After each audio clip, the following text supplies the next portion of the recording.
巨虎！快看到，是剑齿巨虎！哎呀，那不是白丞相家的三小姐吗？对，就是天生有痴呆病那个。天啊，他怎么跑那里面去了？我只是想吓唬吓唬他，该不会真的出什么事吧？要是他被吃了，爹爹和娘亲会不会骂死我？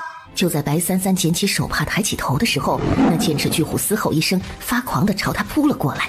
在看到白虎的一瞬间，白三三眼珠猛睁，旋即两眼一闭，直接倒在了地上，没了呼吸。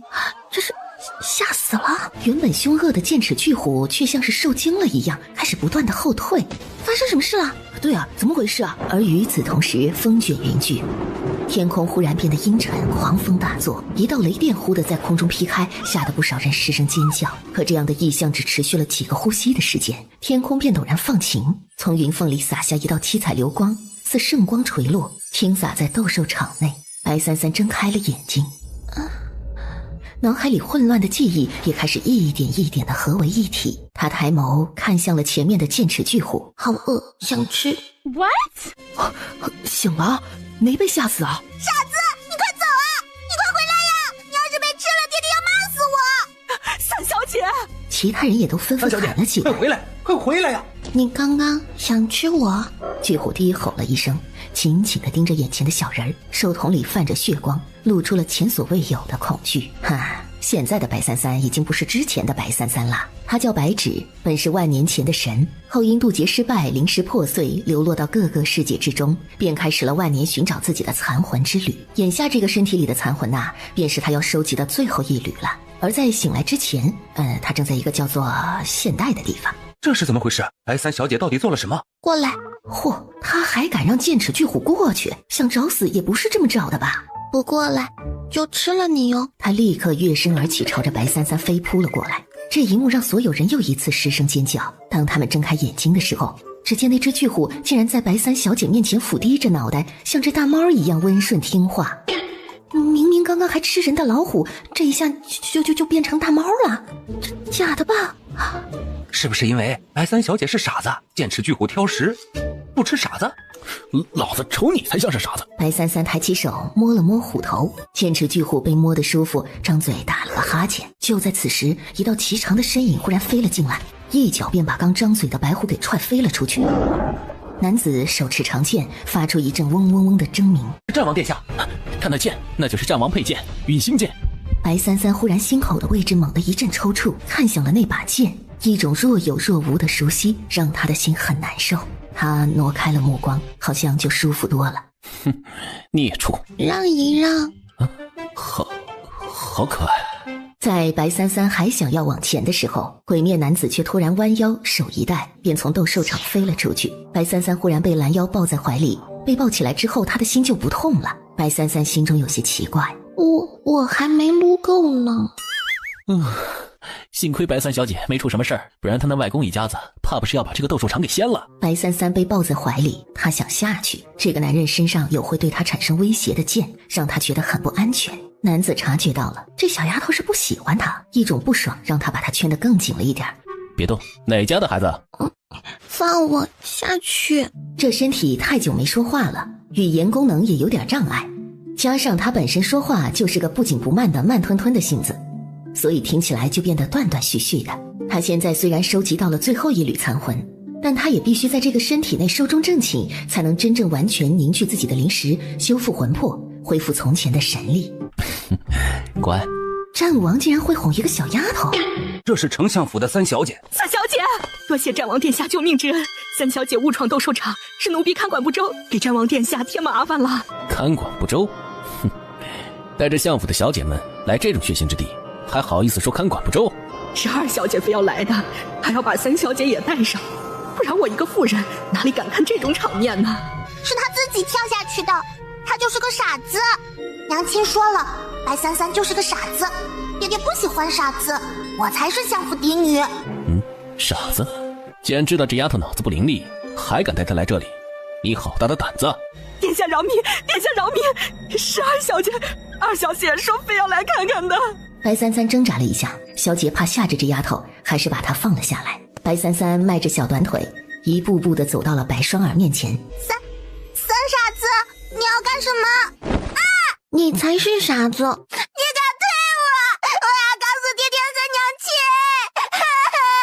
我不傻。不傻。哎呀，原来如殿下般的猛男也抵不住可爱的小姑娘啊！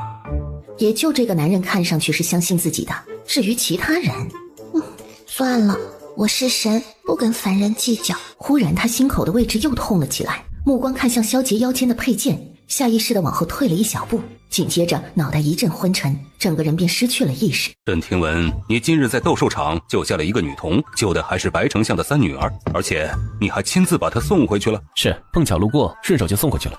事实是他的确是路过，只是在路过的时候，如果不是允心剑把他往斗兽场里面引，他应当也不会过去的。他至今都不明白为什么当时允心剑会有那么强烈的反应，可到了斗兽场之后，反应却又消失了。子期啊，年纪也不小了吧？15，快16了。今年正好10有5。15岁啊，也不小了。既然你跟白丞相家结了缘，不如朕把白家二小姐指给你怎么样啊？朕听说白家二小姐模样端好，今年也8岁了，再等个4、5年便可行婚礼了，你觉得如何？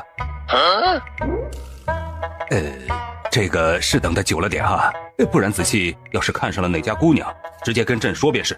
公主也行，朕的几个女儿你随便挑。陛下厚爱了，如我这般人，女子吓得躲避还来不及，又怎会愿意嫁我为妻呢？有本事你把面具摘了，朕保证你只要一站出去，只要是个瓷的就没有不往你身上扑的。朕不管，反正你3年之内必须给朕找个媳妇儿。来人，朕要下旨。离开宫门的时候，空手而来的萧杰手里已经握了一道明黄的圣旨。殿下，回府。是。白家三小姐怎么样了？回殿下，郎中说三小姐应该是受惊过度，没什么大碍。不过不过什么？不过听说那郎中也像是被吓到了，跟中了邪似的跑了。中邪？是，但属下也是打听到的，所以不清楚怎么回事。多关注一下相府那边的消息，尤其是跟白三小姐有关的。是，殿下。是人还是鬼？到底是人还是鬼啊？活人的心跳怎么可能是这样的呢？没有心，没有心呢。为什么看到那把剑，我心口的位置会痛？难道说那把剑是我的克星？如果是这样的话，下次要找个机会把那把剑给毁了才好。三三，哥哥听说你差点被老虎吃了，快让哥哥检查一下。说着，白子轩就开始翻起了白三三，把他翻来覆去的检查，看有没有哪里受伤。看到他没受伤，才松了一口气。白三三被翻来覆去的时候，忽然感觉自己就像个小王八。他堂堂纵横万界神灵女，何时遭受过这般对待？他有点郁闷，小脸冷漠。哎呀，该不会是屁股被咬了？来，让哥哥再看看。白子轩做事要脱白三三裤子，愚蠢的凡人！他袖子一抚，一股力量瞬间把白子轩扇飞了出去。哎呦，今儿风倒是挺大。白三三才5岁，又痴傻，白子轩当然不会以为是白三三干的。三三，是不是又是白双儿他们搞的鬼？你别怕，外公和舅舅们也来了，一定会为你做主的。虽然三三都听不懂，但你放心，哥哥绝不会让人欺负你。他一听到妹妹出事儿了，就立刻从书院赶回来了。哥哥，三三，你刚刚喊我什么？你再说一遍。这孩子莫不是有病？哥哥，三三，你会喊哥哥啦？那你知道这是什么吗？盐。三三，你知道这是几吗？几？2。那这呢？3。那这？你傻呀？三三，你不傻啦？你才傻！白子轩顿时腾的一下跳了起来，扛起白三三就是一个百米冲刺，往客厅跑了过去。白三三一路被颠儿啊颠儿的，脑袋都差点晃晕。要不是他太饿没力气，肯定一袖子把他扇飞。我的宝贝儿外孙女虽然脑子不好使，但也是相府的嫡女。白雪安，你是怎么照顾三三的？我知道你嫌弃三三天生痴傻，你要是保护不了三三周全，我就把我的外孙女带回去，我们宋家自己养。哭什么哭？就知道哭。宋国公息怒，这件事的确是下人的问题。那婆子我已经差人打发走了，三三是我的女儿，我当然也不希望她出事。宋国公您恼归恼，可这么凶我们家双儿是怎么回事？此事又不是双儿的过错，您要怪便怪那婆子去。再说双儿也去了，为什么双儿没事，偏偏就白三儿往下跳？还不是因为他脑子不好使？宋将军又怎么能迁怒双儿呢？平阳公主这意思，出了危险还怪我外孙女脑子不好使了。外公，爹爹，三三不傻了。白三三被直接放在了地上，扫了一眼客厅，无视了所有人，目光看向了一盘果子点心。他直接走了过去，拿在手里就开始吃了起来。饿死我了！白旭安看着白三三的样子，眼里浮现出一丝复杂。三三和他母亲长得太像了，每次看到他的脸，他就会想起夫人的脸。如果不是因为这个傻儿，他的夫人也不会难产而亡。每次只要一看到白三三，他心里就升起一股怨气，所以他这些年对这个女儿也不太关注。子轩，你明知道妹妹受了惊吓，还带她过来做什么？三儿饿了。爹爹，妹妹不傻了，三三会叫哥哥了，还会认数呢。你说什么？此话当真？子轩，别在这里胡闹，还不带你妹妹下去？子轩，三儿天生痴傻，看了那么多大夫都没有用，不是说好就能好的。娘知道你心疼妹妹，但三儿痴傻是事实，还不把她带回去，免得又受了惊。到时候啊，你那外公可又要怪罪到双儿身上了。你才不如我娘呢。娘亲，我膝盖好疼。快起来，都跪在地上多久了？起什么起？做错了事就该受惩罚，那种地方也是你能带三三去的吗？我没有错，跟双儿没关系。爹娘，双儿腿疼。岳父，我敬重你，但丞相府可不是国公府，双儿也是我的女儿，也是您的晚辈，您也不能这般厚此薄彼吧？双儿都说了是三儿自己跳下去的，宋国公要是再这般倚老卖老，就别怪我们上报皇上，国公大人上丞相府来闹事了。可我打听到，当时是二小姐把三三的手帕扔下去了，三三才跳下去的。对，三儿，你刚刚说什么？他把我手帕扔下去了。我没有，爹娘，我没有。三三会说话了。三三不傻了，还会叫哥哥呢。那三三会叫外公吗？外公。哎呀，三三，再喊一声外公听一听。外公。再喊一声三三，舅舅呢？会喊舅舅吗？三三，你刚刚说是白双儿把你的手帕扔下去了？胡说，没听到双儿说是她自己跳下去的吗？子轩，不要污蔑你妹妹。再说白三儿脑子不好，你怎么知道她不是在说谎？我不说谎，她在说谎。你才撒谎，我没有撒谎。白三三，你当真不傻了？你才傻。三三，这是你娘，怎么说话呢？她不是我娘，她是妾。我娘不管死不死，她都终身为妾。白三三的话就像一把刀子，直接戳了他的痛点。三三，你怎么能这么说话？快给你娘赔礼道歉！你别吵。白旭安一通火被这3个字给堵得上也上不去，下也下不来，让他别吵。白三三走向白双儿。三傻子，你别过来，你不能打我，爹爹和娘亲会打你的。要是平时白双儿肯定不会怕白三三，今天白三三一靠近，他就害怕的不得了，腰间挂着的流苏佩环也晃了一下。说实话，不打你，不然打死你。我就是想要吓唬吓唬你，我也没想老虎把你吃掉啊。你不能怪我。双儿，你说什么？你说你想吓唬你妹妹，所以故意把她骗下去的。我就是想吓唬吓唬。我知道那傻子会下去捡手帕，所以。双儿还小，什么都不懂，只是一时顽皮。好在也没闹出什么事儿，跪也跪了，我看不如就算了吧，都是孩子呢。白丞相也点了点头。宋国公，您看我们双儿也跪了很久了，这膝盖都跪红了，而且他也只是贪玩，小孩子嘛哪有不贪玩的？您这身份也不能跟一个8岁小女孩计较不是？平阳公主知道心疼自己的女儿，若是三三母亲还在，知道三三差点命丧虎口，她又该有多心疼？公主总该将心比心吧？若是今日掉入虎口的是二小姐，平阳公主还会如此善待三三吗？她不会。白双儿是你的女儿，你作为父亲，自然应当好好教育一番。所谓子不教，父之过，不听话打一顿就好了。不要啊，爹爹，不要打双儿。娘，你不是说爹爹最疼双儿了吗？不要打双儿。白三三，你别吓着你姐姐。来人，老爷，罚二小姐跪3天祠堂，禁足3个月不许出，扣3个月月钱。是，老爷。老爷，时间太久了吧？双儿还小啊。平阳公主为女儿求情，却被白旭安一个眼神给瞪了回来。听到这里，宋国公一家子才算满意。白双儿是你的女儿，当你的欲望加注在她的身上的时候，她就会变得跟你一样，基本不会有什么好下场。三三，你当真好了。白三三看向白旭安，没说话。跟傻子说话累。来人，去请郎中。不必了，郎中能看出个什么来？我让老大去太医院请个御医过来，那就有劳岳父大人了。三三呐，能不能告诉外公，你怎么就突然好了呀？因为我是神。所有人都沉默了。岳父大人，还是找个看脑子好使的御医，给三三好好看看吧。御医的结论是，三小姐确实不傻了，应当是受到惊吓、刺激的原因，所以才一下子就好了。因为之前傻过，可能影响了脑子，所以三小姐和其他普通的孩子有点不一样，比如说话慢吞吞的，情绪也比较少，有时候还会神神叨叨。不过，三小姐看着灵气的很，应当养一养就好了。白三三听到御医的话的时候，沉默了半晌。他说话慢，只因为说快了累得很；情绪少，是因为确实没有什么值得让他情绪起伏的事儿。至于神神叨叨，他觉得这可能是这些人对他有什么误解。而御医的话也让所有人都松了一口气，只要三三不是中邪了就好。宋国公一家子直到蔡御医给三三看完病之后才离开，气势汹汹的来，春风满面的走。妹妹，不记得外公不要紧，一定要记得喊哥哥啊！白旭安也立刻让人送了些补品过来，本来想询问三三几句，但看白三三对他好像不太爱搭理，也自讨没趣的走开了。走出去的时候，正好看到匆忙跑过来的白三三的贴身丫头陈夏。不好好照顾三小姐，跑哪儿去了？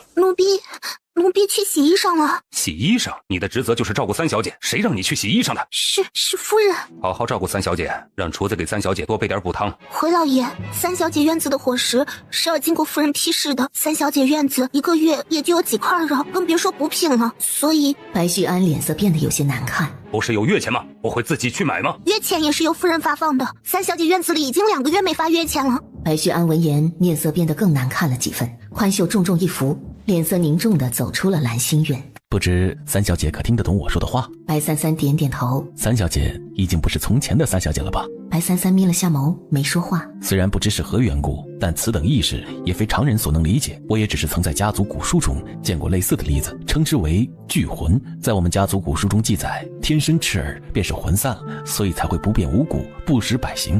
而当魂魄重聚之后，便会焕然重生。白三三眉心也轻轻拢了下，这医生所言倒也跟自己的情况能对应上几分。但让我好奇的是，三小姐的脉搏很不正常，就好像完全没有一样。不知三小姐可否告诉我缘由，为我解惑？蔡吉很好奇，这也是他之所以借口留下来和三小姐单独聊聊的缘由。不知。他的记忆很模糊，虽然他也发现了自己似乎没有脉搏和心跳，但也并不影响他什么，所以从未在意过。蔡吉皱眉，有点失望，这对他们行医者来说是难得的病例，可好像三小姐很正常，他完全检查不出其他一点毛病来。我无碍，无需多虑。那我便告退了。若是三小姐有什么不舒服的地方，可直接让下人来太医院找我。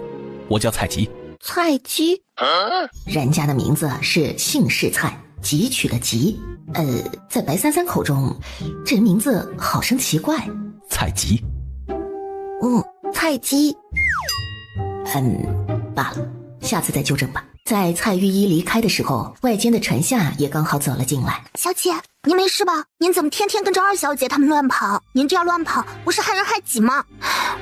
算了，小姐您也听不懂，奴婢也不指望您能听懂了。反正奴婢刚刚把咱们兰心院的事告诉老爷了，希望以后咱们院子里日子能好过点。陈夏自顾自地说着，逐渐发现哪里好像不太对劲儿。他看着坐在面前的三小姐，目光平静地看着她，没有一丝情绪，一股无形的气场在白三三身上散发出来。陈夏忽然心中一紧，下意识地站了起来。小姐，您茶很难喝，换掉。小姐，您可以说话了。陈夏，小姐您好了是吗？您认得我了，也会喊我名字了。三小姐不傻了，三小姐不傻，也就意味着以后不会再失宠了。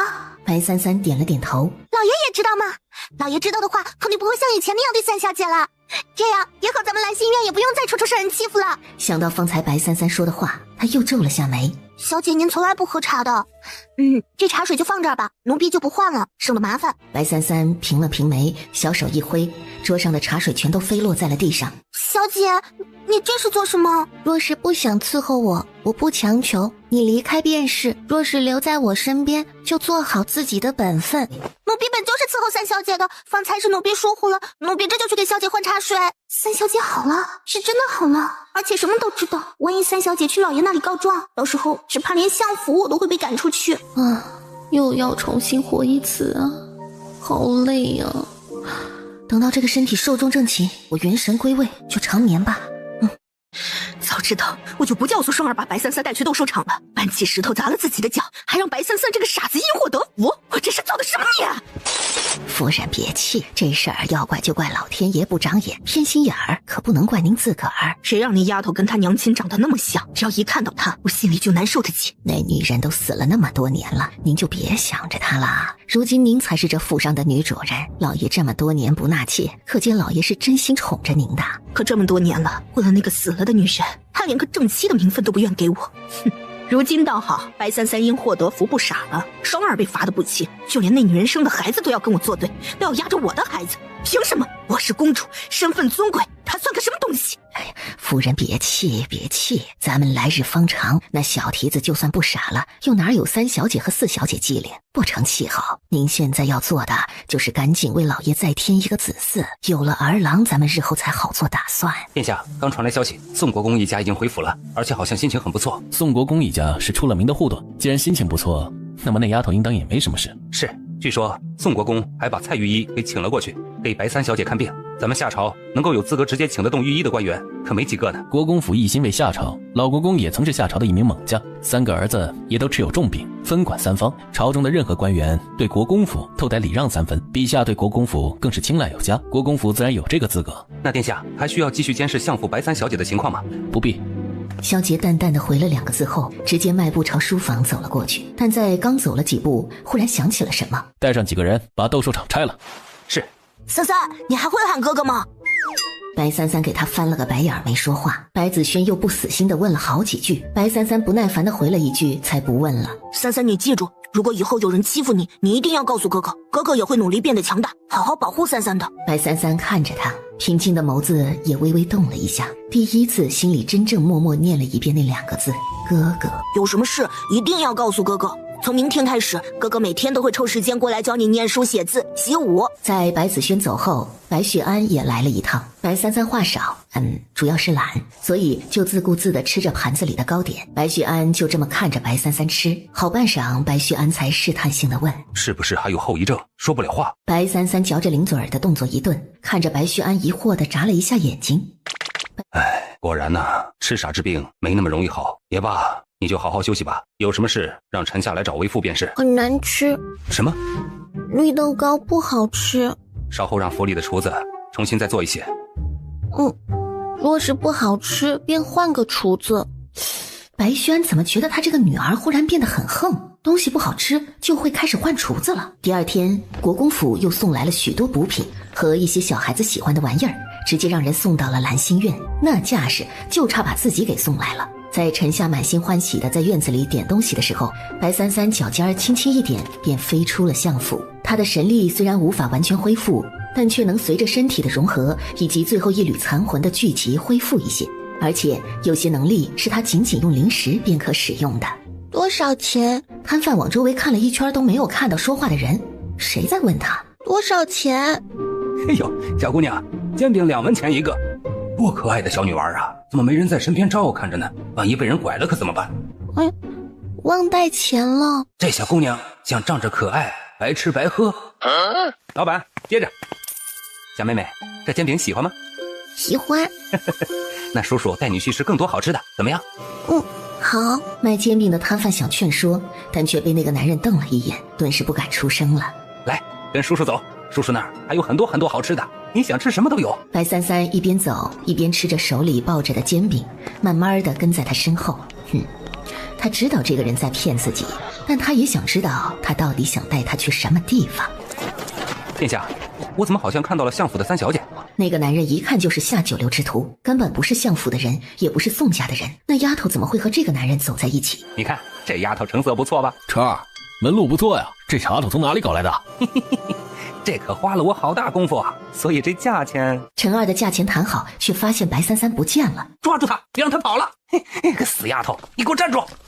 快给我逮住那丫头！一时间，好几个人全都朝着白三三追了过去。白三三脚步停在原处，裙裾无风翻飞，一股强大的气场轰然从他身上迸发了出来。惨叫声接连响起。骗子！焦国灭亡，几乎焦国所有人都充了天启国的奴，这可是我们费了好大功夫才抓到的一个纯血统的女鲛人。据说这鲛人族无论男女都是天生的尤物啊，女鲛的模样更是一等一的好。这笼子里的女鲛有多漂亮，大家都是有目共睹的。至于规矩嘛，还是跟以前的宝贝一样，价高者得。就在这时，一道白影轻轻地飘落在高台上，这是哪儿来的孩子？白三三径直缓缓地走向了铁笼前，四月缓缓抬起头，看到白三三的时候，他的眸子也晃动了一下。白三三在看到这少女的一瞬间，就得知她的血统是鲛族，而且似乎是故人的血脉，难怪他觉得熟悉。小女娃，你来这里做什么？吃饼饼吗？四月看了他半晌，然后小心翼翼地伸出了一只手，接过白三三手里的煎饼之后，他立刻低下头，疯了一样的啃咬了起来。死丫头，还敢碰我的货！来人，给我把这个臭丫头绑起来！而就在人贩子们扑向白三三的时候，只见一道寒芒从空中划过，剑气横扫，以惊雷之势朝所有人压了下来。白三三转过头，一道玄色身影依然落在了高台。放肆！相府三小姐的主意你们也敢打？若是嫌命长了，本店现在就送你们去见阎王！白三三目光落到那把剑上的时候，条件反射的往后退了一步，心脏的位置又开始隐隐作痛。萧杰目光看向地上跪下、浑身发抖、散发着尿骚味儿的男人，眸光一冷，一脚便将这人踢了下去。被踢下去的男人吐出了一大口血，当场就昏死在了原地。萧杰看向白三三，平了下眉，朝他走了过去。但他刚往前走一步，白三三就往后退了一步。莫非这小丫头还在怕他，还是说他刚刚吓到他了？可眼前的丫头看着他的眼神却是平静的，没有害怕，也没有厌恶，只是在排斥他的靠近。他是被嫌弃了？白三三在思考怎么才能毁了那把剑。他尝试过用神识将那把剑毁掉，但或许是他现在的神识力量不足，根本没起到作用。所以要毁了这把剑，是不是要先杀了这个男人？乖乖，别怕。 What？ 这还是殿下吗？萧杰又往前走了一步，巴掌大的一双绣花鞋还是往后退了一步，心口痛。萧杰平眉把允心剑扔给了安中，白三三的目光也没再看那把剑了，他看向了旁边的铁笼子，一记拂袖，笼子里的铁锁便咣当一声被打开了。白三三抬起小手，轻轻地放在了少女的额头，果真是故人血脉。见萧杰走近，突然想起上一次萧杰虽然身上带着剑，但只要他抱着自己，他心口就不痛了。是不是自己只要跟他有近距离的接触，他就不会受那把剑的影响？抱抱。萧杰微怔，心都酥软了片刻，仿佛得到了恩宠似的，直接弯腰将地上的小丫头给抱了起来。被抱在怀里，果然不再受那把剑的影响了。好生奇怪，莫非是因为这个男人就是那把剑的主人？我在他身边都是他的气息，所以才不会受影响。怀里抱着软乎乎的小丫头，萧杰面具下冷意的线条也变得柔和了起来，泛起了笑意。这是不怕他了吗？怎的一个人跑到这种地方来了？吓人呢！谁带你过来的？一个男人。哦，他人呢？眼里已浮现一抹杀意。没了，可能会死掉，也可能会残废。没了。萧杰看了安中一眼，安中会意的点头。这里不是什么好地方，我送你回家。安然要跟我走吗？要。萧杰虽然并不赞成，但也没说什么。那便跟着我。萧杰抱着白三三，用的轻功直接飞了回去。四月竟也用轻功紧紧追在他们身后。萧杰目光往后方看了眼，身手倒是不错，恐怕并非角国普通女子。当他们三人从天而降，飞到相府的时候，天外飞仙！我去，啥玩意儿飞过来了？飞你妈个头啊！那是三小姐啊！三小姐，三小姐回来了！三小姐飞回来了！战王殿下，这什么风能把战王殿下给吹到我府里来？白丞相近日可是朝事繁忙，有劳殿下挂念。臣近日倒是不怎么繁忙，不知殿下何故有此一问呢？即使不繁忙，那何故连令千金身边未带一个下人，被人贩子诱拐了都不知道？被人贩子拐了？可他连三三是怎么出府的都不知道。下人说根本没看到三小姐出府。三小姐年纪尚幼，心思单纯，又手无缚鸡之力。丞相大人身为父亲，若是连自己的亲闺女都护不得的话，又如何护得了我下朝社稷？殿下说的是。这人好像对我有什么误解。我不小了，我能当在场所有祖宗了，甚至比你们老祖宗都还要老，手无缚鸡之力。姑且算吧，毕竟我无法恢复全部的神力，只能飞一飞扇扇人，打打架。下一回若是再发生此事，丞相大人可就别怪本殿在陛下面前参你一本了。是。以后不要再被人骗了，萧杰说完之后，又再看了眼四月，像是一眼警告，旋即足尖轻轻一点，眨眼便消失在了相府。通知下去，相府加强戒备，以后尤其注意天上有没有飞来飞去的人。我们回去。三三，哎呀，有没有受伤啊？你是被谁骗的？怎么被拐走的？人贩子呢？没事，都被我干翻了。白旭安觉得自己跟这个女儿可能有十分严重的交流问题。小姐，您可算是回来了！你要再不回来，老人手就要杖毙奴婢了。哭什么？小姐，您以后可别乱跑了，要去哪儿一定要带着奴婢啊，可千万别出什么事儿才好。陈夏一边擦干眼泪，一边叮嘱。哭着哭着，陈夏才发现小姐还多带了一个人回来。小姐，这是我的人。陈夏愣了一下，然后心里开始有了危机感。小姐，小姐！启禀殿下，那个人贩子找到了，但找到的时候，整个人已经丢了半条命，口不能言，身体也已经不能动了。丢了半条命？是，不只是他，奴隶市场里跟那个人有交易的另外一个人贩头子和手下，也都跟他差不多。问了他们说是被一个长得十分漂亮的几岁小妖女伤的。萧杰眸光冷凛，脑海里闪过白三三拂袖直接断掉囚笼铁链的画面。若是能断那铁链的话，那么便能杀人。心里隐隐有了一丝猜测。安中根本没注意，也没有看到白三三断那铁链，所以并不知道萧杰所言的意思。殿下，相府那边的事已经办好了，白丞相几次三番感谢殿下出手相助，说日后若有什么非朝政上的需要，他也一定会尽绵薄之力。老狐狸，殿下为何不告诉丞相大人，那女子是焦国的子民？焦国乃亡国，若是告诉了白丞相，他未必会允许那丫头带在身边。既然丫头喜欢，那便留她在身边吧。可是殿下，那女子尚不知根底，白三小姐尚且年幼，若是留在三小姐身边，不会有危险吧？你可知焦国的人虽人丁稀少，却都有着过人的容貌，因此自诩为上天的宠儿，也素来高傲，从不屈居于他人之下。可这个国家的人却有一样让人极为眼红又致命的弱点，那便是不亚于昆仑奴的忠诚度。但想要得到他们的忠诚却并不容易。昆仑奴能够被驯服，可焦人却无法驯服，唯一能够让他们忠诚的方式便是让他们自愿奉你为主，但这对于高傲的焦人来说几乎是不可能的事，所以即便天启国灭了焦国，将他们取当了玩物，却也无法奴化焦族。安中点了点头，这个他是知道的。天启灭角国是好几年的事了，角国小且没有太强的战斗力，几日时间便被天启的铁骑踏破。天启好战，夏朝若不是因为有殿下，恐怕天启就连夏朝的主意也敢打。而那个娇女是自愿跟小丫头走的，唇角也染上了一丝淡淡的笑意。平日当殿下摘下面具的时候，安中就只见过殿下面无表情的样子，可即便是面无表情，也让他一个男人时常看得出神。如今这一笑，更是让安中立刻垂下了脑袋。幸亏殿下平日里戴上了面具，这一笑怕是得要了一干老少爷们儿，呸，一干千金小姐们的命呢。什么传言说殿下丑得不可名状，能吓退敌方百万雄师的都他妈扯淡呢。叫什么名字？四月，还未及记。小月。小什么的最好记了，不麻烦。陈夏一边听着他们的对话，一边将白三三的脚放进了热水盆里。烫。陈夏啊了一声，然后立刻伸手进去试了试水温。好烫！四月看到白三三的两只小脚都被烫掉了一层皮儿，看了一眼陈夏之后，直接上前把他推开，立刻将白三三的两只脚从水里拿了出来。主子，你没事吧？但也很快反应过来，立刻跪在地上连连道歉。对不起，小姐，都是奴婢的错，是奴婢没有注意到水温。下去。是小姐，奴婢先下去了，若有什么事，换奴婢便是。哼，这个新来的根本就是故意想要争宠，取代我的位置，不就是想巴结三小姐吗？真是蠢，恐怕根本不知道三小姐在相府的地位吧？再巴结三小姐又有什么用？也落不着什么好，还想取代我的地位？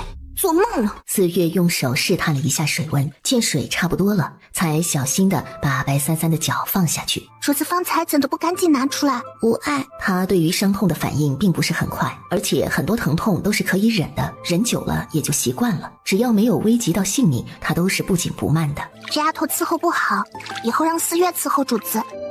好。你祖上是何人？他知道四月身上流着故人的血脉，依稀记忆里是有个认识的鲛人，但却忘记了是谁了。这也是他为什么会让四月跟在他身边的原因。奴婢的祖上便是建立焦国的老祖。白三三想了想，没想起来就算了，他也懒得去想了。你会武功吗？奴婢会武功，虽不如那些修行者，对付一般的毛贼不成问题。之所以会落到那些人手里，是中了他们的计，被下了药。修行者，咱们九州大陆有一部分人是强于武功高手的，而这些人被称之为修行者。要迈入这个门槛，要么天赋异禀，要么有师傅指导。据说也有这样的门派和家族，而这些人历厉害的能飞天遁地，以一敌百，甚至以一人之力摧毁一座城池，还能驯服一些灵兽，还有的能长生不老，活上100岁，甚至几百岁。但因为这样的人很少，所以咱们平时也很少见到，大多都在什么避世的地方修炼呢。白三三点了点头，看来这个大陆也是有修行者的。奴婢也只知道这么点，对其他的知道的也不是很清楚。那你打得过那个戴面具的人吗？听说你的国家被灭了。是。谁灭的？天齐国。以后我帮你灭了他。明明四月知道主子只是小孩，童言无忌，说的也做不得真，可他还是忍不住的湿了眼眶。不哭，乖。四月立马擦了擦眼泪，明明心里因为主子这句话更想哭了，但却还是憋着声音不哭了。小月，你会做饭吗？会。好吃吗？还行。怎的还让长回来了？战王殿下不是日理万机的，怎么2次他都多管闲事起来了？或许是赶巧了，战王殿下可不是那多管闲事的人。不过那白三傻子说是吃傻真好了，但奴婢看根本就没好呢，就这机灵劲儿，连咱4岁不到的四小姐都不如。我也觉得，我就看白三三那呆呆的样子，也不像是完全好了，被拐了倒也正常。不过相府他到底怎么出去的？这么多人都没有看到他出去。老爷说可能是被什么会武功的毛贼飞潜进来了。我一看见那傻子就烦心，怎么就不给拐走了？要不是因为那傻子，老爷能跟我吵一架吗？傻子要钱有什么用啊？减少月钱不是应该的吗？再说他吃那么好做什么？府里养一个闲人还得大鱼大肉的伺候着吗？娘，陪我玩。找你姐姐玩去。姐姐关起来了，没人玩。你去找那傻子玩去。好啊，找傻子玩去了。夫人，我听说三小姐还带回来了一个人当丫鬟呢，据说还是战王殿下给买下来的。哼，你傻子身边要那么多人做什么？还真当自己宝贝了。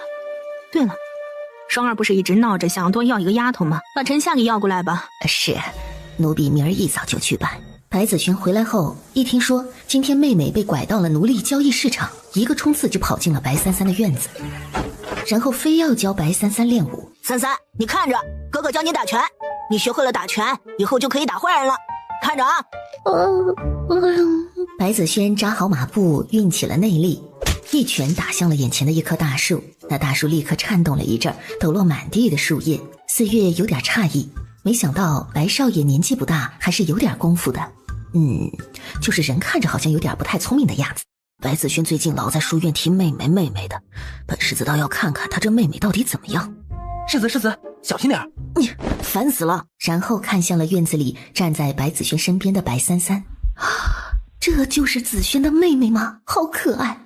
白三三眨了眨眼睛，然后迈着步子走上前。三三，哥哥厉害吧？只要你跟哥哥习武，保证以后……白子轩傻了，四月也不敢置信，瞳孔圆睁。这样的妹妹我好喜欢。我怎么就没有这样的妹妹？外面有人杀猪吗？不知道。有没有人杀猪他不知道，反正有人。从刚刚他就察觉到了。主子要不要奴婢？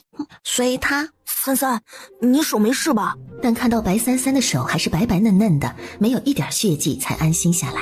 三三，你是怎么做到的？这树怎么就倒了呢？打一拳就倒了。白子轩自闭了。白子轩就站在那儿思考了很久很久的人生。白三三没有打扰他，带着四月去府里转了转。三傻，但见前面走的白三三根本没理他。三傻子！白三三听到了，但没搭理，继续跟着四月散着步。白三三看到白三三转身的时候，这是三小姐吗？怎么看着不傻了呀？平时的三小姐不是都流着口水傻笑吗？三傻子，你今天不流口水了？姐姐不在，娘亲让我来找你玩，你还傻站着干嘛？过来陪我玩啊！白三三没理他。叫你呢，傻子，快过来陪我玩！咱们今天还是玩让来福来追你的游戏，你跑，让来福咬你。来福立刻冲着白三三凶恶的吼叫了2声。白三三目光挪了回来，看向了那条狗，脑海里瞬间闪过曾经白三三被追着咬，而白双儿姐妹在一旁拍手称快的画面。这条恶犬是白双儿养的，特意找了驯兽师训练成了只听他们的话。他们竟然敢这么对主子！好啊，你竟敢不理我，我现在就让来福咬死你！来福，给我咬他！四月已经上前一步准备动手，可在他动手之前，扑过来的来福却突然往后弹射了回去，惨叫一声便没了声儿。主子刚刚是踹了一脚，好快，我竟然都没有察觉到。主子莫非也是隐藏的高手？你敢踢我的来福！三小姐，这你可怪不得婆子我了，谁让你招惹四小姐生气的？边做事要动手，便被四月一掌拍飞了出去。老不死的东西，老不死的东西！哎呀！他抬头看向四月的时候，发现他是蓝色的眼睛。妖怪，是妖怪！你敢打我奶妈？但他没上前，白三三却朝他走了过去。傻子，你要干什么？我姐姐会打你的，娘亲也会打你的，不许过来！白三三广袖一抚，聒噪。你打我！你打我！我要告诉娘亲，你会被打死的！你会被打死的！小月，晚上吃狗肉火锅。是，还有红烧鲤鱼。是，主子。再吵就把你嘴打烂。听到这句话，白玉儿果然不吵不闹了。年纪小小，心肠就这般歹毒，必然是上面有人教。再骄纵的小姐也不会被养成这般德行，除非是故意放纵为之。主子在府里有敌人，而且那人恐怕恨不得主子死。小姐，你又跑哪儿去了？出去走了走。小姐以后也该出去多走走，多走走对身体好。小月呢？怎么只有小姐一人？去厨房处理食材了。哼，看来主子也不喜欢那冷冰冰凶巴巴的丫头啊。哪有主子身边的大丫鬟去厨房的？肯定是主子不喜欢的丫头，所以让她去干粗活了。小姐，大少爷这是怎么了？奴婢看他在那儿站了老半天了，而且那棵树又是怎么回事？怎么好端端的就断了？思考人生。那是什么？三三，你怎么在那儿去了？刚刚明明三三不是在我旁边吗？哥哥，请个郎中吧。为什么？看看脑子。好，明天哥哥就去找郎中看看。三小姐好了，难道大少爷傻了？天色不早了，该用晚膳了。三三还没吃饭吧？要不要去我的院子吃？不用，我这里吃的多。这是在嫌弃我院子里吃的少吗？等一下有好吃的，你要吃吗？真的吗？好。你说什么？夫人带着人气冲冲的去了兰心院了？是的，老爷，才过去，听说夫人气得不得了，带着四小姐一起过去的，还带了俩平日里专门逞下人使唤的粗使婆子。知道是怎么回事吗？小的也不清楚啊，只是听说今日四小姐去找三小姐玩，结果被三小姐给打了，还打了四小姐身边的婆子，就连来福都被打死了。这话怎么听着可信度那么低？小四打三三我倒是相信，三三打小四还打死了来福，打了婆子，怎么听都感觉跟做梦一样。对了，老爷，好像还说三小姐身边有个妖女，随我去兰心院。是。白三三，你这个小贱人，给我滚出来！看到白子轩也在，他语气刻薄。大少爷大晚上的不在自己院子里，跑来白三儿的院子来用膳，怎的？难道是相府委屈你了，让你用膳都只能跑到这儿来了？平阳公主莫非是忘了三三是我亲妹妹，哥哥跟妹妹在一起用膳有什么不妥之处吗？不妥之处可多得很，你可是相府嫡子，如今又是白鹿书院李太傅的学生，更是太子陪读，而你却成日和一傻子在一起，成何体统？还有，你现在应当唤我娘亲，先生教你的礼义廉耻都白学了吗？三三不傻，你也不是我娘亲。娘，打死三傻子，就是他打我，还把来福带走了。娘亲要给女儿报仇。好香啊！娘亲，我也要吃，三傻子吃的那个我也要。闭嘴！夫人，就是她，那个妖女，眼睛是蓝色的。你们想做什么？什么妖女？妖女？莫非四月真是妖女？不然哪个丫鬟能长得这么漂亮的，而且性格还那么古怪？我想做什么，那可得问你的好妹妹了。来人，给我把三小姐绑起来。是。住手！可根本没人听他的。四月手腕一动，手中的2只筷子如利剑一般从掌心射了出去。谁敢动我主子？三小姐这是干的什么事儿啊？竟然让四月伤人，还是上了夫人的人，这不是找死吗？你，好你个白三三，竟敢纵容妖女伤人！你们是想要过来打架的吗？娘亲，打死他，让李嬷嬷他们打死这个傻子，让他还我来福。四月，去院子里打，免得弄脏了饭桌。是，主子。紧接着一阵阵惨叫声响了起来。四月的武功竟然这么高，反了！来人呐！府里的守卫何在？给我拿下这个妖女！住手！发生什么事了？需要如此大动干戈？老爷，这事怪不得夫人，是三小姐今日掌掴了四小姐，打了四小姐奶妈，又打死了2小姐的爱犬来福，所以夫人气不过才带着四小姐过来找三小姐算账的。你在胡说什么？三儿还这么小，怎么可能是她做的？老爷，婆子们都看着呢，雨儿也是这么说。你看看雨儿的脸被打的，你不心疼我都还心疼呢。你就这么纵容这个孽女胡作非为吗？难道真的是三三干的？三三，如实道来，当真是你干的吗？打了又如何呢？打了又如何呢？还真是三儿干的？怎么可能呢？分明是四小姐牵着恶犬挑衅在先，让恶犬扑咬我家主子，我家主子才踢了他一脚。什么？白玉儿，你竟然放狗咬三三？说什么呢？谁能证明？玉儿还那么小，她懂什么？怎么可能让狗去咬白三三？明明以前都是这样玩的，姐姐也是这样玩。姐姐说三傻子笨，让来福吓唬吓唬他，我才没有做错，还是娘亲让我找三傻子玩的呢。闭嘴！明明以前我跟姐姐都是这么玩的，为什么现在大家都凶我？难怪姐姐说不要告诉别人，早知道我就不说了。你说什么？你说以前你跟白双儿都是这么吓唬三三的？玉儿，你再说一遍，告诉爹爹，以前你们就是这么吓唬你三姐的。老爷，您别听玉儿瞎说，她还不到4岁呢，她懂什么呀？就算她让来福吓唬白三三，那也只是姐妹间的玩笑。可白三三竟然敢打人，这事情的严重程度根本不能混为一谈。什么玩笑？有这样放狗咬人的玩笑吗？难怪从前每次我回来的时候，三三身上总是脏兮兮的，有的时候还有血。原来是这样。小月，主子，把这个孩子丢到斗兽场去，再放一条恶狗进去。是。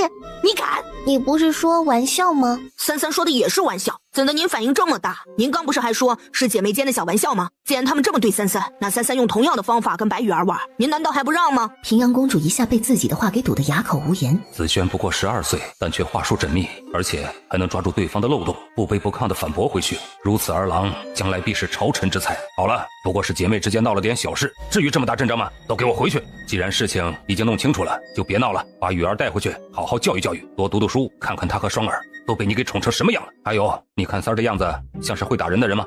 这小胳膊小腿儿还能打死一条狗了，你也不动动脑子，下人说什么你就信什么。听到这话，白子轩和四月都忍不住地看了一眼白三三，却见白三三只是看着前边，小脸清冷，一副呆呆萌萌的模样，好像的确看起来就是只会被欺负的样子。还有她这个妖女，张婆子说了，她的眼睛是蓝色的。你抬起头来。谁说小月是妖女？白三三往前走了一步，在他往前走的同时，忽然刮起了一阵风，平阳公主被风吹得往后退了好几步，一股力量推得她直接往后摔倒在了地上。夫人，夫人！平阳，白旭安也喊了一声，心里也有些疑惑，怎么好端端的刮起了大风了？小月是我的人，也只是我的人，任何人无权命令她。四月心中一颤，眼角温热，定定地看着眼前的小女孩。不是蓝色的了，不是说是蓝色的吗？怎么会不是蓝色的？夫人，夫人，你要相信奴婢，奴婢看到的真的是蓝色的。来人，把这婆子给我拖下去，打50大板。是。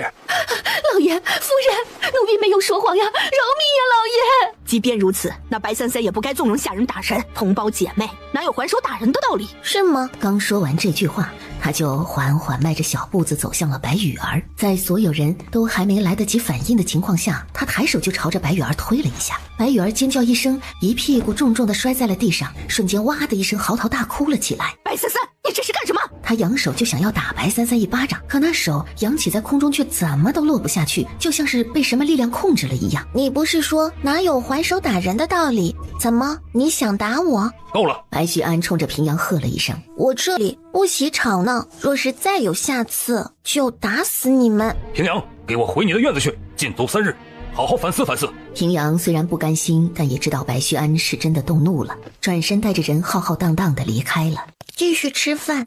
四月跟着转身，白子轩也松了口气，上前跟白旭安打了声招呼：“爹爹。”白旭安正要跟白子轩说上2句话，三三，等等我！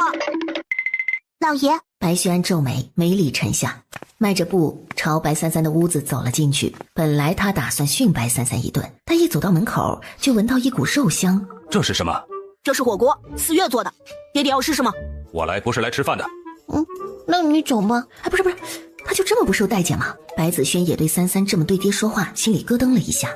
白三三，黑白分明的大眼睛被烟雾熏得又有点湿漉漉的看着他，白旭安的父爱噌的一下子就泛滥了起来。你要吃的话就拿张板凳坐下，站着挡光线，不吃的话就走吧。这可是老爷啊，竟然敢这么跟老爷说话，可算是以前的教训没长够，怕是又要挨罚了。给我添双筷子。丞相，快去添双筷子。是，奴婢这就去。老爷这是怎么了？好像跟以前对待三小姐态度不一样了。这是什么肉啊？怎么这般做起来这么好吃，而且吃法也如此新奇？吃了一口之后，白雪安又接连吃了好几碗，都不带停的。白三三吃完点心水果之后也吃困了，起身准备进屋子去休息了。对了，来福呢？真的被打死了？锅里留下的父子二人面面相觑，也就是说，他们刚才吭哧吃的那一锅肉，都是来福。早知道来福的肉这么好吃，应该早点宰了。这该怎么跟另外2个女儿交代啊？翌日，陈夏，你这丫头也不小了，人呢也机灵，这些年在三小姐身边伺候着，也着实委屈你了。夫人念你手脚麻利，人也听话，正好二小姐前些日子呢闹着想多要一个丫头，虽说夫人能直接把你要过去，但咱们这府里有规矩，要府里其他院子里的丫头，那得先问问主子的意思。这事儿呢，我先跟你说说，打个招呼啊。三小姐那边呢，你得自己瞧着办，若是你愿意过来呢，夫人自然也有法子。这事儿呢，你自己仔细着打算打算。要知道，想想跟着三小姐是什么日子，跟着二小姐又是什么日子。也就是说，二小姐要把我要过去当丫头了，以后我再也不用吃不饱了，还整天受府里那些下人的气了。4月飞到兰心院的时候，发现主子竟然不知道什么时候跑到屋顶上睡觉去了。难不成主子在屋顶上睡了一宿？白三三睡眼惺忪地睁开眼睛，昨晚他为了吸收自然之力、日月精华，来促进身体的融合以及神力的觉醒，所以上来打坐了会儿，没想到竟然睡着了。他身子一动，便从屋顶上轻盈地飞落在了地上。明明主子是会武功的，可怎么在主子身上察觉不到一点武者的气息？主子，然后弯下腰，半跪在地上，凑近白三三耳边低声说了几句。白三三听完，面色没什么变化。夏朝朝堂，南诏国想要与我朝建交一事，不知诸位爱卿如何看呢？回陛下，臣以为南诏与我朝素不往来，且此国一直较为神秘，与我朝建交恐怕包藏祸心，建交一事还望陛下慎重。南诏虽与我朝素无往来，但这些年来与我夏朝也算相安无事，若是能建交，便能延续这种平和，又何乐而不为呢？臣倒是认为这是一件利于我朝和百姓之幸事啊。No， 子期如何看待此事啊？陛下，战王殿下身体又抱恙，没来上朝。这臭小子身体又抱恙，天天身体抱恙，就是不上朝。要不是我亲自下旨，恐怕这小子连皇宫大门都不乐意进。这些年上朝的次数，我一只手都能数得出来。回陛下，臣听闻边关传来消息，近几个月天启的探子在南诏国活动频繁，恐怕是天启盯上了南诏，所以南诏才想要求援，建交恐怕也是出于此目的。但这次既是南诏为表诚心带了质子前来，那我们不妨先静观其变。臣附议。如此，那便依丞相所言，先静观其变。正好再过半个月便是太后的寿辰，便在那日接见南诏使臣吧。陛下英明。诸位爱卿，太后寿辰当日，所有官员务必全家出席，尤其是各位爱卿的子嗣后人。是。到时候那么多女子，总归子期能看得上一个吧？子期要是看不上，实在不行，自己的那几个皇子也能挑挑。难得的机会，能一起办的事儿，就一起给办了。白璇，我家三三这2天怎么样了？挺好的，昨晚还吃了双儿的狗呢。是吗？三三可是我的宝贝外孙女，要是再出现上次那样的事，我可不管什么爹不爹的了，就算砸了你们相府的门，我也要把三三带回我们宋家。岳父大人可别忘了，我才是三三的亲爹，他现在可是白家人，那也是我外孙女，她姓白。我外孙女她姓白，我可是三三亲外公，她还是姓白。詹王府，萧杰慵懒地躺在椅子上，听完侍卫的汇报早朝之事。我怎么觉得陛下的那些话是冲着我来的？什么话？相府三小姐如何了？回殿下，三小姐近日应当尚好，没出什么事。让府里的厨子做点零嘴，抽空给相府送过去。是，属下这就去办。主子还这么小，怎么识得这么多字？小姐，有事吗？小姐，奴婢。小姐，昨日夫人来找奴婢了，说让奴婢去照顾二小姐。奴婢伺候三小姐这么久，自然是不舍得离开三小姐的。可是夫人的命令，奴婢也不敢违抗。所以你想走是吗？小姐，奴婢本意是不想离开您的，可是夫人的命令，奴婢不敢违抗。而且小姐如今身边也有一个丫头伺候了，所以你走吧，收拾东西离开。我还以为三小姐不会让我走呢。三小姐，奴婢真的可以走了吗？白三三嗯了一声，便没再看她一眼。多谢小姐。主子，你明知道臣下在说谎，那又如何呢？我从不勉强任何人留在我身边，他想走，走便是了。而且我的身边也不留不忠之人。没想到主子这般想，可看事情却是如此通透，对主子的敬佩和崇拜又多了几分。4月被白三三翻看的书吸引了目光，他特意凑近了一点，忽然猛地瞪大了眼睛，一把将白三三手里的书抢了过来。主子，这是谁给您的？这种书怎么能给主子看？要是他知道是谁，非杀了他不可。今天花园里捡到的。主子不能看这种书，奴婢没收了。小月好凶。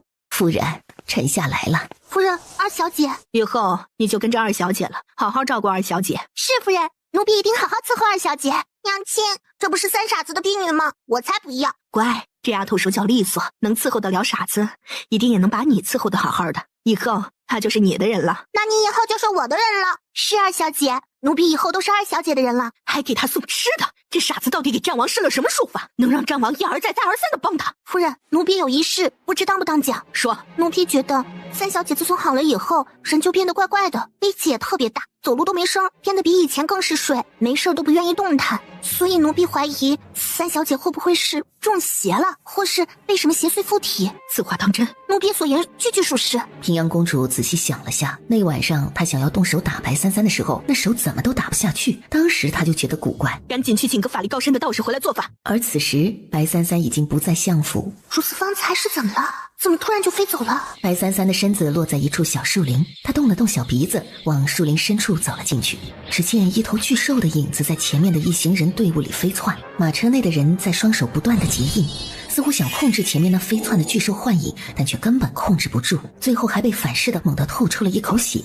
怎么会这样？是魂兽。白三三踮脚摘下一片树叶，在自己的指尖轻轻地划了一道口子，那巨兽幻影立刻放下正在吞食的活人，疯了一样的朝白三三扑了过来。在他停在白三三面前的时候，白三三抬起另一只小手，在幻影巨兽的脑袋上轻轻摸了摸。渐渐的，幻影巨兽开始变得温顺，轻轻地舔舐着白三三手指上的血珠。而那幻影巨兽也渐渐浮现出了自己的真面目，竟变成了一只小猫大小的小黑兽，出现在白三三面前。小噬魂兽看了白三三一阵儿，旋即化作一道黑烟，出现在了白三三的怀里。白三三抚了一下袖子，小噬魂兽立刻从他身上滚落了下去。不想养宠物，麻烦。方才他是用自己的血解除了噬魂兽本身所受的御兽术的控制，压制了他的狂暴状态，但这也让噬魂兽对他变得亲近，所以他才会这样。小噬魂兽四只爪子紧紧地抱着他的腿，也不下去。白三三无奈，上来吧。小噬魂兽立马又化作黑烟窜回了他的怀里，化作兽态乖巧地趴着。站住，那是我的！一道掌风就向白三三刮了过去，一记斧袖便将那道掌风击碎。到了我手里就是我的。可恶，他刚刚如果不是怕被噬魂兽噬住，他也不会躲在马车里，倒让人把他的东西给抢走了。而且就连他留在噬魂兽体内留下的印记都消失了，根本无法感应他到底在什么方向。大人，这下怎么办？给我查，刚刚出现的那个小女娃，她到底是谁？是。白三三刚回到自己院子，就听到了争吵的声音。你们想做什么？夫人说最近府里不吉利，让高人来看看，而根据这位高人算出咱们府内主要是三小姐的院子里晦气重，所以特意来瞧瞧，若是有什么也好做法除妖，早日还府里一片太平。你一个侍女有什么资格阻拦？给我让开！姑娘有话好说，好说。嘿，你这丫头还真是胆大包天，不要命了你！算你识相。道长，您好好看看，看看这院子里晦气最重的地方到底在哪儿，尤其看看有没有邪祟作怪。需要什么尽管说便是。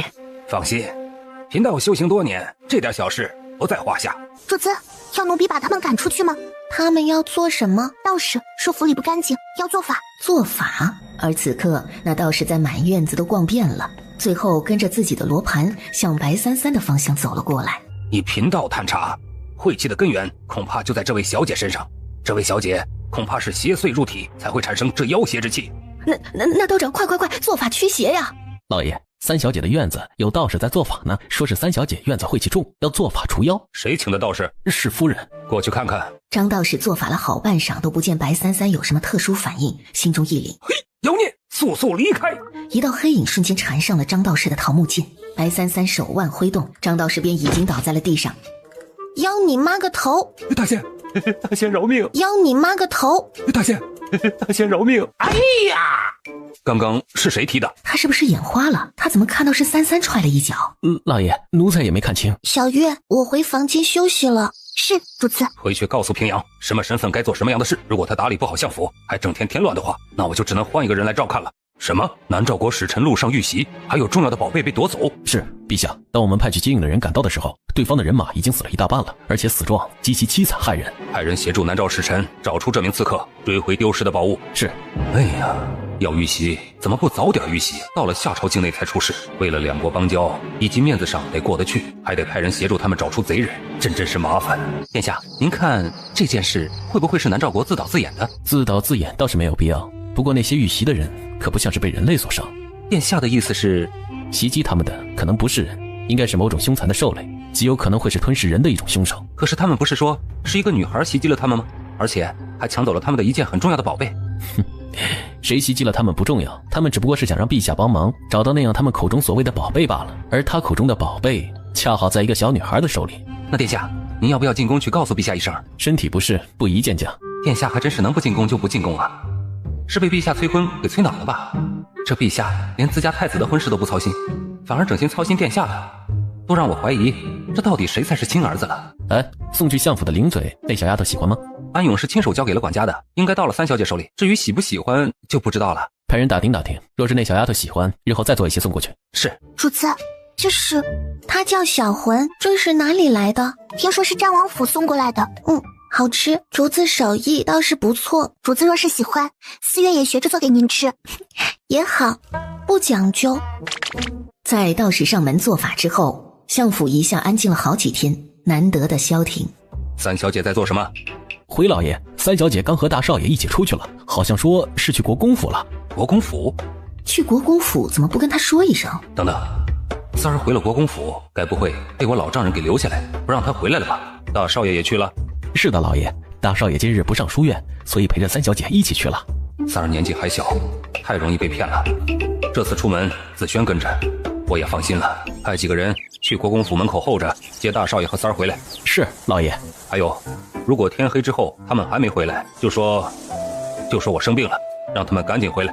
三三还小，跳下来多危险啊，还是让哥哥抱下来吧。我的三儿宝啊，外婆听说你病好了，还会喊人了，快让外婆好好看看。当宋老夫人看到眼里一片澄净，不再像以前那样流口水歪嘴，只知道傻乎乎看着人的模样，眼泪一下子就忍不住的哭了出来。我的三三呐，老天有眼呐！哎呀，好了，老婆子，三儿那么小，你一身的蛮力，再这么抱着也不怕把三儿给勒着。三三，这是外婆。外婆。哎，三三，这是你两个表哥宋琦、宋岩。宋琦是大舅舅的儿子，宋岩是二舅舅的儿子，一个15岁，一个13岁，俩舅妈对白三三是喜欢的不得了。早就瞧我家那小子不顺眼了，儿子有什么好啊？还是闺女好。瞧瞧三三多讨人喜欢。爹娘，三三好可爱呀！切，不许摸我妹妹。那也是我妹妹啊，又不是你一个人的妹妹。可不是嘛，子轩，三三也是我们的妹妹呀，你这样不合适。三三可是第一个叫我哥哥的。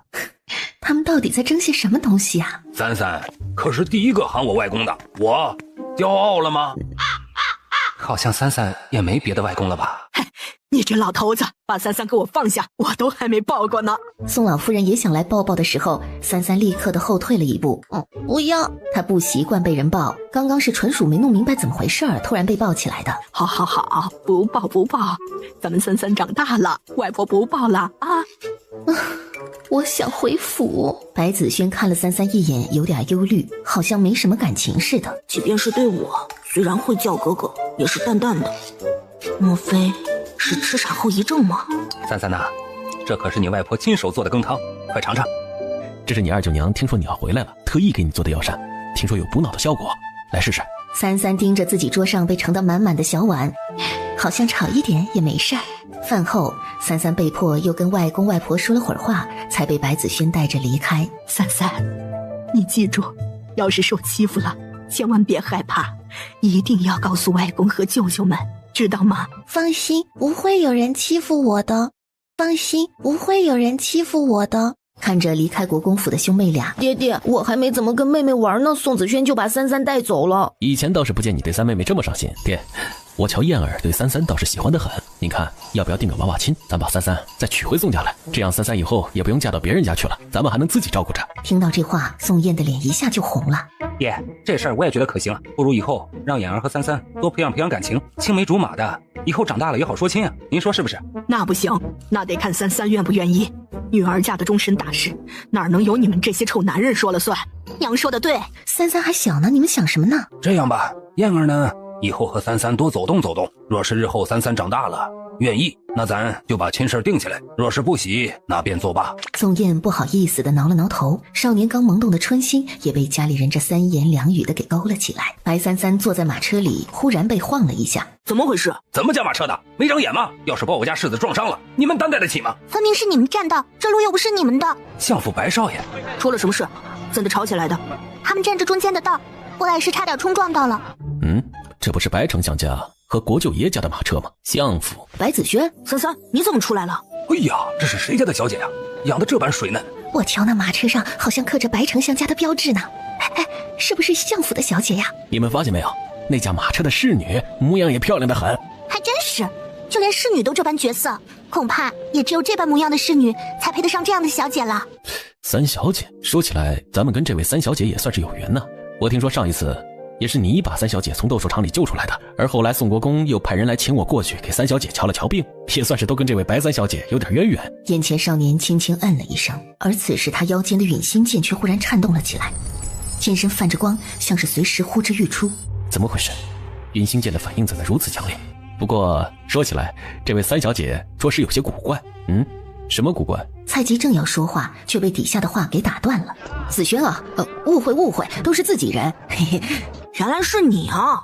我当是谁呢？三三，这是哥哥的同学，云州侯府小世子。这位妹妹我曾见过。妹妹，别理他，这家伙仗着自己长得漂亮，讨女孩子喜欢，到哪儿见了小妹妹、小姐姐的，都得说这句话。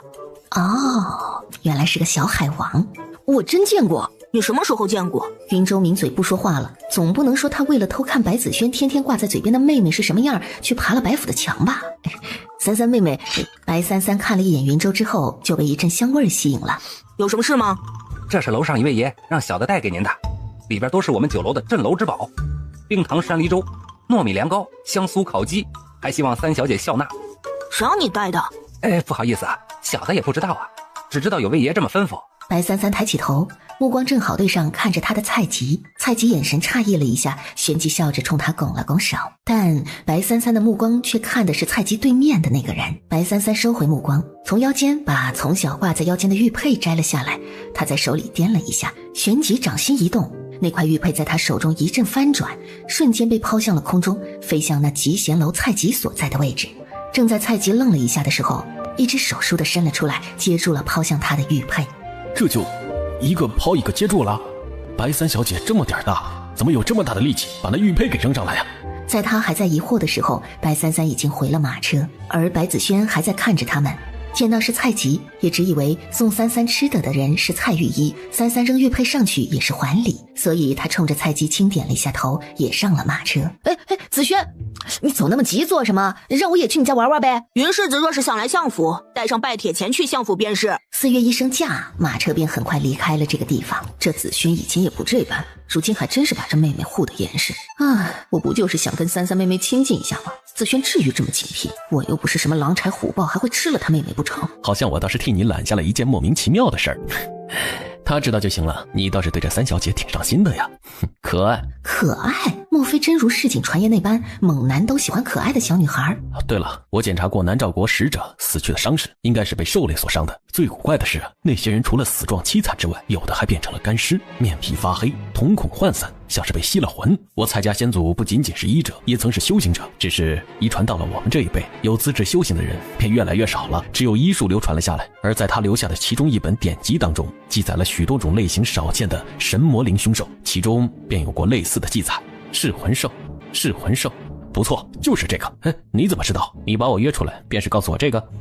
南诏国此番前来，若当真是带了噬魂兽，恐怕是会有歹心。这玩意儿很危险，而且吞噬的灵魂越多越强大。虽然先祖在书里只提了寥寥几句，但字里行间也能看出他对此兽畏惧得很。希望是我们猜错了，毕竟那可是上古异种啊。无论是不是，现在他们想要找的就是这个东西。坐在马车内的白三三假寐休息，白子轩也没打扰他，也干脆靠着身后闭眼休息了起来。而此时，一只黑色影子缠上了白33的脖子，直到当那道黑色影子逐渐幻化成一只小兽趴在33肩膀上，而小兽似乎方才受到了惊吓，撒娇地蹭着33的脖子。小魂是噬魂兽，可以无实体地隐藏在人的身体内，所以其实小魂一直都在白33的身体里。而在刚刚路过那个酒楼的时候，他明显地感觉到了小魂在害怕，那个地方有让他害怕的东西。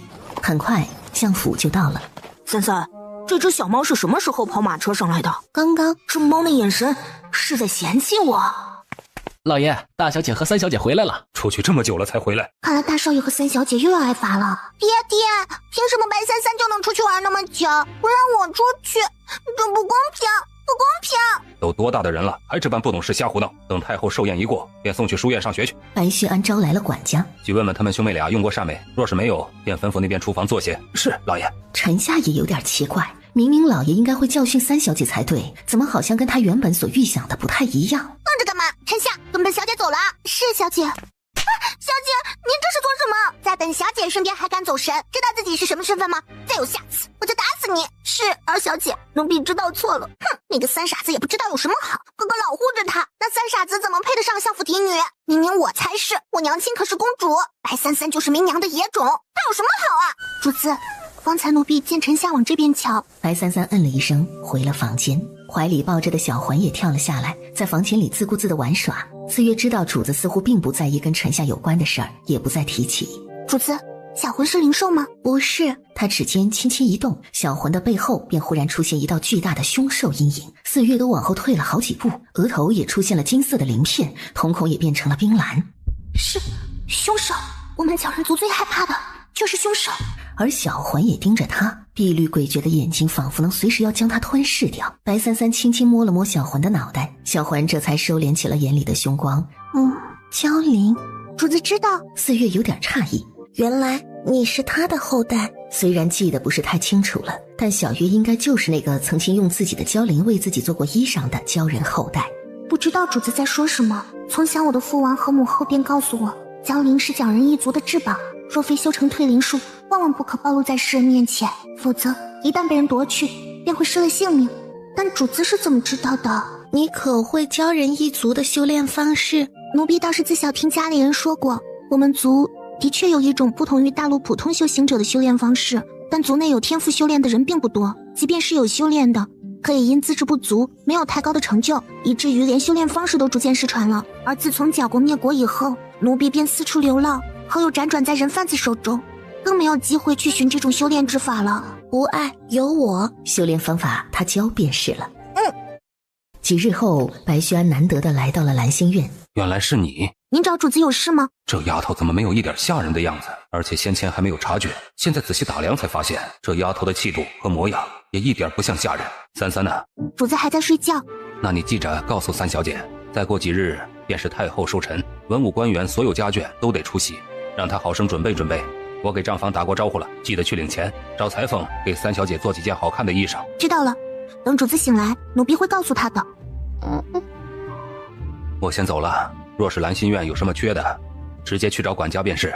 是。而在他离开之后，四月往门口的方向看了一眼，旋即转身去了趟厨房。出来的时候，手里已经抱了一大盆水。他走到门口，一盆水就朝着一个方向全泼了出去。你用水泼我！四月冷笑了一下，并未说话，转身便朝着兰心院里面走了进去。你给我站住！如今你不是兰心院的人，若再敢往前一步，便别怪我不客气。以前我在这院子的时候，你还不知道在哪儿呢，你有什么好拽的？去，主子在睡觉，最不喜打扰。若是你再过早，我就杀了你。而且主子起床气还重，前几天主子被吵醒了，一挥袖子，4月就被扇飞了出去，连带着屋顶都被削了一大块。今天屋顶才不好，我可不想再次被主子扇飞。以前三小姐可是我伺候的，这贱人生气什么？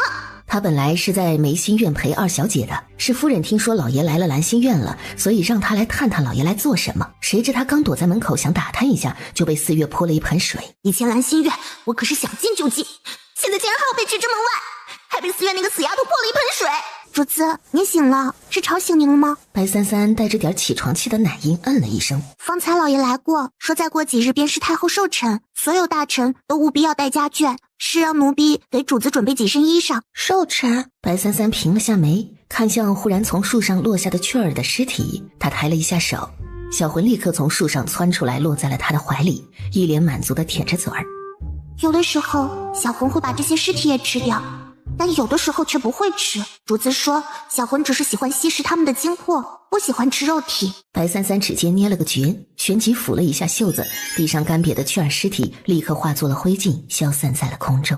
以后自己的垃圾自己处理干净。小魂立刻用爪子捂住了眼睛，像是做错了事似的，然后跟小鸡啄米似的点了点头。太后寿辰与我有何干系？无关，您是相府家眷。好像是这样。原来主子根本没记得自己是相府三小姐。殿下，您若是喜欢，属下命人让将工再给您打造几个过来。从没见过殿下对什么小玩意儿爱不释手过，实在是有些稀奇啊。还是大哥胆儿肥。你哪只眼睛看出来本殿喜欢了？话这么多，下去是带黄连治治舌头。我可不想吃黄连，会苦死人的。在距离上京百里之外的丹丘森林中，我记得有独角乌烟兽出没。是殿下，但独角乌烟兽很罕见，攻击力极强，是6阶魔兽，而且丹丘森林很危险，通常如果是非修行者的话，进去的人都没有能活着出来的。据说独角乌烟兽的骨头很漂亮，倒是很适合做这些小玩意儿。那丫头身上少了点东西，怎么都感觉怪怪的。既然她把自己腰间的挂坠送给了我，我也得还个礼才是。殿下是在打独角乌烟兽骨头的主意，我们是不是想错了？这魔兽可是6阶呀，连修行者都不敢打这魔兽的主意，更别说杀了取骨了。更何况那丹丘森林离上京还有百里之远。不过好像放在我们殿下身上也没什么是不能办到的，真是奇怪了。殿下是从什么时候开始喜欢上这些小玩意儿的？几日后，很快便到了太后寿宴这一日。你们2个给娘亲听好了，今天进宫都好好表现表现，一定要听话。平日李嬷嬷怎么教你们的都记住了，一定要讨得陛下舅舅和太后的欢心，知道吗？知道了，娘亲。只有得到皇兄和母后的宠爱，以后不仅我的地位会高，2个女儿未来的夫婿家也不会差。我要让宋小慈知道，她不但死了，什么都没法和我争了，就连一双儿女都不如我的孩子。时辰不早了，该进宫了。女儿家的总要梳洗打扮的嘛。三儿怎么还没出来？看来这三儿也知道好好打扮打扮呢。那便再等等吧。老爷，您刚刚不是还说时辰不早了吗？明明方才老爷就是等得不耐烦了，为何现在又愿意等白三三了？是啊，小孩子嘛，多等一下也无妨。爹爹说的对，老爷最近这是怎么了？难道被白三三那小贱人给蛊惑了？肯定还是因为白三三的脸太像他娘亲了，否则老爷怎么会无缘无故突然这么宠他？等了一会儿之后，白三三身后才跟着四月走了出来。三三，你终于出来了。奇了怪了，怎么觉得三儿看上去比双儿雨儿要讨人喜欢的多啊？四月不是说了吗？让你拿银子去找裁缝给三小姐做几件新衣裳吗？主子吩咐去买集贤楼的点心了。这集贤楼的点心随便一份也得好几两银子吧，随随便便拿做衣裳的钱去买这么贵的点心。白三三，你下次让管家叫账房多支点银子，集贤楼的点心可不便宜啊，衣裳还得做，不能光吃东西不要衣裳了，这像什么话？好。好像听上去好像很凶的样子，可怎么觉得爹爹是在宠着三三？是我的错觉？好了，都快上马车吧，时辰不早了。子轩，快带着妹妹过来，准备进宫了。三三，我们过去吧。子轩，你带着妹妹也不走快一点，这可是宫宴，去慢了，若是皇上怪罪下来，牵连的可是相府。知道了。三儿身子小，走得慢了些，也是正常的。急什么？反正距离开戏还有一会儿。老爷，这可是宫宴，去早了总比去晚了好。我许久没见娘家人了，您就不能体谅体谅我和2个女儿的感受吗？子轩，带妹妹走快一点。知道了，爹爹，放心吧，我和三三在一起，你们走你们的，我会照顾好妹妹的。咱们先走吧。平阳脸色并不好看，但还是点头。夏朝可是咱们九州大陆最大的国家之一，自然宫殿也十分宏伟，这还只是外边呢，里面还有上百座殿宇，宫墙楼阙都是以白色为主。等到冬天的时候啊，大雪一落下来，整个皇宫便是一片的银白。不过冬日的时候，便会亮起许多的红灯笼，为人引路。据说天启国的宫殿便跟夏朝完全不一样。若是有机会，哥哥带你去天启瞧瞧去。听到天启国，四月的身子微微的颤了一下，眼底也隐去了一丝蓝光。天启，三三还小，等你以后长大了，哥哥再告诉你关于这个大陆上国家的事。现在说了，你也听不懂。白三三嗯了一声，听不懂不听也罢。走到前面快要进殿的白丞相一家，正好和侯府撞上了。丞相大人，才多久不见，小世子已经出落得这般一表人才了。丞相夫人一段时日不见，确实比之前更年轻漂亮，让云州都差点认不出了。这孩子可真是会说话，小嘴就跟抹了蜜似的。这孩子就会油嘴滑舌，就这德行，公主莫要见怪啊！我儿子什么德行我可清楚，这臭小子连白丞相的夫人都有胆子调戏上了。这应该就是子轩的妹妹吧？可怎么没见着33？这是双儿，快来，见过世子哥哥。世子哥哥，双儿妹妹，双儿妹妹真是随了白夫人的美貌，年纪小小便出落得这般漂亮。你这孩子，世子哥哥夸我漂亮呢，是不是喜欢我呀？子轩呢？他刚问出口，便看到了是后边慢慢走来的白子轩和白33。三妹妹，子轩、33，过来见过侯爷和小世子。侯爷，小世子，不是说相府三小姐是个痴傻儿吗？以前也从来没见过白丞相带出来过，今儿怎么把这孩子带出来了？看着是有那么一点呆，但也不至于到以前传说中那地步啊！而且这模样看起来挺讨喜欢的，让人一见就喜欢的紧啊！自己又不是没有妹妹，怎么老盯着别人家妹妹瞧啊？我哪有这么乖巧可爱的妹妹？白33就是个傻子，哪里好了？双儿怎么说话呢？本来就是嘛，白33就是个傻子。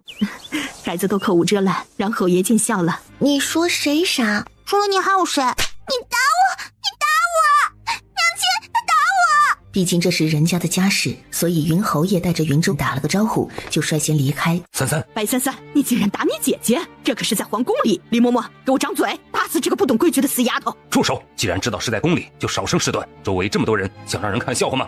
可是她在大庭广众之下打了双儿，这样的孽女不严加管教，只会越来越无法无天。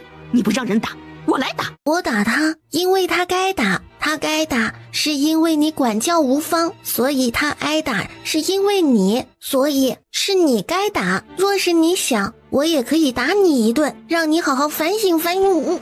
平阳公主被白33的话给堵着，气在了原地。33怎么说话呢？打你不道的东西，我今天非教训教训你不可。什么事让丞相夫人这么大的火气？不过是管教不孝之女罢了，惊扰到殿下了。管教子女在家便可，在宫中管教，丞相夫人未免有点失礼了。是臣看管不当，不过是点家事，若是惊扰到殿下，臣以及夫人这便向殿下赔罪。赔罪倒是不必，今日除了宴请南诏国之外，还是太后的寿宴，是个喜庆日子。若是在这样的大日子上做出什么失礼失格之事，我想后果不需要本殿多言吧。多谢殿下提醒，时辰不早了，臣就先带家眷们进去了。等等，既然你们跟三小姐相处不太愉快，那就让本殿带她进去吧。这，殿下不太合适吧？三儿脾气不好，脑子也有点不好使，万一惹得殿下不高兴了，殿下一生气把他给打了怎么办？怎么有本殿照看，丞相大人莫不是不放心？启禀殿下，臣并非不信任殿下，而是33还小，离了熟悉的人，臣担心他会不适应。若是33不愿，乖乖，过来。平阳公主脸色沉郁，怎么就连战王都这么哄着这个死丫头？过来做什么？有好吃的，好玩的。白33盯着那边，终于挪动了小步子，往萧杰那边走了过去。33，丞相大人放心，三小姐由我家殿下照顾。如今时辰也不早了，丞相大人作为文臣之首，也该入席了。丞相大人，陛下找您呢。那就有劳殿下照顾33了。是你33不记得我了？记得，因为很丑。殿下还是第一次被人当面说丑。小丫头也觉得我丑，这是我生平第一次有了主动想要在别人面前脱下面具的冲动。莫要自卑，好看的大多千篇一律，丑的却能万里挑一，丑的别致也挺好呢。三小姐这话是在夸人吗？萧杰深吸了一口气，才压下被仙仙嫌丑的郁闷。方才他们可有欺负你？没有人能欺负我。若是有人欺负了你，你就告诉我。好。乖。白33动了一下腿，想下去，毕竟这般随便被人抱抱，始终有辱他的威严。稍后33可与我同坐啊，有好吃的，比上一次集贤楼的点心还要好吃呢。白33不动了，算了，威严下次再说吧，反正他抱着也舒服。萧杰抱着白33，身子轻轻一动，便飞向了一处宫殿的屋檐上。都说大夏乃九州盛世，有明君，有战王，有安分守己的百姓，一片歌舞便可听出来太平安乐。33，你听出来了吗？盛极而衰，从上到下，从有到无，从来都是一个不可违抗的定律。繁华散尽，岁月变迁，也许若干年后，这里也只不过是一抔黄土。萧杰听到这句话时有点诧异，他惊讶于一个5岁的孩子怎么可能说出这番话来。33很孤独。何为孤独？何为孤独？等你长大了就知道了。你那把剑，刚说便察觉到自己的脚踝上被套上了什么东西，是一串洁白的玉骨铰链铃铛。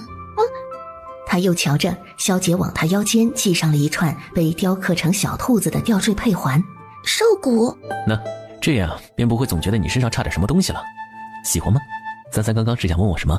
你的剑。他想知道这把剑的来历，这样才好毁了他。允星，三三可是怕这把剑。不怕。小姐忽然忍不住笑了起来。你笑什么？开心。太后寿辰按规定不能携兵刃进入，允星剑自然是不能被他携带在身上，只不过允星并非凡品，可以藏在他的身体当中，所以才会看不到。而现在他体内的允星却反应很强烈。难道允星的反应跟小丫头有关？好像。奇怪，三妹妹呢？白子轩都在那儿呢，怎么三妹妹不见了？周儿还在看相府那三妹妹呢。爹爹，您怎么就没给我生个这么好玩的妹妹呢？还好玩呢。你知道白丞相因为生了个傻女儿被多少大臣笑话吗？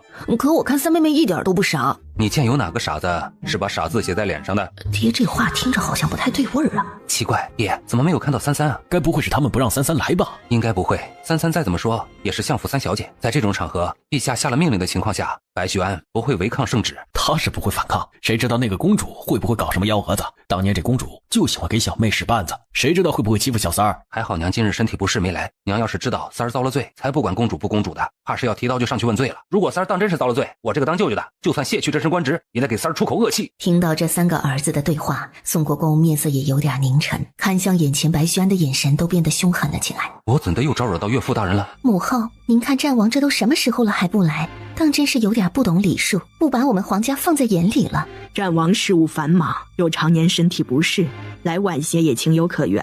这孩子呀，本就无父无母的，自然也没怎么学礼数。他既是皇帝的义子，也便是你的义子。若你觉得他不懂规矩，那你便尽一尽你为母的职责，多教教他规矩。南诏使臣觐见。下官上官岑见过陛下。陛下万岁。下官代表南诏国恭祝夏朝上国太后娘娘福如东海，寿比南山。祝太后娘娘福如东海，寿比南山。诸位不必多礼，南诏国与我夏朝之间路途遥远，想来诸位一路也是舟车劳顿，奔波辛苦。今日正好是母后寿辰，也顺便为各位远道而来的贵客接风洗尘。来人，接待南诏使臣的贵客们落座，让他们好好休息休息，欣赏欣赏我夏朝的歌舞美酒佳肴。汉王殿下到。陛下，皇上，你快让战王把这孩子放下来。你瞧瞧那孩子多小，多弱不禁风啊！这战王平日里打打杀杀的，要是把这孩子摔着磕着了怎么办？子期，这是回陛下，这是臣的三女儿白三三，方才来时恰巧碰到战王殿下，殿下与三三有缘，便暂时让殿下照顾了。丞相所言极是，这便是你上回从斗兽场里救下来的丞相家的三小姐。这么点半大的孩子，抱着会不会不太合适？孩子都踢着网了，必然是不喜欢。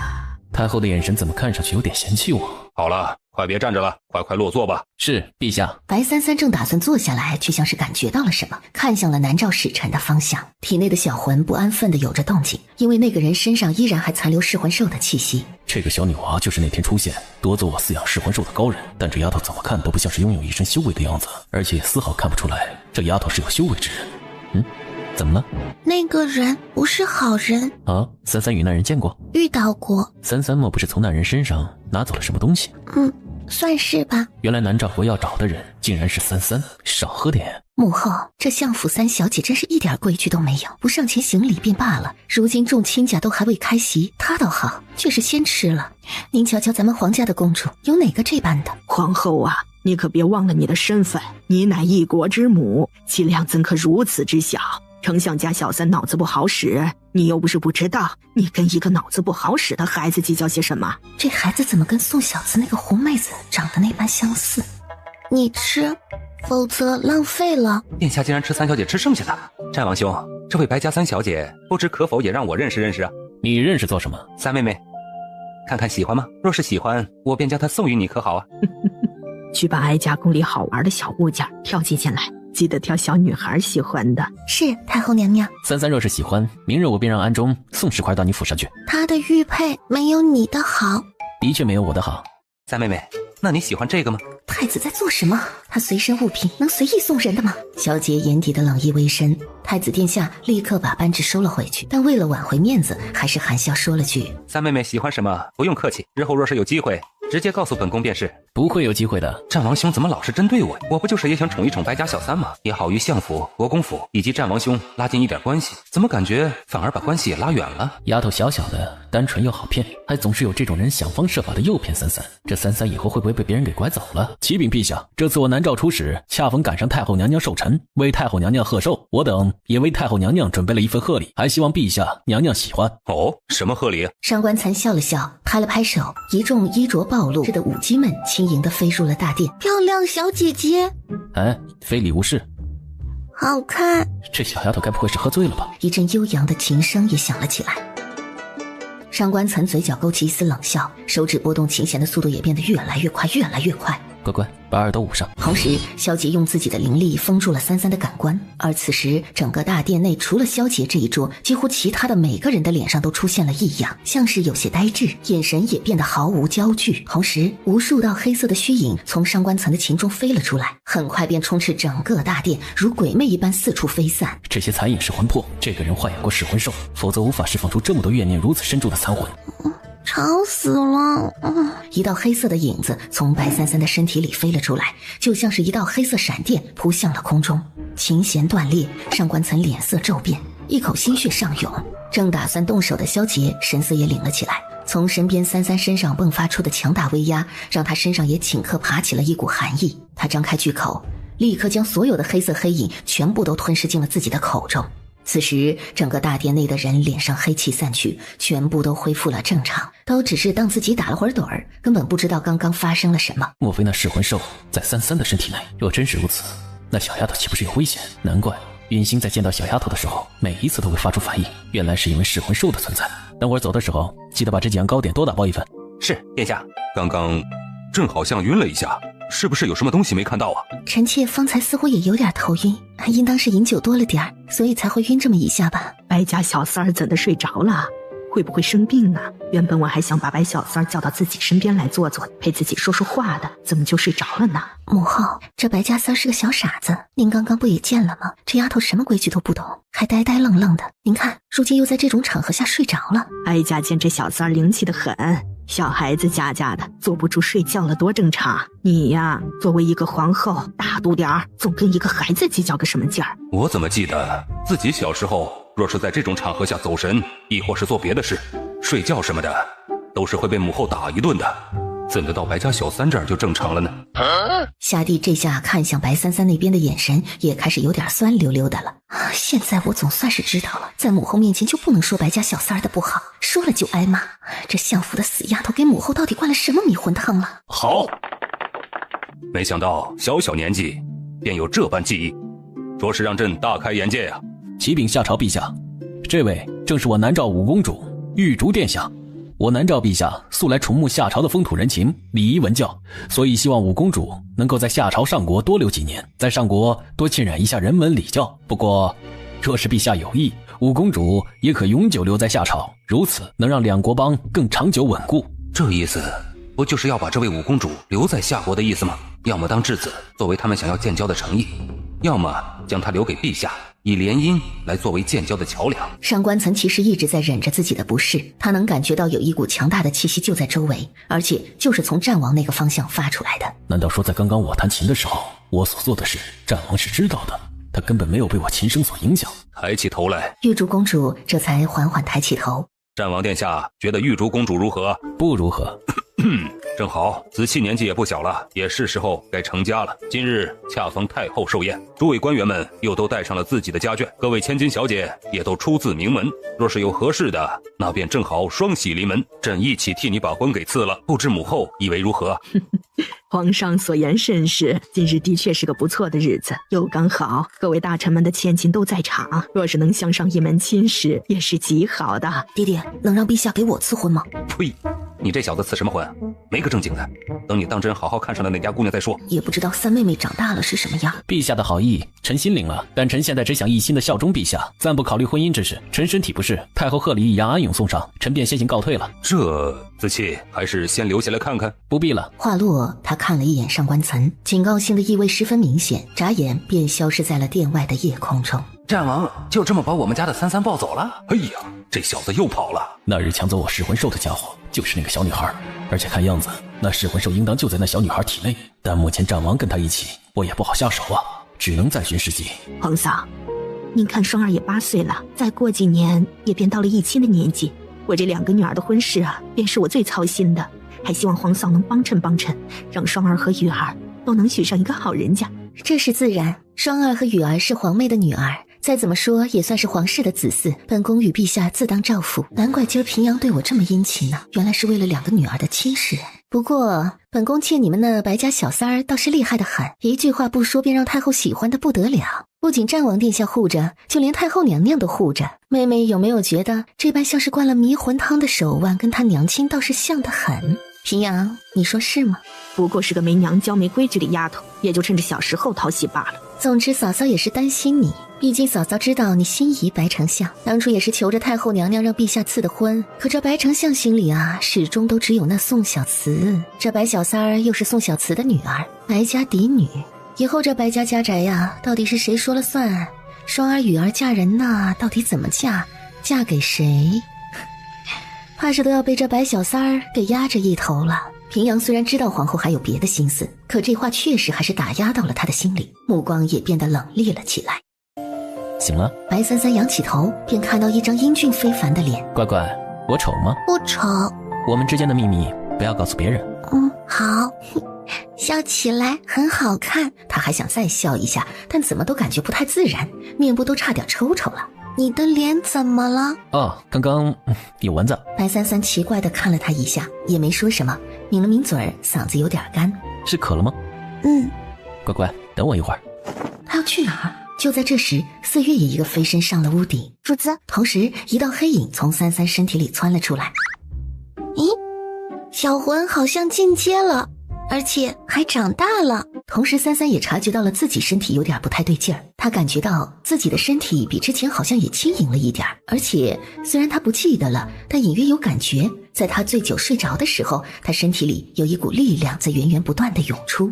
主子，怎么了？原来是这样。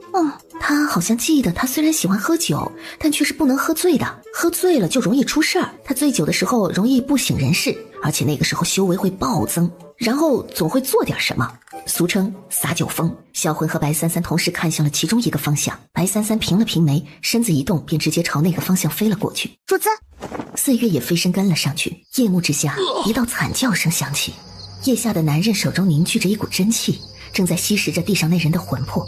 就在此时，一道白色的身影落在了他身后，而他刚察觉转身，便被一阵强大的气劲给击飞了出去。是你？是噬魂兽，果然是我的噬魂兽。回来，你是我的。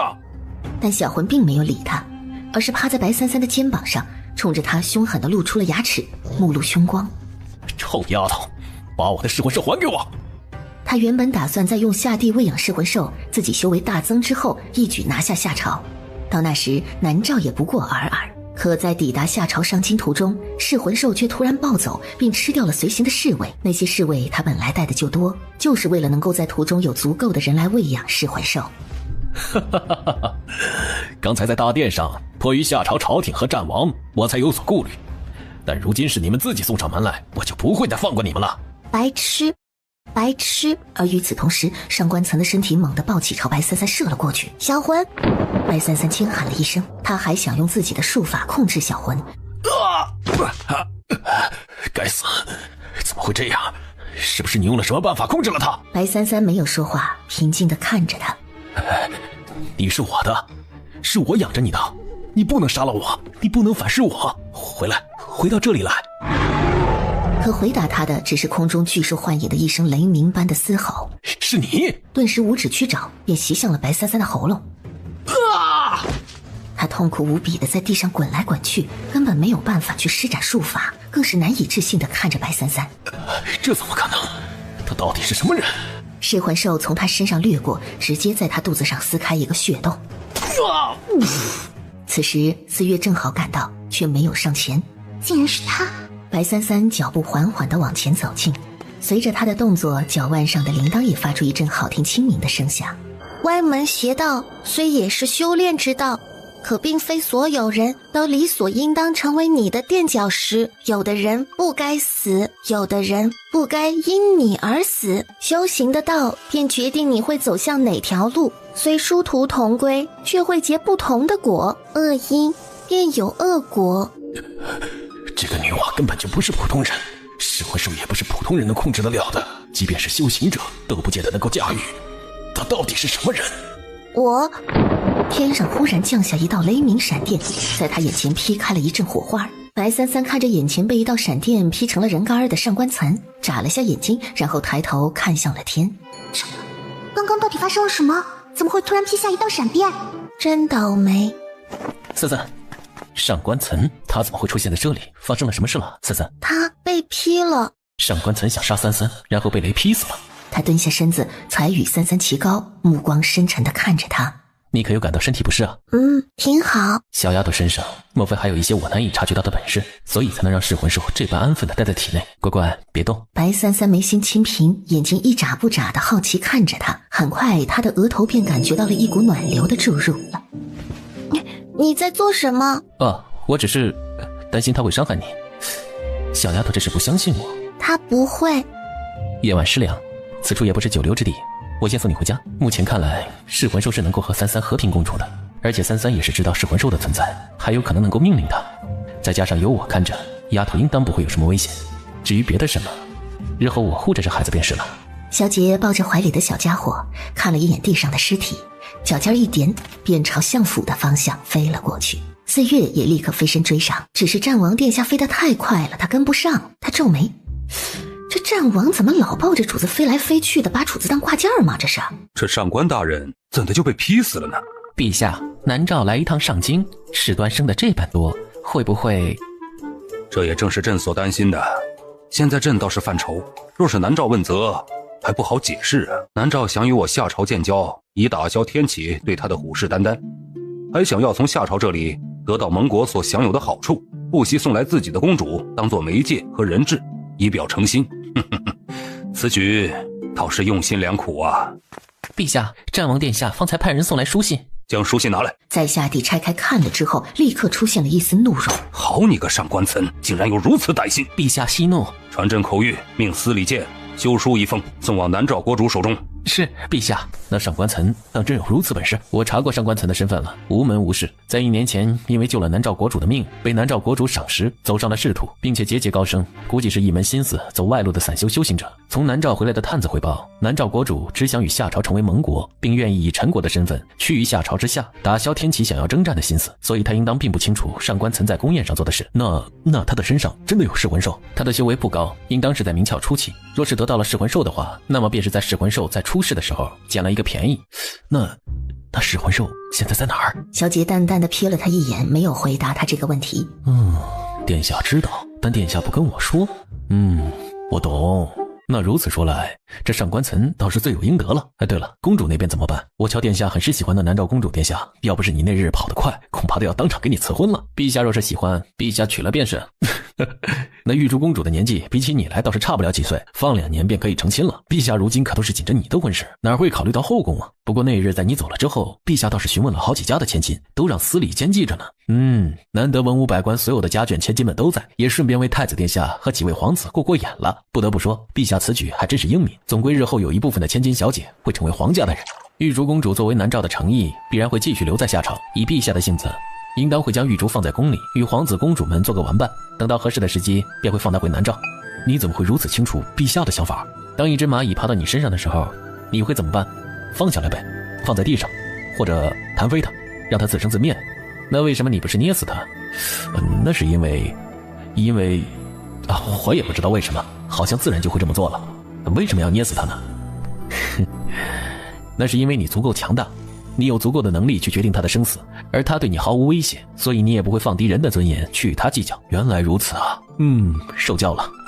而有的时候，正是因为你毁灭一件事物很容易，所以当你没有毁灭的时候，便如这天以万物为刍狗，却以仁者自居，妄度世间苦恶。蔡姬闻言思虑了片刻，也抬起了头看向了天上。殿下年纪并不大，可怎么听上去仿佛像是能跟天有着什么深仇大恨一般。大人，您要的东西。多谢。这是回殿下，这是瘦奶，是一种叫做三角牛的灵兽所产。这种灵兽所产的奶入口极为香醇，无论男女老少都可以饮用。若是小孩经常饮用，还能增强体质，快点长高呢。嘿，这一次我也带了一些，特意来给您尝尝。你说若是小孩子经常饮用，不但能够增强体质，还能早日长高。是如此，不错。我们家族便有小孩饮用瘦奶的习俗。你家里还有多少？没多少了。前些日子想起来，便去灵兽市场买了一点回来。好在三角牛不过是1阶灵兽，算不得什么罕见的灵兽，而且没什么攻击性，所以无论是想买来灵兽还是买奶，都十分方便。暗中，殿下，去灵兽市场买2只能产奶的三角牛回来，放在后院养着。是，少爷。这奶你别喝了，大把年纪喝了也无用。我怎么就大把年纪了？我才及官呢，也就比殿下大几岁罢了呀。殿下，您该不会是想给相府三小姐送过去吧？是又如何？三小姐年纪小，如今这年纪喝着奶确实合适。而且我瞧三小姐个子又小小的，又娇弱，估摸着之前有点营养不良，正好需要多喝奶补补身子。殿下，本王疼她。想说什么说便是。主子，为什么那个人会被雷电劈死啊？因为天上有积雨云在放电。放电？主子的意思是云在放电的意思吗？还是主子自己放的电？说的通俗一点，就是命吧。虽然我知道主子不是普通的小孩，但这副模样太可爱了。虽然主子很正经，但我还是忍不住想要笑。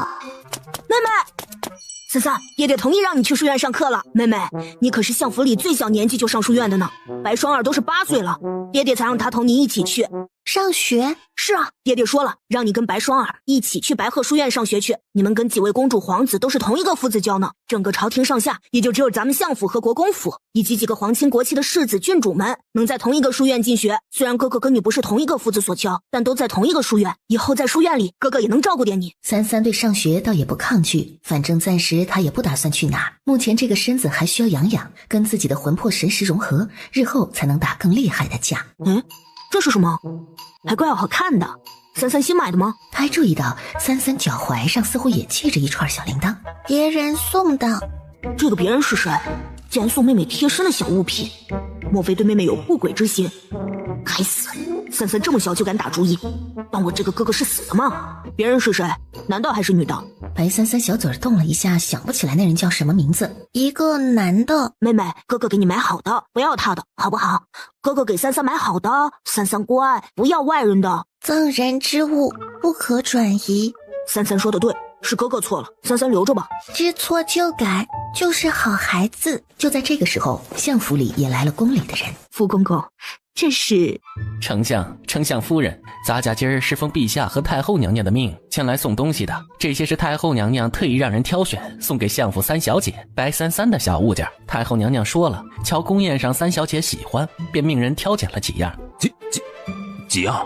这一箱则是陛下送的，三小姐福气泽厚，深得太后娘娘喜欢，更别说三小姐独得战王殿下的喜欢。丞相应该明白，战王殿下喜欢，那陛下也便喜欢。所以呀，丞相大人或是丞相夫人，若是有机会进了宫，便可将三小姐一起带上，去永和宫走动走动，你家祖坟冒了青烟了。三小姐以后就是皇家宠儿。福公公说完，便带着人离开了丞相府。没想到三三进一趟皇宫，便带回来这么多东西。母后倒是一碗水也不端平了，赏赐小三儿东西，却不给自己的亲外孙女赏赐，果然是嫁出去的女儿泼出去的水，就连皇家也是如此。胡闹，怎可对太后娘娘不敬？太后娘娘更喜欢谁就偏爱谁，不也是应该的吗？三儿讨喜，所以太后娘娘才会多疼宠一点。若是双儿、雨儿讨得太后喜欢，那就轮不到三三了。那老爷的意思是，双儿和雨儿不讨喜了？以前老爷还是很疼双儿、雨儿的，现在倒是偏爱着脑子不好的三儿那丫头，到底是被三儿灌了什么迷魂汤了？你一天想什么啊？怎的心思这般重啊？我怎么就惯着三儿了？三三没娘亲，这几年我也没关心她，可比不上双儿、雨儿，有你在身边疼爱。如今我关心三三怎么了？三三也是我闺女，难不成我还厚此薄彼不成？再说如今双儿和雨儿有多任性，你也不看看。看看三儿，虽然脑子不好使，但多乖巧文静，不吵不闹的。听到这话，他轻咬着下唇，眼角发热，神色委屈，隐忍着不说话。好了，这些赏赐的物件也给双儿和雨儿分一点过去。三三没娘亲，你也别光看着双儿和雨儿，也多关心一下三三。知道了，老爷。为什么是白三三？怎么什么好处都让白33给占了？他一个傻子到底哪儿好了？竟然还能讨得母后的喜欢？宋小慈啊，宋小慈，你的女儿就是个傻子！我的那对女儿有哪点不比你的女儿好？凭什么都冲着那个死丫头？怎么有股奶味儿？莫非主子是在喝奶？主子，小月要喝奶奶吗？奴婢不喝。原来主子真的在喝奶。主子，这奶……刚刚有人送来的，这奶很好喝。有人送来的？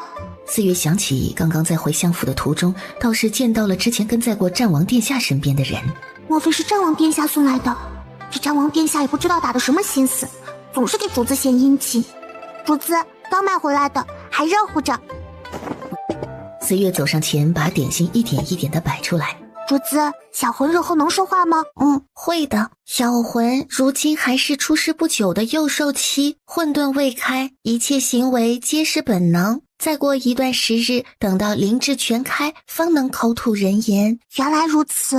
近日修炼之中，可有不懂之处？回主子，奴婢不懂的地方都已经积存好了，等着一起问您。那便好。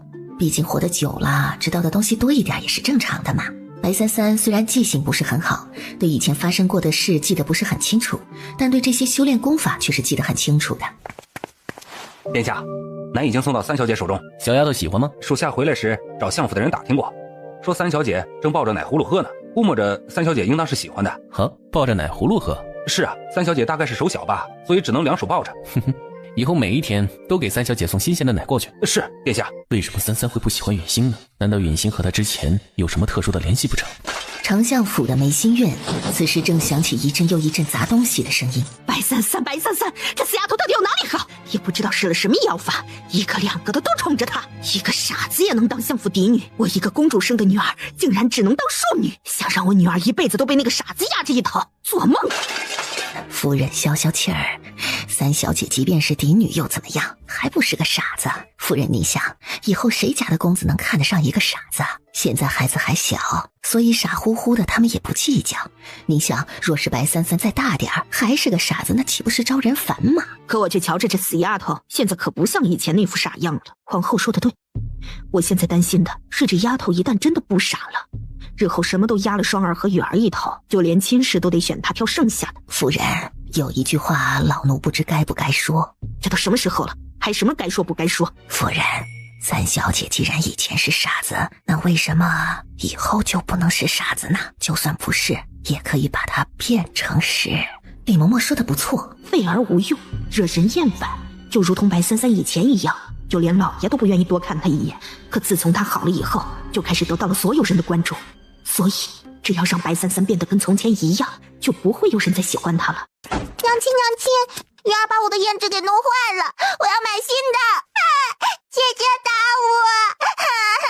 哼，谁让你偷我的东西用的？雨儿还小，你打她做什么？不许哭了，再哭就出去。娘，我要新胭脂，雨儿都给我弄坏了，我要新的。好，等会儿就让下人去给你买个新的。我也要，姐姐有的我也要有。娘亲偏心，怎么跟娘亲说话呢？李嬷嬷，让下人给雨儿也买一个。娘亲，院子里放着的那些箱子是做什么的？都是太后祖母赏赐给你们的，等会儿娘亲就让人把东西抬进来。真的吗？是太后祖母赏赐给我们的？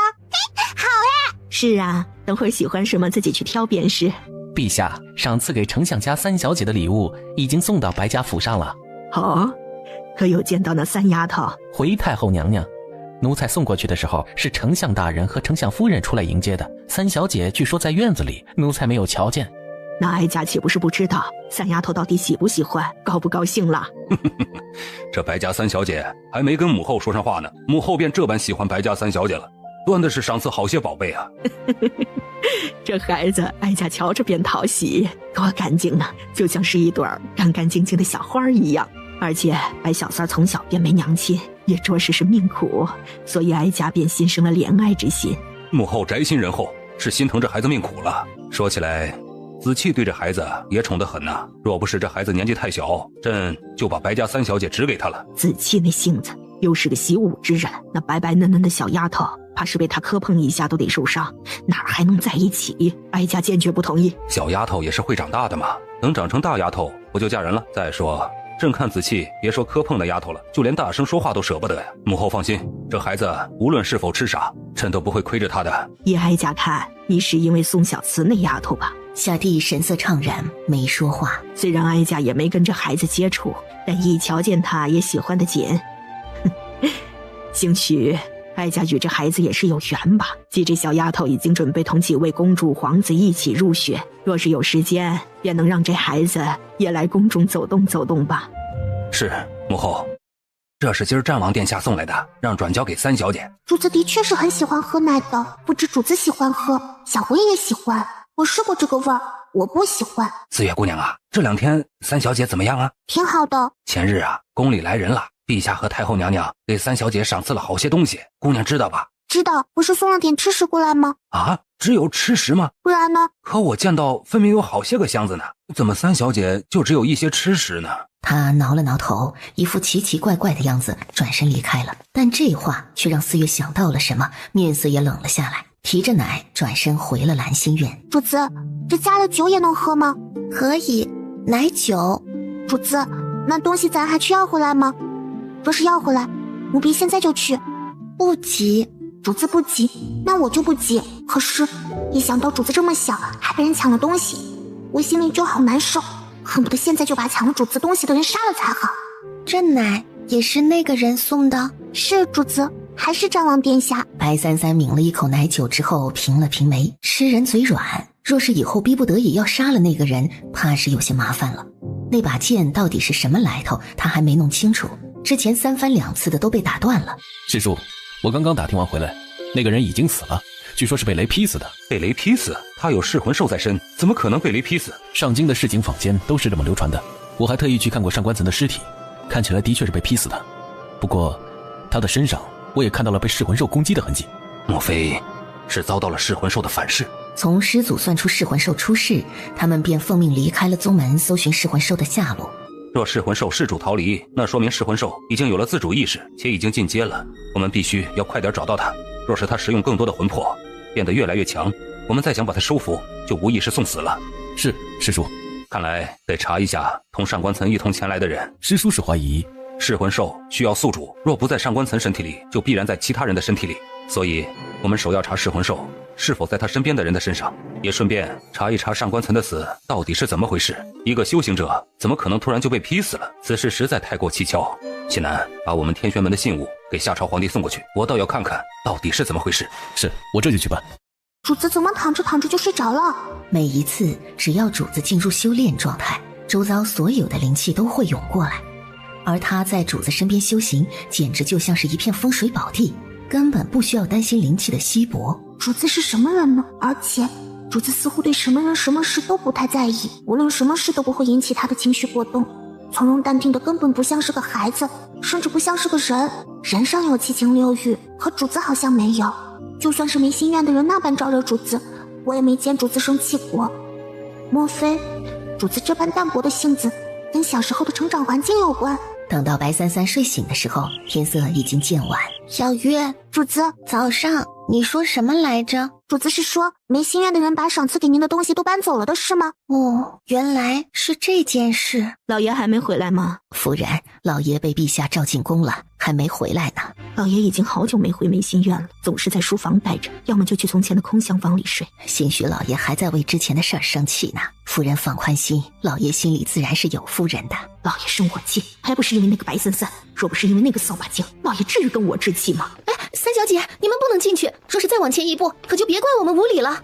让开！你这丫头懂不懂规矩？这可是夫人的院子，你若是再在这里胡闹，可就别怪我们动手了。死丫头，竟敢上梅心院来闹事，我看你是不想活了。就是这个地方可是夫人住的院子，2小姐和4小姐都在呢。若是吵到了夫人小姐们，你一个下等丫鬟担当得起吗？这是你带3小姐来的地方吗？3小姐不识好坏，若是冲撞到了夫人和小姐们，我看你连怎么死的都不知道。很快，拦住院子大门的丫鬟们全都一个接一个四散开，飞落在地上。发生什么事了？哎呦，夫人，是3小姐。白三三，大逆不道的东西，竟敢来梅心院闹事！听说你们拿了我的东西。什么你的东西？小月把我的东西找出来带走。站住，给我拦住他！这院子里的东西你敢动一下，本夫人就把你杖毙。四月根本没有理他，谁拦着他打谁，就算平阳公主喊来了侍卫，都不是四月的对手。主子您坐。于是白三三就跟一尊小佛爷一样，乖巧地坐在院子里，坐着梅心院的椅子，吃着梅心院的点心，等着四月。三小姐进去好一会儿了，我都看到好些护卫都被喊进去了。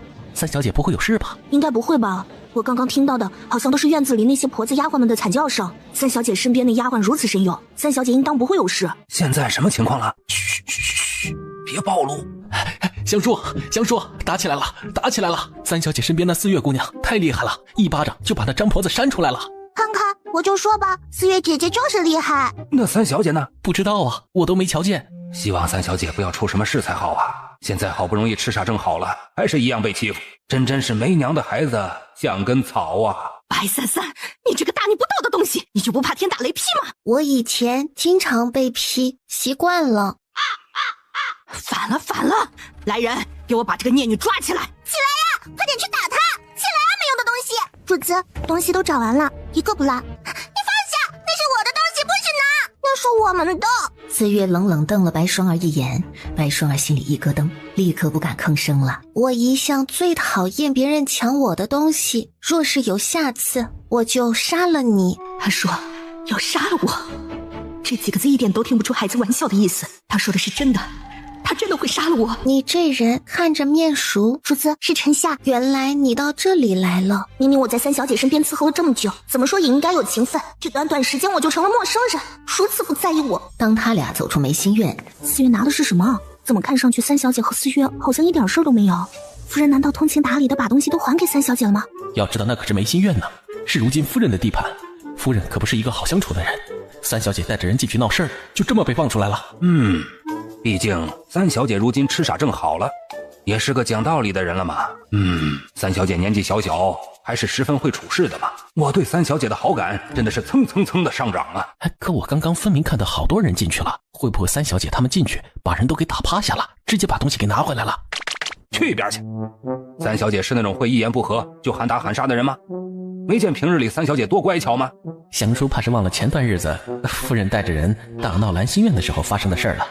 白旭安晚上从宫里回来的时候就觉得府里的气氛不太对，他逮了一个下人来问，下人却摇了摇头表示什么都不知道，直到他把祥叔逮过来。哎呀，今日三小姐去梅心院找夫人了。三三去梅心院做什么？这小的也不清楚，到底怎么回事？回老爷，前两天啊，宫里赏赐给三小姐的东西基本上都被夫人搬进了梅心院，送给了二小姐和四小姐，所以今天三小姐去梅心院把东西要回来了。你的意思，夫人把她原本赏赐给三三的东西全都拿到了梅心院去了？在福公公来那日，夫人便命人搬过去了，说是既然是赏赐给三小姐的，便是赏赐给相府小姐们的，如此也是赏赐给二小姐和四小姐的。三三那么小，又没有娘亲，无人护着，以前就经常受苦，如今连一点赏赐的物件都被人截胡，真的是让人火大。阔步一迈，便怒气冲冲的直接去了梅心院。三三在院子里一边吃着零食，一边看着四月练功的时候，白旭安正在梅心院责问，不过一会儿那边就哭成了一片。据说在夫人委屈的又哭又闹的时候，老爷就已经头也不回的走了。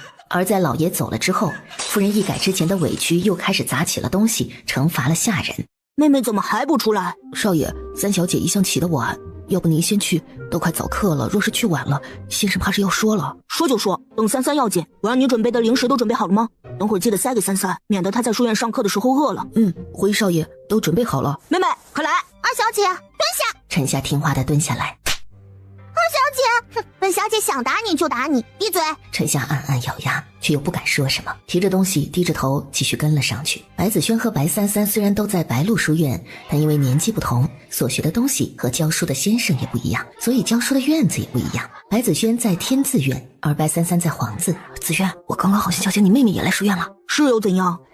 你看我也没带什么见面礼，就这贴身玉佩，就当做是送给三三的见面礼了。你当哥哥的帮我带给三三妹妹可好？那也是我妹妹，哪有女孩子收外人贴身物件的？这不坏我妹妹名声吗？再说了，爷爷可说了，三三若是以后长大了是要给我当媳妇儿的，哪能收别人的东西？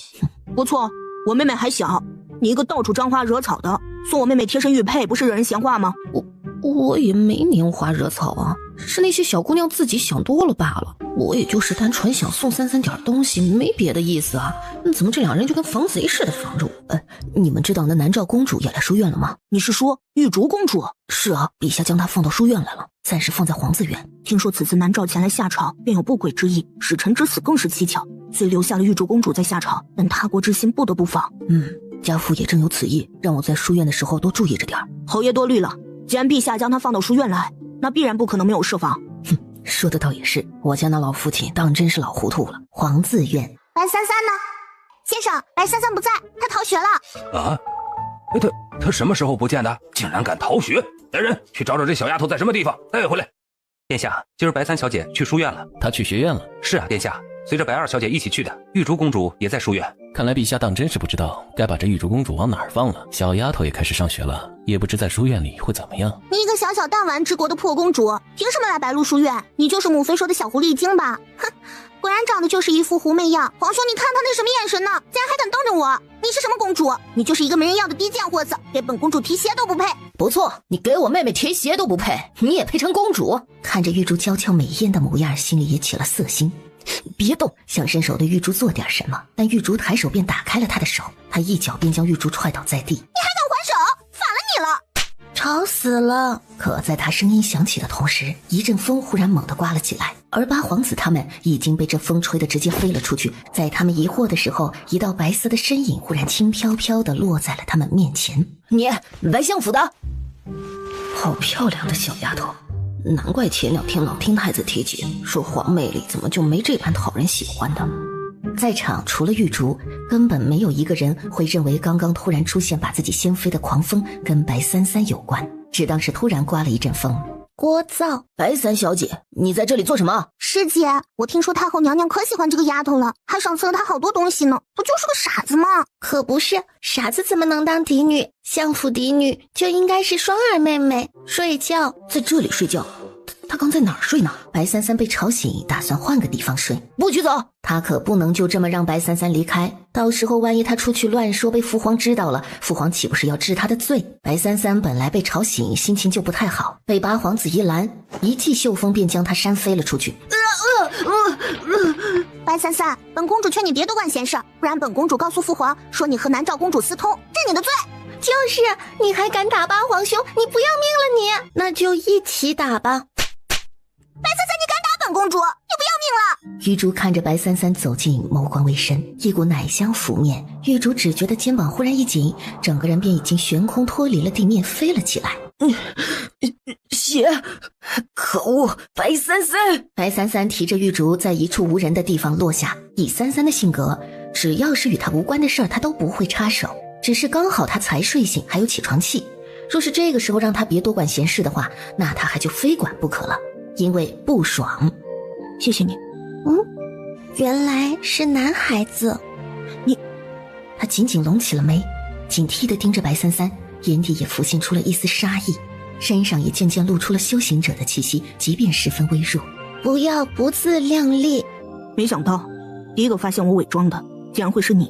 我知道你很厉害，那只会吃人魂魄的怪物就是你带走的，我说的对吗？小魂懒懒地打了个哈欠，看来主人没打算让他吃掉这个家伙。他化作一团黑影，倏地消失在了33雪白的脖颈处。消失了？是，又如何？你会说出去吗？与我何干？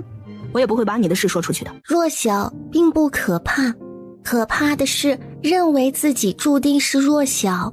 若是不想被欺负，那就变得强大好了。玉竹看着他的背影，幽深的眼底出现一丝和他年龄不相符的复杂。等到他转身也准备离开的时候，忽然又想起了他熟悉的声音。你知道皇子院怎么走吗？我带你去。好。他本来是在上课的，但是那老先生讲课着实无趣，而且所讲的东西对他也无用。为了不影响其他人上课，所以就出来睡觉了。你是怎么出来的？先生不管吗？他们念书都闭着眼睛。你叫白33？你多大了？好像5岁半了。我10岁半，刚好比你大5岁，发育的很快。主子您去哪儿了？方才我瞧见皇子院的人在找您。先生，你看，白33在那里。白33，今日是你上书院的第1日，跑哪儿去了？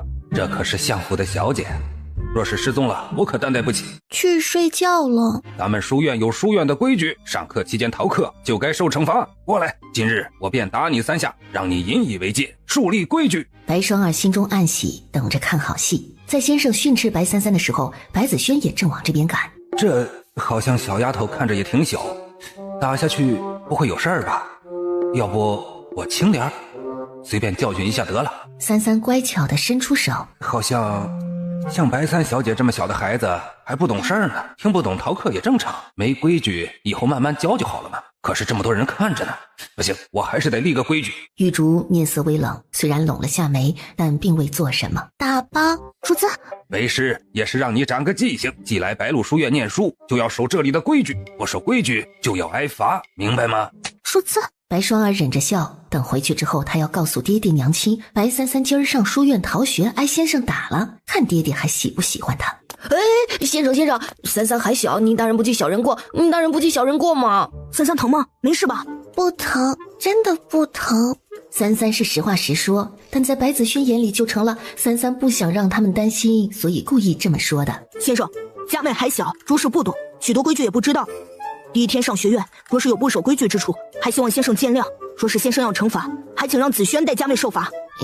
傅先生息怒，您看，您若是要惩罚，那便惩罚白子轩吧。兄长带妹妹受罚也是应该的。乔三儿丫头多小啊，若是打坏了，宋国公不得找您来说理吗？这话说的没毛病。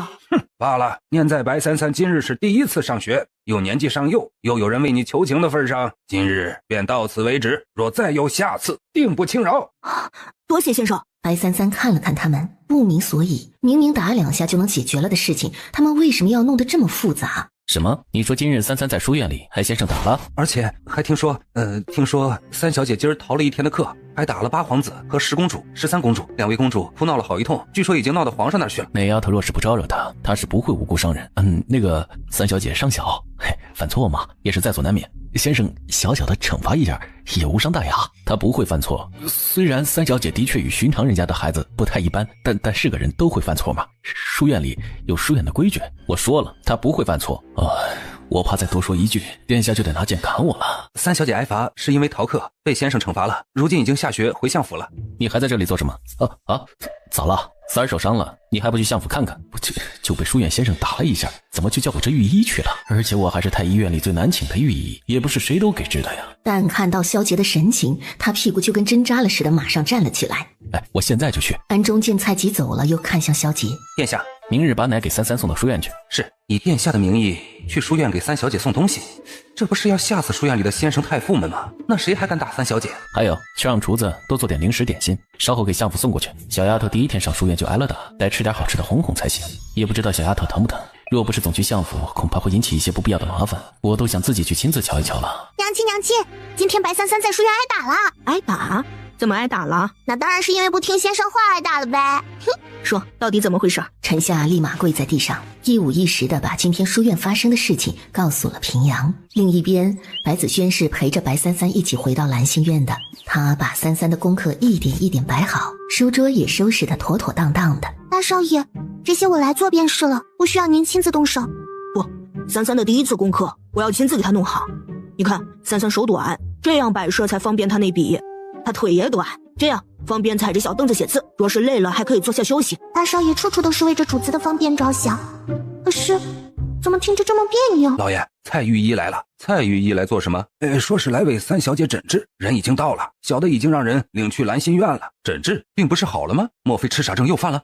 这小的就不清楚了。奇怪，蔡御医到底在给三三看什么？神神秘秘的。少爷若是着急，可先行回自己院子，有什么消息到时候我会通知您。四月，你既为下人，却为何只在三三面前称奴？你可知在主子面前自称我是何罪？我只与主子之间是主仆关系。三三说话便是这个调调，你可别跟三三学，冷冷淡淡的，一点都不好。你要让三三多笑一笑，多说说话才是。是。你想说什么？三小姐，还记得我吗？眼熟。三小姐从斗兽场回来后不久，便是我为三小姐诊治的。我姓蔡。你是蔡吉？蔡吉。那日在集贤楼门口，我们也是见过她，不知道三小姐还有没有印象？三小姐的马车从集贤楼下边路过，还跟云州小世子的撞上了。三小姐的掌心还疼吗？没疼过啊，感情三小姐连疼都不疼啊！这是玉骨雪花膏，是上好的外伤药。若是三小姐以后哪里磕着碰着了，便用这个，定不会留疤。不知三小姐可否让我再一次把脉？把脉。他眉头开始紧紧地皱了起来，旋即又松开来。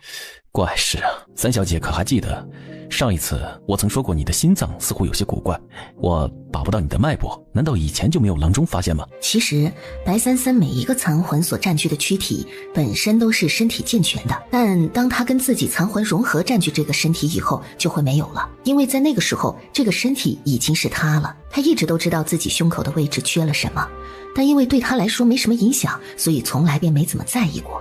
如今从这个人嘴里听来，莫非自己是失了心？无心怎可没关系？天地本乃阴阳一体，阴阳兼五行，五行合阴阳，而五行又对应五脏，缺一不可。五脏便等同于阴阳五行，缺失任何一个，便是阴阳失衡，五行不全呢。罢了，说这些，三小姐怎么可能听得懂？无心或许是我的医术不精，一时还查探不出来什么。对了，三小姐可否有觉得身体不适？胸口痛。胸口痛？胸口不就是在心的位置吗？看到一样东西的时候会痛。看到一样东西的时候会胸口痛，这是什么毛病？那你之前见过这样东西吗？正常来说，若是看到一样东西会产生一种身体上的本能反应，大多数情况下是应激反应，也就是在此之前你本身便与这个东西有过渊源，但三小姐还这么小，怎么可能呢？而且也不知到底是什么东西。那三小姐可否告知您看到会心痛的到底是什么呢？剑？该不会是三小姐被这把剑给捅过吧？蔡吉被自己这个想法吓了一跳。但我不讨厌。事实上他并不讨厌那把剑，只是看到会胸口痛，觉得会有危险，便想要毁了它。若是有渊源，那也应当很久很久了。蔡吉抬起头看着眼前的白三三，忽然感觉眼前的孩子根本不像是个孩子，虽然那眼中依然是如婴儿般的澄澈，可却有种仿佛经历千万年的通透清明，足以净化这个世间一切的污秽。蔡御医，白雪安直接走了进去。爹爹，相爷，不知三儿是出了什么事了，需要劳烦蔡御医亲自跑一趟，莫非是痴傻症又复发了？那倒不是，是战王殿下听说三小姐受伤了，故托臣来瞧瞧三小姐。受伤了？受什么伤？蔡吉沉默了一阵儿，然后看向了白三三，这话让他一语一说还真不好说出口。就这掌心的印子，若是他再晚来个一会儿，这红印子都消失了呢。爹爹！白双儿从院子里跑了过来，但人还没过来就被四月给拦住了。让开！你个下人也敢拦本小姐？放肆！主子说过，若是来兰心院闹事，来一次打一次。怎么，本夫人好心带东西来安慰一下三儿，反倒被你一个婢女说成是闹事儿？安慰？这个女人分明没安好心。安慰？出什么事情了？平阳公主也带着白双儿直接走了进去。四月暂且没拦，但目光还是冷冷地注视着平阳公主的背影。听说今天三儿在书院挨了先生打，想着三儿是第一天上书院，又还小，担心他会厌学，便带着双儿过来瞧瞧。老爷说的对，三儿着实还小，娘亲又不在身边，自小便吃了不少苦。老爷这几日不理妾身，也让妾身想明白了，妾身今后必会把三儿当成亲如己出，好好教导。挨打？三儿今天在书院，怎么会挨先生打？此时便是相府的家务事了。蔡吉告辞，打了声招呼之后便离开了。妾身也不知，还是双儿回来与我说的。双儿将书院的事告诉爹爹。平阳公主这不是故意让爹爹知道三儿在书院逃课的事吗？若是爹爹知道，以爹爹铁板规矩的性子，三三怕是又要受罚了。果然没安好心。白双儿立刻添油加醋的把三三在书院逃课的事儿告诉了白雪安。三儿还小，第一天听不进去也正常，不过上课逃学怎么也是不好的。好歹三三也是相府的小姐，传出去多不好听。你今日逃课挨先生打了？双眼无辜地看着他，白雪安一看到这样的三三，怔了片刻，旋即又故作威严，冷冷道：你今日饿了。饿了那就吃吧。不是要教训白三三吗？奇怪，爹爹为什么不教训白三三啊？又是你今天又是来找打的吗？三三怎么说话的？小月。四月立刻走了进来。李嬷嬷，这是夫人特地为三小姐准备的一些补品和点心，担心三小姐在书院受了训不高兴，特意带过来的，带来给三小姐的。三小姐不是说饿了吗？还不去吩咐厨子弄吃的？四月没有看白雪安，只是冲着三三点了下头，旋即下去准备吃的。老爷，战王府又来人了。来做什么？是给三小姐来送吃的。又来了？战王殿下怎么跟粘着我家三三不放了似的？是不是想喂熟了好拐走？战王殿下怎么知道三三饿了？来的还真是及时。战王殿下到底跟白三三什么关系？这么宠着他？娘，你怎么不说那白三三呢？明明他在书院挨罚了，为什么爹爹不骂他？你就乖乖给我好好念你的书，以后少去管兰心院的事，也少管白三三的事，知道了吗？今天娘亲是怎么了？为什么不管白三三？二小姐只要听夫人的便是，只要你好好听夫人的，以后这相府嫡女的位置啊，就是二小姐的。真的吗？看你死丫头，还能嚣张到几时？主子很喜欢吃的战王殿下差人送来的食物。而桌子上，小魂也在吃着三三吃剩下的食物。小月做的也好吃。四月笑了一下，若是要变强，还是得让你多吃一些魂魄才行。小魂听到能吃魂魄，一下子就翻坐起来，一脸的期待。但即便是魔，生在菩提树下，也能悟到自度成佛。你即在我身边，我便教你修行之法，如此若是无魂可食，也能自己修行了。什么？相府那三丫头在书院打了老八和小十、小13？可不是嘛，臣妾听说小13回来还跟他母妃哭鼻子呢，身子都摔肿了。皇后娘娘还笑，感情被打的不是你的孩子啊！唉，没想到这相府的白小三儿虽然出身名门，第一日上书院就做出这种事儿来，也不知这相府是怎么教的。上回哀家瞧这小三儿乖巧的不得了，倒不像是会打人的，怎的还把比他年长的皇子公主给打了？还请太后娘娘为我皇儿做主，臣儿骨头都断了一根，就是白小三儿下的狠手，小小年纪便如此歹毒，日后长大可还了得？我臣儿也不能平白受这委屈。什么？老八的骨头都断了一根？是啊，老八还不肯说，臣妾是问了小十和小13才知道的，就是相府那个白三儿干的。太后娘娘，您可要为臣妾和臣儿做主啊！也是，不管怎么说，皇子公主都是皇家子嗣，这白小三年纪这么小就能干出这些事，确实当好好教训一下。皇后所言也有理，不过小孩子之间的事儿，哀家这把年纪了，不宜出面。不过哀家倒是想看看那丫头是不是当真如此跋扈。揣哀家口谕，命相府的三小姐明日进宫一趟。不过若说做主，哀家说了，哀家也不宜出面，这后宫之事啊，也是皇后在打理。若是你们有什么诉求，找皇后娘娘说即可。不管怎么说，她也是相府的千金，战王又对这孩子喜爱的紧，听说这些时日也总是命人给这孩子送些好吃的过去，所以可不能听风就是雨的，还是得弄清楚究竟是怎么回事，否则既得罪相府，又得罪了战王。母后说的是，臣妾定会掌握分寸。太后说了这么多，不就是想护着白三三吗？但既然进了宫，就凭白三三干的这些事儿，太后也不至于当睁眼瞎，到时候再好好处置一番白三三便是。很快皇后娘娘就带着人告退离开了。太后娘娘，这宫里的事儿，皇后娘娘带着人往您这边跑做什么？可不就想收拾那三丫头呗？但三丫头背后有战王宠着，那几个妃子又没那个胆子，便只能找到皇后。唉，这皇后啊，本就对那三丫头不喜，想要借此机会收拾那三丫头，便捅到我这儿来了。哀家估摸着呀，皇帝那儿也不安生。皇后娘娘为何不喜白三小姐？唉，还不是因为小慈那个丫头，这三丫头简直和她娘亲长得一模一样。宋小姐，徐嬷嬷是有印象的。宋小姐出身武门，和寻常女子不同，武艺高强，无人敢招惹。若说起来，当初似乎皇后娘娘还不是皇后的时候，也挨过宋小姐打呢。哼，若是三丫头当真打了人，还真是跟她娘亲年轻的时候一模一样了。皇帝当初看上这丫头的时候，他是不允的，因为他知道这样的丫头若是当了后妃，必然会后宫大乱。恰好宋丫头又和当初年轻的丞相两情相悦，双方说好了亲事，皇上才没法插上一脚。可是太后娘娘不是说那三小姐都把八皇子骨头都打断了一根吗？哼，这些后宫里的妃子啊，说什么不是添油加醋说的？你说，就一个5、6岁的小丫头，怎么就能把她一个13岁的男孩给打断骨头了，还能把10公主和13公主给打了？你觉得这合理吗？徐嬷嬷想了想，好像是不太合理。当真有此事？后宫里正在为这事儿找太后娘娘闹呢，且太后已经传口谕，让白三小姐明日进宫了，所以此事应当不会有假。这事倒是稀奇呀，那小丫头是怎么把老八他们给打了的？我怎么都想象不出那呆头呆脑的小丫头打人的模样。如此，明日朕倒也要去看看那丫头了。夏朝皇宫此时又迎来了2位尊贵的客人。见过夏朝陛下。前日收到2位信物，本以为还要过几日才到，没想到这大晚上的就到了。我等修行之人，不觉天地日月变化，若是来的时间不当，还请陛下海涵。眼前这2个男人正是九州大陆最大的一个灵修门派天玄门的人。设宴，为贵客接风洗尘。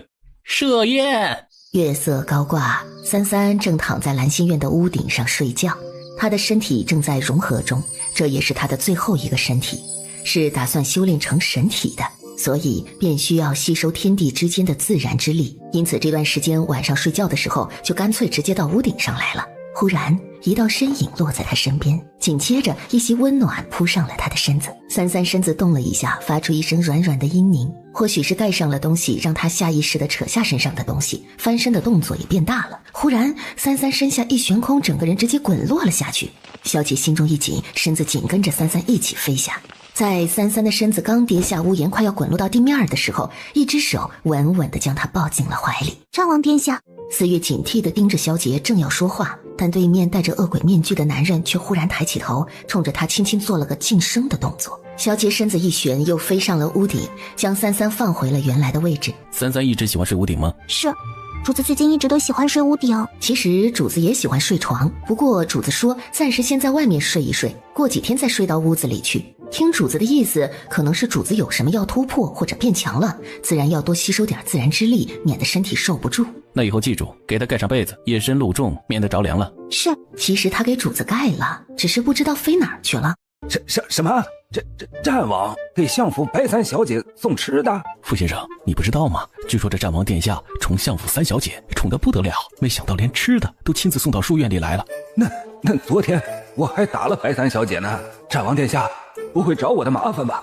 那战王殿下派来的人还有说什么没有？有说的，说是三小姐年纪还小，刚上书院，希望先生们多多担待。听这话说的，怎么感觉白三小姐倒像是战王府的人了？而这一天，书院里也发生了一些莫名其妙的事儿，比如没过多久，傅先生就被一个掉下来的马蜂窝里的马蜂给蛰了。比如10公主和13公主2人一起在书院池子边玩的时候没踩稳，一不小心掉进了池子里。玉竹看到这一幕，勾唇冷媚地笑了一下。她走到一棵树下，抬起头看着树冠，树上的小女孩手里抱着一个葫芦，正在熟睡。她嘴角忽然咧开一抹恶趣味的笑意，身子一动就飞身上了树冠，轻手轻脚的想从三三手里把那个抱着的葫芦给偷过来。玉竹捂着肚子抿了下嘴儿，看着白三三没说话，那小眼神似乎有点委屈。你要做甚？三三，你手里拿的是什么？奶。你今日又不去上课吗？不去，无趣。玉竹跟三三走近了一些，在他面前蹲了下来。玉竹忽然伸手捏了一下三三的小脸，玉竹完全是下意识的动作，等他反应过来的时候才知道自己做了什么。不做什么，就捏一下。三三也没从他身上感觉到危险，所以这点小事儿也不会去计较。白三三，你好烦！三妹妹，三妹妹！这个声音白三三倒是认得，他飞身直接朝着声音的方向飞了过去。三妹妹，你不要夹着屁股说话。你不要夹着屁股说话。这三妹妹简直就是宝藏啊！刚刚你找我？是啊，刚才去皇子院找你，没找到，就出来找你了。你又逃课，就不怕挨先生的打呀你？你哥哥今天不回家，要留在书院完成先生给他的课题，所以让我来告诉你一声。不过呢，我是可以离开的，所以不如让云州哥哥送你回去。要送也是我送，三三也是我妹妹，什么时候轮到云小世子送了？要让哥哥送你回去吗？这宋家和白家的人怎么都一个德性啊？想让哥哥送你回去，那你就要听哥哥的话，以后不许跟不熟的人搭话。三三表示他好像也没说什么吧。走吧，哥哥送你回家。嘿，合着我就吃亏在不是哥哥这上面。三三，以后不要和别的男孩子说话。为何？因为你以后是要嫁给我的。然后在三三下车的时候，忽然把自己的贴身物品弯腰塞进了三三手里。回府，这马车离开的匆匆，就跟逃命似的。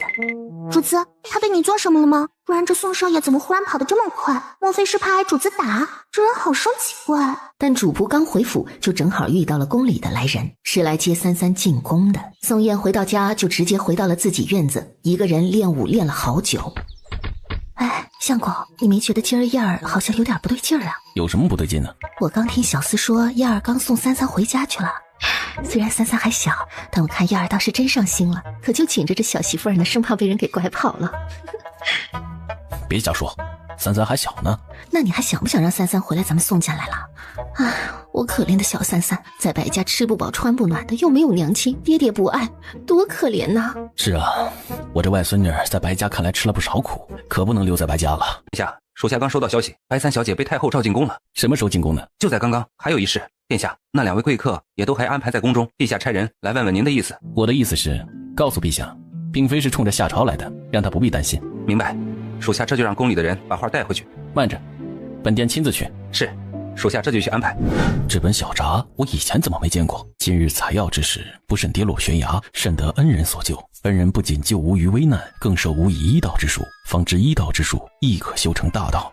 再见恩人，却见恩人胸口淌血，探知惊觉恩人竟已无血，虽不知是何缘故，但为报恩，吾倾尽所有将恩人救活。哎呀，关键时刻怎么给我卡住了？他继续往后翻，在最后一页竟还有一行字和一张画像，还是一张女子的画像。这莫非就是老祖口中的恩人？老祖所救的恩人也是无心人，虽不知道是何缘故，但是小札的最后看起来，恩人还是活着的。老祖终其一生也未追上恩人的步伐。在我的印象里，自己的祖辈是有仙缘的，莫非恩人是神仙不成？老辈既已是修行者，且已有渊源，那所说的大仙必然是跟普通人不同，所以很有可能这个恩人并非凡人。哎，罢了，以后再研究，等下次回家族里去问问老人们。哎，也不知道白三小姐到底是怎么回事，怎么的就能这般奇怪，没有心跳却还能好好的，这若是说出去，只怕是要当成妖物了吧。白三小姐，永和宫就在前边了，您能否走快一点呢？再这般走下去，天就要黑了。你是要我走快一点吗？是的，三小姐，您看天色也不早了。那你不早说。他还以为不赶时间，所以就沿途观光了。明明像是往前只走了1-2步，可人却瞬间消失在了宫人面前。三小姐人呢？紫月微扬了一下下巴，往前示意。这三小姐怎么那么快？是怎么过去的？不是要快点吗？怎么的这么慢？发生什么了？我什么都不知道啊！赶紧的，给三丫头倒水，可别噎着了。徐嬷嬷连忙上前倒水。谢谢。三小姐客气了。三丫头饿了？刚回家，还没吃饭就过来了。来人，去吩咐御膳房准备晚膳。是。三丫头今日去书院了？去了。你找我来有事吗？那哀家且问你，你可要如实回答。你问。昨日你可有在书院打人？打人？昨日主子什么时候打人了？莫非有人找太后告状？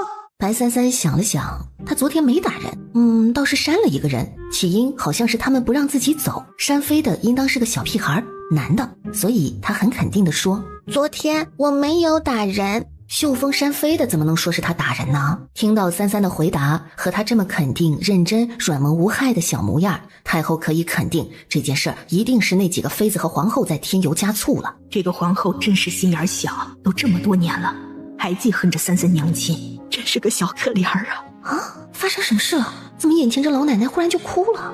我怎么就可怜了我？太子殿下，您看什么呢？今儿相府的白三小姐要来，知道吗？奴才知道。那你知道白家小三前2天打了老八吗？还把10妹和13妹也给欺负了。奴才知道，这事儿宫里都传遍了。那你觉得老八母妃能善罢甘休吗？那必须不能。八皇子的母妃是出了名的难惹，而且据说早就已经闹到皇后和皇上那儿去了。这御花园呢，是通向各个寝宫的必经之路，本殿就在这坐着看个热闹。皇后娘娘，您可要为臣妾做主啊！皇后娘娘，太后娘娘也喜欢那白家三小姐，你这是在为难本宫不是？可我皇儿如今还在寝宫里痛着呢，这件事臣妾不甘心。现在白三三在永和宫做什么呢？刚刚还在跟太后一起用膳呢，现在俩人在下棋。我还以为太后叫白三三进宫来是教训他呢，现在怎么又是用膳，两人又是下棋，这是叫进来玩的吧？没想到太后偏心宋小慈的女儿，偏心到这种地步了。这你可瞧见了，太后娘娘可是喜欢这丫头的。说是现在找上门去问罪，你觉得太后可乐意？不过你又何必那么蠢的特意找上门碰壁呢？这白三回去的时候，身边可也就一个伺候的丫头，路上找她好好问问，不就跟太后娘娘错开了吗？臣妾醒的了，多谢皇后娘娘提醒，臣妾这就去，臣妾告退。你若是想不出来，认输即可。三丫头困了吧？也是，这会儿天色也不早了，不如先回相府吧。好。来人，送白三小姐出宫。三丫头，若是有时间，便多来宫中走动走动。哀家瞧与你也有缘分，日后若是有什么，跟哀家说便是。白三三没说话，只是看了太后一眼，便转身带着四月离开了。白三三不会骗人，所以他没说。他不会经常来宫里走动，也没有来的必要，所以就没有回答。这孩子，看来吃傻症也并未全好，虽然棋艺好，可反应却有点慢。方才我说的话，恐怕这三丫头都没反应过来。这丫头棋术也不知是跟谁学的，年纪小小，竟以这般精湛，莫非是白丞相？站住！哎，拦住白小三的人果然是八皇子的母妃和10妹13妹的母妃。完了，白小三这么点大，身边就带了个丫鬟。若是丽嫔非要为难白小三儿，本宫要不要出去帮忙呢？战王兄与白三三亲近，父皇从小便让我同战王兄多走动，关系也搞好点，自然对白三三也应该多照顾一些。所以若是白小三儿真受了欺负了，我作为太子还是理当出面的，说不定还能蹭上一个战王兄的人情。更何况白家小三儿长得这般弱小又软幼，真是让人有保护欲啊。又是来找主子麻烦的人。你就是白三三。这也不太会像是打人的人，怎么会打皇儿？莫不是因为他是个傻子？对，之前就听说白家三小姐是个傻子，前段时间吃傻症才好了点儿。而且傻子就喜欢打人，看眼前这白三三傻头傻脑的样子，估计那吃傻症根本没好全。哼，一个傻子也敢打我的皇儿？你找我有事吗？没事就让开。好你个白三三，你说是不是你打的我家晨儿？不认识，没有。还敢狡辩？不过一个臣女也敢对皇室子嗣动手，还撒谎，如此蛮横无理的丫头，就应当教训教训。就是丽嫔姐姐，这丫头仗着年纪小为所欲为，冒犯宫规，应当好好处置。走开，不然我叫小月打你。哼，白三三，你可知这是什么地方？在宫中如此放肆，你可知该当何罪？小月，你们竟然敢打我！白三三，你好大的胆子！夏帝和萧杰刚走进御花园，准备去永和宫的路上，就听到了丽嫔的声音。两人神色都变了一下，脚下的步子也多快了几步。这是发生什么事了？这不是丽嫔的声音吗？难道跟白小三之间起矛盾了？还愣着做什么？给本宫拿下这两个贱人！最不喜的便是无礼之人。就是几句话的时间，萧杰已经从御花园的另一头赶了过来，他几乎是飞过来的。四月奏完最后一个人，刚好飞落到三三身边。战王殿下，你也来啦？萧杰脸上戴着面具，看不出什么表情，但他却直直地朝白三三走了过去。乖乖，有没有受伤？这时夏帝也赶到了。仔细，有刺客！陛下，没有刺客。啊？是吗？幸好去的人是丽嫔，那个死丫头身边的丫鬟竟然还有这般本事。陛下，您可要为臣妾做主啊！陛下，爱妃，这是怎么回事？陛下，为臣妾们做主啊！萧杰对那些声音充耳不闻，只是看着眼前的小丫头，看到她身上没什么事儿就放心了。没事。如实交代，到底发生什么事了？陛下就是这个丫头，是她和她的侍女动的手，在宫中如此放肆，殴打妃嫔宫女太监，还把臣妾给打了。陛下，你一定要为臣妾做主啊！你说是白三三的侍女打了你们？是白三三和他的侍女，是他们主仆。白三三就跟着看戏似的，眼睛一眨不眨地盯着这边。以前他一直认为看人打架比较有意思，现在觉得看人演戏好像也挺有意思的。三三，他凶我。胡闹！瞎说什么胡话！白家小三这么小，如何能动手打你们？你们真当朕是傻子吗？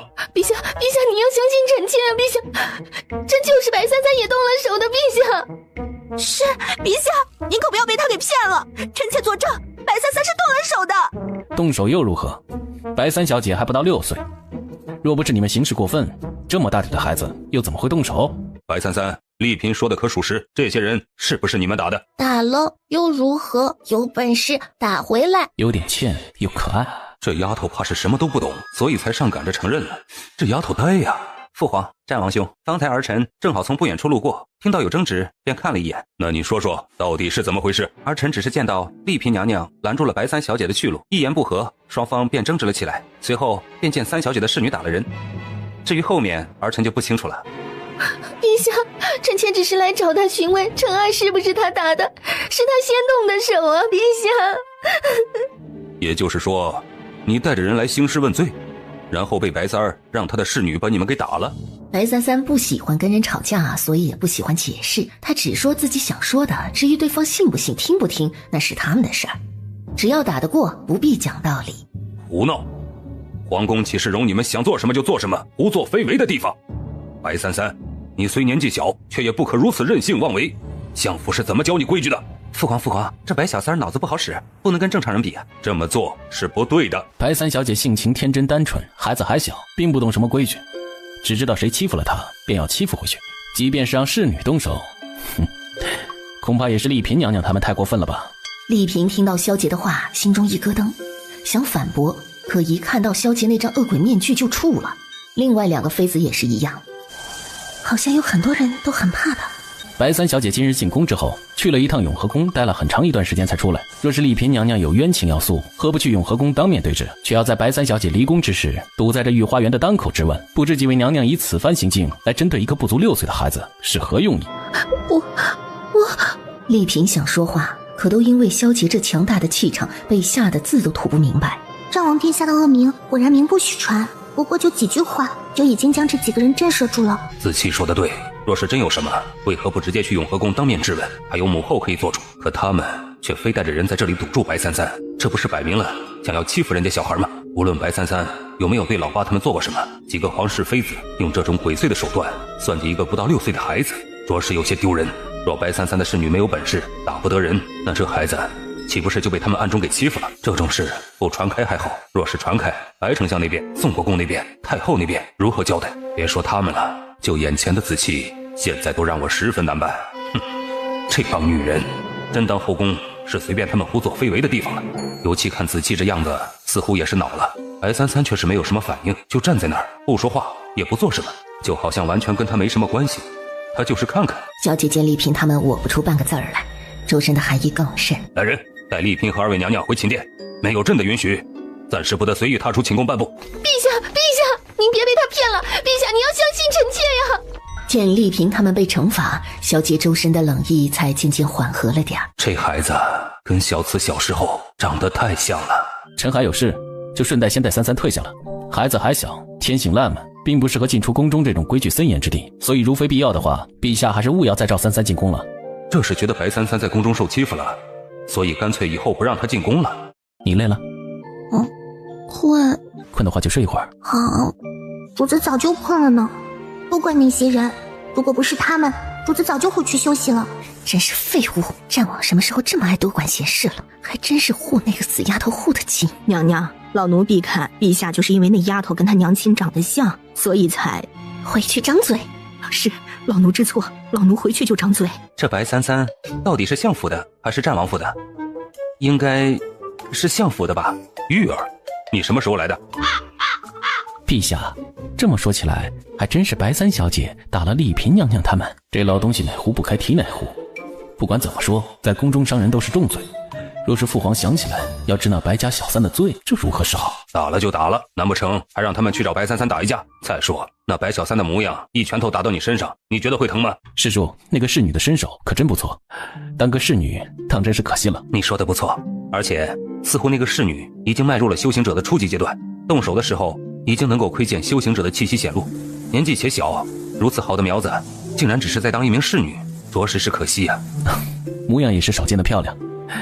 准确的来说，我还没有见过这么美的女子。你的年纪也不大，条件漂亮的女子会心动也是理所应当。不过那女子着实有些过于貌美了，只是不知为何那些人似乎并未察觉。而且刚刚那个小丫头动手的时候，我总觉得有点奇怪。我是看到她动手的，虽然只是那么轻轻一动，如果不注意的话根本都难以察觉到，可却怎么会有那么大的力量呢？莫非那小丫头会武？你方才有看到那个孩子动手吗？是有吧。洛嫔隐约觉得自己是不是忽略了什么？那个小丫头真的这么简单吗？不过比起这个小丫头和那个侍女，她更在意的是后来出现的那个戴着恶鬼面具的年轻人。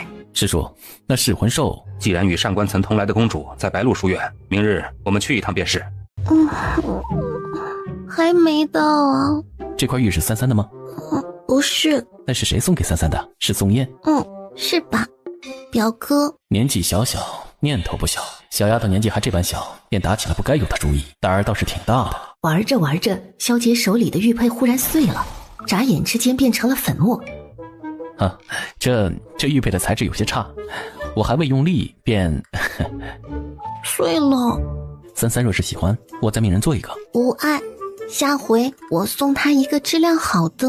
萧杰面具下的面色僵硬了，容色也凝了起来，抿了下唇线。这块玉是33当赠于我的。是。不过好像这块玉的材质也不是太好啊。那下次我再给你个好的。萧杰面具下的唇角才微不可见地勾了勾，眼底是一种得逞的心满意足。你叫萧杰，字子气。我叫萧杰，字子气。那我便叫你子气。好，小丫头高兴就好，在我这里并没有什么合适不合适的。主子，相府到了。此时白旭安和管家早就在门口等着了。战王殿下，参见殿下。奇怪，这战王殿下怎么送33回来了？谢谢。白丞相，殿下，三小姐年纪尚幼，天真单纯，还不懂什么男女之别。白丞相，你可要好好照看，女儿家的名声尤其重要，所以即便是表哥，也还是要保持距离的好。对白旭安说完这句话，萧杰又看了白33一眼。若有什么事情，差人来战王府找我便是，随时可以来。四月上前替白33收下了这块牌子。萧杰说完便转身翻身上马，带着安忠离开了。主子，怎么了？又忘了问关于那把剑的来历了。主子忘了什么了？罢了，下次再问好了。表哥，是岳父家的那2个孙儿吗？莫不是战王殿下听到什么风声，以为宋家要和我们家结亲？否则战王殿下又怎么会突然提及此事？他疑惑了半天，转身打算找白33问个究竟的时候，才发现白33已经不见了。老爷，三小姐已经回院子了，让她来书房一趟。今日进宫的事，我也得好好问问。是，33，今日太后召你进宫了。可知召你进宫所为何事？今日在宫中又发生了什么？吃饭，下棋。还有呢？没了。白旭安懵了，太后召33进宫，就只是让33去陪她吃饭下棋。回来的时候遇到几个人拦路，然后我和小月把他们打了。打了？在宫中把人给打了？这罪名可不小啊。打了。看样子陛下也没有治罪，更何况还有战王殿下相送回来，应当没事。罢了，以后可不能再如此莽撞了。宫中不比家里，那人是能随便打的吗？说完他才觉得这句话有点不太对，说的好像家里就能随便打一样。这个爹好像跟我刚和白33融为一体的时候有点不太一样了。家里也不能随便打。我不随便打人的。虽说你年纪尚幼，可也快6岁了，切记不可再如此莽撞，让你身边的人动手去打人。再说你若打人，被人打了如何是好啊？若有人欺负你，先告诉爹爹。然后再打。对，不对，小女孩家的怎么总是打的？就你这小身板能打得过谁呀？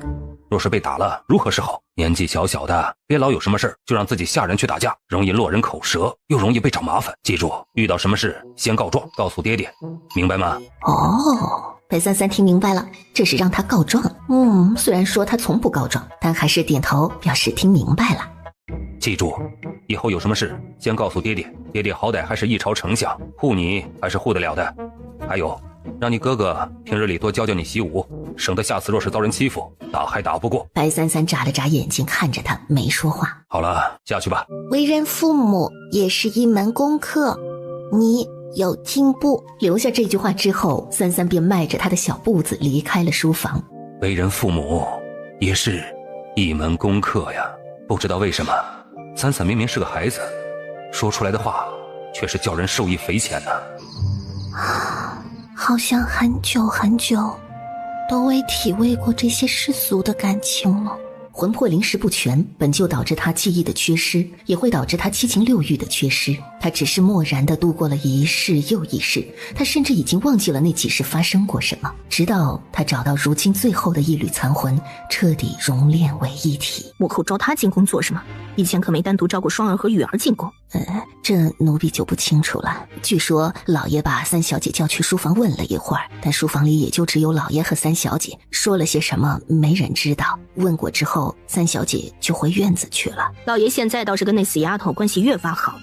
夫人莫要担心，三小姐是威胁不到夫人和二小姐、四小姐的地位的。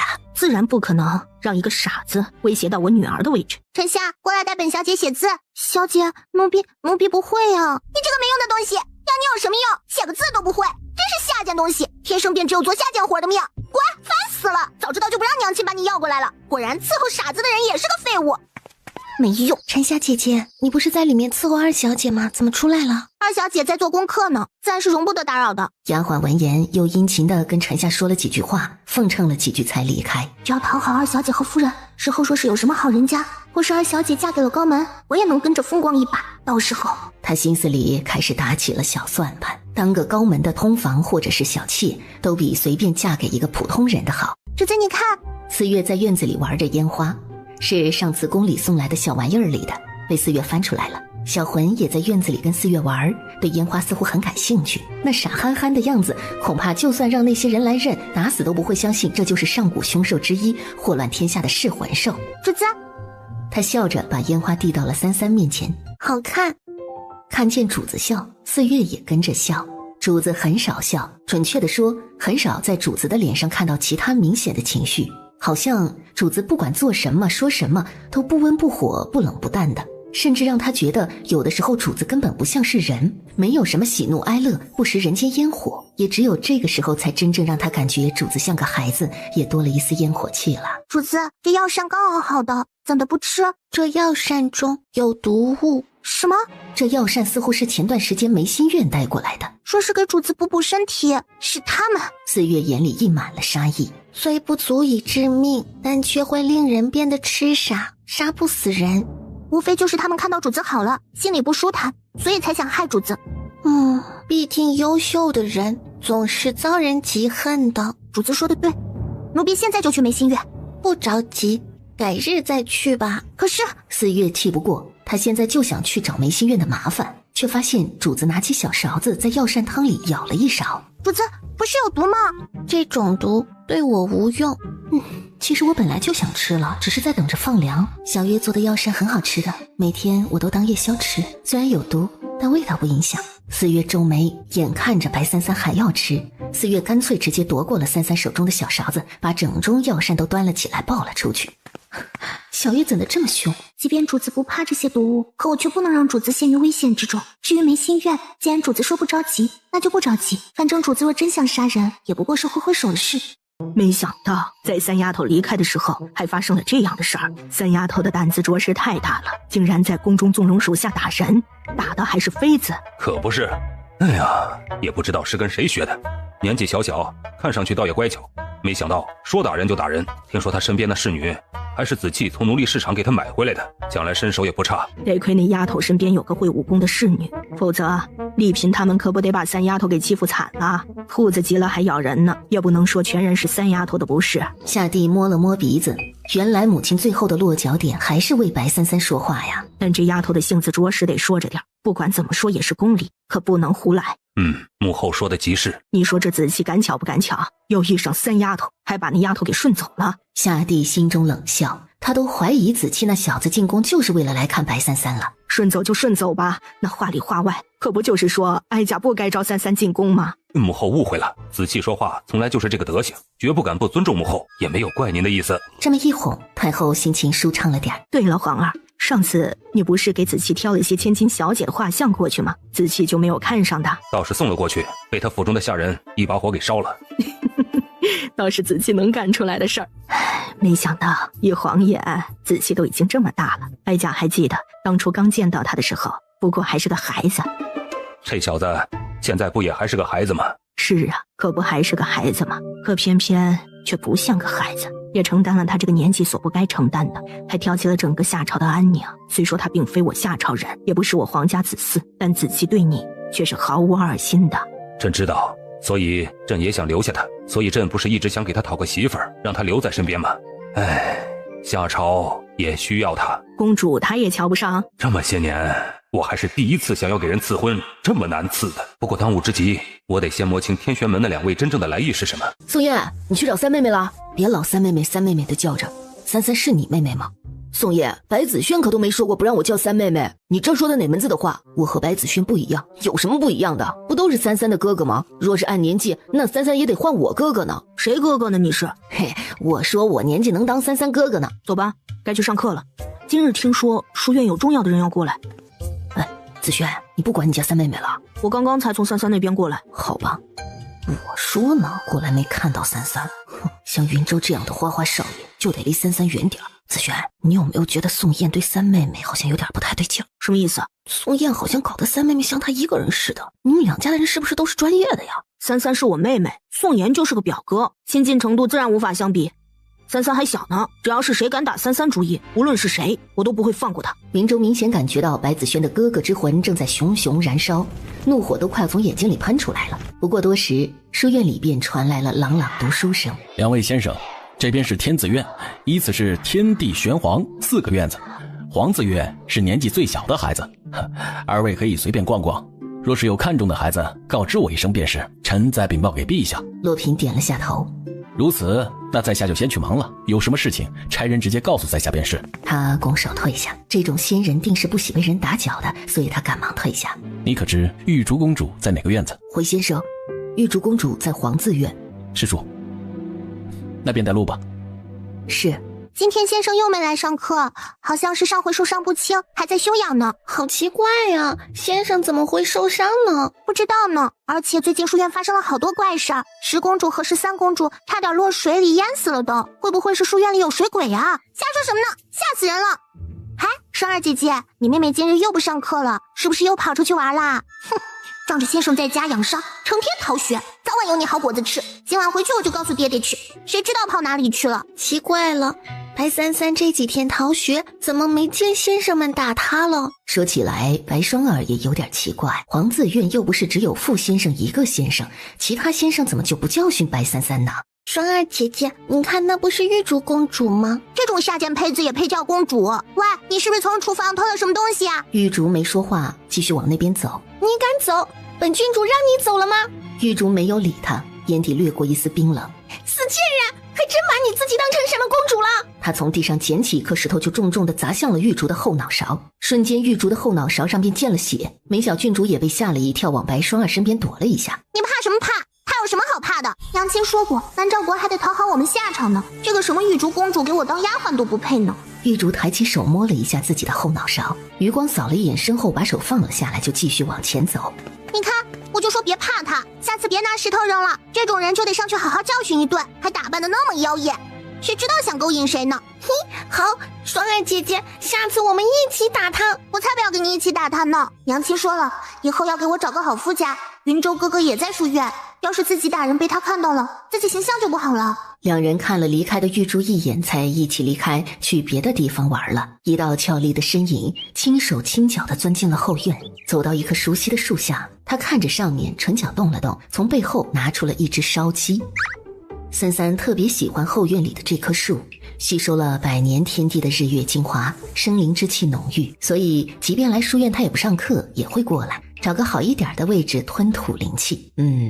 也就是睡觉。反正对白三三来说，睡觉也是一种修行。一股肉香飘过来，把他从梦里给缠醒了。二位，那边是南诏国的玉竹公主，玉竹公主是外朝人，所以并未如此讲究。书院里玉竹公主都是可以随便走动的。知道了，你下去吧。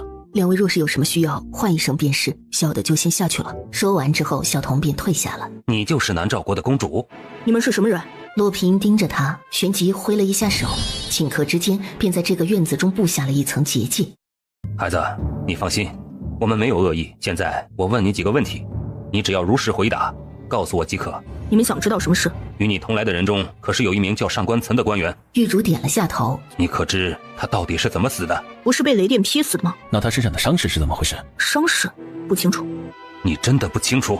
不知道。那你有没有觉得上官岑有什么不寻常的地方？没有。说谎！谢楠怒斥了一声，玉竹的身体忽然被一股力量击飞，往后摔了出去。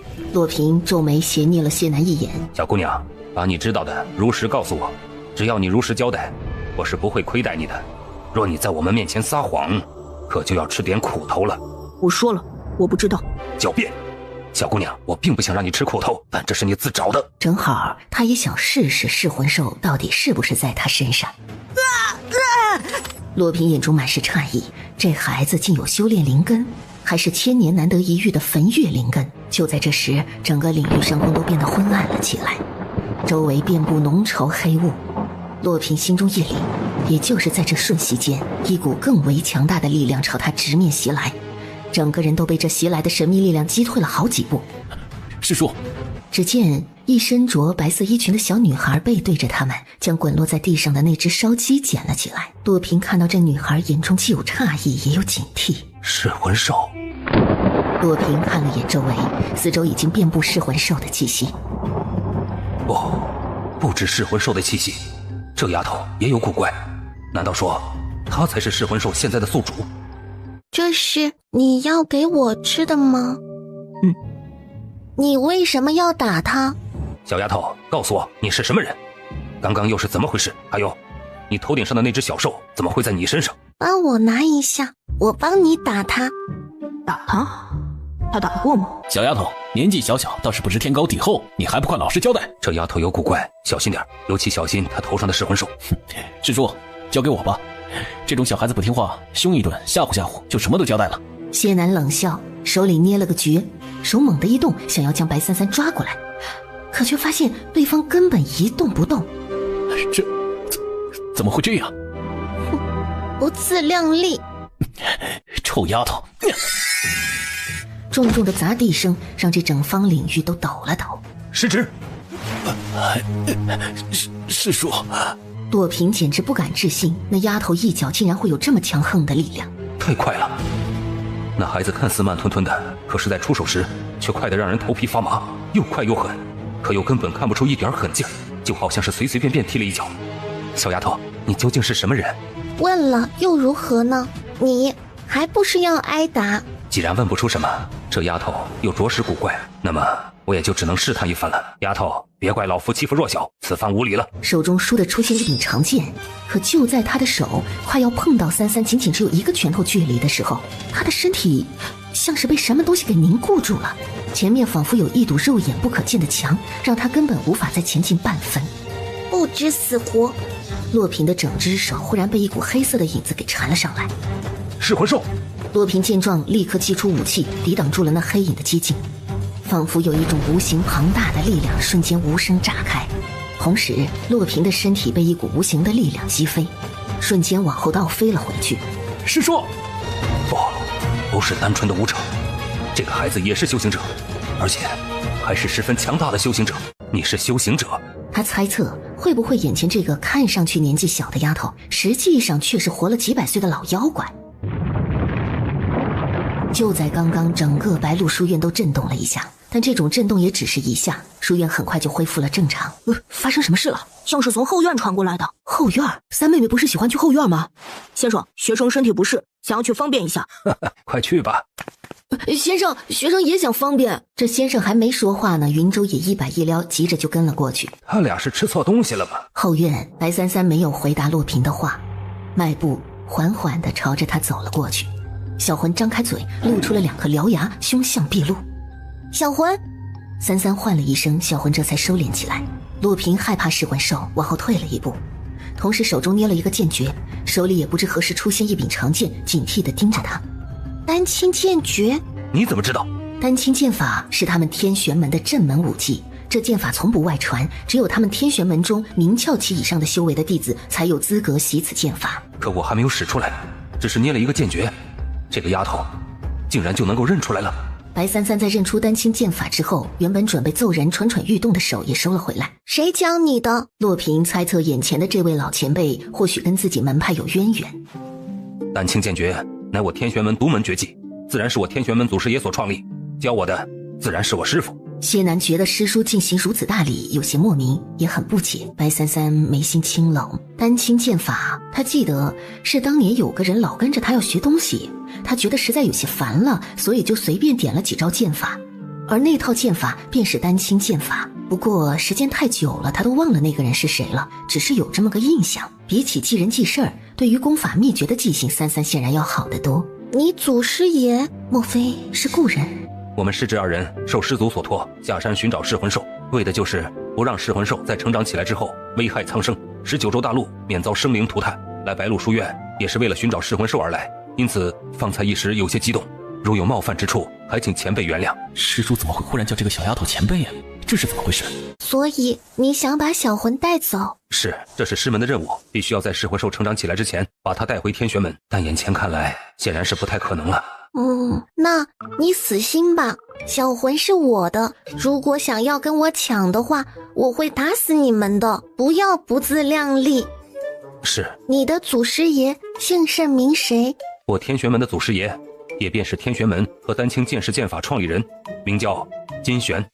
金玄，莫非就是当初那个缠着我的傻子33？白子轩赶到后院的时候，便见到白33站在2位陌生人面前。你们是什么人？竟然擅闯白鹿书院？不知二位是什么人？来白鹿书院后院做什么？云州也走了过来，不过他的注意力倒是看向另外一边，手里捧着烧鸡的玉竹。他怎么在这里？见他们不说话，白子轩心中更加生疑，问33：他们有没有对你做什么？有。白子轩闻言，脸色瞬间沉下来。洛平和谢南二人也愣了一下，然后被我揍了。虽然是大实话，但这说的也太丢脸了。云州神情都变得有些古怪，憋着笑。白子轩虽然知道妹妹力气大，但揍人应该不至于。不过这两人看上去倒是的确像是被揍过的。白少爷，小世子，洛先生，院长太傅有请。今日听说有贵客会来书院，难道就是这2个人？带路。是，先生这边请。小童恭敬引路。施主，那是顺手，过后再做打算。那孩子和噬魂兽加在一起，目前可不是我们能动得了的。33，听哥哥的话，以后不要跟不认识的人说话，谁知道这些人想做什么？有什么事一定要叫哥哥，无论哥哥在做什么都会过来的。好。走吧，哥哥带你回去。等等。他径直走向了玉竹。给我吧。玉竹一时没反应过来，盯着那只伸出来白嫩的小手出了神。你不是说是给我吃的吗？难道他反悔了，不愿意给我了？脏了。没关系，下次给你带个干净的。三妹妹，既然脏了就不要了。我家书童带了好些好吃的，若是饿了，稍后我让我家书童给你送好吃的过来。也好。不知道为什么，这玉竹公主虽然美是美，可我却对她喜欢不起来。也不知陛下打算把玉竹公主留在书院到几时？总是任由一个外朝公主在书院中四处闲逛，也不是事儿。管他的呢，这是陛下考虑的事儿。可是我却觉得这位玉竹公主有些不寻常。玉竹就是刚刚那个给自己烧鸡吃的，打扮成女孩家的男孩子。33，那位玉竹公主怎么会跟你在一起？我在睡觉，她拿烧鸡过来给我吃。玉竹公主毕竟是外朝人，还是要多留个心眼。33年纪小又单纯，怕是她利用这一点对33下手。这世上应该还没有能够随便对她下手的人吧？在屋檐上一边晒着太阳，一边听着朗朗书声，他看了一眼东南方向。上次他感应到了从那边传来的动静，虽然气息有点熟悉，但十分微弱。恐怕是有什么东西要出事了。不过按照我上次所看到的气息，恐怕距离出事还有一段时间。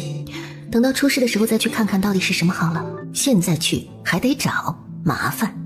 而此时33不知道的是，已经开始有许多九州大陆上的一些隐秘的宗门、家族势力开始朝他所感应到的方向靠近了。今日那2位贵客去了白鹿书院之后，便去找了南诏国的玉竹公主，具体是要做什么没人知道，他们也不敢问。不过书院那边说，那2位贵客回来之后似乎脸色都不一样了。莫非真如子气所言，他们是冲着莫名其妙死掉的上官岑来的？据说他们找到玉竹公主的时候，白家3小姐也在场，后来也瞧见了白家大公子和云侯府的小世子。多注意一下那2个人的动向。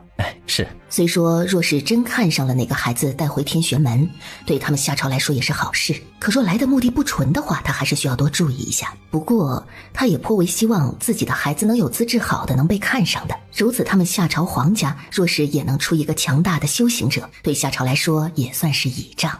师叔，那个小丫头当真是前辈？一个看似5、6岁的丫头，怎么可能会有明窍期以上的修为？即便是再天才的孩子，也不可能达到这种地步。你师叔我为了突破明窍期，足足花了50余年，如今才达到明窍7重天。你以为这种实力有可能出现在一个5、6岁的女娃娃身上吗？那不是扯淡吗？所以师叔的意思是，那个孩子根本不是孩子，恐怕应该是某个强者修炼到某种境界，或是修炼某种功法，返老还童所致。这世上还真有此法。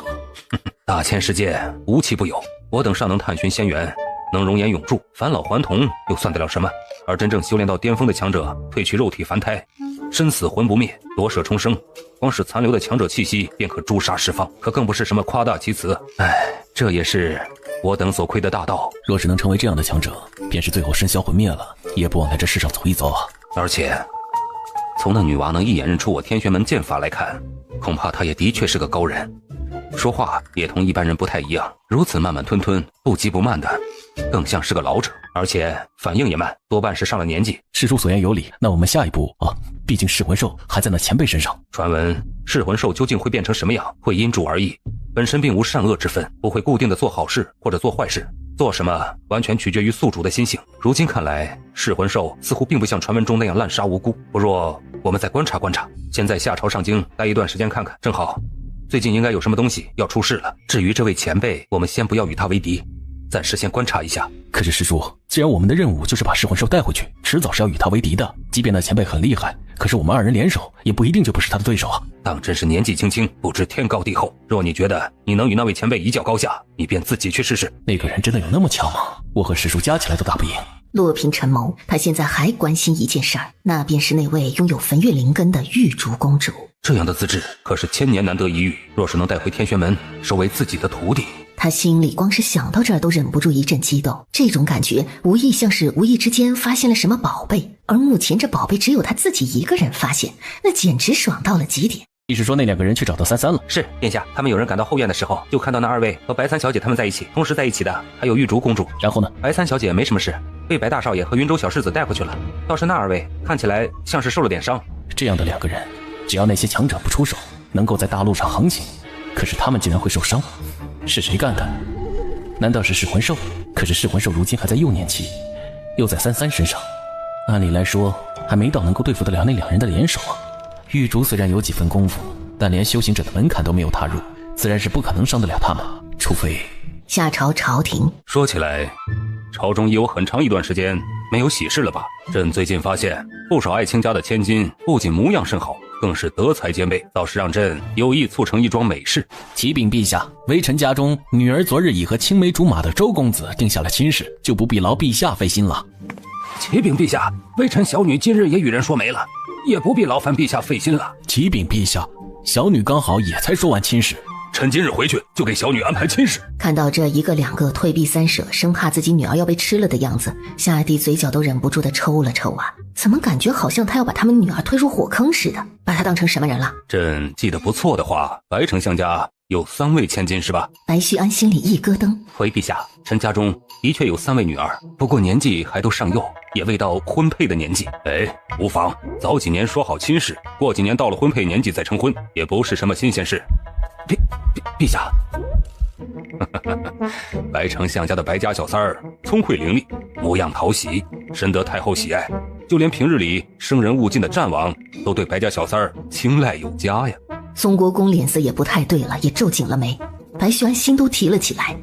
陛下该不会想给三三和战王殿下做媒吧？朕也觉得白家小三甚是讨喜，便想要亲自做主给三丫头赐个婚，不知白丞相意下如何呀？夏帝难得见到丞相大人一副跟吞了苍蝇似的表情，还觉得颇为有趣。爱卿不必多说，朕知道爱卿听闻此事十分激动。爱卿放心，三丫头的婚事朕一定替她做主。陛下，臣三女儿还小啊，如今也没有为她定亲的打算，此事还是再过个几年再说吧。这白须安至于吗？她还从未在朝堂上这么跟我急过。反正早晚都要定下，早定倒也无妨，朕也好早点成一桩美事啊。既是提起此事，那么不知诸位卿家三丫头的未来夫婿有没有可推荐的人选呢？不是给战王殿下找媳妇吗？原来不是吗？白须安也愣了一下。陛下不是给战王殿下说媒？既然这样，那他心里就放心多了。陛下，三丫头还小，臣也以为此事现在谈论还为时过早，不如再缓一缓。怎么，如今朕想赐个婚都这般困难了？陛下，犬子今年衣食有三，品貌端正，自从上回宫宴回去之后，便闹着想要一个三小姐这样的妹妹，所以臣也希望能促成一桩美事。紧接着，一个又一个的大臣也都纷纷走出来了。犬子今年9岁，臣侄儿文武双全，德才兼备。陛下，臣姑妈家的二姨是刚生的男孩。白雪安和宋国公两人越听面色越难看，两人同时回头瞪了后面出来的大臣们一眼，大臣们纷纷垂首，不敢再言。启禀陛下，三丫头乃臣外孙女，夫人又对这个外孙女疼惜的紧，既陛下赐婚，为三三推荐夫婿人选，那臣便斗胆推荐臣的孙儿宋燕。燕儿今年12岁，虽话不多，可文韬武略，也是继承了家风的，德行也是臣和他父亲看着长大的，臣也信得过。有他照顾三三，臣也放心。如此也算是亲上加亲呢。容朕再考虑考虑，此事也不着急。哎，不是，刚刚陛下不是看上去急得马上想要把白三小姐的婚事定下来的样子吗？因为白家小三又深得太后的喜欢，所以朕还需要问问太后的意思。这件事过几天再定下来，若是诸位爱卿有合适的人选，也可继续上表。宋国公和白须安都紧拢起了眉心，怎么他们总觉得这陛下醉翁之意不在酒啊？三小姐，紫月姑娘，不知三小姐突然上门是有何事啊？子悌呢？这三小姐竟然直呼殿下的字，殿下他出去了一趟，还没回来。三小姐若是要找殿下的话，在下先带您去书房等着。也好。说完便在安中的带领下去了书房。若是三小姐有什么事情，直接唤我一声便可。话毕，转身便退了出去。四月也去守在了外面。又下雪了，辽国被灭亡的那一年好像也在下雪。主子，听说天启国一年中有一半的时间都在下雪。是在北方吗？是北方。在有的地方，极南极北的极寒之地，一年全年都会处在冰雪覆盖之中。真的吗？三三今日来便是来询问那把剑的事儿。三三忽然眸光轻凛了一下，似有所感一般，看向了书房内侧悬挂在墙上散发着蓝光的一柄长剑陨星剑。可看到这把剑的一瞬间，他的胸口又开始疼了起来。运星的反应十分剧烈，白三三掌中运起一道内劲，虽不知你是何来历，但你既对我有此恶意，那我便毁了你。而就在他说完这句话的时候，陨星剑像是能听懂一样颤动得更厉害了。他眼眸微朗，一道内劲瞬间逼向了陨星剑。就连战王府的地都晃动了一下，不远处的安中也察觉到了什么，想要过去，可刚走一步就被人按住了肩膀。殿下，萧杰扬了下手，制止住了安中过去的步子，旋即自己阔步朝书房的方向走了过去。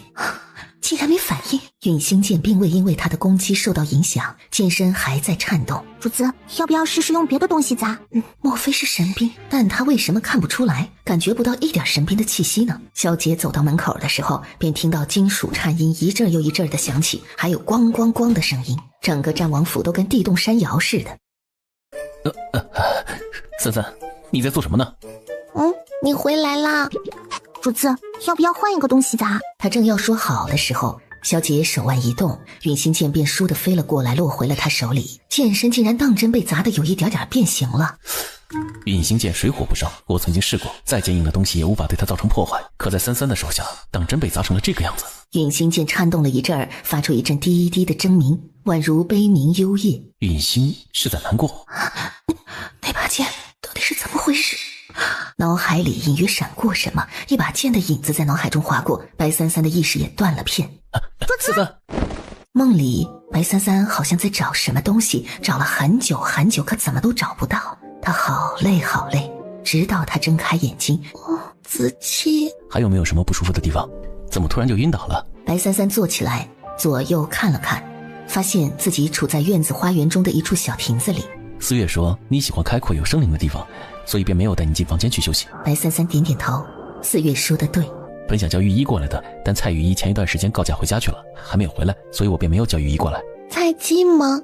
不错，蔡家乃医道世家，前一段时间他突然告假，说是要回去一趟，现在还没有回来。怎么样，你身体可还有什么不适的？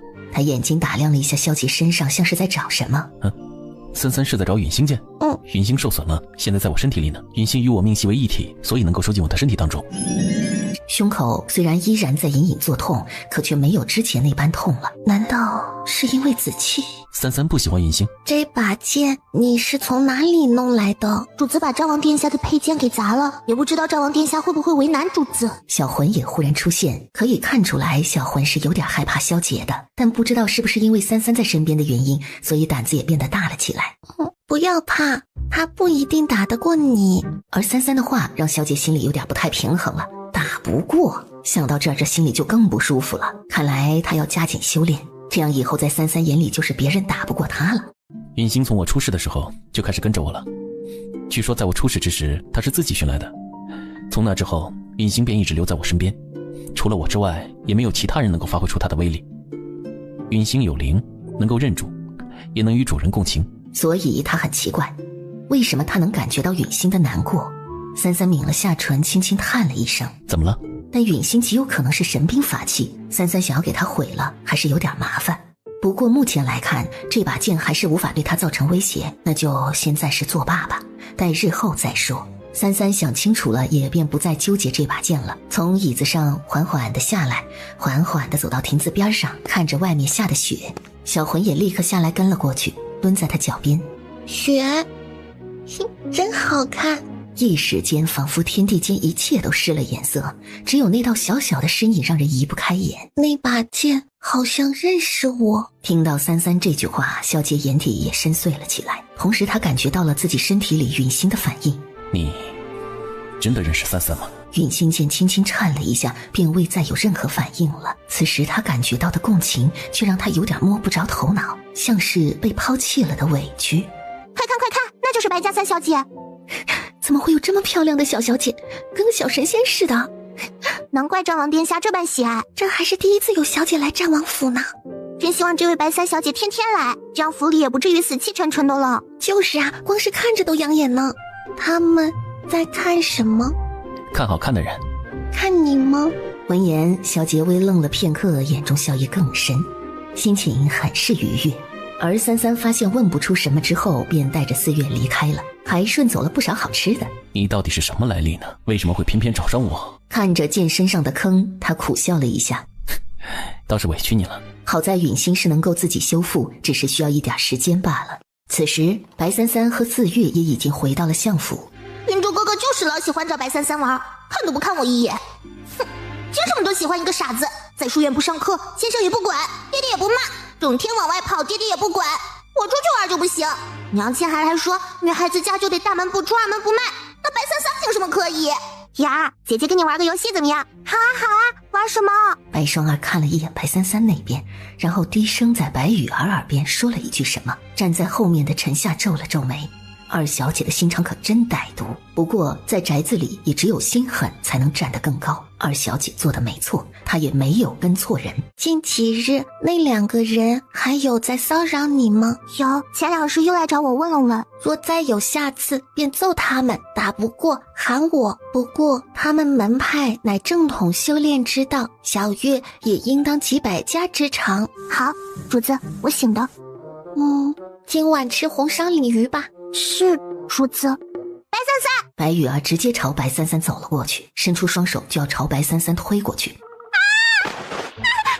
命啊！救命啊！他刚刚想要做什么？刚刚四小姐好像想推您下水，可最后下水的却是四小姐。方才主子好像也没动手吧？白雨儿的呼救也引来了不少人。眼看着白雨儿快要沉下去溺水身亡了，白三三身子一动，便掠向了水池中，手一提，直接将水里挣扎的白雨儿提了起来，扔到了岸上。此时所有院子里赶来的人都愣在原地。三小姐飞了。飞了。雨儿，有没有事？你们还不快去告诉爹爹娘亲，快去请郎中呢！白三三，你竟敢对我妹妹下蛊！你眼瞎吗？你说这药他都吃2个多月了吧，怎么一点作用都没有？该不会那药有问题吧？不应该呀，那药保证没问题，要不我们再等等看。不行，我这眼皮跳得厉害，总觉得有什么事要发生。确定是亲眼看着他喝下去的吗？奴婢保证，真真是下人亲眼看着他喝下去的。咱们送去的药膳都喝了，可我怎么觉得这么不舒坦呢？我这几天总是梦到宋小慈的鬼魂。夫人，急什么急？急着去投胎呢？夫人，四小姐落水了。你说什么？四小姐落水了，好像跟三小姐有关，就在小镜湖那边。雨儿，白三三，我亲眼看到你推雨儿下去的，就是你还狡辩，看爹爹来了打不打你？碰瓷，这摆明了是想要讹主子吧？这时候白旭安和平阳公主也都赶到了。雨儿，没事吧？娘亲在呢。愣着做什么？还不快去看看？是。是。郎中立马上前给白雨儿检查了起来，又顺了顺她的背，这才让白雨儿把呛进去的水全都吐了出来。白三三一眼便知道白雨儿不会有事儿，所以他拎上来之后就没管她。杨姐，喊了一声之后就闭上眼睛昏迷了过去。雨儿，雨儿，夫人放心，四小姐无语，只是受了点惊吓，受了寒，幸好上来的快，否则这大冷天的怕就危险了。稍后我为四小姐开几副药，好好调理调理，去寒即可。这到底是怎么回事？耶，这是他把妹妹推下水的。什么？三三，真的是你干的吗？没有。死丫头，你竟然敢对雨儿下这样的狠手！今天还在下雪呀，这水里多冷啊！你是要害死雨儿是吗？平阳公主就想要冲上来打白三三。放开我！你这个贱婢，也敢对我动手！四月只是冷笑了一声，猛地朝前一推，平阳整个人便倒向了身后。夫人，住手！若不是主子，四小姐现在还在水里待着呢，真是不知好歹。不知好歹，你以为你们这么说，我就会相信你们吗？笑话，把雨儿推进了湖里，竟然还敢口出狂言！哎，老爷，方才的确是三小姐把人捞起来的，老奴和其他下人们都看到了。这个老不死的，这个时候来多什么话？相叔，你身为相府管家，居然敢撒谎，怎么可能是白三三把雨儿捞起来的？老奴对相府忠心耿耿，所言绝无半分虚假，怎么会是三三把雨儿捞起来的？即便是他捞起来的又怎么样？雨儿就是他推下池子的，小小年纪便如此狠毒心肠，残害姐妹，日后长大了岂不是还会做出更过分的事来？老爷，这样的孽女，你当真要护着吗？以前他对我不敬我就罢了，谁让我不是他的生母？您说他没有娘亲，让我对他多几分怜惜，所以他多次欺负双儿和雨儿，我也忍了。可是如今，他要谋害雨儿的命啊！三三，告诉爹爹，是你推雨儿下去的吗？如实回答。我不是说过没有吗？听不懂吗？就是他推的，就是他，妹妹就是因为他掉下去的。对我家主子下毒的事还没有找你算账呢，现在竟然还敢污蔑我家主子！你在胡说什么？你这个贱婢，敢污蔑本夫人！再敢胡言乱语，撕烂你的嘴！我有没有污蔑你们？你们自己心里清楚。你血口喷人！老爷，你可要为妾身做主啊！这个贱婢竟然敢在大庭广众之下泼我脏水，以下犯上，其心可诛！什么下毒？从2个月以前开始，这位夫人送到兰心院，美名其曰给小姐补身子的药膳里就下了毒，而且是长期服用便会使人变得痴傻的慢性毒药。这件事还没找你们算账呢，现在又要污蔑我家主子。你说的可是当真？主子从不骗人，我也从不骗人。小月说的对，既然今日提起，那便一起解决了。你想把我变成傻子？我没有下毒，你们血口喷人，欲加之罪，何患无辞？不要以为说2句成语就与你无关了。我知道是你做的，所以你辩解无用。不要以为说2句成语就与你无关了。我知道是你做的，所以你辩解无用。不过事情一件一件来解决。他怎么可能知道？他是怎么知道的？三三，你身为男人却处理不了家宅之事，家尚且不平，身为宰相又何以治国平天下？白雪安忽然一怔，被三三的话说的一时竟无言以对。你真对三三下毒了？老爷，没有，老爷你别听他瞎说，我怎么会下毒害他？是他们污蔑我，他想害我。我且问你，方才白雨儿来推我，是否是你指使？我没有，不是我，白三三你瞎说。方才四小姐过来的时候，应当是原本想要把主子推下去的，难道四小姐这么做根本就是二小姐指使的？你撒谎！没有，我没有撒谎。双儿，你做了什么？给我过来！我没有说谎，不是我做的。死不悔改！白双儿瞬间被一股力量扇得后退，重重地摔在了地上。双儿，快把二小姐扶起来！白三三，你何其歹毒，害了雨儿还不够，你还要害死我的双儿！老爷，你也看到了，这就是个蛇蝎心肠的毒女。我没有，我就是没有。虽然我没有替别人教女儿的习惯，但教做人是可以的。你要做什么？等一下才到你。我说了，一件事一件事的来。四月立刻上前把平阳拉开。贱人，放开我！别妨碍我家主子办事。白雪安从未经历过这种场面，此时她甚至都不知道该帮哪边。她此时是万分后悔，早知道就不过来了，等这里的事情结束之后再过来。对朝中之事，她能处理得井井有条，可现在家里打起来了，她却不知道如何是好。住手！可却根本没有人听她的。白三三走向白双儿，白双儿吓得不住后退。你别过来，你别过来！是我让雨儿去推你的，我骗他说玩个游戏，他把你推到湖里去，谁知道你躲开了，他自己掉下去了。胡闹！竟然指使妹妹行这种歹毒之事！爹，不要打双儿！从前任性，我只当你年纪小，什么都不懂，如今竟然指使妹妹做这种事，再不严加管教，日后岂不是还要杀人了？来人，把二小姐带回到祠堂去，跪3天3夜，禁闭思过。不可能，怎么可能是双儿做的？老爷，明明是他屈打成招，威胁双儿这么做的。你当我连真话假话都分辨不出来吗？白三三面无表情地看着白双儿被带走。处理完这件事，白三三才将目光移向了平阳。三三，不可行忤逆之事。现在轮到你们了。李嬷嬷闻言喉咙发紧，仿佛预测到了什么。你厌恶我是因为我的娘亲宋小慈，你嫉妒她，所以也嫉妒我，所以你给我下毒。少在这里信口雌黄。白三三，你有什么证据？年纪不大，编谎话的本领倒是不小。你说我给你下毒，我有什么必要给你一个小孩子下毒？我平阳公主可会做这种下作之事？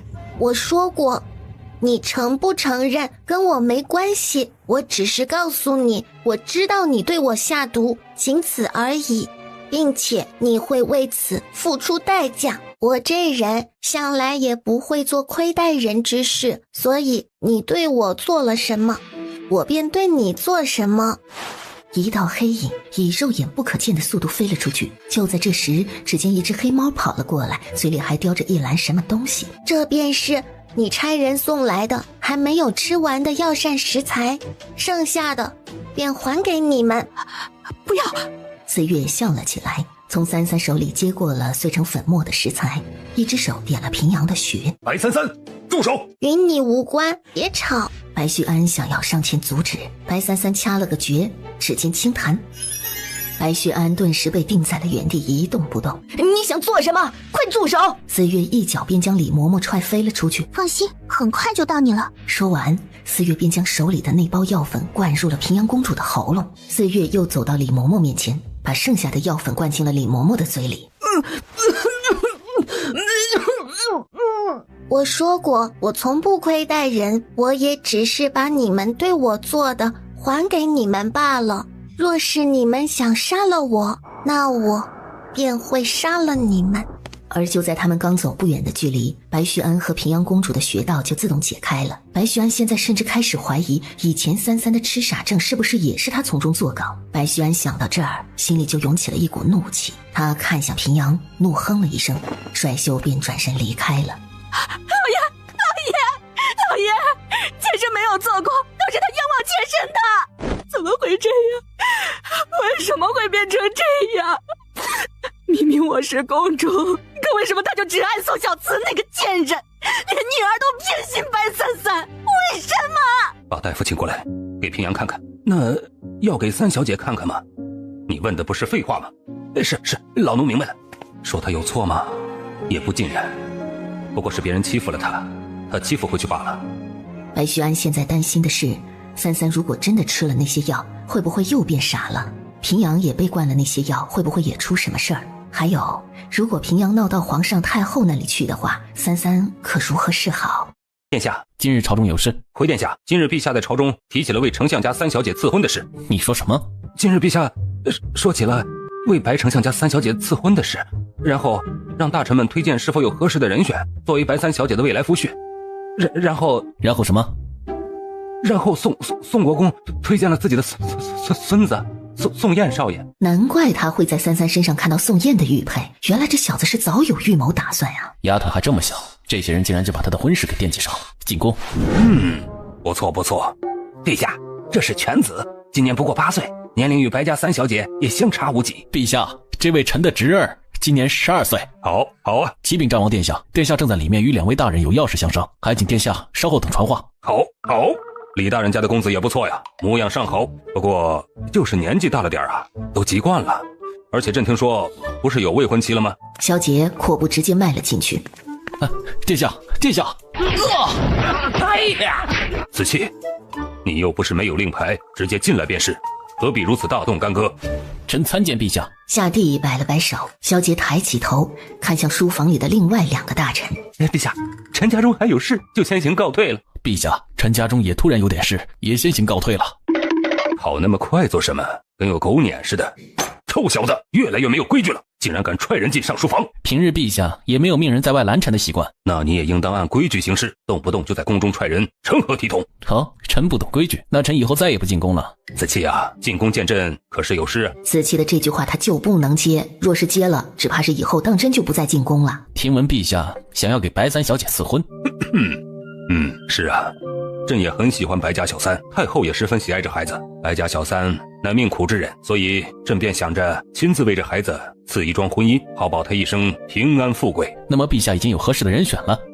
推荐上来的人选倒是多，不若子期与朕一同参考参考。这些人选里，子期认为谁最合适啊？户部尚书家的公子天生大小眼，面相不端；李将军家的公子身材太过壮硕；礼部家的小公子不过3岁，年纪太小；范忠诚大人的孩子还未出世呢，尚不知男女；穆郡王家的小世子脸上有道疤，样貌不好。萧杰面无表情地找出了所有方才夏帝口中念出的人选的缺点。哦，对了，宋国公还跟朕推荐了他的孙儿宋燕，这孩子朕见过，倒是不错，人看着也机灵，而且听说书院里表现也尚可，又是一家人，日后也好互相照顾。陛下难道不知道近亲成婚大多都会生出痴傻儿吗？那也只是个概率问题。若是你情我愿，朕也不能拆散一桩婚姻，不是？萧杰没说话，但能感觉到眼神不是很爽。哎呀，那朕再看看吧。不管怎么样，也得为白家小三儿挑选一个靠谱的未来夫婿才好啊。既然子期这般宠着这孩子，不如同朕一起参考参考。给33挑选的未来夫婿，必须要有过人的容貌，武艺更不能差，且需文武双全，德才兼备，各方面都必须得是佼佼者，而且须得陈过目同意了才行。过人的容貌，高超的武艺，文武双全，德才兼备，各方面都是佼佼者，这些条件应该不会有人比眼前这个人更符合的了吧？谁能比得过子期呀？子期与这白家3小姐似乎渊源不浅，对白家小三也格外关心宠爱。朕看着你长大，却还未见过你这般关心一个小丫头啊。也许是有渊源。当初若不是允心剑带路，他也不会去斗兽场，也不会碰巧救下那丫头。或许也真如市井传言那般，越是凶猛的男人，便越是喜欢可爱的小姑娘，这倒是也说得通啊。如此，朕也会让人把人选名册和画像给你摘抄一份，送到你府上去，让你过目。劳烦陛下了。福公公见战王殿下走了，这才敢出声。陛下，就战王殿下的要求，能满足条件的本来就不多，还需让殿下满意的，恐怕就看子期有多疼这孩子了。那如果无伤大雅，若是能成，自然更好；若是不能成，自有别的一番美事啊。朕所言也是出自肺腑啊。战王殿下又进宫了。是啊，娘娘，听说来的时候战王殿下挺生气的，还踹了上书房的侍卫呢。是吗？莫不是陛下又给战王挑选了几个战王妃吧？不清楚，陛下和战王殿下在里面聊了好一会儿呢，谁都不知道说些什么。不过今日早朝的时候，陛下提起了为丞相家3小姐订婚的事，现在满朝文武大臣都在举荐3小姐的未来夫婿人选呢。你说什么？陛下要为白家小三指婚？是的，娘娘，如今宫内都传遍了，丞相大人还不愿意呢。但陛下铁了心要为白家小三指婚，如今正大张旗鼓地挑选白丞相未来夫婿，这阵仗可比公主挑选驸马大多了。皇上竟对白家小三这么上心，难道是因为她是宋小慈的女儿？那娘娘，咱们怎么办？陛下给她指婚，本宫可管不着，难不成本宫还让陛下不指啊？本宫可没那胆子跟陛下叫板，估计平阳都要被气死了。宋小慈生前她就不如她，得不到白丞相的心，这宋小慈死了，自己女儿还被宋小慈女儿压了一头，亏她还是皇家出去的，真是没用，一个小丫头都拿捏不下来。周围嬷嬷宫女们也不敢搭话。皇上不是说让人推荐合适的人选给白家小三儿当未来夫婿吗？这女孩子吧，这辈子就靠2件事扭转命运，你们知道是什么吗？宫女们纷纷垂首，一副虚心听教的模样。这第一便是出身，若是没个好的出身，那这辈子也就那样了。看看这宫中这般多有姿色的美人儿，为何偏偏有的能成为人上人，而有的却只能一辈子伺候人？可不就是因为出身吗？所以投个好胎可比什么都重要。这第二嘛，便是嫁人。若是投个好胎，嫁人嫁不好，那这辈子可真就毁了。再无扭转命运之日，若是嫁得好，便一生荣华富贵，享之不尽。所以这白三三嫁什么人，可是关系到她这辈子的事儿呢。灵儿，娘娘，去跟家里那边说一声，也推荐几个人选过去，而且想尽办法让皇上选中。记住，推荐的人选一定不能是什么少年才俊。奴婢醒的，娘娘放心。还有，把这事透露给丽嫔他们，让他们几个也进来掺和掺和。是，娘娘。不行，三三的婚姻大事可不能由陛下做主。若是三三不喜欢怎么办？娘，先别急，陛下给三三赐婚，倒也未必是坏事儿。这说明陛下十分喜欢三三，即便是赐婚，对方也不敢有任何怠慢三三，不是？可我觉得三三还小，此时谈婚论嫁会不会为时过早啊？哎呀，现在不是说这个的时候。如今陛下已经是铁了心要为三三指婚了，命令大臣们纷纷举荐合适三三的未来夫婿人选，所以我们如今要想的办法是在人选上。老二媳妇儿说的不错，此事原本算圣恩福泽，陛下赐婚可算得上是皇家喜事，足以说明陛下对三三的喜爱程度。可不是每一个孩子陛下都会有这个心思来插手的。不过我已经向陛下推荐了燕儿，这事儿我也会多向陛下提起，希望陛下能将三三许给燕儿，如此三三也能回咱们宋家了。唉，也只能如此了。但若是给三三许个不好的夫婿，我老妇人即便是抗旨，也是要进宫去讨个说法的。说起来，我也想丫头了，许久没见，过几日去相府看看去。而宋燕刚回来便听说了此事，那脸色就立刻黑下来，当时便去找宋国公了。怎么了？这么晚来找爷爷，有什么事吗？爷爷先前不是说把三三妹妹许给我吗？哦，原来是此事啊，是说过。怎么了？那这件事还作不作数了？当然作数，这孩子怎么会突然来找我问这件事啊？那皇上为三三赐婚，放心，这件事爷爷会为你做主的。多谢爷爷，孙儿打扰了。这孩子平日里话倒是不多，一到关键时刻还是不错嘛。侯府什么？陛下要给三三赐婚？是啊，怎么你也想指婚？陛下怎么说？陛下下令让文武百官推荐合适的人选，如此大张旗鼓，已经相当于变相为白家三小姐招亲了。哎呀，就连公主可都不见得有这待遇啊。对了，在朝上，宋国公还推荐了自己的孙儿宋燕呢。爹，您看我怎么样？你确定？子轩是我的好兄弟，他妹妹就是我妹妹。三三这么小，要是被指婚了，放眼整个夏朝，年纪适合的除了我，应该就没有更好的人选了。我儿子的脸皮这么厚，是跟谁学的？所以，陛下如果非要指婚的话，爹爹也可以把孩儿的名字写上。我可不想让你去霍霍白家那三丫头。爹，孩儿所言当真，三三的丫头，孩儿也较为熟识，又是子轩的妹妹，便多了几分亲近。若是陛下将三三指给一个不良之人，那这丫头的后半辈子就毁了。所以爹爹可先把孩儿推荐上去。你知道，爹爹通常不会拒绝你的请求，可是你要明白，这可是终身大事，不仅仅是你的，也是白家三小姐的。若是陛下当真钦点了你，那这事儿便定下来了，白家三小姐便会成为你未来的妻子。在这儿可不是闹着玩过家家呀。再者，且不说白家三小姐曾经痴傻，也许脑子现在依然不好使，以后也可能还会复发。她现在年纪还小，尚不足6岁，而你已经10有3，若是赐婚，也要等上至少6、7年才能完婚，你可等得了吗？爹，孩儿想求娶白家三小姐白三三，请爹爹成全。他可以等着三三妹妹慢慢长大，若是长大了之后三三妹妹不喜欢他，他就再去求陛下解除婚约便是。既然你心意已决，那为父想尽一切办法也会为你把这件事办成。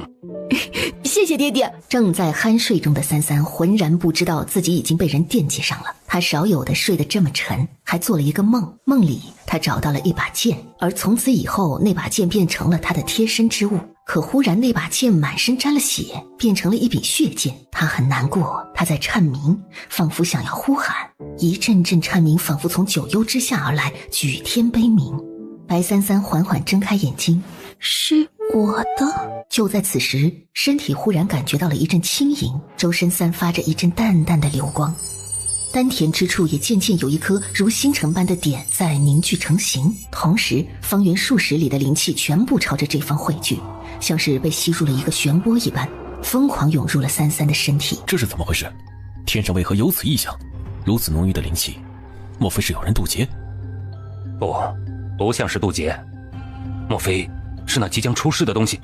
风雪很大，挡住了人的视线，而灵气汇聚的地方离得他太近了，反而让他们根本无法判别出具体的位置。此时，在距离上京不远处的一座浓雾笼罩的山里，山中有一水潭，水潭面上凝结出一层冰，如一面明镜般漂亮。隐约能看到，在冰层之下，仿佛有一道硕大庞然的巨兽倒影盘旋其中。忽然，冰层突然炸裂，一只触角从冰层之下探了出来，浓郁的灵气同时在往这里汇聚。可就在这个时候，原本朝他涌来的灵气仿佛被截断了，全部转向了另外一个方向。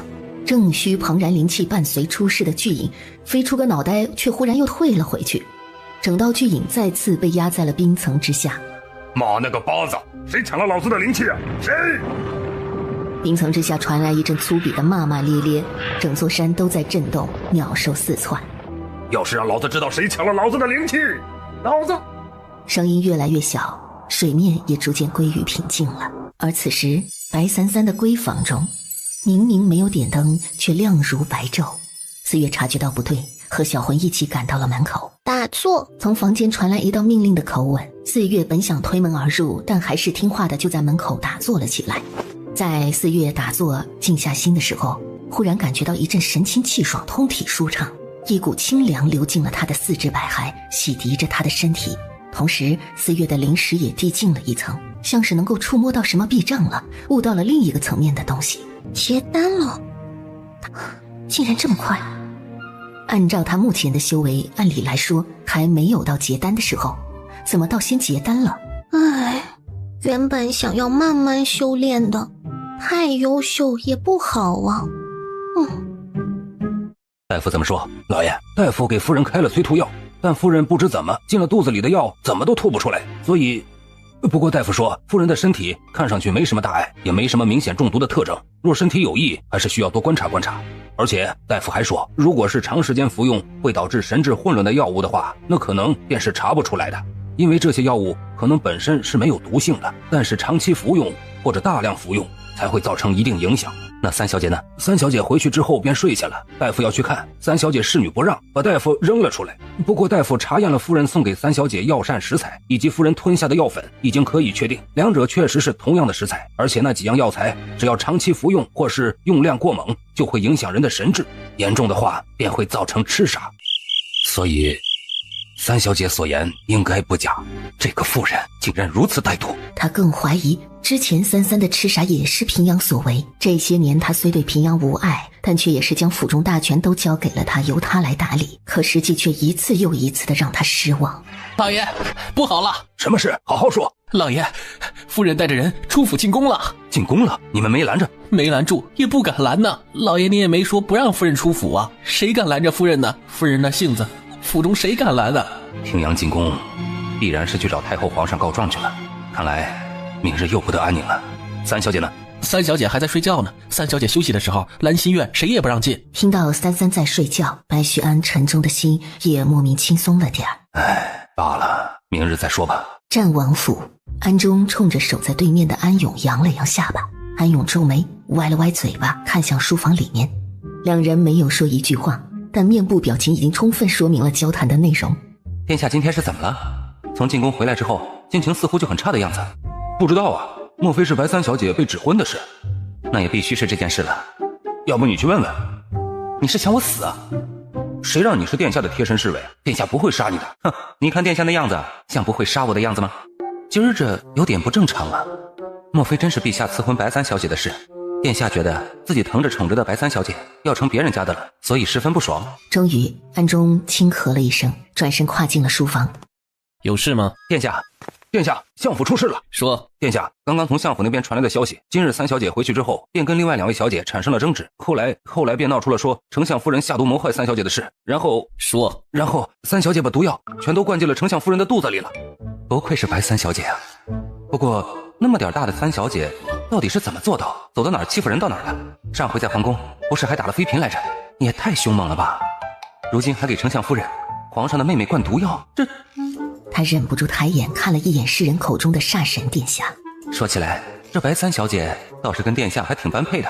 萧吉也愣了片刻，虽然怒意没方才那么重了，却皱起了眉。然后方才传来消息说，丞相夫人带着2小姐和4小姐已经连夜进宫了。没死吗？他还以为丞相夫人被33毒死了，方才正在思索应对之策。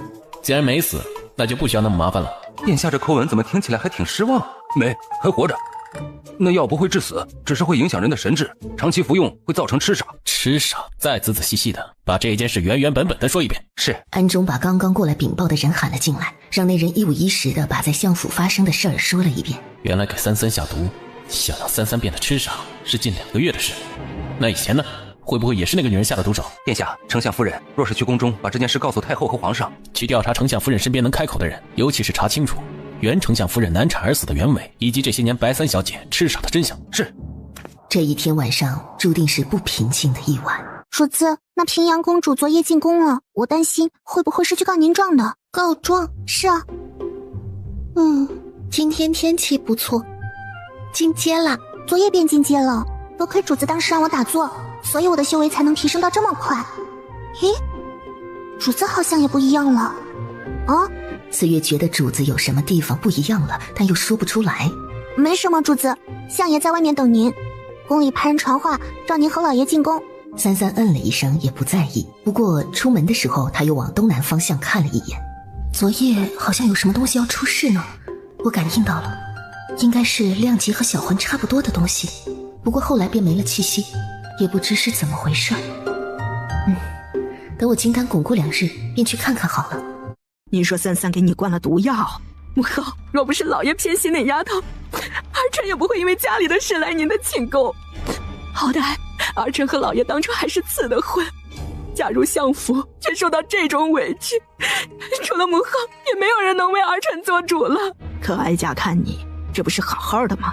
母后，这是不会致死的毒药，是只要服用过量或者长期服用就会变成傻子的毒药。变成傻子？33还是个孩子，是怎么做到给平阳把药灌进去的？但看平阳这副样子，也不像是在说谎。且无论白三儿给你下毒是真是假，你既已下入了相府，你与相府家眷之间的事儿，便是你们白家的家事儿，如此大张旗鼓地闹到宫里来，成何体统？你以为人妻就要有为人妻的样子，哪有像你这样带着2孩子往宫里跑的？母后，那您就纵容白33给儿臣下毒吗？如此大逆不道的行径，你们当真要宠着他吗？今日他敢给儿臣下毒，明日就敢谋害亲爹，如此妖女岂能容他于世？会不会是误会？你先别急，此事哀家也不能听你一家之言。这件事儿哀家本不该插手，属于你们白家的家务事儿，但既你已来到了宫里，哀家也不能不管。哀家已经派人去召白丞相和白三儿进宫了，等会儿哀家再好好问问。母后，白33不是孩儿所生，怕遭人闲话，孩儿也不敢过于管教。这么久以来，对这个孩子向来也纵容，什么都由着他。从前不听话便罢了，如今更是变本加厉残害姐妹，还对孩儿下毒。此等行径若是不严惩，日后长大了还得了？平阳恳请母后严惩白33。若白三儿真做了这些事儿，着实应当严惩。本来就要变傻了，再撞脑袋会傻得更快。我还以为是什么事呢，原来是你告状吗？都这么多年了，平阳这任性的性子还是没改。到底是公主殿下自小娇生惯养，若是有受不了的委屈，倒也是正常的。平阳自小嫉妒心变重，从前他便不喜小慈，如今白家小三又与他娘亲长得如此相似，真担心的是他会因此迁怒那孩子。那若是白三小姐真如公主所说，残害姐妹，给她下毒，那便必当严惩。陛下，战王殿下来了。夏帝并不在意，似乎早在意料之中。臣参见太后。白旭安领着白子轩下跪行礼，只有白33站在原地一动不动。起来吧。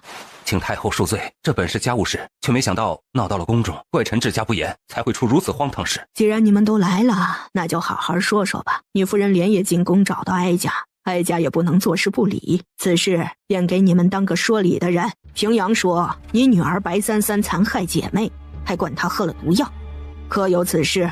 母后，你一定要为孩儿做主。孩儿这些年为相府做牛做马，如今却落得个这么个下场，孩儿命苦啊！闭嘴！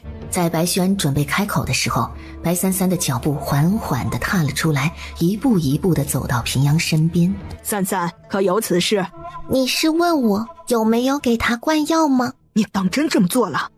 我还以为是什么事呢，原来是你告状吗？三三，启禀太后，事实不是这样的。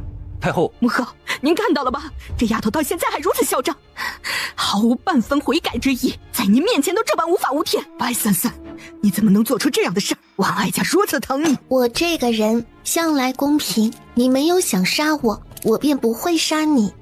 可你现在想杀了我，而且还很聒噪，而我一向不喜欢麻烦。你要做什么？白三三瓷白的小脸平静的吓人，喉咙碎了便不会这么聒噪了。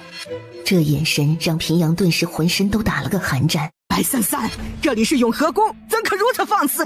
三三，别乱来！三三，来人，把白三三拿下！住手！皇上驾到，战王殿下到。白三三的小手停在空中，好奇看了一眼外面，见状，白子轩一个箭步冲上前，把三三的小手包住，然后被白子轩拽到了另外一边。还好妹妹没打下去，否则真麻烦了。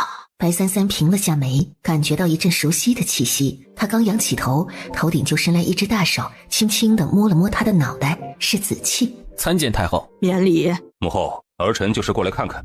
参见陛下，参见战王殿下，免礼。不过一个孩子也值得太后娘娘在永和宫中大动干戈。紫琪疼这个孩子我是知道，但却从未见过紫琪在我面前这么生气过。臣有罪，明明是一件家事，却闹到了宫里，还惹得陛下和战王殿下来看笑话。此事朕也听说了，弄清楚事情原委之后该怎么办，白丞相自己看着办便好。但无论如何，平阳也是皇室中人，朕的亲妹妹，若是平阳所言属实，那么白丞相可得给朕一个交代。他再怎么想护着白家小三儿，但也是要分是非曲直的。白三三虽小，白丞相可不小，教子无方便是罪过。臣明白。皇兄，还请皇兄为臣妹做主。夏帝皱眉却没说什么。好吵，手痒，想打人。萧杰像是能感觉到他的情绪似的，又安抚性的摸了摸他的头。在那只大手的顺毛下，三三的情绪的确也平和了不少，手没那么痒了。做主？不知丞相夫人……不对，应该是二夫人。不知您要做的是哪门子的主？是你下毒谋害三三未遂，女儿栽赃三三未果，还是当年你害的宋小慈年轻难产而亡？殿下在胡说什么？我与殿下无冤无仇，殿下怎可污蔑于我？什么？紫琪，你说什么？白旭安听到最后一句话的时候，神色也变了。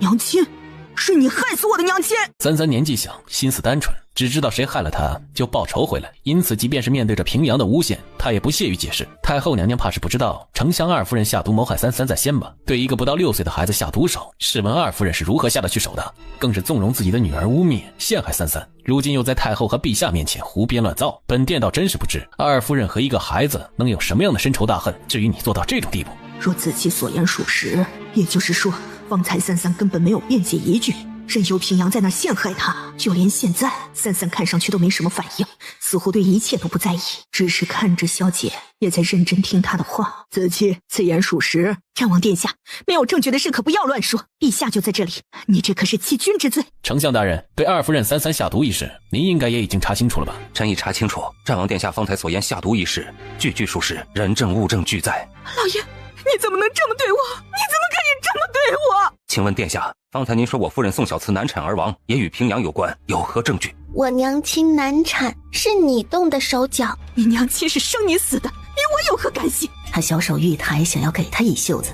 但小手刚动就被身边的一只手捉住，按了下去。等会儿，是与不是，问问当初的产婆就知道。产婆？小姐一扬手，一名老妇便被推了进来。是你？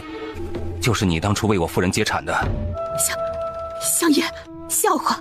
当初白三三娘亲临产时，除了接产的婆子，大夫也在外面，她本就是难产而亡，你们却偏偏要编出个好歹来，以为找来婆子就能污蔑了我了吗？平阳公主，有时候害死一个人，并不是一定要下毒不可，不是吗？如实交代。婆子看了一眼平阳，在接到平阳威胁的目光的时候，草民什么都不知道啊，不知道啊！宋小慈难产而死的事，虽然我知道平阳刚刚在说谎，不过却不知道他到底是怎么害得宋小慈难产而死的。他往前走了2步，走到了产婆面前。夫人！此时产婆的眼睛里的白三三已经变成了宋小慈。披头散发、浑身是血的宋小慈，大着肚子朝他一步一步走来。贵阳，不是我，是公主让我这么做的，不是我。毒妇，说，你到底是怎么害死我夫人的？导致难产的原因有很多，并不一定是胎儿太大。根据草民接生多年的经验，草民就是用了个不容易被发现的方法让夫人难产。说，这爹还挺暴力的。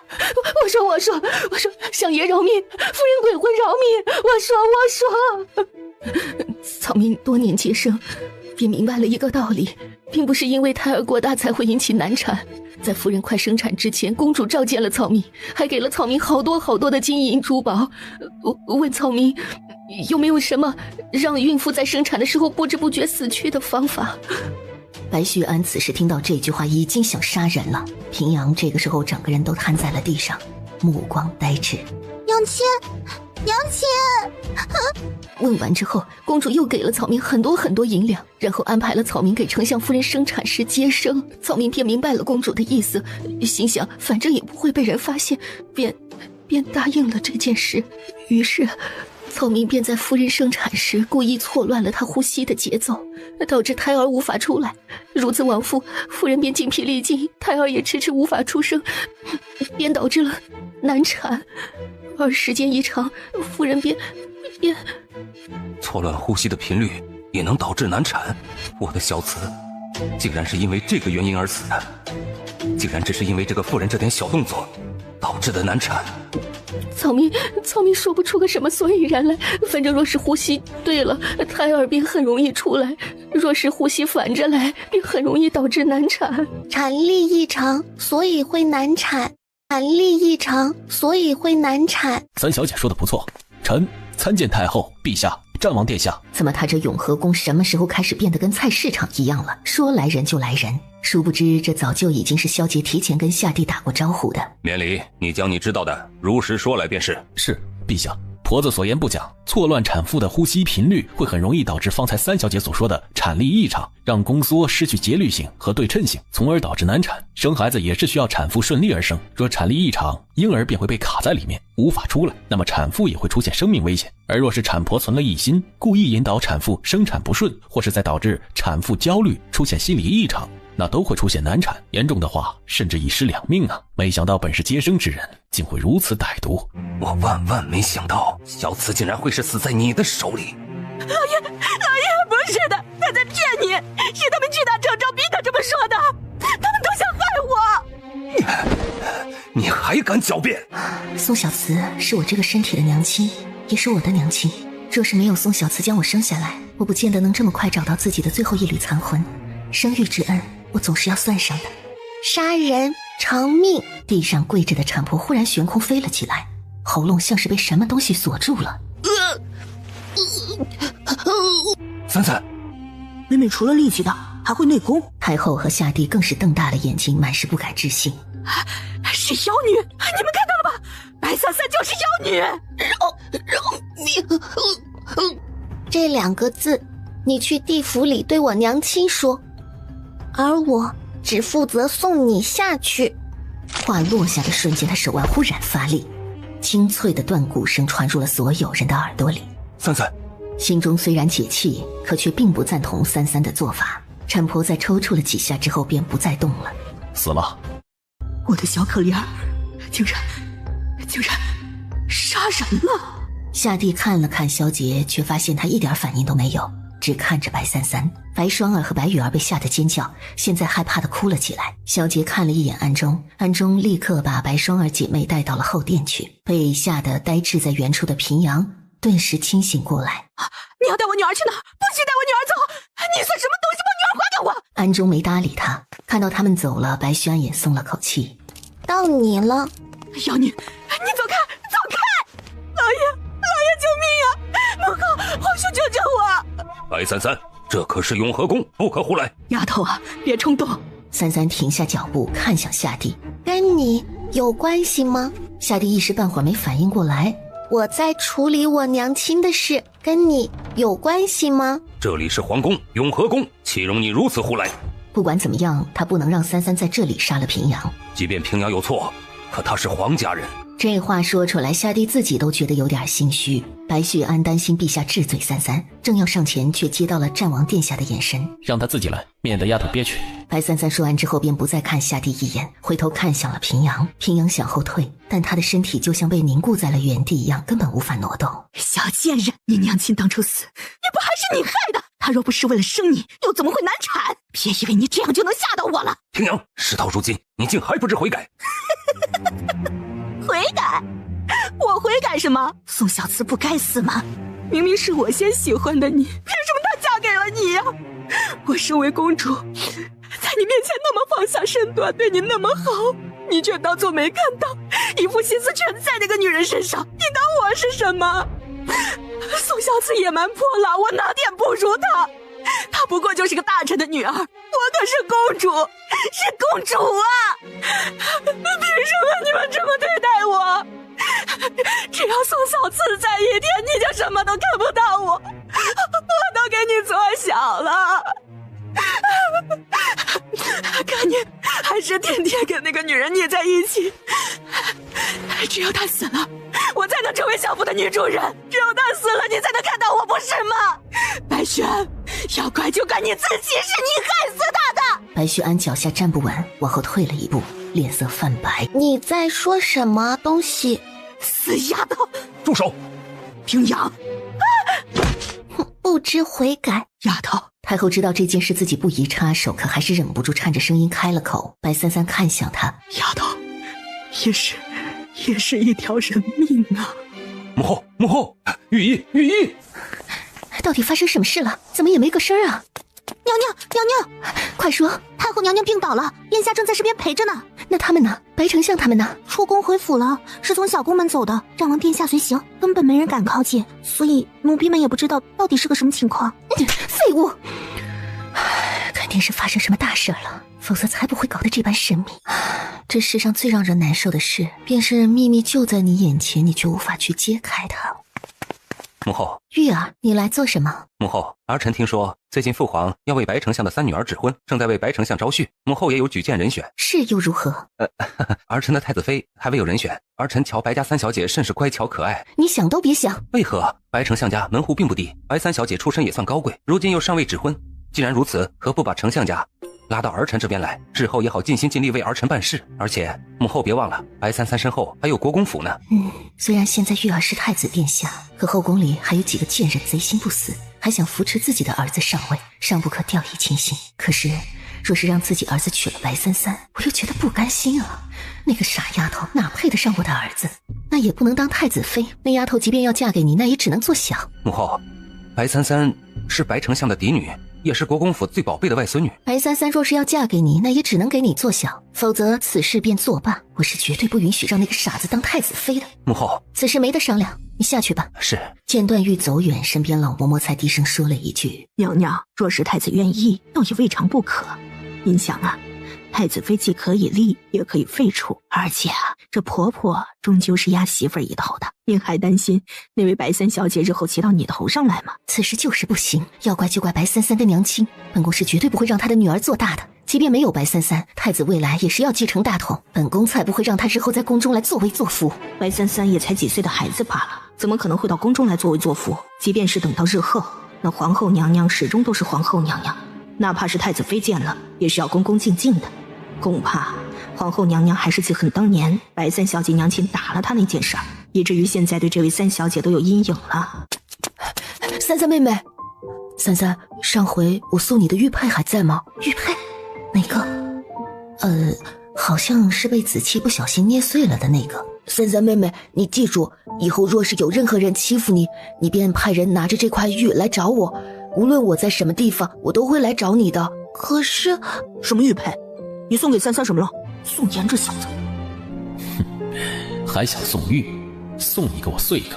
对了，主子，那梅心院那边就这样了吗？有的时候活着未必是件好事。岁月只是偷偷抿着一丝笑意，他知道分明是主子看在太后的面子上，所以才放了平阳公主一马，只是让她神智变得浑浊。但岁月不知道，平阳除了神志被错乱之外，每晚还噩梦缠身，生不如死。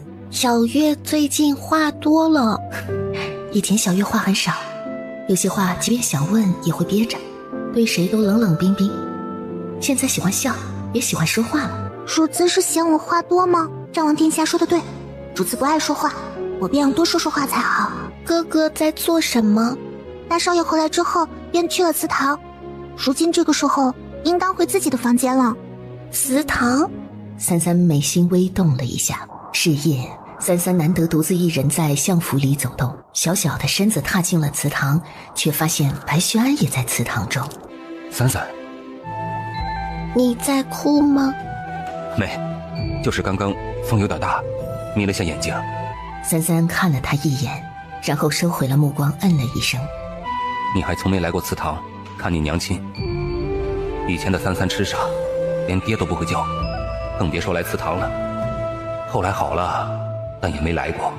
谢谢你把白三三生了出来，很遗憾还没有见过你，但你放心，你的儿子和家人我自会抚照。三三，叫声娘亲吧，你娘亲还没听过你叫她呢。娘亲。小慈，你听到了吗？三三都好了，咱们的女儿不傻了，她还会喊你娘亲了。如果你在的话，该多好啊！可恨我这些年对三三也没尽到做父亲的责任。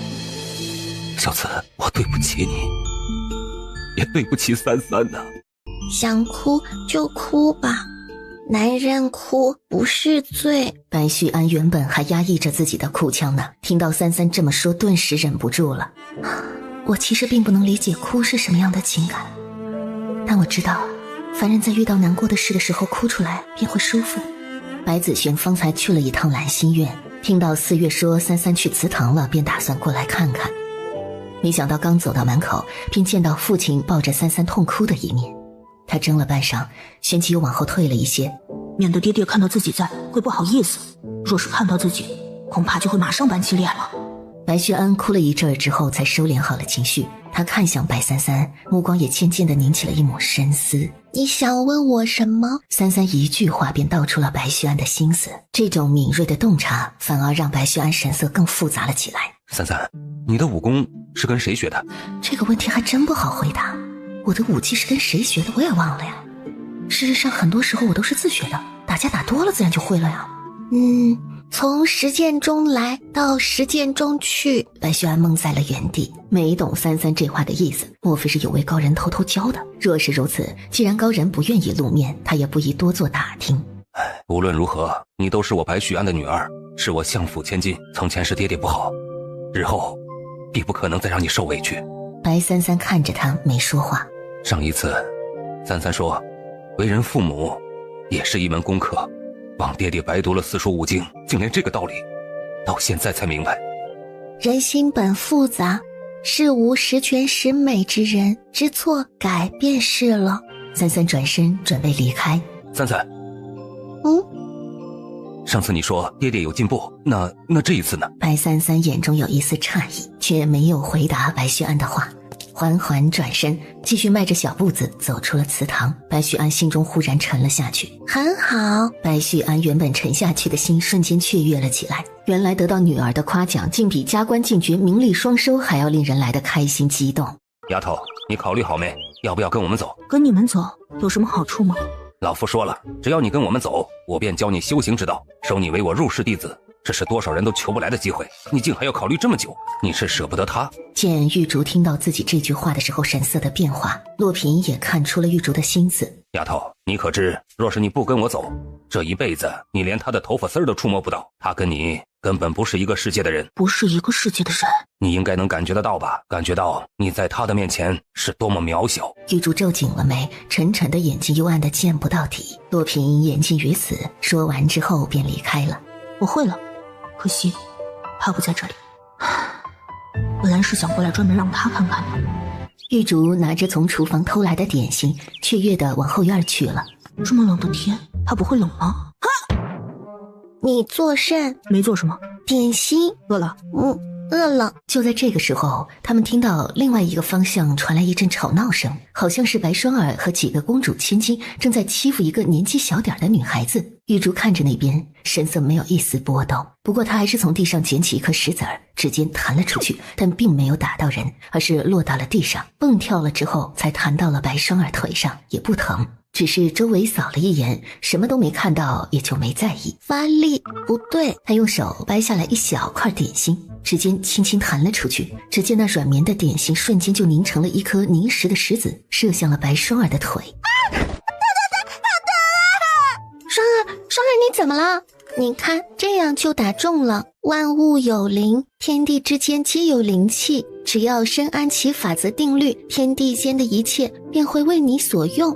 比如他们。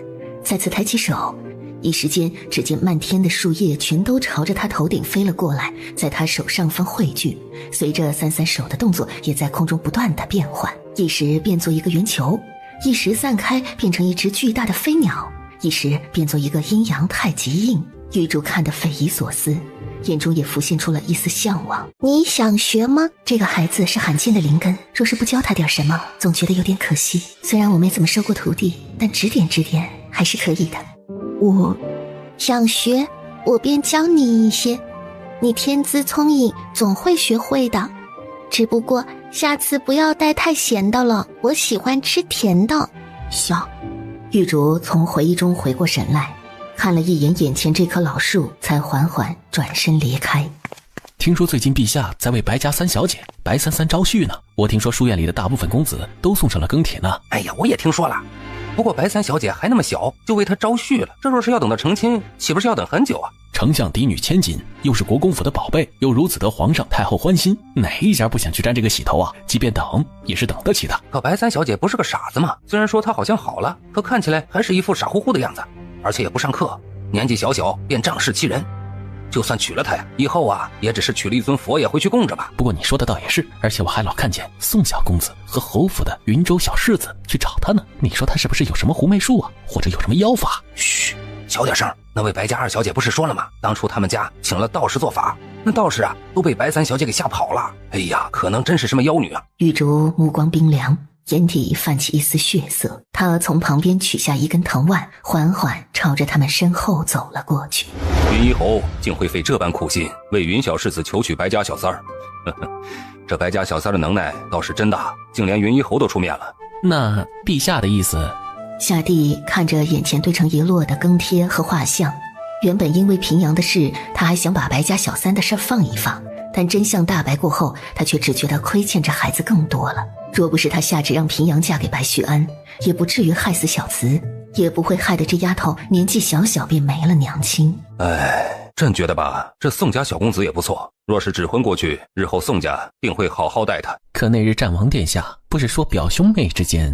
哼，他什么不说？这里谁没被他说过？在他眼里，就没一个能配得上给白家小三儿当未来夫婿的，还说跟他商量。你看他像是跟朕商量的样子吗？送去的庚帖和画像，哪个没被他撕碎了又派人送回来？这个臭小子！陛下说的是，别说战王殿下这里了，就连太后那边都得过目。太后娘娘对白家三小姐招亲一事也是十分上心，就是不知道最后这白家三小姐到底花落谁家了。殿下说，属下认为白家三小姐还年幼，又贵为相府嫡女千金，身份尊贵，如今指婚还为时尚早，不如殿下去求皇上收回成命。你说的不错，三三天真烂漫，单纯善良，柔弱年幼，这些人又怎么配得上她？我刚刚说过吗？而且天真浪漫，单纯善良，柔弱年幼，这真的是形容的白三小姐吗？难道白三小姐打人的时候，殿下眼神不太好？殿下，暗中平眉，正要继续说什么，看到萧杰看向他的眼神，他立马改口：殿下说的对，这些人又怎么能配得上白三小姐？若是三小姐嫁过去了，受欺负了可怎么办？知人知面不知心，男人的嘴骗人的鬼啊！三小姐怎么能嫁给这些凡夫俗子？不错，若是三三嫁过去受委屈了怎么办？况且她如今年纪尚小，现在就许下婚姻大事，若是以后她不喜欢了怎么办？这终身大事岂能此时便定下来？你说的对，所以不若把这丫头养在身边，等她长大了，找到自己的心爱之后，再让她出嫁。暗中表示他保证没说过这句话。可是殿下，陛下不是已经……萧杰不等他说完，直接大步跨了出来，旋即直接走出了书房。我真的没说什么呀。莫非是我说了自己忘了？爹爹，能不能让陛下收回成命？陛下怎的不指别家千金，天生盯着我们相府？或是换个人给白双儿、白玉儿指婚不成吗？怎么就偏偏要给三三定亲？偏偏云州也去求亲了？这个知人知面不知心的东西，还背着我玩这一手！我把他当兄弟，他竟然想娶我妹妹！还有那个宋燕，难怪整是怪怪的，原来也在打我三三的主意。哼，想娶我妹妹，门儿都没有！你当为父没求过陛下吗？陛下心意已决，我有什么办法？你可不许胡来！这件事如今已经闹得满朝皆知，陛下大张旗鼓的为三三招亲，不可能就此作罢。而且不知道为什么，我总感觉陛下此举像是别有用意。别有用意？我也说不上来，但按理来说，陛下再喜欢一个孩子，也不会为了一个臣子的女儿做到连公主都没有的待遇，且还是这种情况。所以恐怕此事还有下文呢。在4月陪小环玩的时候，忽然一阵疾风刮过。4月察觉到不对劲儿的时候，原本还坐在院子里休憩的三三已经不见了。主子，小环闻了闻，化作一道黑雾追上去了。是战王殿下。他平了下眉，循着味道也追了出去。乖乖，是我。我知道。终于，萧杰抱着他落到了上京的一处高楼之上。好高。此时，一道黑影也飞了过来，出现在三三的肩膀上，凶狠地冲着萧杰呲牙。萧杰冷冷地看了一眼小魂，身体内的允心也颤动了一下。小魂，安静。小魂这才收起了那副攻击的姿态，小脑袋也在三三的掌心蹭了蹭，发出嘤嘤嘤的亲昵撒娇声。这真是失魂兽。4月虽然能寻到三三的味儿，但因为萧杰飞的速度太快，他根本追不上，所以很快就丢失了目标。你找我所谓何事？萧杰缓缓摘下自己脸上的面具，三三看着他的脸，还是会好看的让他移不开眼。他喜欢好看的事物。乖乖觉得我好看吗？好看。那喜欢跟我在一起吗？跟你在一起。萧杰点头，他知道看样子三三并不知道陛下要为他赐婚一事。既然三三不知道，那他就不说，当没有这件事儿。只要三三愿意待在他身边，他便去找陛下拿下和三三的婚事。先让丫头待在自己身边，这样自己也能名正言顺地护着她。等到她日后长大了，有了喜欢的人，再与她解除婚约。如此，她也不用担心三三这么小便与不知根底儿的人订婚，也不必遭罪，更不用担心她受人欺负。与子期说熟也不算很熟，不过既然我还是很喜欢让他抱的，那就应当是喜欢跟他在一起的。所以三三思索了一阵之后，便点了点头。看到三三点头，萧杰整个人都怔了一下，呆滞地看着三三，有点受宠若惊，也有点难以置信。乖乖，在这里等我，我很快就回来。在三三目光下，身影一跃，便飞离了这个地方。我还没问呢。子期，你来的正好，正刚好想跟你商量商量那2位天玄门的客人的事。他们在夏朝一待便是2个多月，到如今也没个什么说法，反而成天往书院中跑，也不知意欲何为。陛下，何事？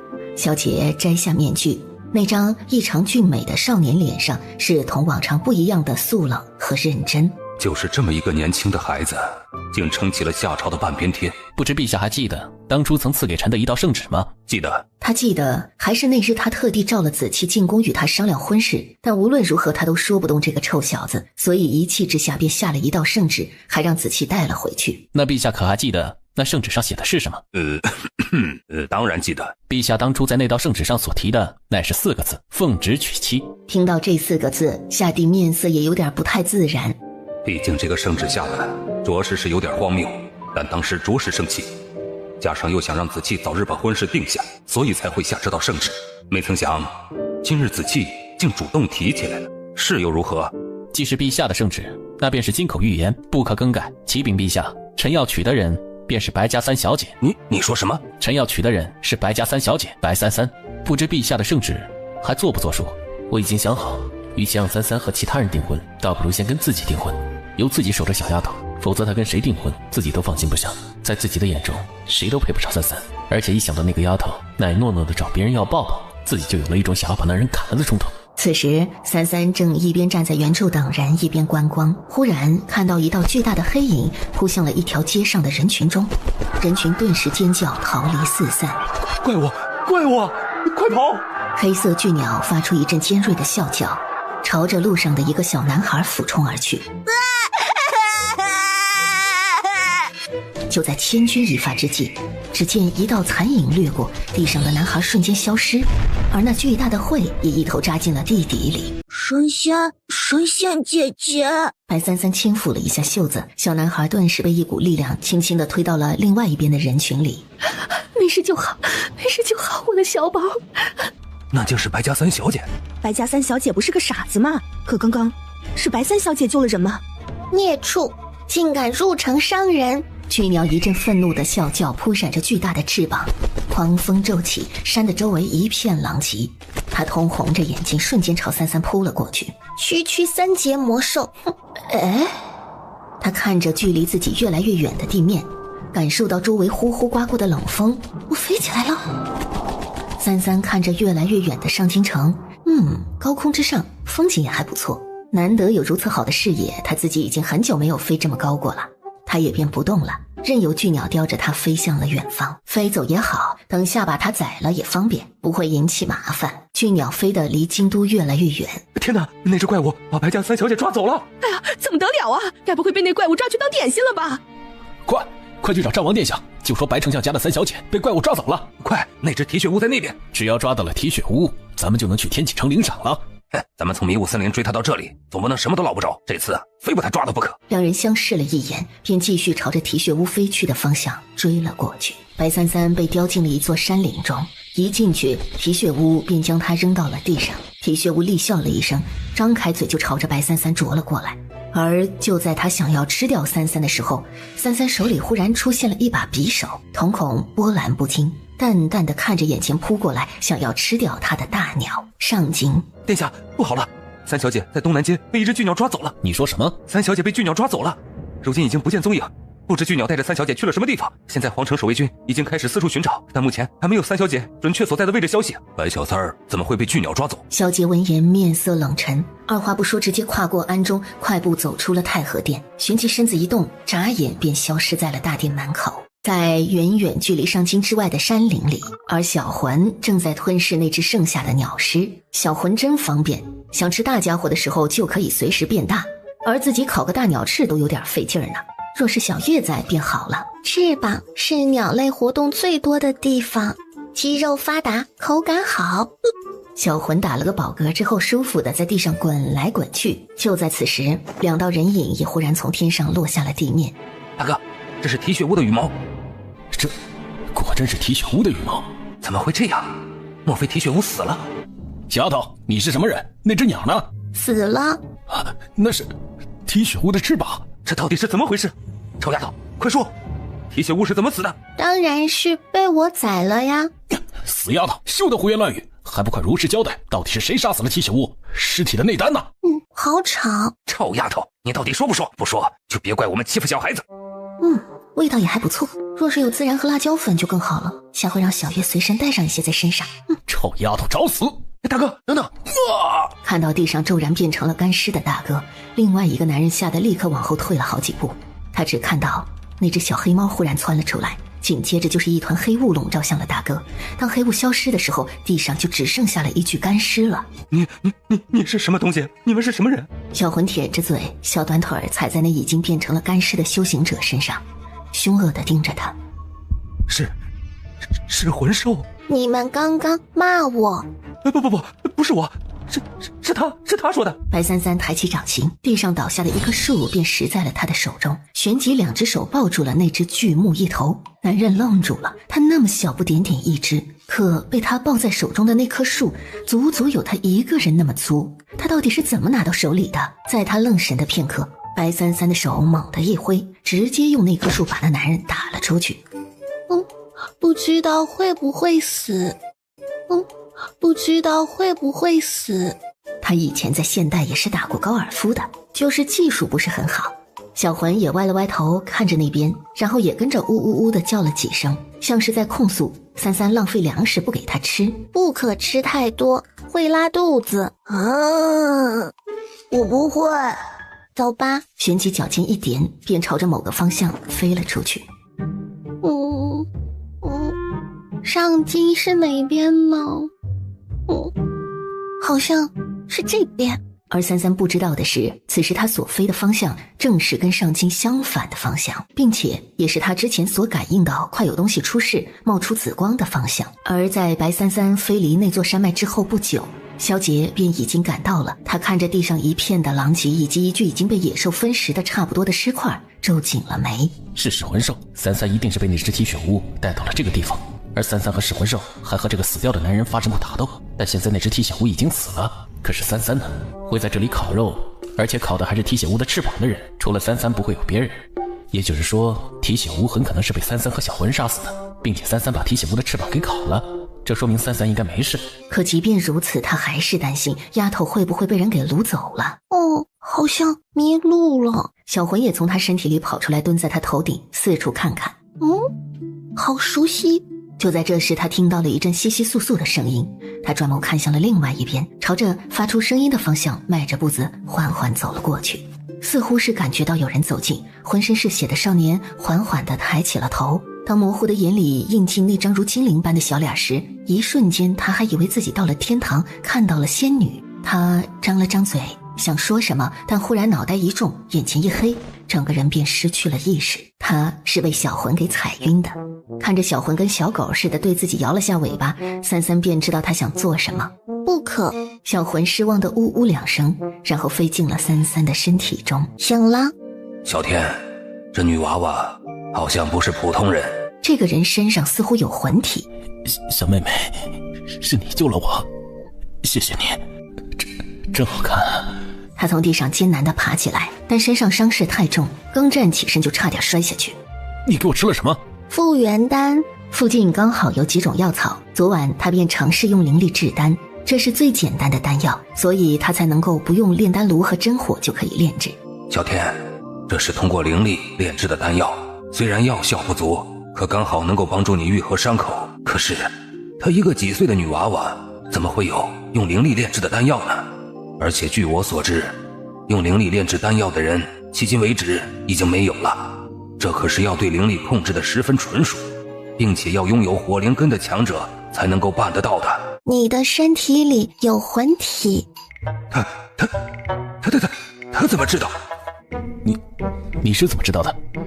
魂体在别人的身体里也不关他的事儿，他只是随便问一下。叶天虽然觉得震惊，可对眼前这个小姑娘却根本生不起戒心来。多谢姑娘。在看到她的那双眼睛的时候，微平了下眉。这个人的眼睛有好强的斗志和变强的欲望。加油！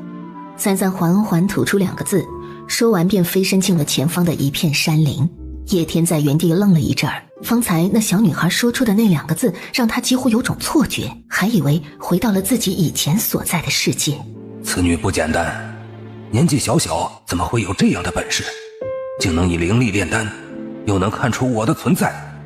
你要小心，我怀疑这个女娃娃身上恐怕有什么东西，而那种东西很危险。不管她是什么人，是她救了我。好浓的灵气。就在此时，一道身影落在了三三旁边的一棵树上。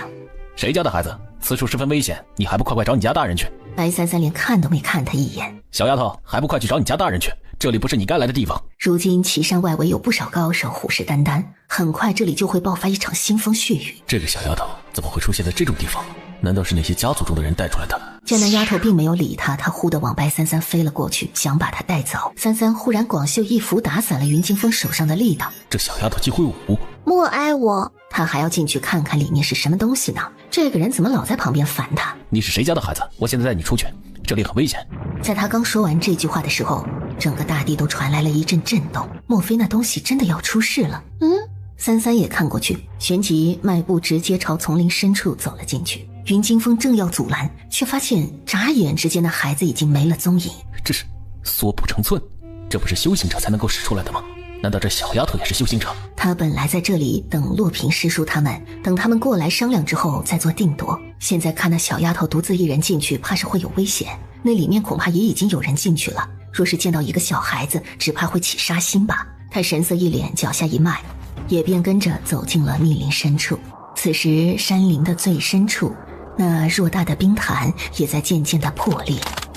隐藏在冰潭底下的影子也在若隐若现，仿佛要有什么东西即将快要破潭而出。浓郁的灵气正在往这个方向汇聚，像是一个巨大的磁铁吸引着周围所有的灵气。一根枯枝被踩断，一双小脚从面上踏了过去。就在此时，他听到附近传来一阵打斗声，而且打斗声里还有一阵听上去有点耳熟的声音。他缓缓地往那边走了过去。原来是天玄门门主弟子云惊风啊！看来天玄门自诩名门正派，一样会做这夺宝之事嘛。不过就是沽名钓誉罢了。就是，天玄门也不过如此，当面一套背面一套，壮清高，我呸！不许入我师门！话落，又是一阵拳脚刀剑相接的打斗声，一道娇小的身影从浓雾里缓缓走了出来。天玄门听起来有点耳熟，目光落在云惊风的剑招上。丹青剑法，书院那两个人也会，莫非是师出同门？不过眼前这个人的资质更好，虽然修为不是很高，可剑法却使得比那两个人好。难道万年前那个缠着自己学剑法的傻子，莫非来到九州大陆开山立派了？云惊风虽然剑法精妙，可对方人多，再加上那几个人阴招不断，所以云惊风很快就落了下风。云惊风剑锋一转，迅速躲开了他们的攻击，反刺了其中一人一剑。可这一剑也暴露了他的弱点，另一个人立刻挥出匕首刺向他的胸口。小儿，拿命来！多杀一个人，跟他们夺宝物的人就少了一个。云惊风神色一变，他想躲开，已经来不及了。白三三手动了一下，指尖弹出一道气劲。这时所有人才都看向了白三三的方向。臭丫头，刚刚是你干的！另外两个男人也都警惕地看着白三三的后面，因为他们根本不相信刚刚是这个孩子动的手。管他的，我看这个小女孩才有古怪。率先一步想要飞过来抓住他，剑来！云惊风手中的剑瞬间飞到了白三三手中。怎么会？白三三忽然提膝而起，悬空而立，一道剑气瞬间带着裂空之势劈了过去。他怎么会丹青剑法？竟然没劈开，果然还是自己现在太弱了，否则能一剑劈成两半的。这他妈的是弱，那我们是什么？弱的能随随便便把人劈成两半吗？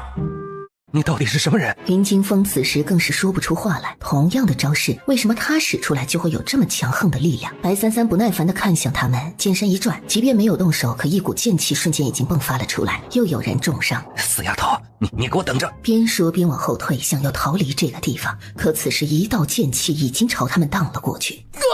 落在最后的那个人倒在了地上，当场毙命。小脸有点郁闷，若是修为再高点，就能全都砍死了。云惊风这下彻底呆住了。一个几岁的小女孩随随便便一出手就能将一名习随五重天的修行者给砍死，莫非这是哪个家族的孩子能有这种本事？怕是从小就用丹药喂大的吧？白三三小手一动，手中那把剑瞬间飞回了云惊风手里。你的剑不是很好。云惊风无语，这剑可是师门专门为他锻造的一把上品宝剑。你是怎么会我们门派的丹青剑法？很久以前就会了。难道是师门某个前辈在外面收了徒弟？你怎么会一个人在这里？你刚刚是不是喊过我？你不记得我了？明明在外面的时候他们还说过话呢。没印象。想起来只是因为他说的那句话在不久前他也听到过，让他有点烦。他模样应该也不算差，就这么让人记不住吗？又有人往这边过来了。你刚才杀的是齐星宗的人，这个宗门并非正派，恐怕他们回去之后还会再卷土重来报复你。不过你放心，既然你是因为我卷入进来的，我必当护着你。就在这个时候，前方不远处传来一阵暴动。就在此时，天上风卷云聚，电闪雷鸣，整个上空都黑压压的，让人透不过气。那宝物要出事了？不是宝物，而是恶物。正在另外一处山脉找寻白三三的萧杰也看向了岐山的方向。他知道这个地方会有东西出事，但此时对他而言更重要的是把三三找到。就在这时，萧杰手中的陨星忽然发出一阵光，原本在他手中的陨星突然脱离了他的掌心，渐渐直指岐山的方向。你是说三三在那里？玄奇直接朝着岐山方向飞了过去。萧杰没有任何犹豫，立刻飞身而起，跟着陨星飞向了岐山的方向。好浓郁的灵气，若是能吸收进自己的灵海丹田，那我的金丹空间也能早日炼化出来了。紧接着便是一阵响彻九霄的啸鸣，仿佛顷刻之间便能震碎整个大地。原来是这个东西。妖兽，是妖兽啊！敢叫你爷爷妖兽，爷爷弄死你！周围的人根本不敢靠近，全都纷纷往后退。他在空中翻云腾雾，吞吐着气息。早知道是妖兽，我就不过来了。石阶妖兽，龙，好像是龙啊，竟真的有龙。不，怎么可能是龙？龙是传说中的神兽啊，怎么可能有这么重的煞气？这一定是魔兽。有人害怕，有的人却升起了贪婪之心。无论是什么，但眼前这个石阶妖兽若是能驯服为己所用，那便是足以横扫大陆的存在。即便不能驯服，若是能诛杀，其内丹也大有用处，更浑身是宝。他们不怕死地冲了上去，刀剑砍在鳞片上，传来一阵刺耳的金属颤音，丝毫没有伤到他半分。老子要吃了你们！磅礴的声音震得在场修为低的人七窍流血，胸膛破碎，整个人瞬间就倒地毙命了。小蛇正要一口吞掉眼前那几个人的恶龙，忽然停在了远处。这两个字听得他好生耳熟。凶兽！他在这个女娃娃身上闻到了凶兽的气息。这个女娃是凶兽！他警惕了起来，但却并没有停下攻击地上的人。蝼蚁也敢在爷爷面前耀武扬威！哎呀！云惊风过来时所见到的便是这样一副血腥场面。龙，而此时那巨大的头颅已张开血盆大口朝地上的人扑了过去。白三三五指一并，一掌击出，掌心所汇聚的真气瞬间击向了恶龙。恶龙吃痛，龙头立刻向后缩了回去。一声龙吟震彻九霄，连天地都在晃动。是你！只见一道黑雾忽然出现在了三三的肩膀上，渐渐化成一只黑色的小兽。噬魂兽！这个黑煤球怎么会出现在九州大陆？但既然这个煤球还在幼年期，不如趁着现在把它内丹给吞掉。小蛇，好久不见。年纪太小，所以什么都不知道，连害怕都不会害怕。这庞然巨物，它竟然叫小蛇！巨龙只觉得这口吻和小蛇这两个字很耳熟，但一时想不起来到底是谁。算了，不管是谁，先吃了再说。哇，黑煤球的内丹可是大补啊！巨大的龙头从云雾中冲了出来，直扑向白三三。姑娘，借用！云惊风手中的那把剑立刻飞到了他的手中。在所有人都以为那个小丫头会命丧妖兽口中的时候，却见那一人一龙竟缠斗起来。恶龙不断地吐出龙息，在空中翻滚，却怎么都碰不到他。好快！这真的是个几岁的小女娃吗？这几乎快的只能看到残影的身法，真的是一个孩子所拥有的吗？根本没等他们反应，他们又被一阵力量击飞了出去，重伤的难以动弹了。三三身子一转，一道剑气划出劈向巨龙，剑气在他的鳞片上震出一道金属颤音，鳞片也碎了一小块，剑身也出现裂痕，顷刻之间碎裂成铁块，从空中掉落在地面。一道血丝从鳞片的伤口处飘落，闻到自己血腥味的巨龙瞬间被激怒暴走。小丫头片子，找死！果然还是不听话，眼中已有杀意。他忽然提膝而起，眨眼便消失在了原地。而此时的巨龙已经暴走，只想吃掉这个碍眼的苍蝇。可当他往前扑的时候，却觉得自己怎么都使不上劲儿。这才惊觉自己的两个触角仿佛被人控制住了。给老子下来！他巨大的龙头不断地甩动，可却怎么也没办法把头顶上的人给甩下来。三三眸光微冷，手握紧那把短剑，猛地一下扎进了巨龙的脖颈。在巨龙疯狂翻涌的时候，三三也被震得受了伤，嘴角溢出了一丝血，随着巨龙的晃动滴在了他的头顶。小魂的领域也铺天盖地般把巨龙缠裹了起来。忽然只见那巨龙忽地从天上往下坠落，那道极小的身影也随着那巨龙一起下坠。白三三只觉得突然之间全身一阵冰凉，刺骨的寒冷袭向了他的全身，他却没有办法动弹。巨龙的身影在坠入寒潭的瞬间便开始缩小，出于本能，毫无意识地将龙尾缠绕上了白三三的身体，而那黑色的虚影幻魂和小魂一起也倾数回到了三三的身体当中。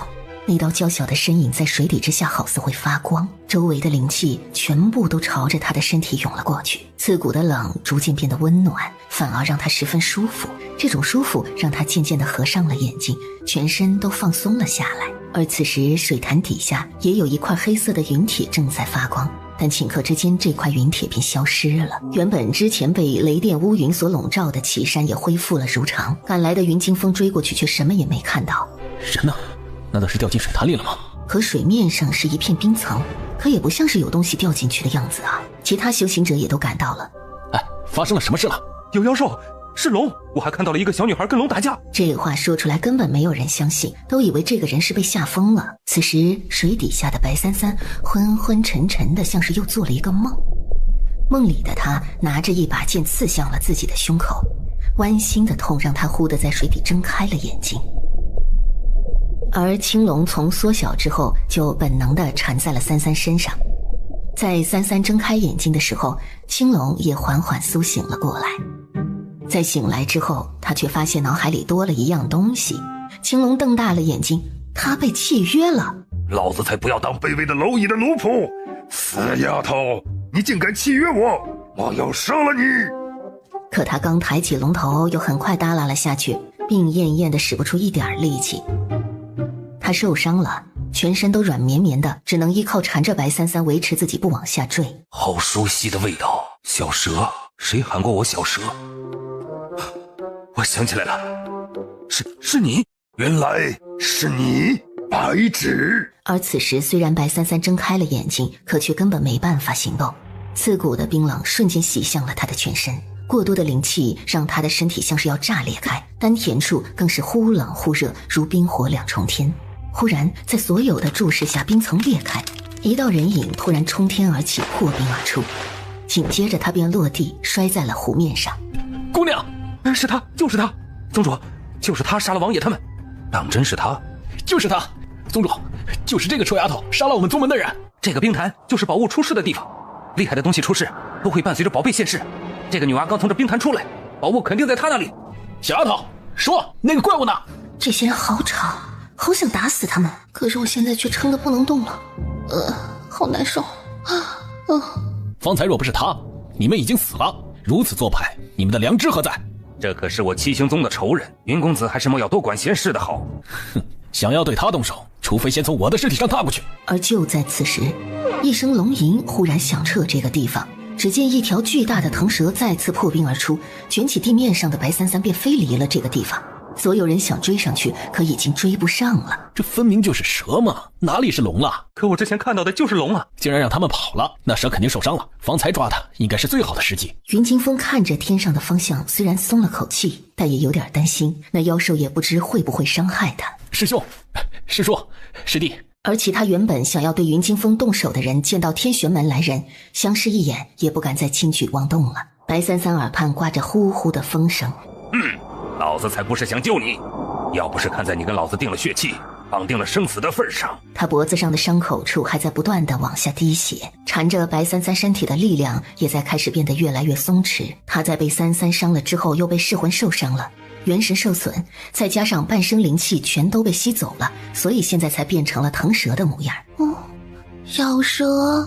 三三迷迷糊糊的轻轻的喊了一声，青龙再也没有力气缠住三三了，整个长长的身子开始往下坠。老子不是蛇。在他下坠的时候，白三三指尖艰难的捏了个诀，自己下坠的速度忽然变快，抓住了已经完全失去了意识下落的青龙。而在三三离开岐山不久后，萧杰也到了岐山。可当他赶到岐山的时候，岐山已经不再有异样了，陨星剑也不再有所指引。忽然他耳朵微动，手中陨星瞬间飞出去，刺向躲在树后的一个人。说，这里发生了什么事了？我也不知道，我就是听他们说有妖兽出世，有个小女孩打起来了，然后又飞走了。小女孩多大年纪？听说5、6岁的样子，后来被妖兽带走了。三三。叽叽喳喳的鸟叫声把三三吵了醒来。这是什么地方？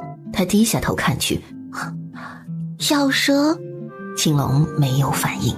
他此时身体里灵气虽然已吸收了一些，但还是需要一段时间让这个身体慢慢融合吸收。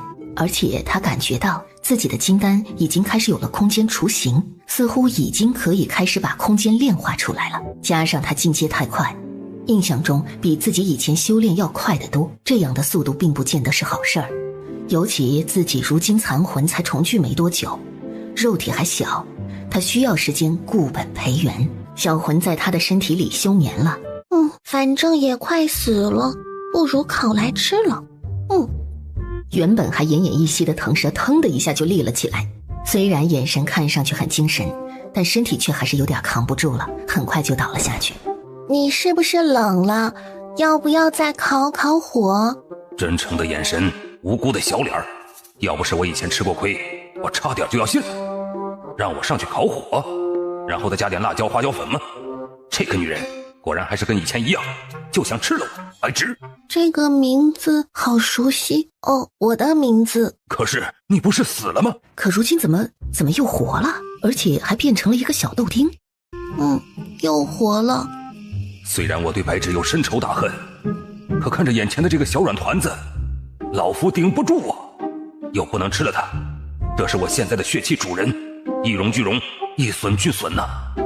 想我堂堂北冥龙王，竟沦为一个小丫头的受宠，这多丢人，多丢人呐！可是想到当年那个纵横千界、横扫八荒的女人，如今竟然变成这么一小只，呆呆萌萌的、傻乎乎的样子，他就忽然憋不住笑意了。好家伙，他心里平衡多了，但想到自己就是给这么傻乎乎的小团子当受宠，他又崩溃了。大佬啊，你就不能想想办法把我们的血气解了？跟他契约，三三也很意外，但纯属巧合。我也不喜欢养宠物的。复原丹。粗制滥造。虽然是粗制滥造，不过还好有效果。小蛇。闭嘴！老夫不叫小蛇。燕川向来能屈能伸，比如元神没有受损的时候啊，就是老子；如今元神受损，性命受到白三三威胁的时候，马上就变成了老夫。谢谢你救了我。谢什么谢？我才没有救你，我那是因为跟你绑了血气，不然你以为我想救你吗？你这个恶毒的女人！刚骂完，发现白三三疑惑地看着自己，一双大眼睛水汪汪的，关键这副软幼的小脸还挺他奶奶的可爱。老夫说的也是事实，救你也是救我，所以谢什么谢？我才不是救你！听完燕川的话，白三三哦了一声，表示自己知道了。这个女人没有想着抽自己龙筋的时候，看起来好像也没有那么讨厌的样子。三三是记得燕川的，因为他是他见过的唯一一只妖化的神兽，并且和小魂一样，都是属于上古遗种。燕川盯着白三三，满心怨气，凶狠的獠牙也露了出来。哪怕他现在看上去再怎么无害，那也是以前差点杀了他，抽了他龙筋，把他修为往回拉上几千年的女人。不要这样看着我，很丑，我会忍不住把你扔进火里的。不要这样看着我，很丑，我会忍不住把你扔进火里的。幽冷的一句话让燕川舌头都往后缩了一下。他现在身受重伤，又打不过眼前这个臭女人，他忍，吃得苦中苦，方为龙上龙。小蛇。老夫不叫小蛇，我有名字，我叫燕川。小川。行吧，好歹不是蛇了。虽然你以弃我为主，但若你要离开，便离开。这可是你说的。我不喜欢养宠物。不是有很多神或者人类都喜欢契约灵兽吗？白三三忽地感到丹田波动，神色也微微变了一下。燕川却开始盘算着什么时候离开了。忽然他想到一件事儿，你身上有噬魂兽，噬魂兽竟然也在他身上。那个家伙不是以事主为乐，食魂为生吗？怎么会听他使唤？燕川现在心里有点动摇了。虽然这个女人变成了小奶娃，但好像还是很厉害的样子。她现在受伤了，要是跑出去被这个大陆的修行者抓到的话，下场肯定会比现在更惨。所以她不如……想着想着，燕川意识便越来越沉，整个脑袋都倒了下去。伤势好像很重。我也很重。我的金丹盒是开了一个口子，而且里面好像还有别的东西。小脸儿有点难受，立刻双手结印，合上了眼睛，将丹田沉了下去。他的眉毛、睫毛上全都结了白霜，很快白霜蔓延到了他全身，将他全身都包裹了起来。干柴燃烧的声音烈烈作响，一热一寒，却像是毫不相干，互不影响。春去秋来，寒暑交替，白三三在洞中这一闭关便是2年。而这2年间，夏朝几乎在整个大陆找他的下落。而在外面寻找三三的人，除了萧杰之外，还有4月。4月自从白33失踪以后，便离开了上京，独自一人寻找白33的下落。直到1年前在遇险的时候遇到了洛平他们，才暂时随洛平他们去到了天玄门。哎呀，老子真是玉树临风，潇洒倜傥。好端端的蛇，可惜长了嘴。哼，再说老子是蛇，信不信我捏死你？你要是敢欺负我，就让主人吃了你。哼，狗仗人势。不知主人什么时候出来？他瞬间又变成了小兽的体态，在地上打滚。主人什么时候醒吗？什么时候醒吗？就这，堂堂噬魂兽就混到在地上打滚的地步，丢兽。又是一日过去，这一日忽然山谷里的鸟雀四散，他要出来了。忽然整个大地都开始摇晃，燕川转身就准备跑路。黑煤球，好自为之。你放开老子！不放！他要出来了，你不知道啊？等下山洞炸开，炸死你个大白痴！小魂哎了一声，突然松开口。忽然一阵石头滚落的声音，小魂转身，发现原本堵住了洞口的石头已经滚落到了一边，从洞口中缓缓踏出一双小小的赤脚玉足。睡了好长好长一觉，做了好久好久，做的我身子都僵了。主人，化形了，竟然这么快变化形了。小魂不是还在幼年期吗？主人你看，我会化形了。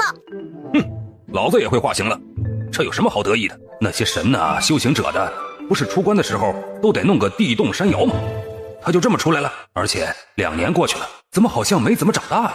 不，长大了一丢丢，但也长得太慢了吧？你谁？你的血气你都……小川，是那条大蛇，还是我的血气妖兽？如果没有记错的话，应该是这个名字。燕川正要凶白33，被他突然叫出名字给堵住了。哦，憋闷。原来你没走。切，我可不是不想走。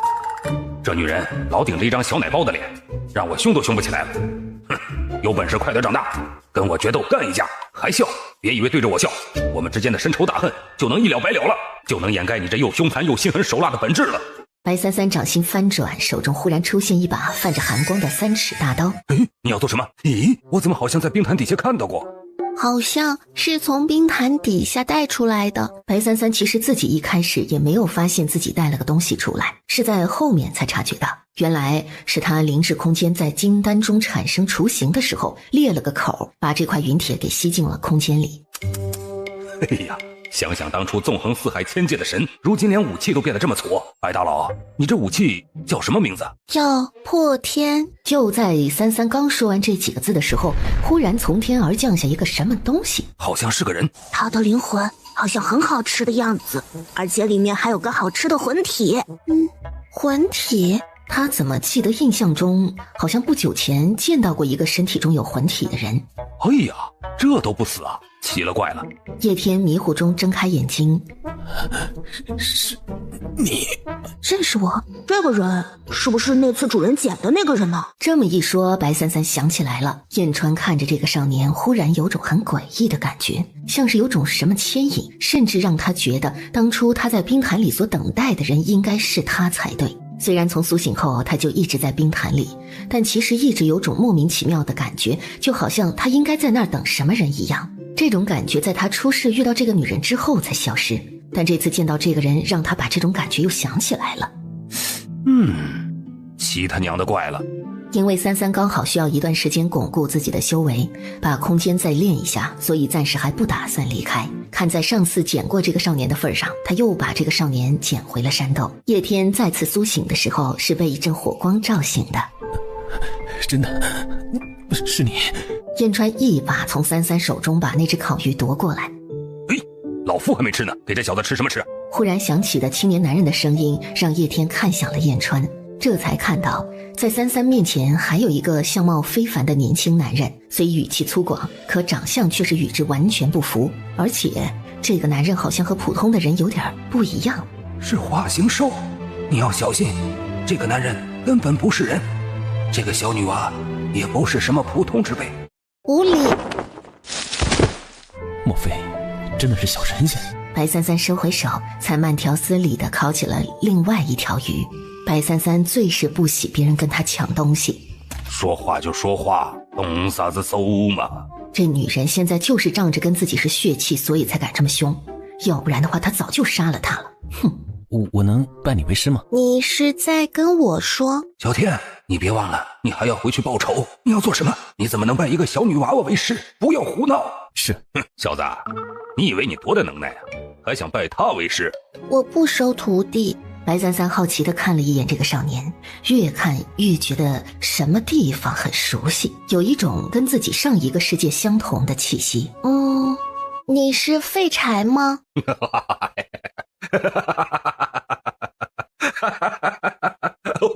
哎呀，笑死老夫了！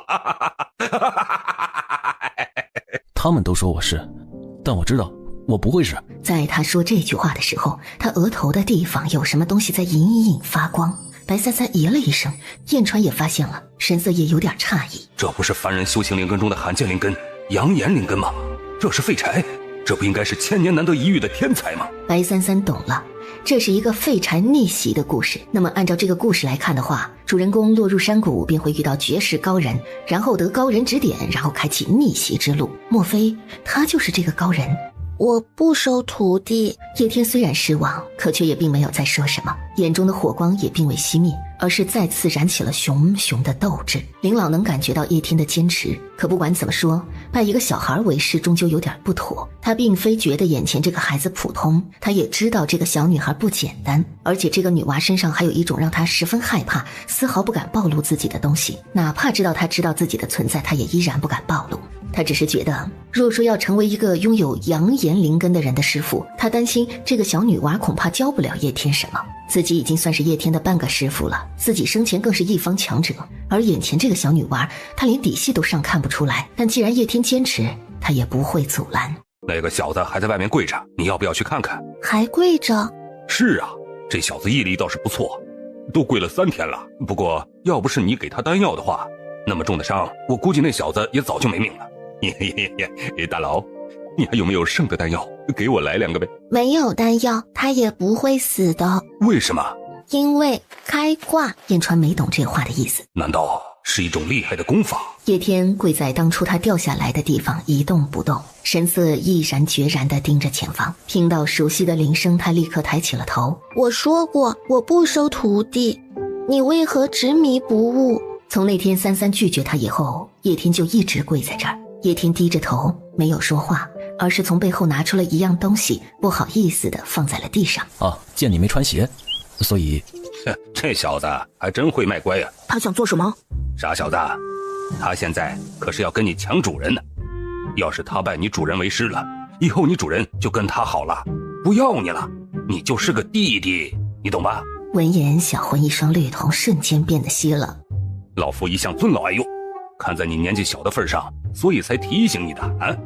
以后要是你主人抛弃你了……燕川话还没说完，胳膊就被小魂死死地咬住。靠！呀，死小子，你要吃了我呀你！老夫就是开个玩笑嘛。山洞里传来燕川愤怒的咒骂声。他们是在打架吗？他疑惑了一下，之后又回过头看向了叶天，轻轻挥手便将叶天拖了起来。明日开始，我便指点指点你，但不行拜师礼，你我也并非师徒关系。好的，师傅。莫喊师傅。好的，师傅。若是以我现在的修为，用尽全力能把这个人扇飞出山谷吗？自从白三三答应指点叶天之后，叶天也变得格外勤奋，每天除了修炼和勤修武艺之外，一日3餐那也是变着法儿的做。本来挺不爽叶天的燕川和小魂，终于拜倒在了美食之下。叶天，你做啥好吃的了啊？来给老夫也尝尝。别乱动，这是给我师傅的。有师傅了不起啊？就是了不起。你有吗？白三三对食物很满意，连带着每日看到叶天修炼的时候，话也会多说1、2句。其实他并未对叶天说太多，因为没教过学生，所以指点也就是随便说说。可就这么随便1、2句，叶天却能马上领悟，瞬间提升好几个台阶。这小子可真厉害啊！若不出意外，日后强者之中必有他的位置。他会很强。他为什么非要拜你为师啊？按理来说不应该呀。他难道知道你的身份？也许是主角光环吧。那是啥玩意儿？跟你说呀，这女人说话怎么老这么慢呢？你也不懂。其实以后啊，你跟人打架的时候不用动手的啊，你光说说话呀，就能把人气死了。还有，别他奶奶的用这种眼神看着他，明明凶残的不得了，还偏偏一副软萌无害的样子，搞他心态。好办法。燕川一口气憋在喉咙，差点过去。他现在明白为什么当年这个女人那么多仇家了。你不走吗？当然要走。他可不会当他的受宠，他堂堂北冥龙王丢死人了，更何况他们之间还有不共戴天之仇。我想起来了。啊，想起什么了？当年你想吃我，所以我打了你，抽了你的筋，然后烤了。老子不是想吃你，老子只是想吃你的内丹。弱肉强食本就是这个世界的生存法则，你想吃我，被我吃也是理所应当。哼，老夫要走了，你也要说话算话，不得限制老夫的自由。我从不强留任何人或兽。那就好。对了，别说老夫没提醒你，你最好小心点，不要让人知道你还活着。你不要命，老夫这一世还不想死。我也不知道，我是万年前在你陨落的地方附近，想要吸收你陨落时的残灵，闭关修炼的时候听到的，是2个人在交谈。虽然不知道是什么人，但那2人应该很强。我陨落不是渡劫失败吗？所以你最好是小心点，成长起来之前被他们发现，先给你弄死。说完，燕川就化作一道流光消失在了空中。主人，他为什么要走啊？大概是因为自由吧。自由？小魂就想跟在主人身边，有主人多好啊，还有空间让他待着，也不用自己走路，蹲在主人肩膀上就好，还可以被主人撸毛。这条死蛇走了，肯定会后悔的。原来是有人要害我吗？可是又是谁想要害我呢？奇怪。想不通就不想了，反正他也想不起来。33的修为已经巩固的差不多，他要回上京，小月还在等他呢。子期当时也让他等着他来着，所以他得回去，不可在外面逗留太久。在33眼中，2年是一个很短的数字，他并没有觉得自己离开了很长时间。师傅，你要走了？还有人在等我，所以我要先回去了。莫要担心，没有我也没关系的。不，有师傅和没有是不一样的。没有我也没关系的，你未来会很厉害，你有自己的人生，你会走向这个世界的顶端。叶天的眼中燃起了火光，血液也炽热了起来。所以你加油，日后有缘再见。白33想了想男主标配，也可以多找几个媳妇儿。说完，白33又留下了一些自己闲暇时炼制的丹药，便直接离开了。当叶天回过神的时候，33已经离开了画眉谷。师傅，你的这个小师傅真不简单呐。师傅教了我很多，教我炼丹炼气，还教我武技，如今我还不够强大，等来日我若出人头地，必当好好报答师傅的恩情。他不就是给你扔了个炉子让你自己玩吗？说的话不超过10句，其他不是你自己悟出来的吗？我曾受的是9年义务教育，学的是中华上下5000年文明，自当尊师重道，知恩图报。你说我可以，但我听不得有人说我师傅半句不是。虽然听不懂，可怎么感觉莫名有点热血呢？你好，请问你知道当铺在什么地方吗？当铺吗？小乖乖，你去当铺做什么？你爹娘呢？白33平了下眉，见这小女娃没说话，夫人尴尬地笑了笑。当铺就在那边，你要去的话要小心，别被骗了啊。谢谢。而就在这个时候，前面突然传来一阵嘈杂喊打的声音。快，追上去，抓住那臭流氓！抓住他！光天化日之下，竟敢做出这种事！前面一年轻男子逃命似的朝33跑了过来，燕川一个急刹车，马上躲在了白33身后。好你个臭流氓，你个大男人，竟不要脸的躲在一个小女娃后面啊！别以为你长得好看，你调戏人家就不用负责了。就是，呸！你做什么了？切，不就是捏了一把那个小娘子的屁股吗？捏一下怎么了？再说，那小娘子分明就是故意靠近我，想勾引我的。我顺水推人，顺水推舟捏一下怎么了？好啊，你这流氓，欺负人家黄花大闺女，还敢这么理直气壮啊？看我不打死你！住手！不要打人家未来夫君！哎呀，别瞎说呀！谁是你夫君？你摸了人家，就是人家未来夫君了。你难道还想不负责吗？就是，看你长得人模人样的，却是个如此卑劣下流之人。人家姑娘都不计前嫌要你负责了，你竟然还不识好歹？不识好歹，哎呀，大佬啊，不是我不识好歹，他来蹭我，屁股又大，我就没忍住手痒捏了一下，然后他就非要让我娶她，关键他长得……臭流氓！你现在还敢说如此粗鄙之言，还教坏小孩子，太可恶了！不错，竟然在小女孩面前说如此粗鄙的话，可恶！住手！这可是我未来夫君，脸要是打丑了，谁负责？夫君，三三没憋住，差点一阵咳嗽，燕川更是突然消失。神呢？哎呀，可怕，太可怕了！老夫以后啊，再也不去摸主动送上来的小娘子了，这简直就是饕餮呀！白三三也轻轻地呼出了一口气，一群凡人也配老夫动手？老夫若是动手啊，他们岂不是老夫一捏就死了？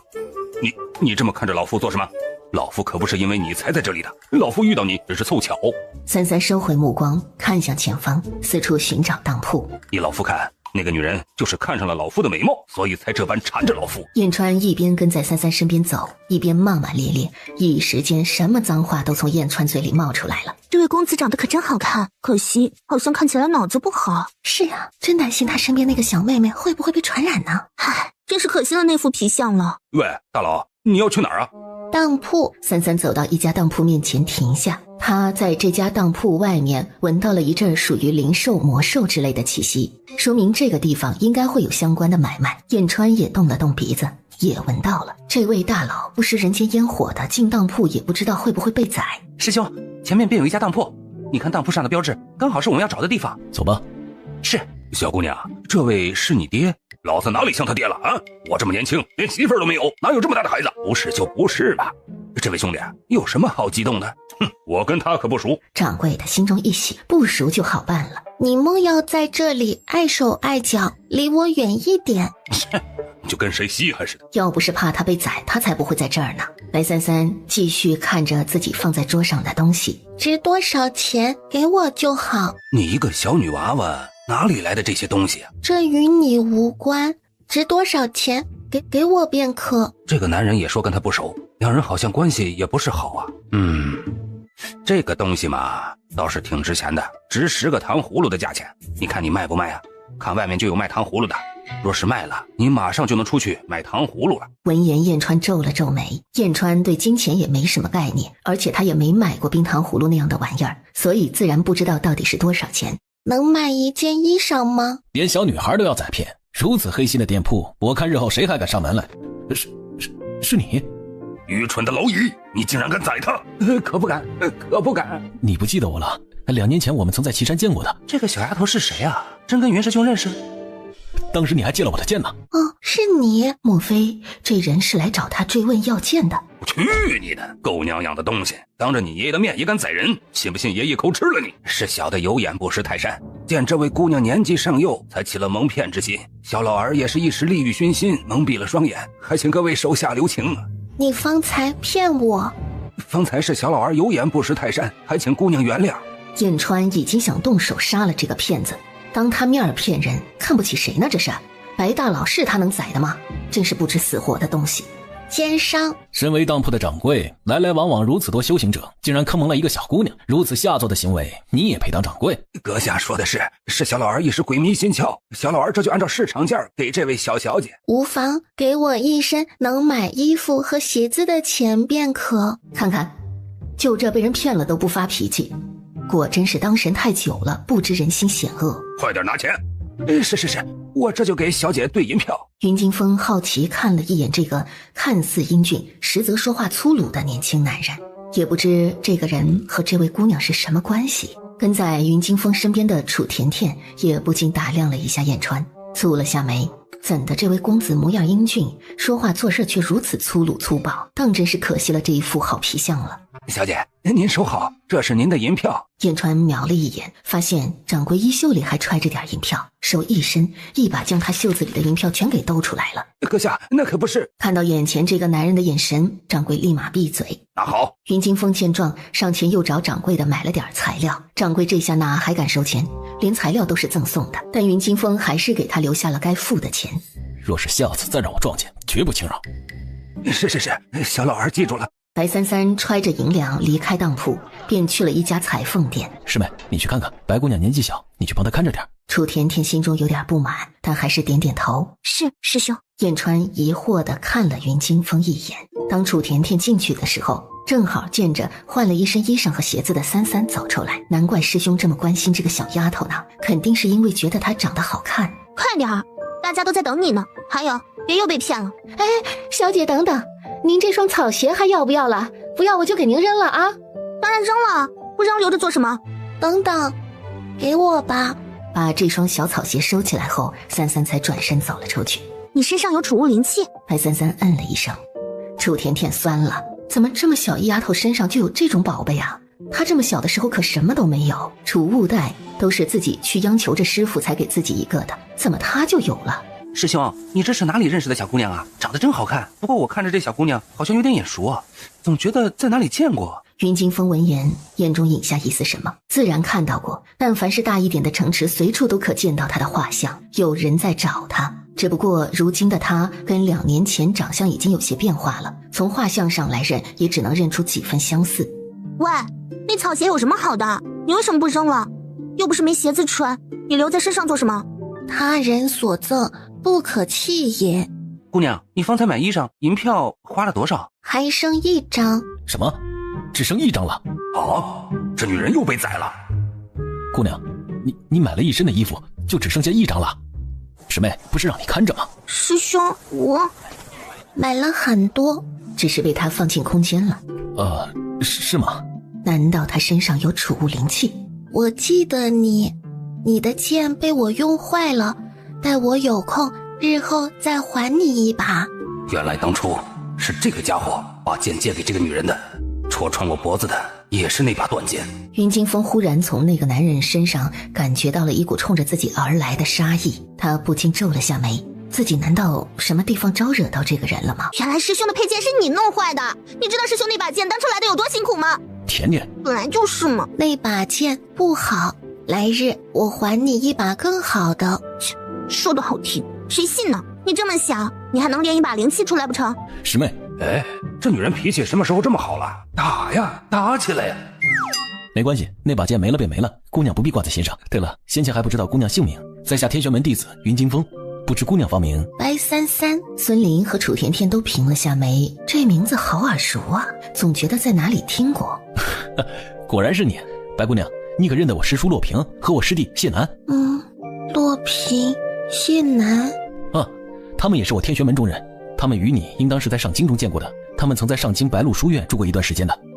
认识。他们与我说起过你，那一日他们也来岐山了，只是你先一步离开，便没有碰上面，我就猜他们口中所说的那位高人前辈应当是你，没想到还真是啊，也幸好你没事。白三三记得那2个人，当初在书院的时候经常烦他，还想打小月的主意。那4月姑娘便也是与白姑娘相识了。三三抬眸盯着云清风，4月姑娘如今便在我天玄门，白姑娘可随我同往。正好师叔也多次提及白姑娘，对白姑娘赞誉有加，师尊也想要见白姑娘多时了。若是白姑娘随我一同回到天玄门，也算是一番游历，也能够见到4月姑娘，不知白姑娘意下如何？4月姑娘就是1年前新来的那位师妹吗？云清风点头，楚甜甜也皱起了眉。4月这个丫头还跟那个狐狸精认识？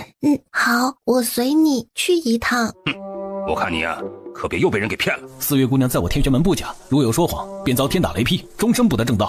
师兄，你为她发什么事啊？真的，4月姑娘的确在天玄门呢，1年前才来的。听说她每日都在练功，就是让自己变得更强，然后去找她主子。也不知道4月姑娘主子是谁，这么漂亮厉害的大美人，竟然还有主子吗？一起吗？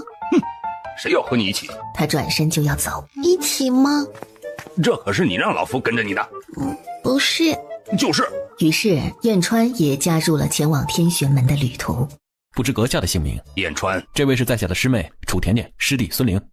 他没吃了这个家伙就算好的了。这女人当神不食人间烟火太久，根本不懂人心险恶。他若不跟过去，到时候被卖了都不知道。你没有姓吗？我姓燕，你没听到吗？没听过。不如你随我姓吧，白燕川。老夫有名有姓，凭什么跟你姓啊？白燕川顺口多了。我才不要。同行的云惊风三师兄妹都被他们二人的对话给惊到了。姓名这东西也能随随便便改吗？而且这两人还谈得如此随意，忽然感觉好像他们和这两个人根本不是同一个世界的。出城门之后，云惊风便找了几匹马。能飞吗？孙玲和甜甜修为不足，无法长时间用玉器飞行，且我们一行人不少，若是用轻功的话，恐怕会很显眼。这位白姑娘还能飞？估计会点武功吧，也不知道神器什么，还真能飞似的。倒也是。云惊风以为三三不会骑马，如果白姑娘不嫌弃的话，可与我同乘一匹马。反正白姑娘年纪小，暂无男女之别。是啊，白姑娘，要不和师兄共乘一骑吧，这样也安全一些。白三三回头看着云惊风伸出来的手，眼睛一眨也不眨。忽然2个字从他嘴里脱口而出：子气。云惊风拢眉，子气。白三三眸光微动了一下，燕川已经骑上马了，此时正一脸兴奋地驯服着胯下的大马。坐骑。你在喊我？下来。这臭女人想把我当坐骑，做梦！我才不下来。白三三轻冷了一下眉头。脚舌。云惊风他们看着前方先一步离开的二人，面上都是各有点异样。这师兄，那位兄台就这么背着白姑娘先飞了，追上去。燕川背着身后的白三三飞到前面便停下来，等后面的人。老子跟你说，以后别用那种眼神看着我，知道没？燕川听到他迷迷糊糊的声音，也懒得跟他说话了。他到底造了什么孽呀？这一世竟然又能碰到这个煞星！可恶！不行，我们之间可是有不共戴天之仇，不能再受这个女人蛊惑。我去找点吃的，你们看着他点。好快呀，而且还看不出这个男人的修为。更奇怪的是，这男人身上有种跟其他修行者不一样的味道，这味道若隐若现，像是腥味。师兄啊，咱们为什么非要绕这么……云惊风看了他一眼，用眼神止住了他的话，旋即转身带着孙林走向另外一边，走远了点儿。这山里蚊子、蛇虫鼠蚁那么多，随随便便就能睡，也不怕爬虫子。三三翻了个身，感觉睡得不是太舒服，身子忽然一动，便飞身落在了背后一棵大树的粗壮树干上，继续睡。刚刚他飞上去了，都没睁开眼呢，真的是他飞上去的吗？师兄，咱们若是从官道走，进城不是更近一些吗？为什么要绕路啊？你先前不是觉得这女孩眼熟吗？那是因为许多的城池中都贴了这位姑娘的画像。原来如此啊，但我也没细看，是有什么人在找她吗？难道是她家人？云惊风脑海中浮现出那张画像上所写的内容，眼底微暗。这位姑娘不是普通人，当初遇到她的时候便已经与人结仇了，恐怕是她的仇人在找她。而这位姑娘又与我天玄门有渊源，所以不可让她陷入危险之中，走外面会更加妥当一些。哦，原来是这样，这样也好。走官道的话，白姑娘若是被仇家发现了，也免不了一些麻烦。燕川回到他们休憩的地方的时候，发现云惊风三人都在看着他。看我做什么？你不是去找吃的了吗？找了呀。那吃的呢？吃了呀。云惊风三师兄妹都怔了片刻，忽然无言以对。你带了烧饼。燕川从兜里掏出一张烧饼扔到了三三手里。你这鼻子狗变的吧？谢谢。谢什么谢，还不是懒得又被他使唤。其中一小块眨眼就在他手中消失了，进了空间中小魂的肚子里。给你。我刚吃饱了，不要。好。缓缓走到火堆边，盘腿坐下，自己吃了起来。师兄，他们……无碍，师弟，你我二人出去找点吃的回来吧。是，师兄。师兄，我也去，等等我。燕川根本没在意云清风他们，就算有吃的，也更是没想过给他们带吃的。兽类的世界里是没有自私这2个字一说的。这个男人对你撒了谎，你不知道吗？知道。知道你还要跟他走？小月真的在天玄门，他没有撒谎，而且什么？那个时候他站出来了。什么站出来了？难道是……对了，当时离开岐山之前，这女人正要被那些人围攻来着，是有个男人站了出来护着她，就是云惊风那小子吧？他冷嗤了一声，往后一倒。这点破事倒是记得清楚，还欠他一把剑。别给我提这事儿，老子脖子现在还疼呢。再提这个，信不信老夫吃了那臭小子？这女人他杀不得，那个小子他还杀不得吗？云清风他们出去找吃的，很快就回来了。白姑娘，你们还要吃吗？多嘴。姑娘，你要不要再吃一点？我们可不像某些人，就只带自己吃的，自私又小气。师妹，怎么还不让说了？就是自私鬼。楚甜甜忽然接到云惊风的眼神，才不满地闭了嘴。不用了，吃饱了。师兄啊，这小丫头还会打坐呢。云惊风淡淡一笑，若是师弟见到白姑娘跟恶龙战斗的那一幕的话，也不知这话还说不说得出来。恶龙？对了，那恶龙去哪儿了？当初是他把白姑娘带走的，如今白姑娘好好的，莫非那恶龙已经被白姑娘斩杀了？剑阳城，在白三三他们一行人离开剑阳城后不久，萧杰也带着人到了这个地方。殿下，已经贴出去了，此地离夏朝这么远，白三小姐应该不会出现在这里吧？九州大陆任何一个地方都有可能是她会出现的地方。咦，这个女娃娃好眼熟，我是不是见过？这不跟他前2天见到的问当铺的孩子长得有几分相似吗？请问这个找谁呀？看到那个客栈没？啊，你要是见过这个女孩呢，就过去说你知道线索就可以了。哦，好的。公子，这里有位妇人说见过跟画像上像的人。你说你见过跟画像上长得相似的女孩？回大人，老夫见过一个，是前2天的时候，有个孩子问我当铺在哪儿，那女孩就跟您画像上的有几分相似，但年纪好像要小一点点，所以我也不知道到底是不是。年纪要小一点？是啊，看着小点儿。那小女孩穿着双小草鞋，衣服也有点破破烂烂的啊。不过她脚踝上有串白色的铃铛，还挺好看的，腰上似乎也有差不多材质的坠子。那坠子可是小兔子？没看清，不过很好看，瞧那材质也不像是普通的物件。继续说。后来那丫头问了当铺之后就走了，后来我也便没见过她了。安中立刻转身对下属吩咐：拿着画像马上去搜查整个建阳城的当铺。是。赏。萧杰面具下的俊容也漾起了笑，只要知道三三没事儿，已经比任何消息都要好。白姑娘，穿过这天启边境，再有1日功夫就能到天玄门山脚下了。天启？他眼底闪过一丝冷意。你跟天启国有仇吗？小月有。又是小月？这小月是谁呀？这时不远处却传来一阵踢打声。臭东西，打死你！你就是个奴隶，好好认清自己的身份呢。云清风见白三三目不转睛地看着那边。白姑娘，这是天启奴隶，是他们自己的事，我们不宜插手。5年前的时候，天启征战交国，交国整个领土也从九州大陆消失，而从上至下，无论百姓还是贵族，交国举国都成了天启的奴隶，在天启国中肆意买卖。交国中眼睛变成水蓝色，那个奴隶应该是鲛人。白三三淡淡地看着那边，直接踏步往那边缓缓走了过去。那男人的鞭子又要再次落下。哎呀！交国亡了几年了？5年。才短短5年，便失了原本的傲气，有了奴性了吗？奴性？以前交族很强，无论是在大陆还是在水族，都无人敢招惹。你们本不该如此。南交人浑身都颤了一下，眼中仿佛有什么东西正在燃起。哪里有压迫，哪里就有反抗。言尽于此，至于他怎么选择，那便是他自己的事儿了。大佬啊，怎么交族变成这样了？交族也算是半个水族，混成这样，简直丢他水族的脸。生于忧患，死于安乐。传说交族的人若是为奴，忠诚度极高，且只认一个主人，加上交族的人容貌过人，能歌善舞，所以自很早开始便有人暗自抓交族人，在黑市中买卖了。只是想让交族认主并不容易，即便如今已经举国成了天启的奴隶，也难以让他们真正的被驯服。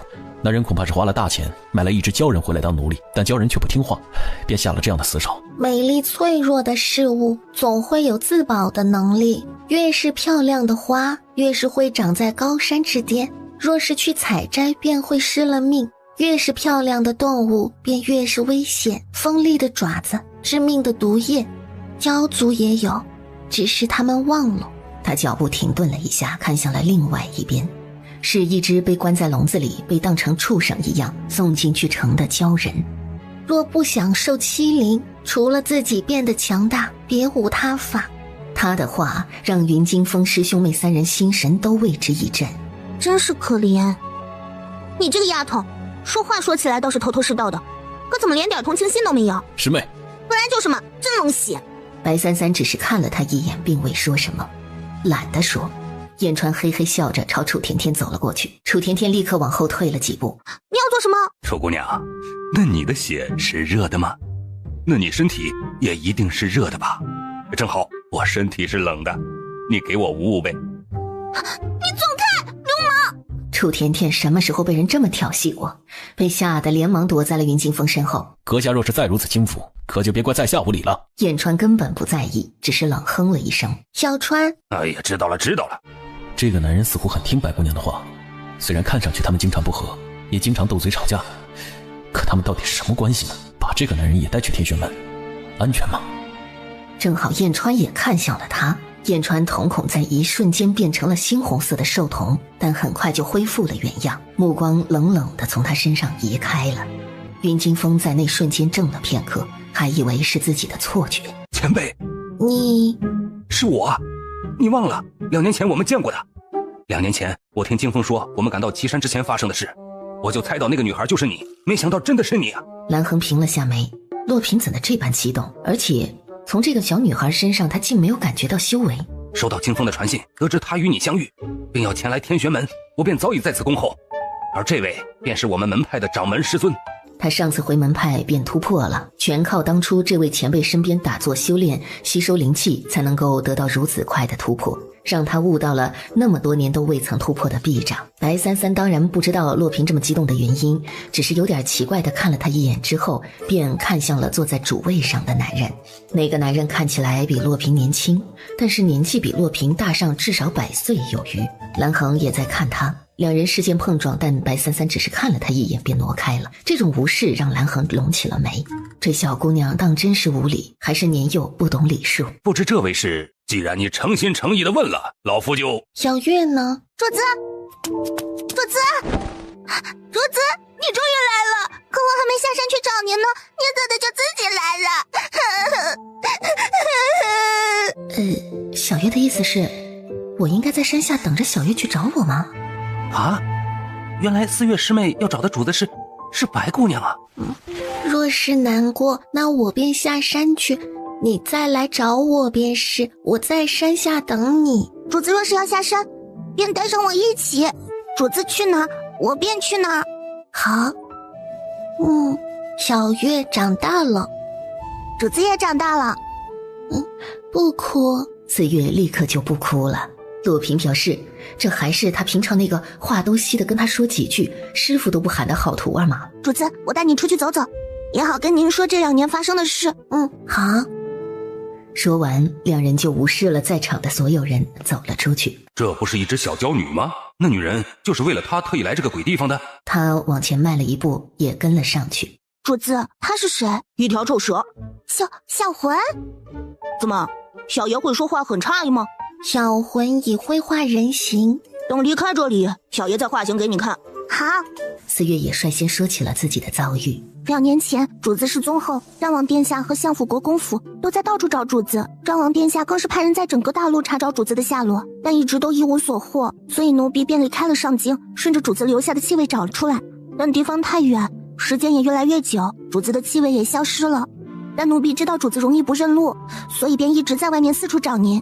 直到1年前，奴婢在路途上遇到了七星宗的人，奴婢从他们口中听到了一个很厉害的小女娃，无论从外貌还是实力上，听上去都跟主子很像，所以奴婢便上去问他们，但对方不怀好意，我们便起了冲突。白三三平眉，七星宗听上去怎么有点耳熟？对方人多势众，奴婢不敌，差点被他们欺辱，是洛平师傅恰好赶到救了我，并把我带回了天玄门。原来如此。奴婢知道那些人很厉害，洛平师傅说那些人有可能是主子的仇家，而以后主子或许会遇到很多那样的仇家。若是奴婢修为还是如此低微，不但帮不了主子，恐怕还会拖主子后腿，到时候别说找主子了，怕是主子还没找到，途中人却已经先没了。所以让奴婢不如先在天玄门好好修炼。他说的倒也对，好久没有感受到主子的直言直语，忽然之间好亲切，又好扎心。小月现在已是习髓5重天。是的，主子教给奴婢的教族的修炼方式，奴婢也没有片刻疏漏，一直都在修行。你不是普通凡人，与普通修行者体质不一样，所以普通人的修行方式对你来说无法发挥出你本身的天赋和资质。奴婢明白。主子这2年又去哪儿了？在一个很远的地方闭关修炼，然后路上遇到了云惊风，说你在此，我便过来了。4月听得眼眶却又忍不住泛红了。那主子知道张王殿下和丞相国公府都在找您吗？找我？是啊，都在找您，夏朝也在找。主子您没瞧见吗？很多城池里应该都贴了告示的。没看见。那可能是主子没注意，或者走的地方是荒郊野岭吧。对了，主子还记得玉竹公主吗？记得。那位玉竹公主比我早1年来的天玄门，但在半年前她便失踪了，好生奇怪。而且那玉竹公主感觉越长越像男孩子。对对他来说也许是好事。岁月拢了下眉，不太能明白主子的意思。白三三嗅了嗅，闻到了一股香浓的酒味儿，目光看向前方的一座山峰，酒，足尖轻点，便朝着那座山峰飞了过去。主子，白三三太久没喝酒了，他循着味道飞到了旁边的一座山峰，一掌便劈开了一棵树。岁月有点诧异，这棵树下竟还藏了一坛酒。之前好像听谁说过，这棵树似乎是哪位前辈很宝贝来着。不过主子既然劈开了，便无所谓了。主子，这酒应当放了许久了，怕是陈年烈酒，你少喝一点儿。果真是好酒。罢了，主子想喝便喝吧。就在这时，三三忽然听到一声喝鸣，抬起头便见到一只白鹤飞过。感知到他的想法，小魂立刻从他身体里飞出来，一口便咬住了白鹤的脖颈，叼着他的尸体飞下来了。这只白鹤，我怎么看着有点眼熟？烤了吧？是，主子。于是这座山峰很快便传来一阵肉香和酒香。没过多久，天玄门中忽然传来一阵女人的厉喝声：“流氓，给我站住！老夫真不是故意看你洗澡的，老夫是真的路过呀！”住嘴！我今日非要杀了你不可！我真的只是路过呀，听到有水声就忍不住好奇多看了一眼。我是水生动物，自然对水比较敏感。谁知道那里有个女人在洗澡，还是只母老虎。早知道有女人在洗澡，我才不会那么光明正大的偷看，而是早就偷偷摸摸把这个女人给看了个精光，也不至于现在啥都没看到还被追杀。哎呀，真是冤死我了！白大佬，救命啊！色贼，给我站住！什么事？这女人是喝醉了。你这女娃娃又是什么人？你们是一伙的？四月我知道，是洛平的徒弟，但那个女娃是谁？还有这个偷看我洗澡的色胚子，到底是什么人？是怎么混入天玄门的？该死！我先杀了你这个色胚贼子！紫兰举剑就要动手，眼睛却忽然看到白三三眼前的烤肉，又看了看地上那一地的毛。小花，你吃我的小花！紫兰前辈，我家主子饿了，便随便打了只鹤下来，如今吃也吃了，还请紫兰前辈不要打扰我家主子用膳。我杀了你们！小娘子，你要杀就杀他，我没吃啊！色贼，还敢胡言！哎呀，小娘子，我真没有看到你洗澡啊！我发誓，我什么都没有看到。我跟你说，你再这样，我就不客气了啊！我告诉你啊，我真不客气了，老夫是不会让你的。你们在说什么？我的酒，哪个贼子偷了我的酒？突然又传来了一声怒吼，让这座山峰的情形变得更复杂了起来。当那声音的主人见到抱着坛子的白三三的时候，我的酒啊，我真藏了100年的千里罪呀！你这偷酒贼，竟敢偷我的酒，哪里来的女娃？强者威压瞬间扩散开来。前辈，是你这丫头给我让开！别以为你天资过人，又是洛平弟子，本尊就不会教训你。岁月并没有让开。好啊，你不让，那本尊就把你和这偷酒贼一同论处。那前辈便别怪晚辈无礼了。这里双方都打了起来。没了。丹田处的灵海突然此时暴涨，一股强大的力量在他的体内横冲直撞，而他此时的模样也微微的发生了一点变化，整个人都像是变大了一号。主子该不会……他神色一变，立刻放下跟眼前的人的战斗，飞身先找了块石头躲了起来。燕传通过契约感应到了什么，也瞬间化作一道残影，掠向了另外一边。掌门师尊，不好了！怎么了？发生什么事了？你这么咋咋呼呼的？回师叔，掌门师尊，那2位刚来门派的客人与紫霞峰紫兰师叔和青红峰王师叔打起来了。什么？打起来了？他刚说完这句话，整个大殿都遭受了一股强大的力量的冲击。是啊，师叔，打起来了。青红峰的大殿都被那女娃一刀给削没了。到底是为什么打起来的，知道吗？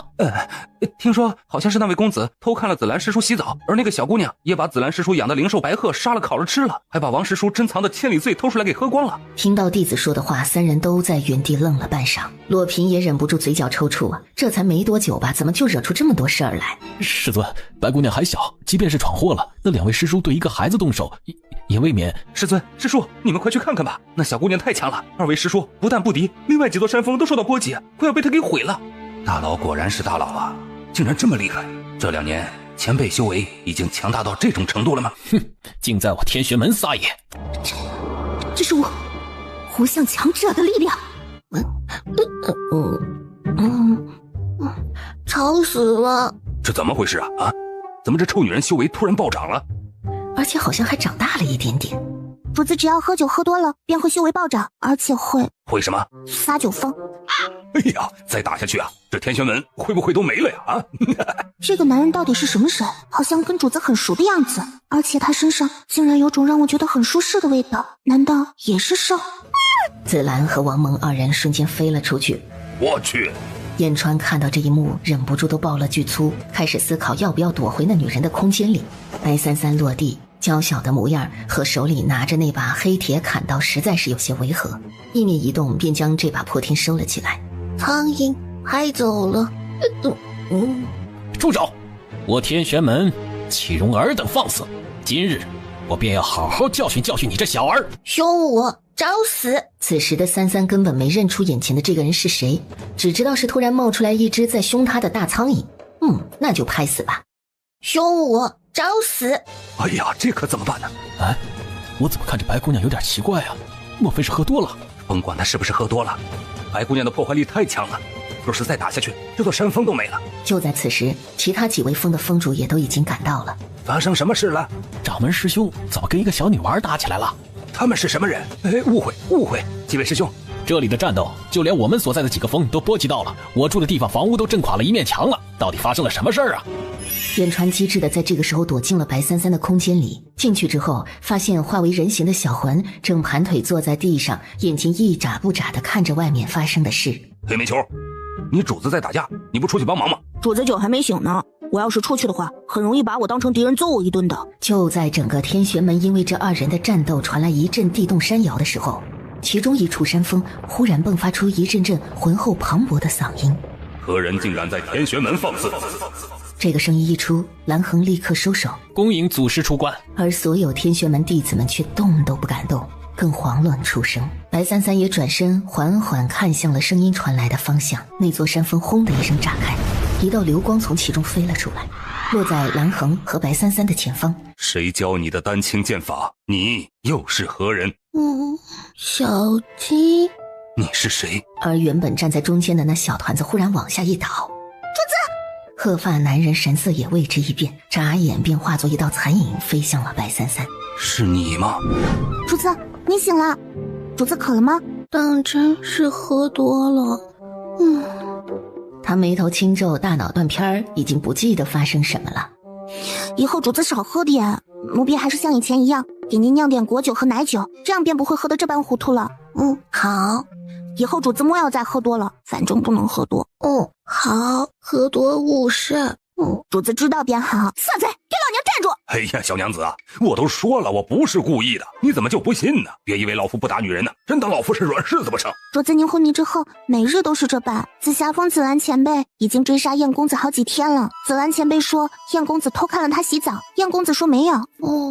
原来如此。四月其实还想说主子干的事儿，但想想既然主子不记得了，那便不说了，反正他们现在也没人来找主子的麻烦。主人，我们什么时候走啊？这里的人的灵魂都好美味，看得我都馋死了，只能看不能吃，也太惨了。你是小魂？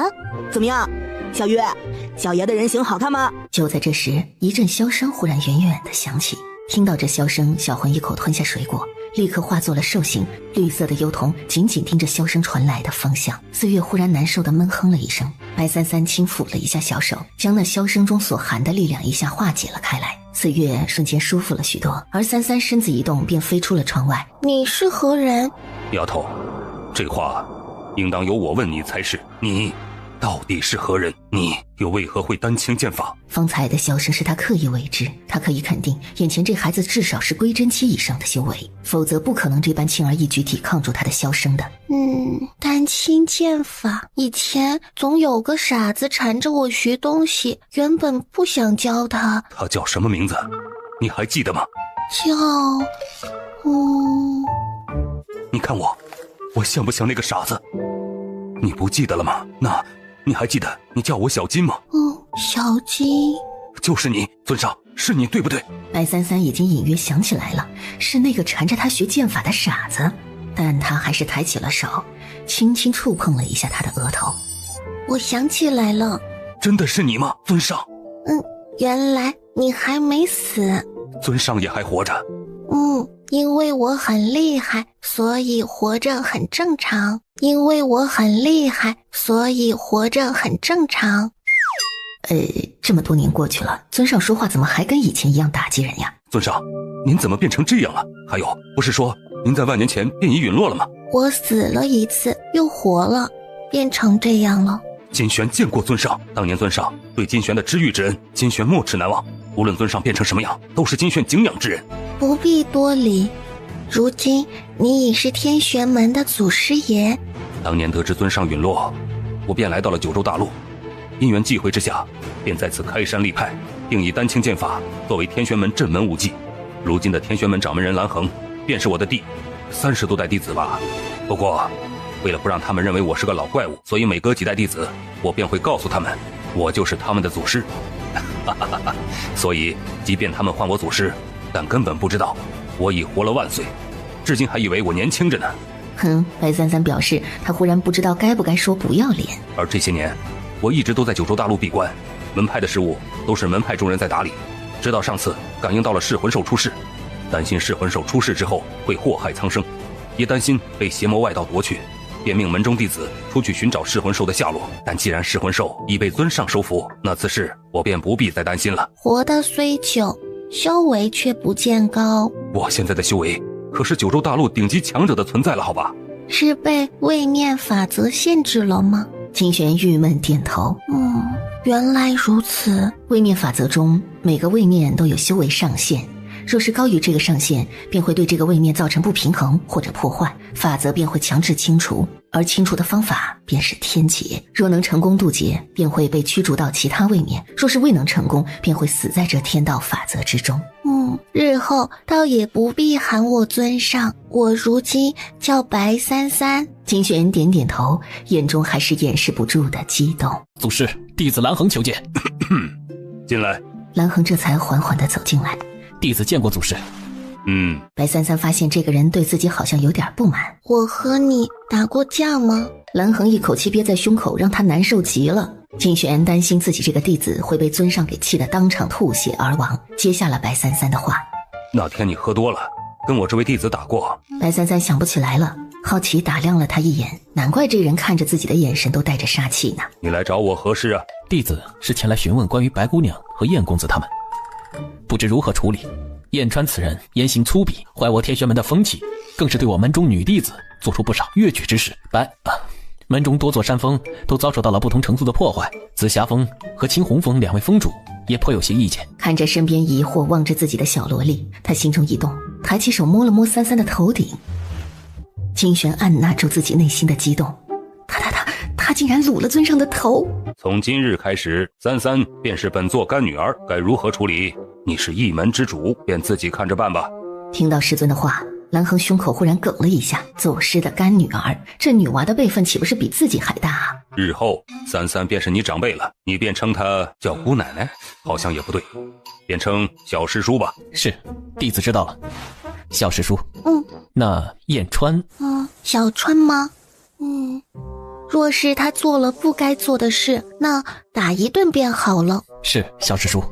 掌门师兄，我那白鹤可是我养了几十年的，就这么被那小师叔给吃了，你怎么也得给我评评理。果然还是女人最是斤斤计较啊！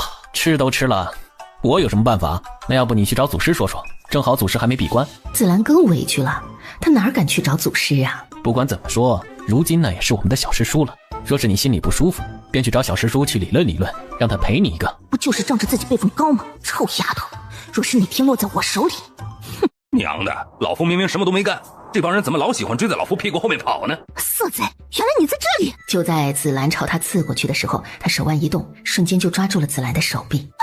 燕川手猛地往后一拉，紫兰整个身体瞬间朝身后的悬崖扑下去了。燕川刚要走，才想起身后是悬崖，他脸色一变，瞬间化作流光也飞了下去。本来还以为自己要掉下万丈悬崖的紫兰，在燕川抓住他的时候，抬眸间见到那张神色俊逸的侧脸，便愣住了，眼睛一眨不眨地看着他，直到燕川重新飞上地面，一把将他扔到地上，这才缓缓地回过神。老子警告你啊，别以为老子不打女人，再这么对我死缠烂打，信不信我吃了你？哼，燕川说的吃啊是真吃，可紫兰听到这句话却莫名一下脸都红到耳根后面去了，又羞又气，咬紧了牙却什么都没说。燕川见他消停了，也不喊打喊杀骂他了，才甩了甩袖子，冷哼了一声，转身就飞身离开了。这种女人就得打一顿才听话，她都被黏着追杀好几天了，当真她没脾气不成？好歹自己也是堂堂北冥龙王，岂能容一个女人在她面前如此嚣张？真是没完没了。其实好像他也没对我做什么。虽然那天他洗澡的时候发现有人在，可说不定他真的不是故意的呢。刚刚他要掉下悬崖的时候，燕川还不计前嫌把他救上来，也没对自己做什么呀，好像也不像是什么坏人。天玄门此地也算是修炼的风水宝地，你可以就在此地修行。切，说的倒是好听啊，谁知道有没有安好心？三三知道燕川在想什么，他担心小金是坏人。不过三三能看得出来，小金没有对他撒谎，他能将自己和他的记忆全部供给他看，便说明他心中无愧，与自己陨落之事无关。过几日我便会离开，因为有人在等我。在等他？谁在等他？主子饿了吗？奴婢给您做了点吃的。金璇也想伸手拿一点。前辈，这是给主子做的零嘴儿，若前辈想吃的话，还请找门派里其他人去做。原来是焦族，怪不得如此护主。焦族在九州建立了国家，不知现在如何了？5年前亡国了。什么？亡国了？我常年闭关，对这些事也不怎么清楚，更不关心俗世界的事情。焦族在我印象中是一个很强大的种族，我还记得从前您好像也有个认识的鲛人。小月便是他的后代。唉，时过境迁，这世道竟变化如此之大。这世上本就从没有任何一样事物会一成不变，就和凡人的生老病死一样，世上所有事都在遵循这样的变化。其实也有些东西是会一成不变的。三三疑惑地看向他，您或许不懂。什么？当您见到了，也许就会明白。如此我说了，您也不会懂。也是。以后这天玄门您想回来便回来，随时可自由来去，若有什么需要也只需说一声。天玄门便是您在九州大陆的后盾。好。师兄是来看师叔祖的吗？与你无关。是与我无关，可我想知道师兄为什么要瞒着他，有人在找他。我不知道你在说什么。你是怕他知道有人找他，就不跟我们回天玄门了吧？而且师兄你明明早就认出他了，为什么还要多此一举骗他？你之前就知道了他的身份，也知道他亲人在找他对吧？你就是想让他跟我们回天玄门，路上绕那么远，就是不想进城让他被人找到对不对？你想多了，没有证据的事情最好不要胡言乱语。我才没有胡言乱语，孙林跟我都说了，你就是故意绕开城池的。他傻，我可不傻，你分明就是不想让他被找到。你为什么不想让他被找到？师兄，我问你话呢，还是说你被这臭丫头蛊惑了，就想把他留下？我说过，你不要胡言揣测，也不要胡思乱想，有这功夫不如好好的修炼。还有，如今白姑娘已是我们的师叔祖，说话也请注意言辞。师兄，什么师叔祖？不就是一个臭丫头吗？也不知道师兄这么在意做什么。你找我？是，晚辈前来是忽然想起一件事，先前忘了告诉前辈。何事？其实在2年前还有一人随我们上山，他的资质和天分比4月还要高，他便是拥有着焚月灵根的那位玉竹公主。小月与我说过。而且自从他随我们来到门派之后，我们才发现他竟然是男儿身。他在我们天玄门修行了1年多，进步神速，短短1年便已突破了洗髓5重天，原本是掌门十分看好的一个苗子。可是后来我们发现此子心机颇深，而且十分聪明，手段也十分毒辣，睚眦必报。因为有一位师弟在他刚进山门的时候欺负了他，几个月后那个师弟便在后山被毒蜂蛰得几乎半个身子都废了。原本我们还以为是意外，直到后来有个小弟子说他看到了，我们才知道是他所为。而且同样类似的事发生了不止一次，我们便知道这个孩子虽有过人的资质和天分，但恐怕心术不正，若是长此以往下去，修为越来越高，恐怕会成为祸患，为天玄门招来麻烦。所以我与师兄几人便商议，废去他一身修为，将他逐出门去。但奇怪的是，此事我们也没有同任何人说，可等我们去找他的时候，他就已经失踪不见了，到今日他都没有再回来过。既是你们教他的修为，又为何要废去？可此人心术不正，为人师从来不只是传道授意，还有为人。前辈说得对，此时洛平的心中也有些后悔，莫不是那徒儿知道他们要对他做什么，所以才会离开天玄门。不过每个人都拥有选择自己人生的权利，想要成为什么人也是他自己的选择罢了。前辈所言极是，您今日便走，也是时候离开了。虽然知道您迟早要离开，可私心还是想要你在天玄门多留一些时日。日后有缘会再见的。金玄也不知何时是有缘，这一次相见他已经等了足足万年。九州大陆是个好地方。玄金微微一怔，旋即笑了起来。他明白了三三所说的意思，所以他暂时不会离开，会留在这里，日后他们还是会有缘再见的。而且你贸然出关，也应该再回去了。您怎么知道？原本他闭关的时间每一次都会很长，但这一次因为感应到什么，所以强行让自己提前出关了，导致心神受损。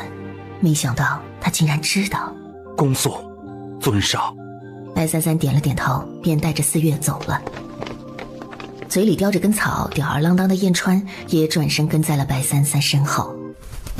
在走出山门的时候，白三三才停下了脚步，忽然想起了什么。忘了一件事了。什么事？白三三抬起头，正好看到云惊风的身影站在山门口的地方，而云惊风就站在那儿。在看到白三三的时候，眼神才亮了一下，看着他。师叔祖，是要离开了吗？正好你在这里，差点给忘了。这是我说过会还你一把更好的。这不是最近主子用那个奇怪的小炉子练的剑吗？原来是个云惊风的。这把剑还没名字，既你是它的主人，名字便由你取。多谢师叔祖。这把剑虽不是极品，但如今你用也是绰绰有余。云惊风虽然知道这把剑并非凡品，可直到拿到手中才知道有多不凡。要知道，就连天玄门最好的也是唯一的炼器师傅，最多也只能炼出6品的灵气，整个大陆能炼到5品以上灵气的炼器师更是屈指可数。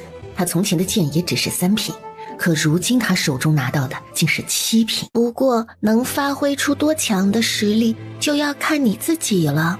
明白。若师叔祖想回到天玄门，可随时回来。我们走吧。云惊风脸色变得有些复杂，紧紧盯着三三的背影。在他的身影快要消失在自己眼前的时候，他上前了一步。师叔祖。走在前面的三三停下脚步。如果您要是会下朝的话，进入天启，穿过前面的城池会更快一些。好，这样你就会看到有人在找你了。主子，我们是直接回夏朝吗？夏朝？夏朝是什么地方？是主子家所在的地方。家？是你住的地方吗？差不多。这个女人住的地方肯定是那种到处都充满灵气，平常人难以找到的所在吧，肯定非常隐秘。你住的地方啊，那我就不去了吧。来天玄门可是你求我一起来的。那就不去吧。也不是不可以去。四月抿嘴忍不住笑。燕川其实分明就想跟着主人走，但又拉不下面子吧。你是自由的。你以为老夫愿意跟你在一起吗？哼！四月看了看他们两人，没有插话。燕川见他不说话，化作一条小蛇，宛如一道流光，瞬间消失在了天际。臭蛇怎么了？走了。主子，云惊风说进天启过程只要快一些的话，那我们从这边穿过这一片山林，便可以进入天启境内了。于是主仆二人和遗兽便踏上了往天启国的方向。主人，前面有血腥味，是人血的味道。主人，我可以吃吗？可以吗？可以吗？人已经死了，我可以吃魂魄吗？主子，在那边。白三三平了下眉，那边有小川的气息。切，真没用，吓唬一下就晕过去了。看着眼前的猎户家，好香的味道。他身子一闪，就偷进了那家猎户厨房。出来的时候已经吃了个饱，手里还拿着2张烧饼。哇，果然还是人类烹饪的食物最美味啊！把那2张烧饼揣怀里。那个臭女人不是喜欢吃饼吗？也给她带2个去。反正他感应到那女人离自己也不远。遭贼了！遭贼了！哪个天杀的偷吃了老娘刚做好的菜？而此时，燕川已经大摇大摆地走进了树林。主子，应该是住在附近的猎户或者村民。是臭蛇的味道，难道是臭蛇吃的？这个人身上的确有小川的气息，不过还有魔兽的气息。就在这时，三三感应到了燕川的接近。你们怎么在这里？臭蛇，这个人是不是你吃的？干嘛？是不是我吃的有什么关系吗？燕川准备把烧饼从怀里拿出来，但看向白三三的时候，正好看到三三也在看着他。主人是不允许随便吃人的，你不知道吗？吃人是要经过主人同意的。燕川拿烧饼的动作停住了。谁他妈说是我吃的了？你也觉得是我吃的？你吃了吗？是我吃的又怎么样？你还真以为你是我主人，能管得了我吗？老子想吃谁就吃谁。你以为有了血气，老子就是你的奴仆了，就什么都得听你的了？白三三面无表情地看着他，燕川重重地哼了一声。猩红的兽童看了白三三一眼，转身就飞走了。主人，臭蛇怎么那么生气啊？他好像很不开心。燕川飞了一段距离之后，将怀里的烧饼扔在了地上，狠狠地踩了几脚。老子这手就是贱的，怎么会给你带烧饼？我带你妹呀！带苞米去吃吧，傻子！老子要吃人，还用等出来再吃吗？亏还跟老子定了血气！看着地上的烧饼，弯腰又捡起来，想到那家伙软萌萌又睁着一双无辜大眼盯着他的小模样，老子可没骂你啊，老子就是发泄两句。说完又拍了烧饼上的灰，拍干净了又放进嘴里，狠狠地咬了几口，吃了起来。老子倒是要看看到底是什么玩意儿吃的那个人，非把你吃了不可。此时一辆华贵马车也在同一片林中行进。停下！殿下，怎么了？萧杰五指握紧了一下反应强烈的允心，在他的握紧和安抚之下，允心才没有那么大的反应，渐渐安静下来。没事，继续前进。是，殿下，穿过这一片树林，便可抵达天启境内。此山林广阔，绵延几座山，恐怕还需要1日半路程。主子，燕公子也是化形的兽吗？是。那他是妖兽吗？也不是。曾经他是神兽，上古神兽之首苍龙。这不是只是从传说中能听到的吗？竟然是真实存在的，而且还就在自己身边。但后来沦入妖魔道，便成为了妖龙。那燕公子还会回来吗？不知道。主人，四月也闻到了什么味道，看向了前方。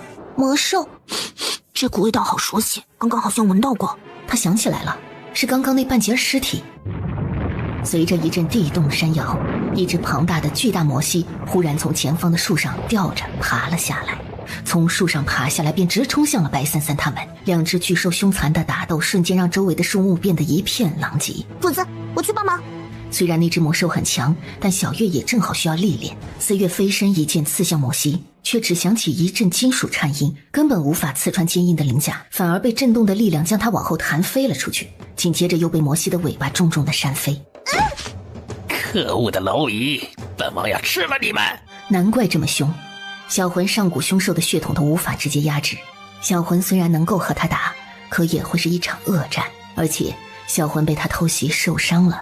白三三脚步缓缓往前迈了过去，眼睛直视着前方，正往前走的时候，脚却忽然被地上一只树枝给绊了一下。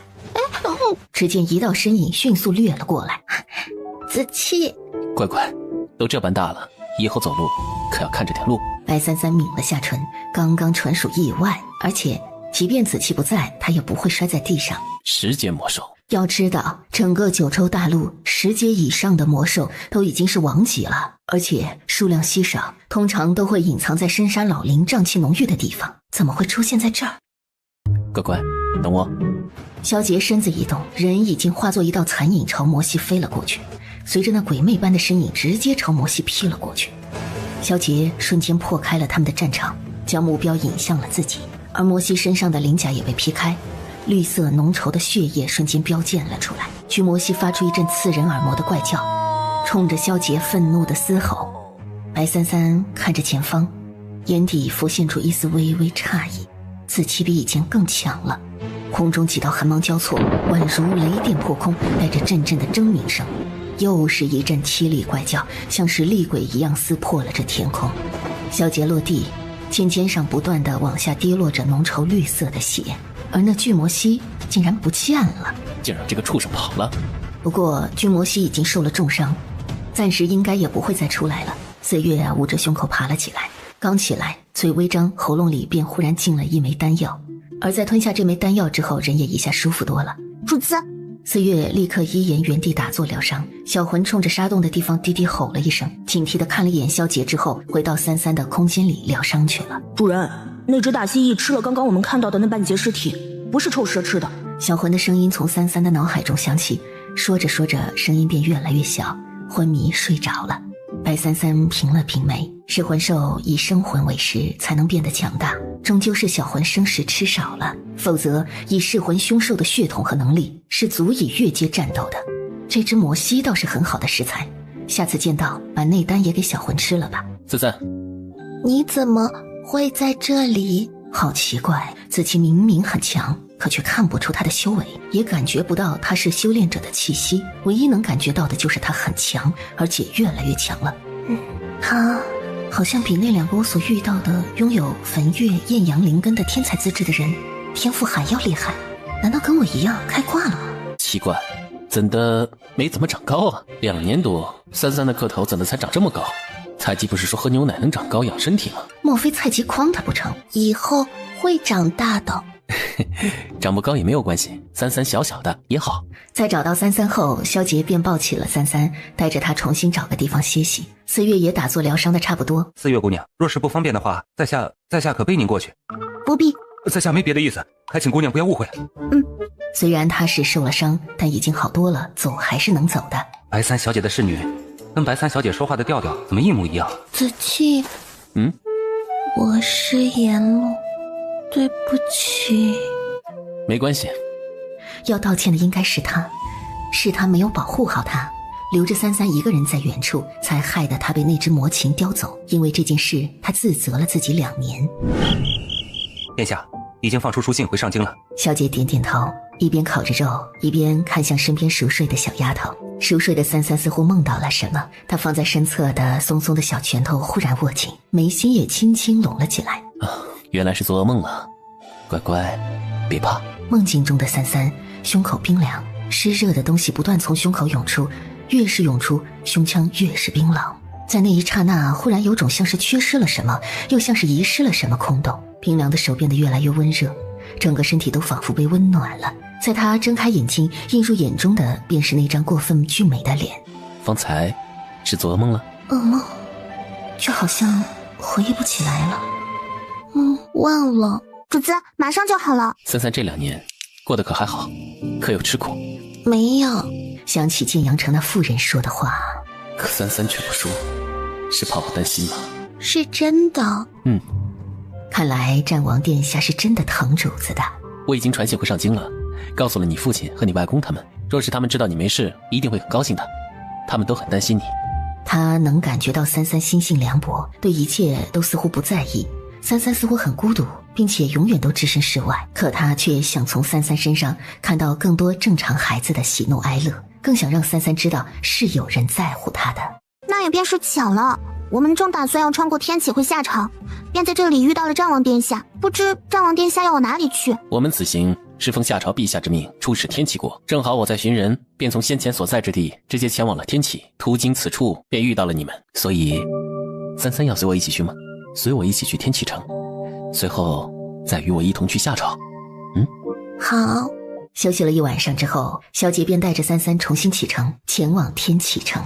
萧杰原本打算告诉白三三关于陛下赐婚一事，和那日让他等他的时候去宫中所求之事，但看着眼前乖乖小小的丫头，他还是暂时瞒下了这件事。本身他让陛下赐婚，也只是想先养着护着这丫头，等她长大了，懂得男女之事了，再让她自己寻个人家，自己也还能为她好好挑选挑选。可一想到这丫头长大了便要嫁人，这乖巧软萌的小丫头就是别人家的了，他便突然升起一股怒气，对抢了这丫头的人的怒气。忽然之间，他甚至产生了不希望三三长大的念头。罢了，还是等三三日后长大再说吧。就在这时，正在马车上的雪貂毛软椅上熟睡的白三三猛然睁开眼睛，翻看书页的萧杰察觉到了，还没等他询问，三三已经从窗口飞了出去。主子，他喊了一声，只见又是一道身影，战王殿下也跟了上去。你在这守着。说完，四月也去了。密林深处传来一阵剧烈的打斗声，就连大地都在晃动。原来是你这个臭虫栽赃陷害老子！饶是巨魔蜥一身坚硬的鳞甲，可依然被燕川折磨得死去活来，发出一阵阵撕心裂肺的嚎叫。白三三站在原地，看着前方惨烈战斗的场面。这时，萧杰也落到了他身边。是哪只巨魔蜥？这是龙？可是九州大陆怎么会有龙呢？难道所谓的恶龙便是眼前的这只？这是燕川。你来这里做什么？小川，干嘛？我没有认为是你吃的，我只是问一下。老夫是不会吃这种人的，老夫就是化作蛇的时候路过那里，被他看到了想抓老夫，然后老夫把他吓晕过去，老夫没吃他就走了。这种普通凡人，老夫是不会吃的，又没营养，肉质又不好。所以以后我不会再那般问你了。哦，那好。心里却莫名高兴了起来，雀跃的还想跳几下，但面上还是装作一副满不在乎的样子。面子不能丢。臭蛇，你到底杀不杀他？不杀留给我，小爷我已经饥渴难耐了。切，真没用，跟这只爬虫打架都能受伤。小魂立刻化作一团黑雾朝那只魔蜥卷了过去，眨眼间便将它蚕食干净。而王级魔兽的内丹和兽魂比起普通的更加难以消化，所以小魂在吞噬之后便立刻消失回了三三体内，开始了入眠消化。我要去天启。去那儿干什么？你要去吗？不去。哦。三三得到回答，问完就转身朝萧杰缓步走了过去。四月也平了平眉，也跟在了他们身后。听到他们离开的脚步，燕川立刻回身。这什么关系就牵着了？这人谁呀？跟白大佬什么关系？该不会他又被人给骗了吧？这女人当神太久了，根本不知人心险恶，万一被卖了，估计还给人数钱呢。人类就是最狡猾的爬虫，尤其这个人好像很不简单的样子。听说天启城有很多漂亮小姐姐。据说是。燕川耳朵瞬间竖了起来。还有很多好吃的。萧杰轻轻嗯了一声，燕川眼睛抖亮，手中忽然出现一把扇子，唰的一声打开，几步就已经跟了上去，突然就出现在了白三三身边，一副十分装的用扇子扇风，一边老神在在的说：正好，老夫也要去天启城。这位公子是？萧杰没有回答，而是抱起三三上了马车。燕川见状也想要挤上去。公子，马车内空间不够，只够坐得下我家爷和三小姐。放屁！老夫明明看到这空间大得很，让老夫上去。不好意思，公子，你再如此无礼，便不要怪我不客气了。燕川面色微冷，暗中浑身顿时起了一阵凉意。小川，燕川冷哼了一声，转身就骑上了一匹马。他叫燕川，性子不好，别招惹他。经过这一段小小的插曲之后，一行人又继续向天启城行进。三三，你和他很熟吗？算是吧，认识很久了。认识很久了，应当是三三在这2年中认识的吧。今日天气真是好，大树小草少不了。不信你们抬头看，那颗果子真不小。哇，好事好事啊！所有人都男人摸女人，女人亲男人，恩恩又爱爱，小嘴儿还真嫩。好事好事。燕川刚说完这句话，后脑勺便传来一阵剧痛。再胡言乱语，休怪我不客气。燕川恼了，正要说话，伤风败俗。不说就不说嘛。燕川对主子还挺双标的。虽然平时跟主子经常斗嘴，可分明也只听主子的话。燕川什么都不怕，就怕主子吧。这也许就是主子的力量吧。半日之后，他们便进入了天启国境内，周围也变得热闹了起来。燕川喜欢到处去玩，跟着三三进城之后，便四处自己找地方逛了。这才是老夫应该来的地方嘛。哎呦，这位公子快请。虽然隔得很远，但三三还是听到了刚刚从燕川那边传过来姑娘揽客的声音。龙信本营，是他叫你的？那个家伙口无遮拦，不知道在三三面前说了多少胡话。白三三摇头，本是如此。龙蛇乃同宗，都有姓嬴一说。小川如此倒也是正常现象，不过他不会胡来。小姑娘是要这个吗？乖乖，你喜欢这面具？白三三看向他，然后将面具递到了他的面前。是给我的。你的面具很是丑陋，容易吓到小孩子。就是，这位公子年纪轻轻的，这面具多吓人呢。若是吓到小孩就不好了。不如换一个吧。好。他缓缓摘下了脸上的面具。好俊的公子啊！这样的殿下还怪可爱的呢。若是殿下一开始戴的是这张面具，估计殿下的恶评也不会那么多吧。萧杰也笑了起来，伸手又取了只小狐狸面具下来，替三三戴在了小脸上。老板，多少钱？10文钱。安中上前，不必找了。旋即继续跟上了转身离开的他们。街市很热闹，到处都是花灯，但三三太小了，在人群中很难看到周遭的景象。萧杰忽然在三三身边蹲下身子，乖乖，上来，骑上来。当三三骑上萧杰脖子上的时候，安中都愣了好一会儿，他简直不敢相信，若是以前打死他都不会信还有人胆敢骑在殿下的头上，但现在殿下不但让人骑在他脖子上，还宠得不得了，简直让他以为自己出现幻觉了。糖葫芦想吃吗？他把三三放了下来，在这里等我一会儿。前面人太挤，带着三三过去不方便。这是你掉的？少年在眼前的小女孩抬起头时也微微的愣了片刻，心中忽然升起了一种恶趣味。他故意将手里的小面具提高。我怎么知道这是你的呢？那你要是想要拿回去的话，就自己来拿。他故意把东西拿高，想让三三踮脚来拿，他就想看看这个小家伙踮脚拿不到后来求他的模样，那种可怜兮兮的模样肯定可爱的不得了。给我我说了，你要是自己拿到了就还给你。好。突然三三飞身而起，那只迈出的脚也瞬间踢了出去。三三摊开手，掌心接下落到手里的面具。歧视身高什么的最讨厌了。三三，怎么了？主子，你没事吧？旋即将手中买回来的糖葫芦递到了三三面前，而另外一边，什么丫头啊，怎么这么凶啊？九州大陆竟然还有这种几岁便修为深厚的丫头，可真是稀奇啊！这是从小被喂着仙丹长大的吧？这小丫头可真往死里踹啊！三三含了一颗糖葫芦进嘴里，小脸儿顿时鼓了起来，一动一动的就像只小仓鼠。他懵懵的眨了一下眼睛，发现大家都在看他。难道他们也想吃？子期要吃吗？吃。萧杰像是还没反应过来。吃吧。萧杰看着那串糖葫芦，他突然有点无所适从，但他还是半蹲了下来。原来乖乖喜欢吃这种酸酸甜甜的东西。小月，安中。不用了，三小姐，属下不吃。主子，奴婢也不吃。三三，若是他们想吃的话，会自己去买的。白三三点了点头，便随着他们继续逛起了灯饰。而燕川此时正在醉仙楼好酒美人陪着。这位公子有钱吗？不知道，还没见他给小费呢。这公子一来便将楼里最漂亮的姑娘喊去了，也不知道是不是个金主，以前也没见他来过，就怕是个小白脸自来白嫖的。那我去问问。老鸨悄声在龟公面前凑了几句，龟公点点头。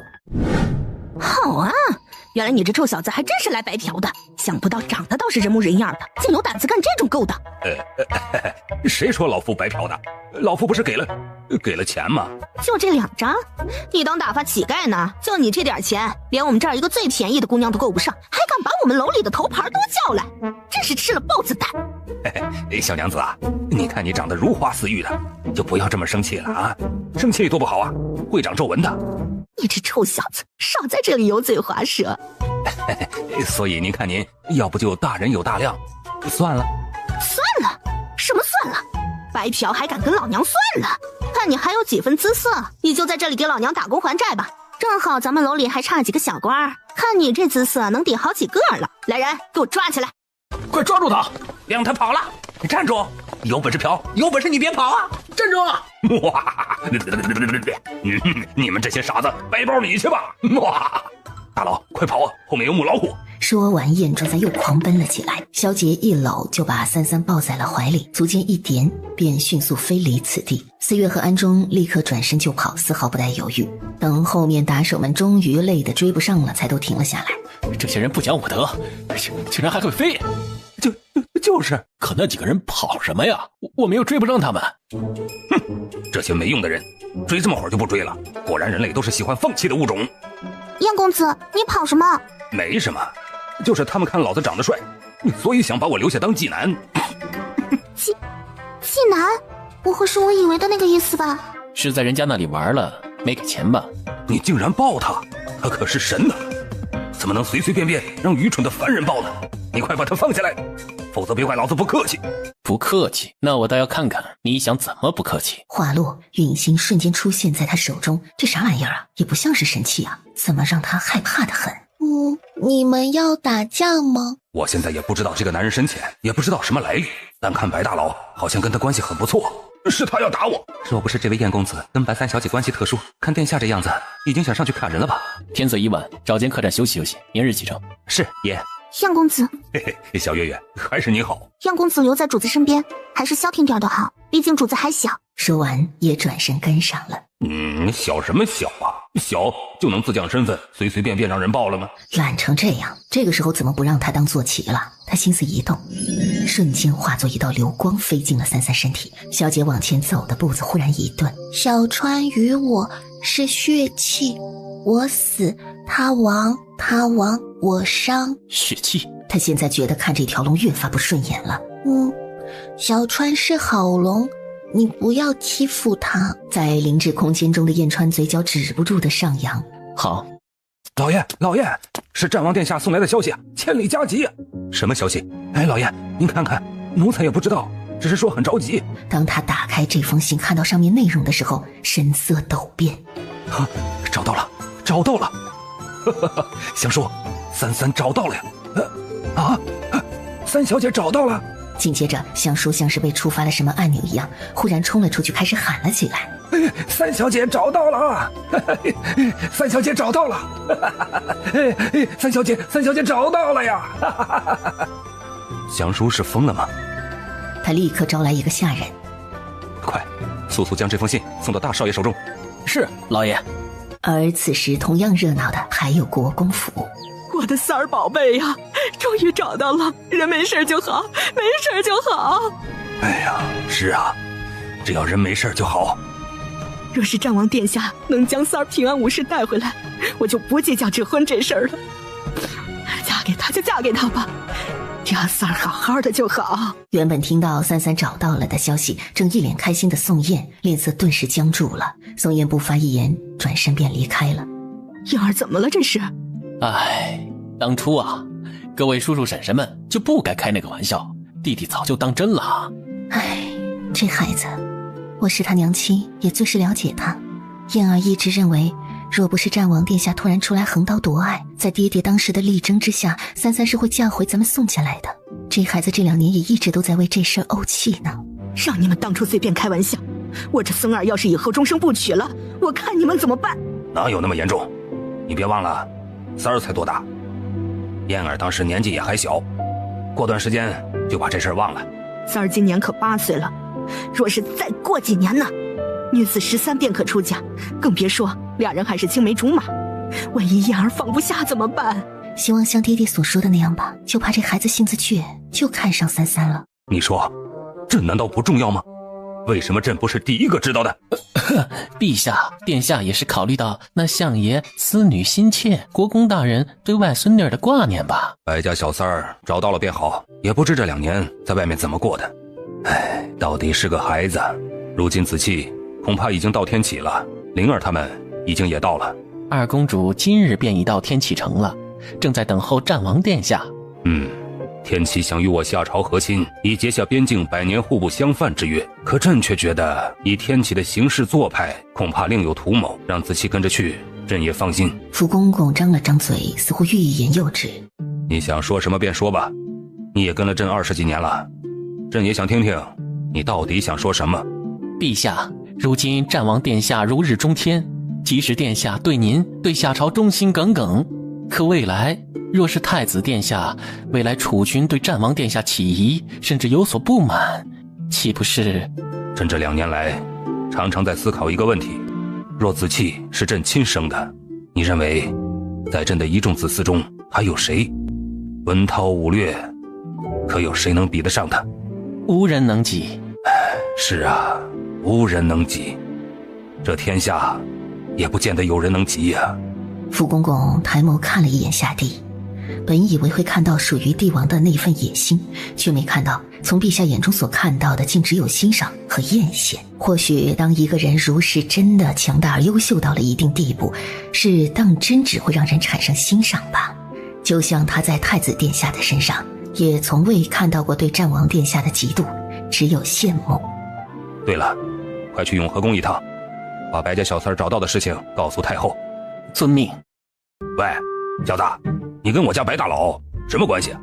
三三是我妹妹。原来是妹妹呀。听到这几个字，他对这个人敌意也没那么重了，但还是觉得心里不舒服。大佬堂堂一名威震千界八荒的神女，这男人有什么资格当大佬哥哥？爷，三小姐，天启城到了。哎呀，好气派呀！天启好战，所以主城修建的亦是易守难攻，高城深池，就像是一个铁桶，刀枪不入。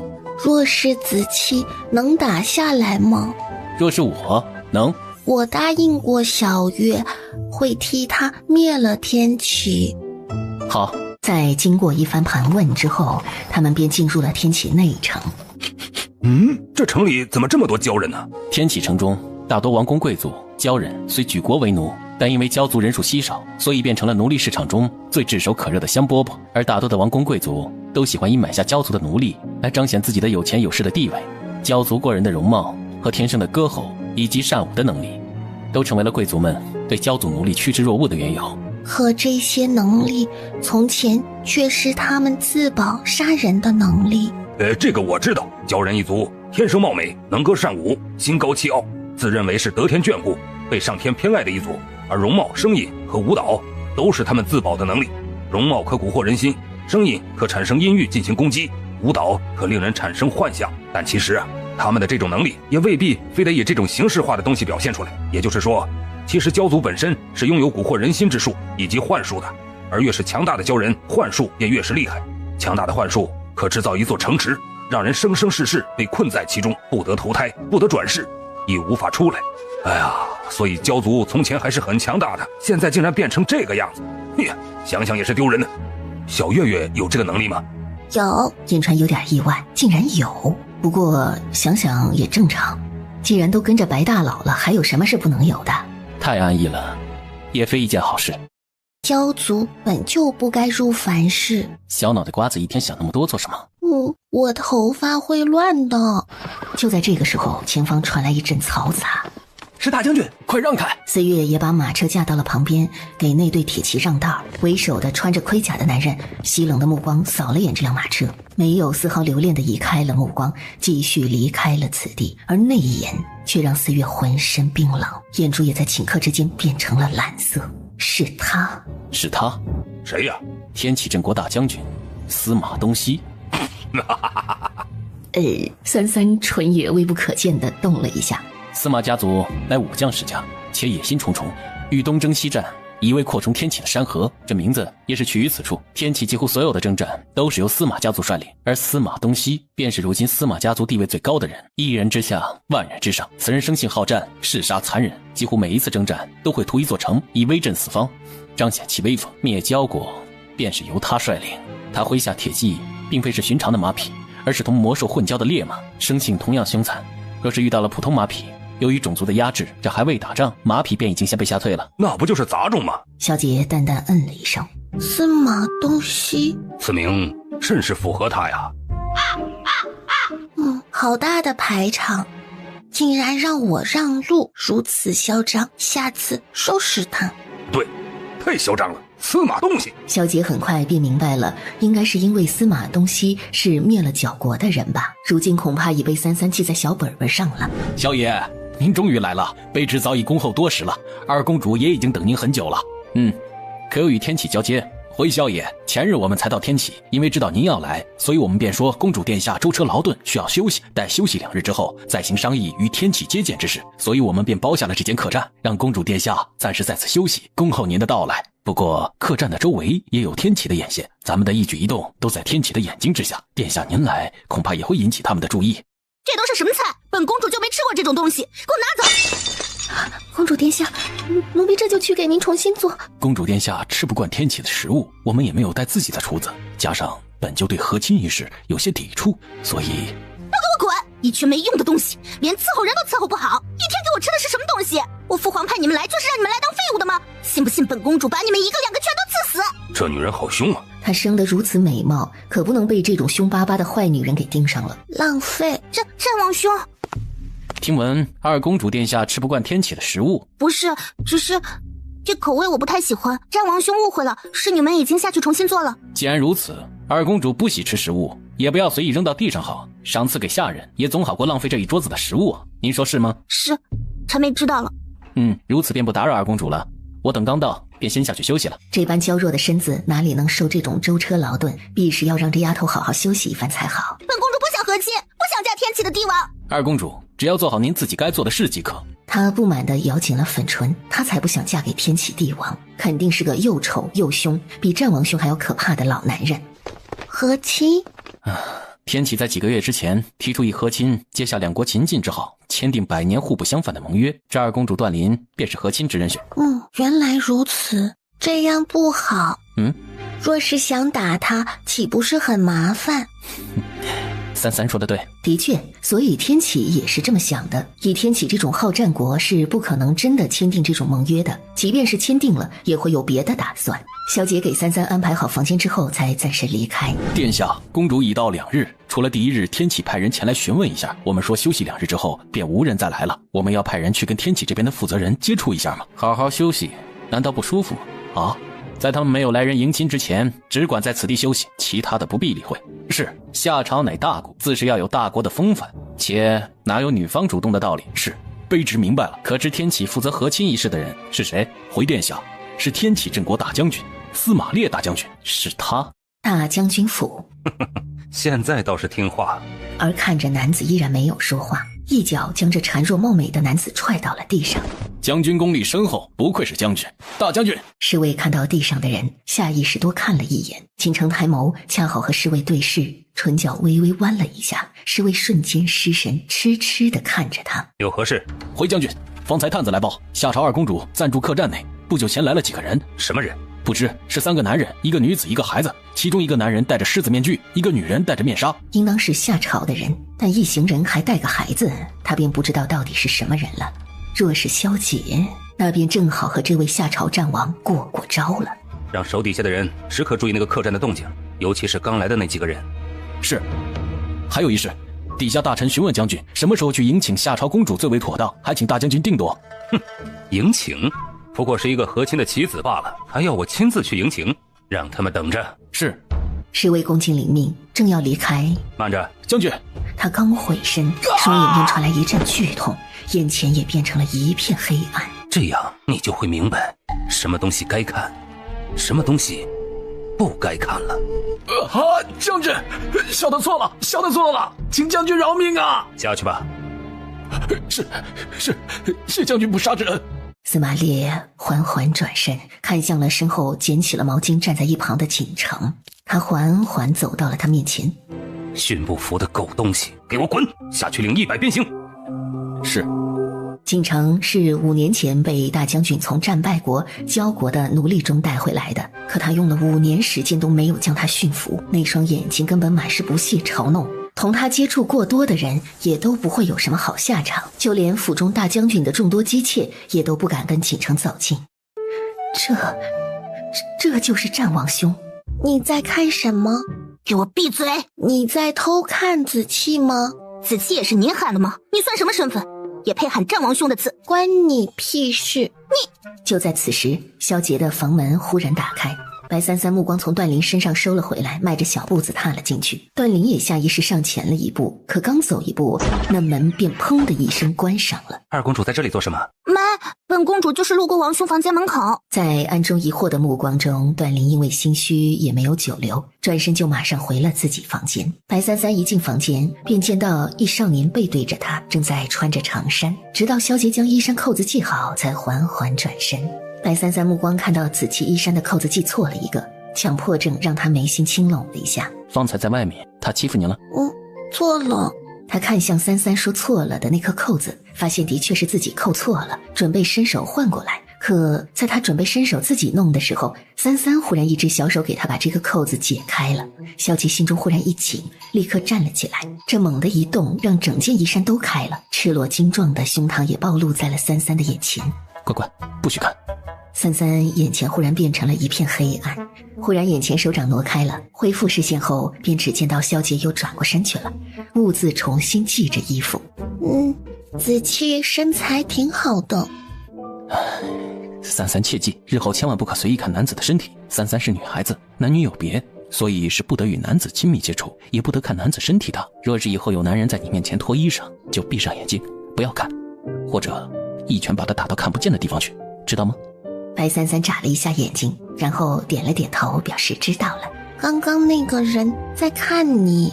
无碍，乖乖是来找我的。找吃的。小姐表示原来不是来找她的。我带你去。好。你方才在偷看子期洗澡吗？我没有，你别胡说。你凶什么？我就是问一下。方才见到的那个人真的是战王兄，难怪战王兄常常以面具示人，这般模样的长相，即便是男子恐怕都会忍不住心动吧。那个小丫头，忽然他神色微变，猛地一下想了起来，那丫头不是白家三小姐白三三吗？忽然他想起一件事儿，那小丫头如今可是战王兄未婚妻，难怪会被战王兄带在身边。白三三被萧杰带下楼吃饭，不多时段林也走下楼来了。战王兄，你们用膳怎的不喊我？萧杰淡淡看了他一眼，没说话，所以段林直接便被冷落了。他心有不甘，主动在白三三和萧杰之间的凳子上坐下。正好我也饿了，不知道战王兄介不介意我与你们一同用膳？你方才在偷看子期洗澡吗？我没有，你别胡说。你凶什么？我就是问一下。我哪有凶你？你有的。战王兄，我没有。二公主还是下桌比较好，因为这里并没有准备二公主的膳食，难不成二公主还要同一个孩子抢膳食不成？是战王兄。说完便不甘心地退下了。他不喜欢我。他不重要。等你吃饱之后，我带你去一个地方。什么地方？你先吃饱。好。凭什么？我可是公主，为什么她能吃我就不能吃？我堂堂公主怎么就不如那个臭丫头了？在宫中的时候便听他们常常提起白家小三儿，一个两个把她夸得跟什么似的，不就是个臭丫头吗？气死我了！未婚妻又怎么样？这么小，难不成战王兄还能把她如何不成？不行，我一定不能嫁给天启帝王，又老又丑的有什么好？看着都倒胃口。战王兄多好看啊！说是能嫁给战王兄。想到他看到的那一幕，脸颊又不自觉地红了起来。他立刻唤来了贴身丫鬟平儿。公主，什么事？段林在丫鬟耳边轻声低语吩咐了几句，平儿瞳孔睁大了些。是，奴婢这就去办。不知殿下可还满意？萧杰也挽起了唇角，点了点头。敢问这位小公子，可是白大佬的哥哥？什么？他也不知道现在自己什么样儿。反正回来小爷就开始给他重新梳头发换衣服了。你怎么老让他又牵又抱的？你可别忘了自己的身份呢。因为方便。萧杰表示这个答案让他有那么点儿扎心。那老夫也可以给你当坐骑啊，老夫可是龙，是龙啊，怎么也比一介凡人强吧？燕川说完，忽然开始怀疑自己是不是贱的，怎么开始上赶着给这个臭女人当坐骑了？小川现在越来越有当一只坐骑的觉悟了。老夫什么都没说。好好看着二公主，注意警戒，没有本殿的命令，不得轻举妄动。是，属下明白。安中留守在客栈，便是4月一人加码。你不听话是不是？不听话我就打死你！老子花大钱买你来伺候我，你知道什么是伺候我吗？哎呀，娇女啊！哇，李老汉，你竟然买得起娇女，也厉害呀！哎，就是，快告诉我们，娇女伺候起人来爽不爽啊？爽当然爽，可是这娘们不听话呀，就是天调教，我正好好调教她呢，看老子不把这娘们打服为止。主子，去吧。得到允许，4月飞身便离开了马车。凡人真是这个世界上最脆弱又最阴险的生物，所以老子有时候把那些阴险的坏东西都吃进肚子里了，呸，吃进肚子还不消化呢。弱肉强食本就是如此，有些东西帮得了一时，却帮不了一世。子期说的对，但也许帮的这个忙也会是改变这个人一生的契机。三三觉得对吗？对。不多时，4月便回来了。主子，奴婢将那女子带到了远处，给了她一些银子，教了她隐藏身份的方法，去掉了她身上的奴隶印记，如此便不会有人轻易发现她是角族人的身份。好。你这个丫头倒是有个分寸，有脑子的。小月是个好女孩。我去问问。燕川控制不住地跑了出去。小月月，你现在心情怎么样？你生气吗？你愤怒吗？你想报仇吗？你想复国吗？你想把这里的人都宰了吗？都是水产，呸，都曾是水族，也算是一家人了。来啊，跟哥哥我说说嘛啊。三三，他是不是至今还不知道死字怎么写？应该很快就知道了。哎呦，疼！你见出我肉里了。再多话，信不信我撕烂你的嘴？有本事你别用媚术。谁让你好色？小杰嘴角淡淡的挽了起来，乐得看好戏。很快，马车便停在了天启城中一处十分繁华的街市中。凤鸣楼是天启城最大的交易所，最好的宝贝、上好的好货都会在这里进行交易买卖，也是天启贵族们最喜欢来的场所。哎呦，几位客官，不知是要买货呀，还是找个雅座？哎，是，几位这边来。哎，那不是那个很厉害的小丫头吗？这几个人是什么东西啊？你在看什么呢？看好看的东西。我倒是好奇啊，能让元缺大人觉得好看的东西，到底是个什么东西？比起这个，那我更好奇，子君阁下不在自己的地方待着，跑来这个地方做什么？大千世界，哪里有美人与酒，哪里就有我。我在这里很奇怪吗？子君收回了目光，往白33的方向看了一眼，总觉得那孩子身上的气息有些熟悉呢。快开始了。开始什么？这里不仅仅会交易货物、珍品，还有鲛人。闻言，四月神色也变了一下。鲛国族人并不多，而且品貌姣好，所以一个鲛人在天启的价格并不便宜，平民是很难买得起鲛族人的。鲛人通常只是贵族的玩物，能买得起的通常都是其他贵族不要或者已经不值钱的，比如年老体衰的，比如一些用特殊手段得到的。而凤鸣楼之所以这么吸引天启贵族的原因，除了这里有许多的珍宝，亦或是低阶小零售之外，还有鲛人买卖。这里就是整个天启最大的鲛人买卖场所。让他们把脸抬起来，这样我们怎么挑啊？把脸抬起来。姐姐，四月眉心紧领。小月，想做什么便去做，有我。是主子。那我呢？坐着。人家也想去吗？凤鸣楼中有修行者坐镇，四月贸然出手，可能会把他们引出来。无妨，有我在。你是什么人？什么人？杀你的人！你们当真想要为奴吗？鲛人们目光怔怔地看着他，然后一个接一个地站了起来。臭丫头，竟敢在我们明凤楼捣乱，不想活了是吧？四月眸光森冷，手中长剑瞬间出鞘，寒芒乍现。紧接着底下便传来一阵又一阵的惨叫声。可忽然，所有贵族们眼前所出现的却是一幅歌舞升平的场景。幻术。鲛族幻术中最简单的惑术。而此时在幻术之下，铁笼中鲛族人已经趁乱被放了出去，所有人都像是没看到一样，除了和四月交手的打手看到了这一幕，可却无能为力。幻术倒是有点意思。原来那女子是鲛人。这栋楼里应当不止这些鲛人，既然已经乱了，不如趁此机会将凤鸣楼中所有鲛人一起放出去。看老夫干嘛？老夫又不是你的下人。小川，干嘛？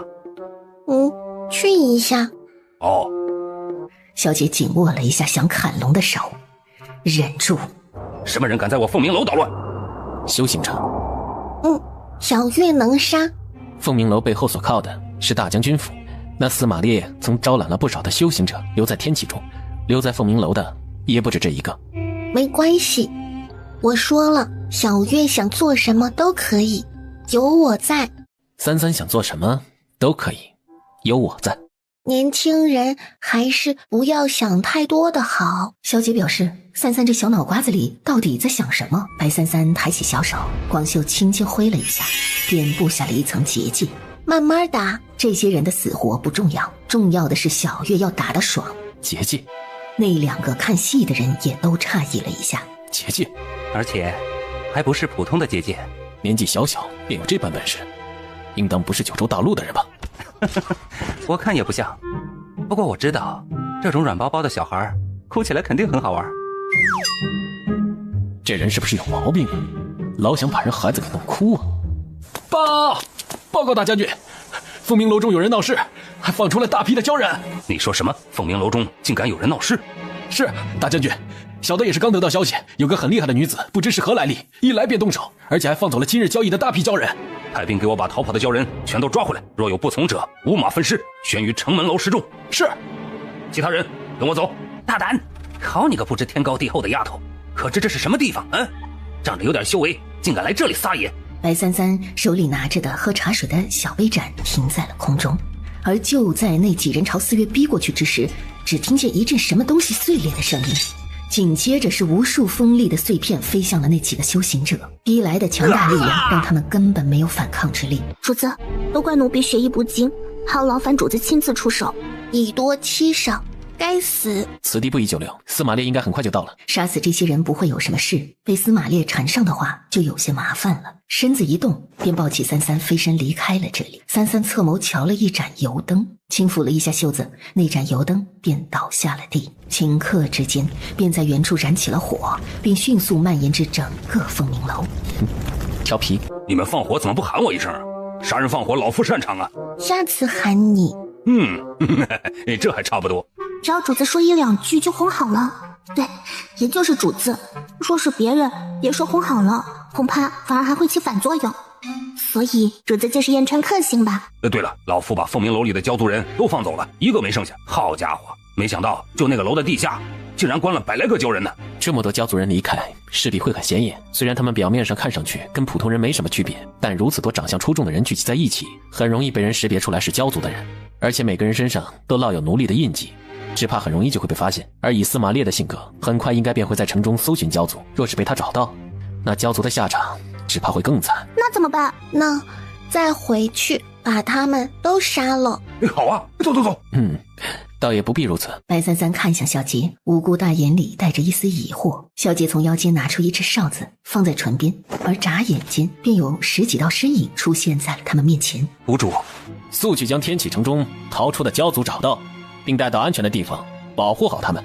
若遇到天启官兵追杀，杀无赦。是。等一下，把里面的丹药给他们吃，边说是好吃的。但那人却没有接。接着，是去。主子，那丹药我是不是吃过？那是复灵丹，万物皆有灵，而复灵丹便是用于激发一些物种本身所存在的灵气。当初小月时用的是我随手搓的，这个是升级版。四月替族人谢过主子。三三一拂袖，便将四月拖了起来。怎么我就没有？吃醋了。如果按照三三方才所说的那般告诉教族人，他们会吃吗？这话怎么听上去都像是诱骗吧？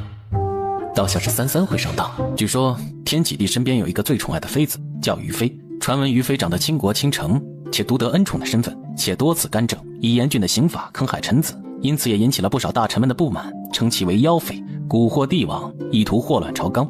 但这一切都被天启帝的铁血手段镇压下来，只要是进谏关于废妃、除掉于妃子的人，便会被遭到砍杀，悬于午门示众，以儆效尤。而这个于妃便是天启当朝礼部侍郎之女，但实际上却是有个不为人知的宫闱秘辛，而这个秘辛便是这个于妃实际上也是教族人。教族人？不错，天启帝王好美人，且手段雷厉，教族呢容貌过人，会看上教族的女子倒不是什么稀奇事，只是教族在天启中身份卑贱，是不可能入得了登堂入室为妃的，即便帝王想，底下的大臣也不会同意，更会成为天启皇室的耻辱。所以天启便想到了一个办法。什么？他派人杀了礼部侍郎的千金，让这位教族女子冒名顶替，正大光明地成为了天启的皇妃。教族人除了情绪激动时眼珠子会变成蓝色，以及容貌过人之外，看上去和寻常人无异，所以于妃便如此居在宫中，但也没有什么人知道她是教族人，即便知道的也是帝王的心腹，必不可能将此事外传。堂而皇之杀官员之女，并让战败亡国的奴隶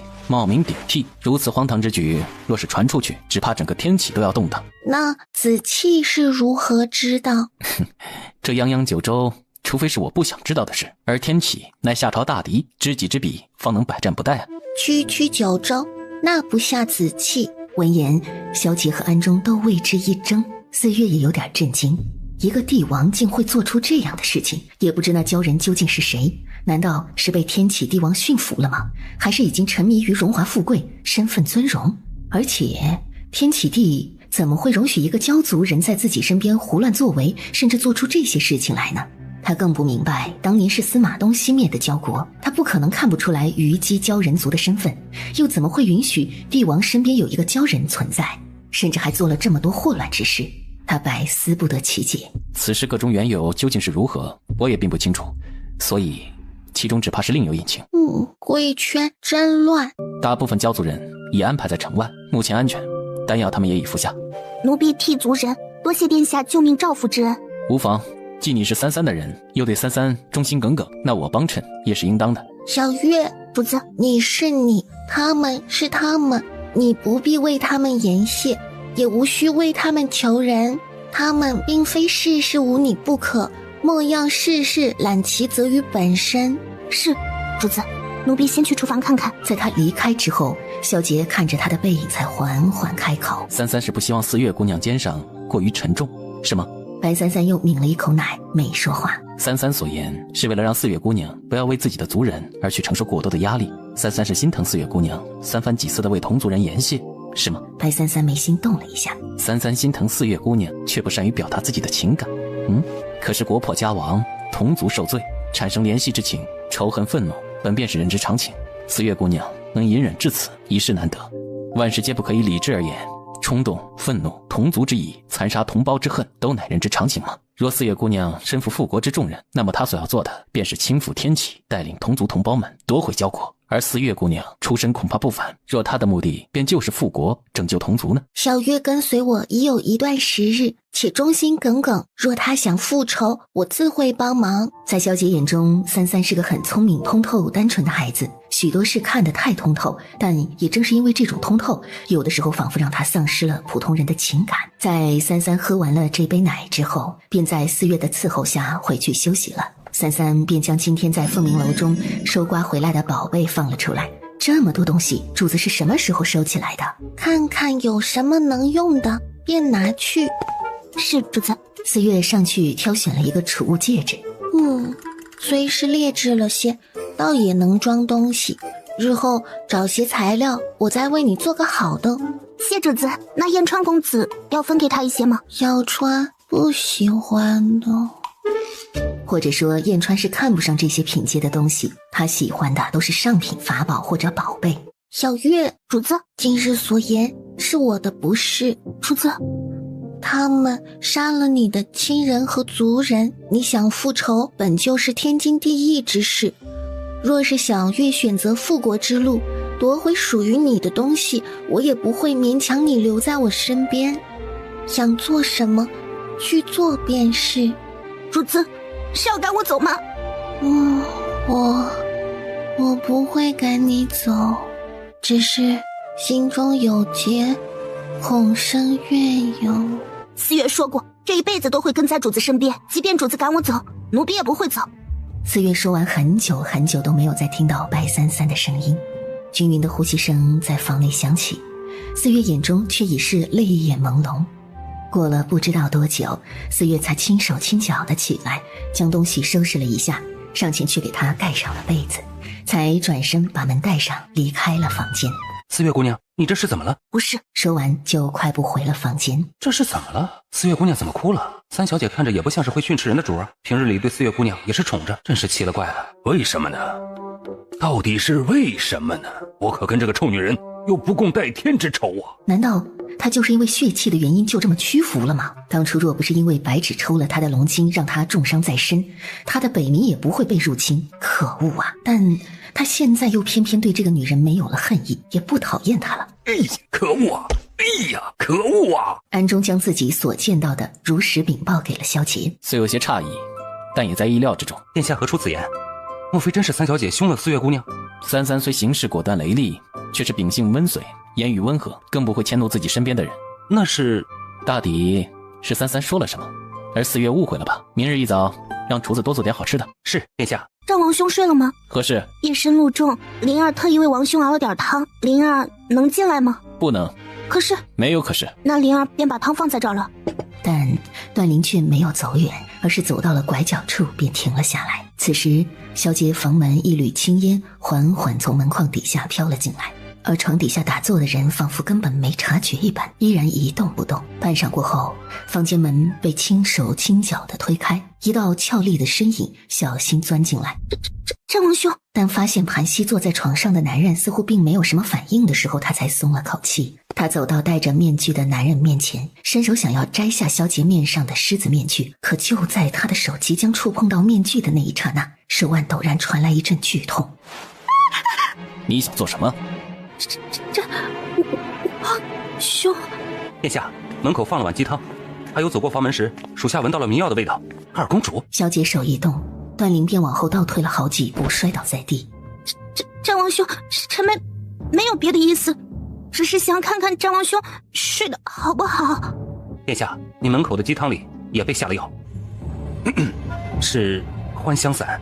欢香散是催情药，他想做什么显而易见。二公主乃是即将出嫁之人，还请注意言行。战王兄，你我并非亲生，又有何不可？只要你愿娶我，带我回大夏，我段灵这一辈子便是你的人。我不想嫁给天启帝，我想回夏朝，我才不要嫁给那羞恶丑陋之人。我回去找母妃。安中，是。他摆了摆手，立刻便有2个下属进来，将二公主带回房间休息。是。段灵被带走之后，房间里才算安静下来。此事勿要传出去。是，殿下。尤其不要让三三知道。属下请的。那二公主便当今日之事没发生过。殿下，二公主是不是见过您的真容？是又如何？难怪了，属下随口问问，随口问问。好了，收拾一下，下去吧。是。小月，不高兴了。主子，您看，若是没有奴婢在您身边，便没有人替您做这些事了。主子身边需要人伺候，主子不会做很多事。若没有奴婢，也不会有人提早为主子准备温水，也不会有人为主子做这些琐事。小月，这是什么意思？收拾完毕，便有人来叫他们用早膳，主仆2人这才一前一后下去。哇，哎呀，今天好丰盛啊，这么多餐点呢。今日早膳是小月做的。原本我让安中吩咐厨子去做的，但是一大早4月便去厨房夺走了厨子的活。是奴婢做的，所以若是奴婢不在主子身边，便没人为主子做饭了。也不是谁都能清楚主子口味，有奴婢这般手艺的。今儿小月月是不是早上起来吃坏肚子了？脸色看上去怎么这么差呀？今日小月有点阴阳怪气，这是为何？好一个阴阳怪气，也只有白老大才能如此一本正经地问出这句话了。主子，莫要哭，谁欺负你了？就是谁欺负你了？告诉老夫，老夫去杀了他。你敢？燕川表示，他眨巴眼睛，他不懂啊，整啥呀这是？你欺负他了？白三三汪汪大眼，满是疑惑。回主子，没人欺负奴婢，奴婢也只是告诉主子实话罢了，并非阴阳怪气，奴婢也不敢对主子不敬。主子记性不好，兴许就忘了昨晚上说过那话了。若是他提了，也许主子便想起来了。所以4月并未开口说出真话，他只是不想让主子赶他走。于他而言，主子比交国更重要。你这个年纪最是叛逆，心里也容易出现问题。若是心中有什么，与我言便是。白大佬还真是，不愧是白大佬啊。不过心理问题是什么问题？去吃饭吧。4月这才恭敬点点头，去另外一边的桌子用膳了。平日里若是萧杰不在，4月是与三三一桌的，但他在，4月便会自己到另外一边去用餐。也就只有燕川皮厚，不会在意这些世俗规矩，更不会管别人爽不爽，只要自己爽就够了。奇奇怪怪，小月月肯定有问题。白三三轻轻嗯了一声，但小月若是不与他说，他也不会多问。事出必有因，三三可以想想，是不是有什么事情让小月误会了？白三三疑惑，误会？战王兄，这是臣妹特意为您做的银耳汤，您尝尝。昨晚是灵儿鲁莽了，也算是灵儿给战王兄赔不是。昨晚你们做什么了？什么都没有做。怎么可能呢？你俩是不是做什么羞羞的事了？什么都没做，瞎说什么呢你？再胡言乱语，本公主便让人掌你的嘴。燕川面色微老，气了一声，懒得跟他计较。羞羞的事，别听他们乱说，什么事都没有。本来以为他还能听到什么八卦呢。看你的表情好像还有点失望啊。本王与三三用膳，不宜打扰，还请二公主移步。我乃大夏二公主，还不配合你们一桌用膳吗？这女的怎么磨磨唧唧的，要干嘛呀？不清楚。她好烦呢，我能打她吗？不方便。安中有眼力劲儿的立刻上前。二公主，请。是，战王兄。他攥紧了手里的小手帕，缓缓转身离开。乖乖，休听他们胡说，我和二公主之间什么都没有发生过。鬼才信呢，男人的嘴骗人的鬼。有道理。什么时候才能让这家伙跟三三解除血气？整日在三三身边，不知道会把丫头带成什么样子，还总喜欢挑拨离间。三三，你相信我？三三有点纳闷，子期这是怎么了？但三三还是点了一下头，小姐这才松了口气。子期其实也还不算男人。这话听起来怎么怪怪的？大将军府，抬起头。金城一眼抬起了头。你的眼睛怎么不变成蓝色的了？回大将军，骄族的眼睛只有在情绪激动时才会变色。刚说完这句话，景城的喉咙便突然一紧，而景城的眼睛也逐渐变成了深邃漂亮的冰蓝色。果然还是蓝色的眼睛更诱人，现在比以前乖多了。我听说今日你在花园里同一个侍女说了好几句话，是吗？是。说了什么？问他外面发生什么事了。下次问我就行了。这个侍女话多，我已经让人把她舌头割了。好。他知道他不能说话，再多说一句，那个侍女便不只是割舌头了。告诉我，你跟宫里那位是什么关系？宫里？谁？我不是一直都在大将军府上吗？连个外人都见不到，怎么今天问起我跟别人的关系了？司马烈看着他半晌，像是在审视他到底有没有撒谎。过了一阵之后，才缓缓松开了手。如果没什么事的话，我就先下去了。大将军早点休息。站住！我说过让你走了吗？哟，这不是大将军的爱奴锦城吗？九夫人，咱们还是去别的地方吧。怎么，这里不能来？公子，九夫人是前一段时间才进府的，所以对府内规矩还不是太熟悉。你一个男子，竟生得这般好看。你想活命的话，最好离我远一点。你一个奴隶，有何资格这么跟我说话？见这个奴隶不搭理自己，九夫人也越发恼怒了。你以为你仗着有几分姿色，大将军就垂怜你了？在这府里，我可是主子，你只是一个下贱奴隶，一个奴隶也敢在我面前耀武扬威。九夫人，我们回去吧。贱人，你有没有听到我说话？锦城不言，只是嘴角挂起一丝凉薄的笑意。他耳朵动了动，似是听到了什么声音。他摘下了方才抚弄的一朵花，亲手缓缓地插在了九夫人的发髻上。你这是做什么？你怎么了？这朵花送给你，为你送葬。九夫人还没反应过来他这4个字的含义，人便立刻被身后的侍卫抓了起来。你们做什么？放开我！我是九夫人！放开！放开！你们要造反吗？你还不走吗？是。什么时候这个地方的人才能死完呢？这几日夏朝公主使团在做什么？回大将军，这几天夏朝使团都在客栈内休息，偶尔那位戴面具的公子会带那个孩子出去转转，但大部分时间都在客栈中。凤鸣楼失火那日呢？那日是出门了，不过什么？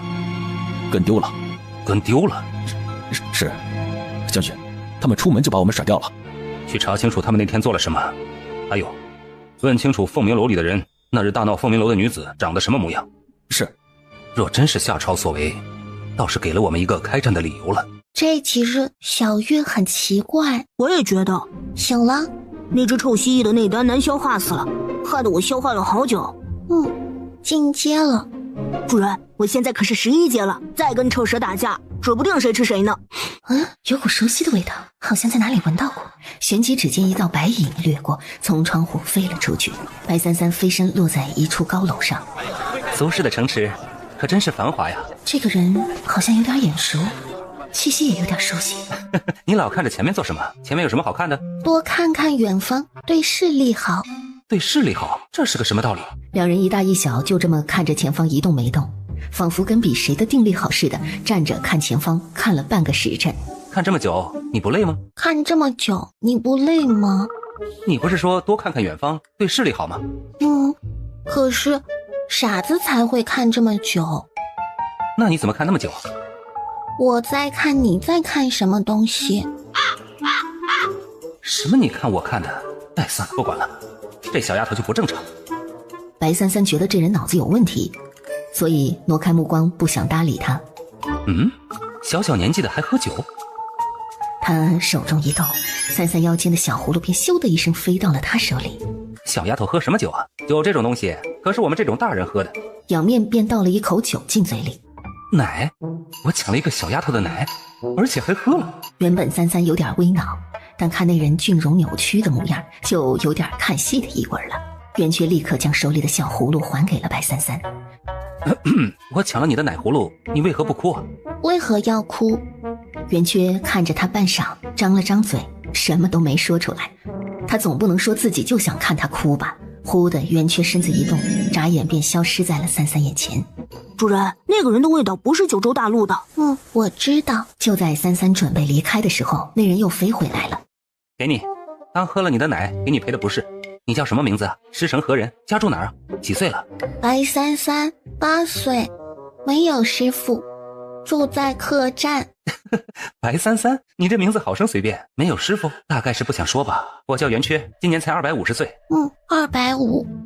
这话怎么听起来怪怪的？好了，小孩，我还有事先走了，以后再来找你玩。若是我以后还在这个地方的话，旋即足尖一点，便飞离了这个地方。白三三看着他离开的方向，轻拢了下眉。灵界的人来九州大陆做什么？主人，那个人的灵魂味道好香的样子。我打不过他。小孩，快走啊！你还在这里做什么呀？马上天尾旗就要来巡视了。小师叔祖，这声音有点熟，好像是天玄门中弟子。他正要朝那边走过去，忽然空中响起了一阵怒喝：“臭小孩，快让开！”白三三回头，只见一行铁骑朝他的方向冲了过来，而为首的人却好似根本没有停下来的想法。小师叔祖，那几人也大喝了一声，可因为隔得远，即便是飞也已经赶不上了。可忽然，就在那战马即将踏到他的一瞬间，从他身上忽地迸发出一声仿佛是来自洪荒远古的兽吼，雷霆叱咤，气势磅礴，如排山倒海般压向了他。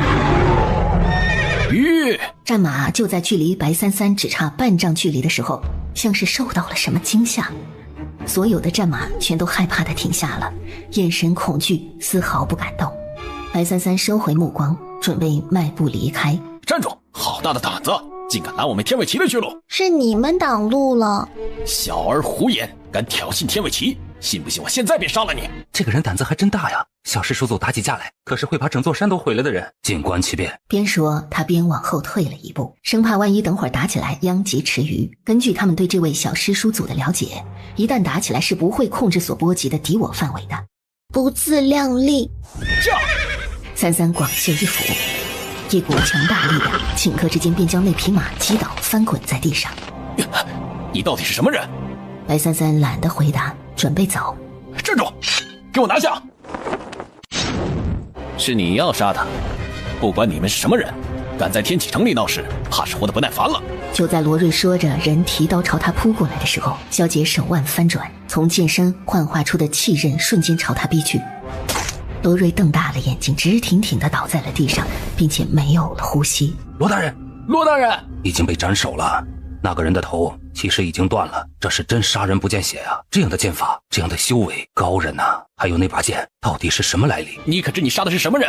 大将军不会放过你的！你到底是谁？大夏战王萧杰。大夏战王。听到这几个字，没有人再敢上前了。即便你是大夏战王，当街斩杀我天启天卫旗统领，亦是死罪。那你们可是要拿我治罪？把统领带回去。是。回去禀报大将军。小师叔祖，小师叔祖，战王殿下。小师叔祖，这是怎么回事？天玄门的弟子们怎么会忽然叫三三小师叔祖？此事说来话长，没想到师叔祖也在天启城。师叔祖不是要回夏朝吗？此事说来话长，先回客栈。那个战王殿下，小师叔祖被这么抱着，会不会不太好啊？怎么说，师叔祖也是他们天玄门目前除了师祖之外辈分最高的长辈了，这么就被人随随便便的抱着，很好，还好。正好我们才到天启，不如便跟师叔祖住在同一间客栈吧，也好相互有个照应。也好。二公主，战王殿下回来了，我看到了。公主不下去吗？本公主又不认识他们，本公主去做什么？再说了，他们也配见本公主吗？你说什么？大夏战王？是，他是这么说的。那人什么模样？戴着一张狮子面具，身量8尺，看不清长什么样。把尸体抬上来。是。很快，死去的罗瑞便被抬了进来。竟是其人所杀，当真不把我天启放在眼里。看来他是时候亲自去会一会这位战王了。还有，你说那小孩挥了挥袖子，就把战马摔倒了。是，属下亲眼所见。不过当时战王恐怕也在附近，所以一个几岁的孩子哪有那么大的本事？定是萧杰在从中作梗，给我盯紧了大夏公主下榻的客栈。是。那大将军，萧杰当街杀死罗统领一事，此事本将军会禀报陛下。萧杰不是我们想动就能动的。是。在下属离开后，司马烈又召来一个府中的下人。大将军，锦城在做什么？和以前一样，在院子里修剪花花草草。知道了，下去吧。是。内院中，几个小妾正在窃窃私语。你们知道吗？前2天那个刚来的九夫人去锦城的院子了，然后被乱棍打死了。那个锦城也不知道给大将军灌了什么迷魂汤，一个奴隶罢了，怎么就招惹不得了？不是咱们招惹不得，那锦城可受了不少打，常常从刑堂里出来半死不活的，大将军也没少对他动手。这就奇怪了，明明大将军对锦城也不好啊，我都看到好几次锦城浑身都是伤了，那都是被打的，可为何其他人跟锦城说句话都不行？谁知道呢？都说骄族惑人，我估计就是这个锦城迷惑了大将军。嘘，我也觉得是这样，锦城和大将军之间好像还有那层关系。总之日后千万莫有招惹他，见到这个人就绕道而走，以后也不要再谈关于他的事儿了，若是被人听到，我们恐怕连命都没了。真希望哪天大将军把他杀了，省得一天让大家提心吊胆。嘘，可别再说了。墙外正好路过的锦城完完整整听完了他们的谈话，嘴角勾起了一丝鬼魅的弧度。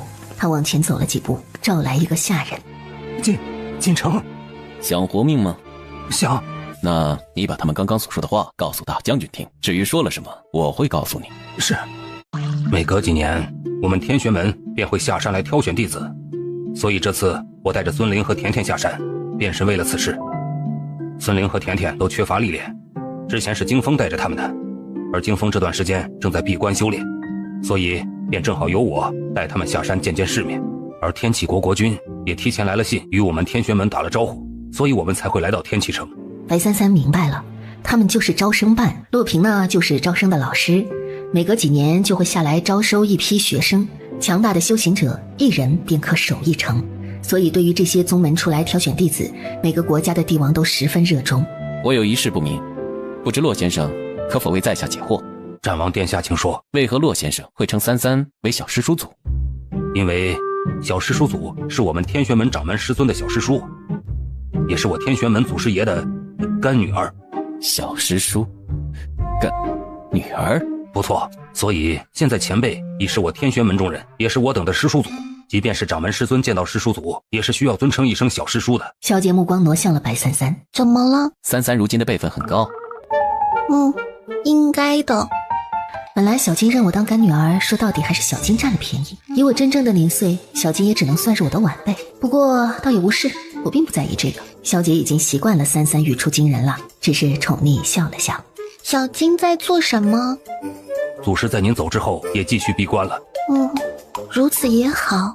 对了，小师叔祖不是要回夏朝吗？途中遇到了本王，正好本王需要来天启一趟，便带着小丫头一起过来了。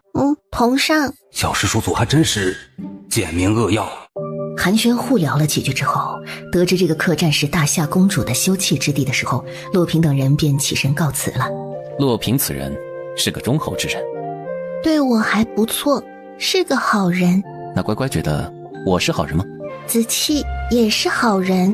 你所言属实。奴才所言句句属实啊！来人！很快外面便有2名近身侍卫走了进来。将军，带人将今日在后院中嚼口舌的几位夫人带入军中，上赐给军中将士。是。还有，把锦城给我叫过来。至于你，带下去割了舌头。是。将军，不要啊！而在小厮被拖出去的时候，锦城刚好迈着步子走了进来。我只说过你能活命。你害我！将军，是他害我！锦城走到了司马烈面前。别在我面前耍那些小聪明，我要杀你轻而易举，你就是我的一条狗，我想什么时候杀了你就能什么时候杀了你，但你却是一条不听话的狗，不听话的狗是要受到惩罚的。你想要他们死，我可以满足你；你想要脱去奴籍，我也可以满足你。只要你求我，乖乖臣服于我，荣华富贵我都可以给你。被你杀死的亲人，我的族人，你也可以给我吗？还有我男人的尊严，你也可以还给我吗？这种眼神看得司马烈杀心骤起，他握紧了拳头，却始终没有动杀手。司马烈，你杀了我呀！你为什么不杀了我？你不杀了我，我迟早会杀了你，杀了这里所有的人。司马烈看着他，深吸了一口气，缓缓背过了身去。叫郎中开药。隐藏在暗处的护卫立刻去了，很快药便送了过来。司马烈屏退了所有人，端着汤药走到了床边。司马烈坐下，开始亲自给锦城上药。而司马烈这样的行为，锦城早已经习以为常了。这个恨，他死不了，也不能死。今日为主子熬的鸡汤，殿下说主子还在长身体，要多补补。香浓的汤汁儿很合他的胃口，见主子喜欢，四月眼中也有一丝愉悦。主子，可没人像奴婢这样清楚您的喜好和胃口了。若是奴婢不在了，主子想喝鸡汤都没人做了。白三三放下汤碗，看向四月。四月别开眼睛，不敢跟三三对视。看着我，主子，小月是担心我不要你，那小月为何会觉得我不要你？主子先前不是说让奴婢离开主子去复国吗？你该知道，我从不强求于你，也不会强留任何人。或受。若你想要离开我身边，回到焦族，我亦不会阻拦。我知你焦族血统尊贵，恐乃皇室一脉，心中有抱负，对同族怜惜，有复仇血性，也乃人之常情。我只是告诉小月，若你想离开，我不会阻拦，也不会怪罪于你。可我不想离开主子，奴婢说过，会一生一世追随主子，这一辈子，这一生我都不会离开主子的，即便是主子赶我走，我也不会走的。那便留在我身边吧，不会赶你走。这般漂亮的脸，莫要再哭了。主子，他喜极而泣，但却听从三三的话，立刻把眼泪憋回去了。殿下，什么事？方才属下见四月姑娘从三小姐房间出来了，好像又哭了。哦，又哭了？是，属下见她出来便一直在擦眼泪，不过看上去好像很开心的样子。看来心结解开了。心结？好了，下去吧。是。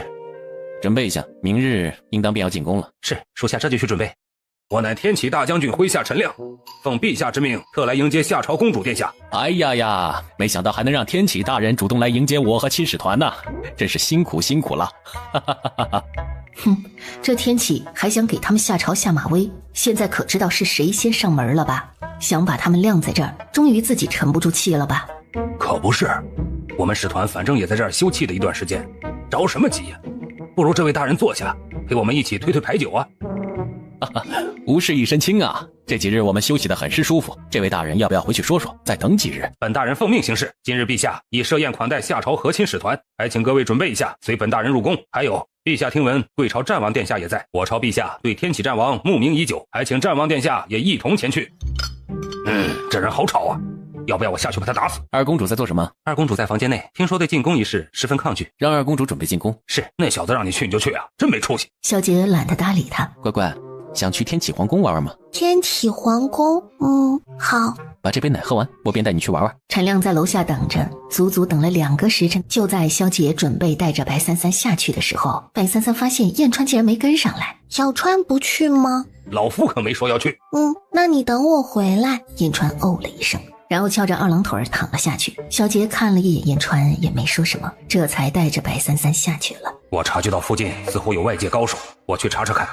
你别忘了，你当初是怎么死的？我怕是来找你麻烦的。还有啊，别忘了我提醒你的，别随便跟人家说你还活着，咱俩可是一根绳上的蚂蚱，你要是死了，我可也得死。走到楼下的时候，白三三忽然抬起头看向了楼上，燕川别开脸，就好像刚刚自己什么都没说似的。说就说，笑什么笑？别冲着老子笑，听到没？殿下，三小姐。后面段林也在侍女们的簇拥下走下来了，陈亮这才松了口气。他们想杀了你吧？三三何出此言？按理来说想杀了你，因为你当街杀了他们的人。三三说的对，他们是想杀了我，但是他们杀不了。其实这一次陛下之所以派我来，是让我来看看和亲使团，以免被天启动手脚。天启想对夏朝出兵已久，只是暂时碍于我以及没有出兵的借口，所以一直不敢有所动作。天启想要成为九州霸主，当然会想要杀了我。不过天启虽然看似牢不可破，可实际上……小姐话说了半句，本想勾起三三的好奇心，但三三似乎对这种事并不感兴趣，而是看向了外面。那是天启皇宫的镇国之宝天玉珠，据说天玉乃神物，通体晶透，外物皆不可靠近，避毒驱邪，且通体发光，永远都不会陨熄。从天启建国以前，此珠便一直存在，且一直都发着光。也是因为这颗天玉珠，天启才将王城建立在此地，且专门为此珠修了一座楼。在天启国的眼中，此珠便代表着天启国的国运，如此珠长明，则代表天启将会国运昌盛。那若是别人把那颗珠子拿了呢？时至今日还未有人将那颗珠子拿下来过。即便是归真期的修行者，靠近3丈开外都会被冻成冰块，即便是天启皇室也从未有人接近过。不过倒是很多人都想要得到这颗珠子，也不知这珠子有何用，前赴后继想要来盗取的人倒是挺多的。大概是因为盲目跟风。盲目跟风，忽然觉得还颇有道理，仔细想来也的确是如此。小姐心里有种预感，总觉得33好像想对那颗珠子做点什么。夏朝战王二公主到。见过天启陛下。眼前英俊一身帝王气的男人真的是天启帝，这看上去年纪并不大，除了眉宇间有一丝疲态之外一点都不显老，而且看上去也不凶，虽然比不上我惊鸿一瞥的战王兄那般俊美，可也是难得一见的美男子，和我想象中长相凶恶的老男人一点都不像。这便是我未来要嫁的夫君吗？灵儿见过陛下。各位远道而来便是客人，一路风尘，坐下再说吧。段灵作为夏朝二公主也单独坐到了一边，她悄悄抬了下头，便见到了天启帝身边的女子。这女子长得这般勾人，连这种时候都黏在天启陛下的身边，穿的还那么少，肯定不是什么好女人。若是自己进了宫，这狐狸精岂不是要跟自己争宠？他脑海里立刻回忆了一下母妃教自己的宫斗法子，已经开始算计了起来。33双手直接捧起一杯酒，想要先尝尝。烈酒伤身。烈酒不喝，喝多了要打拳，容易伤了自己人。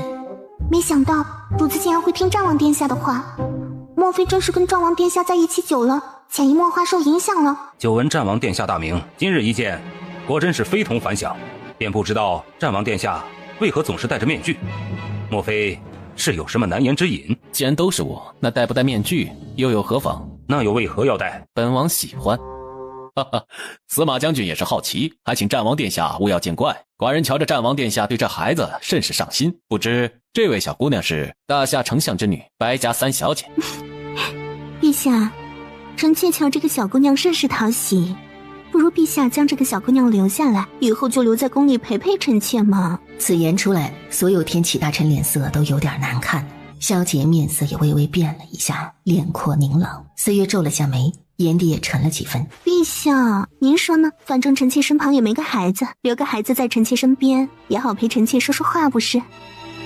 妖妃果然是妖妃，想要个孩子又去抢别人家的孩子来陪自己，还这般蛊惑帝王。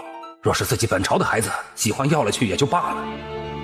这可是大夏朝的丞相之女啊，又是战王殿下带在身边的，这不是在挑起两国的矛盾吗？这个女人真不会说话，不就凭借着一点姿色才得到皇帝的宠爱吗？这种女人以色弑君又不会说话，这样的女人是根本当不了皇后的。要是我的话，我才不会说这样的话呢。像我这样懂事的，肯定更能得到男人的喜欢，我这样的才适合当皇后，母仪天下呢。爱妃听话，若是喜欢孩子呀，改日从宫中别的妃子那里抱来一个便是。可臣妾就喜欢这个孩子，臣妾知道陛下难做，那臣妾现在不说便是了。乖乖，吃东西。白三三乖巧点了下头，继续温温吞吞的用餐。启禀陛下，臣有一事启奏。说。前2日，战王殿下在王城之内行凶，杀死了大将军麾下的将士，如此行径已是触犯我天启律法。众所周知，我天启乃重法之国，如此行为影响恶劣，更让我国百姓自危，还请陛下彻查此事，也希望夏朝能给我天启百姓一个交代。说我们战王杀人，你们可有证据？就是，休得信口雌黄，污蔑我们战王殿下。殿下一向是非分明，从不杀无辜之人。战王殿下虽然平时的确很凶，的确有可能会杀人，但战王殿下可是我夏朝战神，岂容其他人逼逼赖赖？就杀人了又怎么了？你们战王杀人很稀奇吗？我家战王就杀人了，怎么了？白三三也往后看了后面的官员们一眼，而使团官员像是怕吓着了白三小姐，立马变回了一副和蔼可亲的样子，一脸老父亲的冲着白三三笑笑。这些大叔怎笑得如此奇怪？小姐本来素冷的神色也被白三三这话破了功。战王殿下，方才林大人所言是否属实？小姐冷眸微抬，可就在这个时候，一股骇人的力量忽然从她身上迸发了出来，整个大殿都起了一阵大风，场面突然混乱，天启帝和司马烈都变了脸色。小姐大手按住三三的小手，不气。白三三冷眸这才渐渐敛了起来。今天的三三好像很容易暴躁啊。乖乖，怎么了？想揍人。战王殿下，这里可是天启？本王可没有认为这里是夏朝，若是，那本王和司马大将军的位置恐怕便要换一换了。天启此时自然是想要借萧节滥杀无辜，坐实夏朝的朝臣在天启城当街滥杀天启臣之名，好借口与夏朝决裂，取消和亲，并把萧节留下。夏朝没有战王便不成气候，所以连高手也早早的隐藏好了。可在刚刚见识了那迸发出来的气场后，便不敢再轻举妄动。启禀天启国君，战王街头杀死大统领罗瑞也是无奈之举。我们白三小姐前2日在街上玩，谁知罗瑞统领带着天卫旗不顾我们白三小姐柔弱之躯，竟直接驾马，意图谋害我们白三小姐。各位请看，我们白三小姐多小一只啊，多娇弱，多弱不禁风啊！这般娇小柔弱的小姑娘，怎能经得起铁骑践踏呀？李大人的确所言不假，确实看上去风一吹就倒了，软软幼幼，仿佛柔弱不能自理啊。我们战王殿下实在没有想到，闻名大陆的天卫旗竟会做出这样的凶残之事。为了保护三小姐，下手重了点，才会错手杀人。明明此事是罗统领伤三小姐在先，如今却被有心人做文章，让我朝战王殿下蒙受不白之冤。不只是战王殿下，我们白三小姐也不能受这委屈，还请天启国君评评理，给我夏朝一个解释。好一个倒打一耙，原本是要问罪夏朝战王，现在说的反而是天启的不是了。不愧是白丞相方的文臣，将白丞相素来在朝堂上与武将争执时颠倒黑白的本事学了个精。不是颠倒黑白，只不过是添油加醋罢了。难怪此番出使天启，陛下特意让这几个人来。我天启又怎能听你们一家之言？你们有什么证据证明罗瑞统领伤三小姐在先？白三三见他们吵得热闹，不禁疑惑，为何不直接打？证据，我们白三小姐就是证据。白三小姐，如实告诉寡人，罗统领是否有伤你？白三小姐年纪尚小，还请天启陛下语气温和一些，免得惊着三小姐。白三小姐，罗统领是否有伤你？如实告诉寡人。你是说那个骑马的人吗？不错，如实告诉寡人。哦，他想骑马踩我。如何证明你所言属实？我不骗人。陛下，小孩子也可以撒谎，并不能证明他说的就是真的。信不信是你的事，与我无关。但你若找事，我就不客气了。信不信是你的事，与我无关。但你若找事，我就不客气了。白三三袖子轻轻动了一下，身旁带起一阵凉风，小手缓缓地放在身前。丫头不高兴，想动手便动手吧，反正估计对方都会以为是我做的，仇恨都拉到自己身上来，倒也无碍。这话让天启一众朝臣心里都有点好笑，这个小丫头还能怎么不客气？小毛孩子还这么嚣张，尤其这奶糯的话更是没什么杀伤力。萧杰冷笑，正要开口说话，便被一道熟悉的声音打断。老夫可以作证，白三小姐和夏朝使臣所言属实。顿时所有人都领起了神色，司马烈也警惕地看向了外面，站起身。突然一封信飞向了殿内，司马烈飞身接住，将这封信打开，顿时脸色骤变。天玄门长老，天玄帝也凝神看向殿外，也缓缓站了起来。迎天玄门阁下。洛平带着楚甜甜和孙玲走进大殿，天启所有朝臣看向他们的眼中都露出了对待上宾的恭敬之色。没想到洛先生今日便到了，若是先生通知一声，寡人也好单独为先生安排设宴接风洗尘嘛。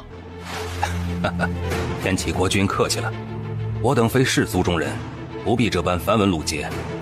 今日到便今日见，不必拘泥于其他。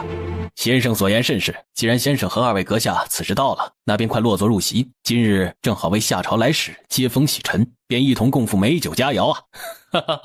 那在下便却之不恭了。洛平颔首之后，便带着身后二人走向萧杰和三三所在的那桌。见过小师叔祖。顿时整个大殿内都静默了。你们也来了呀？来了就坐下吧。是，小师叔祖。不知洛先生和这位姑娘的关系是？这位乃是我天玄门小师叔祖。小师叔祖？可是这位白姑娘的年纪……这便是我们天玄门内部私事了，在下只是见到小师叔祖在此，去打个招呼罢了。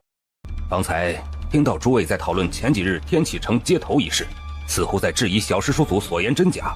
此事当日的确是那位领头骑马的大人先要踩踏小师叔祖在先，所以战王殿下才会出手相救。若是天启国君不信，可询问我二位师侄。既然有洛先生作证，那便说明都是一场误会。即使罗瑞伤人在先，战王殿下失手错杀，也是情有可原。此时既然水落石出了，那便莫要伤了两国和气。今夜良辰美景，又是贵宾莅临，还莫要辜负才对。他话音刚落下，便有舞姬伴随着丝竹之声进入了大殿，翩翩起舞。丝竹之声一响起，方才大殿内剑拔弩张的气氛也一下消失得无影无踪。也就在这个时候，天启帝似乎才想起来夏朝此番前来是为和亲一般，也主动问起了夏朝二公主。陛下唤我灵儿便是。灵儿抬起头来，让寡人看看。灵儿自小也学了点舞，似今日宾客众多，不知可否让灵儿献一回丑，助助兴。萧洁眼中浮现出一丝疑惑，安中也满是疑惑，今儿怎么感觉非但没有一点不情愿，相反还主动得很呢？女人都是善变的。他记得前几日这个公主还看仔细洗澡来着。而在宴会过后，夏朝使臣团和天玄门3位便被安排在了宫中，如此萧洁和白三三也就没有回客栈了。不是说你们天启国的一大特色就是娇奴吗？而娇人奴隶又多集中在王室贵族，怎的今日没怎么见到？那是今日于妃娘娘在场，咱们于妃娘娘啊，不喜有娇人在场，所以陛下为了于妃娘娘高兴，只要是有于妃娘娘的地方，就不会让娇奴出来。哦，是吗？于妃娘娘不喜欢娇奴啊？是啊。那也就是说，宫中还有娇奴了？那是自然，娇奴都在宫里里司进行调教呢。这些娇奴啊，是亡国奴，野性难驯，没那么听话，得调教好了才能被放出去伺候人呢。而且最近发生的事情你知道吧？什么事啊？就是传闻娇奴叛变呢。前几日城内不是有好多娇奴都失踪了吗？大将军正满城抓捕呢，只要是抓到无主的娇奴就……哦，原来如此啊。所以今日你们才没在宴上见到娇奴，刚好出了这事儿，能放出来吗？可不是说娇奴野性难驯吗？那又是怎么驯服听话的呀？问到这个，宫女便没说了。战王殿下，前方便是北宫别院了，不知这位白姑娘是否与殿下同住一个院子？若不是，奴婢便带白姑娘去另一个院子。不必了，白姑娘与我同往，你下去吧。是。在他离开之后，安中便走上前。殿下。萧洁点了点头，表示听到了方才他套问的话了。晚上守夜时注意一下周围的动静。是，殿下。四月跟在三三身边，可却有点心不在焉。殿下，为何刚刚的宫女问到那话便不愿意说了？驯服控制人的手腕，无非便是那些。他与你说作甚？何况又有泄露宫闱秘密之嫌。四月听到萧洁的话，面色便更有几分沉冷。见安中似乎还想问什么，淡声道：“想问什么，说便是。”殿下，那位于妃为何当时非要白小姐不可？难道是觉得白三小姐讨喜？她想用我达到自己的目的。三三很聪明，这于妃和天启国君之间倒是也不简单。那刚刚宫女跟我说那么多做什么？也不怕泄露什么吗？因为你是男孩子，而且长得还不错。白三小姐说我长得不错。那我呢？安中忽然觉得自己好像摊上了什么不得了的大事了，下意识地往后退了一步。紫气更好看。这个回答虽然让萧洁挺满意的，但还是莫名有点不那么爽。他回头看了眼安中，安中立刻看向别的地方。殿下，属下先去四周查看一下。说完就一溜烟地跑开了。四月原本还有点沉郁的情绪，也被他们这番对话给逗乐了。主子，天启皇宫内似乎很少有灯火，可整个天启皇宫夜晚却依然很亮。白三三忽然停下脚步，抬了一下头，看向某个光传来的方向。四月也跟着看了过去，原来是那边。等我一下，主子。四月，去点灯。啊？很快天启就要黑了。那主子他很快就回来了。是。还好殿下让点了灯，否则院里不知道多黑呢。而此时整个天启王城都陷入了混乱。速速去查看，发生什么事了？嘿，又亮了。萧洁也轻拢了拢眉，看向天玉珠原本放置的方向。殿下，发生什么事了？院子周围忽然出现好多人，还有几名高手。萧洁看了一眼安中，来人，保护殿下和三小姐。瞬间数名暗卫出现在了园中，杀气腾腾。宫中或出现刺客，打扰战王殿下了。说完便带着人离开了。安中扬了一下手，暗卫们也瞬间消失了。殿下，做得不错。旋即看向眼前吃着零嘴的三三，拿到了。拿到了。主子是去拿了，可是为什么又亮了呢？安中不知道发生了什么，只知道刚刚整个天启城都忽然黑了，然后又亮了。莫非错过了什么？因为换了一个，所以变亮了。既然不能够亮多久，很快也会被发现，那为何要放上去？夜明珠不能持久发亮，而且一旦有人去看，必然会发现天玉珠被盗。白拿人家东西总是不好的，还一个回去也是应该的。主子这般还不如不还呢，这是存心要气死他们吧？下次若是有喜欢的东西，我去便是。若是不认路，跑丢了怎么办？日后想要什么你就告诉我，从我这里要，明白吗？从你这里要，可是东西不在子期这里。33喜欢的便是我的。白33怔了一下，旋即眼睛也渐渐地亮了起来。贼呢？回陛下，我们赶到的时候贼自已逃，没有发现贼人下落。是臣等失职，请陛下责罚。寡人罚你们有什么用？能把天玉珠找回来吗？寡人用国库养着你们，给你们最好的资源财宝，让你们增进修为，给你们最漂亮的女人妻妾成群，享受不完的俸禄。而今便是一句失职就把寡人的镇国之宝丢了，尔等该当何罪？陛下息怒，息怒啊！暂时用这个办法，先晾着。记住，此事绝不可让外人知道，也不得传出去。还有，给寡人好好查查夏朝使团那边，看看贼子是否在他们当中。是，陛下。小玉有心事。主子，你和那个女鲛人认识？如果我没有认错的话，应该是。若是有疑虑，你便去找她问问。好。而在4月刚离开不久，燕川就到了。我给你买了糖葫芦和烧饼，你要不要吃？白33飞身从屋檐上落下。你知道我遇到什么人了吗？什么人？灵界的人。还好老夫跑得快，没有被发现。那小子估计来头不小，年纪轻轻就能跨位面了，也不知道来这里做什么，总觉得没好事。你没把你是白纸的事说出去吧？除了天玄门那个家伙，应该没人知道你还活着吧？还有你。我怎么能一样？你还记得我曾经的武器吗？记得呀。老夫记得以前好像是一把伞吧，很厉害的样子。你现在不是用大砍刀吗？那你可曾听闻我用过剑？没有，没听说过。老夫常年在北冥镇守，平时都是大门不出二门不迈的，跟黄花大闺女似的，哪知道那么多。33表示，他现在对小魂平日里经常说的那句话深深地表示赞同。好好一条蛇，可惜长了嘴。你不在意当初谁害死你的吗？在意。不过若那些人想害死我，那么以我现在的修为也杀不死他们。你说的对。而等我修为回去，那么他们也自然会出现。但你现在这么弱，万一被他们发现了，岂不是不就先把你搞死了？我等修行之人，弱肉强食本就是此道法则。若是我因此丧命，也不新鲜。若我死不掉，当再找仇人报仇。不，你不能死。你死了我怎么办？咱俩还是血气，你死了我不就也玩完了吗？我可不想死的。小川说的也是。那我会让自己活下来。燕川这下满意了，但还是不看白33，就看着另外一边咧开了嘴儿。话说，老夫刚刚发现了一件好玩的事。好玩的事？正好我也有东西给你。啊？什么东西？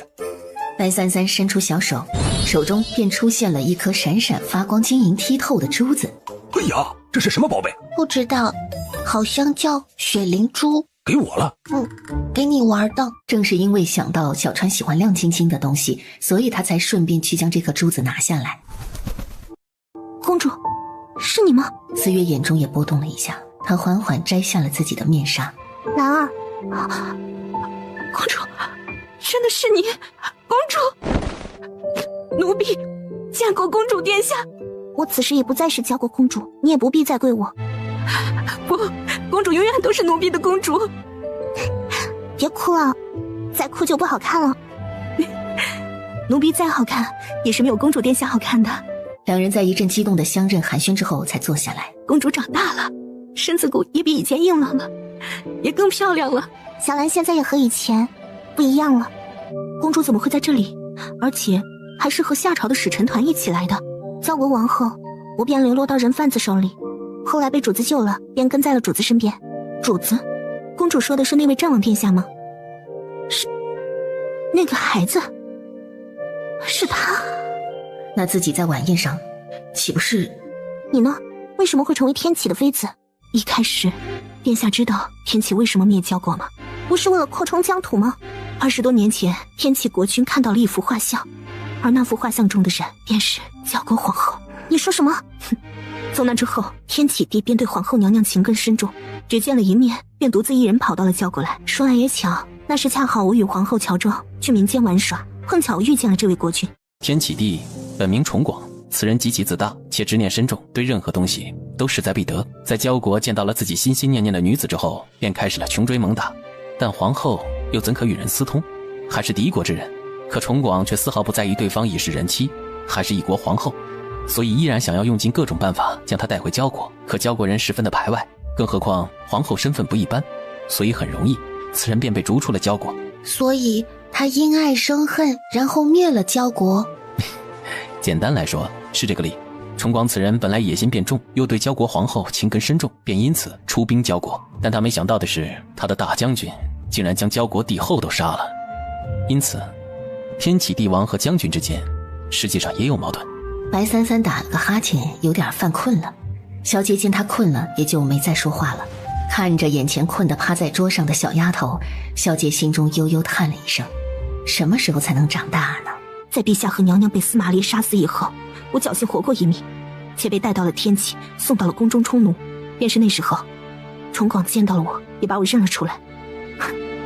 他见到我之后，便想尽一切办法让我成为了他的妃子，表面上万千宠爱于我一身，可我知道他不过是想从我身上找到皇后娘娘的影子。我伺候皇后娘娘多年，当年也是同皇后娘娘一起遇见的她，身上自然会有皇后娘娘的气息。可他不过是想要将皇后娘娘的感情强加在我身上作为补偿罢了。他以为这样做就能减弱自己的负罪感了吗？可笑！我竟不知原来其中还有这般缘由。兰儿会成为天启皇妃，是因为这个，而我的母后。这种男人的爱算什么爱？杀族灭国就是他所谓的爱吗？皇后娘娘根本就是死在他的手中。思月看着于飞，他看到了一种偏执的恨意。这种恨意应该不只是来自母后，总觉得还有别的什么东西。我一定会让重广血债血偿，一定会让这些人付出他们该有的代价，为交国，为皇后娘娘，为陛下报仇雪恨。殿下，这件事交给奴婢来做，您双手不要沾上这些坏人的血。快了，很快我们就能报仇了。兰儿，你这是什么意思？殿下，您一定要保护自己，要带着我们的同族离开这个地方。交国复国的希望就在您身上了。天启加在我们角族人身上的屈辱，一定要他们百倍偿还。父母之仇，族人之恨，我一定会报。但我不会回交国，也不会率领他们复国。为什么？您是公主，您是我们的希望吗？太子殿下如今只有您有这个能力，能率领交国子民复国了。殿下，为什么？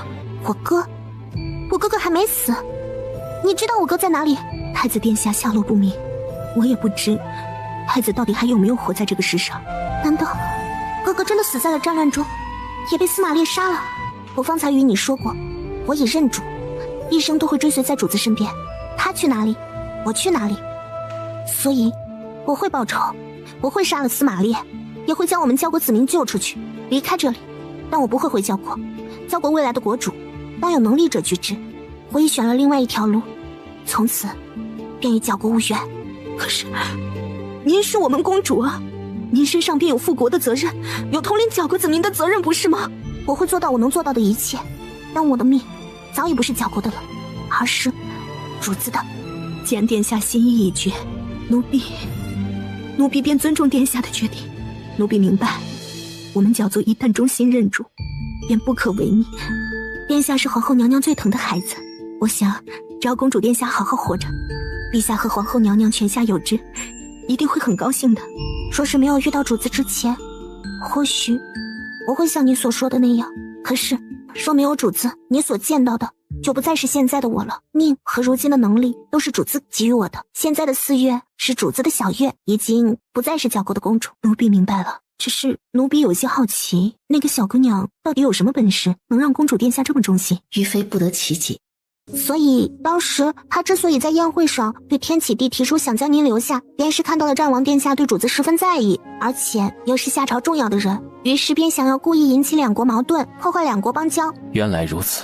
兰儿并不希望两国谈和，所以原本还想了办法破坏和亲，他暗中安排了杀手，想要去刺杀二公主的。不过没想到会见到我们，他让我给主子道个歉，说并不知主子身份，无意冒犯主子。也就是说，她从前是你的婢女。不错，兰儿从小便伺候着母后，后来便伺候我，交国完后大家便失散了。在见到她之前，我也不知她还活着。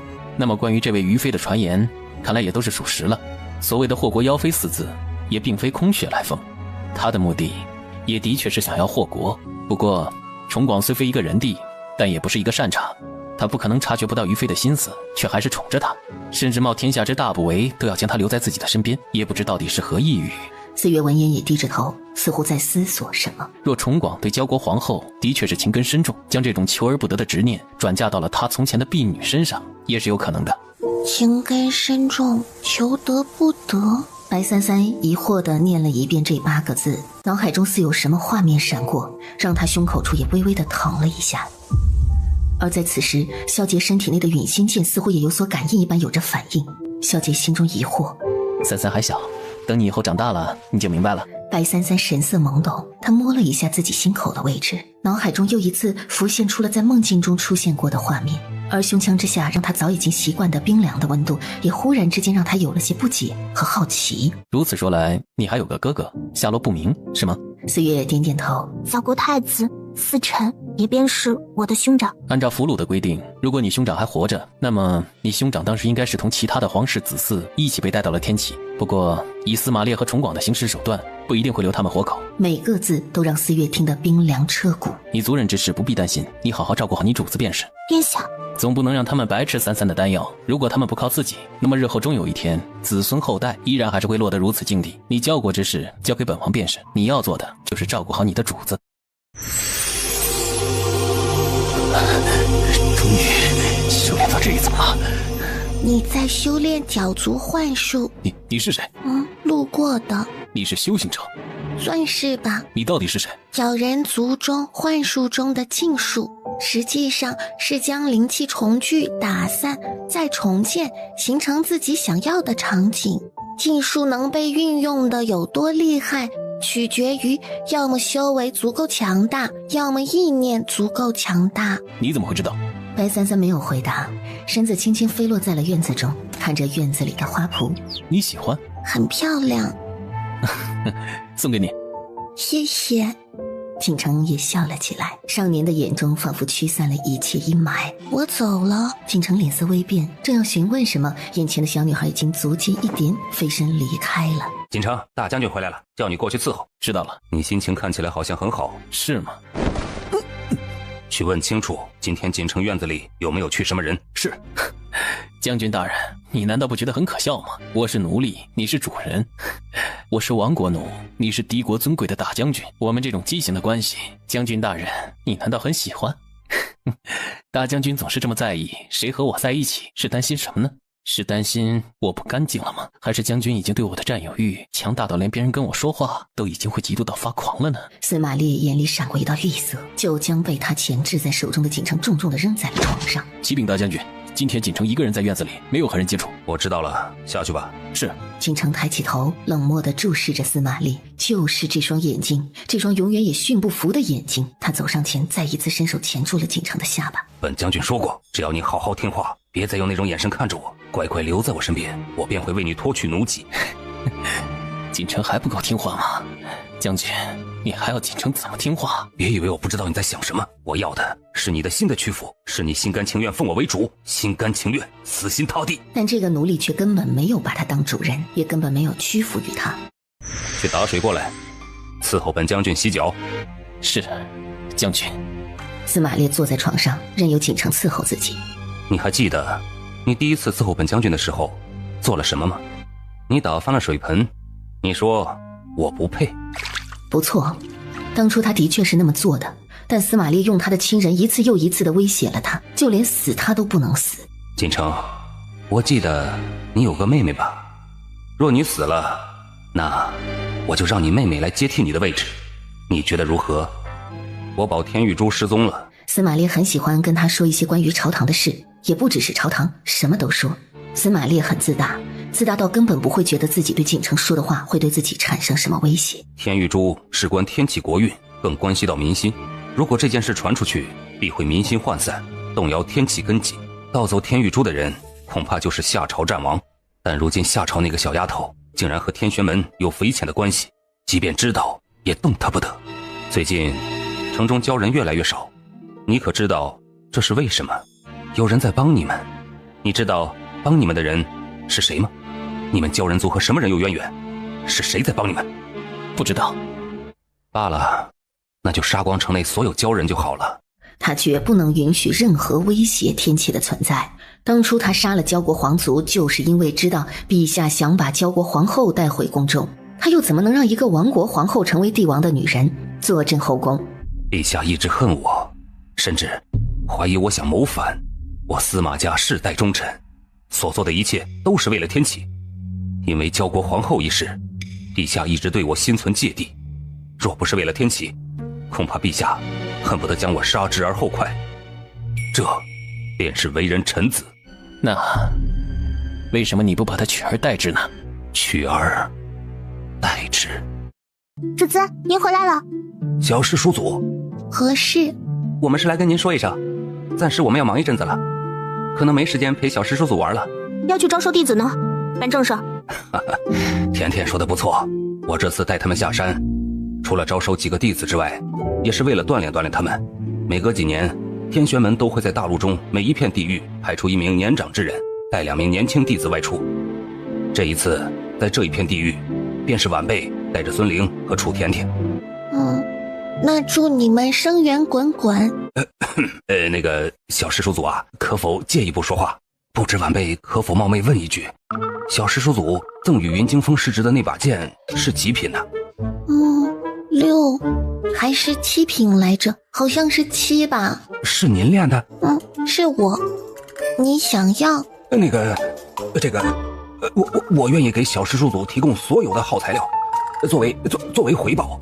小师叔祖是要银子，还是要灵石，还是要灵草灵植，我都可以给小师叔祖。不知道小师叔祖能不能……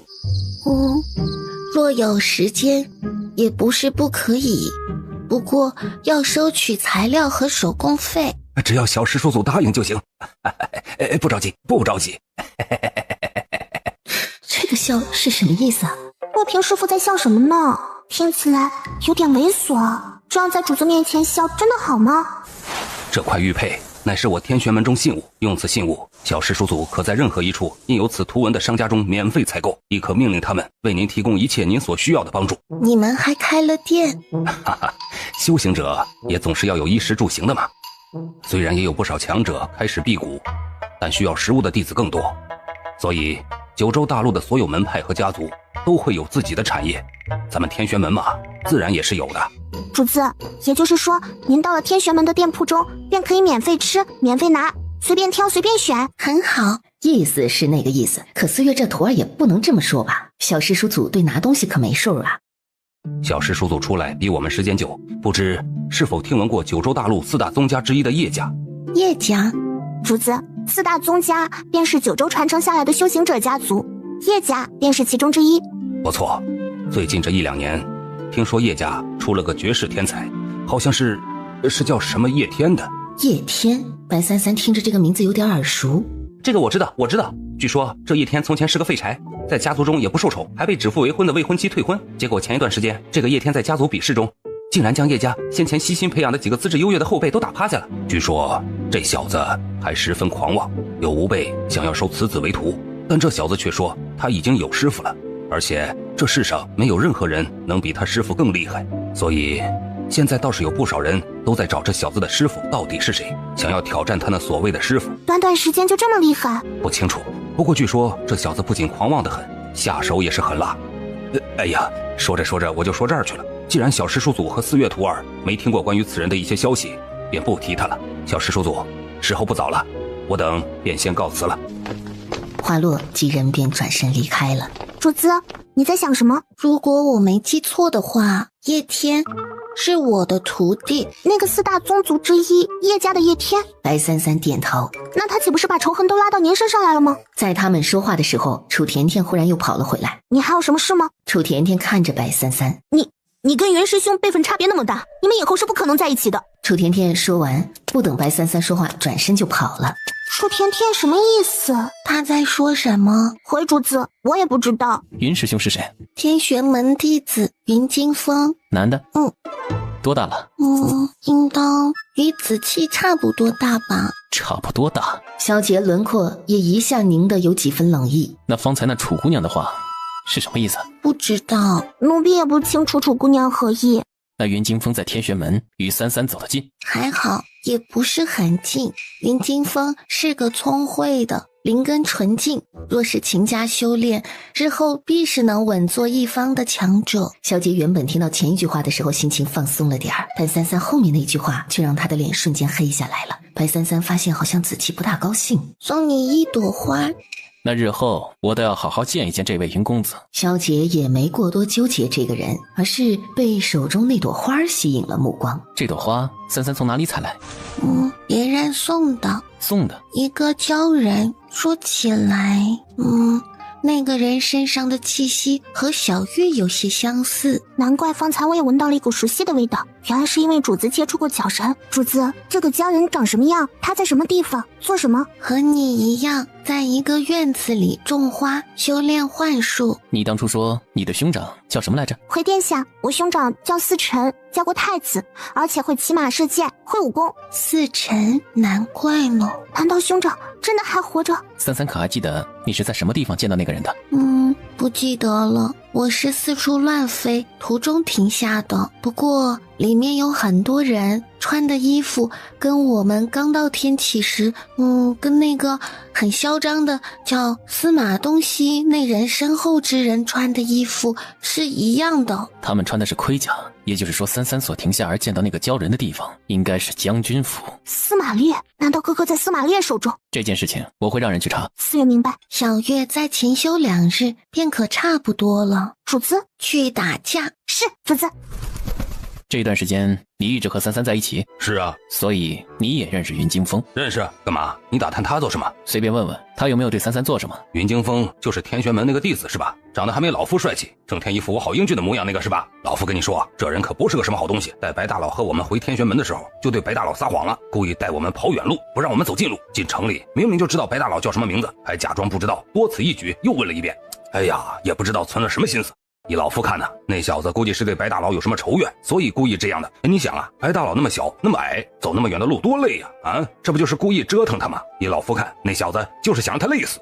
亏白大佬走之前还送了他一把剑呢。小姐眼底越来越冷，城中33会看到的恐怕只有寻人的告示吧。切，我跟你说这么多做什么？别忘了33始终是女孩子，她总会长大，该做什么不该做什么自己心里最好有个数，即便你是受，那也是公的。小姐并不是认为燕川会对33产生什么想法，而是男女有别，公受也一样。哎呀，忘了告诉你啊，那只黑煤球也化形了，而且化形的还是个跟白大佬年纪差不多的小男生嘞。小姐步子一顿，脑海立刻想到了噬魂兽经常趴在33身上的画面，脸色瞬间变得十分难看。燕川心里冷笑，老夫跟白芷认识的时候，你小子连个小蝌蚪都还不是。刚这么想的时候，脊背忽然传来一股彻骨的寒意，他转身看向萧杰，却只见他缓缓迈步离开的背影。记住我说过的话。萧杰冰冷的声音一字一句传入了他的耳中。燕川浑身抖了抖，而身上那股冷意也渐渐散去了。这家伙到底是个什么东西啊？怎么会这么强？不过是个人类修行者，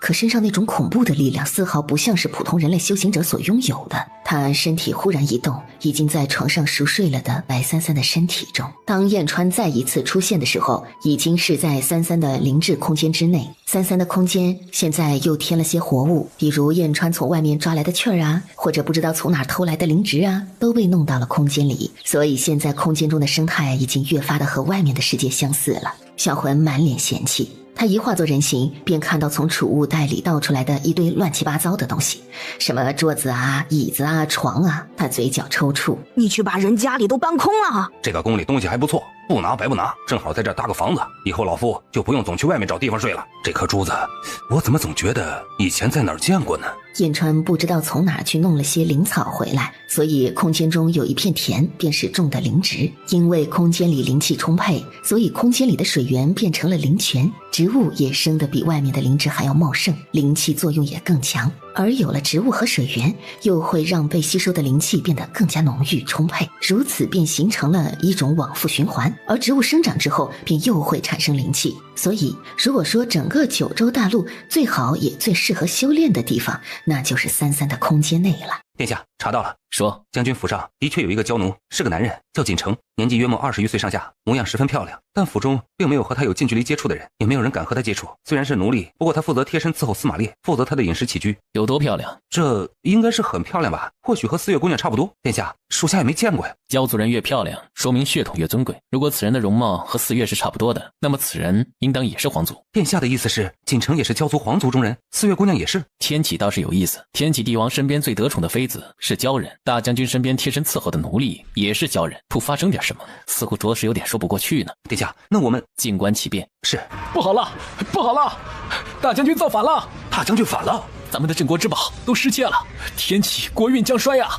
天玉柱失窃，天启命数将尽呐！发生什么事了？我出去看看。血腥味，是军队。外面出什么事了吗？紫气呢？殿下说天启城内有一座山上有一种灵兽兔，早晨的时候才会出来觅食，说见主子这几日吃的都清淡，一早便去抓兔子去了。怎么回事啊？我都来了这么多天了，怎么皇上连见都不见我？就在这个时候，他突然听见外面响起的声音。怎么了？发生什么事了？公主殿下，是战王殿下的人，他们说他们早就有命令，若是察觉到什么不对，就要立刻将公主保护起来，还吩咐公主殿下不要乱跑。哼，战王兄管得还真宽，什么保护不保护的？该不是因为自己要嫁给天启皇帝了，所以战王兄吃醋了吧？白三三和四月前后落到大将军府门口，浓重的血腥味弥漫，使得整座天启城都仿佛成了一座人间炼狱。怎么了？到底发生什么事了？骄族幻术。主子，您说是骄族幻术？怎么可能呢？这么多人，怎么能达到这种地步？白三三一记拂袖，正在杀人的士兵瞬间倒飞，原地毙命。主子，是禁欲。白三三转身看向了眼前的将军府，足尖轻点便飞了进去。四月立刻跟上。大将军怎么会反？你个妖妃，少在这里胡说八道！就是大将军怎么可能谋反？很快你们就知道你们的大将军到底会不会反了。兰儿，别在这里胡闹，下去！别喊我这个名字，你不配！兰儿，过来！陛下，快保护陛下！禁军反了！现在你还相信你的将军吗？朝堂危险，爱妃，随朕一起回寝宫吧。大将军府。眼前的院中，只见一个男人将一把剑刺进了眼前另一个男人的身体中。月儿，你没死，太好了，太好了！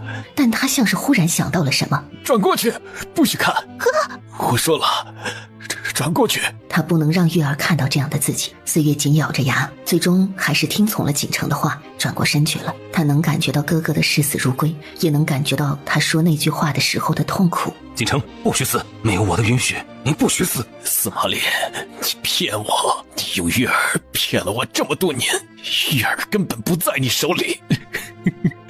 不过没关系，如今你欠我们的都要还回来了，你们一个也逃不过。锦城，司马烈，你知道对人来说最痛苦的是什么吗？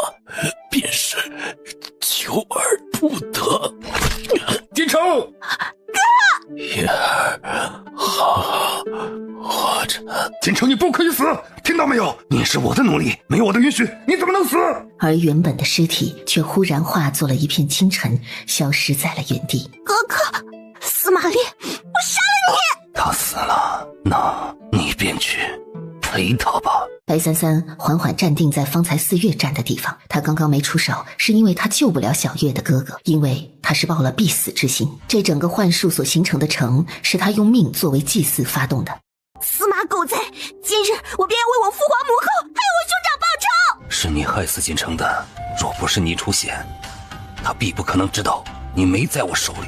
若不是因你出现，锦城他怎么敢死？颠倒黑白，分明是你用我来威胁我兄长！白三三手中出现一颗丹药，在四月张嘴时便飞进了他的嘴里并咽了下去。四月立刻感觉到全身修为仿佛暴涨了一个台阶。主子，去杀了他。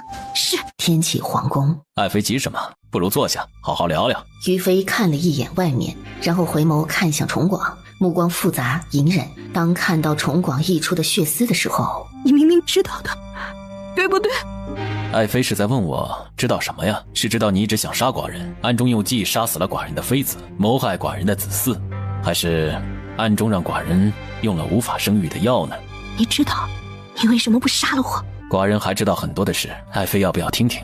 宫中的娇奴其实也是被爱妃偷梁换柱，悄悄送出了宫了吧？爱妃杀死了宫中的婢女，用来充当那些娇奴的尸体，对吗？爱妃和司马将军府上他身边那个男娇奴也认识，且暗中私通，是吗？他不是奴隶，他是我教国尊贵的太子殿下。原来是交国太子，看来司马将军的确被这寡人做了不少寡人所不知道的事情。我本就是宫中婢女，自小便伺候皇后娘娘，太子和公主殿下都是我的主子，何来私通一说？我和殿下都有一个共同的目的，那便是报仇。崇光，你既然一直都知道，为什么不杀了我？在我回答你这个问题之前，爱妃不如先告诉我，你们到底做了什么？看在你即将要死，天启也即将覆灭的份上，那我便告诉你，太子殿下早已在修炼我角人一族所失传的幻术，而角人族的幻术可惑人心智，亦可困人入境。如此，不知陛下可明白？幻术。如今，整个天启城都在太子殿下的幻术控制之下，所以即便你苟活在此，那又如何呢？很快，天启城会成为一座死城，而你们都要死。兰儿，胜者为王，败者为寇，自古便是如此。交国战败，被吞并为奴隶，也是理所应当。闭嘴！什么理所应当？若不是你觊觎皇后娘娘，色欲熏心，又怎么会有那场战争？若不是你残忍无道，纵容司马烈妄为，我角族子民又怎么可能处在这种境地？这一切的罪魁祸首，都是因为你。于飞忽然从袖中拔出一把匕首，一步一步朝着崇广逼近。我爱过他，我想把他带回天启，但司马烈却把他杀了。后来把你留下，是想要留个念想。你和他很像，行为、习惯都很像。或许是因为你是他的婢女，但后来，寡人不想再负一人啊。于飞的手忽然松开了。大将军府，四月和司马烈之间的打斗还在继续。服下丹药的四月修为显然比之前强了很多，和司马烈的打斗已不相上下，甚至还压了司马烈一头。萧杰和燕川赶到的时候，便见三三正在施法，于是天启城上空便见一只巨大的透明的蝴蝶四处飞舞，混乱的城池也渐渐变得安静。奇了怪了，人类怎么又自相残杀了？刚刚老夫出去转了一圈，到处都在打架，哎呀，死了好多人呢。凡人就是凡人，勾心斗角，天天就喜欢自相残杀。哎呀，小月也还在打架呢。哎，这不是司马东西吗？就在四月准备杀了司马烈的时候，司马烈却忽然喷出一大口血，整个人突然倒地。白三三在施法过后也落到了地上。气血攻心，已是将死之人。司马烈的气血攻心应该跟小月的哥哥有关，以及这个幻玉有关系。四月缓缓朝他走过去，司马烈抬起头，恍惚间他又看到了那个少年朝着他走来。锦城，我知道你不会死的，你还是会来找我的。你终于肯心甘情愿的留在我身边了。四月走到司马烈身前，一剑刺穿了司马烈的心脏。大仇虽然得报，可是兄长却就在刚刚死在了他的面前。是他自己找死的，他想死，你拦不住的。主子，奴婢明白。三三眨了一下眼，萧杰臂弯一动，便将三三抱在了怀中。燕川低声又是一阵骂骂咧咧，燕川心里极度的不平衡。方才我看到三三施法，我让他们睡着了。三三是怎么做到的？用修为做到的。当他们看着外面的场景和天上笼罩着的浴场时，幻境形成了。出不去了，是怨境，是他怨念和恨意所形成的幻境。这个我知道，这种境最难破，因为根本不是以修为作为幻境基础的，所以也不能依靠修为强行破除。先出去看看。萧杰抱着三三走进了前面的血雾之中。原本应该睡着了的百姓们依然在自相残杀，每个人都宛如魔障了一样，可每个人都好似杀不死。在他们被杀死了之后又活了过来，继续着杀伐，永不停歇。他们被唤醒了，每个人都被关在了幻境中，而他们所感受到的惩罚是在幻境中不断的被残杀。是锦城所说的幻境。白三三点头。血气，若不是因此，我还能保他一命的。小月月，你哭什么？我感觉到哥哥很愤怒，我想帮他，可是却无能为力。四月和他的兄长一脉相连，而这个幻玉其实便倾注了四辰的意念在其中，所以四月能够感觉到四辰的情绪。是这个道理。几人走着走着，忽然萧杰发现了不对劲儿，他转身便发现四月和燕川竟然不见了。眼前只是一片血雾，一个人都看不到。他们陷入了自己的幻境中去了，恐怕他们会有危险。这个幻域是以恨和怨作为强大的意念而形成的，所以他们所处的幻境必然是凶险万分。若我们要离开这里，只能想办法破除幻境。破除这种幻境，便要找到根源，找到死沉恨意的根源。忽然，白三三看到远处的血雾中盛开着一朵花，他眨了一下眼睛，挣脱从萧杰怀里下来。白三三径直朝着那个方向走过去，萧杰心中担心，也跟了过去。可刚走了2步，眼前却已经完全变了一个场景。三三，他拧紧了眉，陨星剑瞬间出现在手中，散发着烈烈的寒光。白三三独自一人走到了那朵花盛开的地方，当他回头之时，便发现后面已经没人了。子期，但没有人应他，他便知道子气应当也是被困入了幻境中。而他发现自己握着花朵的手也变了，变大了，他长大了。有一个声音仿佛从遥远传来：你恨吗？恨。他为什么恨？既你不恨，又为何要剜了自己的心？那声音又再次响起，冰冷无情，可那分明是他自己的声音。也是无情无爱，又怎会又恨？白三三忽然捂住了自己的胸口，一切都仿佛和梦境中的景象重叠，而他手中握着的花朵也变成了一把长剑。他清晰地看到手中握着的这把沾满血腥的剑就是陨星剑。不，他剜心绝不是因为恨。虽然不知道是因为什么，可是无论是因为什么都没关系。他看着手中的陨星剑渐渐变成了先前那朵的花。那时的我是那时的我，此时的我是此时的我，现在的我很好。他一笑间，周围的血雾都渐渐散去了。三三，白三三缓缓转身，那张脸让萧杰看怔的久久回不过神来，熟悉感却告诉他，眼前这个少女就是三三。子期，三三，可是三三怎么突然就长大了？这是我的元神。旋即看向另外一边昏迷在一旁的肉体，方才他处在幻境中，不知怎么的元神便出窍了。还好他的元神和这个身体早已契合，所以即便出去也是能回去的。元神？如果他记得不错的话，这应该是化世期的强者才能做到的吧。白三三此时却看向了萧杰手中的陨星，而此时陨星剑也开始颤动了起来，在萧杰手中不断地发出阵阵的嗡鸣。他好像是我的。他伸了一下手，但陨星却并没有飞到他手中，依然停留在萧杰的手里。为什么我此时此刻共情到了陨星的无奈？这种感觉就像是陨星倒是挺想去三三那儿，但是又走不了，我被嫌弃了。白三三见陨星并未飞到他手中，便明白陨星如今已经是子气的了，旋即元神化作一道流光回到了身体中。萧杰见状把陨星收了起来，旋即立刻上前。三三，白三三缓缓睁开眼。子期，没事就好。方才三三可有陷入幻境中？有，不过没什么作用。这个幻境中，只要是心中有怨念之人，便极为容易被蛊惑，深陷其中，凶险万分。三三没事，说明三三心中没有任何怨恨，所以这个幻境对三三来说反而没有什么作用。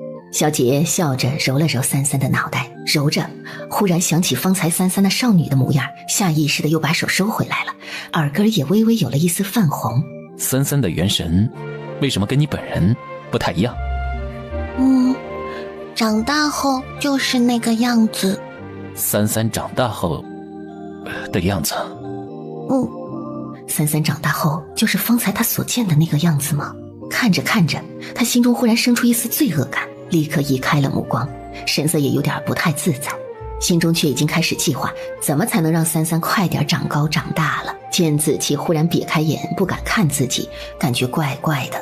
主子，四月捂着受伤的手臂朝白三三走了过来。主子你没事吧？白三三看向四月，平眉。四月受了很重的伤，看来也陷入了幻境中。主子没事就好。刚说完这句话，四月便晕倒在了地上，在幻境中被伤了。白三三走上前查探了一下四月的伤势，轻轻叹息了一声。三三是如何破的这幻境？这种以他本人的意念所形成的幻境，只要找到根源便可破，而他恨意的根源便是那个男人，所以在他的记忆中，把那个男人将他带进将军府之前，把他杀了就好了。他也曾见到那样的幻境，虽然和三三的想法不谋而合，但三三下手也太快了。忽然，萧杰想到了什么，神色陡变。等等，如果三三也看到了锦城的记忆，那他岂不是也看到了那种场景？以后他一定得寸步不离三三才行，免得三三不知不觉学坏了。来呀，来打呀！打不过老夫吧？嘿嘿，小逼崽子，还想占领老夫的北冥，再来干一架呀！小川在空中腾来腾去，凶巴巴架势的燕川立刻化作人形落到了地上。可恶啊！老夫还没好好把那家伙揍一顿呢。你在幻境中看到自己的仇家了？可不是嘛！老夫跟你说，咦，他以前不是一直觉得自己的仇家应该是他吗？但幻境中白三三却根本没出现，连影子都没看到。难道是因为自己已经跟他绑定了血气的原因？白三三见燕川没什么事儿，便将目光挪向了四月。萧杰正准备叫自己的人来将四月带回去休养，但白三三却忽然冲着四月抚了一下袖，原本倒在地上的四月瞬间便消失了。三三的空间能容纳活人，这可是灵智空间。知道什么是灵智空间吗？就是有灵气的空间。有灵气的空间当然能容纳活物了，不但能容纳活物，还能自己长花花草草呢。所以我也能进入三三的空间。只要我愿意。你进去做什么？那是你的地方吗？你是兽？禽兽还是什么兽？小川这样是会被打的。萧杰凤眸微凛，手中陨星寒芒乍现。我勒个乖乖！这么喜欢说废话，改天便把你的舌头砍下来做菜。燕川快速思索了一下自己现在能不能打得过这个男人，答案是不知道。他心中也有些忌惮，这个男人还真是深不可测。白大佬，他打我！子期莫要凶他。我哪里凶了？燕川立刻站直了身板，像是体会到了一种龙仗人势的痛快。萧杰现在开始怀疑，三三跟这只家伙在一起，不仅仅会学坏，就连以后智商可能也会被这个家伙给影响。当从幻境中苏醒的天启几位修行强者冲进帝王寝殿的时候，便发现于妃娘娘竟和皇上都倒在了地上。上前查探时，他们才发现于妃娘娘已经死了。陛下还有一口气，快来人呐，快传御医！主子的空间好厉害，我才疗伤片刻功夫便好多了。那幻境并不会真的伤你，即便你陷入了幻境中，也不会对你造成极大的影响。为什么？的确像主子说的这样，我在幻境中的时候，虽然有在幻境中被心魔所蛊惑受了点小伤，但更多的重伤其实是在跟司马烈打斗的时候所受的伤。你是鲛人，鲛人族是不会伤害同族之人的，而且你兄长不但不会伤害，反而会保护你。这还不简单，你们都是一家人，你哥哥当然不会伤害你。幻术本就是你们族的能力，一脉相承，即便你受伤也不会很严重。主人，你说我说的对吗？小魂说的不错。旋即手中出现了一枚种子，他轻轻挥了一下袖子，那枚种子便被一阵风带进了土地里。这里会长出一朵花，你说这朵花叫什么好呢？此花是主子种的，应当由主子取名才是。我取名的通常都随我姓。那主人，我岂不是叫白魂？白三三轻点了一下头。那随主子姓便是。他知道这朵花或许和兄长有关，但过去的已经过去了，这颗种子也是主子的。无论如何，多亏了主子，他们兄妹才能见到最后一面，也能亲手手刃仇人，了却了哥哥的心愿。那便叫无忧，说不定千百年后这里能长出一只小花妖呢。听说二公主回来的还不情不愿呢，还一直问和亲的事，问什么时候她才被册封为妃。主子您说，之前二公主不是还不想嫁人吗？怎么突然就变了？这你就不懂了吧？这女人的心呐，都是善变的。你懂，你一条龙懂什么？小月月，老夫见过的女人比你吃过的盐巴都多呀。老夫出去随便一走，你信不信就有好多女人主动来勾搭老夫。四月抿嘴儿，不想跟燕川说话。女人翻脸总是比翻书还快的。难道主子不知道自己也是女孩子吗？我的汤！话说回来呀，那司马东西可真不是个东西，那小鲛人也真是可怜，不是个东西。不过那司马烈为什么要那么对思辰呢？到底是爱还是厌恶呢？白三三也摇摇头，有些事儿他也看不懂。哎呀，别想了，凡人就是这样，所以才说人心难测嘛。你一个神想那么多做什么？白三三转头看着他，滴溜溜的大眼睛看得燕川莫名其妙，别扭的站了起来。那个白大佬，我先出去转转。以后你叫我阿芷吧。以后换我阿芷吧。燕川忽然笑了一下，但又好像不想让三三发现，马上抿起了嘴。哦，然后负手走了出去。等一走出门口，立刻又笑了起来，心情愉悦。段林回到客栈就开始闹，直到萧杰回来才停止了哭闹，而且还得知了和亲取消的消息。战王兄，为什么和亲取消了？是你对天启皇上说了什么吗？若你想嫁，便去嫁吧。战王兄是不希望我嫁给天启帝吗？萧杰目光冰冷地看向他，透过面具吓得段林瑟缩了一下。那如果战王兄不想我嫁天启陛下的话，我也是可以考虑一下的，只要战王兄。来人，殿下在呢，带二公主下去休息。是。说着立刻挥了下手，让侍女们上前把段林带下去了。段林虽然不情不愿，但还是走了。李大人也急忙跟上，他可得跟公主殿下好好说道如今天启的情况。放开小爷！子期这是做什么？销魂太重了，总是压在你身上，容易长不高。我才不重，主人长不高不赖我。谁说我长不高的？我只是现在长得慢了点儿。三三在看什么？月亮日月精华，便是阴阳之力，亦是万物法则之源，所以渡劫亦或是飞升，多半会发生在月圆之夜。三三知道很多事啊，活得久，自然便知道。如此说来，三三倒是活得很久了。子期也是可以的。在知道原来陨星剑所对自己产生的并非敌意之后，关于陨星剑，他也没有了之前那般耿耿于怀。若我能活得长久，有什么好处呢？可以看到更多的风景，见识更多的事物。他发现子期似乎没什么兴趣，他又说，可以修炼更久，可以变得更强，成为顶尖的强者。萧杰神色依然没什么变化。子期对长生莫非没有兴趣？若是活得长久，便可与我同生。可以和三三一直在一起？可以。宽大的衣袍一撩，便将他拢在了怀中。风大，天色也晚了，乖乖休息。他不求长生，只求有足够的能力佑他一生平安喜乐，无悲无忧。不过以他现在的能力似乎还不够呢，谁让这小家伙这么强呢？若是用不到他可怎么是好？小魂原本在底下不满地嘶吼着，见到三三睡着了才没有再出声了，然后在吞噬掉周围的一些小虫子小鸟之后，转身就跑去找燕川去了。于是小魂和燕川就在某个地方互相说了一晚上萧杰的坏话。四月路过的时候，便看到门口坐着画了人形的燕川和小魂，一大一小俩人，看起来颇有种同是天涯沦落人的即视感，明显能听出来一起在说谁谁谁的坏话。四月纳闷，这两人竟然还站在同一战线啦，稀奇呀！陛下，夏朝使臣已经离开天启城了。天启帝只是点了点头，将这诏书封存好。寡人时日无多，待到寡人大去之时，便将诏书取出，立新帝。陛下，下去吧。哼，本公主就不明白了，战王兄老跟那个臭丫头粘在一起做什么，反而对本公主这么凶。本公主不比白三三那臭丫头好多了吗？一个小豆芽菜，还没长大呢，宝贝什么宝贝？要娶亲还得等几年呢，这么小有什么好的？而另一辆马车内，萧杰简单的将崇广和兰儿的事娓娓道来。哎呀，原来那个皇帝跟那个女鲛人之间还有这一出啊！我就说奇怪的很。那天我明明看到那个女鲛人去偷偷把那个地方的鲛人带走了，然后放了，还打死了好几个宫女，冒充他们尸体，分明已经有人看到了，却屁事没有，也是奇了他娘的怪了。原来是天启帝一早就知道啊！阿芝，哎，上回我跟你说的时候，你一点反应都没有，是不是你也早就知道了？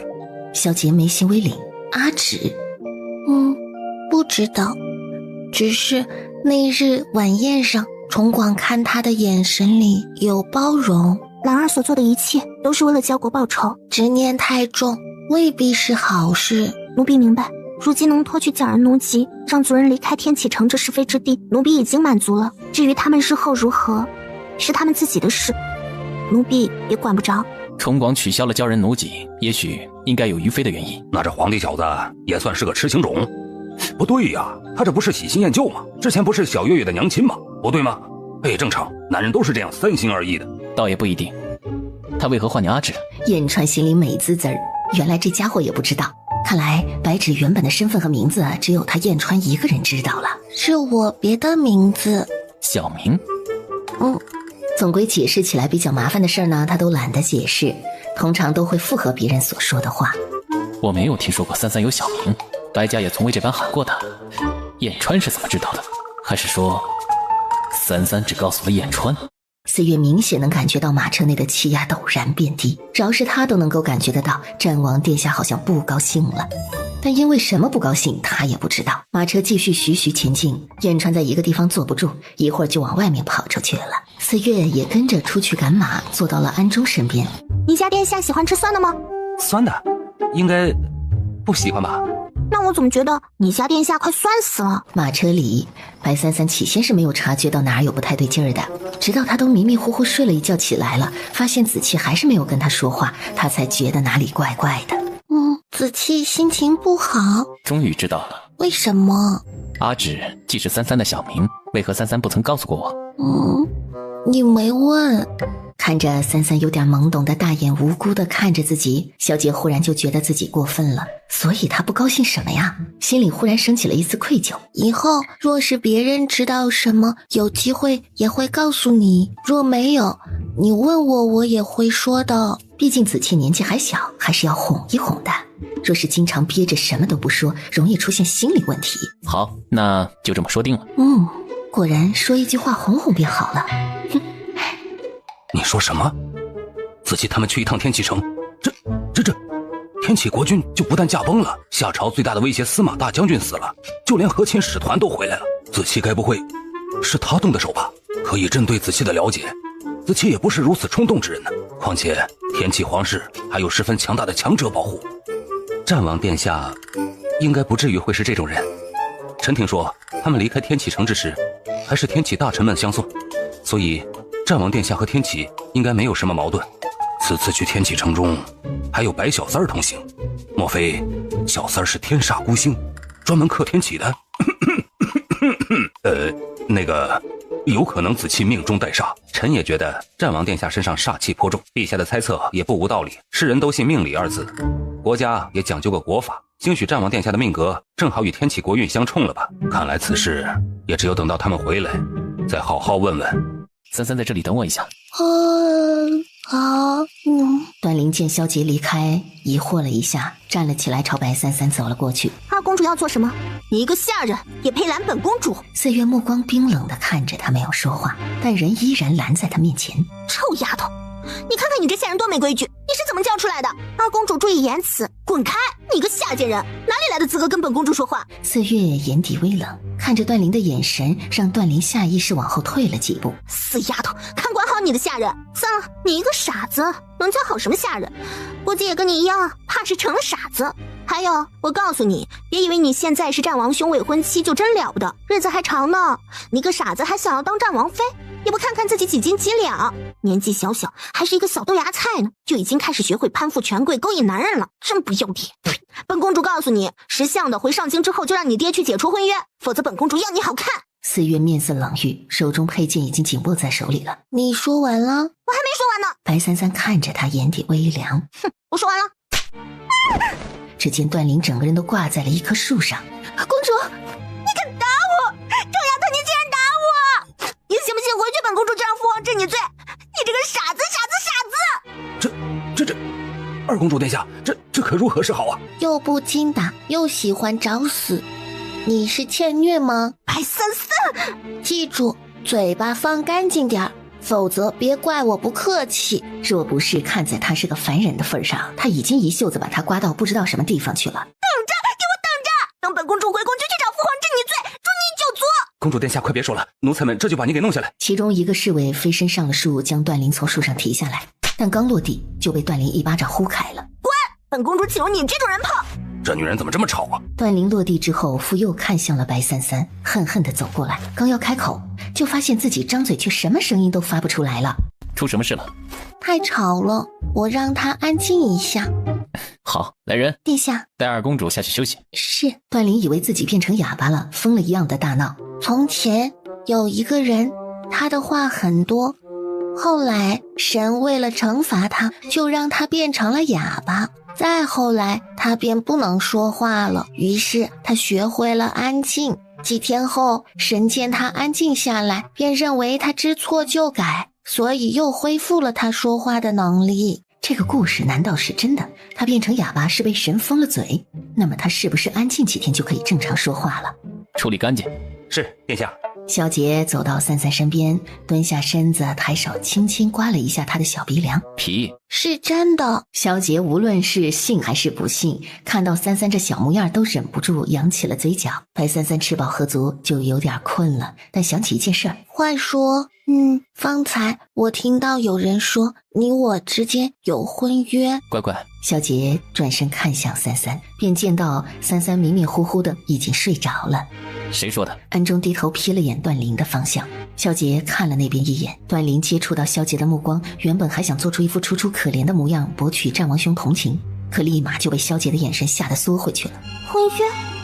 莫非方才二公主说的是真的？主子是战王殿下未婚妻了？可主子并不知情，战王殿下也似乎从未提起过。如此一来，战王殿下莫不是在欺瞒主子？想到这儿，四月看萧杰的眼神也变得警惕和凌厉了起来。萧杰察觉到了四月的变化，并未说什么，而是看向了身边睡着了的三三。不知道为什么，对这件事他开始越来越变得心虚了。或许正是因为有了一开始的隐瞒，有了三三对自己的信任，所以现在越发害怕会打破这种信任，会害怕三三会因为这件事而疏远自己。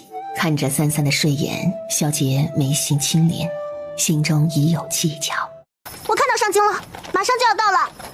啊！我能说话了，我能说话了！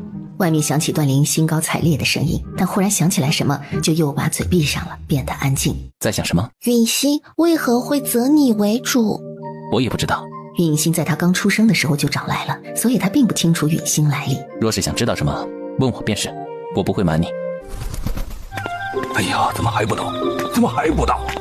不是传信来今日便到了吗？哎呀，你这死老头子，别再晃来晃去了，晃得我等会儿连三儿都看不到了。战王殿下在路上干嘛呢？该不会又把三儿给拐跑了吧？岳父大人不用着急，既然战王殿下来信说了是今日到，那便一定会到的。也不知道妹妹现在长变没，高了还是胖了，还认得出我来吗？来了来了，战王殿下二公主白三小姐回来了。原本双手揣袖子一脸淡定的白雪安，神色也陡然变得欣喜。三三回来了。他脚步一慢，甚至抢先在宋家人之前率先往前迎接过去了。哼，刚刚那副样子不是还很镇定吗？你们还不快去，别让白家抢了先，到时候三三还以为咱们不疼他了。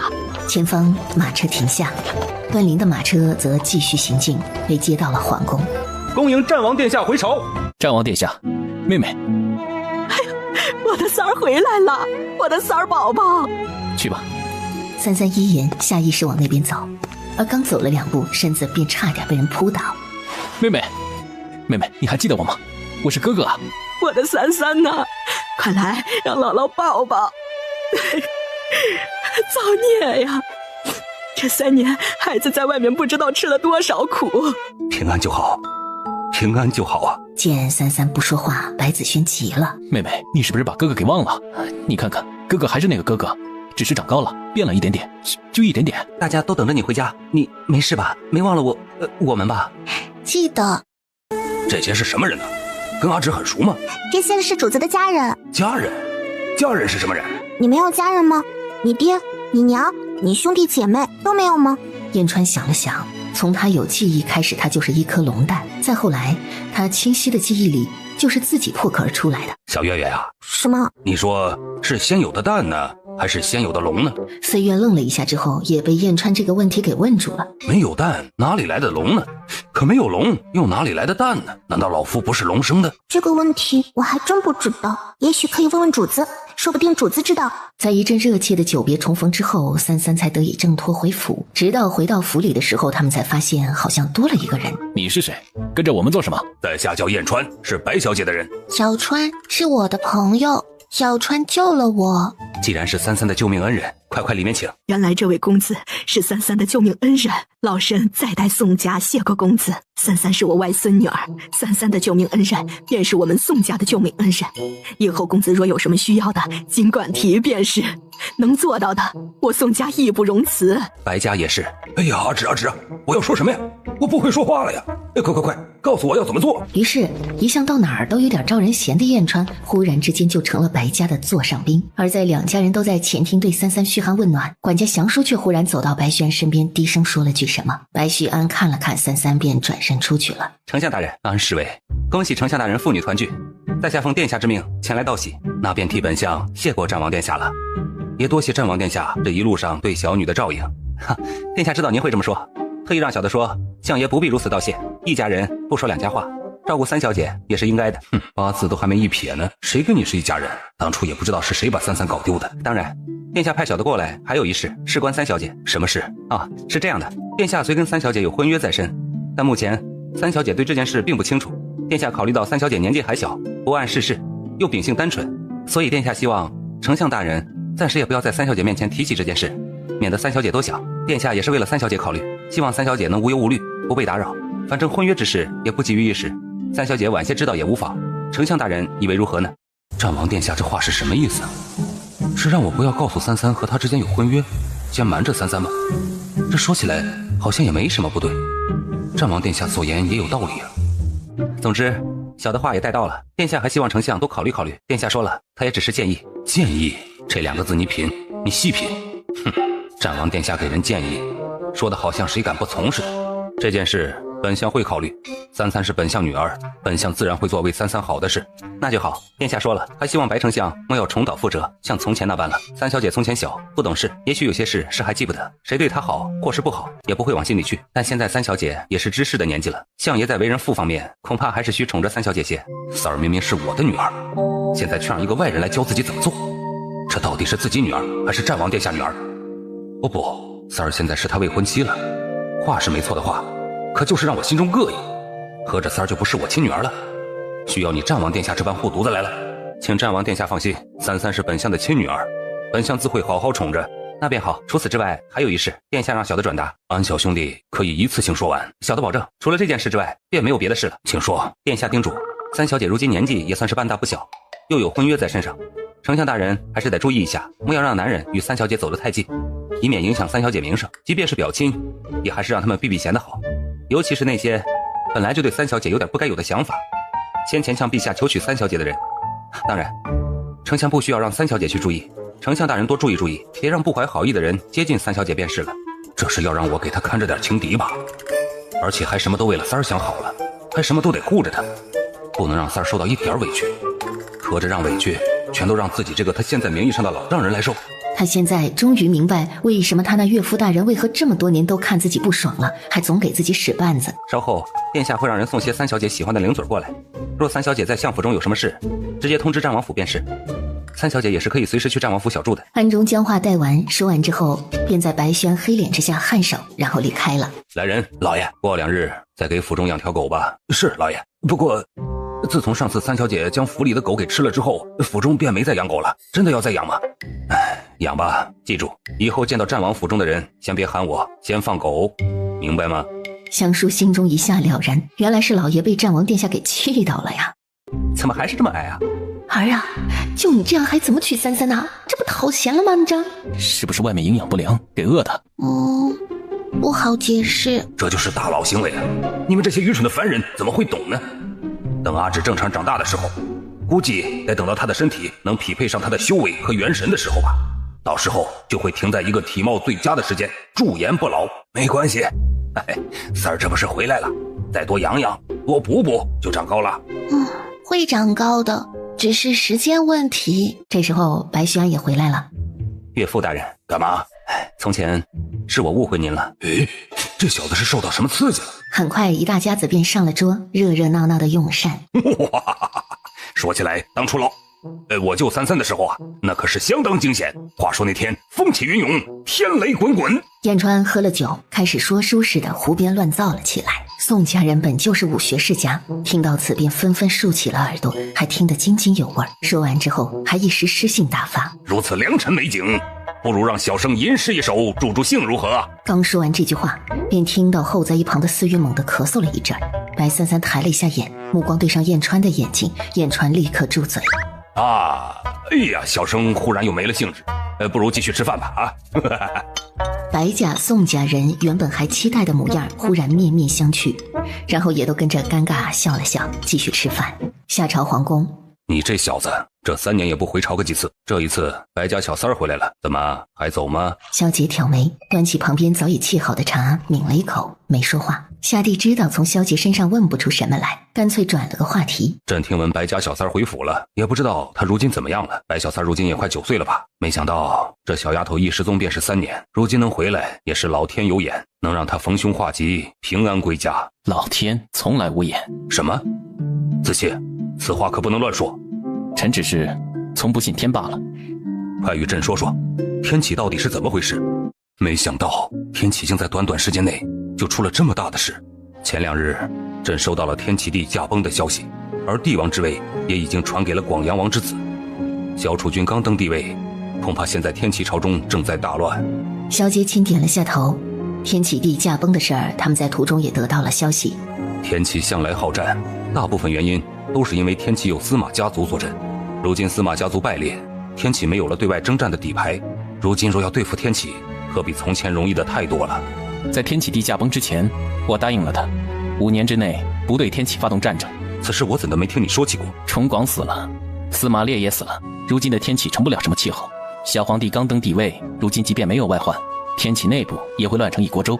如今出兵，岂不是趁人之危？既子期已经答应了，那便如此作罢。即便暂时不生战争，但九州大陆或许很快也不会太平了。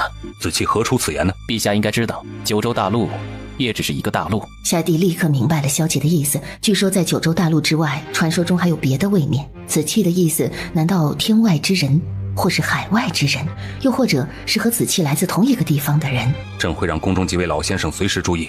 对了，子期可还记得3年前出使我夏朝的南诏国？萧杰点头。前段时间朕收到传信，南诏内乱，皇族全部惨遭杀害，整个皇宫血流成河。据说做这件事的是一个少年，在杀死了皇族所有人之后，那个少年便自己称了帝王。有人说那少年是妖，也有人说那少年是魔，杀人不眨眼，性情暴力残忍。依你看，这个少年到底是什么来历？此事我会派人去打探，不过那少年应该是修行者，只是能做出这种事，那便非正派之人。此人若成帝王，对南诏来说并非好事。说起来，3年前南诏皇族曾在我们夏朝留下一位公主，但在白小三失踪后，那个玉竹公主便被天玄门中人带走了。那位先生说，玉竹公主资质上乘，是修炼奇才，便收为徒弟，带去了天启门。也不知那位小公主如今如何了。萧杰疑惑，此事他怎么没听4月他们说起过？玉竹公主修炼奇才，屠杀南诏皇室的少年，他隐约觉得这之间有关联。萧杰走出宫殿，目光看向天空，他的脑海中想起了那日天启帝对他所说的话。寡人的时日已经不久了，寡人知道天启和夏朝本是敌对国，但寡人还是想要和萧殿下做一场交易。天启未来心地年幼，朝中内乱，寡人实在不忍心见到此时百姓生灵涂炭。寡人愿意用2个秘密以及寡人的命来换取夏朝和天启5年内的和平。秘密那也要看这2个秘密值不值得。如果其中一个秘密和您身边的那个孩子，也就是那位天玄门的小师叔族有关呢，寡人相信萧殿下的为人，所以寡人便将秘密告知于你，还希望萧殿下也能做到咱们之间的交易。天玉珠应该在你们那里吧？虽然没有找到证据，但寡人知道能无声无息拿走天玉珠的人只有你们了。可你们知道天玉珠除了永夜长明之外还有别的什么作用吗？天玉珠乃极寒之物，但也是神物，而它的作用便是能够穿越位面到另一个世界去，但到底能去哪儿，如何用它，寡人也不清楚。萧杰眯了下眸，有些诧异。这件事儿一直是我们皇族的秘密，从未对人提过，所以九州大陆应该还无人知晓。既然此物已经落在了你们手中，反正寡人也拿不回来了，便将此事告知于萧殿下，能如何去用它，便是你们之间的缘分了。而另一个秘密，你知道你身边那个孩子是无心之人吗？萧杰身子微怔在了原地。无心之人本不可活，若活下来，便是有悖伦理纲常，有违天命。那孩子乃逆命之人，你怎么知道？寡人也不知道，但寡人从见那孩子的第一眼起，寡人便能知道，无心之人没有七情六欲，无心无情，而那个孩子不像是人。崇广的话在萧杰耳边回响，他眸光冷眯了起来。这便是那日崇广找他所说的话，也是他拿来交换天启5年和平的秘密。恭喜殿下，贺喜殿下，终于将白三小姐找了回来。所幸三小姐平安无事，殿下也从天启凯旋而归，未来得及道喜，还请殿下勿要怪罪啊。废话少说，不知殿下约我过来，所谓何事啊？问你一件事，殿下请说。你曾为三三诊治过，那你可知他身体有什么异样之处？臣不知，殿下是何意啊？我和三三有过多次接触，并未发现他身体有所异常，可是有人告诉我，他的身体里比起正常人少了一样东西，你可知是什么？莫非殿下也知道了？三小姐乃无心之人，你知道？是知道那么一点儿。回殿下，这件事儿臣并非有意隐瞒，实在是此事古怪，再加上臣2次3番想与殿下说此事，但都被意外打断了，并非臣想要故意瞒着殿下。这件事三三知道吗？这件事三小姐是知道的，只是三小姐好像并不在意这件事。三小姐虽然脉象和常人无异，但经过臣的查探，三小姐着实是无心之人。五脏六腑对应五行阴阳，少了什么，以臣的眼力和医术还是能够查探出来的。三小姐和正常人不同，她应当乃是修行者体质，所以也不能以常理夺之。但无心之人是不可能活下来的，这是有悖纲常天道的。除非是神吧，只有神没有心才能活下来。但目前看来，似乎无心对于三小姐来说并没有什么影响，只是人的七情六欲便是源于本心。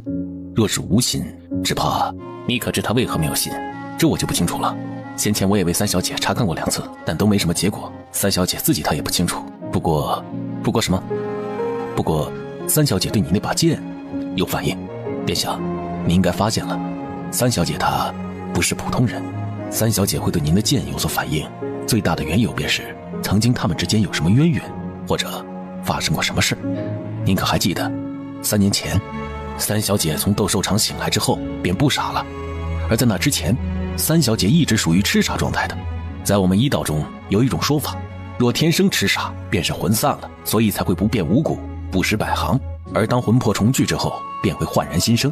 但这所谓重聚的魂，也可能三小姐重聚的魂并非三小姐，已经有别的意识，魂魄游离之间发生过别的事情。不管三三是什么人，是何来历，我都会护着他。小姐唯一担心的只是会不会对三三造成什么不好的影响，会不会影响他的修为，损害他的身体。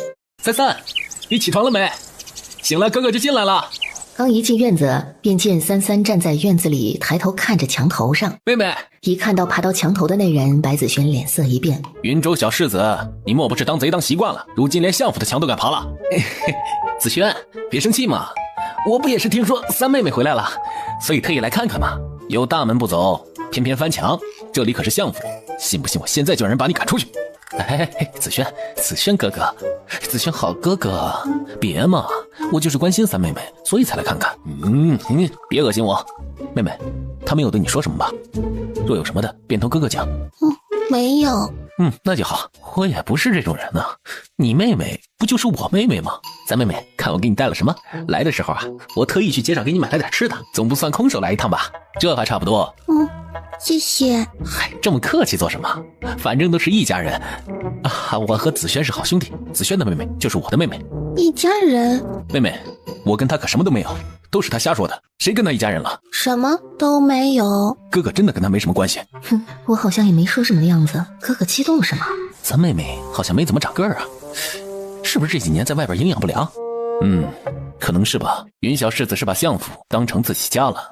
参见战王殿下。小姐皱眉，手腕一动，桌上的那篮子零食便飞入了她的手中，然后递给身边的安中。稍后拿下去。是殿下。这是为何呀？为何？云小世子买的食物不太干净，正好最近我府里请了个好厨子，特意让他做完了点吃的，让人给你带过来。这变脸变的方才还语气不善看着我们的战王殿下，一对三三说话就开启了温柔模式了。果然战王殿下也是一个表里不一的人。本王带御医前来为三三检查一下身体，若白少爷和云小世子没什么事的话，还请回避，那便有劳蔡御医了。若妹妹有什么的话，还请御医一定如实相告。白少爷还请放心。战王殿下这是为何呀？怎么感觉像是故意针对我似的？怎么还就不让我给三妹妹送吃的？他就行。你是不是忘了现在战王殿下和三三之间的关系了？而你当初正是求娶三三的人之一。哼，都是一帮觊觎我妹妹的禽兽。我方才见你兄长跟从前相比，似乎体质上更纯粹了一些，步履轻快，身上也隐隐透着一些修行者的气息，是你教他的？也不算，而且哥哥还不是修行者，只是武者，初窥门径罢了。四月呢？他没在你身边伺候吗？小月带小川出去玩了，子期来找我，有事吗？这位是蔡御医，你们从前应该见过。你是来给我看病的？不，在下就是想来给三小姐瞧瞧的，不知三小姐先前的心痛之症可有缓解？还好。这个还好是怎么个说法？无碍，也没什么事。乖，再让大夫看看。白三三看了一眼萧杰，见他眼含担忧，然后才点点头。蔡吉在萧杰的示意下，才将手搭在了三三的脉上，半晌之后，蔡吉才将手放下来。回殿下，三小姐身体并无大碍，只是一如既往，这三小姐身体比起常人更干净，没有一丝杂质，是极佳的体魄，除了尚还未发现有什么异样。三三对自己的身体状况还是很了解的，在闭关那2年中，他的身体便已经经过了淬炼，如今已脱离了肉体凡胎，只是比起目前他的修为和元神来说，还是稍有点不足，心中默默叹息了一声，看来淬炼肉体为神体还是任重而道远呢。小杰闻言也放心了不少。在担心什么？担心三三会不会不好？不会的。而就在此时，萧杰神色忽然变得有点不太对劲儿，脖颈后方的图腾也忽然开始变得灼热，散发出黑气。乖，我还有点事先走了，若有什么的话便吩咐暗中。刚刚我好像感觉到了妖力。三小姐，不知在下是否能坐坐？自便。多谢三小姐。三小姐，正好殿下离开了，在下也有些话想要与三小姐单独说说，不知三小姐是否方便？你想问我什么？萧杰飞身离开相府之后，直接飞向了上京城郊外的树林中。他极力控制着体内快要控制不住的力量，双手结印，盘膝原地打坐，身上那股爆裂的气息这才开始渐渐的收拢，逐渐回到体内，身体也才慢慢的归于平静。10年了，他能感觉到封印快要消失了，看来他也要找个时机离开夏朝回去一趟，顺便把该处理的事情处理干净。不瞒三小姐，我蔡家祖上也曾有大能者、修行者，在祖上传下来的典籍中也记载着曾与仙神有点渊源。我方才所用探查您身体的办法，便也是祖上所留下的医经中记载的方法。蔡某不才，也是在这几年中才学会了此等医道术法。理解。我这里有一本小札，想要给三小姐过目看看，不知三小姐识字吗？你觉得我不认识字吗？不，误会，误会。在下知道三小姐和寻常人不一样，之前得知三小姐在见到战王殿下剑时身体会有异样，所以在下便翻遍了所有典籍，查找所有相关记载，但所有的医书中都未曾有记载，只有这本小札中先祖曾有所提及，所以这次过来，在下便特意带了过来，让三小姐也看看。三三在疑惑中翻开了这本小札，字里行间那种熟悉感也越来越深。三三直到看到其中一页记载时，神色才微微有了一丝变化。今日采药之时，欧肾跌落悬崖，幸得恩人所救。恩人不仅救吾于危难，更授吾以医道之术，方知医道之术亦可修成大道。再见恩人，却见恩人胸口淌血，看之惊觉恩人竟亦无心，虽不知是何缘故，但为报恩，吾倾尽所有将恩人救活。吾大限将至，也不知能否再见得恩人一面，也不知恩人是否忘了我。吾倾尽一生，终究未能修成大道正果，终究未能追上恩人的步伐，终究未能再看恩人一眼啊。你的先祖叫蔡林。三小姐是如何得知？您是不是那位恩人的转世啊？是我。蔡林与我有恩，当年未回报，如今你若有什么要求，可尽管跟我提，能满足你的，我一定会承诺于你。不，您才是我们蔡家的恩人，我怎敢对恩人提要求？该谢的人应该是我才是。好像忘记的事有点多呢。妹妹，你没事吧？蔡雨衣，若三三有什么，你直接与我说便是。我作为三三的哥哥，有权利知道三三的情况，无论发生了什么事情，我都会照顾好我妹妹的。你就放心告诉我吧，三三她到底怎么了？三小姐，没事啊，您不必瞒我，有什么您与我直说便是。真没什么呀。蔡雨衣，您说话都结巴了，您就别瞒我了。无论三三有什么，她都是我妹妹，我都会好好照顾她的。您不必言辞闪烁，可如实相禀。白少爷，您误会了，三小姐真的没事，真没事，真的没事。那既然没事，蔡雨衣，你方才哭什么？蔡吉表示，他见到了传说中的恩人，感动的不行吗？三小姐一切尚好，就是舟车劳顿，在家中多休息休息即可，没事就好，有劳雨衣了。如此，这本小茶便放在三小姐这里了。白三三轻嗯了一声，看着蔡吉。若有什么事情，三小姐找人直接传唤我来便可。蔡吉也会时常来探望三小姐，不知三小姐……好。是，多谢三小姐。直到蔡吉几次三番感谢不舍离去后，白子轩才疑惑地看着他的背影。妹妹，蔡雨衣这是怎么了？可能被吓到了吧。自己一个这么大年纪的人出现在他面前，还是以这样的模样，的确是有点吓人的。吓到？少爷，三小姐，太子殿下来了，说是听说三小姐回来了，特意送了点东西过来。闻言，白子轩眉头一紧，脑海中警铃大作。太子殿下当初可也是想要求娶他三三的。三三乖乖在院子里待着，哥哥去处理。翌日，听说太子殿下去了一趟相府之后，回到宫中便被皇后罚在东宫关禁闭了。段誉心中无愧，所以即便是被罚了，那也认了。就是不知道为什么，就连白子轩也不待见自己了，连自己堂堂太子殿下都不尊敬了，字里行间的挤兑自己，属实让他有些郁闷。看书，就知道看书，什么时候能操心点国家大事，插手政事？如今战王如日中天，大家谁还会记得有个太子殿下？还去看白家小四儿，是要气死本宫吗？皇后娘娘，太后娘娘召白家三小姐进宫了。皇后娘娘，您可要为臣妾做主啊！贤妃妹妹怎么了？出什么事儿了？灵儿不是刚回宫吗？你不陪着女儿，怎的跑到我这儿来了？皇后娘娘，臣妾来就是为了灵儿的事儿。灵儿出什么事儿了？回皇后娘娘，灵儿一回来就找臣妾哭，说这白家小三儿一路上都在欺负她，还打了她。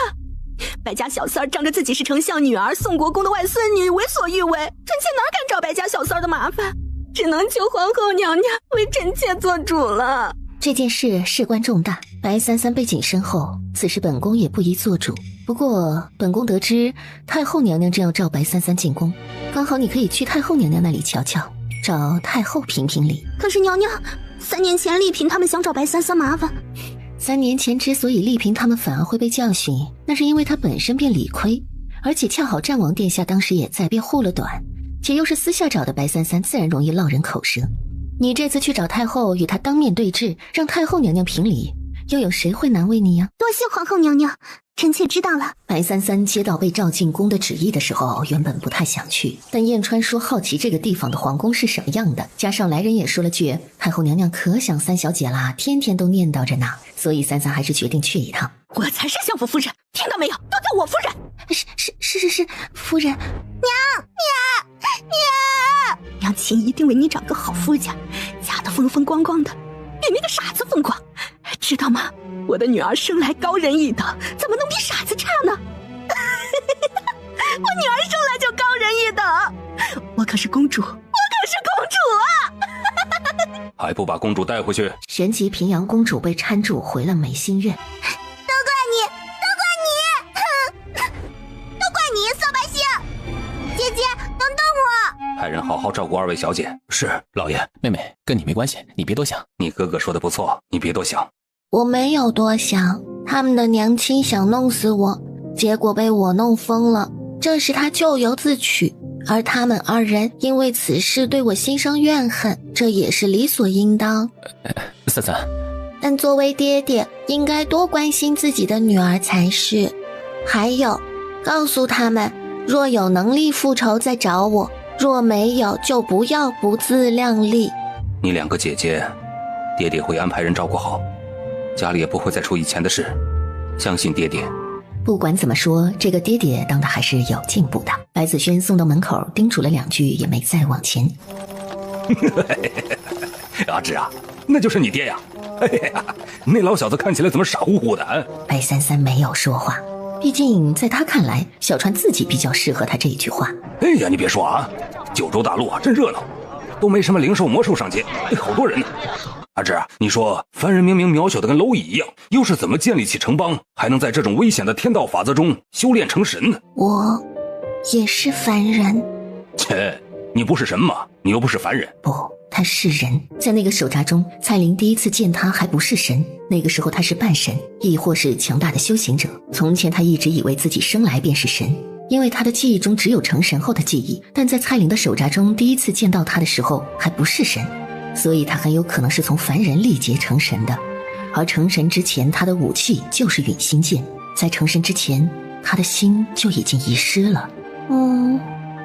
你见过其他神吗？能是神的人也只有神吧？其他的神我听说是有，不过我不跟神打交道，而且我一直以为啊，神是和我们同一时期混沌初期便有的，所以知道的不多，也没听说凡人修炼成神的。你不是神吗？你不知道啊？三三没有说话。怎么，你怀疑要弄死你的人也是神？别说，老夫最近啊，总感觉这九州大陆位面传来波动，老夫怀疑有人越界了，会不会是冲着你来的呀？不过不对呀，又没人知道你活着，怎么可能会冲着你来呢？那就还是有别的什么原因，我们得随时准备好东西，准备跑路啊。小川的家在北冥。怎么，你是打算跟老夫逃去北冥？但是北冥现在不归老夫管了，被那个阴幽王占领了。这个阴险的小人，当初我要不是受伤了，北冥怎么可能会落到他们手里？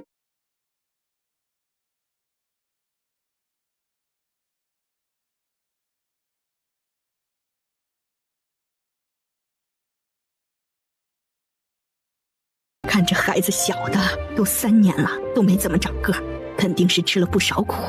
稍后奶奶呀就让人多送点补品去相府，可得赶紧补回来。倒也没有。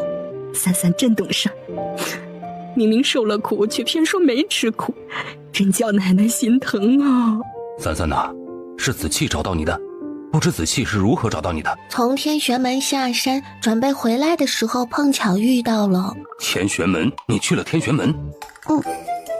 那你跟天玄门是什么关系？他们叫我小师叔祖。乖乖，这话可别乱说，小孩子家家的说玩笑话便罢了，可不能到外面说去啊。三三呐，天玄门是什么地方？你知道吗？那你若是他们小师叔祖，那你岂不是辈分和他们师祖都齐高了？我说的是实话。夏帝和太后自然是不信，所以见三三认真的反驳的时候也没说什么，都只是笑笑，当成孩子的戏言了。陛下，太后娘娘、贤妃娘娘来了。太后娘娘，您要为臣妾做主啊！而贤妃没想到夏帝也在。臣妾见过陛下。出了什么事？这么咋咋呼呼的，也不怕惊扰到太后？臣妾见过太后娘娘。免礼，后宫之事一切乃皇后做主，照哀下来，所谓何事啊？皇后娘娘做不了主，臣妾便只能来找太后了。还请太后娘娘、陛下为臣妾的女儿灵儿主持公道。什么？陛下也在，那倒是有好戏看了。是的，娘娘，现在贤妃娘娘已经在永和宫了，二公主也被换过去了。随时注意着永和宫的动静，发生什么事了立马来报。是，娘娘。半个时辰后，贴身宫女便传回来消息了。启禀娘娘，贤妃娘娘已经带着二公主走了。走了？这么快？是娘娘，贤妃娘娘被宫人搀扶着，带着二公主刚刚走呢。他们说了什么？白三三有没有被治罪？回娘娘，只知道白三小姐把贤妃娘娘打了。永和宫中具体发生了什么，奴婢也不知道。什么？怎的又把人打了？而且还没有被治罪，当真是妖女能施展什么媚术把人给蛊惑了？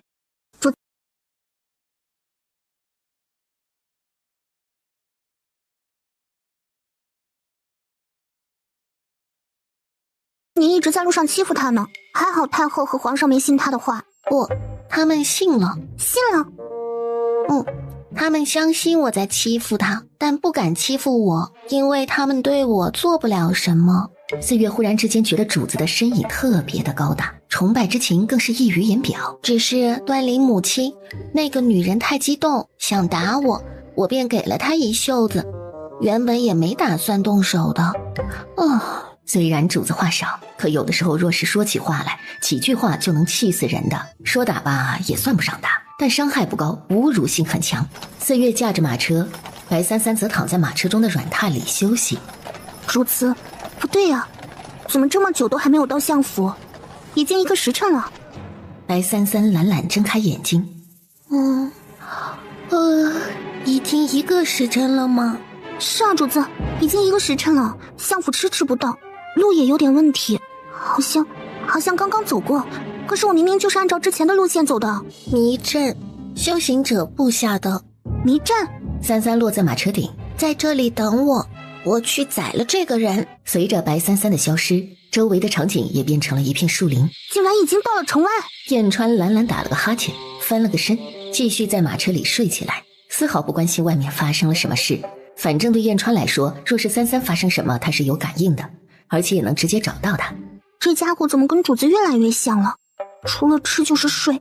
是你们引我来的？你这女娃娃果然不简单。你是谁？引我过来是想做什么？当年在岐山和那条妖龙交战的女娃娃，就是你。小丫头，我们乃九州大陆修行宗家赵家的人，今日你只要乖乖地把你身上的噬魂兽和修炼秘法交出来，我们便放你离去。如若不然，就别怪我们不客气了。原来又是来跟我抢小魂的。臭丫头，听到我说的话了吗？识趣的话，现在就把噬魂兽和你的修炼法宝交出来，否则就别怪我们动手了。哼，傻叉！你说什么？你在骂我？你脑子有问题吗？让我交出来，怎么交？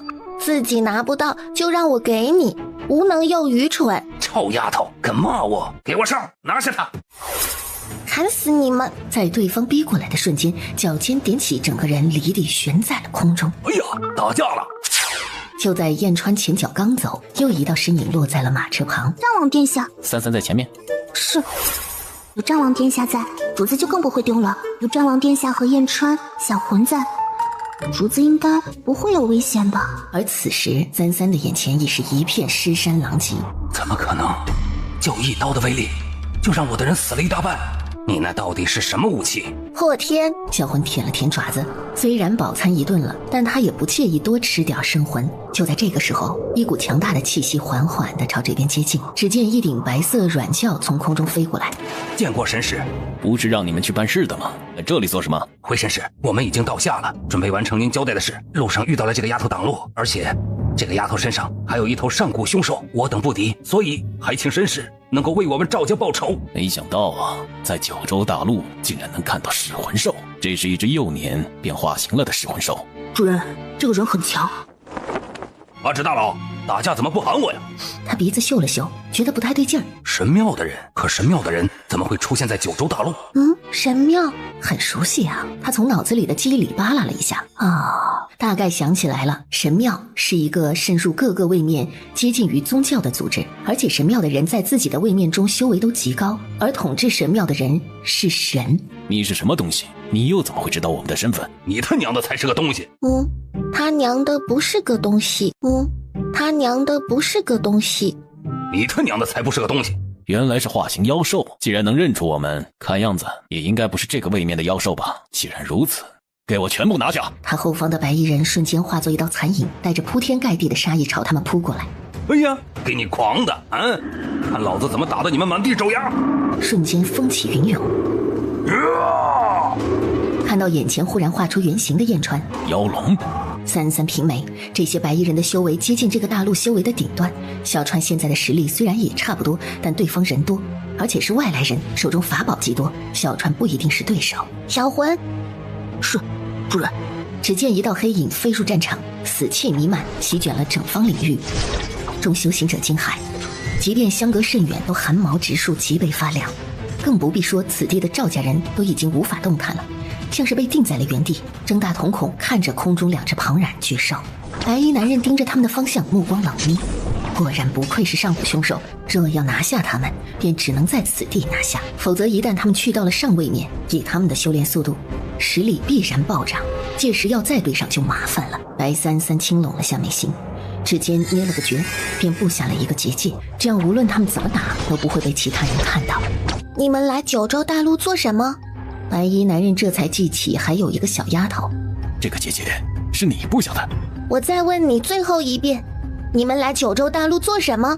顷刻之间，从眼前的小女孩身上迸射出一阵磅礴威压，朝她逼过来。白衣男人目光惊骇，这才不敢再小看眼前这个小丫头。你是什么人？我耐心不好，既然你不回答我的话，那我就动手了。白33手中破天倏地划过一道寒芒，他眸子一凛，手中结印，去！两股力量的碰撞让这整方天地都抖了抖，两人也都被这股力量震得往后退了一点。萧杰出现在附近的时候，周围的一切都归于了平静，而此时他也能感觉到自己身体里的那股力量又在冲撞封印。他知道33就在附近，但却找不到他。结界，小丫头，无论你在九州大陆再如何厉害，可你别忘了，人外有人，天外有天，你根本不是我的对手。你想的有点多，虽然还没恢复到巅峰时期，但杀你还是能杀的。白衣男人被激怒，飞身便朝白33发起了攻击，33却站在原地根本没有动。与此同时，他周身的气场开始暴涨，只见寒芒逼来，带着破空之势，地级法器的力量仿佛连这空间都能劈开。突然那强大的力量竟陡然归于了平静。怎么会这样？33一记旋身，在他转身的瞬间挥出了一记仿如能毁灭天地的力量。破！庞大的力量震天动地，白衣男人也往后倒飞出去了。我说过，杀你我还是能杀的。怎么会消失？33当然不会告诉他，他方才的真气和力量都被自己的空间吸收了。33的空间能够吸收灵气，自然也能够把这种力量吸收进去，只不过能吸收与否，或是会不会对自己的空间造成破坏，就看对方和自己的灵石谁更强大了。显然对方的灵石远没有他强大，白衣男人怀疑眼前这个女孩身上有什么秘宝。看来我要认真了。不要为你的菜找借口。白衣男人眼神陡然狠厉，双手结印，一股庞大的真气瞬间朝白33袭去。33飞身而起，躲开了那道真气的攻击。与此同时，白衣男人直接解开了自己在九州大陆来的封印，修为陡然暴涨，迅速恢复到了不属于九州大陆的神魂期。果然是神魂期，若是吃了他的金丹，应该会长很多修为。而白衣男人在解开封印之后，携着一股铺天盖地的强大力量直接朝着33飞过来。33正要动手，身子突然之间像被定在了原地，他体内正有一股强大的真气不断的流窜，丹田灼热，动弹不得。哎，这是要晋级了吗？而动杀心的白衣男人在看到33这副模样，想到刚刚这丫头也是没动，忽然让他心生警惕。即将逼近的强大真气被他突然化掉了。白衣男人吃了一次亏，不敢再大意了。即便他现在已经完全恢复到了神魂期，可眼前这小娃也极有可能是大能者夺舍。若是如此，只怕身上还有什么厉害的法宝。白衣男人迈着步子左右踱来踱去，观察着白33，但白33却依然一动不动。普通的进阶他是能动的，但此次的进阶恐怕直接是跳了境界，因为灵气和真气太过磅礴，全身上下的骨骼经脉都在被重新淬炼，才会导致他如今动弹不得。但33是有感知的，能知道外面发生的一切，所以若是非要动手，他只能强行打断进阶。白衣男人拧了下眉，泛着寒光的长剑一挽，不打算再继续挡下去。他的修为恢复到神魂期，很快就会被位面法则察觉，再等下去他会遭到天道惩罚。地级法器的力量顷刻被他祭出，剑川一爪子将一个白衣人按得血肉模糊。察觉到这股力量，阿直，他龙尾一甩，便化作一道流光朝33飞过去，同时小魂也化作一道黑影向33飞去。而就在这个时候，却又有一道影子比他们更快，如一道闪电直接掠过来。只见到一头通体银白的巨狼以硕大兽身挡在了33的身前，他将33护在身后，他一双银爪猛地按在地上，一按，大地瞬间以他爪子为起点开始皲裂，强大的妖力瞬间遍布了整个领域。接着他纵身一跃，直接朝白衣人扑过去。好强大的妖力，这是什么妖？应该是狼。结界之外电闪雷鸣，整个上空云海翻涌。啊，连天劫都引来了。燕川和小魂刚过来，身后还没死光的白衣人又再次逼了上来。你牢牢的。身子一旋，便又飞身回去干架了。销魂冷厉的瞳孔散发着嗜血的冷光，转身化作原身，张开血盆大口扑了回去。33睫毛轻轻地颤了一下，身体里的真气也陡然暴增，全身上下每一寸经脉骨络都在被重新的淬炼。而正在和白衣男人战斗的银狼仿佛腰力不稳，在已经完全压制白衣男人之后，却忽然被反压制。白衣男人看准时机，趁此机会立刻朝银狼发起攻击。银狼被法器所伤，整个身体四肢都朝后滑出了几丈之远，他乘胜追击，举剑便向已经受伤的银狼劈过去。而就在此时，33双眸倏地睁开，在白衣男人攻击即将接近银狼之时，他手腕一动，破天刀所带的气刃如风卷残云般直接就劈了过去。气刃所至如山崩地裂，大地都被劈开了一道沟壑深渊，掀起了尘土漫天。进阶了就是好，都不用打，砍一刀就死了。进阶了就是好，都不用打，砍一刀就死了。银狼也看向了他，看着他的目光也放下了心来。而此时却忽然有一颗金色发光的东西从死了的那人丹田处飞出，想要逃逸。想逃？那要逃逸的元丹便已经被抓回来，落入了他的掌中。这元丹便是尚未灭修行者的灵力和灵石所在，若是逃逸，便可有机会夺舍重生。所以他直接将这元丹捏碎了，然后扔进了灵智空间，等小川和小魂去吃。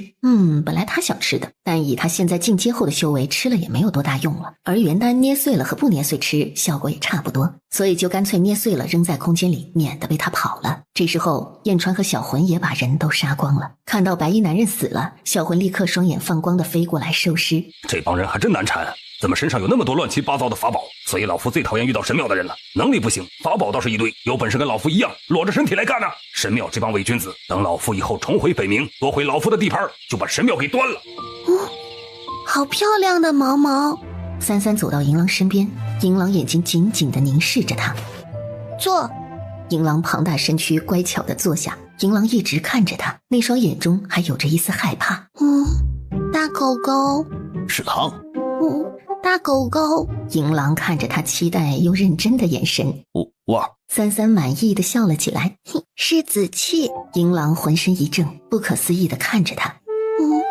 受伤了。忽然银狼狼尾一下卷起了白33，将他扔到了自己的背上，旋即身子一动，眨眼便化作一道流光，消失在了原地。怎么知道是我？认得出来。眼前的银白色的硕大巨狼也幻化成了一个男人。是他，那个男人也是兽，可我之前怎么一点味道都没闻出来？萧杰变回了人形，可却还有一些特征没有完全消失。紫气。想撸，还想揉，好可爱。我还不知道怎么收回去。有点尴尬。他是第一次变身，正在熟悉妖力。想摸摸？萧杰犹豫了片刻，最后还是垂下头，屈服于可爱。好滑，热乎乎的。紫气是妖。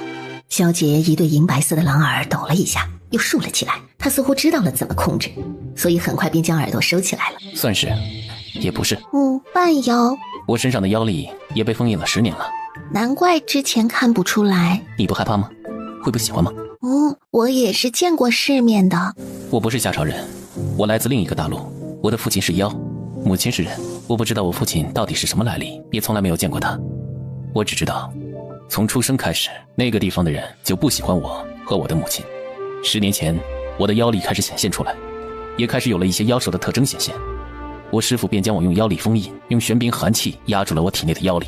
10年前，我流落到九州大陆，误打误撞之下救了夏皇陛下一命，被他带回了夏朝，收为义子，并收留在朝中。然后呢？最近我能感觉到封印在松动。师父当年说过，这个封印的有效期也只有10年。我从来都没有用过妖力，也是第一次化形，所以刚刚担心你受伤，便没控制住化了形。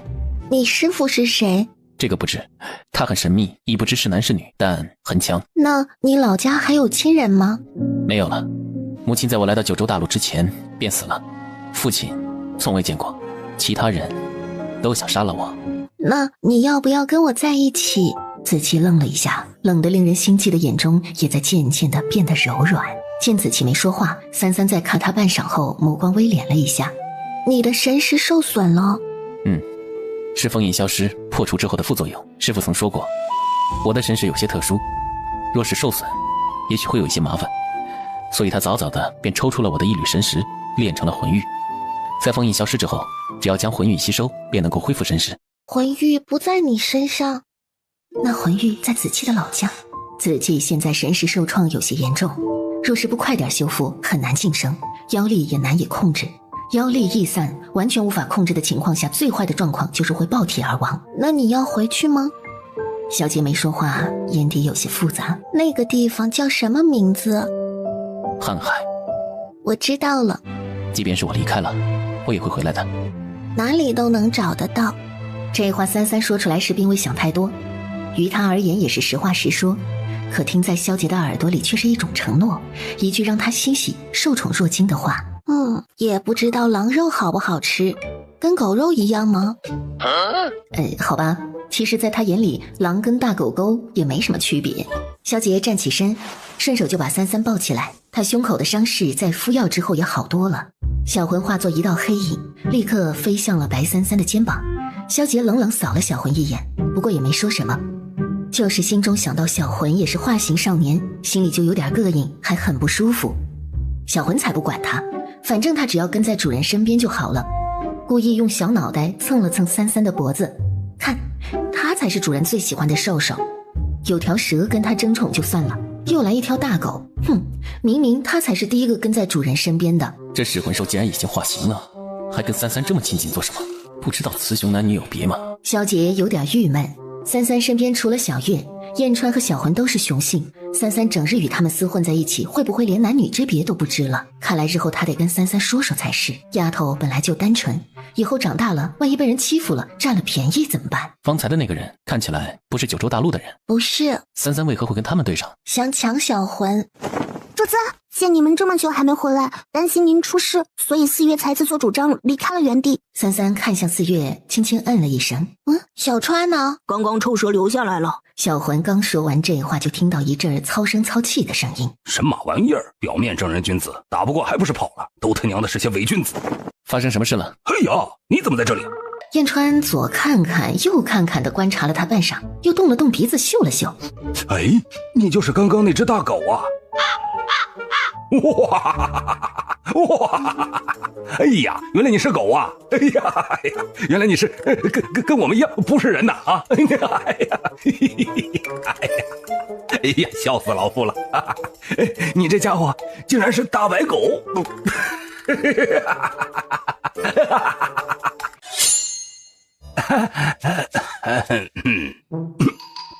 有本事别用武器，有本事闭上你的嘴。切，闭嘴是不可能的，一辈子都是不可能的。他撇嘴儿，然后看向白三三，看到那小子把白三三抱在怀里，都想伸手过去把他给拉下来。同样都是兽，他堂堂北冥龙王当坐骑，怎么都比一只狼有面子吧？也不知道这女人怎么想的，老让这家伙抱，自己多威风啊！能上天能下地的，这狼能飞吗？能下水吗？方才你跟人打架了？不错，刚刚你们走了之后啊，老夫把那几个家伙严刑拷打了一番，正要下杀手的时候，突然来了一个多管闲事的人。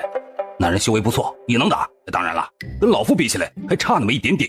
那家伙手里不知哪里来的七品法器，吓老夫一跳，还以为什么玩意儿呢，结果趁老夫不注意就跑了。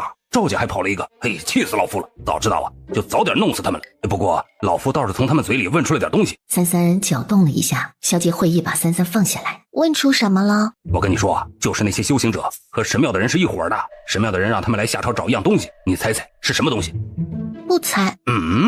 你猜嘛？销魂恶寒，浑身一哆嗦，四月也忍不住起了一身的鸡皮疙瘩。萧杰皱起了眉，眼神也冷了几分。这龙是不是有病啊？懒得猜。哎呀，你猜嘛，你随便猜一个就行。那是来旅游的？那当然不可能了，没猜到吧？哇！菜鸡大夫能知兽类的脑子吗？应该呢。菜鸡大夫能知兽类的脑子吗？应该呢。燕川是一条心大的龙，反正三三猜了他就满足了。神庙的人让赵家找的一样东西，就是燕川正要说，发现这里还有个外人。要不咱们换个地方，我单独跟你说。子期不是外人，你说便是。神庙要找的东西是太道皇书的残卷，你知道这玩意儿吧？一本据说可以看到过去，推演未来，甚至能够改变未来将要发生的事的一本书啊！他们要找的残卷，便是看到过去的那部分残卷，也就是太书。太道皇书，原来他们是冲着这个来的。那人说，太书就在夏朝上京，但具体在什么地方，他们也不清楚。他们赵家现在替神庙办事，所以才会来上京，就是为了找到那本残卷。不过，如果真的太书在这个地方，那咱们先下手为强，先找到这玩意儿怎么样？好。不知道这东西在哪儿，既然在上京，也好找啊。等老夫改天把上京翻一遍。乖乖长高了。是长高了点儿。也许是因为进阶了。也就是说，乖乖的修为越高，就能长大？是这个道理。子气现在修为应该是无相吧？不错。很厉害。你想知道我的修为吗？想。你有没有听过一句话？什么话？坤之大，一锅炖不下。对，是炖不下。我的元神力和修为，九州大陆的修炼等级是不足以衡量的。小姐这下算是明白33方才那话的含义了。不过在刚刚进阶之前，我的修为与你差不多，而现在我的修为应当是灵海期大圆满，即将到神魂期，而刚刚被我砍死的那个白衣男人就是神魂期。也就是说，33现在的修为，确切来讲，还不如刚刚那个白衣男子，但却随便一刀就把那个男人砍死了。那33的修为根本就不能以常规的情况来衡量。见萧杰轻拢着眉心没说话。怎么了？没什么，只是看来他萧杰要更加努力修炼才是，这样日后才好护着这丫头。否则若是33有危险，自己岂不是什么都做不了？其实子气已是难得一见的修炼奇才了，只不过我已成过神，自然是不一样的。所以你若修为赶不上我，也很正常。我明白了。主子到了。萧杰戴上面具，宠溺地摸了摸33的脑袋，便飞身离开了马车。33看向萧杰飞走的方向，忽然想到紫气属于犬科，若自己下一次扔一根骨头，紫气会不会去捡呢？老爷，三小姐回来了，怎么样？没什么事吧？没受伤吧？没事儿，三小姐好好的呢，跟燕川公子一起回来的。哦，对了，还有战王殿下也一起把三小姐送回来的。战王殿下送回来的？那他走了吗？走了，一把三小姐送到门口就飞走了，去吩咐厨子准备晚膳，送到主厅去。是，老爷。妹妹，你今天去哪儿了啊？哥哥还以为是外公家把你带走了，还跑去国公府，差点没被外婆一记降龙杖揍一顿呢。外婆还以为是我把你给弄丢了。走错路呢？怎么走错路了？你不认识路，4月那丫头还不认识吗？人没事便好，若是不认识路，以后出门便再带上2个人吧。我出门都没带那么多人呢。不必。要不以后我跟着妹妹出门吧？胡闹，哪有一个大男人天天跟着妹妹跑的？白子轩挨了骂，撇了下嘴儿，但却悄悄冲着33吐了下舌头，转身便恢复一派正色的模样。33原本清淡的小脸儿也被白子轩逗得笑了起来。好了，都吃饭吧，这里有不少名贵的食材，都是战王殿下差人送来的，特意送给33吃的。特意给33做的菜，他也让人专门放在了33的面前。听到专门给33送吃的这句话时，白双儿脸上明显露出了一丝嫉妒，白雨儿就是生气。子气，这是战王殿下的字，你可不能这么喊。我和他有婚约。妹妹怎么突然问起这个？今天在宫里有人提起。不错，在3年前，陛下便将你许给了战王殿下。当时陛下非要将你许人，满朝为你招亲，最后是战王殿下去向陛下求娶，才算是了结了这件事。原本想等你长大一点再告诉你的，既然你问起了，那爹爹便不瞒着你了。此事全然看你的意思，总归你现在还小，日后如何还未成定数，所以爹爹不干涉此事。若是你以后不想嫁，便不嫁，我白家和你外公家必是站在你这一边，即便是违抗圣命。爹爹说的不错，33放心，哥哥绝不会让你受委屈。那个33呐，战王殿下也不是有意要瞒着你，只是想让你长大一点再告诉你这件事。不过爹爹原本就不想瞒着你的，也是战王殿下跟爹爹说，让爹爹暂时不告诉你。爹爹想着战王殿下说的也有几分道理，便没告诉你。白双儿心中冷嗤了一声，假惺惺，能嫁给战王府高兴都来不及吧？装什么装？无妨。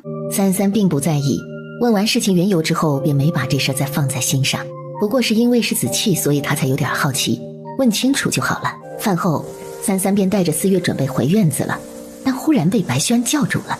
33回头疑惑看过去，当初你这名字只是取的乳名，还未取正名，要不要爹爹再为你取个正名啊？不必了，名字只是一个代号罢了，并不重要。说完他便转身继续离开了。看着33离开的背影，白轩叹了口气，脸上满是愧意。33回到院子之后没有回房，而是飞到了屋顶打坐，吸收月华。你在想什么？我在想，当人也不错呢。那可不行啊！当人有什么好的呀？凡人那么渺小又愚蠢，你看我一爪子都能拍死，就跟蝼蚁一样。你是神，就要有神样。他还等着阿芷恢复到巅峰时期，以后带着他去千界作威作福，到处去威风威风呢，哪能当人呢？不是当凡人，我自然要恢复修为，将这个肉体练成神体，顺便杀了想杀我的家伙。听到三三这么说，燕川才点了点头，表示满意。这才对嘛。凡人寿命有限，终究活不长久。我见多了生死，所以便从不在意生死。但是我希望他们能活得久一些。你说的是你的这些亲戚吗？三三点点头。那你就多炼一些丹药，给他们延年益寿，这对你来说不就是随随便便的事吗？燕川满不在乎，他也活了很久很久，所以对生死早就看淡了。只不过他看淡的都是别人的生死，自己不行，自己得活着。小川，等到我修为巩固，我们就离开九州大陆，回你的北冥，把你的地盘抢回来，去找我的仇家，把他们杀个干净。哎呀，好，我老早就想杀回北冥了。那该死的阴幽王也不知道把老夫的北冥折腾成什么样了。咱们怎么离开呀？你会画传送阵吗？你的修为可以破碎虚空出去，老夫怎么出去？老夫打个洞？倒也不是不行，就是时间有点久，要花个几百年。小川，你说我成神之前是什么人呢？那我也不知道啊。你不是说是人吗？你的修为是不是已经超出这个大陆修行者最高的等级了？那你怎么没被位面法则给劈出去啊？我瞅你刚进阶，也不像压制了修为啊。不知道，可能是我好看。这女人能不能好好说话？别以为长得这么一副挺他娘可爱的模样，就可以为所欲为了。翌日，整个上京城中都开始沸沸扬扬地流传着一些传言，都在说战王和白相府三小姐的婚事，而且这一次的流言中，竟都开始抵触起了战王。虽然说战王殿下战功赫赫，可也不能这么做吧？相府三小姐也还小呢，莫不是她有什么病不成？放着好好的大姑娘不要，非得要个孩子？就是，据说战王殿下容貌丑陋，连牛都能吓死呢，到时候又吓出一条人命来怎么办？对一个孩子使用这种下作手段，可不太好吧？战王殿下怎么是这种人呢？我不相信。嗨，你也不想想，战王殿下虽然厉害，但是丑啊，面容丑貌也是可能导致心理扭曲的。怎么回事？发生什么了？怎的平日受人爱戴的战王殿下，如今就被百姓们议论成这样了？他听了半天，发现似乎是有人刻意散播谣言。今儿个是上京1年1度的赏花词汇，整个上京的公子小姐们都会到。今天一大早，宋燕就过来送了帖子，让我们早点过去。那是有很多漂亮小姐也在吗？自然是有的，上京几乎所有大户人家的小姐，亦或是有名气的小姐们都会到场。在下听闻燕川公子才情卓绝，又见燕川公子一身文人之气，燕川公子届时作诗一番，大展身手啊！所谓作诗也，乃小生之擅长也。既白兄邀请乎，那小生便却之不恭也。三三被燕川这番话给整得更困了，满脑子都是也。白子轩干咳了一声，以掩饰尴尬，而看眼前燕川还是一副也的姿态，他也便没再说话了。而燕川却还沉浸在自己的知乎者也中，沉迷其中无法自拔。说完之后还夸赞了自己几句。甚好，甚好啊！在这样一路的，燕川只要我不尴尬，尴尬的就是别人的气氛中。马车终于到了赏花大会之地。哎呀，这地儿不错，不错。三妹妹，表弟燕公子，三妹妹，三妹妹好像长大了，对，就是长大了，真的长大了一点点。刚好我刚刚那个有一束花，你喜欢吗？谢谢。这花好看，给我看看。三三也自然地把花递给了燕川，燕川高高兴兴地就拿着那束花自顾自欣赏了起来，想着等会儿还能用这花去送给漂亮的小娘子套近乎去。三三转手送人，让宋燕面色有些不太好看，但也没说什么，只是看向燕川的目光有些敌意了。我带你们过去，里面更热闹些。白子轩点点头，然后带着三三慢悠悠地走了进去。小月月，你说哪个姑娘最漂亮？不知道。不要这么冷冰冰的嘛，快帮我参谋参谋。四月根本没理他，抱着胳膊一脸飒气地向自己主子走了过去。哎呀，小月月真是一点都不温柔。然后转头就去自己到处自由活动了。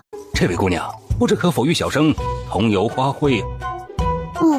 果然不管是人还是兽，都要长得好看才行。这位燕川公子向来风流。是，大少爷。三妹妹，你看看你喜欢哪朵花，表哥去给你摘过来。表哥，倒也不必。三三也没客气，正好看到有一朵花很是漂亮，便朝着那边指了指。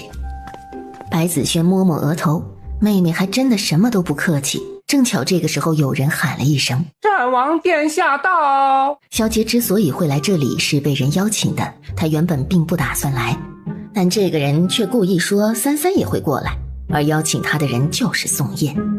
他觉得有些奇怪，也想看看这小子到底玩什么把戏，所以便过来了。宋燕看到萧杰的时候冷笑了一下，拿着手里的花继续走向了白三三，但三三的目光却是看向同样朝自己走来的萧杰。三妹妹，萧杰抬了下手，宋燕原本要递给三三的花就立刻飞到了他的手里。宋少爷不会不知道，相府三小姐是本王的未婚妻吧？哥哥摘花给妹妹，战王殿下不会连这也要管吧？随着萧杰目光一冷，手中那花朵瞬间就化作了尘埃。宋二公子并非三三同胞兄长，又曾有过婚姻之事。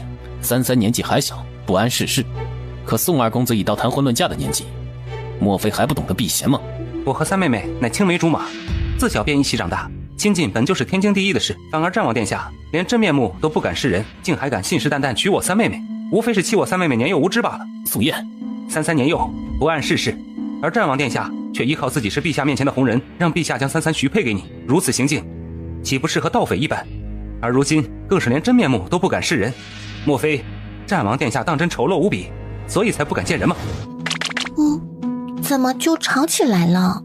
四月也平了下眉，不知道宋燕少爷怎么了。表哥的意思是在说紫气丑吗？是这个意思。战王殿下息怒啊，表兄今日心情不太好。子轩，没你的事。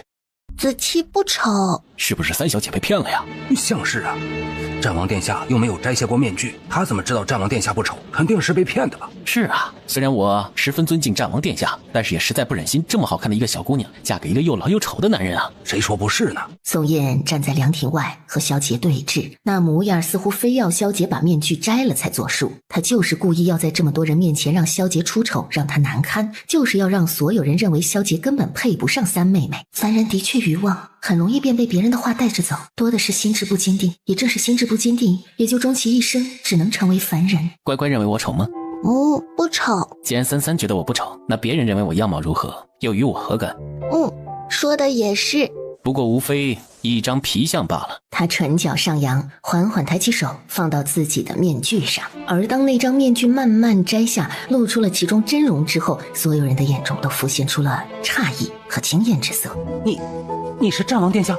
宋少爷，莫非你在怀疑本王的身份？萧杰原本并不会因为这种挑衅而顺随别人的意思，只不过他不想三三因为他而被人议论。至于吗？这长相至于吗？老夫长得也不差呀，这臭小子，这个时候来出什么风头？真是！天哪，原来我们的战王殿下这般年轻，还有这般天然姿容。战王殿下和白三小姐可谓是绝配呀，说是金童玉女也不为过。宋燕怔在原地，脸颊也是火辣辣的疼。萧杰直接朝着凉亭走了过去，和宋燕擦身而过的那一瞬间，宋燕忽然被一股无形的力量撞倒了一边。你的那点伎俩拙劣的可笑，打消你那不该有的心思，它不是你能染指的。萧杰走到凉亭外，伸了一下手。乖乖。三三看着萧杰一会儿，然后看了一下萧杰的手，旋即站起来，迈着小步子朝萧杰走了过去，把手放在了萧杰手里。萧杰的掌心冰凉，比起白三三偏冷的体质还要凉。玩够了吗？玩够了，我带你去另一个赏花之地。我们走吧。你看，其实如果三三嫁给战王殿下也没什么不好，不是吗？宋燕皱着眉没有说话。战王殿下是个好人，妹妹还小，也从未逾越，对三三也一直都是以礼相待，也对三三极好。殿下每日可都会让人送三三喜欢吃的东西过来，日复一日。在三三失踪之后，又在外找了妹妹3年，他知道妹妹喜欢什么，不喜欢什么，知道她的很多连我这个兄长都不知道的秘密，但这些你我都不知道。宋燕在听到白子轩的话之后，神色也渐渐有了些变化。她一点都不了解三妹妹，自己什么都没为三妹妹做过，她只是想着因为几年前长辈的一句话而下意识地认定了三妹妹就是自己未来的妻子，所以她才不允许任何人跟自己抢。在白子轩这番话之下，她突然觉得无地自容，恨不得找个洞钻进去。姑娘，姑娘，何事？不知姑娘芳名，可否收下小生这朵花啊？四月皱眉没搭理这个男人，冷漠离开了。姑娘，谁知刚追上去就被什么绊倒，摔了一个大马趴在地上。切，小兔崽子也敢对我家小月月有歹心！说完，他也转身准备去找四月玩了。这是个赏花的地方。三三知道婚约的事了，生平第一次有了种做贼心虚的感觉。此事你为何不告诉我？三三还记得当初你失踪之前，我曾带你飞到高楼上时问过你的话吗？三三摇头。三三喜欢跟我在一起吗？喜欢。那日我便去找殿下辞婚了，殿下想留我在下，早早便打算以婚事牵住我，而这次又主意打到了你的身上。即便我有能力护你，可女儿家背上婚约一事总有些麻烦，所以我便去找殿下，将你的婚约记在我这里。而且你年纪小，担心你受欺负，陛下所选的与你婚配的对象又大多配不上你，所以便想不若与我订婚，等你长大了，我便将婚约解除。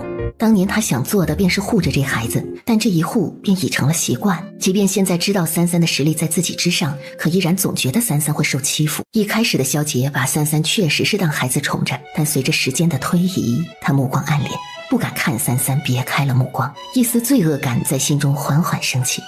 你生气了吗？没生气。原本等着三三生气的萧杰看到三三这满不在乎的样子，却拧紧了眉，心中也沉了下去。真的不生气吗？三三准备点头，但发现子期的神色隐约好像不太高兴，莫非要自己生气才好？有点生气。萧杰眉目这才舒展了一点。三三会生气才好，会生气才像个人，才像个有七情六欲的人。白三三的确是不在意这件事，但他却在意了萧杰的情绪，或许这一点连他自己都未察觉。这件事是我不好，那乖乖要怎么样才消解？既然子期这么说了，那我就不客气啦。耳朵。萧杰一时半会儿没反应过来，过了一阵才明白三三说的什么意思。一对银白色的狼耳突然从头顶冒出来，在三三的手摸到柔软滚烫的狼耳的时候，萧杰脸色也有点不自在地看向了另外一边，任由三三对着他那对耳朵蹂躏。大尾巴呢？怎么感觉好羞耻？我可不想在人形的时候把尾巴变出来。耳朵就算了，尾巴……所以他没动。大尾巴没有。大尾巴呢？没。有。身后便立刻出现了一条硕大的银白狼尾。好可爱。这就是对我的形容词。子期是犬科。犬科？什么意思？说我是狗吗？那子期会接棍子吗？接棍子？就是我把棍子扔出去，然后子期把棍子叼回来。叼回来？不会。他这次立刻否认，不否认不知道三三还会不会有些稀奇古怪的想法。三三这脑瓜子啊，不知道一天到晚想些什么，总有些古怪的东西。好吧。婚约之事便是由此而来，若你实在是不喜我未婚妻这个身份，也可当它不存在。倒也无妨，若你喜欢便放着吧。三三，若是我将娶你为妻呢？娶我为妻？你敢娶我为妻？你愿意，我便敢。你曾说，若我活得长久，便可与你同生。此话还作数？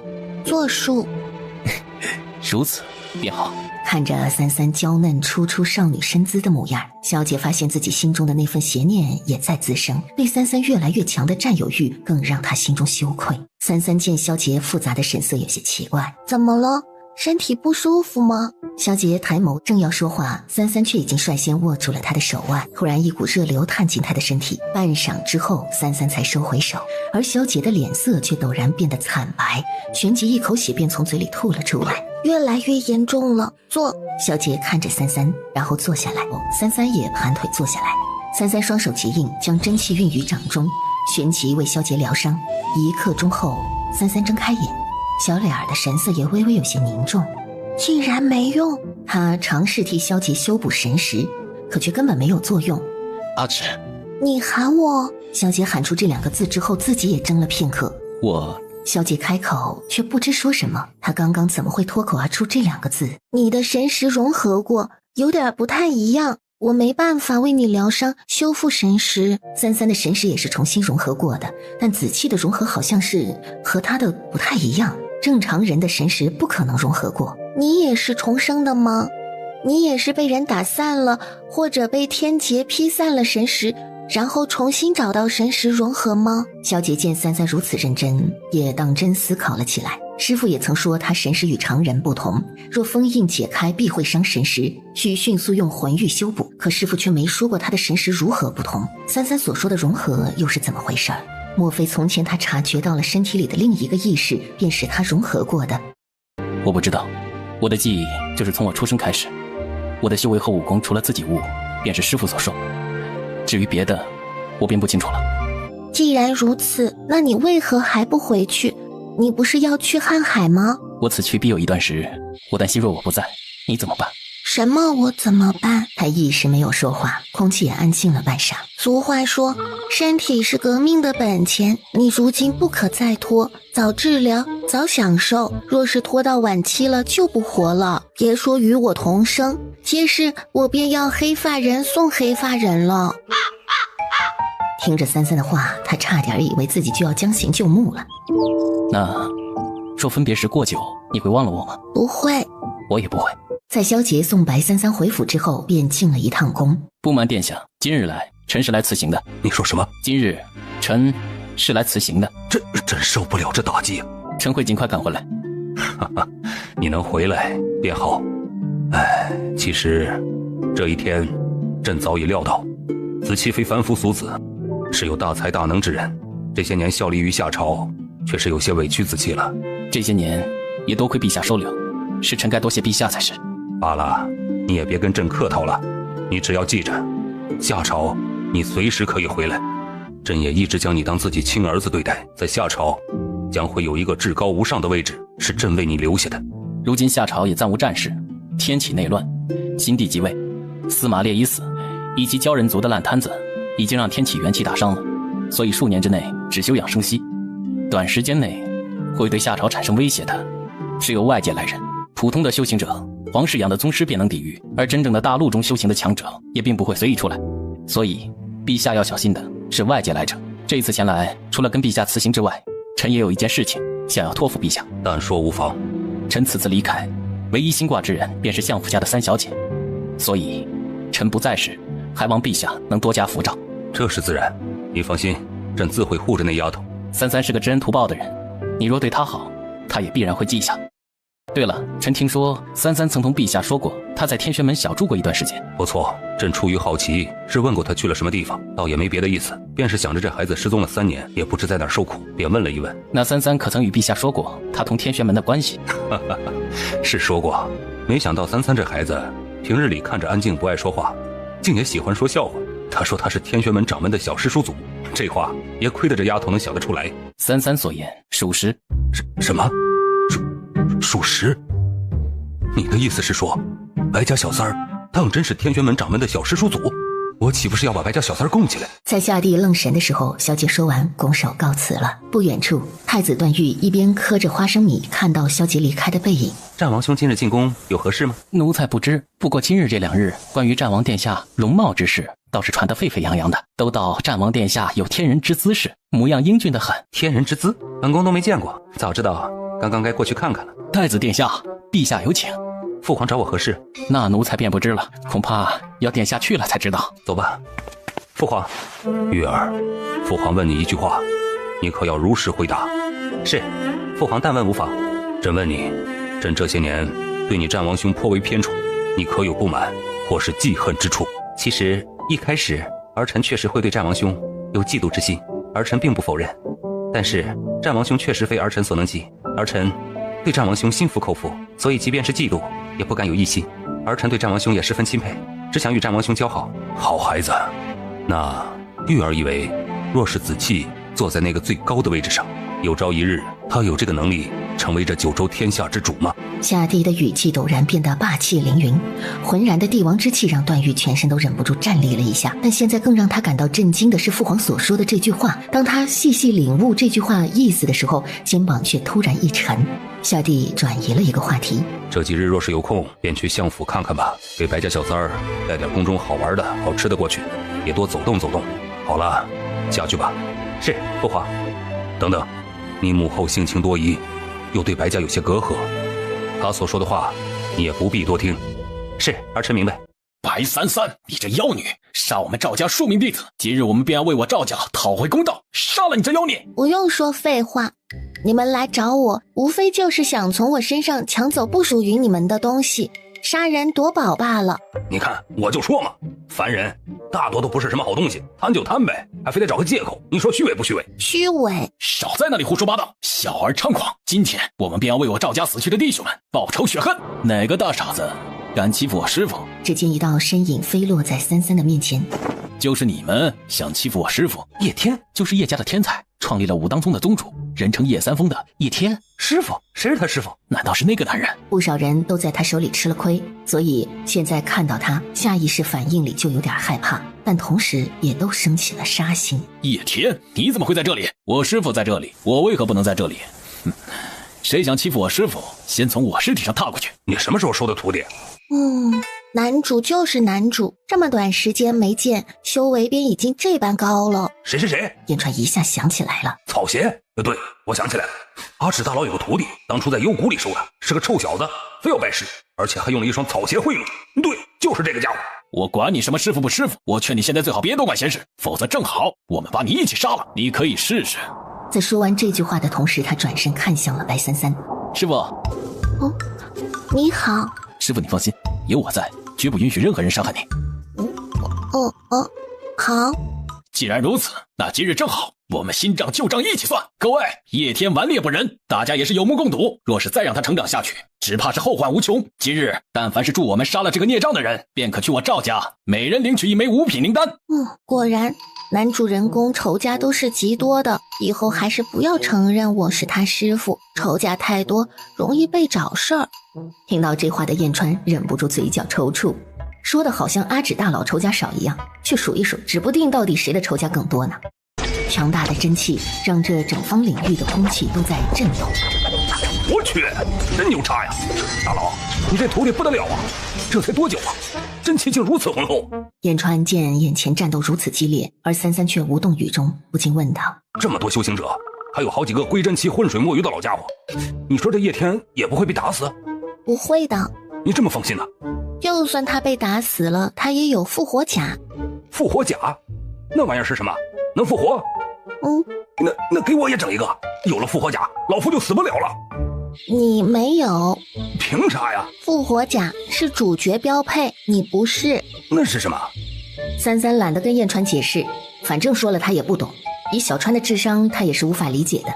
两人说话间，叶天寡不敌众，已经重伤在身了。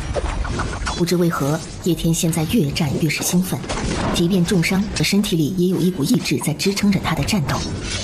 他周身的气场陡然暴涨，魔法翻飞，周围的灵气也开始不断地朝他的身体里涌入。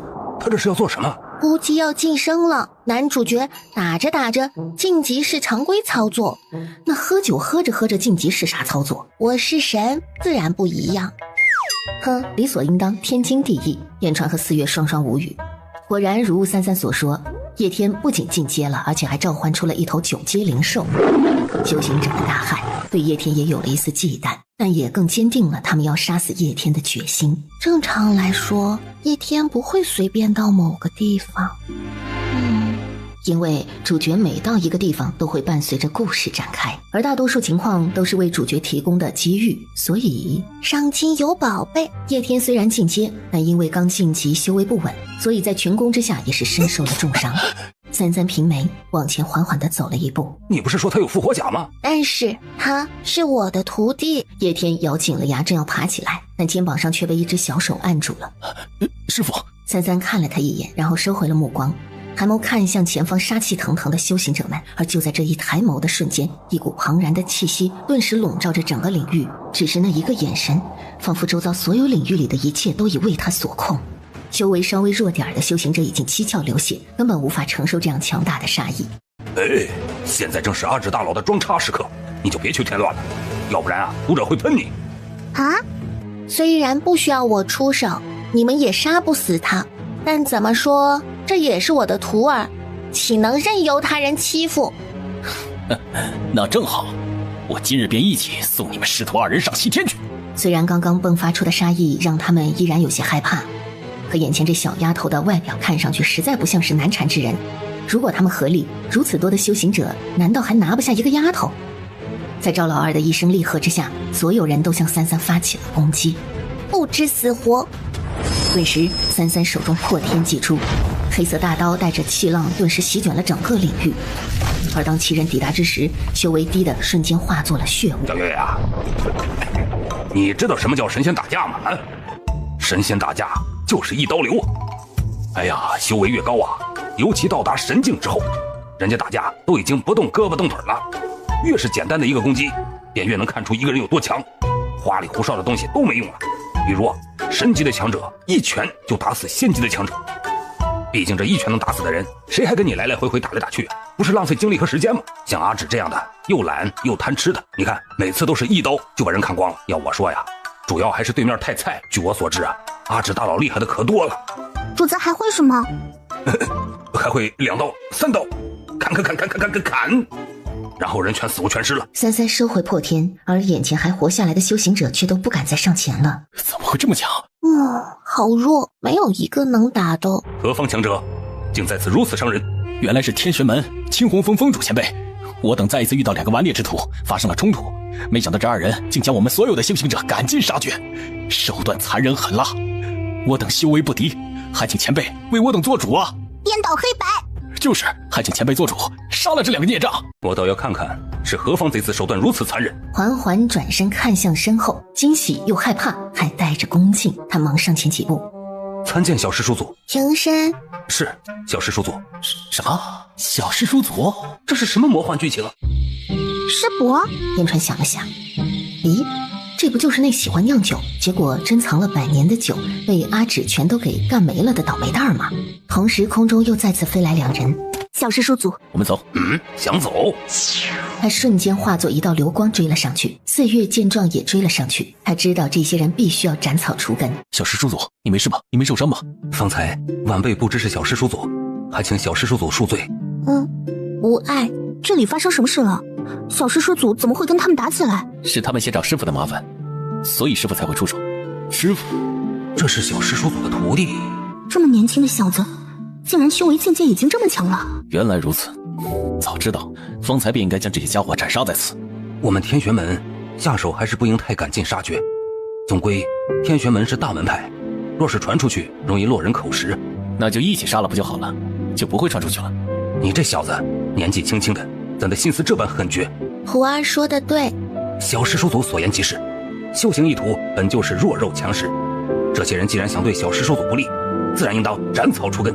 紫兰嘴角也抽了抽，易师兄这是听洛平师弟说，小师叔祖答应为洛平师弟炼制7品法器，所以现在开始一个劲儿的讨好小师叔祖了吧？33手动了一下，一枚丹药便飞进了叶天嘴里。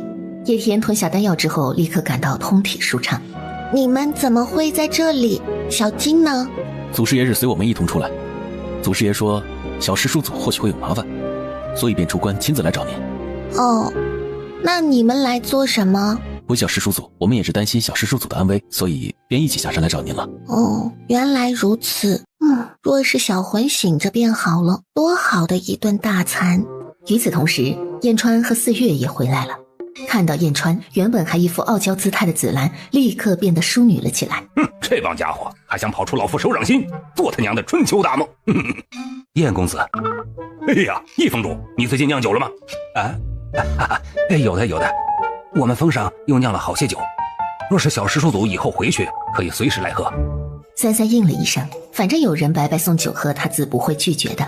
既然小金和你们是一同来的，那么小金呢？回小师叔组，祖师爷身份特殊，并未和我们同行。不过他说，若是见到小师叔组的话，一定要用灵符告诉他。方才我们已经通过灵符传给了祖师爷，祖师爷想必现在已经知道了您的消息。紫兰除了一开始跟三三打了个招呼，便没怎么再跟三三说话了。而且他此次来的主要目的，他瞥了一眼燕川，却发现燕川根本没看他。燕川当然知道紫兰在了，但是这女人她惹不起她还躲不起嘛，所以连看都不看她。哼，这娘们干嘛呢？瞪她干嘛？刚刚是在瞪她吧？呀，真可怕呀！这个杀千刀的臭男人一点都不解风情。帮我看着一下小天，眨眼便消失在了所有人的视线中。主子，哎，放心，若阿直有什么事，老夫能感觉得到，他应该是去找什么人了。三三化作一道流光，直接落在了夏朝皇宫外。在这里做什么？三三，若是不习惯，便按照你习惯的来。是，尊上。以后有外人在的时候，我便唤你名字；若无外人，我还是唤你尊上。三三点点头。看来他们几个已经跟尊上见过了。方才见过。你不是在闭关吗？怎的出来了？最近一段时日，尊上可有感应到有外界来人？是有，还交过手。尊上修为进阶了？不错，是进阶了。那您现在是？临海。那您怎么没飞升？按理来说，您应该遭受到天劫，然后飞升离开这里才对啊。还是说您压制了自己的修为？三三摇头，他晋升的时候连天劫都没引来，自己也觉得有点奇怪。位面法则上的东西对他似乎没有限制。不论如何，尊上没有事，我便放心了。这次我出关，除了担心尊上之外，还有一个缘由。我在九州大陆已待了近万年，却鲜少察觉位面波动，有外界来人出现在九州。可这一次，位面却一直传来波动，说明已有外界之人越界来到了此地，更有可能还有外界强者的投影也来了。能引起这么大的动静，说明九州大陆一定有什么吸引他们的东西。除了担心有可能会是您之外，也想出来查探一番，到底是别的什么东西。在进入上京时，我便发现了夏朝皇宫此地传来了异常波动，便来此处查探。方才此地也出现了一些外界中人，不过因为我隐藏了修为，所以他们并未发现我。尊上知道是何物吗？知道。他们要找的是太道皇书残卷其中的太书。什么？他们要找的是太道皇书？可太道皇书怎么会出现在这个地方？任何上了品阶的宝物所落之处都是随机出现的，所以任何地方都有可能成为其出世的地点。为何？不知道，也许这就是这个世界的设定吧。设定？毕竟越是稀有强大的宝物，便越是容易随机掉落。金璇皱了皱眉，不明白吗？不明白。不明白就算了。如此说来，太书就藏在夏朝皇室。若是如此，那外界之人想必也要等着出手了。太道皇书我也曾听闻过，据说这本书乃天地初开之时以三清五行所化，不仅有强大的力量，还能看到过去，能推演未来。而且我如果没记错的话，道书似乎在上位面神庙的统治者手中。你怎么知道？我也是在一次偶然中得知。万年前我还未来到九州大陆的时候，曾偶然听到过神庙上面的人在谈话间提到过道术，说是推演出了什么好像是说将会只有一个神成为真正的神祇，并成为诸神之首。不过时间太久了，我在九州也闭关太长时间，所以也不能肯定是不是这个。三三关心的倒不是推演出什么，他只要知道道书在神庙那些人手中就够了。若是在他们手中，那他们推演出太书在此地，以及推演出自己没有死，也不是什么难事。3天后出事，原本应当不会出事的，或许是他也感应到了。也就是说，3天后会有一场大战。这个东西我要了。白家小三儿能帮助夏朝皇室躲过这一劫吗？看来很快夏朝皇室中将会有大事发生了。3日后把白家小三儿召进宫一趟。是，陛下。上京街市。哎呀，许久没来凡间市集了，真是热闹啊！自从踏上修炼一途之后，就越发少与凡人相处。尊上应当更少吧？现在多了。凡人的寿命短暂，相处久了并不是什么好事。人有生老病死，这是他们的命运和生存方式，与我们所求大道相悖。他们有所求，他们所求不过一生短暂且平安喜乐，同治无忧，生活无愁，儿孙满堂，寿终正寝，黄土一抔。而对这个世界，知道的越少，便越无所求。知道自己寿命短暂，便越会在有限的时间里做到一切自己所能够做到的事。金玄在听到这句话的一刹那，仿佛突然顿悟了什么。听尊上一席话，让我醍醐灌顶，解了我万年来未解的迷惑。多谢尊上提点。成为什么样的人，选什么样的路，都是自己的选择，当然也可以选择死亡。尊上所言极是。对了，小金，你说你是万年前来到九州大陆是吗？在你陨落之后，我便来到九州。那时这个大陆还十分原始，很是荒凉，人烟稀少，此地的灵气也颇为奇怪。那时灵气是十分浓郁的，而且又偏僻，也没有外界的修行者，所以我才会选择在此地驻留。不过在我来此之前，确实还从未听过九州大陆这个位面，不过前界位面极多，没听过也属正常。那九州大陆应该属下位面，此地的修行者修为比起上位面的都要低一个大阶。这里的修为顶峰便是无相期大圆满，再要突破便是上面的位面的灵海期了。而且这个位面的法则便是突破无相期大圆满便会遭到天劫，飞升到其他位面上去。不是下位面。为何？下位面不就是修为的上限比其他地方更低吗？也有可能是独立的位面。独立的位面？感觉买糖葫芦多少？2根。好，但是小姐您这太大了，我找不开呀。没事，都给你。啊？多谢小姐，但小姐给的钱实在是太多了，所以小的就把所有糖葫芦全都给您了。金玄见状，下意识替33把整个垛子接过来，生怕这东西会扰到尊上。有这么多钱，傻子才卖糖葫芦呢。哎呀，发财了！尊上，您给的钱也太多了吧？钱财乃身外之物。尊上说的对，是我肤浅了。糖葫芦不是，糖葫芦可以下肚。尊上，这么多糖葫芦你也吃。金玄一向很听33的话，所以尊上说让他吃，他便吃了。粘牙，还挺甜的。咦，还有点酸。尊上爱吃这人间小玩意儿，必是因为这东西有不同寻常的地方，所以他要好好品品。相府，几位贵客来府，有失远迎，还请诸位仙长海涵。拜大人言重，您既是小师叔祖的父亲，辈分自在我们之上，不必多礼。什么？小师叔祖？你女儿白33就是他们小师叔祖？33是我天玄门贵人，也是我等小师叔祖师爷的干女儿。什么？好了，阿芷还没回来，我带你们去找客房。到这儿了，就跟自己家一样啊，别客气。紫兰看着燕川，印下一点小心思，但叶小寒和云惊风却相视一眼，他们还想要等小师叔祖。刚好此时白33也回来了。呀，阿芷啊，你怎么找到路回来的？小师叔祖。我又不傻。他只是不太记路，但又不傻。相府来去这么多次，总是记得住方向的。燕川挠了挠头，他也没说阿芷傻呀，最多脑子不太灵光罢了。小师叔祖，不知您可有见到祖师爷？他说他身份尊贵，不能太频繁出现在你们面前，容易丢份儿，所以他没过来。33明白小金的想法，想摆摆谱。这孩子呀，不接地气。33呐，你是妹妹，这是怎么回事啊？你怎么就成了他们的小师叔祖了？可能是因为他们祖师爷曾经是我的小弟吧。叶天呢？回主子，叶公子在您离开后不久便疗伤醒来了，在看到您不在后他就走了，说是他仇家众多，担心会连累到我们。也好，不过他说等他解决完仇家便来找您。问完叶天，33也便准备回房了。临走的时候还是停下脚步，回头看了一眼现在还有点蒙圈的白旭安和白子轩。你们别想太多，若是觉得难以接受，那我便离开这里。33怎么说话呢？无论你是什么人，你都是我闺女，这就是你的家，你离开哪里去？是啊，妹妹，哥哥只是吓了一跳，没有难以接受，就只是吓了一跳而已，就像出门的时候忽然被人跳出来吓到了一样，有点意想不到罢了。33你不要误会啊。33看着他们焦急的模样，眼神也微微动了一下。你哥哥说的对，33你永远都是我们的亲人，不管你是什么身份，是什么人，我们都是你的家人。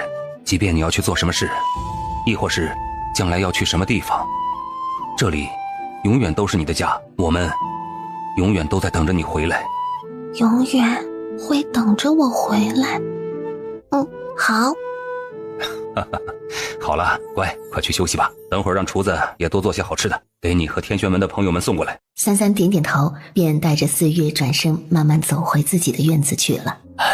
点点，妹妹真的会走吗？三三和我们是不一样的。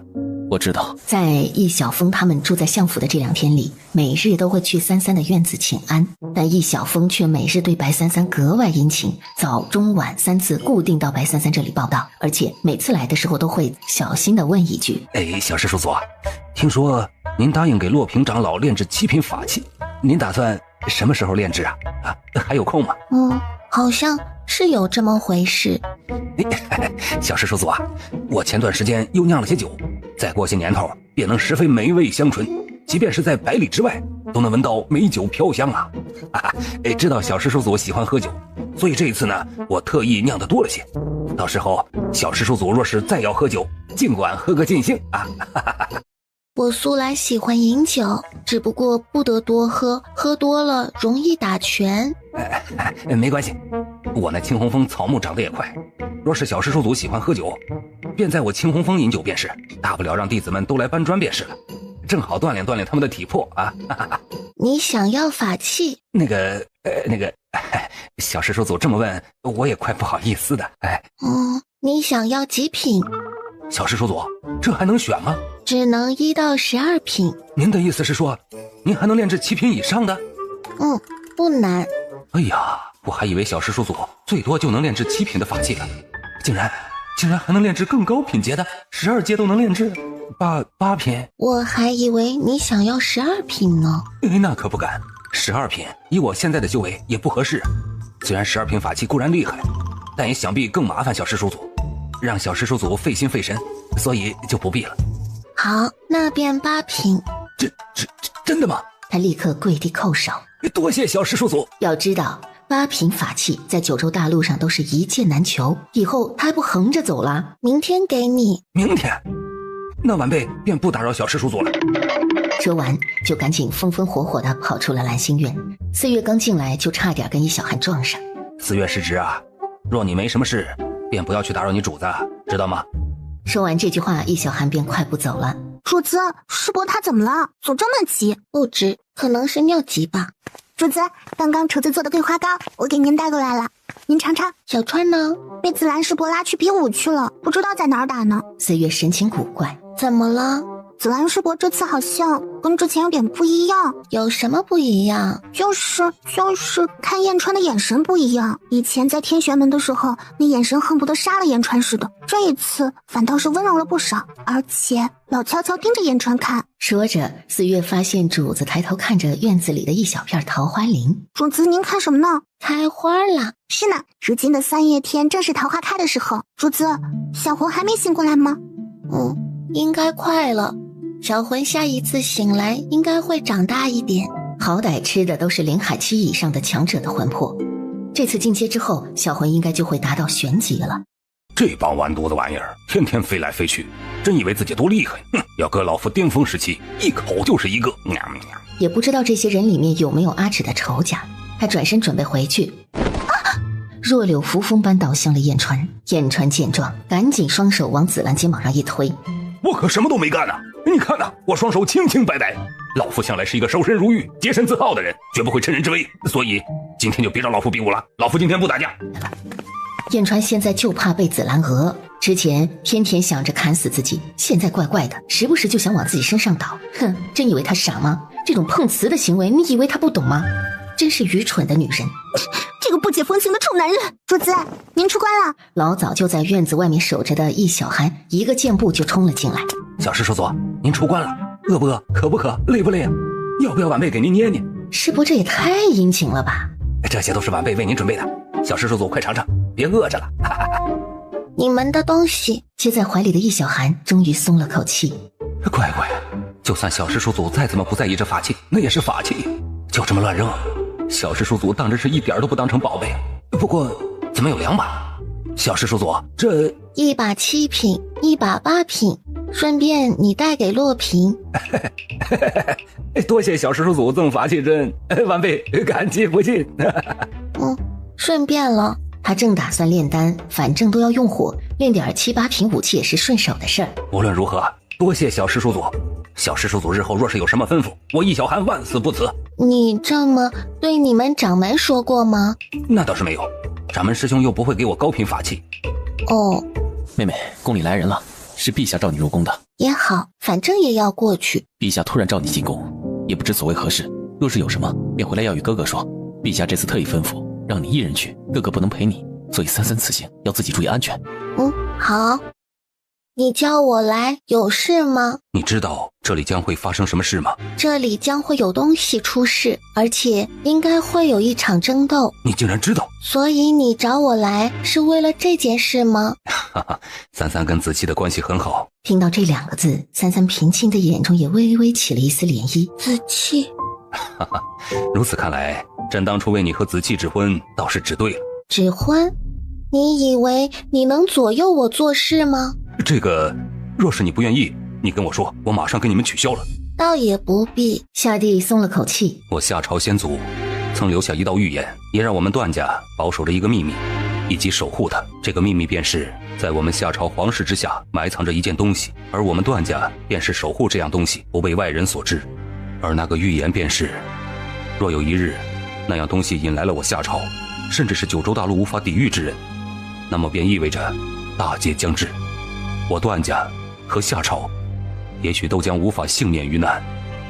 可实际上我们也不知道那东西到底是什么，只知道那样东西对我段家明明是不幸之物，却又要依照先祖遗言守护着它。我如此说，你听得懂吗？你的意思是担心这样东西会为你们引来祸端？唉，确实如此。而且最近我皇室中的几位高手也都察觉到，近来上京已经有一些无法抵御的强者靠近了。33了然，看来他说的应该就是太道皇书了。夏帝从袖中拿出了一样东西，这个东西也是先祖曾留下来的，说这个或许与那地底之下的东西有些渊源，但放在我们段家这么久，也无人知道这到底是何物，又是做什么的。今日我便将它交于你。给我？若是子期还在的话，或许我会交给子期，但子期不在，交给你也是一样的。在33接过去的一瞬间，夏帝突然感觉到木盒好像发烫了一下。你方才有没有觉得这盒子有点烫？没有。那奇了怪了，我怎么觉得刚刚自己被烫了一下？就在这个时候，守宫的宫殿之外的4月突然抬起头看向了天空，整个夏朝的上空都布满了霞光，仿佛有一种冲天之力从地下出来。这是上古之物出世之前的上古之力外泄。就在此时，数道强者威压也朝这里逼近，眨眼之间，这威压便如一张千钧巨网从天而降，压向了他们。夏帝也紧压了一下胸口，感觉到有些不适。33指尖捏了个诀，往袖一挥，宫殿外便被罩了一层结界，而夏帝方才的那种不适感也消失了。不要出去，便缓步迈出了宫殿。主子，阿池，我刚刚瞄了一下，虽然都压制了修为，但有好几个大师和化劫期的。呸，他妹的，打不过呀！33嗯了一声。阿池老大应该不用担心吧？他虽然是灵海期，但他杀神魂期的不跟玩一样吗？打化劫和大师应该也能打吧？能打得过吗？不知道。要不咱抢了东西就跑吧。好。诸位，此物我神庙拿了，还请诸位不要多管闲事。在神庙的白衣人说完这句话之后，却并没有人搭理他。神庙虽然强大，但也不代表他们会为神庙失去自己的机缘。那是神庙的人，挺嚣张。很是嚣张，所以等下打起来就先杀他们。不对，先杀这些狗娘养的。哼，嚣张，也敢在我白老大面前嚣张？知道上个在白老大面前嚣张的人是怎么使的吗？此人是投影。投影？就是其他位面修为贼高的，如果随便去其他位面的话，是会受到天道惩罚的，所以就会用元神分身的方式去到别的地位面，这就是所谓的投影，也就是真身的影子。原来如此，那你怎么知道？老夫是什么身份呢？要是连这个都辨别不出来，还怎么混这么久啊？不过这些人还真舍得下血本啊！想要来九州大陆没这么容易吧？穿越位面可不是说穿越就穿越，需要特定的时间以及传送阵法，而且到了这个地方之后，受到位面法则限制，到一定时间便会被驱逐，同时结一次传送阵法便会损耗几十年的修为，修为越高的人损失的修为也就更多。看来这次为了拿到这玩意儿还真是拼了。怎么还不出来？就在三三刚说完这一句的瞬间，一股磅礴之力突然冲天而起，所有人都被这股冲天的力量吸引住了目光。此时叶天也刚好来到了此地，他刚刚还在被仇家追杀，幸亏跑得快。不过等等，他怎么跑到这儿来了？就好像冥冥之中有什么意识在指引他，把他往这个方向引。很快他在人群中看到了一道熟悉的身影。师傅，叶天，别管你师傅了，你快看，你的机缘来了！天哪，这是上古之物啊，难怪会引起这么大的动荡，连外界的人都来了。只见随着一阵金光迸发，整个夏朝皇室都在颤抖。不只是夏朝皇室，整个上京都在抖动。三三皱了下眉，指尖再一次捏了个诀，旋即将整个夏朝皇宫都布下了一层结界。小月加固，四月立刻上前一步，心中默念心法，立刻在周围布下了一个幻域。蛟族人的幻术所布的幻域配合结界，会使整个结界更加牢固，不仅把整个夏朝皇宫都单独独立成了一个空间，同时还能够在这其中使用幻术，令他们产生错觉。就在此时，一本金色的书也伴随着金色的光缓缓地升空而起，瞬间便有数道人影朝那本书飞去。可与此同时，夏朝皇宫的地底下突然出现一股巨大的吸力，飞过去，凡是靠近那本书的人全都被那股巨大的吸力吸进去了。而那本金色的书依然在空中，没有任何人能靠近它。又有几个强者飞上去，甚至在空中便已经大打出手，强大力量震得仿佛整个天地都在抖动，可依然还是没有靠近太叔，便立即被那股巨大的吸力吸向了地下。在坠落的瞬间，有人妄图解开自己的修为封印，想要用自己的修为脱离困境，可在解开封印的瞬间，接近地面的那一刻，便顷刻之间灰飞烟灭。顿时，所有外界修行者不敢再妄动。怎么会这样？上古之物对他们这样的修行者都恐怖至此吗？他们不敢再妄动了，就连神庙这边也暂时不敢再妄动。小天，你去抢，这或许就是你的机缘。修行一途本就是与天斗，与死相斗，步步惊心，危险和机缘并存。若你想要它，就绝不能犹豫。林老沉声道：师傅也在，看师傅要不要吧。若是师傅不要，那我再拿。你脑子里别整天都是你师傅师傅，你师傅那么厉害，要这个有屁用啊！不许说我师傅。所有人都在等着有个人能拿那本书下来，如此他们便再从那个人手中夺过来。小川，阿芷，你该不会要去吧？哎呀，这多危险啊！万一你也被吸进去。就在所有人都以为那道身影在接近那本书就会被吸入地底下时，他竟然直接过了那道线。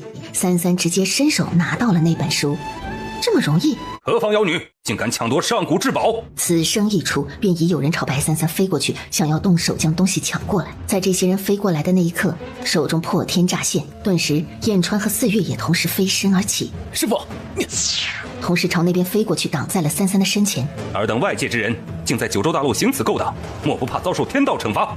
阁下看来也已是入道之人，我劝你还是莫要多管闲事，珍惜修行道行，否则你这万年修为怕是要毁于一旦。不错，不让开的话，就莫要怪我们动手了。那便试试。正好，老朽也已经数年未曾动过手了，今日正好活动活动筋骨。小金退后。金玄听话的点了点头，往后退下，把位置让给了白三三。三三缓缓举起破天，冷冷出声：先杀他们。他的话还没落下，燕川和四月已经朝神庙的人发起了攻击。与此同时，想要夺三三手中之物的其他外界修行者也朝三三发起了攻击。叶天和天玄门众人很快便与这些人打斗在了一起。紫兰和易小寒在九州大陆已算得上是数一数二的强者，可在面对这些人的时候，却已经是落了下风。但好在对方压制了修为，所以他们暂时勉强还有一战之力。唯有金玄才真正是与外界强者同等级的存在。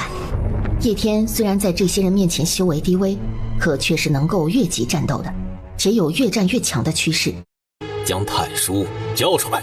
三三拂袖间横刀劈出，那人头颅竟直接飞了出去，众人皆惊。三三拖着滴血的破天，一步一步踏在空中往神庙的方向走去。在空中每走一步，那双不足一握的小脚下便盛开出一朵血色的莲花。一步生一莲，一步死一神，神女白芷。他的脑海中浮现出了万年前的那一场大战，天地昏暗，八方四海一片混乱。他有幸目睹那女人从人间缓步走来，手撑一把古伞，带着灭天绝地之威，脚下血莲绽放，步步生莲，步步生杀。登天弑神，天地寂灭，弑神而封神，那便是神女白芷，一战成神，一战封神。可看到眼前走过来的那小女孩，他又有些惊疑不定。你到底是谁？我是谁不重要，重要的是你死了。神境之下还敢如此狂妄，哪怕你就是他，今日我也要将你诛杀在此。主子能打得过他吗？打不过。而且以他对阿芷的了解，阿芷有个毛病，不管打不打得过，说话都一样嚣张，所以根本让人搞不清他现在到底能不能打得过对方。神庙出手了，青雷阵印，这是大士气的强者才能够修炼的天阶绝技啊！即便压制了修为，力量却依旧如此强大，那女娲必死无疑。区区九州大陆的修行者，又怎么能跟神庙抗衡呢？不，我觉得那女娲有点不一般。你们看到她刚刚脚下盛开的血色莲花了吗？我听过一个传说，我也听过。不可能的，这女娃娃骨龄才堪堪不过10岁，那一位早已陨落，灰飞烟灭了。三三看着飞来的巨型阵印，手腕一动，飞身便停滞在了空中。在那阵印逼来的那一刹那，他身姿看似缓慢动了一下，可却已经横刀劈出了一道破空之刃。不止一道，又一道破空之刃飞出去，速度竟比第一道还要快，直接追上了第一道气刃。第3刀、第4刀，一道劈出的气刃比一道快，威力也一道比一道强横，根本看不清他到底是怎么做到的。金属颤音刺激着所有人的耳膜。三三掌心猛推，冷声一喝，去！万刀齐飞，直撞逼来的青雷阵印。青雷阵印竟直接被那磅礴刀刃之气给穿透，直接逼向那白衣男人而去。无论你是谁，今日我都要杀了你！他心中莫名惊慌，旋即周围的气场暴涨，强大的力量如飓风席卷。三三眉心轻凛，而他手中一道掌印已朝他击过来。三三飞身闪躲，却还是吃了那一掌的攻击，嘴角也溢出了一丝血。原来是大士期大圆满，难怪投影都这么强大，神境之下都不是他的对手。当然，目前的三三也不是，还差一点。虽然三三能够越阶，但重新修炼的时间太短，这已经是他能达到的极限了。既然你知道，就乖乖把东西交出来，我还能给你留一句全尸。修炼了10几万年了吧？如此愚钝资质，10几万年还无法成仙，多半是废了。嘴角的血丝也从嘴角落到他手中的破天刀刃上，顿时破天刀刃如再次开封了一般，变得锃亮无比。你到底是谁？其实他心里已经有了猜测，可却还是不敢相信。我说过，死人不配知道。死到临头还敢口出狂言！旋即再一次朝三三发起了攻击，二人迅速交手，打斗在一起。金玄见状也想去帮忙，可却被其他人缠住了。四月也身受重伤，在一个人攻击逼来之时，燕川迅速飞起来，龙尾将四月卷到自己身上。小月月，我没事，看看主子。燕川马上看向了白三三，眼里也浮现出了担忧。那人压制了修为，所以跟阿芷交手的时候不一定能占到上风。在压制了修为的情况下，二人应当是不相上下的，甚至比他还要强。但现在这个家伙已经悄悄地解封了自己的修为，为了逃脱位面法则的监测，所以他在一点点悄悄地解封。三三也察觉到了，可是以他目前的实力，杀这个人有点费劲。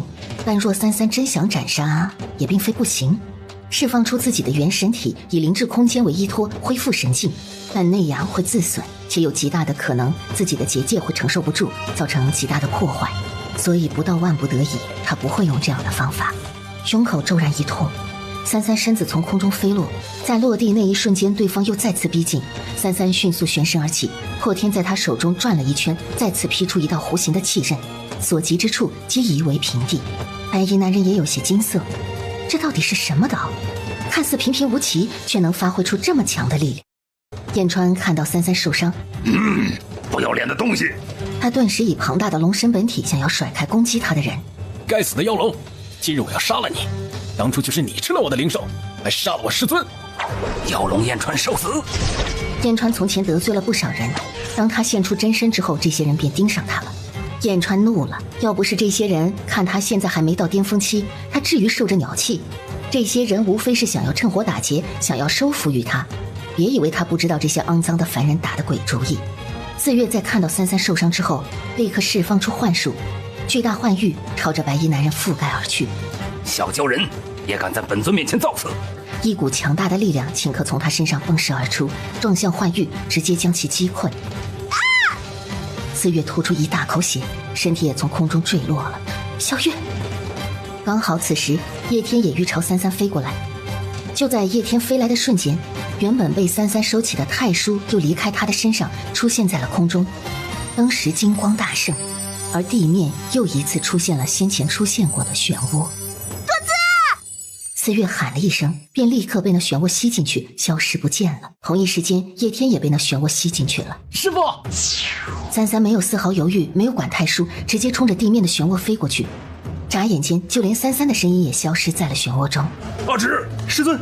燕川本想也一头栽进去，但想到自己进去了，岂不是便宜了这些人？他也跟阿芷有感应，只要自己没死，阿芷就不会有事，所以他并没有进去。小师叔族有危险，若你小师叔族都无法出来，那你进去就是必死无疑。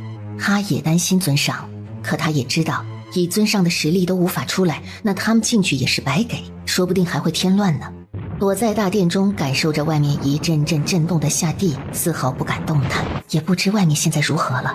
他心中忧心不已，最后干脆躺下睡觉了。能克服恐惧和焦虑最好的办法便是睡觉。在33他们被漩涡吸入之后，太叔也不见了。所有人都盯向那漩涡，可却没有人敢跳下去。但很快，他们便将目光移向了燕川，眼中也出现了贪婪。妖龙燕川的前身那可是上古神兽，在巅峰时期是能够与神相抗衡的。而现在的燕川显然没有恢复真正的实力，若是在此之前先把他收服，那便能为己所用。尔等外界贼子，竟如此卑劣下作，又有何面目修行天道？竟然如此这般对他的小师祖，他小师祖还是个孩子。神庙那白衣男人在见到太叔消失之后，神色也变得格外难看。他立刻从身边抓了一个神庙的使者下去探探，说罢便将此人一掌打入了漩涡中。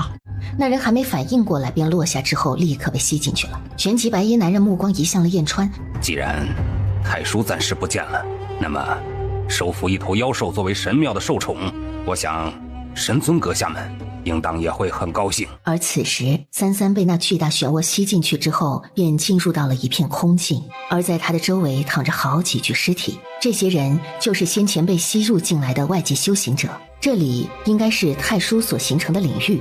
方才估计是叶天触发太叔的隐藏剧情，所以才会将他吸进来，也把小月带进来了。叶天他并不担心，他担心的是小月。汝是何人？身上竟有上古之味，神之元魂。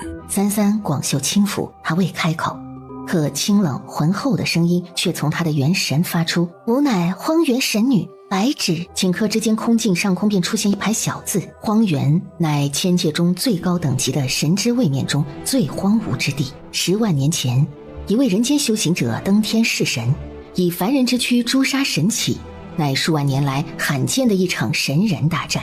大战之后，数位仙神陨落，而那位人间修行者第一次出现在神之位面，已是神格。此人名叫白芷，从此入主神之位面荒原神境。那行字像是在一本书中查找他的生平。这是我成神之前发生的事。他成神之前的记忆是一片虚无，他从来不记得。可看到这些字的时候，33又能肯定，这就是他成神之前发生的事。他回忆起了那本小札中的记载，在人间苏醒的那一刻，他便成神了。也就是说，他后来坠入人间濒死状态是大战遗留下的。空间的小字好像似乎还要再继续出现，但在沉寂了许久之后，才出现了几个大字：无权限读取。这太书到底还有没有用啊？该不会是盗版书吧？显然对方也想对他做点什么，但似乎都没什么效果。你给我听着，说我家小月死了，我也会把你撕了。我知道你已产生灵识，听得到我说的话。小月少一根头发，你都不会再有重见天日的那一天。整个神境晃动了一下，没有人回答33的话，但33知道制造这个漩涡的那个东西听到了。他继续看向了身前那张如水波般动着的镜面，似有一种神奇的魔力吸引着他，让他一直想要进去。他脚往前一抬，伴随着他的身子进入了那一面水镜，从另外一边出来的时候，再迈出的却已是一双少女的足踝。他看了看自己的身上，竟然是元神体。他看到了一个小女孩在山间习武修炼，虽然年纪很小，却有着极强的天资。他嘴角微咧，那是阿芷，是他自己。他看到了他拜入山门之下，看到了他勤修苦练，还有时不时会偷山门的好东西出去倒卖。看到了他因为过高的修为和夺宝被修行者们满大路追杀，看到了师门容不下他，他成为了一名散修。成为散修之后，依然成为了人人喊打喊杀却又惹不起的对象。小阿轸，你可知天上是有神的？你说能不能修炼成神呢？一道身影开始走近，可三三却看不到他的模样。神？谁稀罕？我这辈子逍遥自在就行。吃不完的肉，喝不完的美酒，看不够的美人，没有打不过的架，没有杀不掉的坏人，还有想抢就能抢过来的宝贝，岂不美哉？你这跟土匪有什么区别？苦苦修炼，若是连乐子都找不到，那有什么意思啊？男人看着他，没有说话。三三看着眼前的一幕，抬起头想要看看那个人是谁，可却像是有一层迷雾挡着，根本看不清。紧接着眼前的画面又变了，眼前的世外桃源变成了一片断崖。三三缓缓走上前，却突然听到天上传来一阵撕心裂肺的悲泣。三三心神一震，胸口的地方也开始产生剧痛，他捂住了胸口的位置，难受得不得了。那是他的声音，而他的眼前也瞬间换了副场景，他看到了那个浑身鲜血的女子怀抱着一个男人的尸体。你们杀了他！你们敢杀了他！三三瞳孔圆睁，可他却看不清那男人的模样，而三三的胸口也越来越痛，越来越难受，只有脚踝骨铃声能安抚他此时胸口传来的剧痛。女子在说完那句话之后，整片天都仿佛变了，而她的神色也越发死寂，瞳孔也变得冰凉，失去了血色。但三三从她眼中所看到的是愤怒，是不甘，是对天道不仁的愤怒，对上面这些人的杀戮。我修炼一世，所寻的至上大道竟如此卑劣。你曾说我欠你一颗心，如今我把我的心还出去，让他来治。同一时间，三三的胸口也传来一阵剧痛，这种痛让他的元神也开始有些不稳。天道无情，四极废物；天道不仁，今日我便自成天道，屠你狗神，替吾行道。同一时间，三三的痛楚在加剧，仿佛被什么力量拖拽进了这种意识里。与此同时，他灵智空间中的灵气开始疯狂地流转，整个空间里都在震动。顿时，磅礴的灵气从他身体里喷涌而出，席卷了整个空间。银色的雷电在空中交织，淬打着他的肉体，他整个人都被雷电灵气包裹。炼体，他竟然在这个空间中以强大的太叔上古之力来炼体。但刚刚他就察觉到了他在太叔当中，并且这股力量想要反杀他。心口加剧的痛让他很快察觉到了不对，上古之力极其罕见，正好他又需要炼体，便释放出自己灵智空间中的灵气，将这上古之力引向自己的身体。同时，灵智空间的支撑也能让他的元神更加强大浑厚，会形成一道十分坚固的护体壁障。即便是这上古之力，也丝毫伤不到他的元神半分。很快，三三的身体在进行重塑，那原本想要击杀他的上古之力，此刻都成为了他的淬体之力。突然，三三眼睛陡然睁开，瞳孔中金光乍现，他的身体竟淬到了半神体。三三能够清晰地感觉到自己骨骼的变化，以及整个肉身的剔透感，而且长大了。三三疑惑，原来他剜心是为了那个人，可是那个人是谁呢？不是凉凉的了。主子，小月，他们现在都被困在太叔里，每个进来的人都能在这个地方看到自己的过去，而这也是太叔的杀人方式，读取到每个人的过往，然后找到每个人的弱点进行攻击，人死之后便会灰飞烟灭，灵魂搅碎在这太叔之中，不得复生。同时三三还感应到在某个空间中叶天正在昏迷着，但要把太叔收起来或者从这里出去，三三还真不知道该怎么做。唯一的办法就是用三三现在的修为和强大的元神之力强行去撑破这个空间，但这样的话太叔也会被他撕毁。你若动手，我就杀了他们，把他们带到我面前，否则我撕了你。那声声音一阵静默之后，三三的眼睛便出现了四月和叶天的身体。小月，我说过若他伤了一根头发，我就撕了你。可不是我把他弄成这样的，他进来的时候就已经这样了，再加上他的修为还无法承受住书里面的太古之力，所以应该要死了。还有，我乃太古洪荒时期便存在，你若撕了我，我的残叶便会陨落到千顷，到时候再想收集可就麻烦了。要怪你就怪这个家伙，如果不是他，我也不会把你们3个吸进来。这人身上有种奇怪的和我之间的羁绊，我等半天，这人把我收起来，谁知道这人根本没动静，反倒是我差点被你给撕了。我的书中记载着，你是唯一一个以凡人之躯能够弑神的人，以弑神而封神的大魔头。我现在无法读取你成神之前的全部记忆，你的元魂历经过万世之劫，神魂融合十分强大，拥有不属于千界的元神之力。4月元气大伤，交魂分裂，现在魂魄正在四散游离。33立刻往4月嘴里喂了一颗丹药，双手结印，用自己的修为护住他的魂魄，才让4月的魂魄凝聚。你这么厉害，不如将我收了吧。我现在的领域空间无法收起来，除非有人将我收起来，这领域空间才会消失。在此期间，我会杀死所有想要靠近我的修行者。那要怎么收你？不知道。小天，叶天没应他。你喊他做什么？我要你收我。33皱眉，忽然发现自己空间里有什么东西在动，是那个木盒。他立刻将重伤昏迷的4月纳入自己的空间中的灵泉中，用灵泉滋养，能够护住他的魂魄不散，肉身不腐。旋即，他将那洪荒古木盒子取出，在洪荒古木盒子取出的那一刻，他所在的整个空间都开始晃动了。漩涡之处突然金光乍现，阿芷！可就在这时，神庙那白衣男人再次出手攻击燕川，燕川整个身体瞬间撞向了身后残破的宫殿。燕川！就在此时，漩涡消失，一道流光从漩涡中飞出，直接落在了燕川的身边。小川，33的手按在燕川的身上。阿芷，他母亲的那不要脸的解封了，他奶奶的，要是老夫巅峰时期，岂容这些杂碎如此猖狂？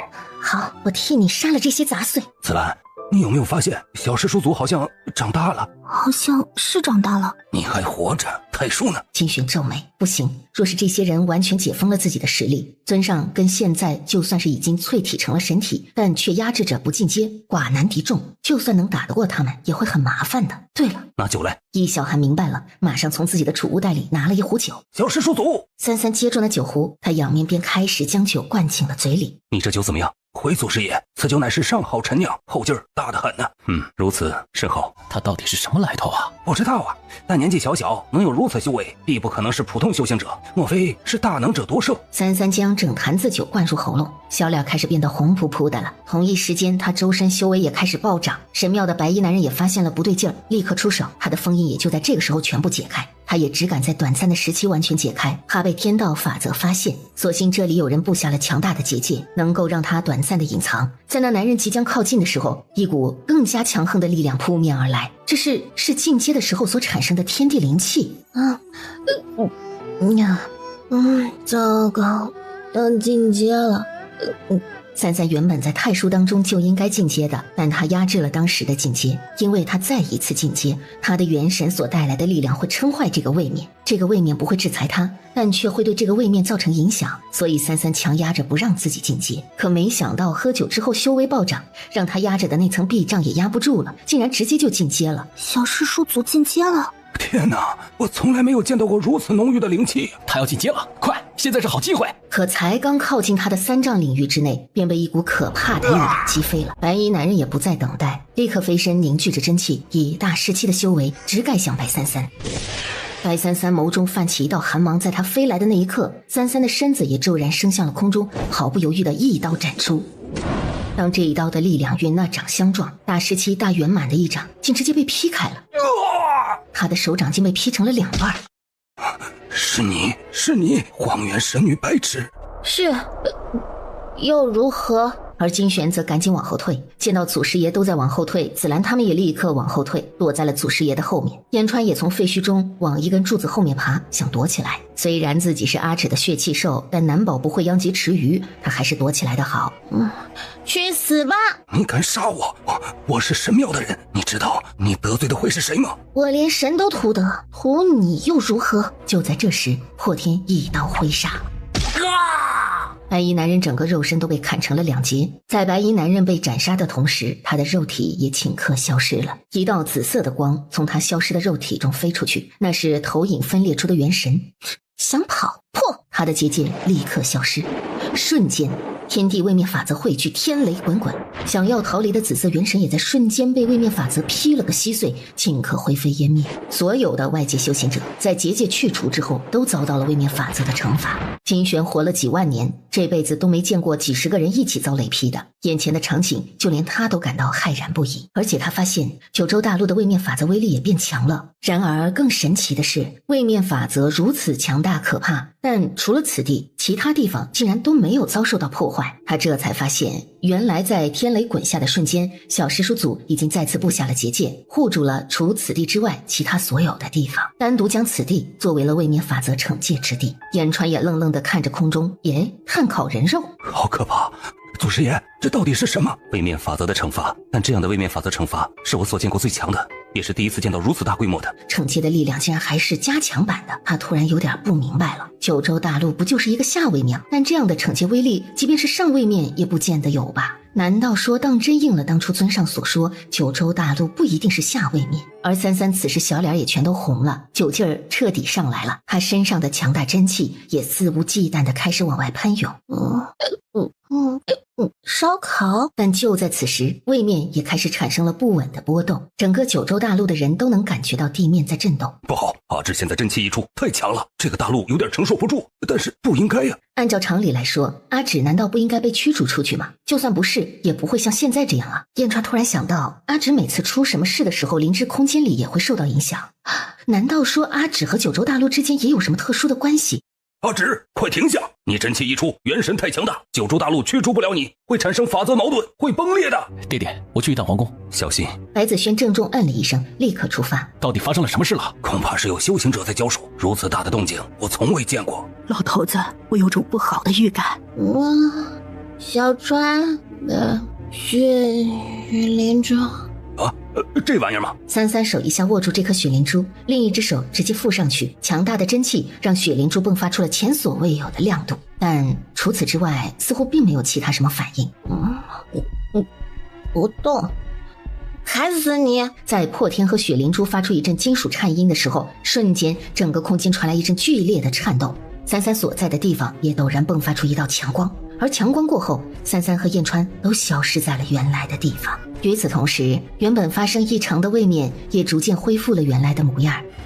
都没了，刚刚他们还在打架呢，这会儿人都没了，就连尊上也不见了。小师叔组他们呢？小师叔组去哪儿了？按照时间来算，现在正是那酒后劲儿大的时候，小师叔组该不会去什么地方撒酒疯去了吧？恐怕是用什么方法离开了九州大陆。就在刚刚尊上消失的那一瞬间，他听到了尊上传音给自己的几个醉醺醺的字：好好看着九州。而此时天上的异象也消失了，正赶到皇宫外的白子轩勒住马停下来，抬起头看着天，目露疑惑。同一时间，在距离上京城100里之外，一队向上京行进的马车也停在了原地。国主，异象消失了。三三，他从看到上京城传来异象的那一刻，便马不停蹄地朝这边赶来。直觉告诉他，那样的异象或许跟三三有关系，但路途太远，直到现在还未到上京城中，异象也消失了。那他呢？他不会有事吧？速速赶去上京城。是。玉竹话还没落下，自己已经率先朝着上京城的方向飞过去了。而整个皇城唯一完好无损的地方，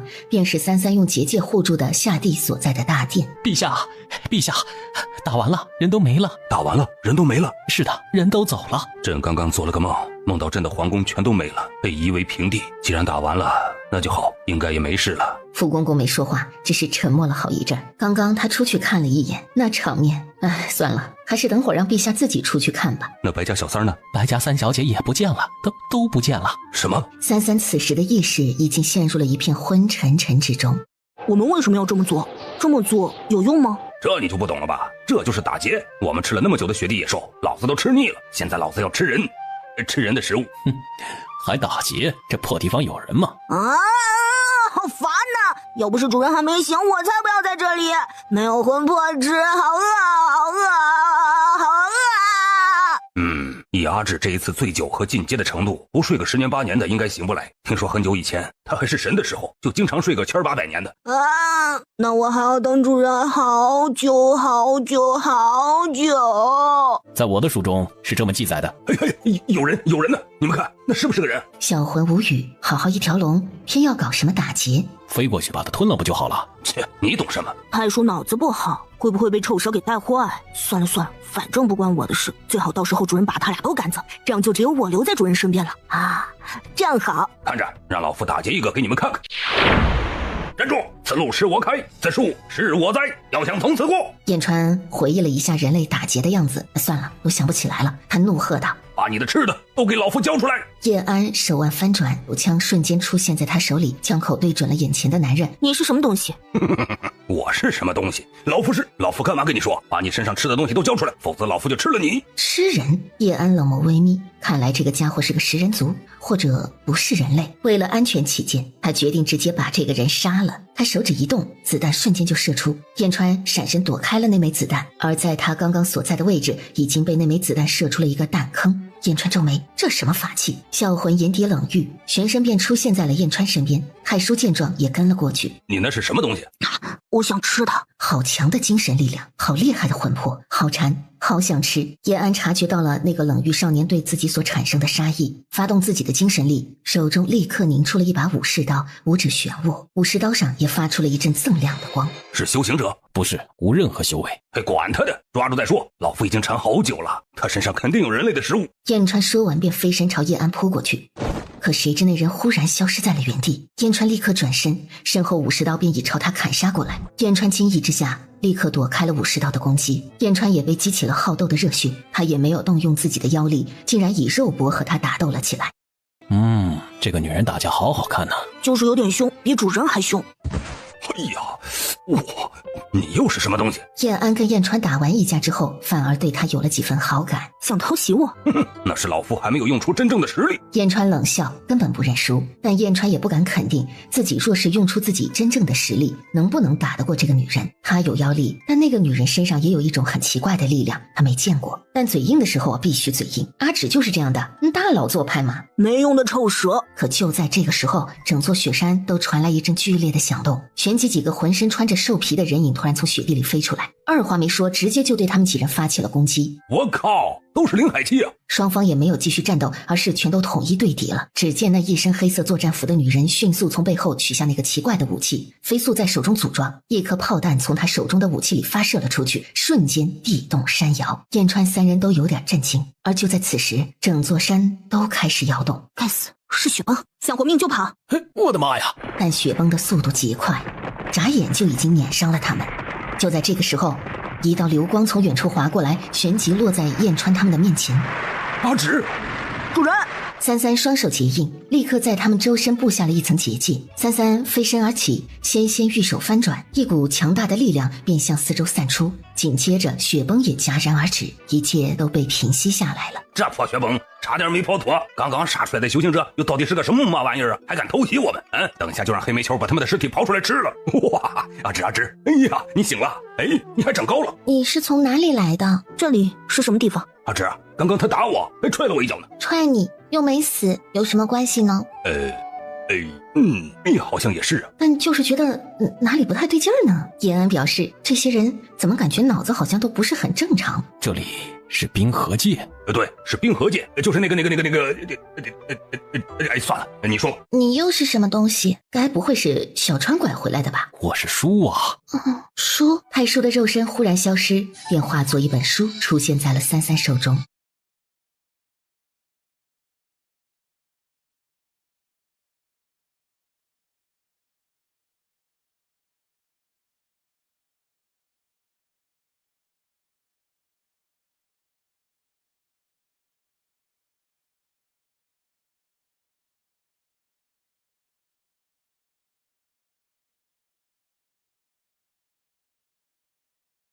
太叔，冰河界是距离灵界最近的一个位面，并常年被冰雪覆盖，没有四季酷暑，亦乃修行者位面。此地修为以灵海期为起点，属于千界位面中的上位面，但此地人烟稀少，物产稀少，环境恶劣，所以修行者也甚少。注意，此地常有雪地魔兽出没，独自修行要注意安全。原来是冰河界。阿芷，你来过吗？不记得了，当我没问。不过像这种还没发育完全的位面和大陆，通常都是由于位面挤压而形成的中间地带，所以冰河界就相当于位面之中的夹层，亦可以说是角落。那刚刚那些人偷袭我们干什么？燕川疑惑，叫上小魂一起飞回雪地里去掏人了。太叔又从书变成了人的模样。我说完了，这孩子好像智商不太高。因为他曾经也有个人工智能的伙伴，所以对于这个少年的形态转换和功能也没觉得太诧异。残缺是这样的，所以脑子也是残缺的。脑残是吧？这里是修行者体系的位面之一冰河界，你是穿越来的吗？算是吧。就在这个时候，燕川和小魂也回来了。原来雪崩的威力这么大呀！那些修行者全都死了，黑煤球过去就收了个尸。其实本来他们没死，后来神女出手的时候，就顺便把他们也杀了。而且冰河界的人太少了，所以这个地方的修行者只要发现有外人出现，都有捕猎的习惯，抢夺宝物或者吃掉什么。原来是这样，看来带本书出门是有点用啊。人家本来就有用。就在此时，突然附近雪地里窜出了一个什么东西，三三广袖抚出一道气劲，而那女人同时手中出现了银色的手枪，气劲和子弹几乎是同时落在了那个庞然巨物身上。是只雪地魔兔。我先。是我先。虽然事实上是同时击中，但总要争个先后。我饿了，你饿了吗？可以一起吃。阿芷怎么好像对这个女人很有好感的样子？她从没见过阿芷主动邀请过别人做什么。刚好我也饿了。1刻钟后，他们一行人已经在一个山洞里升起了火。看起来你们不是人。不是人。不是人。你是哪里人？你好像不一样。叶安把手里的烤肉先给到三三手里，三三也没客气，直接将烤肉拿过来开始细嚼慢咽起来。你看着我做什么？我有个伙伴跟你一样是个小吃货。你们这里应该是一个修炼的玄幻世界吧？那你的世界呢？我的世界暂时回不去了，我来这里是来找人的。找人？我的丈夫，我的孩子，我的朋友伙伴。你都有娃娃了，姑娘芳龄30。燕川打量了一下这个女人，突然发现这女人只穿了一身衣服。你不冷吗？我的衣服能御寒零下50度，也能抗热120度。燕川摸头不懂，但听起来好像她的衣服很牛逼的样子。但三三却有点诧异，竟然是淬体。这个女人的肉体竟然是淬体到了最高一层才能达到的状态。你怎么会知道我是穿越者？我应该去过你的世界。难道她也去过蓝星？你是仙女？我是神。叶安沉默没接话。洞外的风雪停了，那个女人便起身收拾了一下，准备离开了。不管怎么样，今天谢谢你。为何？根据我的经验，我每到一个世界都会自动生成一个死亡副本，形成一个关卡，要么我出关卡，要么死在里面。这一次的死亡关卡应该就是那场雪崩，本来是打算留给他的，不过既然你帮了我，算是我的感谢礼。这个给你，来而不往非礼也。这个是储物袋，里面有许多不同作用的丹药，送给你。储物袋？这个储物袋乃5品灵宝，能储存的东西体积能容纳1000方，重量可达110。玄幻世界是不一样。这里还有一些丹药，保质期很长，不会坏，你可以吃一颗试试味道。叶安也没客气。好吃吗？三三刚问完，一阵风突然刮过，便见叶安眨眼就消失在了原地。再看人，已经出现在几里之外了，一路上全是他飞速跑过的雪地脚印。他吃的好像是日行万里丹，会无限加速的。你是不是还忘了告诉他其他丹药的作用？好像是哦。太叔扶额，他的神呐！世间万事万物皆避不过缘分2字，缘分到了，他便自然知道是什么作用了。要是不知道阿芷是个什么迷糊性子，我差点就信了。此话甚有哲理，已记录在书中。他说过他叫什么名字吗？没有。三人一兽站在雪地坡上，看着远方渐行渐远的黑影，很快便彻底消失在他们的视线中。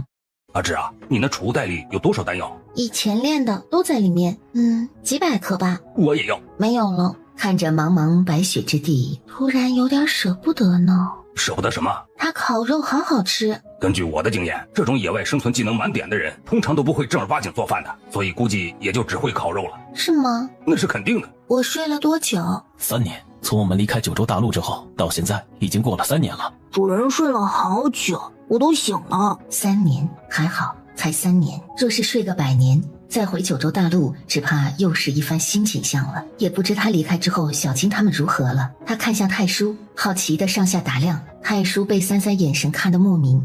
怎么了？以为三三不想要他，他马上说：“你都已经把我收了，不能赶我走的。我要是走了，别人都会来抢我的。”你们是3兄弟吗？你说另外2本书吗？每个残卷意识和书魂形成的契机不一定，即便形成了书魄，但我们都是物，物是没有雄雌之分的。在化形之前，若我想要化成女子的模样，也是可以的。那你怎么化形成男孩子了？根据书上记载，异性相吸，神女是雌性，所以会更喜欢我变成男孩子。漂亮。没毛病。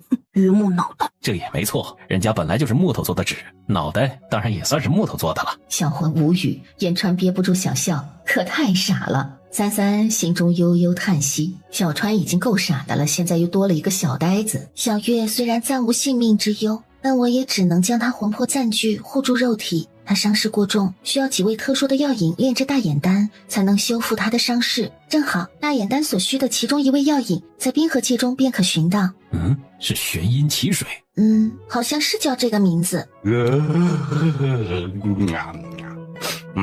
那就趁在这里的时间把这玩意儿给找到，不然小月月也太可怜了。话还没落地呢，燕川就已经进空间里睡觉去了。小魂见燕川进去了，自己也跟着跑进去了。毕竟比起外面一片白茫茫的冰雪世界，三三的空间可谓是要什么有什么。你还是变成书吧，人太多容易碍眼。太叔看他半晌，才委屈的哦了一声，然后化作一本小书落入了三三的手中。三三将书收起来，看了看空荡荡的周围，这下周围清静多了。你作为一本书，难道没有记载玄阴奇水到底是什么地方吗？我知道在什么地方，但是不知道具体位置啊。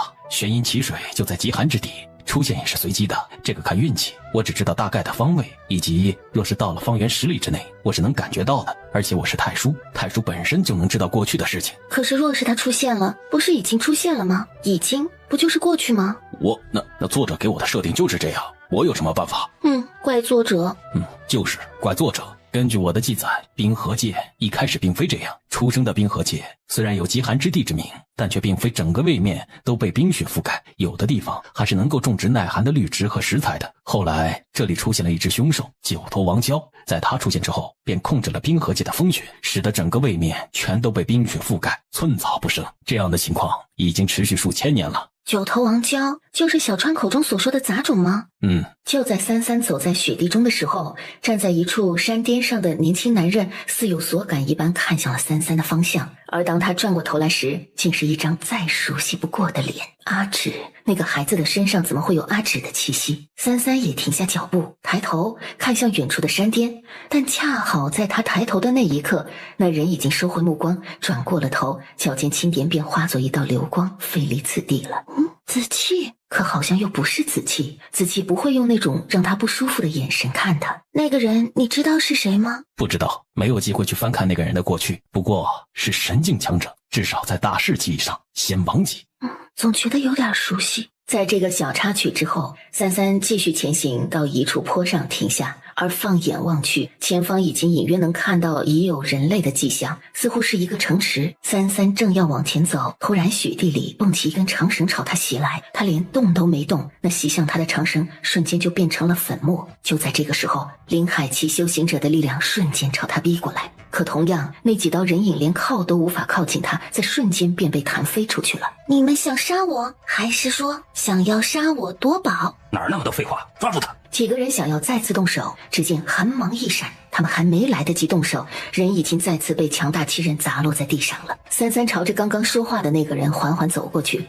前辈饶命，前辈饶命啊！我们也是一时鬼迷心窍，看到前辈独身一人，便起了歹念。三三平静地看着他，这个人在说谎。太叔的声音也响了起来，他在撒谎。不说实话，就把你的头砍了。其他几人见三三注意力在其中一人身上，相视一眼，想要从背后偷袭，但人刚飞上去，只见三三手中刀忽然向后挥了一下，顿时血光四溅，所有人皆断了一条胳膊，惨痛的嚎叫着在雪地里滚来滚去。回前辈，我说，因为你是女子，此地乃九头山的范围，蛟王统治着整个冰河界，这个城池便是距九头山最近的地域。蛟王厌女，所以每一个月城中都必须献出一名女子送上九头山，若是能献出有修为的女子，便更能得到蛟王嘉奖，获得灵丹，或者换取九头山宫殿中的宝贝。所以你们的目的是想要抓我献给蛟王，换取宝贝？是我们一时鬼迷心窍，有眼不识泰山，还请前辈饶命啊！你知道玄阴奇水在哪吗？我知道，九头山上有个玄阴池，里面便有玄阴奇水。三三三兜帽的眸色也微微动了一下。原来玄阴奇水在九头山，果然还是要问当地人才能找到好东西啊。太叔虽然知识面渊博，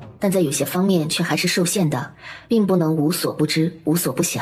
三三看着此人，然后将破天收回来。那人松了一口气的时候，三三却忽然挥手，血再次溅了一地，一只手臂也飞出去了，这样才整整齐齐。三三这才将破天收起来，直接迈步踏过了此地，朝着城池中走了进去。果真在上位面，真是神经到处走，临海不如狗啊！要知道，在九州大陆，一个临海期就能打遍天下无敌手了。在这儿，临海期还不够阿指塞牙缝的。这个城池叫临池，是去九头山的必经之路。九头山的蛟王便是凶兽九头王蛟，其化形千年，目前统治着整个冰河界。九头山距这里还有50里，方向和我所感应到的玄阴奇水的方向是一致的。三三突然觉得，其实带上太叔在身边，相当于多了个导航，也挺方便的。燕川现在则喜欢在三三的空间里待着，显然他不太喜欢外面的冰天雪地，反而小魂因为睡了太久，所以现在经常出来。如今的燕川实力已晋升到地阶，小魂亦是，但以他们的血统和实力，即便是和天阶，那也是有一战之力的。而要回到他们的实力巅峰荒神的话，还需要很长一段时间。三三走入城中，好奇地在四周看了看，除了来来往往的修行者之外，其他普通人跟九州大陆的人并没有什么区别。三三准备穿过这座城池，直接去九头山。女儿，我的女儿呢？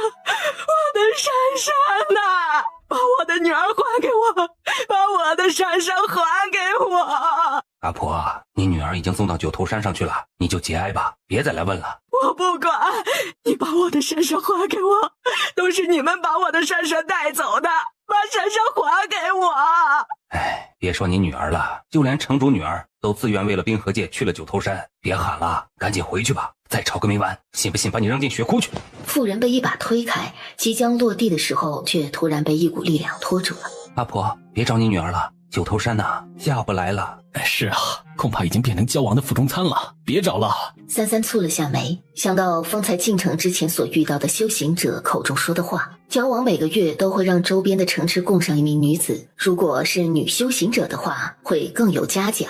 那人说是因为蛟王讨厌女人，若是如此的话，那么进贡到九头山的女子应当是必死无疑的。不过若真是讨厌女子，又为何会有这样的规定呢？倒不如直接飞下来把女人杀光。九头蛟已经化形，而且按照属性来说，应该和龙蛇同属性，所以倒是很有可能跟小川一样，也是个淫物。你想什么呢？喂，阿芝，你脑子想什么呢你啊？你别忘了，我是你的血气兽，你想什么我可都知道。老夫可跟那种杂种不一样，别把老夫跟那种杂种相提并论呢。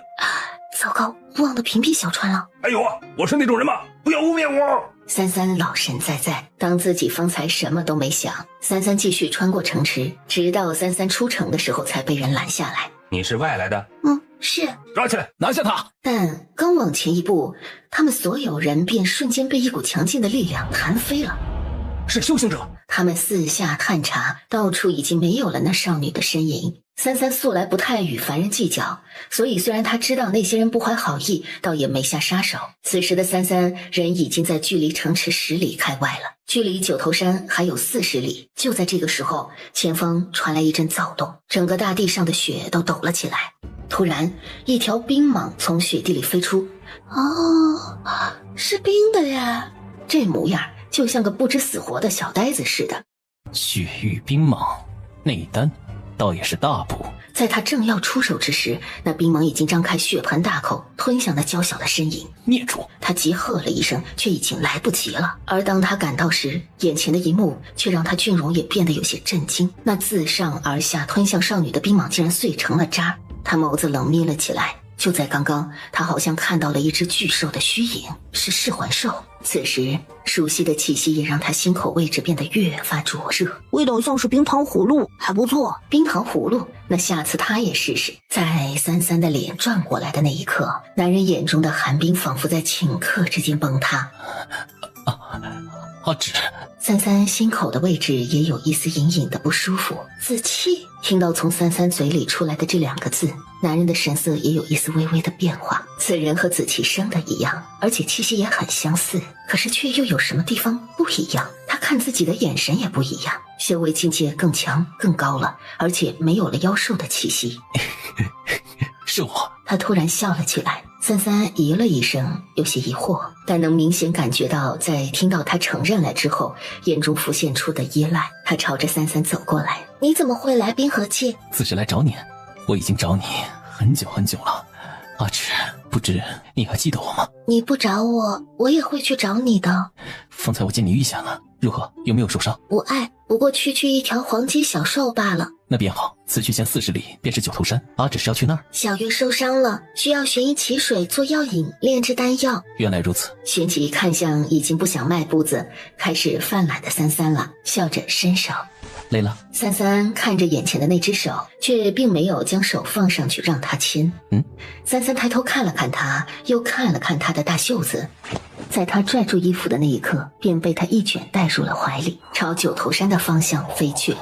没有本尊允许，不许靠近。他用灵石向远处的人传声下达命令，而小魂在萧杰出现之后，便进入三三的灵智空间中了。灵魂不对，太叔，你知道他的来历吗？知道也不告诉你。为啥？你又不是神女，书也是要认主人的。燕川表示，白霞这孩子平时看起来那么乖了，原来也不是个什么善茬呀。不过神境以上修为的人过去，我是不能随随便便读取的。而且这个人灵魂很奇怪，就算读取，也只能读取部分过去的记忆。不过可以肯定的是神女的旧识。子期，没人应他。过了一阵之后，萧杰好似才听到一般。为何唤我阿芷？因为你本来就是阿芷啊。三三眸色微凉，却没有说话。萧杰感觉到怀中人的沉默，嘴角的弧度也渐渐地敛了起来。而在他的怀中，三三好似能感觉到他的心跳。三三看着他的胸膛，那种亲切感让三三不自觉的便因为太舒服而困了起来。不错，他对现在的子期比对从前的子期似乎更有一种熟悉和亲近，让他也不由自主的会去信任。察觉到三三有些困了，开始睡着了，萧杰的目光才直直的看向怀中的人，而这个时候的目光才是那么的肆无忌惮，褪去了一切掩藏的情绪，是那么的炽热而深情。三三睡了一觉，再次醒来的时候，恰好已经到了九头山山脚下了。此地便是九头山山脚，这山上有一头凶蛟，需要我去把它杀了吗？先不杀，等他看看是怎么回事再杀。好，等拿到玄阴起水之后，阿芷后面的药引可告知于我，我带你去寻。就在这个时候，一个老者从山上滚下来，三三率先出手，那老者便从滚落的姿势停在了途中。见三三出手，萧杰手中凝起的杀人的真气才收起来。多谢姑娘救命之恩。顺手。我方才在半山腰上采蘑菇，没想到脚下踩滑了，便滚了下来。若不是姑娘出手，只怕小老儿一下去见阎王了。三三疑惑，去山腰采蘑菇？小老儿家便住在山脚，不知姑娘公子可要到小老儿住处歇歇脚啊？正好婆娘今日做了一些好菜，也算是小老儿回报姑娘的救命之恩。而且看二位的模样，应该是要上九头山吧？不是小老儿说这九头山可上不得呀，危险得很。你们还是别上了，随小老儿回家吧，吃点好吃的东西暖和暖和手脚，便回去吧，也当是小老儿报答二位了。好。姑娘公子请，前面便是我家了，一点也不远呢。你们看，是不是能看到我家的烟囱？还在冒烟呢。对白三三来说，并不需要太强的警惕性。用燕川的话来说，大佬通常都是大佬，习惯了，这就是大佬的行为。而眼前这个老者，三三能感觉到他是真的不想让他们上山，不过也真的是有好吃的。二位客人不要见怪，这山脚就只有我们这一户人家，儿子长时间不在家，所以我们家里也没什么饭桌。平日我和老婆子也便是这样坐着吃饭，还希望二位客人不要嫌弃才是。如此也好。我和老婆子酿的酒都不是什么劲儿大的酒，都是些果酿，喝个2坛子都不会醉。小姑娘不要客气，喝完还有。这里还有肉菜汤，老婆子正在烙饼呢，等会儿便上来了。老头很是热情，热情的像是个人贩子。三三手里捧着温好的酒，轻抿了一口。萧杰看着他喝下了肚儿，见他没什么反应，才收回了目光。二位，此来九头山，不知是上山还是路过此地呀？上山。那你们应该知道，九头山是谁的地盘吧？不知先生是何意？上去此山的人，无论是普通人还是修行者，小老儿我从未见人下来。我们既有缘，小老儿便奉劝两位一句，离开此地吧，尤其是这位姑娘。你的目的便是说这个？曾经有不少厉害的修行者想要上山去，但最后老头我都没有见他们下来过。蛟王掌控着整个冰河界，其强大无人能敌，而蛟王又对女子格外……所以小姑娘最好是早早离开此地，这里随时会有蛟王的人巡逻，若是被发现了，只怕……不过区区一头万年凶蛟罢了。听到三三如此之言，老头也皱起了眉。这当是没见过世面的少女说出的不知天高地厚的话，眼睛也开始闭上了。好晕。小姐也忽然闭上了眼睛。老头看到两人起反应，神色也变了。抱歉，我不能让你们上九头山。虽然我不能改变他所犯下的错，但这已经是我能做的唯一能帮助他减轻罪孽的办法了。去拿棍子来，我将他们的手脚打断，然后送出这个地方，这样他们这段时间内便不会再上九头山了。而当妇人把棍子拿来递给老头手上，老头拿起棍子站起身，看向白三三时，却发现三三竟然已经睁开了眼睛，而且正在慢条斯理地喝着汤。这才发现那个男子也睁开了眼睛，正凉凉地看向他。怎么可能？这种气味就算是修行者也根本无法抵御，你们怎么会醒过来？还是说你们刚刚根本就是装的？汤的味道还不错，装久了汤就凉了。这位先生，我想要杀了你们，连动手指头都不需要，只是阿芷还不想让你们死。抱歉，我也是不得已而为之，我并不想伤害你们，我的本意是想要保护你们。是啊，二位尊贵的客人，我们万万没有害人的心思，只是不希望你们去九头山送死。这么多年，我们已经见到过许许多多的修行者丧命在九头山了。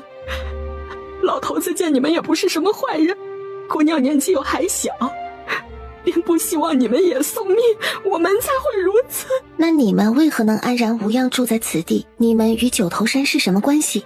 我们家祖祖辈辈已经在这山脚下生活了万年了。蛟王在万年前曾救了我的先辈祖父，从那之后我们便守着这九头山，守着他，也想要为他减轻罪孽。你们知道九头山的来历，知道为何九头山会每隔1个月便送女子上山吗？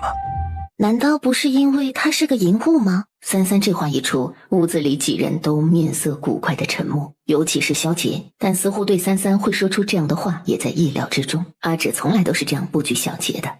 我给你们讲个故事吧，不知二位愿不愿意听？在我吃饱想要离开之前，你想说什么都可以。这个故事还要从万年前说起。万年前蛟王才刚刚出世，还未化形，可凶兽出世必会引来修行者争夺，而刚出世的凶兽虽有凶性，但却无好坏之分，秉性也单纯。而他在遭受到修行者追杀的时候，恰好遇到了一名女子。那名女子是林城中的一名普通百姓，名唤云兰。云兰在误打误撞之下，将藏在雪地里还是小蛇模样、浑身是血的蛟王救了回来。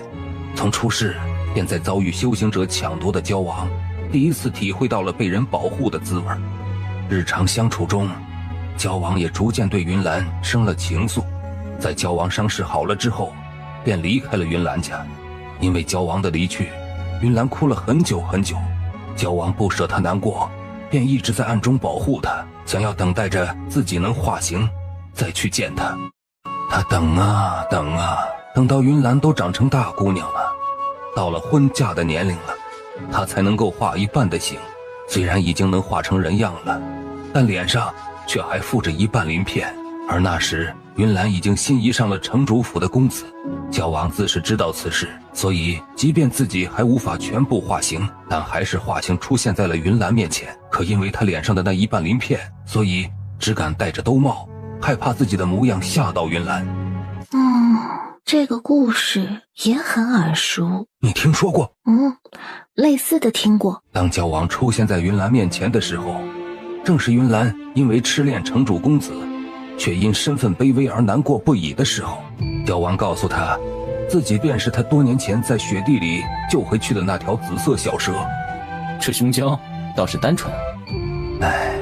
而那时几乎整个冰河界都知道有一头凶蛟出世，加上实际上那时候虽然凶蛟未主动害人，却因为一直盘桓在云岚周遭，处在人的地狱，也会经常被一些修行者发现，便会吃人杀人，所以城中也有关于他的重金悬赏消息。云岚在听完焦王的解释之后，便开始怀疑他就是近几年城中传得沸沸扬扬的那只长得像蛇的凶手。知道他不会伤害自己，云岚便卸下了防备。而焦王原本以为云岚会嫌弃他丑陋，却没想到云岚非但没有嫌弃他，还给他送去了食物，经常去见他，陪他说话。那时也许会是焦王那段时日最快乐的时光吧。而在那段时间里，他会用自己的法力帮助云岚得到一切他想要的东西，再也没人敢欺负他。后来云岚告诉他，他心仪城主公子，想要嫁给他。每次提起城主公子的时候，那动容的神情都会让焦王难过。直到有一天，云岚哭着回来说，城主公子要娶别人了，他求焦王能不能帮帮他，就当是报恩了。焦王没有说话，直到第二天，云岚说希望让焦王陪自己去看看城主府的婚礼。焦王陪他去了，并且告诉他他已经准备帮他了，他会把自己的鳞片撕下来，他的鳞片磨成粉末，足以蛊惑人心，只要让他心仪的人吃进去，便会忠诚于他。云岚听到之后高兴坏了，可是就在他们去城主府的路上，他们却遭到了数人的围攻。原本按理来说，这些人应该还不是少年时期的焦王的对手，可他却中了兽毒。在这次战斗中，焦王脸上的鳞片被撕下，身受重伤。在杀光了所有人之后，逃到了九头山，从此便盘桓在此地。云岚呢？你还想听另外一个版本吗？还有另一个版本？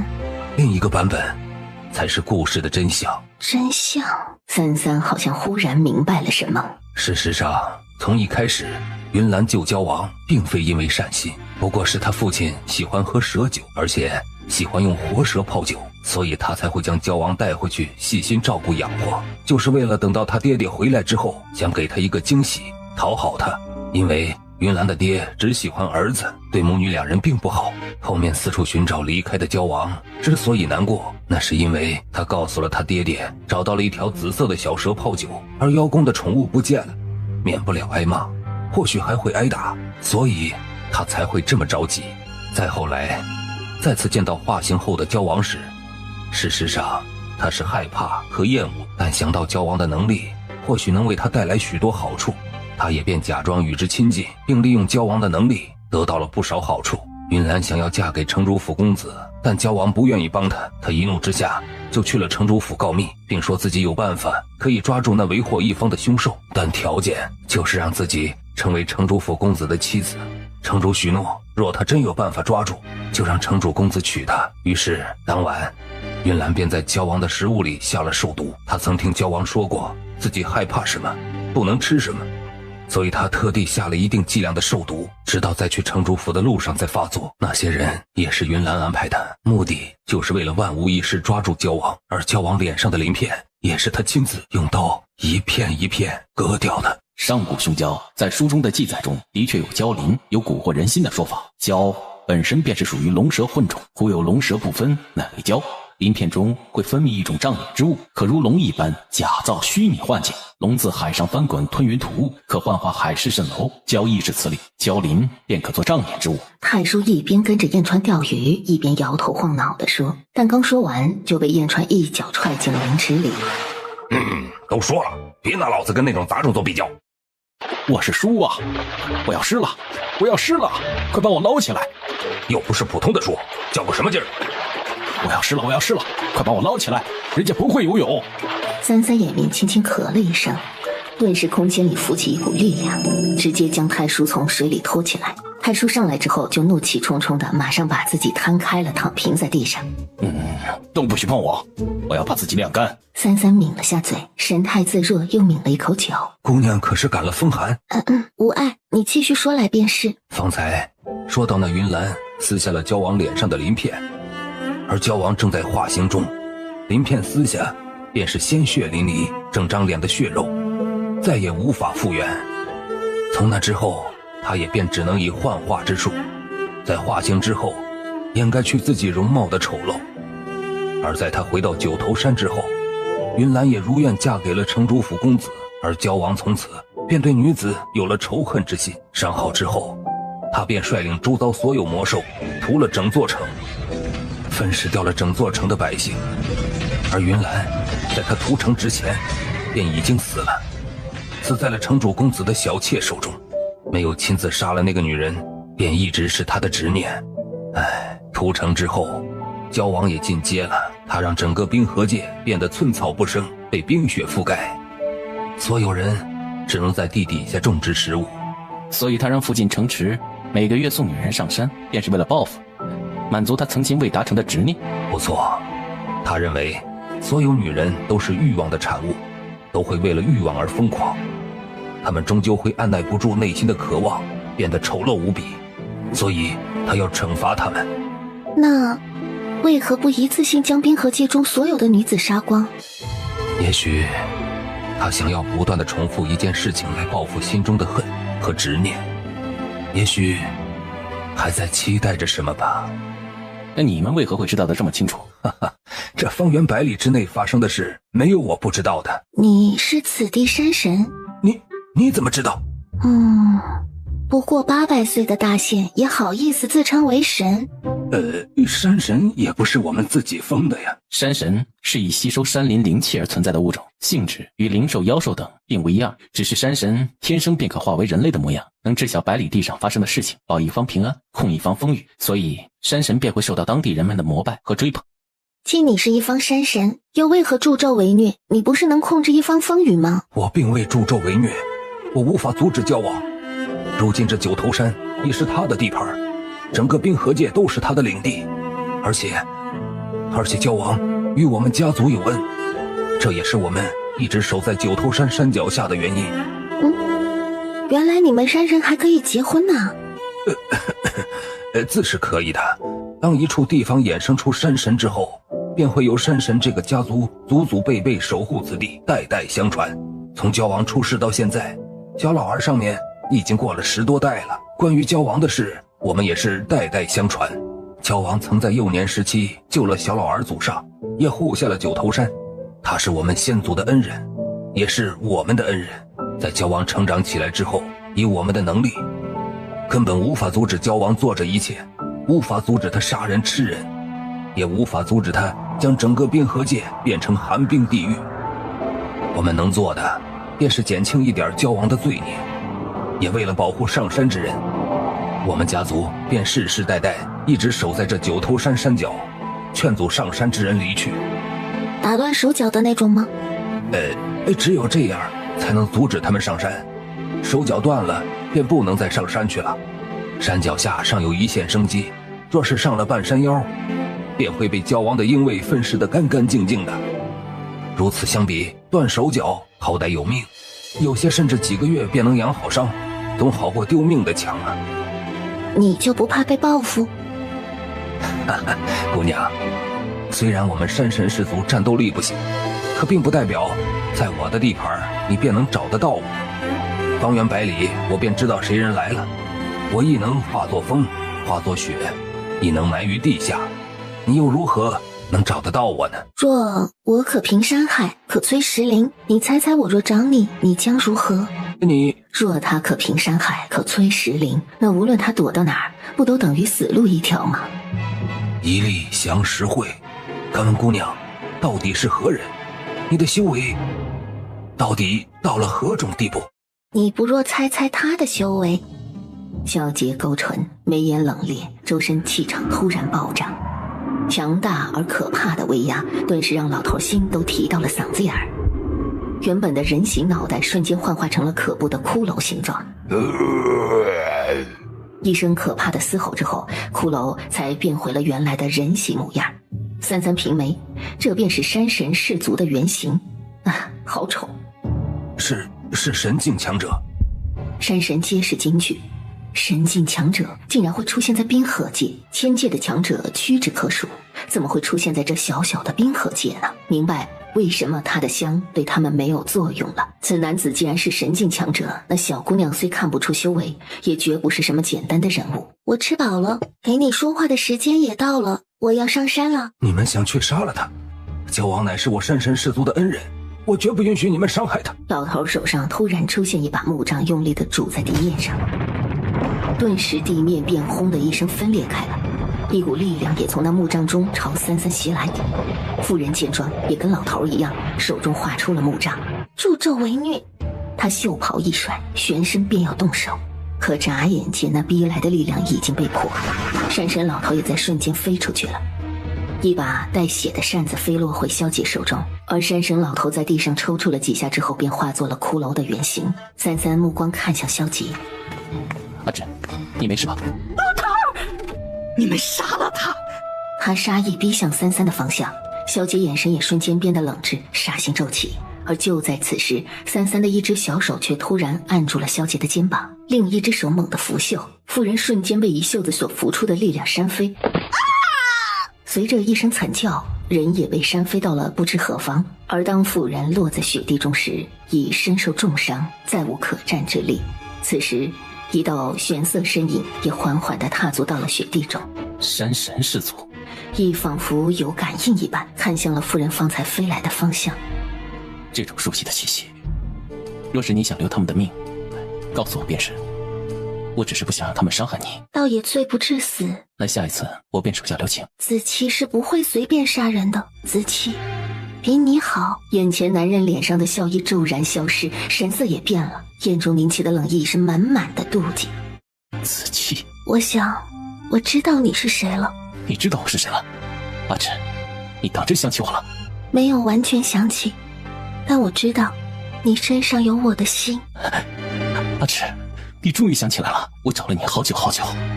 你可知从我醒来的那一刻，我便一直在找你。你不是子期。你是不是见过一个和我长相极为相似的人？阿芷，那是我残魂的分身，那并不是我本身。你是错把他认成我了。小阿芷，你看我一眼便能认出你，我们之间有着不可分割的关系。你忘情成神，早已把我忘了，我不怪你。可你看，即便过了这么久，我们还是能互相认出彼此。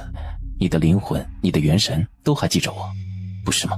子期不是你的残魂，也不是你的分身，他是他自己，他的灵魂是完整的。那是因为他把我的残魂吞噬了，可是他却用我的身份让你亲近他。阿芷，他不是我，他是另一个人，我才是主臣，是你最重要的人，你怎么能相信他？三三微微有些震惊，忽然之间胸口的位置剧烈的疼了起来。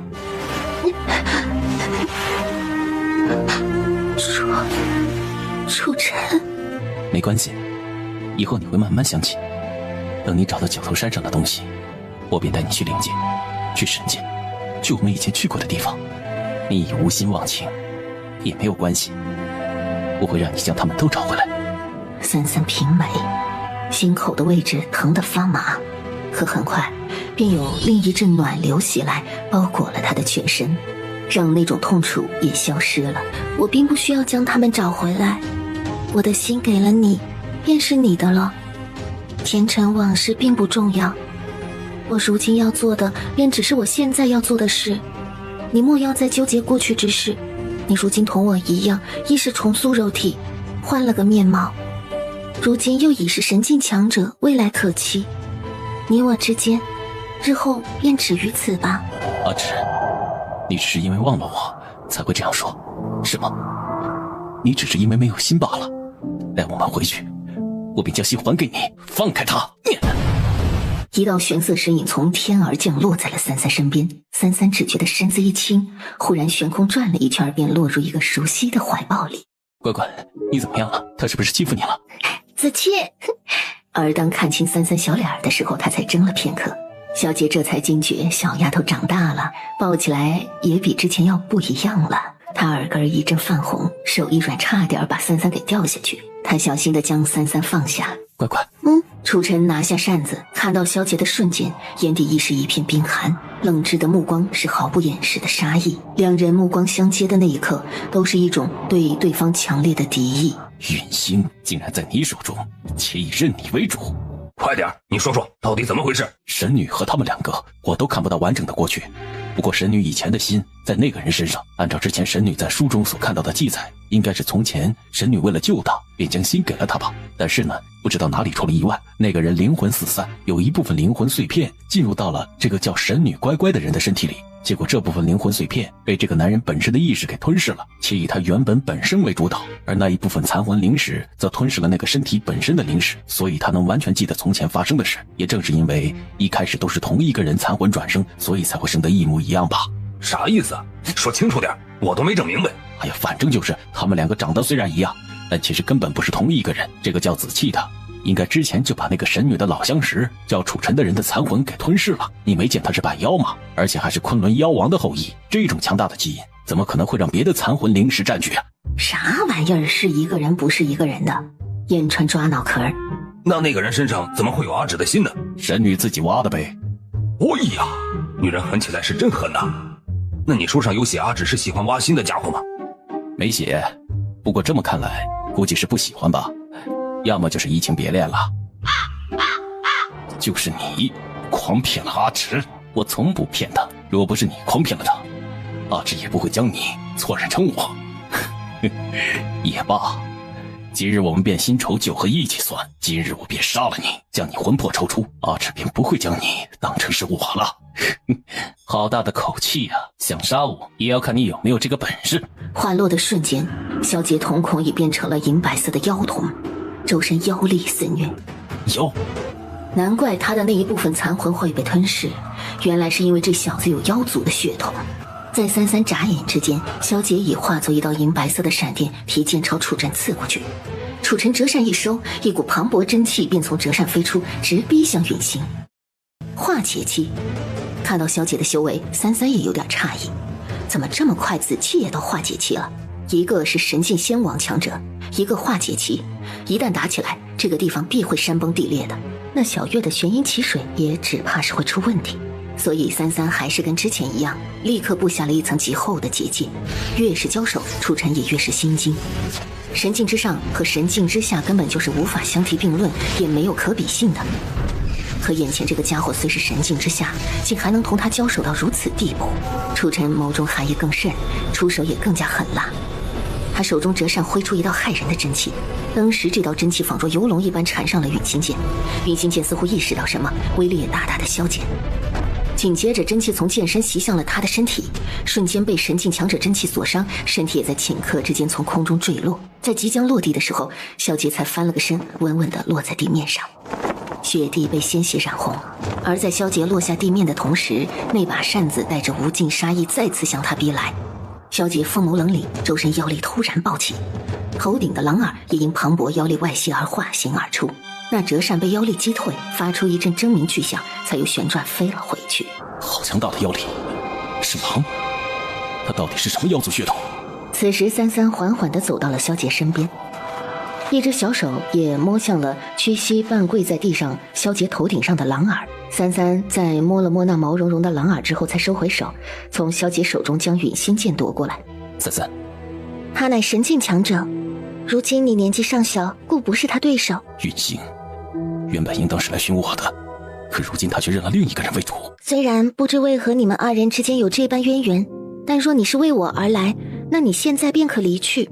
陨星曾是我的剑，但他如今已认子气为主，那便是子气的了。我的心曾也是我的，如今在你身上，那便是你的。缘分止于此，便不得强求才是。我虽不记得成神之前发生了什么，但到底是因你而做了一些事。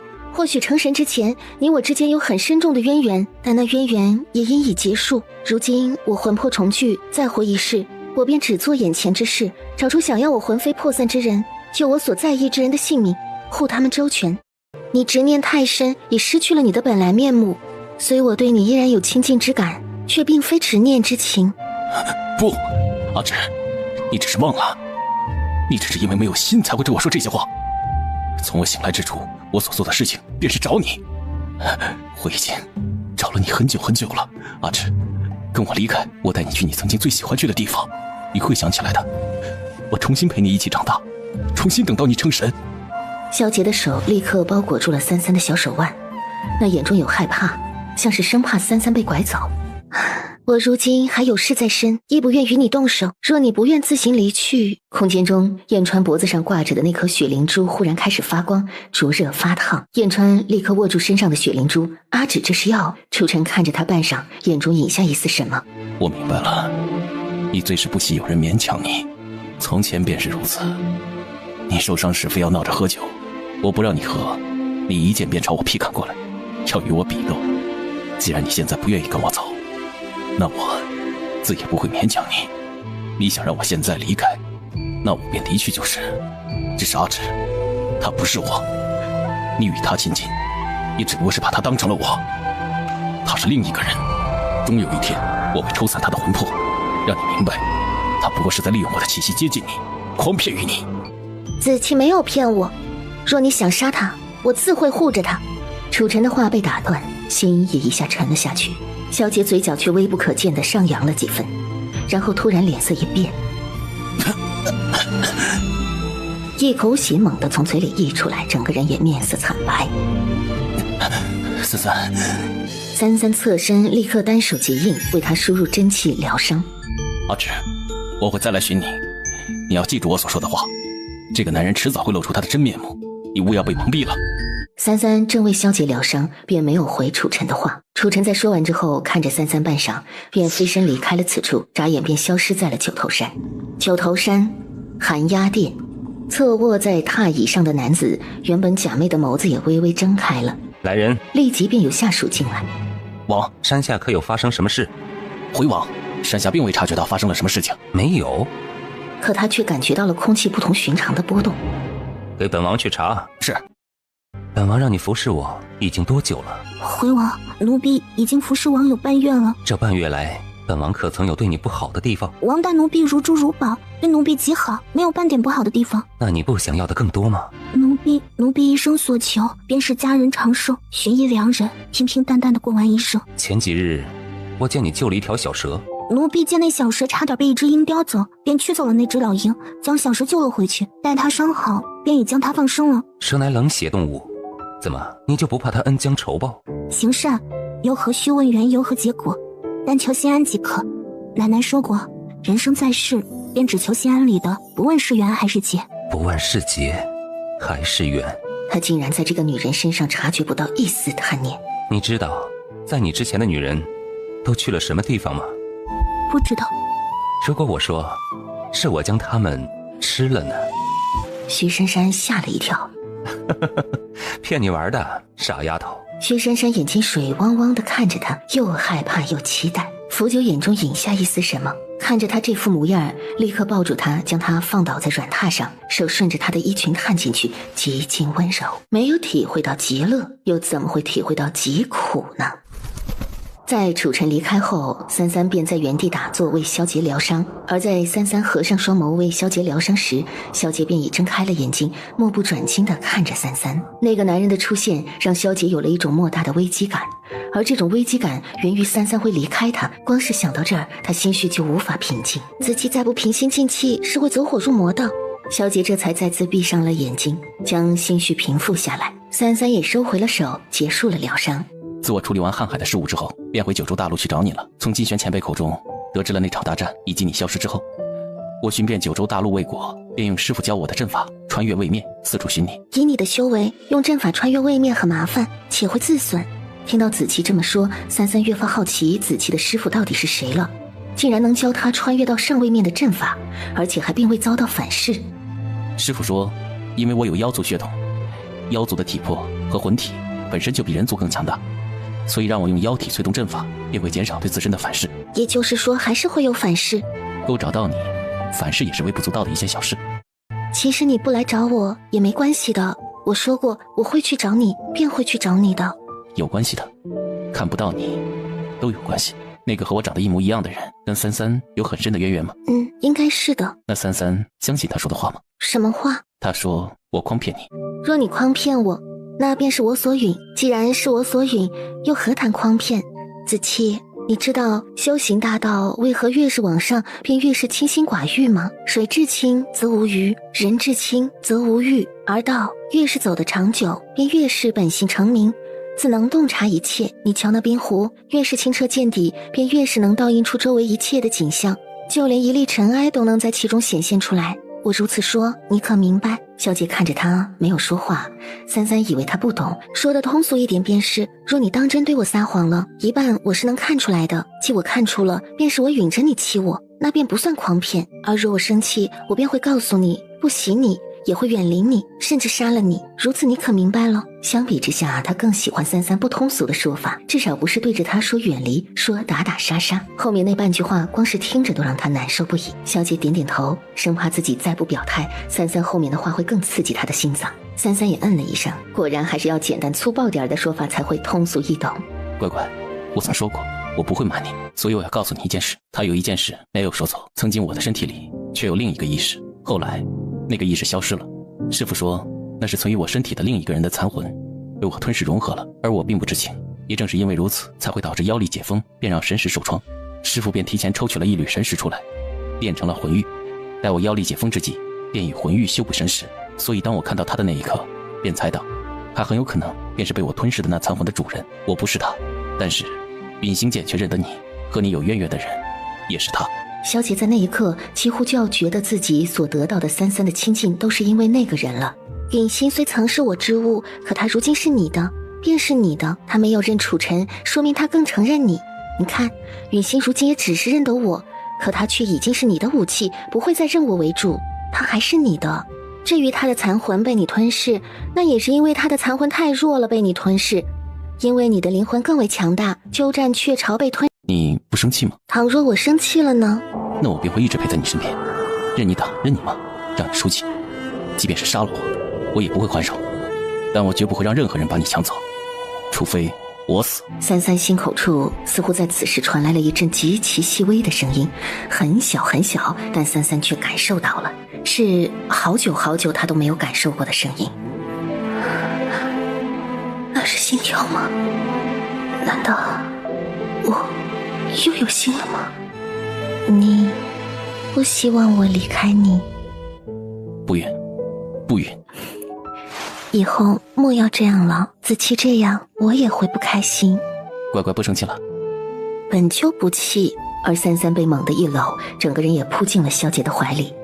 感觉怎么怪怪的，脸怎么有点热？莫非是方才为子期疗伤所致？那以后我便一直在乖乖身边。一直在。好。耳朵和尾巴都是你的。好。子期也是你的。三三一时没回过神，但耳边却已经响起了一阵愉悦的低笑。但笑着笑着，突然之间他发现好像哪儿不太对劲。当他反应过来之后，耳根瞬间红了。他小心松开了手，然后将三三从怀里轻柔慢吞地推开。三三见他这般，还以为子期如今不喜抱他了，莫不是嫌弃他什么？这个天杀的萧杰，萧子期，占阿芷便宜。阿芷都多大了呀？你他娘的还抱！但他现在又不好出去，人家两个人正抱抱呢，他出去多尴尬呀！小魂也气鼓鼓抱着胸盘腿坐在原地。可恶的男人，抢他的主人，还说继续晾自己，没管他们。燕川生气了，他把空间里三三那把破天刀取下来，然后找了块石头开始磨刀。待我等下出去，宰了这个小杂种。阿芷有的时候不会和他同心意，也就是阿芷只有想跟他交流的时候，他们之间才会用精神和意念交流，互相感应。但阿芷不想的时候，他就什么都不知道的。妈的，臭男人，果然没一个好东西。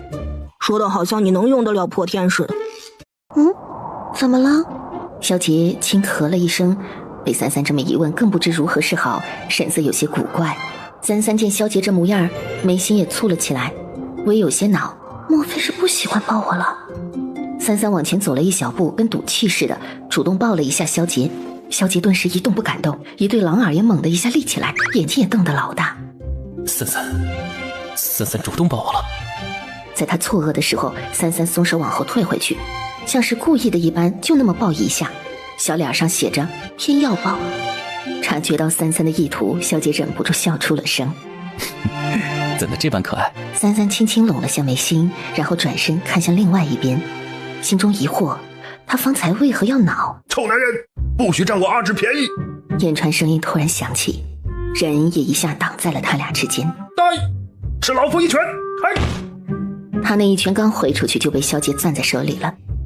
小川，阿芷，我跟你说，男人都坏得很，你以后别让他抱，会被占便宜的。臭蛇怎么感觉把主人当女儿了？苍龙自上古时期到现在都没生过崽儿，虽然有姓银一说，但他从不留下自己的种，所以他还没有体会过当父亲的感觉，也许是父爱泛滥。那他为什么不留种啊？不清楚，可能是因为若是留种，那现在千界可能到处都会是他的崽了吧。而且普通人类亦或是女修是无法承受苍龙的血脉留存的。上古遗种的血脉出生需要大量灵气滋养，也需要吸收许许多多的灵气，凡人之躯哪里承受得起？这样啊，难怪臭蛇把主人当女儿了，占便宜。就是那个，你现在长大了，你知道吧？那个啊，萧杰面色难看，军容微沉，手里的陨心剑已经有点难耐了，想砍人。要不是三三的血气兽，他早就一剑砍过去了。从未见过如此猥琐无耻之人，还在三三面前胡言乱语。好猥琐！猥琐！哼，闭嘴，臭男人！萧杰手中陨心一紧，瞬间划过一道锃亮的流光。燕川立马一怂，躲到三三身后。再在三三面前胡言乱语，我就把你的龙角给砍了，做下酒菜。阿芷，你看他，看了，紫气很凶。男女之间授受不亲，知不知道啊？雌雄有别，不许占我家阿芷便宜。他说的话也不全无道理，男女有别，所以以后啊，乖乖万万不可与其他男子亲近，男女授受不亲。如今乖乖是个小姑娘了，容易让别人打坏主意的。好。哎，这男人在说什么呀？啊，怎么说他说的话？那你呢？我不是其他男子，也不会打三三坏主意，所以三三可与我亲近。他奶奶的，我就知道这个男人不安好心。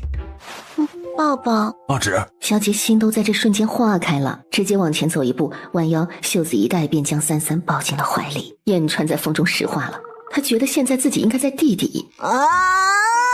什么时候我也能抱主人啊？我也想。可能性不大，狼族护崽儿，忠诚又占有欲极强，你是不可能从他手里抱到神女的。我不管，我就想抱主人。三三是要上山？小月受伤了，还没醒来，需要玄阴奇水炼制丹药。玄阴奇水就在山上。萧杰平眉，原来如此。言川冷哼了一声，化作一条小蛇藏进了三三的袖口。萧杰看见了，但没说什么。而在路上听着三三说起关于冰河界以及九头山的事情的时候，他一边假装不经意地动了一下三三的袖子，言川化作的小蛇顿时从袖子里飞出来，一头栽在了雪地里。燕川从雪地里一边骂一边爬出来，萧杰嘴角隐去一丝淡漠的弧度，扫向燕川的眼里也带着一丝挑衅。就在这个时候，他突然感应到了什么，看向山上的方向。有玩意儿下来了，小心！想要怎么上去？直接上去。萧杰明白三三的意思了，直接上去便是谁挡杀谁。好。薛珊珊蹲在花丛，好奇地看着一只在草地里爬来爬去的蚯蚓，但此刻他脑海中却已经有些心不在焉了。王似乎并不像他们口中所说的那么可怕，如今心中亦有一丝倾慕。可是他却觉得王应该不是一个坏人的，他总是很难过，也很愤怒，他的笑也从不曾打眼底，他要怎么做才会让他开心呢？而他并不知道，此时正在不远处，他脑海中所想的人正站在不远处看着他。在想什么呢？薛珊珊愣了一下，扶九伸手勾住他的下巴，语气暧昧。在想什么呢？奴婢奴婢觉得王不是很高兴，奴婢想让王真正开心起来。你觉得我不高兴？他在笑，可眼里的冷炙却让周遭的一切宛如置身千层寒冰之下。但薛珊珊并不害怕，而是看着他点了点头。那你知道我为什么不高兴吗？薛珊珊摇摇头，好奇地看着他。福九笑了起来，这笑声也逐渐变成了大笑，疯狂的大笑。而随着他的大笑，他的脸也开始皲裂。薛珊珊瞪大了眼睛，瞳仁紧缩，恐惧地看着眼前这一幕。一张半边血肉模糊、嵌着鳞片的丑陋的脸，赤裸裸地呈现在薛珊珊的面前。薛珊珊心跳加速，仿佛快要从嗓子眼跳出来了。她整个人僵在原地一动不动。看到薛珊珊这种害怕的样子，让福九心里也有了一丝报复的快感。他就喜欢看到他们见到他这张脸的时候的害怕的样子，越是害怕，越是恐惧，他越高兴。看，这个游戏多好玩啊！果然，没有一个是例外，都该死。看到我的脸了吗？害怕了吗？薛珊珊回过神看着他，那双眼里此时已经通红，噙着温柔的水光。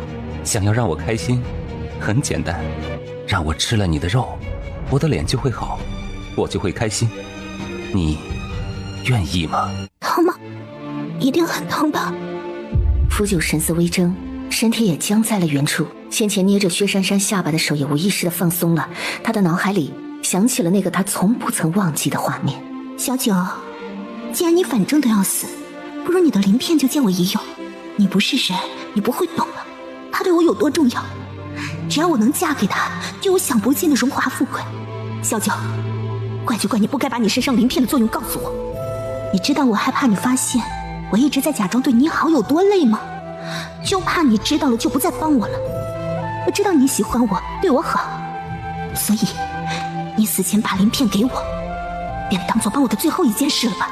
紧接着便响起了匕首剥鳞片的声音，尚未完全化形，鳞片被剥，从此他脸上被剥鳞的地方再也无法恢复原本的样子，永远永远地留着这个印记。你说你要吃了我的肉你才会好吗？是。那你把我的肉吃了吧。你要吃哪里的肉？还是哪里的肉都可以。你愿意让我吃了你？愿意。怎么可能啊？怎么可能呢？一定是哪里出了问题吧？这可是你说的。如果能让你好起来，你就把我吃了吧。哼，愚蠢。旋即那张嘴也在变换成胶的血盆大口，一口吞向了薛珊珊。但就在这个时候，一阵阵惨叫声在空中响起，好几只飞禽走兽纷纷从天上砸下来，遍地的尸体。空气中传来的气息让福九脸色一变，是修行者的味道。可还没等他动作，一把剑已朝他逼过来。福九的手突然化作胶爪，抓起薛珊珊扔在远处，旋即身子快速的闪避，躲开了那把剑的攻击。剑气依然贴身划开了衣服。福九震惊地盯着自己受伤的地方，这是什么武器？他警惕地看向来人，这便是化形的九头凶蛟，怎的只有一个头？他都化形了，当然是一个头了。真难看，没有老夫半分英俊潇洒，果然小杂种就是小杂种。龙。凶兽的气息已将小魂也引出来了，小魂出现在三三的肩膀，懒懒地打了个哈欠。上古凶兽庞然威压，瞬间席卷了整个领域。妖龙，上古凶兽，哼，没想到我这九头山竟然也能同时引来两个上古遗种。既然燕川和子娇有渊源，不如让燕川去跟他打一架。乖乖以为如何？也好，先将玄阴奇水给我，饶你不死。福九扭动了一下脑袋，随着一声怒吼，是顷刻之间便从人形化作了一条巨大的蛟。想要玄阴奇水，做梦！想从我九头山抢东西，也要看有没有命。区小杂种，也敢在本大爷面前耀武扬威！他话音一落，一声龙啸便化作龙身直冲天际。庞大的龙身腾飞于天，卷集着雷霆风暴。不过是被打入妖魔道的孽畜，有什么好猖狂？燕川怒了，喷薄出的龙息全都变成了冰锥，飞向了九头凶蛟。顷刻之间，整个宫殿上空响起阵阵震耳欲聋的声响。长得倒还挺像的。蛟和龙本就算是近亲，长得相似也是正常。乖乖认为他们之间谁会赢？若从血统上，应当是小川，但小川从九州大陆而来，且重新进阶不过几年，而九头凶蛟已盘踞边河界万年，所以若是打起来，按理来说应当是凶蛟占上风。但是小川不要脸且狡猾无耻，所以谁胜谁负未可知呢。是不要脸，狡猾无耻。能感觉到玄阴奇水吗？东南方半里之内。三三嗯了一声，旋即脚尖轻点，便朝着太叔所说的方向飞过去了。收起玄阴奇水之后，三三便看向了天上。此时燕川和福九还在打，天阶果然有点难对付。拿到了。看向空中还撕扯缠斗的双方。若是燕川再修炼一段时间，应当就能完全压制这头凶蛟了吧？九头凶蛟每一个头都能支撑他继续战斗，除非把他的头全部砍光，否则他可以一直和小川打下去。小川能够打得过他，只是不知道方法。萧杰看向三三，方才乖乖可是说燕川在实力上应该是打不过凶蛟的。三三眨了下眼睛，是吗？想了想，他好像说过这样的话。子期，你可知道有的时候事情并无绝对，是也可以不是，不是也可以是，一切皆是混沌，一切皆是模糊。他输了，但没完全输；他赢了，但没完全赢。你明白了吗？萧杰看着三三，那眼神竟是一片了然。然后萧杰宠溺地轻轻勾了下唇。三三眉心郁闷，子期好像不信。小川有血统上的压制，又是上古遗种，本身便是可以越阶战斗的，只是凶蛟实力过强，在等级上有压制。但是小川本身便有无限的潜能，即便实力悬殊，也有一线生机，亦有战胜的可能性。乖乖说什么我都信。三三抿了抿嘴，空中两兽战斗正酣，但突然凶蛟的另一只头突然趁着燕川他战斗时袭向后背咬向他。燕川的注意力全都在凶蛟眼前的攻击上，且福九有意引开燕川的攻击，所以偷袭的时候燕川根本没反应过来。燕川被蛟咬了一口，被淬进了毒液，顿时血肉翻飞。庞大的龙身也在顷刻之间从天上坠落，重重地砸下来。无耻贱蛟，竟然偷袭！福九冷笑，同样身受重伤的他只剩下了6个脑袋。你不也喜欢偷袭吗？无耻贼龙！燕川还要飞身冲上去，但身上的毒液却开始发作了，身体也暂时动不了了。此时福九见状，立刻趁虚而入，从天而降，想要一鼓作气击杀燕川。可就在这个时候，一道剑气突然破空而来，福九一只脑袋迅速的闪过，可另一只脑袋却躲避不及，被那剑气直接削飞了出去，顿时血光喷溅。老子不要你帮忙，走开！你若能动，我管你去死！你，连一头蛟都打不过，我看你是在三三身边过得太安逸了，连自己的本事都忘了。忽然之间，像是被一盆冷水泼过来，让他瞬间清醒又愤怒。萧杰提剑，身子瞬间化作一道流光，立刻朝凶蛟发起了攻击。顷刻之间，只见那剑气寒光不断的在空中交错，而福九根本无法捕捉到萧杰的轨迹，福九根本找不到他究竟在什么地方，只能不断的在空中翻腾嘶吼，无差别攻击。燕川也突然捕捉到了凶蛟的弱点，他的头，看脖子以下的地方。突然寒光乍现，萧杰的身影也突然出现在了福九侧后方。当福九反应过来的时候，已是一阵剧痛。5个脑袋被那一剑斩首。你才知道吗？斩杀凶蛟的方法除了实力碾压之外，就是找到他的弱点。凶蛟的弱点在方才他和三三就已经找到了，那就是斩首，而且只有斩杀脖子以下3寸之处，才能让凶蛟失去战斗力。想不到我福九如今竟然会死在区区一个化阶期修行者手中。他不是区区一个化阶期，而你不过区区一头天阶凶蛟罢了。天阶凶兽实际上实力已经相当于仙王级和半神级的修行者，所以他才能够在冰河界横行霸道多年。但同是凶蛟也有强弱之分，这头凶蛟目前便是偏弱的天阶凶兽，所以楚尘当时才对斩杀这头凶兽极其有把握。到底是为什么？尔等不过神境之下的修行者，怎么可能找出我的弱点？怎么可能打败我？我说了，你只是区区一头天阶凶兽。万年前，荒神之下一切兽类，我随便杀。子期如今修炼不如你，但他修炼不过看看20余载，而小川的巅峰时期是荒神，他乃1代上古神兽，杀你也是绰绰有余。只是现在小川曾被自己重伤，之后又被仇家所创，如今只能重新修行罢了。此叫吃人诚信，为祸多端，宰了吧！不要！福九瞳孔微缩了一下，看向朝自己奔过来的薛珊珊。不要杀他！求求你们留他一命，不要杀他！为什么不杀他？他方才要吃你，是我自愿的。他说吃我的肉就可以恢复脸上的伤，是我自愿让他吃我的。仙子，您不要杀他好不好？他吃你，你还要救他？我的目的就是要吃你，即便吃了你，我的伤也不会好。我一直都在骗你，其他的女人早就被杀了，你也不会例外，早晚会成为我腹中餐。薛珊珊，你以为你是好心吗？不过是被我骗得团团转罢了。被你骗得团团转，就如同那个叫云兰的把你骗得团团转一样吗？你怎么知道？没关系的，我什么都不要。如果他能好起来，我死了也没关系的。他这么丑也没关系吗？莫说他的模样，无论他是人是妖是魔是鬼，小女子都不希望他受到伤害，希望他可以开心，不被仇恨蒙蔽了双眼。仙子，求求你饶了他吧！小女子愿意用我的命换他的命。不许你求他，谁让你磕头的？他一直在骗你，目的只是想毁了你，以满足他的报复快感。我知道，就算在骗我，但是我想要救他。他杀了我也好，吃了我也罢，我都想让他活着。仙子，求求你饶了他，好不好？三三不解，你爱上他了？薛珊珊哭着没有说话，只是低着头啜泣。人和兽相恋不会有好结果的。小姐听到这话皱了下眉，看向三三，眼底也变得幽深了起来。福九那双兽瞳一直盯着薛珊珊，直到现在还是难以相信。三三迈着小步子，一步一步缓缓地走向了福九。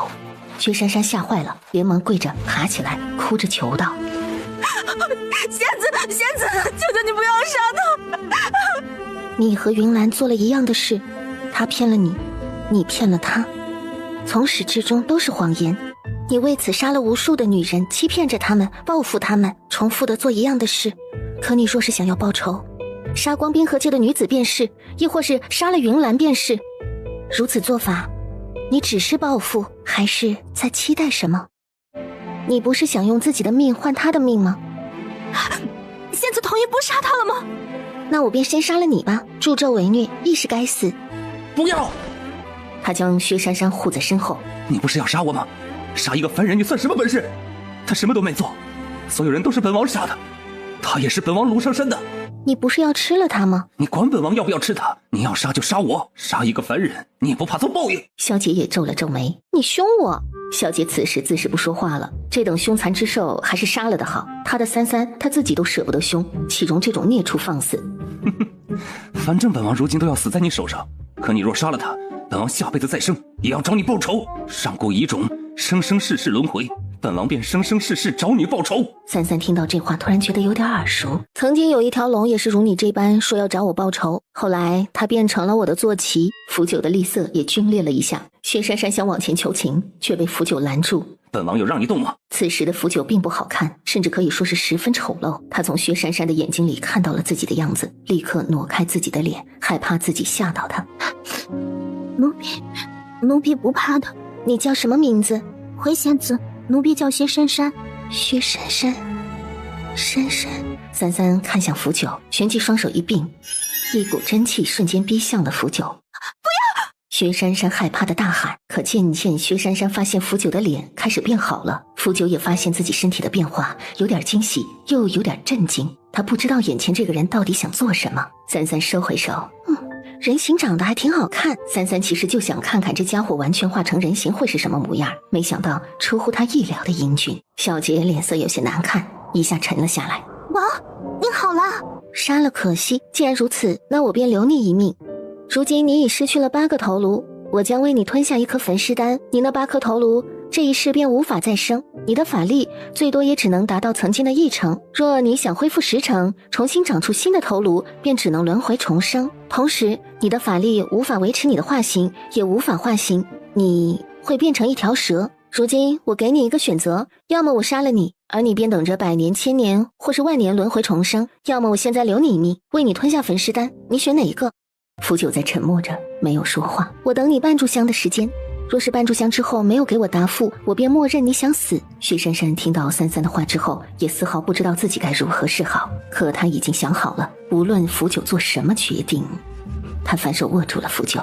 而在此时看到他那双注视着自己眸子的那一刻，福九好似忽然之间明白了自己到底在期待的是什么。我选后者。薛珊珊的眼角滑落一滴泪，看着他的眼里也满是温柔和心疼。这一世，福九想要活着，他想要看着薛珊珊老去，看着他走完这一世，他要活着，记着他的味道，才能找到他的每一世。即便他只能变回原形，再也无法化成人形。好，话落，三三掌心中便出现了一颗丹药，指尖一动，那丹药便已飞入了福九的口中。同时，三三留在福九体内的真气也抽出来了，而福九本身的法力根本无法维持人形，开始逐渐变成了蛟，最后变成了一只紫色的、生有双爪的、跟普通小蛇般大小的蛟的原型。薛珊珊忍着泪水跪在地上，小心翼翼地将它抱在了怀里。谢谢仙子不杀之恩，无论它变成什么样，我这一辈子都会好好照顾他的，我都会陪着他。我知道他好疼，他疼了好久好久。从此往后，我会一直陪着他的。我们也该走了。三三点点头。小川走了。燕川这才化作一道流光，钻进了三三的空间中。三三那分身丹是何物？我怎的从未听过？随便炼制的乃选品丹药，可以阻止他头颅再次生长。原本是炼来对付一些不断生长分裂的危险的植物的，不过九头蛟这种会再长出脑袋的兽类也差不多，所以效果也一样。那为何叫焚尸丹？感觉这个名字霸气，随便取了的。不过因为是第一次炼制这种丹药，还并不是很完善，还有一点点副作用。什么副作用？药效并不能一直维持，每隔一段时间，大概它能够恢复一会儿法力，足以支撑它化为人形，但很快就会被压下去。大概这就是试验阶段的不稳定性吧。不过子期放心，那枚丹药压它个万年是绰绰有余的，即便隔一段时间化作人形，法力也支撑不了多久，很快就会被打回原形了。我会一直陪着你的，直到我死，我都会一直陪在你身边的。傻丫头。而在很多年之后，薛珊珊一直在轮回转世，腐朽一直都带着这一世的记忆，在寻找着她的味道，寻找着她的转世。若干年后，薛珊珊仰起头，好奇地问：你是妖吗？你到底能活多久啊？那就要看你轮回多久了。而当他们走下山时，山下的积雪也开始渐渐融化，整个冰河界天上的乌云也渐渐散去了。燕川怎能一直不见他出来？小川心情不大好，臭蛇在那里生闷气呢。倒是件好事。终究是在你身边过得太安逸了，忘了自己的本事。若是再如此下去，只怕日后还得你来保护他。倒也没关系，反正他以前也打不过我。空间里听到萧杰和三三对话的燕川一下更气了。可恶，这个萧杰又在阿芷面前编排他。但是气过之后，燕川神色也变得冷肃了起来。那小子说的也没错，他的确是在阿芷身边过得太安逸，有空间充沛的灵气，进阶速度也极快，还有阿芷的丹药和他的影响，都会让他的进阶速度提升。可以说他几乎没有遇到过什么避障和困难，也没有遇到过什么危险，也逐渐的让他丧失了原本的一些警觉心。这么想就更气了，那臭小子这么说，他没法反驳。偶尔粗心很正常，小川乃一代上古遗种，他本身就有巨大的潜能，真正打起来，凶蛟不会是小川对手，偶尔粗心也属正常行为。白三三这么说，燕川心里更郁闷了，面色虽然缓和了点，可心中的愧疚感却更重了。可如果下一次这样的粗心害了你呢？我不会责怪到别人头上的。小杰看着三三，算了，只要那条龙能听进去便罢。终于晾干了。这少年的突然出现让萧杰心生警惕。你晾了多久？人家很厚的，空间里没有太阳，哪有那么容易干呢？空间里的东西都是靠灵气滋养长大的。神女，你要不要考虑给空间里弄个太阳进来？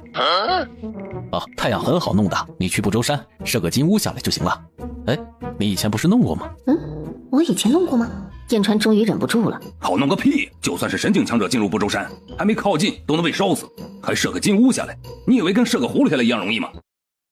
人家知道啊，可是我的书上记载过，神女射过金屋，所以人家以为对神女来说会很容易嘛。射葫芦？三三怎么忘了？他以前干过这种事儿，又好像的确是干过。燕川哼哼完又不说话了，继续翻身生自己的闷气。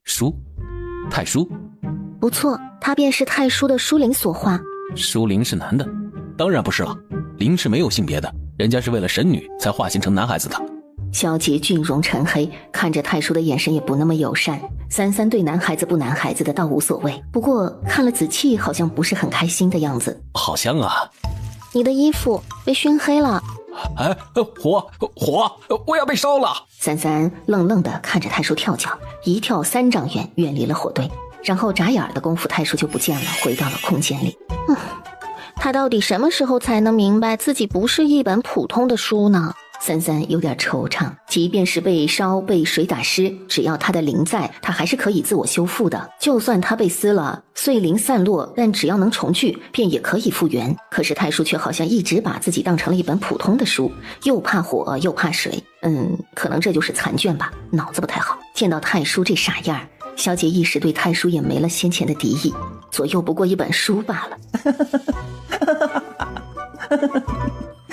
这本傻书笑死我了！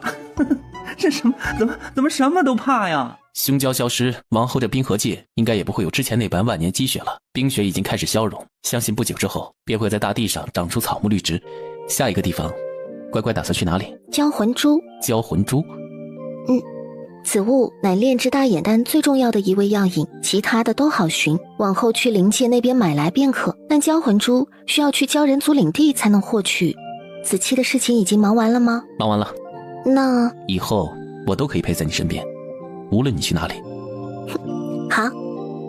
三三长大了很多，离开九州，只要去到上位面，以我的修为和体魄的晋升，都能让我的身体和元神同步，如此便可正常长大，以后也应当不会再有副作用了。按照这个身体的年纪，应当也差不多13了。13？还是有点小啊。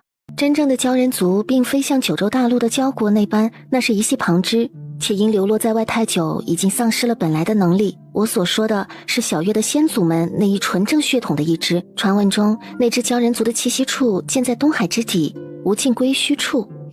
曾经我误打误撞去过一次，可却忘了是从何处而去。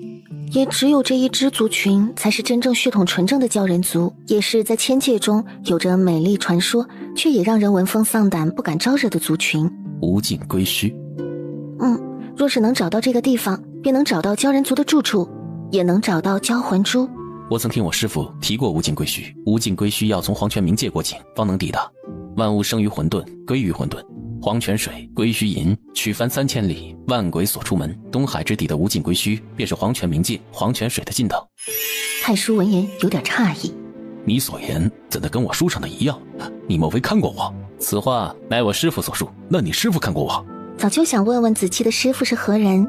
师父从不透露他的姓名，也从不露出自己的真容。我自小到大，每一年师父都会找到我，教授我一段时间的修炼方法，然后便会离开。这一次回去之后，也是他告诉我，被我吞噬的残魂那个人还活着，且让我不要与他为敌，说我不是他的对手。除此之外，师父教了我穿越位面的阵法之后，便又离开了。不过我师父他一眼便认得允星，名字也是他取的。认得允星，那说明子期的师父至少也是数万年之灵。允星剑乃他成神之前便遗失了，成神之后他所用的武器是琉璃伞，后来琉璃伞在他灵魂破碎之际也碎了，现在便练了一把破天刀在身。而他成神到灰飞烟灭早已过了数万年，所以子期的师父若是认得允星，那也是古早时期的人了，来头也必然不会小。如此看来，子期是抱了个大腿啊。可是子期师父竟知道楚尘的存在，显然此时萧姐也想到了这一点，容色也有些凝沉。师父到底是为什么会知道楚尘的存在？那他知道楚尘和三三的关系吗？萧姐发现三三好像在想什么。乖乖是在想九州大陆吗？子期回过九州，那爹爹、哥哥、外婆、外公他们可好？想他们了？想，应该是的，想他们了。萧杰看着三三，眼中浮现出了一丝欣慰。你失踪之后，相府和国公府都在满大陆找你，不过他们目前尚好，我也放了我的人在上京保护他们。除此之外，我还去了一趟天玄门，见过了金玄前辈，也是在金玄前辈的指点之下，知道你或许传送到了其他位面。金玄前辈本来让我与他一同前往寻你，但金玄前辈还需安顿好天玄门，所以我便率先离开了九州大陆。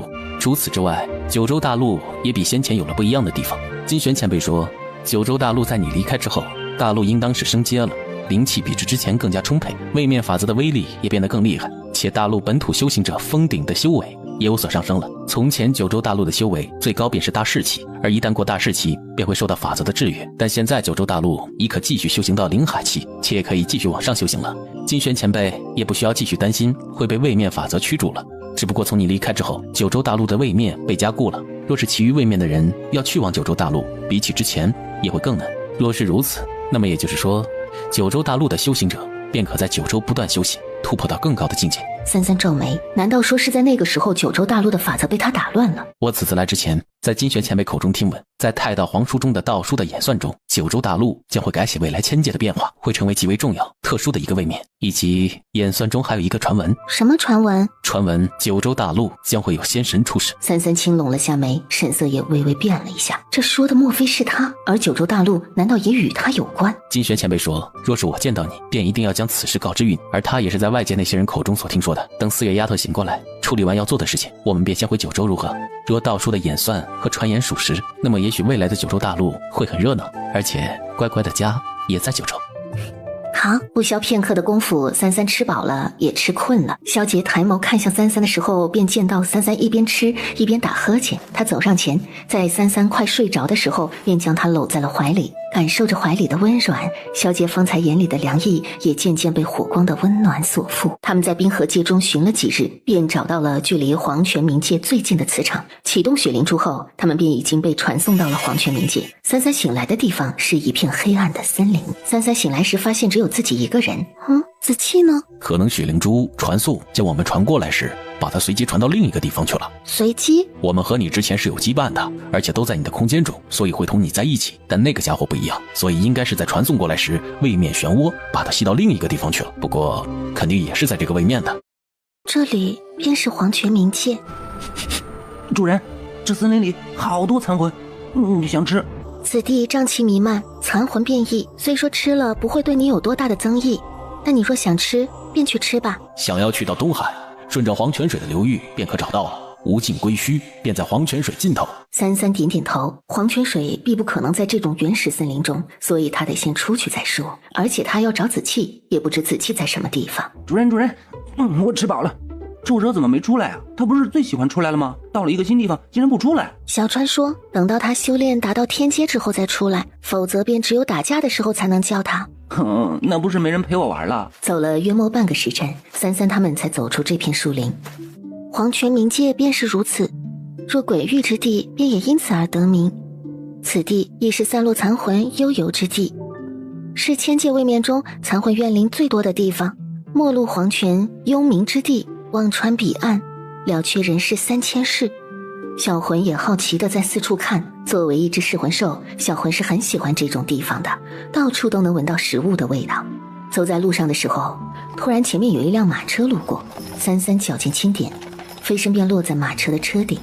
三三盘膝坐在车顶上，想要搭个顺风车，而马车也果真一路没停，直接行进到了城门口。快要进城的时候，三三才从马车上飞身落下来。暗夜城，主人小心，有神庙的人的味道。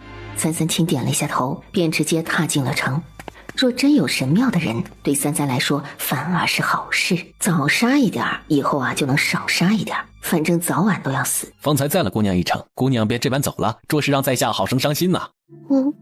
你是在跟我说话？方才难道不是姑娘搭我的马车进的城吗？多谢。三三见一群人挤在一起在看什么，便也过去。原来大家是在看一张告示，是寻人启事。三三没多大兴趣，准备走。主人，你看那人像不像你？三三这才回身看向了墙上的告示。当三三看到上面的画像时，是觉得有几分眼熟，而且画的是自己3年前的模样。有人在找他。请问找到人去哪里？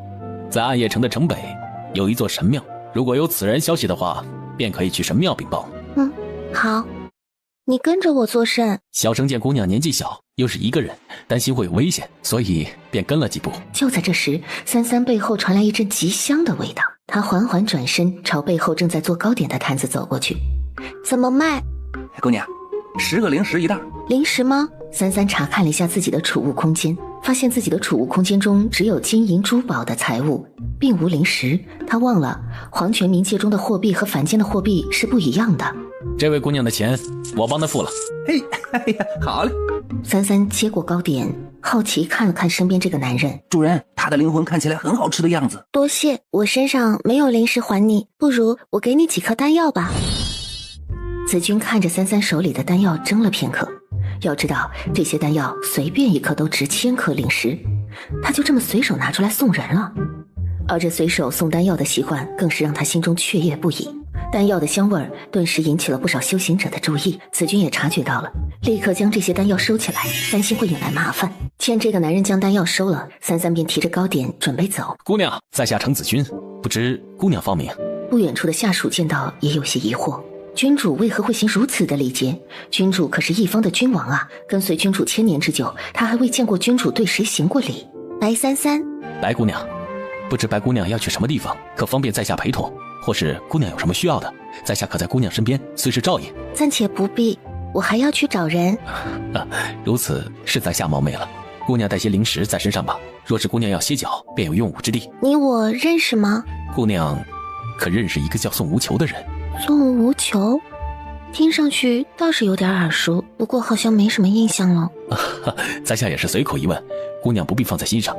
这点零食你拿去，还有这枚玉佩，若是姑娘遇到什么麻烦，可在此玉佩中注入神识，在下便会感应到的。那我便再给你几颗丹药吧。说罢，手里便又出现几枚丹药，一物换一物，也不算亏了这个人。好，将丹药给了程子君。三三收下玉之后，眨眼的功夫便消失在人群中了。程子君站在原地，呆呆地看着三三离开的方向，眼中蒙上的雾气渐渐变成了水光。真的是你啊，阿直主人，只是你好像已经不记得我了。奇怪，方才那人好生熟悉啊。方才那人应当是夺舍。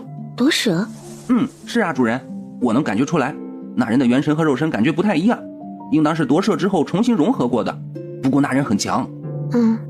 那或许曾经见过。三三直接迈步朝神庙过去。什么人？知道这是什么地方吗？三三微抬眼帘，平静的眼中划过一道寒芒。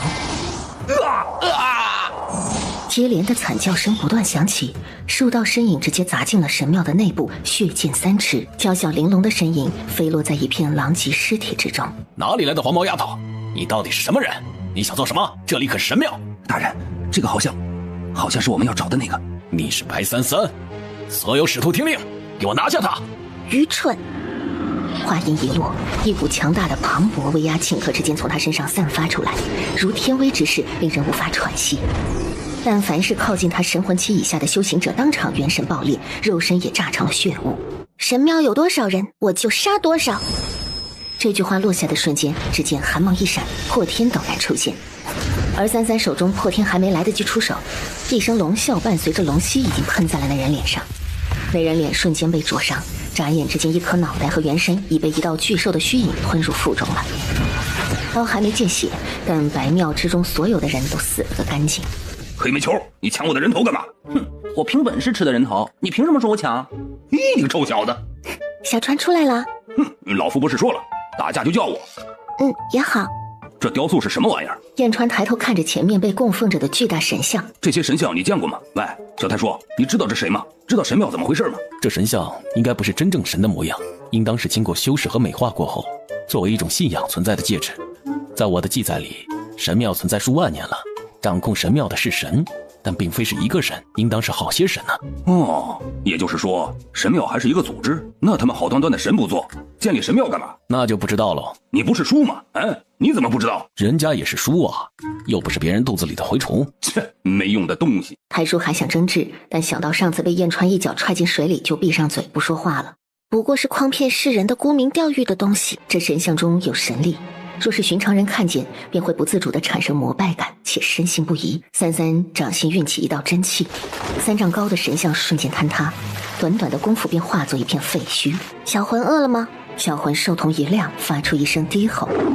庞大的巨兽虚影瞬间在这个地方肆虐刮过。阿直，等等我！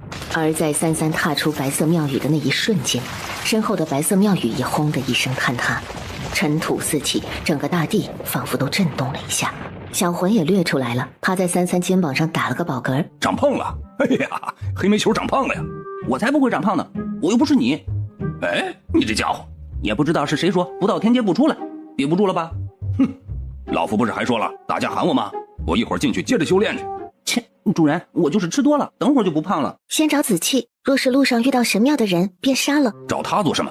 要不找了，我们直接去鲛人族吧。先找到子气，他与我同来，又是我的人，自不能扔下他。那就失之半妖，就不是人。虽然很不爽，但阿芷的决定他也不会干预。虽然看不惯那个家伙，不过好歹那家伙对阿芷还算不错，所以燕川也没说什么，又回到空间继续修炼了。阿芷啊，我感觉……三三走出这个地方，飞身朝另外一个方向过去。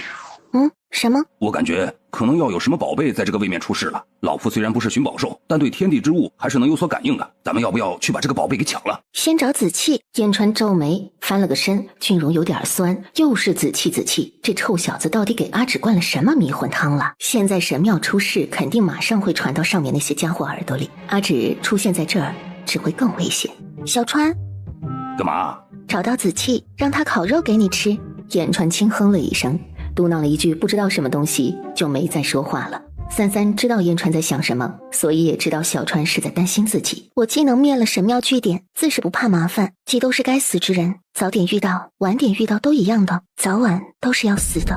三三脚步停在原地，左右看了看。主人怎么了？不知该往哪儿去。他突然鼻子轻嗅了一下，闻到了一股奇特的味道。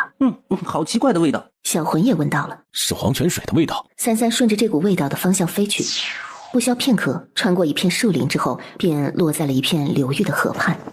传闻中，只要是横渡黄泉水的人，全都命丧其中，四野荒冢枯骨，周遭可闻万鬼悲鸣，尽头可见魂幡3000。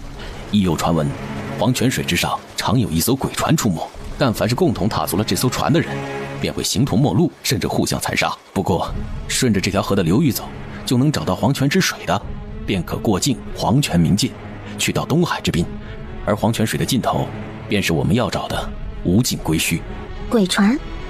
是啊，我书里就是这么记载的。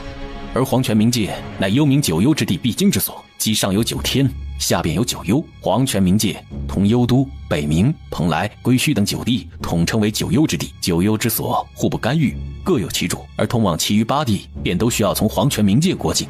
不过在3万年前，北冥便被幽都王给侵占了。幽都打通了和北冥之间的结界后，进攻了北冥，如今已在北冥称王了。燕川以前不就是北冥之王吗？他也清楚呢。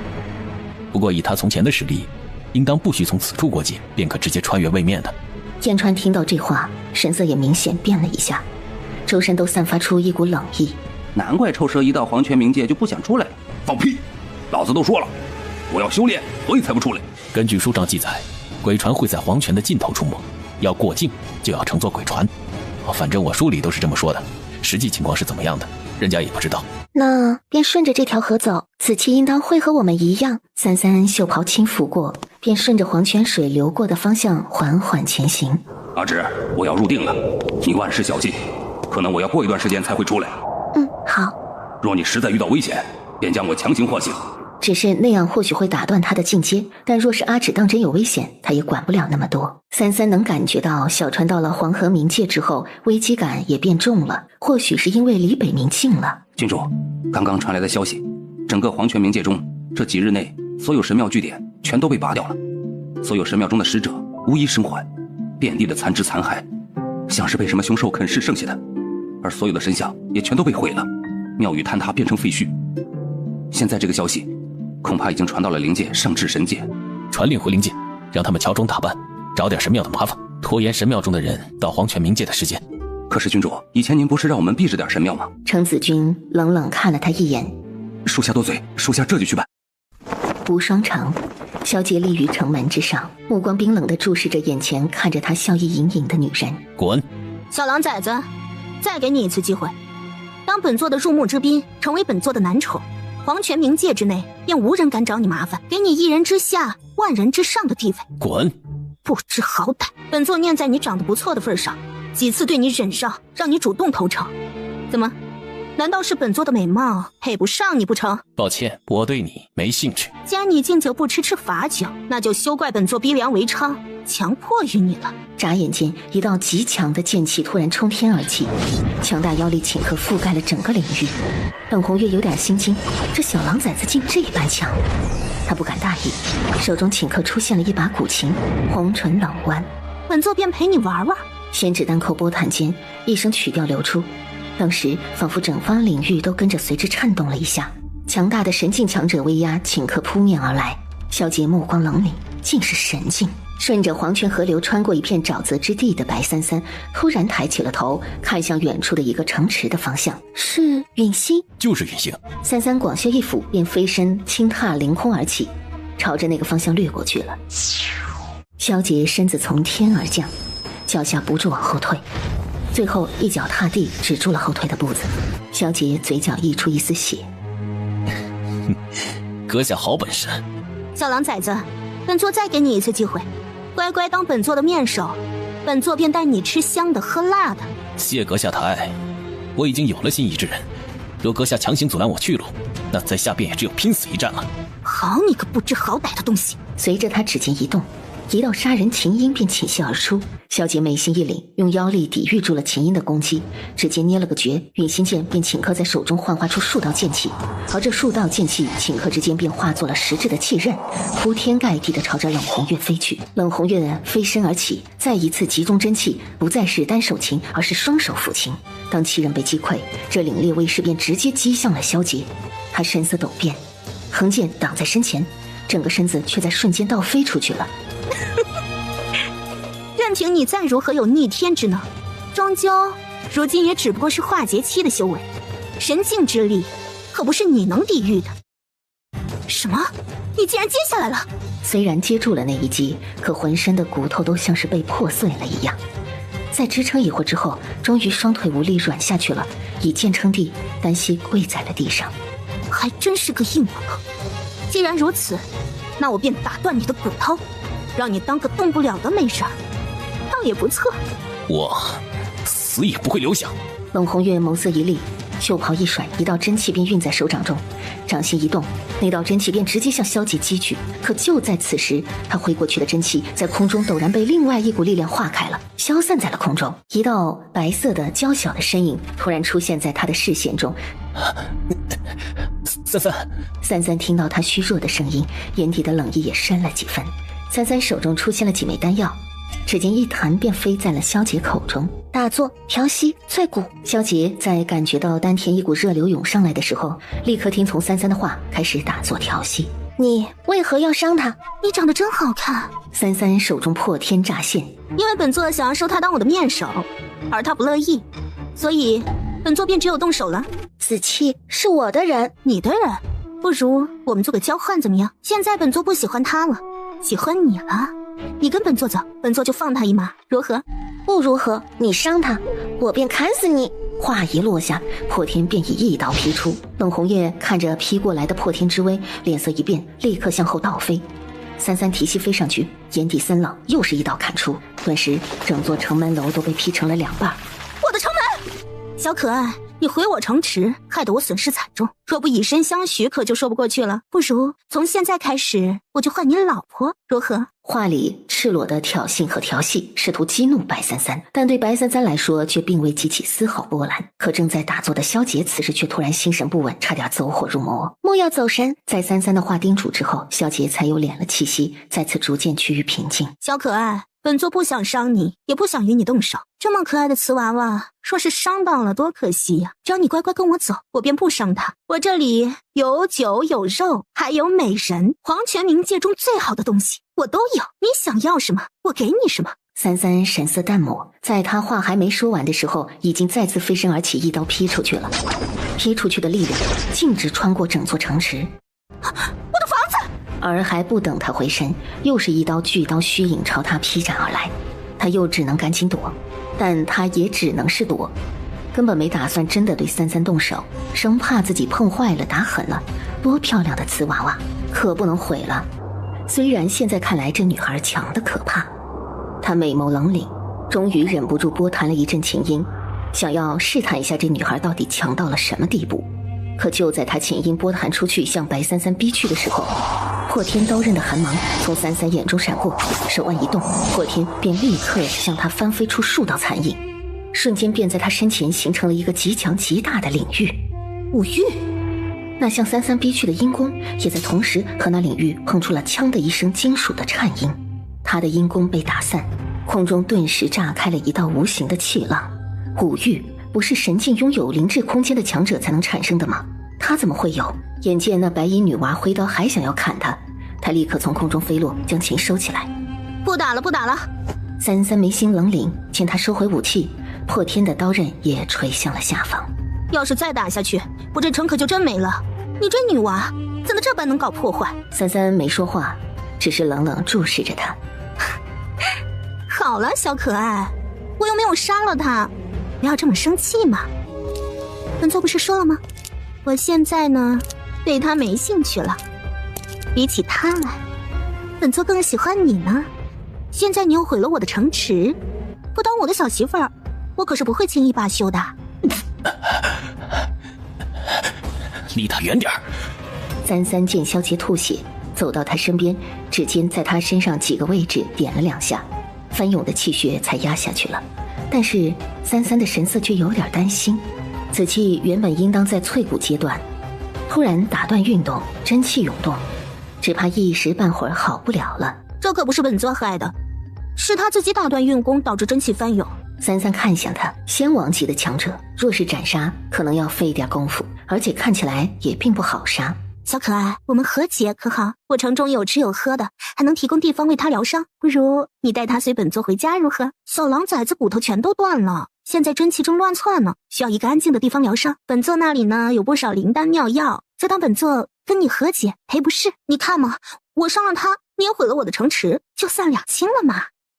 子期饿了吗？正好我的丹药也不够了，那便先跟他回家吃点东西，然后再为你疗伤可好？这个女人对他们没有敌意了，子气的仇，他砍了他好几刀，又毁了他城池，也算是报了。虽说一开始是打算砍死他，但目前看来也没那么容易砍死，所以就算了。仙王级，现在他打很费劲，杀也很费劲。萧杰盯着冷红月的眼中弥漫着的亦是毫不掩饰的敌意，他没有说话，但三三就以为他是默认了。那便这么定了。子期，萧杰艰难地缓缓站起了身，然后陈眸轻点了一下头。他自是不想去，但既然三三想，他便随他去。冷红月当真把他们2人带到了城主府，并且好吃好喝的招待，不多时就派人送了一些灵草和丹药过来。此人恐怕心怀不轨，有所企图，三三要离他远点，勿要随意听信他的话。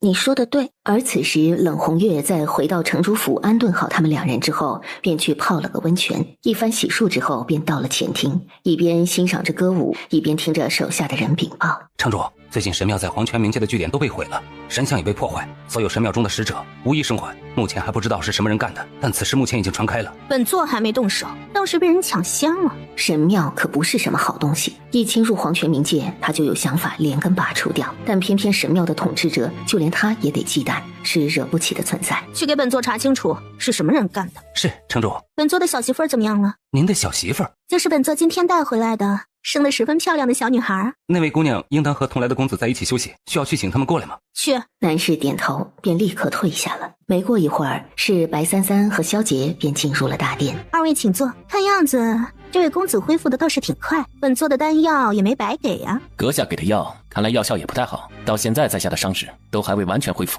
冷红月皱眉，当他的丹药是泻药呢，吃了就立马见效。这些丹药可是他炼制了很长时间才炼制出来的选品丹药，真以为炼一颗丹药就跟捏个丸子一样简单？愚蠢！罢了罢了，这小子年纪小，不跟他一般见识。在萧杰眼里，炼制丹药的确不难，毕竟三三一炼制丹药都是按瓶炼的，而且三三确实是随手搓的。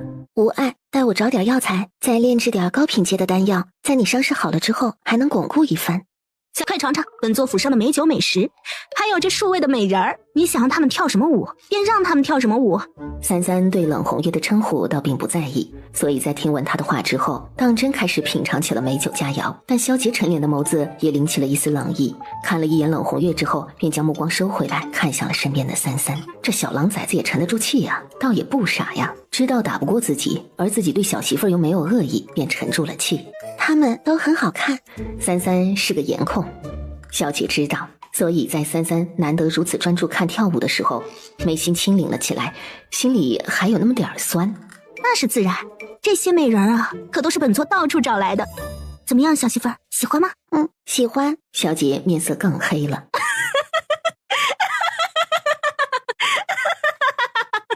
小媳妇儿若是喜欢，本座便都送给你，如何？这些人都是到处找来的。那是自然，原本本座也打算把你抓回来，给本座唱歌跳舞。唉，奈何你是小媳妇儿的人了，本座抢也抢不得，还毁了本座半座城池。这就是你说的面熟？你不觉得把这些漂亮的人抓回来，唱歌跳舞是一件十分赏心悦目的事儿吗？让他们为本座跳跳舞，伺候本座，便是一件美事儿。本座高兴，也喜欢，有何不可？可是面首不是男宠吗？也便是陪你上床的男人。萧杰也沉默了，这肯定又是燕川那个色痞龙教的。上床的倒也不是没有。我家三三还小，阁下说话请注意分寸。冷红月老脸也有点不太好意思了。不好意思，这还真是破天荒头一回呢。我不小，怎么说他也是活了数万年的人神了，论起年纪，怕是比起这整座城的人的寿命加起来都还要大好多倍。不想。子期这是在哄我。即便萧杰知道三三或许实际上的年纪恐怕已经很大很大了，但在他眼中，三三始终是个什么都不懂的小姑娘。即便知道也不影响，现在三三在他心中是柔弱好欺负、单纯好骗的形象。三三悠悠叹口气，罢了，自己大把岁数了，也就不与这些年轻人计较了。二位应当不是黄泉冥界中人，莫非二位也是冲着黄泉镇上的东西来的？黄泉镇？听阁下的意思是根本不知道黄泉镇。我们不去黄泉镇。那你们要去哪里呀？我们去什么地方就不劳阁下费心了。小媳妇儿，不如你就留在我这里怎么样？这些美人们我都送给你。刚说完这句话，冷红月便察觉到了从那个男人身上散发出来的逼人寒意。小狼崽子，你现在可不是我对手。有杀你的能力只不过是时间问题，而于我而言，想要打败你所需要的时间并不会太久。你们到底是什么来头？顿时仙王的强者威压朝他们袭来，除白三三和萧杰二人之外，其他所有人都毫无意识地跪下去，根本不敢抬头，全身不住地颤抖。你是想打架？萧杰的指骨也微微变得冷硬，随时准备动手。冷红月将身上气息收回来。小媳妇儿，你误会了，我就是好奇问问，你身边这个男人可是个半妖，来头也不小，血统也不是什么普通的妖族，你可要小心啊！万一哪天就把你吃了呢？这个女人到底想说什么？又到底想对三三做什么？吃了我？不会的，子期无论是人是妖都不会吃我。哦，依本座看，这可不一定。也许等你再长大几年，养大点再吃呢。你挑拨是没用的，子期是我的人。你的男人？我的男人。子期是男人，又是他的人，那自然便是他的男人喽。你给我小媳妇灌了什么迷魂汤？小姐听到这话，心里舒服了。这酒还算是美酒。若按照关系来说，三三乃在下未婚妻，也应当是我未婚媳妇儿。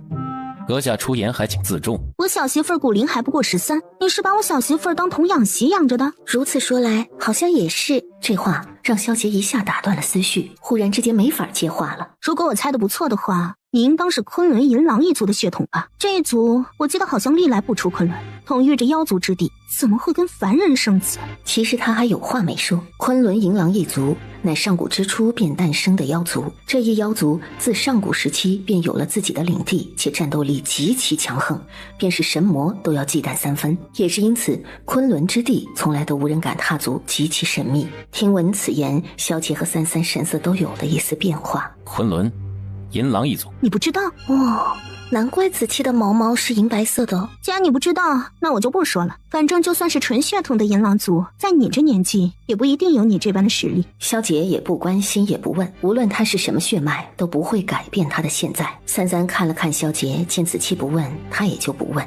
对你们来的地方，本座也十分好奇，当听个新鲜。小媳妇儿要是告诉我，我就放你们离开，怎么样？我们从九州大陆而来。九州大陆？冷红月疑惑，他怎么好像在什么地方听过？要去鲛人族，需从此地过境。你们要去鲛人族？萧杰点了下头。原来如此。你活了多久？本座今年已经53231岁了。萧杰表示，年龄这般大，可行为举止怎的这般泼皮无赖，更不像个女人，这般无耻好色，倒是跟燕川绝配。三三盯着他，冷红月以为三三觉得他年纪大。媳妇儿，本座这年纪可不算大的，以前还有个叫白芷的女人，年纪可比我大多了，至少活了10万年，那可才是老古董。相比起来，本座可算是年轻的了。不过，这个女神才是千界最厉害的人，不，最厉害的神。从凡人修炼成神，从古至今，唯有她一人而已。就是可惜，天妒红颜呐，最后渡劫的时候被天劫给劈死了。萧杰见状，连忙伸手问他顺背。他鲜少见到三三有这种反应，莫不是方才这女人所说的同三三有关？小可爱，你没事吧？怎么了？是不是吃了东西拉着嗓子了？无碍。冷红月狐疑盯着三三半晌，怎的说到白芷的时候，这丫头反应这么大呢？有劳阁下招待，我们在此地休息1日之后，便出发离开无双城。今日便提早拜别冷城主了。这么快？是要走了，我们赶时间。那你们可还会回来？当然不会。去鲛人族找到交魂珠之后，他就要先把小月救活，后面或许会先回一趟九州，或者顺道去一下北冥。而他在外面的时间也不能太久，若是太久，回去或许便见不到他们了。这样啊，想要去鲛人族的领地，的确需要从黄泉过境。不过我听说，鲛人族素来不允许外人随意进入，大多数人在到达鲛人族领地之外，便会被他们所制造的境域所控制，轻则重伤，重则一辈子都会被困在其中，甚至死在里面。你们就真是不打算考虑留在我这里？不考虑。冷红月平眉轻哼了一声，身子往后一倒，也不说话了，像是被气着了。你和我们家小川性情颇有些相似。小川？燕川？燕川？怎么听着那么耳熟？好像以前北冥的那个妖龙也叫燕川。那你可知北冥沦陷，被幽都王所占领？幽都王？突然之间，脑海之中划过一道血色，他眼底也涌出一抹猩红，头痛欲裂。一股强大的力量顷刻从他周围迸发出去，大殿中的所有人都在瞬间被这股力量击飞了。萧杰见状，立刻将三三护在身后，面色冷郁。城主，冷红月拳头紧握，放在桌上，美艳的容貌和那一身翻飞的红衣银发，此刻犹如地狱生魔，张扬着一股冷厉骇人的气息。这是要发疯了吗？可能是。但很快，冷红月便握紧手，神色也渐渐恢复了正常。他好像也不知道发生了什么。刚刚我怎么了？城主，您没事吧？不好意思，本座也不知到底是怎么了，吓着二位贵客了。来人，送客人们回去休息。是。萧杰率先起身，微微颔了下手，便牵着三三离开了这里。怎么会这样？想到方才三三询问他那句话的时候，那双通透澄明的眼睛里，他却清晰地看到了自己的恨意，可却不知道到底恨从何而来。翌日，在萧杰身体已经恢复了大半的情况下，三三和萧杰便启程离开了无双城。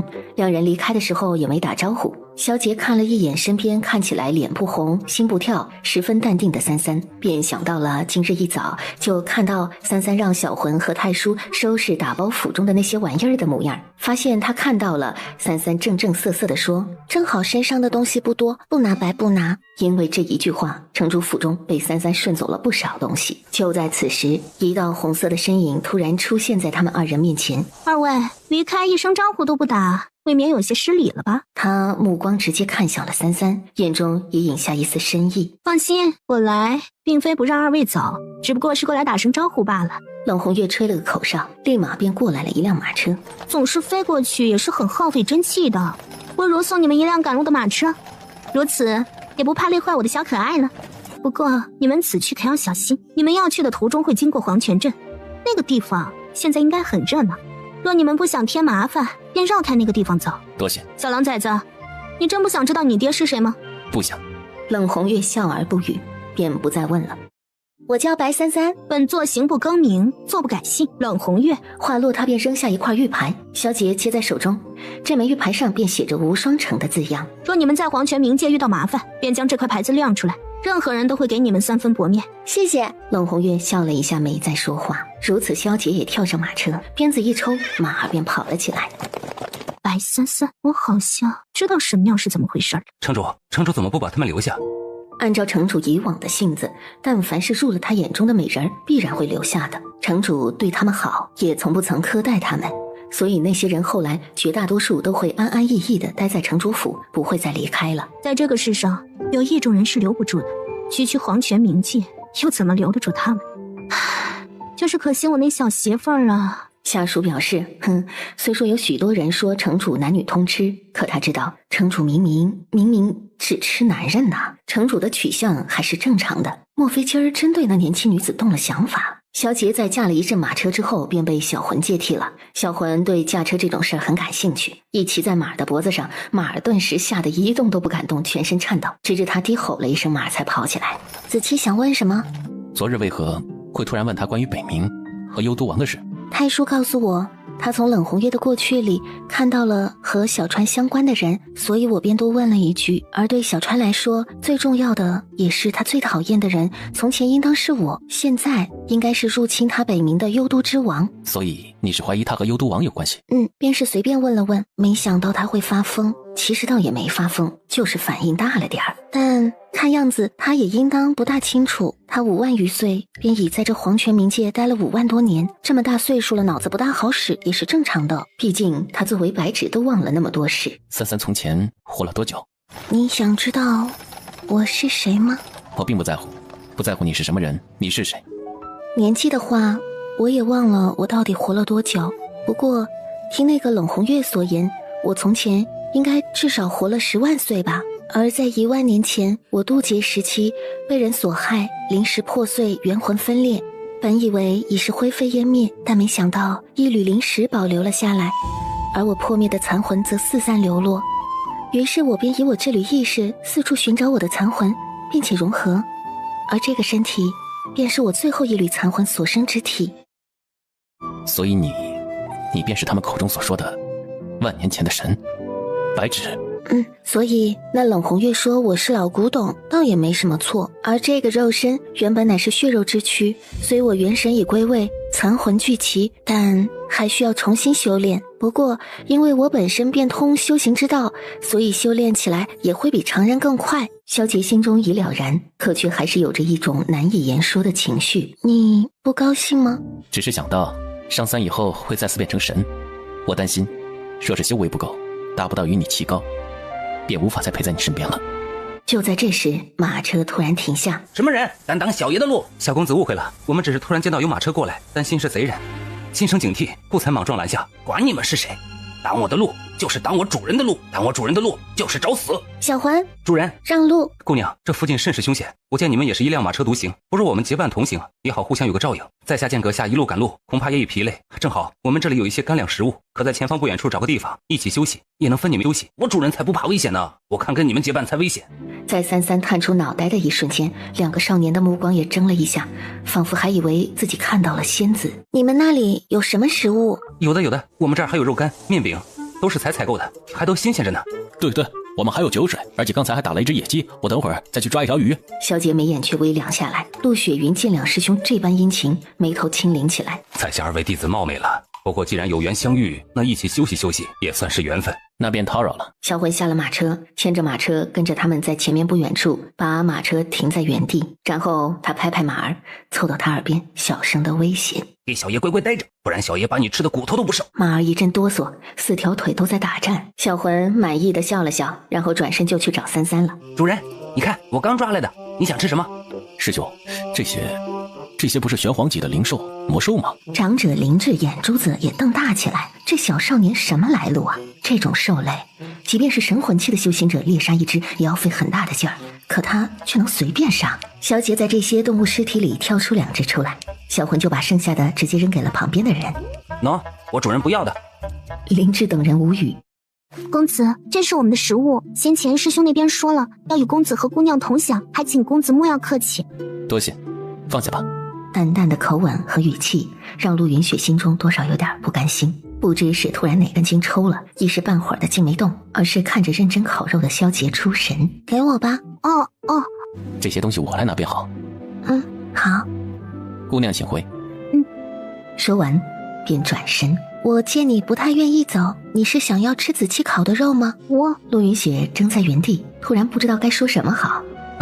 姑娘误会了，陆师妹随我一路来，也没遇到什么外人，所以一时有点热情。反正他也是随便问问，见这个女人在子期面前站那么久，还以为她也看上了子期的烤肉呢。敢问公子和姑娘，这是要去黄泉镇吗？莫非几位也是要去黄泉镇？不错，我们乃灵界圣天宗的弟子，这次前来虽说是因黄泉镇而来，但实际上也不过是来历练罢了，带他们长长见识。你们有法宝？他这么一问，林志几人也都没有吭声说话了。放心，我对你们的法宝没兴趣。是的，是有穿越位面的法宝，而且因为我们提前吃了丹药，所以也没有那么强的位面反噬作用，在穿越过来之后也很快恢复了。林志瞪了他一眼，示意他别乱说话。洛夫也意识到自己说多了，马上也闭嘴不说了。萧杰倒是对这几人多了几分警惕。2位莫要见怪，其实也不是什么见不得人的事，我这3位弟子很是得我们宗门看重，因此特意派我出来，带着他们来黄泉冥界历练。而且想必2位应当也听说了，近年来听说在下位面中有一位年仅23岁的天才少年，资质逆天， 1年前他来到灵界，短短时间内就越阶挑战了不少比他修为还要高的强者，所以现在年轻的修行者都在想方设法的出来历练。我们此行的目的也是如此。原来如此，天才少年。是啊，就是那个叫叶天的，据说才23岁，修为现在竟然已经逼近神魂期了。三三和萧杰神色都微动了一下。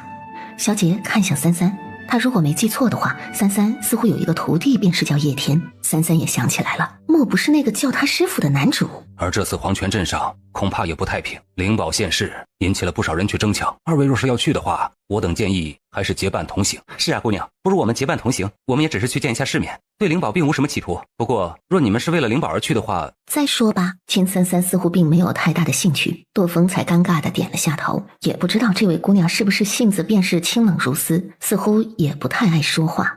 这位姑娘看起来年纪也不算很小了吧，还需要公子如此这般的照料吗？莫不是这位姑娘身体不好？三三身体很好。既然姑娘身体很好，那何不自食其力？又不是没手没脚，何以金贵的事事都要人照料？既然出来历练还这般娇气，看来姑娘还真是娇贵的不得了呢。因为懒。有我在，她不需要自食其力。陆云雪轻咬着下唇，眼底也隐下了一丝嫉妒。不知二位是从何处而来？也是从灵界来的吗？那敢问二位是哪个家族，或是哪个门派中人呢？小姐淡笑了一下，并未回答。这人真是，咱们都说了，他们还藏什么呀？洛风示意他噤声，才安静下来。是夜，整个树林都陷入一片寂静之中。萧杰起身跨过眼前已熄灭的火堆，朝外面走。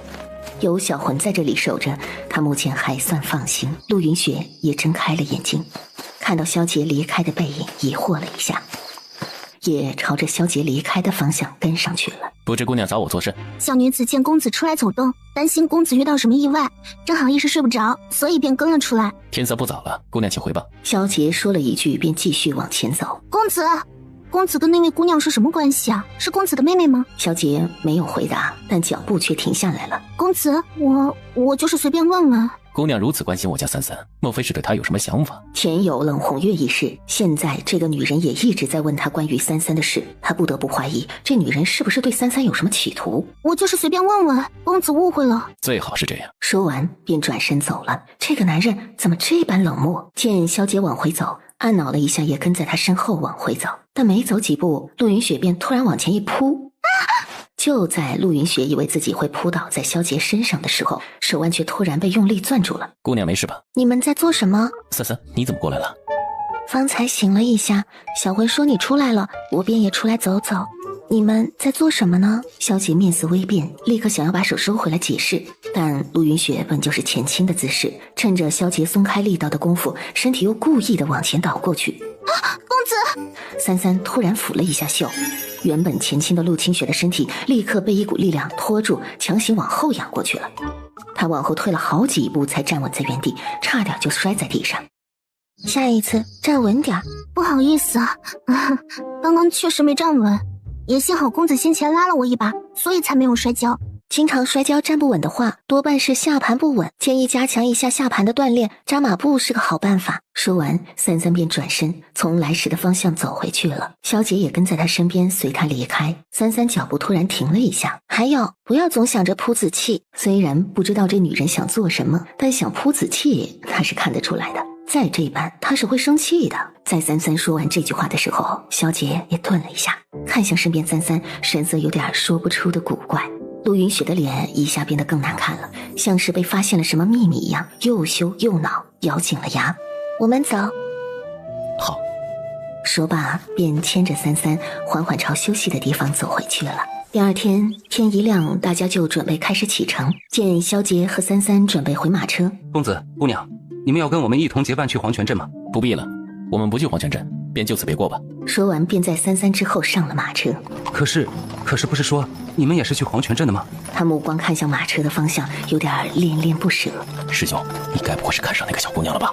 嘘，别乱说。那样的姑娘他可不敢有心思，只是就是单纯的想多看看罢了。小魂跳上马车，连鞭子都不用挥，马一声嘶鸣，便直接哒哒哒小跑了起来。他们走了。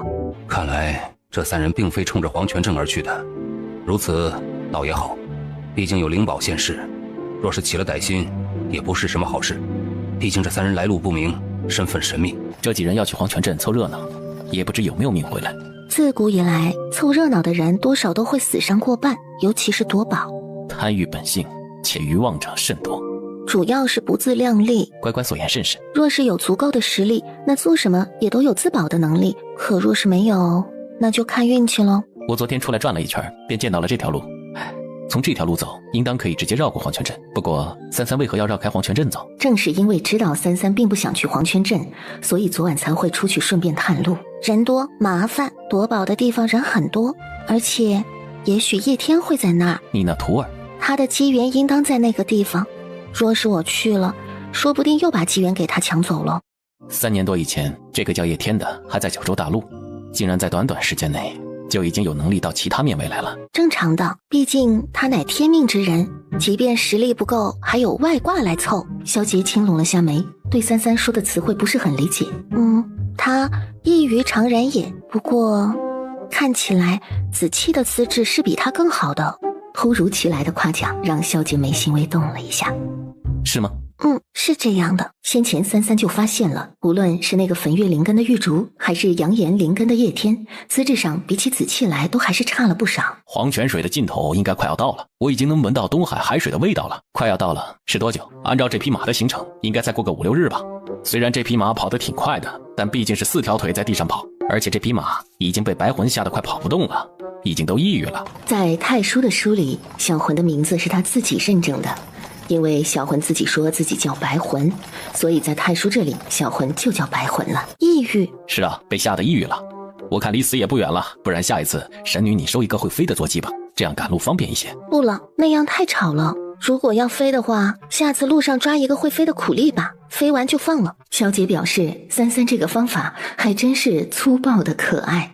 这倒是个好办法。在他们从另一条路出发的时候，此时的黄泉镇却是危机四伏。奇怪，我怎么有种感觉？什么？我感觉我师父好像也在这里。你那小师父？不可能，他来黄泉冥界干什么？而且他不是消失了吗？还不一定活着呢。我师父一定活着，那神庙想找我师父，肯定不怀好意，待我有朝一日变强，定要毁了那神庙。林老不想在这个时候插话了，反正只要说起他这个师父啊，叶天就开始无脑户。这小子真是个白眼狼，亏自己帮了他这么多。怎么了？有东西快要出世了，感觉好像有点熟悉呢。想要吗？不需要。程子君此时也在距离黄泉镇不远处观望。郡主，灵界那边传来消息，神界果然收到了黄泉冥界这里发生的事。据说神像被毁，众神动怒，冒犯了神之威严。如今神庙正在四处搜查毁坏神庙和神像之人，很快就会派出神境强者前来黄泉冥界。本座知道了，按照原计划，多给神庙找点麻烦，随时关注他们的动向。他现在开始怀疑阿直主人万年前陨落会不会和神庙有关。没想到在此地也能遇到子君阁下，不知该说是有缘呢，还是有缘呢？圆缺？我可没有听到方才说的话。关于秘密这种事，我可不爱听，所以阁下放心好了。程子君看了一眼下属，下属立刻会意退下。怎么，子君阁下也来凑热闹？碰巧，便来看看。巧了，在下也是碰巧。原来在下四处游历在找人，刚好找到了黄泉冥界，听说此处有宝物，便来看看了。找人？圆缺笑笑不语。怎么，子君阁下对此物有兴趣？这将要出世的也不知是什么宝贝，不过能将这些人吸引至此，恐怕也是个全品以上的宝物。路过此地，便来看看热闹。子君阁下还记得几年前我们在九州大陆见到过的一个身边有着一个小娇女的女孩吗？记得。我最近发现神庙在找人，而所要找的人便是那个女孩，不知子君阁下有没有发现？是吗？近来我并未关注神庙的动静，你要找的人莫不是那女孩？反正无聊嘛。不知子君阁下是否还有听闻？有消息说，这个女孩很有可能会是哪位仙神夺舍重生，因为这个传闻现在不仅仅是神庙在找她，不少其他势力也在找她。是吗？依我看，这不过是神庙放出来诓骗众人的把戏。毕竟如今太叔就在那孩子手中，本就足以引起各方争夺，再放出这个消息，那么会有更多的修行者去找他。毕竟据说当初那位仙神得罪的人可不少，想要找他复仇的人也不少。那丫头虽然是有点奇怪，修为也高深莫测，可那般呆呆傻傻的模样，又怎么可能会是被夺舍的？你的意思是神庙想要借刀杀人？子君阁下也感兴趣了？如果我记得不错的话，那位除了仇人多，拥护者也不少。都是听来的八卦消息，子君阁下看来都当真了。毕竟万年前的事对我们来说未免也太遥远了。程子君不语，目光从黄泉镇收回来，转身几步便消失在这个地方。今日程子君好像有点奇怪啊。莫非是因为那个小丫头？有意思。小魂用力拍了一下马头，拍了2下，看马儿没动静。主人，它不跑了，我能把它吃了吗？萧杰和三三从马车上下来了。小魂担心三三以为是自己驾不走马车了，生气的突然对马儿发出一声噬魂兽凶狠的嘶吼，顿时整个领域兽类全部四散逃离，离得近一点的兽魂全被吸入小魂的身体中。高大的马身直挺挺的倒地，当场暴毙。主人，他不走了，可跟我没关系。我让他走了，他不听我的，一下就吓死了。还好下来的早。不早点下来，他们估计就要被摔下来了。主人，你说他为什么不走啊？我都那么吓他好几次了都不走。就是被你吓死的。是吗？可是我不吓他，他不会跑啊。笨蛋，马是要拿鞭子抽的，又不是用来吓的。你怎么不早说？太叔不说话了。罢了，全当下来走走，散散步。三三也点点头。主人，等下我去重新抓一只坐骑。你要天上飞的还是地上跑的？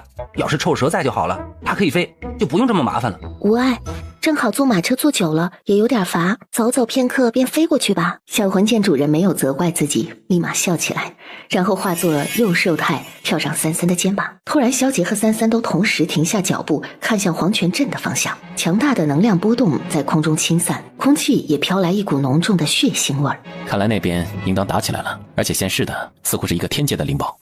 奇怪，怎么？三三手中突然出现了破天，他看了看自己手中的破天，又抬头看向了散发着紫光的方向。三三记得当初被小川拽入冰潭的时候，对陨铁的感应和现在的感觉是一样的，而制造破天的陨铁便是当初他陨落之时从空间中散落的残块。就在此时，有脚步声朝他们跑过来。这几个人不是前2天遇到的吗？萧公子，白姑娘，是你们怎么会在这里？我们从此地过，自然便在这里。我们是从黄泉镇过来的。灵宝现世，出现了一大片死亡领域，很多修行者为了争夺灵宝大打出手，都被困在了那个小镇里。我们原本是想去看看，但没想到刚到黄泉镇外面就受到了死亡领域的影响，差点也被困进去。察觉到危险，我们便一路往东跑过来了。闭嘴！是说萧公子和白姑娘不是什么坏人，若是不告诉他们，万一他们也误入黄泉镇，被困在其中，岂不是很危险？施主，师兄说的对，萧公子和白姑娘不像是坏人，而且他们的目的也不是去黄泉镇。对了，白姑娘，你们的马车呢？死了。姑娘，你们这是要去往那个方向？现在黄泉镇十分危险，若你们要前行，一定要避开黄泉镇附近的领域，以免伤及无辜。姑娘还记得上次在家说的那个天才少年叶天吗？他也在其中，看样子也是凶多吉少，怕是出不来了。白姑娘，你们此行是要往东方是吗？正巧我们也是，不如我们结伴同。他的话还没说完，三三的小手便攥住了萧杰的衣裳，萧杰大手直接搂住三三的腰，一阵风刮过，便朝着他们来时的方向飞掠过去了。当他们反应过来的时候，立刻转身，可视线中却已经没有了他们2人的身影。师兄，他们此去的方向就是黄泉镇呢。他们不是说不去那儿吗？谁知道那个地方现在这么危险，去了也是送死。你们有没有发现，刚刚那个白姑娘肩膀上突然多了一只黑色的小兽？说起来，我也发现了，好像之前没看到白姑娘身上带有兽宠啊。也不知道他们此去是凶是吉。修行者中没几个会对灵宝没兴趣，他们去必然是冲着灵宝去的。不要随便被别人几句话便蒙蔽了双眼。虽然这2人仪表不凡，可修行者总要多留一个心眼儿，免得哪天被人杀了都不知道为什么。黄泉镇连大士期强者都能困住，只怕他们去了也是送死。片刻的功夫，萧杰已抱着三三飞落在黄泉镇之外，而此时的黄泉镇外面已弥漫出一片死亡领域。是因为叶天？不，我不担心他。三三自然是不担心叶天的，也不是完全因为叶天而过来，而且他觉得这次的宝贝可能和自己有点关系。在这个原因的牵扯下，再加上叶天遇险，所以三三才会过来看看。鬼域，太叔，怎么回事？根据书上记载，黄泉镇本身便是一个怨魂聚集之地，是整个黄泉冥界的最黑暗的地方。在黄泉冥界分裂出来的初期，这里曾爆发过一场战争，镇上的人全都死了。后来这里就成了一个焚尸地，附近所有的尸体都会运到这里来焚烧。再后来，这里曾有人移居过来，在黄泉镇生活。不过没过多久，黄泉镇上的所有人都死光了，又成了一座死镇。也就是说，这里是一个古战场、焚尸场、乱葬岗，所以阴气集中，古老的血腥和怨魂能凝聚四方的凶煞之气，只要感应到有活人的靠近，就会把人困进去的。这种凶煞之气可以轻而易举地杀死神境之下的强者。这里有什么东西？天阶以上的灵宝在出世之前，我是不知道是什么的，因为他们自己已经有灵了，会隐藏自己的过去，而我又不是道书，不能预测。不过他已经出世了，所以我已经知道是什么了。是什么？是一把破伞。破伞？要进去吗？既然已经来了，飞回去也麻烦。那便从这里穿过去吧。而当他们一没入黄泉镇，很快便被笼罩着的迷雾和黑暗淹没。他们身边出现惨白撕裂的人脸，不断地朝他们扑来逼近，发出一声声污名哀嚎，凄厉的叫声听得人头皮发麻。销魂冲着他们咆哮了一声，那些惨白的人脸便立刻退散开来了。萧杰手中一动，陨星剑便顷刻发出一道寒芒，凛冽的剑气在前方立刻劈开了一条路，他们便顺着这条路前行。三三指尖捏了个诀，袖子一挥，那些残魂碎片瞬间便消失了，周围也恢复了平静。吵死了！萧杰唇角轻扬了一下，但握着三三的那只手却更紧了。而此时黄泉镇的中心，血腥味弥漫，尸横遍地。为争夺宝物，每个人都将对方视为仇敌，但有一个人此时却是所有人的公敌。叶天看着出现在自己手中的那把金属的铁伞，他皱紧了眉。这玩意儿到底是怎么到自己手中的？叶天的脑袋也越发头疼欲裂了，手中的那把铁伞也在发出阵阵的紫光。脑海中也出现了另一股杀意，不断的在占据着他的意识。是那些怨魂，是他们在入侵他的身体。在他手上，那东西在他手里。他们挥舞着武器朝叶天杀过来。我不会让你们得逞的。我的意志只属于我自己啊！他的眼角仿佛有血光溢散，散发出可恶的凶光。厮杀声在迷雾中和凄厉的哭嚎声混杂在一起。三三突然停了下脚步，萧杰拉了一下手，发现三三没动，才转过身。而他这一转身，差点吓了一跳，在三三身后竟跟了一个5、6岁的女童。陪我玩。销魂想张嘴，但却被三三眼神安抚了下，这才暂时安静。陪我玩。萧杰目光冰冷，陨星剑已经做好了出鞘的准备。你想我陪你玩什么？想玩躲猫猫。姐姐陪我玩躲猫猫。不要。你不陪我玩吗？不。你不陪我玩，我就吃了你。三三，吃糖吗？拿着糖去一边玩去。糖？女童小心翼翼地将三三手中那颗棒棒糖拿过来，然后好奇地研究了起来。拿到糖果的女童竟当真不缠着三三了，而是拿着棒棒糖在原地自己玩起来了，然后乐呵呵地兀自跑开了。我们走。那是凶魂。小凶魂。传闻中鬼域所形成的凶魂极其凶险，但凡遇到都会丧命，他们会攻击所有进入领域之人。为何他方才没有攻击我们呢？有个成语叫因人而异，不同的生命性情也会大不相同。凶魂本就乃是生命死后残魂破碎所化，自然也有因魂而异这一说。不同的凶魂性情不同，攻击弑杀虽是本能，不过嘛，每个凶魂所形成的意识是固定而且不断在重复的，而且各有不同。刚刚那个凶魂在神女面前也许便是一物降一物吧。而且此地对我们来说并不会有危险，小魂和我们在一起，噬魂兽和鬼域凶魂乃食物链，吃与被吃的关系是天敌。噬魂兽以噬魂为生，吞噬的灵魂越多，力量越强。只是因为小魂跟在我身边已久，虽有吞噬灵魂本能，但依然以此为食。但他已经有道心，即便不以此为食，亦不会被凶兽本性所控。消极了然，小魂仿佛知道了自己被夸奖了一样，马上骄傲地抬起了小脑袋。主人，要把这里的凶兽都吃光光吗？这里的凶魂吃了不好，凶煞之气太重，反而会与你本身的凶煞气所冲撞。哦，那我就不吃了。突然，萧杰停下，小心！一道紫光突然从前方迷雾中破空而来，兵刃相接。可那飞来的东西突然像跟陨星较上劲儿了一样，不断的交战。萧杰把三三的手放下，低声说：“不管，给后。”等等，伞。莫非这就是太叔口中的小破伞？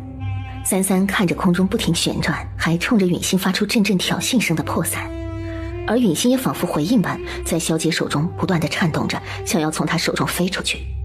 萧杰目光沉凝，陨星从来不会这样，像是不受控制的，非要上去跟这个破伞较量。怎么会这样？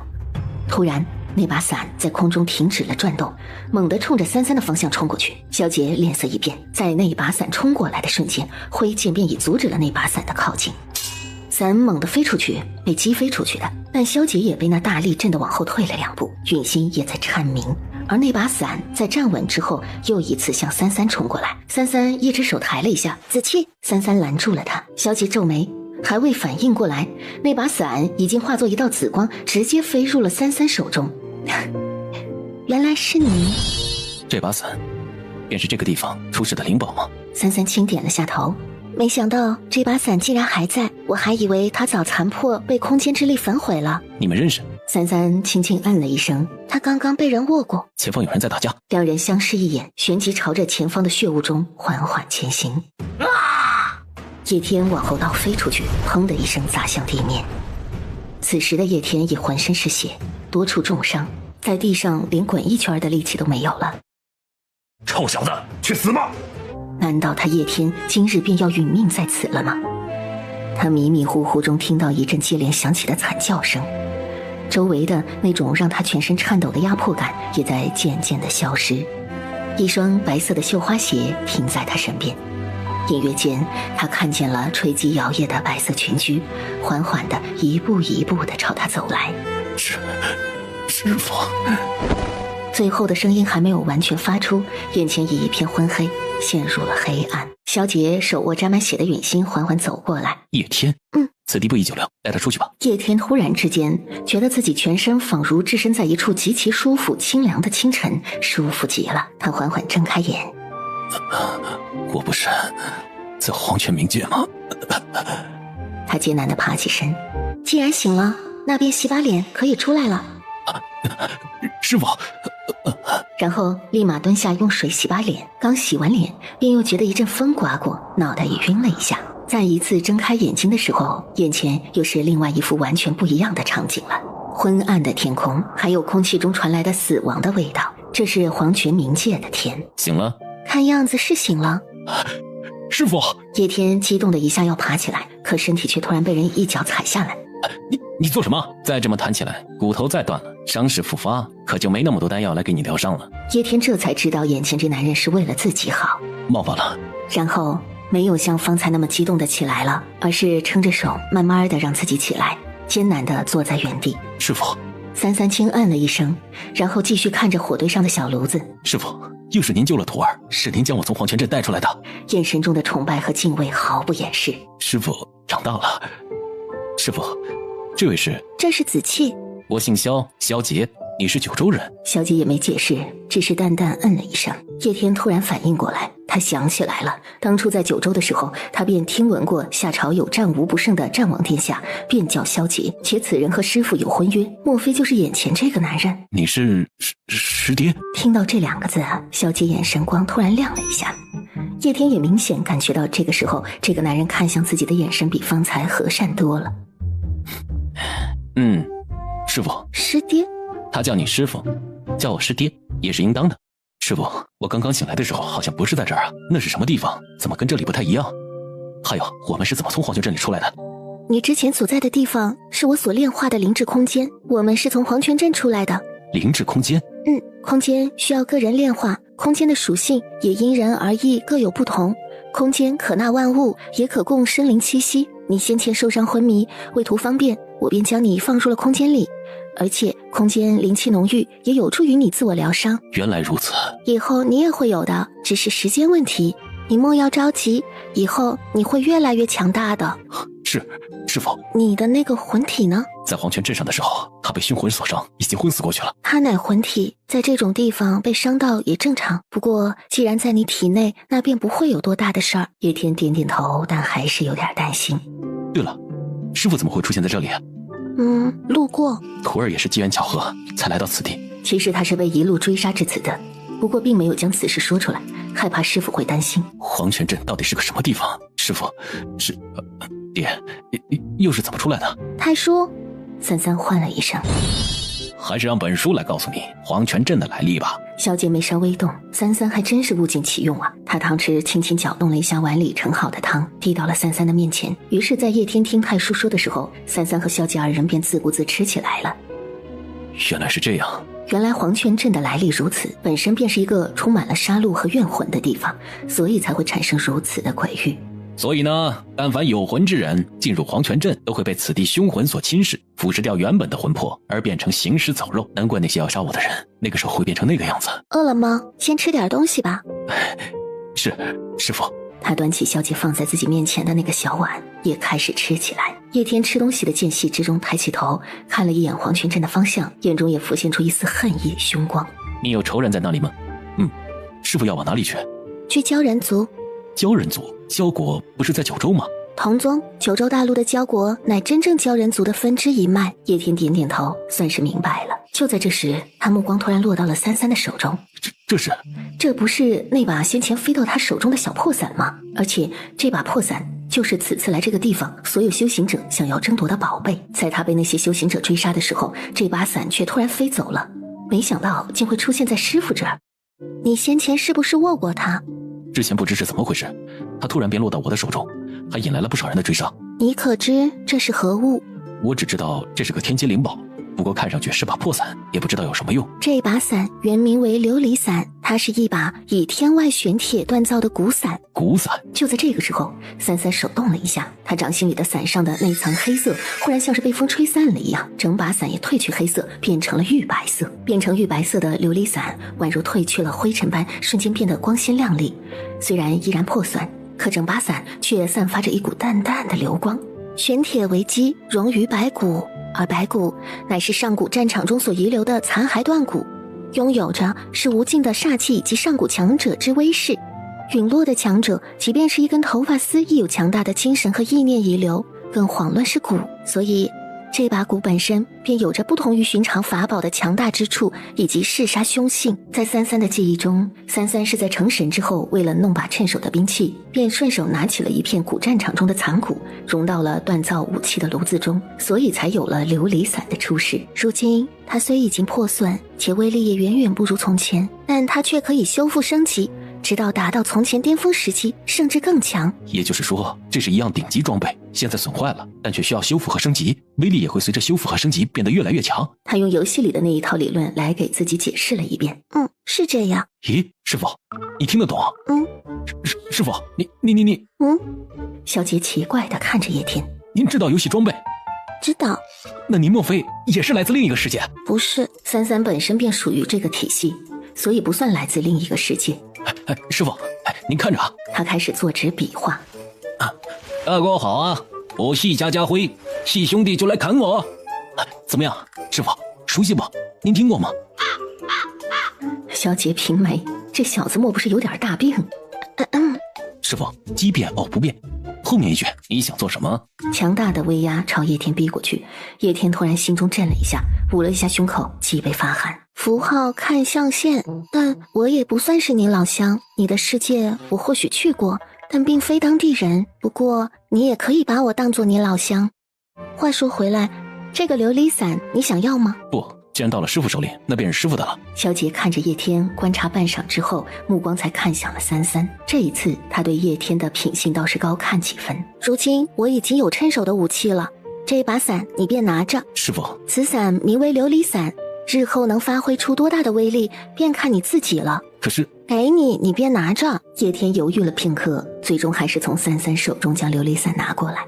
可在他突然接触到琉璃伞的时候，琉璃伞却突然发出一道白光，叶天的手停在原处。他只是现在有点不满，以后便好了。天阶的武器都有气灵，有自己的意识，琉璃伞也是有的。若要真正让它为你所用，发挥出它真正的实力，需要它认同你，而你需要征服它，如此你们之间才能真正契合。我明白了，师傅。他把手放下去，终于将琉璃伞拿起来了。在拿起来的瞬间，琉璃伞周身都散发出通体的白光，尤其是叶天所握的位置，现在灼热无比。但是叶天并没有松开手，而是更加握紧在了手中。在他握住之后，滚烫灼热的感觉才渐渐消失，伞也恢复了之前的样子。以后它便是你的了。徒儿多谢师傅。吃完之后我们便上路。好。师傅要走了吗？我可以跟师傅一起吗？不可以，师爹分明就是不想让我跟着师傅吧。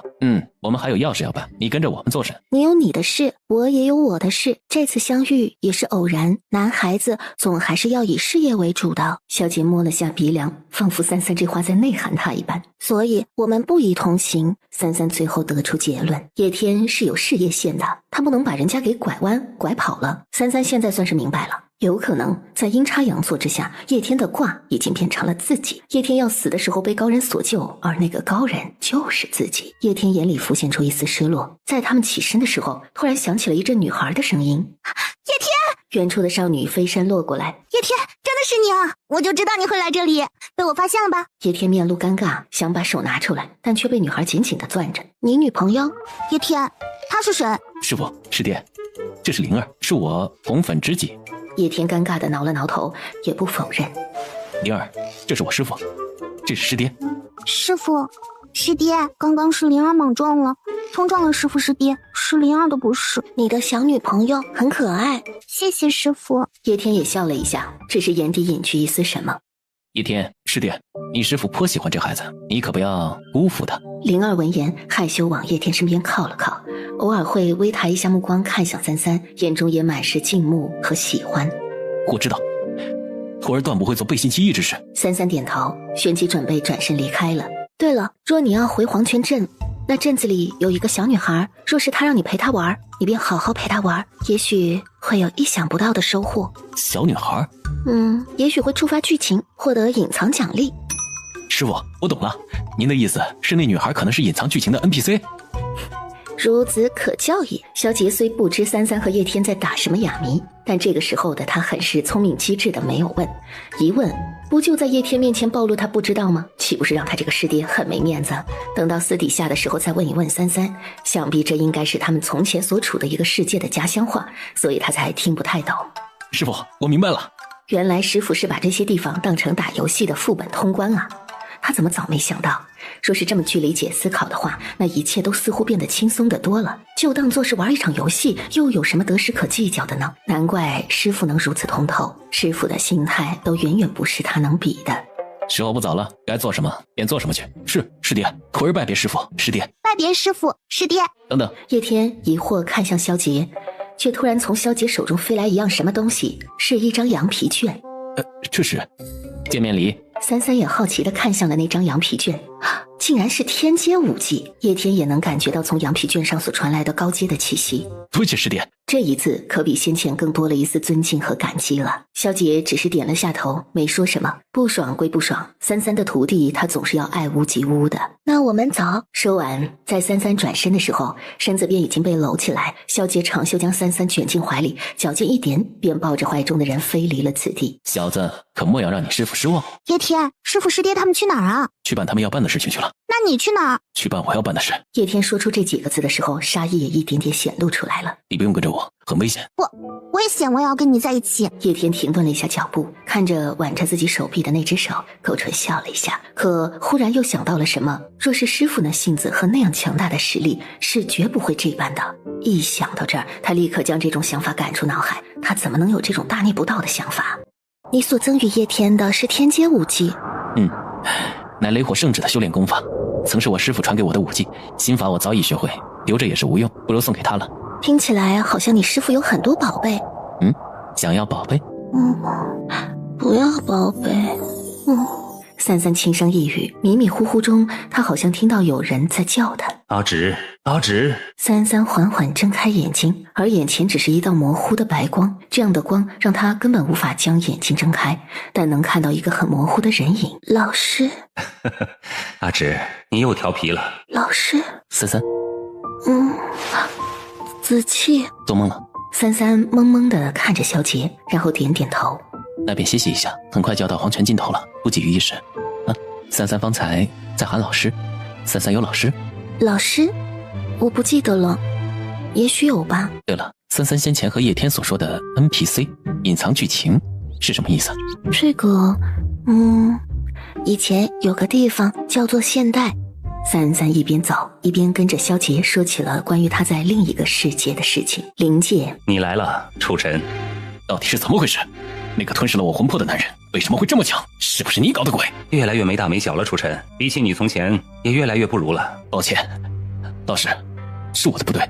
老师，我只是想知道为什么那个小子会那么强。我的残魂碎片我已经感觉不到了。还有，您也教过他吧？教过他又如何？所以您当真教过他？我教你，亦或是教他，都只是因为我不想让他端端浪费一颗心罢了。你有楚尘的灵魂，承袭了他的记忆，并以楚尘的魂魄吞噬了这个身体本身的元魂，成为了现在的你。而他却恰恰相反，吞噬的是属于楚尘的灵魂。你们如今是两个人，且灵魂完整。老师的意思，也就是说，他和我没有半点关系。不错。可是既然您知道，你为什么还要教他？他比你聪明，就像是当年的他一样。可你应该知道，他会是我的敌人。但不会是他的敌人。允星以认他为主，那是因为允星将他误认为是我。您教他，难道不是因为我的魂魄在他体内吗？既然如此，可你怎么能允许他将我的魂魄吞噬？在他说完这句话之后，顿时整个人的灵魂都仿佛抽了一下，恐惧顷刻侵蚀他的每一处感官。他看着越发朝自己逼近的模糊身影，努力克制着身体的发抖，压着自己的声音。老师，楚尘，你的话太多了。我救你只是因为他不想让你死。现在的你，或许应该重新审视一下你自己，还值不值得拥有他的心。在楚尘紧拧着眉的时候，那道身影已经从他身边缓缓擦过了。我允许你的无礼是看在他的份上，你要有点自知之明。在那句话最后一个字的余音消散后，那道身影也消失了。黄泉冥界，他们应该已经快要遇到鬼船了吧？看来我也要去一趟黄泉尽头了。城主，您去哪儿？找一个人，在本城主回来之前，镇守好无双城，守好黄泉。是。而此时，三三和萧杰一边闲聊走着，已经来到黄泉尽头了。那把伞曾是33之物，曾经是我的本命法宝。听你所言，那把伞既是如此神兵，又曾是你的本命之物，赠与叶天，终是有点可惜。我寄给他，那便是他的了。更何况破天并不比琉璃差，破天是这一世跟着我的，那这一世我便会一直带着他，如同陨星、琉璃伞一样，都曾跟过我一段时期。那时我也一直带着他们。破天和琉璃伞所用的锻造材料是一样的，只是没有强者白骨和长时间的血腥浸染，而破天是没有品阶的，我多强他便多强。听闻三三的话，空间中的破天似有所感，发出阵阵狰鸣。破天刀魂在渐渐的形成了，更何况伞也用腻了，用刀砍人还是很方便的。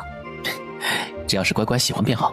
破天没有品阶，也就意味着他有无限潜能，不断升级。是这个意思。大多数法宝都有固定品阶的，但是破天没有。至于能升级到什么程度，我也不知道。陨星也是很强的，陨星是我凡人时期所造，早早便形成了剑灵，又沾染过无数的鲜血。虽不是神兵，却有破神破魔之力。而武器一旦有灵，究竟能发挥出什么样的威力，便看其拥有者能有多大的实力。而且现在的陨星也已经不是从前的陨星了。在他们二人说话间，便已走到了界碑之处，黄泉尽头。原来这便是黄泉之界。小魂也好奇地出现在三三的肩膀，盯着眼前波澜壮阔的场景，瞪大了眼睛。这里便是通向东海之地，无尽归墟的地方，也可以通向九幽之中其他的地方。主人，你看，是鬼船，也被称为孟婆船。乘坐此船，便可穿越尽头，去到无尽归墟。那船上有没有什么危险？我不是说过吗？传说但凡是共同踏足上这艘船上的人，便会形同陌路，甚至相互残杀。但具体是怎么回事，我也不清楚。毕竟人家又没有上过，所以没有收录。切，我还以为你什么都知道呢。哼，人家本来什么都知道。也就是说，太书可以随时更新收录的内容。是的呀，人家当然可以更新了，人家是书嘛。一个人从前会发生什么事，也会随着时间的推移一直在变化，所以书中的内容也会一直更新。比如神女的过去就更新到黄泉冥界的尽头了。如此，那我以后要多说一些名人名言了。萧杰嘴角忍不住勾起来。好呀好呀，人家最喜欢收录名人名言了。萧杰突然好奇起来，太叔这么傻，也不知道那道书和皇书会是什么样。随着通体黝黑的鬼船越来越近，那般诡异的气息也越来越浓郁之时，那种诡异的压迫感也随之而来。萧杰的神色也开始变得凝重了起来。伸手。萧杰看到三三的手背上似乎出现了一个什么圆形的印，萧杰的掌心也一阵灼热。当三三把手挪开之后，那圆形的印记闪烁了一下便消失了，萧杰的掌心也恢复原样了。这是羁绊。就在此时，一阵阴风刮过来，他们眼前也骤然翻起了惊涛骇浪。在另外几个方向同时出现了差不多有10几个着装各异的修行者，他们不言不语，目光只是盯着前面的鬼船。各位可是要上船，鬼船不等人，错过了我可要走了。其余修行者纷纷飞身，穿过翻滚的浪涛，上了黑色的大船。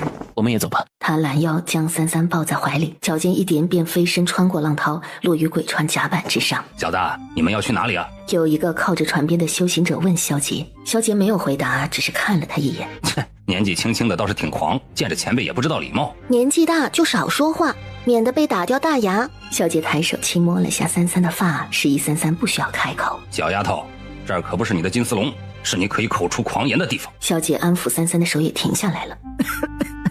一阵老妪的咳嗽声打断了他们的话。各位可要坐稳了，马上就要起航了，记住，乘坐此船，万万不可回头，否则万骨枯，三魂没。各位船客要渡界了，各位还请坐稳了，记住老婆子我说的话，万万不可回头看呐。33站在船边，目光看着旁边的水面。你在看什么？水面里枯骨人皮随着浪到处的漂浮，水底之下更仿若有无数恶鬼想要挣脱冲出来，场面惊骇无比，让人生理不适。不怕吗？还好，见多了自然便不怕了。这个时候突然传来一阵惨叫，从他们后方响起。想死的话就回头看吧。那小子是耐不住好奇心，回头看了一眼，便被后方水里追来的恶鬼们拖了出去。他已经回不来了，别让那些恶鬼们看到你们的脸。闻言，其他人即便听到惨叫，也根本不敢回头看。真正的危险还在后面呢。不能回头。小姐听到33说这句话，便有不好的预感。果然，33在说完这几个字之后，便缓缓地转身看向了身后。在33转身的一瞬间，后面水中的恶鬼突然全都涌向了他，从虚空中探出森白的骨爪来抓他。44，萧杰也转过身，当即便看到无数水中恶鬼探出头，自寻死路。在那些恶鬼厉叫着冲上来的时候，33肩膀上的小魂也冲着他们嘶吼。那些恶鬼顿时脸上都露出了惊恐之色，根本不敢靠前。可却因为小魂目前还不是成年期，所以并不能给他们造成完全的威吓。在退去片刻之后，便又冲上来了。萧杰正要动剑，但33却把破天拿出来，手中捏诀，便将破天祭出，顿时破天便飞出去了。33双手结印，低声念道：“地破佛印。”旋即一道佛印便随着破天而去。梵音过境，长刀破魔。金色的佛印让所有的恶鬼都面目狰狞，互相撕扯。很快，方才靠近的恶鬼顷刻之间便消散于无踪。难得有这种东西，也该让破天试试了。万物相生相克，地破佛印便是专克这种东西。改日我教你。我会。只是方才一瞬间他没想起来，也不知地破佛印原来有这种用法。师傅所说。那你师傅很厉害。而在他们说话往回走的时候，却让其余修行者脸上都露出了震惊。他们竟然没有死，这不是应该死了吗？他们没有回头，所以根本不知道刚刚到底发生了什么。难道回头根本没事？竟是地破佛印。其中一个修行者耐不住回了一下头，可一转身，当那张脸暴露在后方的时候，瞬间便被恶鬼扑上来了。33捏了个诀，斧袖扇出一道金色的气劲，这道气劲顷刻之间便将这个修行者拉回来，后方的恶鬼潮也退下去了。多谢姑娘救命之恩。顺手。那修行者愣了一下，但还是充满了感激。萧杰瞥了一眼那人，便牵着33到了前边去。他们找了一个位置坐下，准备休息。这一次，船上的人再也不敢小看这两个人。驱帆3000里，万鬼锁出门。婆子我说了，万鬼出，三魂没。要自己送死，婆子我也拦不住呀。而渐渐的，顺着船的黑暗中摇摇晃晃，所有人也都开始昏沉起来。一股奇特的味道也沁入了所有人的鼻翼中，黑色的雾开始掩盖住整艘船。萧杰察觉到不对，看向身边的33，这个味道。突然，从黑雾中传来一股血腥味，混杂着那股奇怪的味道里，让周围的味道变得更加的诡异起来。萧杰此时的脑海中也仿佛突然被定了一下，陨星毫无预兆地出现在他的手中。他缓缓地起身看向身边的33转过身看向他，目光只有漠然。子期，你走吧，你没有资格留在我身边。33，初晨是我从前很重要的人，而你不过是他的影子，只有你离开了他才能回来。离开我身边，否则我会杀了你。你明明知道，我说过我不会离开你，我也说过除非我死。你想死，那我便成全你。那若是同归于尽，我们也算是在一起，是吗？妖族的图腾彻底显现，黑雾里的萧杰顿时变得鬼魅无比，妖气肆虐。他一步一步朝着三三走近，平日素来的温柔被凶光所替代。忽然，萧杰的手腕被一股凉凉的柔软所覆盖了。你怎么了？轻柔的声音传进他耳朵，他沉沉的意识仿佛在突然间被唤醒。方才你好像想杀我。这一句话像是晴天霹雳，顿时把萧杰给劈清醒了。他不可置信地看着自己的手，我怎么可能？他怎么会想杀三三呢？愧疚感顿时淹没了他，他正在原地一动不动。你方才看到什么了？萧杰垂眸没有回答，幽深的目光是满是自责和难以置信。太叔说那是孟婆汤的味道，会侵袭人的意识，所以跟你无关，你莫要想太多。孟婆汤的味道会勾出每个人内心最肮脏也是最欲望的一部分，而这一部分恰恰都是与同行者有关。三三虽然在那一刻感觉到了杀意，也并不生气，轻转衣袖的动作让萧杰心微微放软下来，也浅浅地勾起了一丝弧度。见他笑，三三才轻扯了下嘴角，放心下来。但其实萧杰心中始终还是对此事耿耿于怀，无论是不是受到孟婆汤的影响，他都不应该有那样想要伤害三三的想法。是孟婆汤的味道勾出了他潜在内心最害怕也是最在意的事儿了吗？所以才能侵蚀他的心神，让他有那样的想法。可是三三就没有受到影响，是因为三三的心中从来没有过阴暗的一面吧？对不起。没关系，子期不会伤害我。小杰心中微动，有了些许释然。他反握住三三的小手，沉声说：永远不会。而此时在他们所在的迷雾之外，其他的修行者也不知发生了什么，明明就在一艘船上，可他们却根本看不到其他人。莫不是那老妪故意害人？太叔说他只是摆渡人，在鬼船过境时会途经一处生有九幽之花之地，孟婆汤的味道会勾起人内心潜藏最重要的事情，或遗忘或执念，而九幽花则会勾起人心底最深处的欲望。在三三说的时候，萧杰眼底隐下一丝什么，最深处的欲望。他想到了刚刚陷入迷障的时候，那脑海中一闪而过的东西，目光变得幽深了。那个时候他真正想做的其实是另一件事儿，所以便会导致船上的人被蛊惑。至于其他人，我们也无需管，等到船走出这个地方便好了。至于能不能活下来，便看他们自己了。他看向出神的萧杰，疑惑的又扯了一下他的衣角。萧杰回神，方才想到别的事了。什么事？没什么。那是什么？鲜少见三三追问今日是怎么了。其实三三只是觉得子期有点怪怪的，所以才会多问。而这个时候突然一道人影从黑雾中过来，竟然真的是噬魂兽。他伸出手就要冲着三三抓过来，却突然被一道剑气逼退。小子，我念你年纪轻轻便到了化劫期，也实属难得，不想杀了你，乖乖让开，否则就别怪我不客气了。噬魂兽不能在一个小姑娘身上，这玩意儿会招来祸患。你一个小丫头根本控制不住这样一头凶兽。我看阁下是想要以此为借口杀人夺兽吧？胡说八道！以你们二人根本无法控制噬魂兽，未免落到歹人手中，你们最好将噬魂兽交出来。哦，不知阁下是如何看出我们无法控制噬魂兽的？小魂看着那男人的眼神也露出了一丝不屑和鄙视，他一下从三三的肩膀上跳到了萧杰的肩膀上，冲着那男人龇牙凶狠地低吼了一声。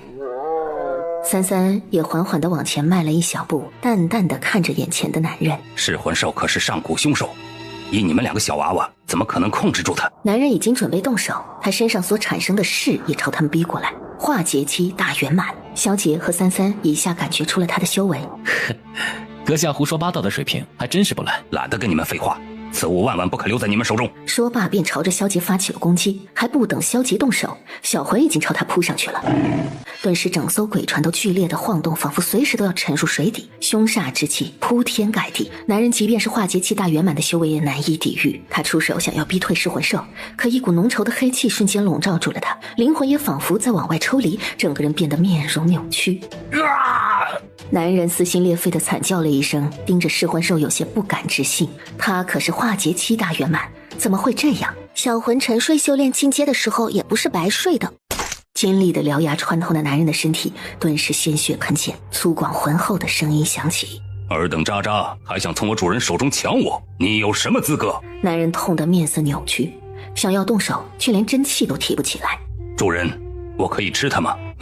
您真的能够控制它？噬魂兽早已认出，你以为你能带得走它吗？可是噬魂兽不是只有宿主吗？噬魂兽会弑主，又怎么会这么听话？那是你以为，原来是真的。若你不起贪念，我自会留你性命。但你方才杀心已动，所以我们杀你也是理所应当了。不！小姐看了一眼小魂，小魂一口直接吃掉了那个修行者的脑袋，将他的魂魄彻底吞噬了。想要逃离的元魂也被小魂吞进了口中。殊不知躲在船舱背后的老妪一直在一处角落里看着，在三三身上停留了好一阵儿，然后转过身，佝偻着身子走向另外一边了。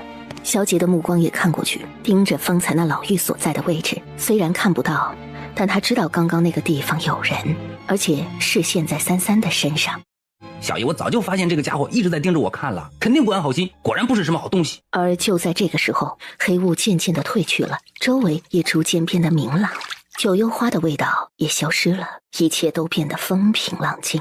船上的其他人都好似经历了一场恶战，而甲板上也多了2具尸体。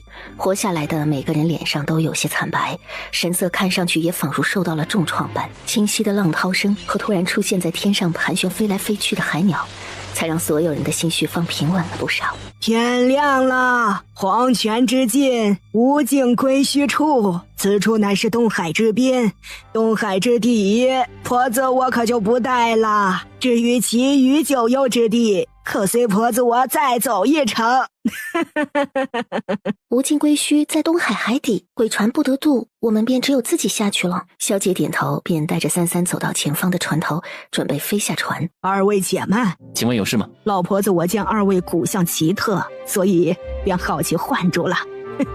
姑娘，这一次乘我的船，应当比上一次习惯多了吧？三三看着他，在静默片刻之后，脑海中也浮现出了曾乘坐鬼船的画面。他坐在船头，手里拿着一根鱼竿，上面挂着一些腥肉，吊着水中的恶鬼玩。那时他身边还站着一个漂亮的小鲛人，美丽漂亮的女子也在后方看着，神情也颇为惊愕。而那年轻女子的容貌也渐渐和眼前这老妪的模样重叠了起来。是习惯多了，那便恭送姑娘和公子了。小姐这才明白，这个老妪和三三从前或许是相识的。她的态度有了一丝转变，也点了一下头。公子心里所想，只怕并没有那么容易实现呢。小姐眉心轻凛，看着老妪的眼睛，而也在这一瞬间知道了她话里的意思。她心底微沉，可耳根却泛起了红。不过也有可能会实现呢。听闻此言，小姐神色便更不自在了。告辞。老妪笑笑，看着他们离开的背影，悠悠道：没想到还能再见到他。我们直接下去吗？施法分出一条道通往海底之路即可。那多麻烦，还不如老夫带你们进去。臭蛇，你出来了。小川，怎么样？惊喜吧？阿芝，有没有觉得老夫又帅了一大圈啊？三人看着燕川这模样，颇有默契的齐声开口：胖了一圈。老夫这么一身光鲜亮丽，哪里胖了？进阶了。算你小子有眼光。老夫都说了，若是不进阶，便不出来。这不是看着阿芝老大来到了无尽归墟了，怕阿芝大佬有危险，所以就提前出来了。若是一直不出来，也是极好的。嘿，你什么意思？小子气，老夫又不是打不过你，你信不信老夫？话还没说完，他就感觉到一股逼人的冷意。我什么都没说。是进阶了。怎么样？老夫不在的时候，有没有什么好东西没让老夫见着？是遇到一个漂亮姐姐。啊，真的？有多漂亮啊？在哪儿？黄泉冥界无双城冷红月。黄泉冥界无双城冷红月，这不是镇守黄泉冥界的君王吗？君王？是啊，9幽之地皆有君王，统治整个卫界，只是有的挂了个名号，并不统治，但实力却是君王级，并且镇守一方领域。冷红月就是镇守黄泉冥界的君王。哎呀，老夫早就听说这冷红月是个大美人，可惜还没见过。他家中还豢养了不少男宠，若是你去得早，也许他家中还能住得下你。原来老夫听闻这冷红月是个吸食男人精气的女色魔，是真的呀？三三和小姐二人相视一眼，都沉默了片刻。你刚刚不是说你要带我们下去吗？你要如何带我们下去？小川本就乃水生之兽，可控水亦不惧于水，他变成坐骑便可直接带我们游下去。在三三说完这句话的那一刻，燕川便飞身而起，瞬间化为了原形，变成了一条巨龙，盘旋于天。上来！小魂率先跳上去，小姐也带着三三飞身而上。站稳了！东海之底，无尽归墟深有万丈，可别掉下去了。话毕，巨龙之身直接从空中飞入海水之中，顷刻之间便消失在了东海之滨。在他们深入海底之时，黄泉冥界的尽头，一袭红衣也飘然出现在了此地。在他停驻在此地之时，一艘鬼船也忽然出现在前方的水域中。冷红月见到那艘船出现，便直接朝那鬼船飞过去了。好久不见呢，孟姐姐，冷城主，好久不见。在他笑起来的时候，面貌和身体也在瞬间变得年轻。孟姐姐这么个漂亮娘子，偏偏喜欢用这般老妪的丑陋面貌示人，真是埋没了我孟姐姐的这副好皮呢。许久不见，冷城主还是这般没个正经。所谓无事不登三宝殿，冷城主驻守黄泉冥界多年，都未曾去九幽其他地方。今日莫非是想要跨界？不久前，孟姐姐应该搭载过2位容貌出众的一男一女吧？冷城主所说的，是一个英俊无比的男子，和一位身着白衣、约莫13、14岁的少女吧？不错，那2位是我朋友，那小姑娘可还是本座小媳妇儿呢。我的分身见过他们，那个女孩，你知道她的身份吗？身份？我可不管她是什么身份，本座只知道她是我小媳妇，而且还巨可爱。是很可爱，比起我第一次见到她的时候还要可爱。这么说来，我小媳妇儿还是孟姐姐老熟人，算是吧。冷城主今日登我鬼船，莫非便只是来询问有人之事？实不相瞒，孟姐姐，红月此次前来有一事相询。你想问什么？这5万多年来，我过着醉生梦死、花天酒地的生活，也过得恣意潇洒，守着这一方冥界，倒也乐得逍遥自在，喝好喝的酒，睡好看的美神儿。可我知道，我忘了什么事。近些日子，我又好像想起了什么。每当我想到一个人的时候，我就会头疼欲裂，发了疯一般的想要杀人。5万年前，我在你这里要了1碗孟婆汤，忘却了想要忘记的前尘往事。如今，我想要知道，你想要知道，你忘了什么？原本我想，既然是我找你要的孟婆汤，那自是我不愿留下的记忆，我又何苦自寻烦恼？可现在，那种痛苦不得不让我好奇，当年到底发生了什么事儿？更想知道，我找你要孟婆汤的时候，孟姐姐可还记得那时的我是何种心情？你应该知道，一旦喝下孟婆汤，前尘过往皆为云烟。你在我这儿要了孟婆汤，便已决心忘记前尘过往。我知道，孟姐姐，能把所知道的告诉我吗？我所知道的，便是5万年前你濒死之时，从幽都之处上了我的船。我将你救起之后，你便要了我1碗孟婆汤。那时，你已万念俱灰，然后我便将你送到了黄泉冥界。至于其他的事，我便不知晓了。冷红月看着前方，沉默不语。说起来，幽都在万年前已经将北冥侵占了。幽都王野心勃勃，也许过不了多久会将主意打到黄泉冥界来。不过，若真是如此，上面的那些神也应该不会不管。那些家伙当然不会不管，他们怎么会任由九幽做大，威胁到他们的地位？当初一介凡人飞升成神，都得他们那般嫉妒，更别说有人威胁到他们了。今日我听修行者们说，神庙的动静也很频繁，也不知想要做些什么。神庙若是他还在，哪有神庙嚣张的份儿？孟福林神色动了一下，诧异地看向了冷红月一眼，看来他好像还真的不知道。若有朝一日我修炼成神，倒是要好好看看窝在神庙背后的到底是群什么东西。我听说九州大陆或许会有神出世，前段时间似乎许多人往九州大陆跑，你不也去瞧瞧吗？九州，说起来，我那2位朋友也是来自九州，不过现在我倒是不想去九州，还要劳烦孟姐姐送我一程了。孟福林似乎知道他的意思，看了他一眼，在他眼中读出了坚定之后，便从甲板上朝着船舱的位置走过去。在船身的摇摇晃晃中，黑色的鬼船很快便消失在了黄泉冥界。阿芝，到了。这里怎么什么都没有啊？黑煤球，这你就不懂了吧？鲛人族擅长用幻术，所以你眼前看到的不一定是真的，而且说不定你往前再走进去，就已经进入了鲛人族领地了呢。33正要往前走，却被萧杰牵住了手，然后牵着他的手一起往前走过去。我就是随口说说呀，不一定的呀。阿芝，哎呀，你先别动啊，我先去啊。要是你出了什么事，怎么……他先过去了，那没事了。燕川一看是萧杰先去施雷，就闭嘴了。双标的简直不要太明显。什么人胆敢擅闯鲛人族领地？这两人长得好好看，怎么比我们鲛人还漂亮？就是还没见过比我们鲛人还好看的呢。什么人呢？不知道，要不要放进去再说？这两人比以前出现的好看多了，就不杀了吧。燕川就不服气了，他也好看呐，怎么不说他呀？鲛人族的臭美，觉得自己是天下第一美，还高傲的不得了，嫌弃一切比他们丑的生物，长得好看的就另当别论了。说白了，这就是个颜控种族。三三往前踏了一步，站住！萧杰眉眼疏冷，掌心一动，一道劲气击向了三人，连人带剑往后退了好几步。尔等竟敢强闯无尽归墟！吾乃白纸，无尽归墟内，不知可有故人。吾乃白纸，无尽归墟内，不知可有故人。此时前方的场景突然发生了变化，宛如一道虚空之门被打开，一名男子走了出来。大人，2个修行者，一条妖龙，一头凶兽，你们闯我们鲛人族到底想要做什么？我无尽归墟。什么妖龙这么难听？老子有名有姓，我姓……他姓啥来着？姓白，名燕川。燕川，白三三点头，不错。白燕川，哼，管你姓白还是姓黑，今日尔等胆敢擅闯鲛人族领地，就是死路一条。说罢，他手中也汇聚一股磅礴之力，萧杰手中长剑乍现，亦泛起蓝色的寒芒。住手！男人从翼出来，目光便落在了三三的身上。参见族长。你是谁？竟敢假冒他？我便是白纸，又何须假冒？男人水蓝色的眸子微眯了起来，他的确在他的身上感觉到了那股熟悉的气息。你如何证明你便是他？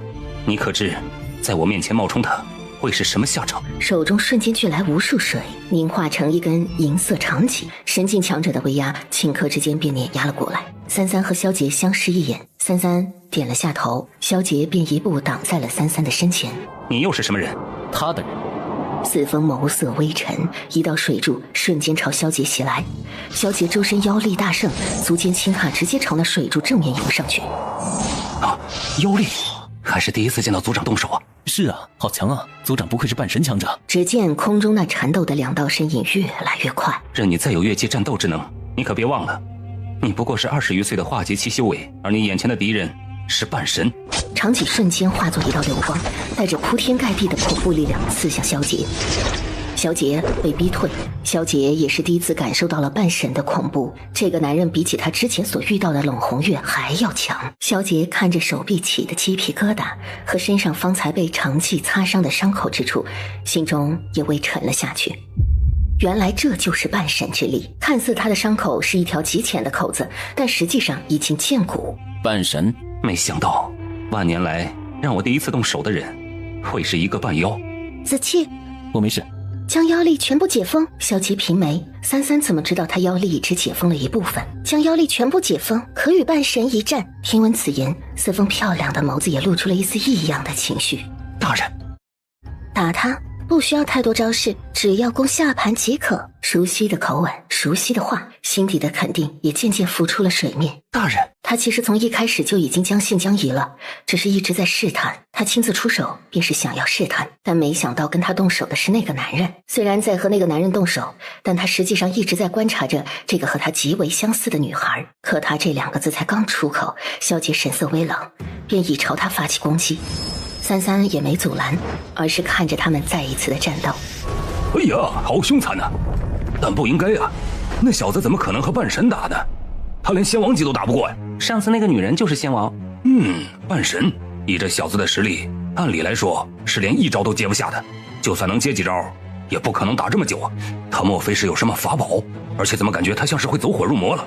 不会出什么事吧？子期体内的妖力并不是普通的妖力啊，不是普通的妖力，那是什么妖力？我也不清楚，但我知道子期体内所蕴含的妖力很是强大。这妖力是倾注在他体内的，妖力远远高于他的修为，并会随着他修为的强大，妖力也会随之增强。妖王，只有妖王体内才有如此强大的妖力吧？虽然不足半神领域，竟能和半神相抗，可是这样下去，他会因为承受不住这样的妖力爆体而亡吧？萧杰从未解封过全部的妖力，因为他知道，以他现在的实力，如果全部解封，他恐怕会控制不住这样的力量，更担心自己会做出伤害三三的事儿。但三三开了口，别说解除全部的妖力，即便是将这全部妖力都给三三，他也不会犹豫的。你到底是什么人？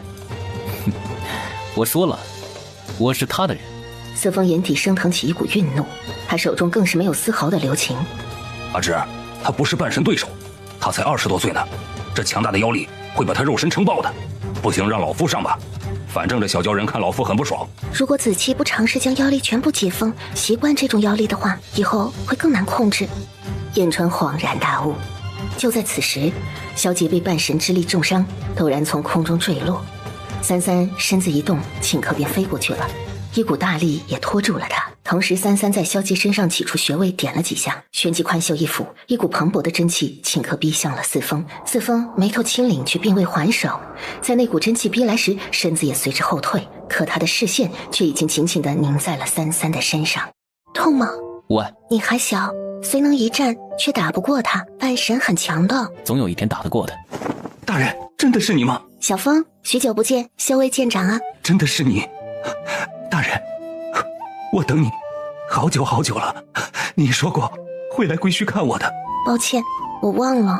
我以为您已经，没想到您还活着。他们都说您已经陨落了，但我不信，我便一直在这深海之底等着您。您是神，神怎么会那么容易便陨落呢？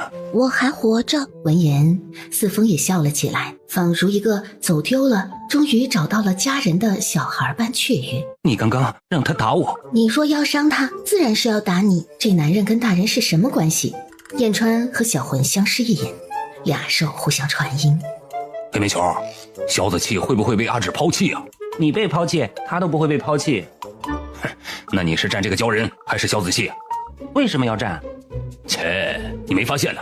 这个鲛人也喜欢阿芷，萧子气对阿芷也没安好心，你站谁啊？主人是我的。燕川捏捏下巴，这样不行啊。阿芷肯定更喜欢萧子气一些，不能让这个鲛人把萧子气挤走了。他瞄了一眼那巴巴看着阿芷的鲛人，这家伙可不是个省油的灯。在他们相认之后，四风便将他们带进了无尽归墟之中。这不是在海底吗？怎么跟外面一样的？无尽归墟也是一个位面，自然便有外面所有的一切。哦，原来如此啊，我还以为全是水呢。四风将他们带去自己的住所。大人，您怎么会和这条妖龙在一起？还有，当年到底是怎么回事？我也找不到您。那一段时间，暗无天日，四海同悲。他们都说您陨落了，可是我不信，我一直在等你，我就知道你会来。什么妖龙不妖龙的，当年他可是神龙呢。我与燕川一结血气。燕川突然一下坐姿都直起来了，俊脸上一脸的骄傲，上面就差写着听到没？听到没？老子和你大人是血气，是血气关系，完全没有了当初嫌弃的死去活来的模样。血气？不错。当初大人从不契约任何灵兽，从不契约任何灵兽，也不跟自己结气。鲛人族虽算是半人族，但也是能够结气的。是意外。千金内所有人都说您死了，我也以为本来是死了，只是又活过来了。没想到如今你已是鲛人族族长。我本便是鲛人族精灵王族血脉，所以在上一任族长陨落之后，我便接任了族长之位。如此也正好，我来无尽归墟有一件事要办。什么事？我有一婢女，名唤四月，乃你们鲛人族流落在九州大陆的王族分支的血脉。九州大陆？她受伤了，还尚需一味药引才能让她醒来。鲛魂珠。这个东西并不难取，我们鲛人族的墓葬之地便会有鲛魂珠凝成。大人若是要，晚点我便命人去取来。也好，早点取来，我们也好早日离开。闻言，四风脸上的笑顿时僵在原处了，妖孽的俊容也染上一丝失落，旋即又笑起来。好，不过鲛魂珠每年所凝都有一定的数量，而且墓葬之地进去也有些困难，所以你们要多留几日才行。子期以为呢？若是拿到鲛魂珠，当真需要花费些时间，那留2日也未尝不可。好。大人，这位是？这是子气。就这么一句话，几乎是无效介绍。燕川一口茶差点喷出来。萧杰目光宠溺地从三三身上移开，看向四风，点了下头。萧杰，萧公子。二人之间似流动着一股浓浓的敌意。这是小魂。三三又顺便将小魂介绍了一下。我是我主人的兽。大人，不知我可否见一见您方才所说的王氏一脉，那个您在九州大陆所遇到的鲛人？三三站起身，缓缓地走到了旁边的榻旁。四风也跟过去，三三袖袍一抚，将四月放出来。燕川和小魂也立刻过来。小月月。燕川一看到四月也有点担心。我族在数万年前却有一些旁系流落到了别的位面，这一支脉应当是正统王氏血脉，但它似乎已经退化了许多，失去了我们鲛人族本身所具有的一些能力。没关系，以后他都会学回来的。这么重的伤，是大人将他元魂护住的吧？灵泉能滋养着他的身体，我以真气护住他的元魂。只要我大眼丹炼制成重塑心脉，小月便能醒来。交魂珠便是最后一位，也是最重要的要义。说完这句话之后，他才看了四风一眼，而这一眼自藏着一抹神意。既是我族人，又是大人的婢女，如此模样，亦让我痛心不舍。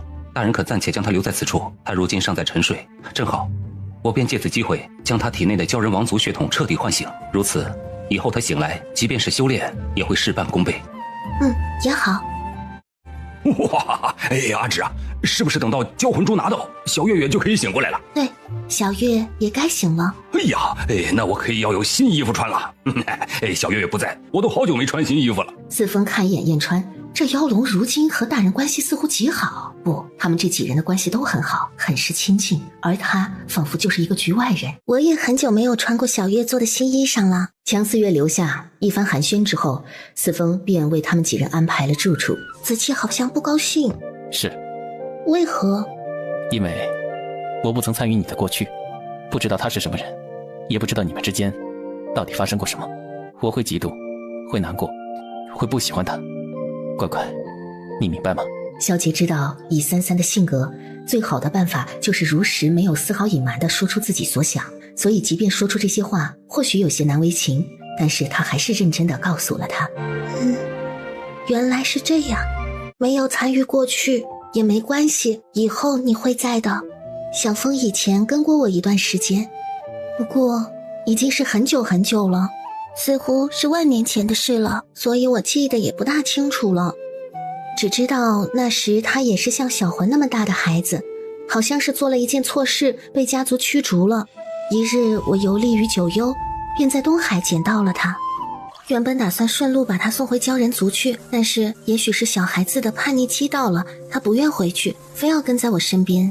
正好那时我饿了，见他会捉鱼又会做饭，便由着他跟在我身边了。后来不知道过了多少年，觉得人间无趣，我便去长眠了。长眠之前我告诉了他，并让他离开了归墟，而在我醒来之后，已过了1000年，也没再见过他了。我素来习惯了一个人独来独往，虽然有的时候身边会有一些人，但也都是一阵时间，即便他们不主动离开我，我也会主动离开他们。时间久了，便一生情，便会舍不得离开我，会求我，会哭，会闹，我觉得麻烦，所以从来不会留他们在自己身边太久。而且神与普通的修行者，亦或是凡人，终究有别，我的寿命远远比他们更长久。三三是无情的，所以即便在回忆的时候，他口中所言的也只是担心他们会对他产生感情，而这种感情也并非什么风花雪月之情，就是人与人之间的情感羁绊。而我现在和以前好像不一样了，而且以前这里是没有温度的，总是凉凉的，但现在却经常暖暖的，热热的，很舒服。是因为有心了吗？三三轻轻点了点头，萧杰脸上也笑起来，这是他许久时间里笑得最开心的时候，甚至开心的有点憨傻。三三有心了，三三有心了，也就是说三三并不需要那个人身上的心了，以后也有情了。三三忽然站起身，在萧杰的视线下走到了他的面前。萧杰还在欣喜里没回过神来呢，肩膀便被三三环抱住了。他顿了一下，一动不敢动。好可爱。三三这是在说他。萧杰脸上发烫，手也不知道放哪儿好。平时他抱三三虽然抱的习惯，可是这样反被三三抱，却让他有点不知所措了。他小心地抬手想要回抱一下三三，可刚好三三松开了手，往后站了一下。如此，子期可还不高兴？他方才都抱抱他，哄了他了，子期应该不会不高兴了吧？萧杰面色不太自然，对三三询问这话一时也没作答。三三有些疑惑，子期好像神色看起来不太对，莫非是自己抱了他，他没有抱自己，所以不高兴？三三张开双臂，萧杰本来耳根都红得滴血了，但看到三三这张开双臂的动作，也露出了一丝迷惑。抱我。萧杰怔住了，看着三三认认真真的小模样，他莞尔，唇角也是稍稍掀起了笑。萧杰站起身，他长臂一搂，便将三三一下抱进了怀里。抱你。乖乖的意思是，离开此地之后，我们便去一趟北冥，是因为燕川。小川的事本就是要办的，既然到了九幽，那便一起解决了。省得以后还要跑一趟。正好小月醒来，我们便能一起过去。不过去北冥算是我和小川之间的私事，子期可以先回九州等我。你不要我了？哎，乖乖曾经说过让我一直跟着你，但现在你却让我走。没有。小姐不说话了，三三抿嘴儿，过了好一会儿才看她，试探的开口：没有的。小姐还是不说话。若是你想同我一起，那便一起。小姐嘴角这才微不可见的轻扯了一下，让她离开那是不可能的。谁知道后面三三身边又会出现些什么故人呢？去北冥倒也耽误不了多久时间，将北冥取回也算是完成了一件事。至于那些人，既然我的身份已经有人知道了，那么想要杀我的人自然会去找我。在回九州之前，总要解决掉一些麻烦，否则在九州打架毁了位面便不好了。难得三三竟然还会想到毁掉位面这样的事儿，恐怕千界天底下能想到毁掉位面的，便也只有他的乖乖了吧。想到三三的仇人也许会是传说中的神，那他也需要抓紧修炼，尽快追上三三的脚步才行啊。也不知我何时才能修炼到足以和神抗衡的地步。修炼一途自然是循序渐进，急不得。每个人都有自己的道，走好自己的道，方得大道。那乖乖是如何的道？厚而厚利，置之死地而后生。话说子期的家瀚海大陆是什么地方？我怎的从未听过？瀚海大陆其实还有一个名字，它的另一个名字叫做昆仑。昆仑这个地方好像是连接神界的地方。我不知道，在瀚海中人都称那个地方为瀚海，只有一片高耸入云连绵万里的山，被称之为昆仑山。在外行走，我才知道外人不只有瀚海，只知昆仑。你们那里是不是有很多妖？传闻中昆仑妖王很厉害，其实力可与神平起平坐。而且如果他记得不错的话，那个红衣女人说起过子期的血统是昆仑银朗一族妖王血脉。瀚海如同九州一样，只是瀚海的一个统一的国度，妖族栖息于昆仑，人立足于瀚海。只是随着瀚海大陆形成的时间越久，许多人的身体里便都已经有了妖族血统。大人，小风，大人，膳食已经准备好了。走上前伸出手，似想让三三将手放上去，突然一只手盖上了四风的掌心。四风脸色一变，看向了那只手的主人。族长大人这么客气做甚？四风一下便将手收回来了，然后甩了一下袖子，脸上就差写着晦气二字了。三三看着萧杰的那只手，突然伸出自己的手，将他的手握住。四风眉心皱了起来，萧杰也疑惑地看向三三，却见三三眼睛一眨也不眨地盯着他，眼神里似乎有着一丝不悦。三三这是怎么了？这眼神他怎么没明白三三的意思啊？这眼神他以前也没见过，不，见过一次，在黄泉冥界的那天晚上，他被那一行人中的那个女子跟随的时候，三三出来找他回去的时候，好像也露出过这个眼神。难道是？萧杰目光落到三三握着自己的白皙滑嫩的小手上，忽然了然了什么，心底淌过一丝惊喜。大人，去吃饭吧。四风点头，睨了萧杰一眼，便带着他们二人直接飞去了主厅。燕川和小魂已经坐在了桌上，小魂乖乖的坐在那儿等着三三，但燕川已经有点坐不住了，不停的咽口水，还是一副故作矜持的样子。不可，不可，不，你们不能勾引我，我可是要等阿芷来一起吃的。小魂嫌弃的翻了个白眼儿，这大蛇还不如继续在空间里待着修炼呢，吵死了。一看到三三他们过来，小魂立刻站起来，一副乖乖的模样。主人，阿芷啊，你们来了！哎呀，快坐下！哎，别客气。三三一坐下，燕川就想蹭到旁边去坐，想着说点悄悄话也方便，但他屁股还没落下呢，凳子上就已经被萧杰占了。他冷睨了他一眼，他又坐回了原来的位置。白痴！燕川切了一声，懒得理他。好香！大人，这里面有几道菜都是你从前最爱吃的，大人也许久没尝过我的手艺了，我便亲自下厨给您做了来。他拿起筷子，从碗碟里轻轻地夹起一块肉，放到三三的碗里。大人尝尝，可还喜欢？燕川看到这一幕，实在忍不住，小声传音跟萧杰说了句：“哎，看到没？这就叫小三儿，狐狸精。”萧杰的眼神冷下来了，没有理会燕川。三三拿起筷子，准备把肉夹起来尝尝。乖乖，我也尝尝。萧杰拿起筷子伸过来，把三三碗里的肉夹走了，放到了自己的碗里。萧公子若要吃，便自己夹菜便是。大人最是不喜被人抢东西，还请萧公子自重。乖乖是不喜欢被人抢东西，但我不是别人。四风盯着他，眼中也迸射出一股冷意。而此时的三三已拿起了筷子去夹菜了。子期吃了便吃了，他也不会生气，反正平日里都是子期给他烤肉吃，也不知道小风和子期在争什么。他还是先吃东西吧，好饿。四风见三三并没生气，而且继续开始吃起来，眉心也拢了下。大人竟未生气。大人可还喜欢？很好吃。大人喜欢便好。萧杰脸色沉黑，握着筷子的手也捏紧了点，但很快便松开。他伸出筷子，夹起一片青菜放进三三的碗里，慢条斯理地说：乖乖既然喜欢，那便多吃点。族长大人手艺不错，我也觉得甚好。看来我要向族长大人学习学习手艺了，以后也都能为三三做几样喜欢吃的菜式。毕竟以后要一直和三三在一起，多学一点手艺也是好的。好，四风握在手里的筷子都快要化成粉末了。燕川吃着吃着，把凳子往边上挪了一点，生怕等下打起来殃及到自己。小魂呢，一门心思的干饭，发现臭蛇突然离自己好近，他护住自己的碗。你干嘛？你看。小魂抬头顺着他的方向看过去。大人，这是东海里的鲜鱼肉，肉质肥美，您尝尝。乖乖，肉是吃多了容易腻，来吃点蔬菜。大人，这是我们归墟的特产，我特意做成了你喜欢吃的口味，您试试。乖乖，你看这个丸子，它又大又圆。这俩人在干嘛？有病啊！燕川啧啧两声传音。我就说吧，这个四风啊，想当小三儿。小三儿是什么？是主人的名字吗？切，小三儿就是这种喜欢插进另外两个人之间的第三者，不是什么好东西。小魂想了想，这说的不是你吗？你不就是我和主人之间的小三吗？燕川现在深深的觉得小魂这孩子已经没救了。他看了一眼桌子上激烈的战况，还是选择吃饭。这小鲛人啊，心思多得很，若是想要对阿芷做什么，他就找个机会先把他弄死。这么看起来，还是萧子气眉清目秀多了。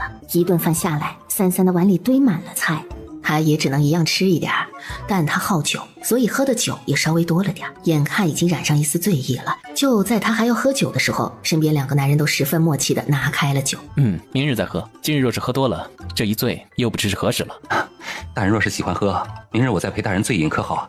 萧杰突然有点后悔，他想让三三喝醉算了，这样就能把这厮的宫殿给掀了，保不齐还能揍他一顿呢。若不是担心三三醉酒之后会在此地逗留一段时间的话，也好。四风看一眼萧杰，随即收回目光，主动为三三盛了一碗汤。大人，三三也舀起了汤，不紧不慢地喝了一口。如此，四风眼中流露出了满意的笑，眼睛也一眨不眨地看着三三，而眼神也有意无意地看了萧杰一眼，似乎带着挑衅。萧杰眼底冰冷，这家伙分明是故意的，只怕此人若是心术不正，那么交魂珠恐有异变呢。他心中有些忧心，若是其他人，他并不担心，可这个家伙是半神，如今的三三也未必是他的对手。小小的，你别怂了，他要是想抢阿芷，老夫带上这黑煤球帮你一起收拾他。萧杰无语，还敢打阿芷主意，一看就没安好心。萧杰平眉，这话怎么听着那么耳熟啊？总觉得以前燕川好像也在三三面前这么编排过他。燕川现在已经把萧杰划归为自己人了，内斗可以，但对外还是要一致对外的。毕竟这么久，这小子对阿芷还是不错的，对他虽然不好，他也不喜欢这家伙，但也勉强不算是个坏东西。大人千里迢迢，想必很是累了。我为大人特地准备了娇女所制的最好的胶丝所制成的胶丝被，大人一定会喜欢的。三三正好也困了，所以便准备让子气抱自己回去，但萧杰却被四风留下来了。萧公子留步，不知可否留下萧公子一叙？三三看了萧杰一眼，眼神询问。萧杰轻点了下头，三三才转身独自一人飞出去。来人，族长，跟着他，他容易迷路。是，族长。说完便化作一道流光消失在原地。三三果然飞到一半便迷路了，主要是他飞得快，这个地方也是第一次来，所以一时间没找清楚方向。大人，是你？大人，我是奉族长之令来为您引路的。你跟小风生得有些相似。我的确是族长的血脉。你是他生的？熊鲛人不产子，和人类一样，鲛人族也只有雌性产子。那小风娶妻生子了？族长从不娶妻。那你是私生子？也不是。三三疑惑了，突然觉得脑子有点不够用了。我们鲛人族达到神境之上的话，即便没有雄雌之间的交合，也可以将子嗣血脉放入雌性体内进行孕育生产，延续血脉。族长又不娶妻，但为了延续王族血脉，使用了这种方法，使得这一支血脉延续了下来。三三猜测，小风这么大把年纪了还不娶妻，莫不是有点问题？族长为什么不娶妻，族人们也不知道。不过族长在看到大人之后，比之前都要高兴。旧人相见总是高兴的。我带大人回去休息。好。萧杰冷冷看着眼前妖孽俊美的男人，四风目光从萧杰身上扫了一眼，轻轻笑了一下，缓缓踱步走到旁边，手中也出现了一枚玉白色的海螺，在手指间小心地把玩。萧公子看起来和大人的关系很不错。族长阁下所言不错。你知道我当初和他是怎么认识的吗？萧杰目光沉下来了，冷冷看着他。当年我犯了一件错事，被族人赶了出来，流落于东海海滨。那时候我每天都在想，我到底错在了哪里呢？每天都在想，我躺在东海之滨的海水里，每日看着潮起潮落，斗转星移。终于有一天，我的身边出现了一道洁白的身影。让一让，你挡着我钓鱼了。司风皱了下眉，看着他半晌，眼中也有些诧异，他竟然不会被自己的美色所惑。女子就是很认真的在钓鱼，也不看他，这让司风突然有点受伤。他不好看了吗？他让开了点儿，又走到海边，照了照水里的倒影，没有变呀，他还是很好看，但他怎么不看自己呢？女子将鱼线收回来，却一无所获，微平了下眉，又看了看身边的篮子，只有一条鱼呢。司风感觉到他视线朝自己移过来了，鲛人不知道是不是司风的错觉，在这个时候，他忽然感觉到一种自己仿佛是猎物一样被打量着。看着我做什么？莫非是贪图她的美色？不，他觉得这女人的眼神看自己跟看鱼没什么区别。会说话呀！你是什么人？你从何而来？来这里做什么？此地乃是东海之滨，之下便是无尽归墟。这个女人是怎么会来此地钓鱼？我来这里钓鱼，河鱼吃腻了，想吃海鱼。司风觉得奇怪，为什么这个女人一点都不好奇自己的身份和来历，都不觉得自己很奇怪吗？像是一个故意想要引人注意的小孩子一样。我可以给你做食物。你们不算是同类吗？不，也不算。就算是同类，在水里那还是大鱼吃小鱼，小鱼吃虾米呢。也是这个理。那你帮我把这条鱼做成能吃的。好啊。海浪一阵儿又一阵儿的掀上来，响起阵阵的潮水声。一个海螺被冲上了岸边，恰好留在了女子的脚踝边上。好看。而就在此时，海上突然刮起了大风，海浪也越掀越高，黑压压的巨大身影隐藏在那海浪之中，朝着他们涌来。龟。而就在这时，海浪也朝他们压过来了。司风被吓得连连后退，那怪物仿佛张开了血盆大口，已经要将他们一口吞没了。只见白衣女子广袖翻飞，眉眼之间也浮现出了一丝冷色。她将海螺放在唇边，一阵长音便从海螺中响了出来，而那声音也仿佛在被无限的扩大散开。从那声音中所形成的音域瞬间笼罩了这整片海域，顷刻之间乾坤扭转，袭来的海浪开始后退，潮水反推，而那只隐藏在海浪中的巨兽也露出了它的面目。长得这么丑，肯定是不好吃了。快跑！两脚兽，我要吃了你！它有什么作用吗？没有，龟就只是海中古兽，喜欢吃人类，族群生活在海底之下3000丈处。用没用，那就杀了吧。他自顾自出声，话音刚落下，一把伞状模样的武器骤然飞出来，那巨龟便顷刻之间化作了一团血雾。司风愣住了，眼中满是不可置信。他吞了一下口水，神色也变得有点畏惧了。怎么不做菜了？司风喉头滚动了一下，然后立刻盘膝坐下来，继续做着手里的事儿。他死了？你方才问我他有没有用是？没用就可以死了，而且既然有族群，那么死了也不会绝种。难道真的如族中长老们所说，他是那个神？可是他看起来却并不像是那些高高在上的神，也不像族中长老所说的那般可怕，而且还很好看。很快香气四溢，一股肉香也在这个地方弥漫了。好了。好香。我虽爱吃食，却不大会烹饪，大多数时候便是烤了吃。原来鱼肉用来做汤，闻起来也是很美味的。您尝一口。味道不错。司风也一下怔在原地，看着他出神。在片刻之后，目光才不自然地挪向另外一边，却恰好落在了他身边的那个海螺身上。你喜欢？啊？你若喜欢，便送你了。他拿起那只海螺，在手中把玩了一下之后，便递给了司风，就当作是给你的报酬。吃饱喝足之后，他便站起来，袖子一挥，地上的东西也都消失了。海鱼虽新，不过却别有一番风味，下次再来。说完，他便转身准备走。等一下。他缓缓地转身看向他，何事？我想离开这里，我能先跟着你吗？跟着我？你想认我为主？司风站在原地凝滞了片刻，看着眼前的女子没有说话。我不收宠物。不是，我只是想跟着你。我会做饭，你不是喜欢吃鱼吗？以后我都可以给你做吃的。鲛人族天生会治沙，我还可以给你做衣裳。也好。司风修长的手指轻轻抚摸着白玉色的海螺。后来我便一直跟在大人身边，为大人做饭，为大人做衣裳，做的事就像是现在那个叫4月的族人一般。起先我只是好奇，所以才想要跟着他，也想离开归墟，出去看看外面的世界。可是当随着跟着他的时间越久，我便越不想离开他。你知道是为什么吗？小姐平静地看着他，并未回答他的话。因为我喜欢他。大人不知道喜欢是什么，他也不懂，他只知道我跟在他身边就有吃的穿的，只是图个方便。可是我却知道，我对大人的感情早就已经不一样了。可是我知道大人很喜欢我在他身边，否则他怎么会让我在他身边那么久呢？只是大人那么美好，那么强大，他是万人敬仰的神，而我只是跟在他身边的小鲛人。我与大人有云泥之别，我又怎么配得上大人？不过现在却不一样了。虽然这3万年来我一直在等大人，但我也从未停止过修炼，为的便是有朝一日能够堂堂正正地站在大人的身边。他们都嫉妒大人，可我怕大人找不到我，所以我便一直在归墟等着大人回来。3万年来未出过归墟之境。萧杰听着他的话，眉心轻拢了下。在这个人身上，他感觉到了和那个男人身上极其相似的东西，是执念。所幸这3万年的等待很值得，因为他不但回来了，而且我如今也能和他比肩而战了。现在我是鲛人族族长，修为也已经达到了半神之境。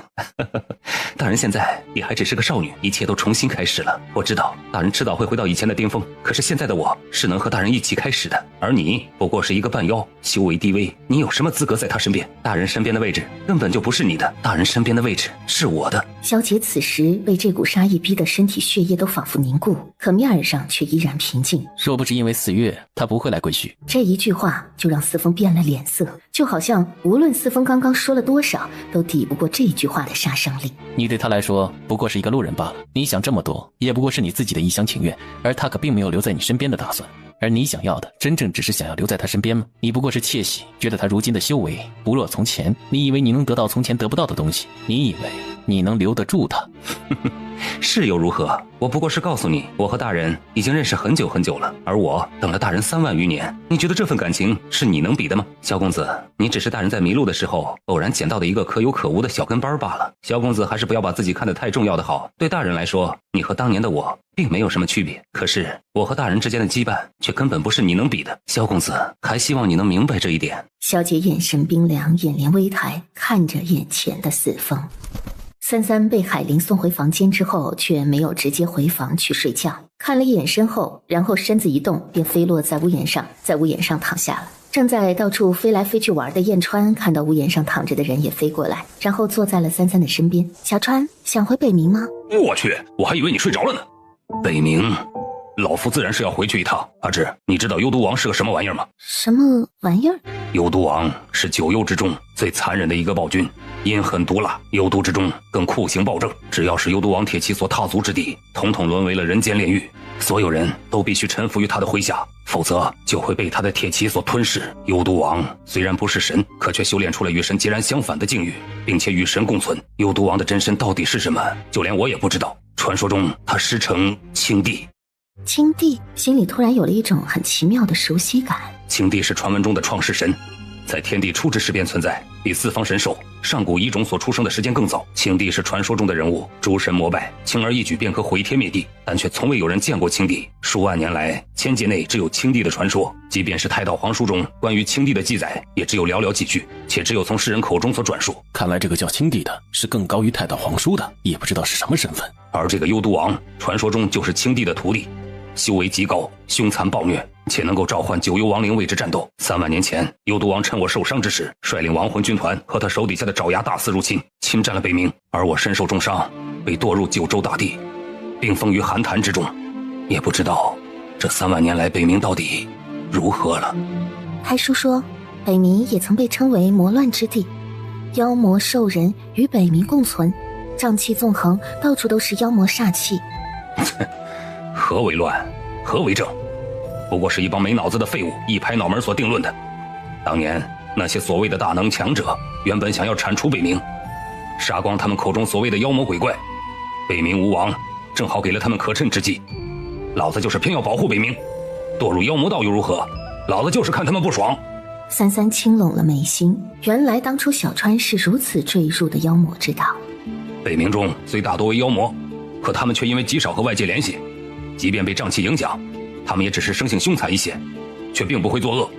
他们只是在北冥好好的活着，可那些人却偏生要踏足那个地方，且以偏概全的诛杀邪魔之道。北冥妖魔之气浓郁，在北冥守了数万年之后，所以你便被妖魔之气所浸染，彻底入了妖魔道。燕川点点头。不错，所以后来啊，老子见到一个进入北冥的修行者就弄死一个。可是你无缘无故，只是因为觉得北冥的妖魔物本性不坏，所以才帮他们。燕川眸光微敛，沉默了片刻。我的初恋就是北冥里的一只小妖。哎呀，干嘛了？人家还不能有初恋了。三三抿了下唇，突然不知道该说什么。半晌之后，三三才正色地点了点头，然后道了2个字：甚好。但小脸上还是忍不住地染上了一丝笑。燕川往旁边挪动了一点，有点生闷气。当年我和朱雀打架，他不要脸，用爪子挠我。我从9天之上坠入北冥，就是那只小妖救了我。当时我便在北冥住了一段时间，所以我知道，北冥虽大多数妖魔生性凶残，但实际上本性却不坏，相反民风淳朴，比起外面那些天天神神道道的修行者好多了。后来那只救我的小妖便是死于一个修行者手中。真是一个悲伤的故事。你不是要睡觉吗？怎么不睡了？暂时不困了，你继续说。燕川一边回忆一边说起来。哎呀，反正后来啊，我就是这么去了北冥，成了北冥的君王。那个地方的小妖小怪每年都会给我上供，那日子过得别提多爽了。后来也不知道是哪个狗娘养的王八蛋出去乱说老子狠毒残暴，嗜杀成性，到处说老子坏话。比起幽毒王那个混蛋，老子不知道好多少。他越说越气，他突然想起来，哎呀，说起来呀，这幽毒王真他妈的不是个东西。这4、5万多年以前，竟然亲手杀死了自己心爱的女人，就是为了得到那个女人的玲珑骨。但是杀了那女人之后，反而比以前更发疯了，残暴起来比之前更是有过之而无不及。玲珑骨？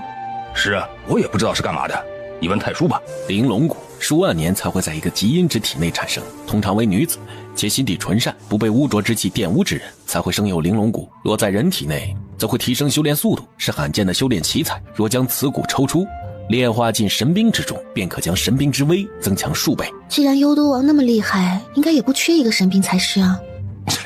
那你是没看到几十万年前洪荒时期那些神呐，为了一些宝贝打得头破血流的样子？知道当年的诸神大战是怎么开始的吗？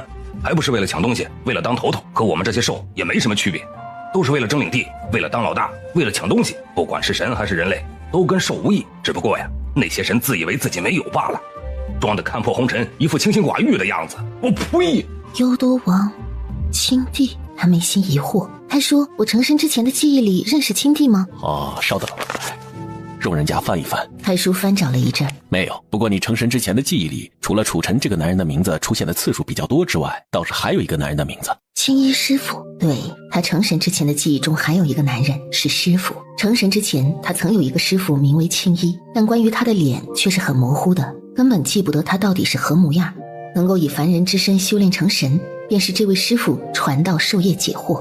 如此说来，那这个师傅对自己而言应当很是重要才是啊。可为何在太书中都找不到关于他的记忆？什么师傅啊？我可没记得你有师傅。燕川嘟哝了一声就睡着了。三三却陷入了迷惑和好奇里。萧杰回去的时候，便见到三三和燕川一大一小2道身影在屋檐上呼呼大睡。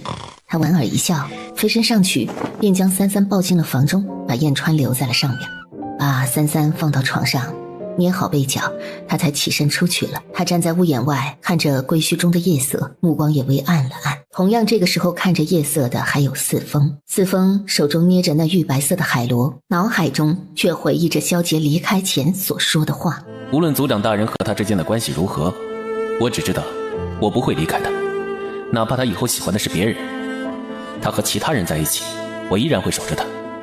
我不会干涉他的自由，不会干涉他的喜好，我会陪着他长大，陪着他再次成神。我会用尽我所能爱护他，直到我从这个世界上消失，不复存在。所以无论族长大人在我面前说什么，想要炫耀什么，还是说想要将我从他的身边赶走，让我知难而退，都是无用功罢了。虽然我的确会吃醋，可是我却不会强硬地让他做出任何他不喜欢的选择。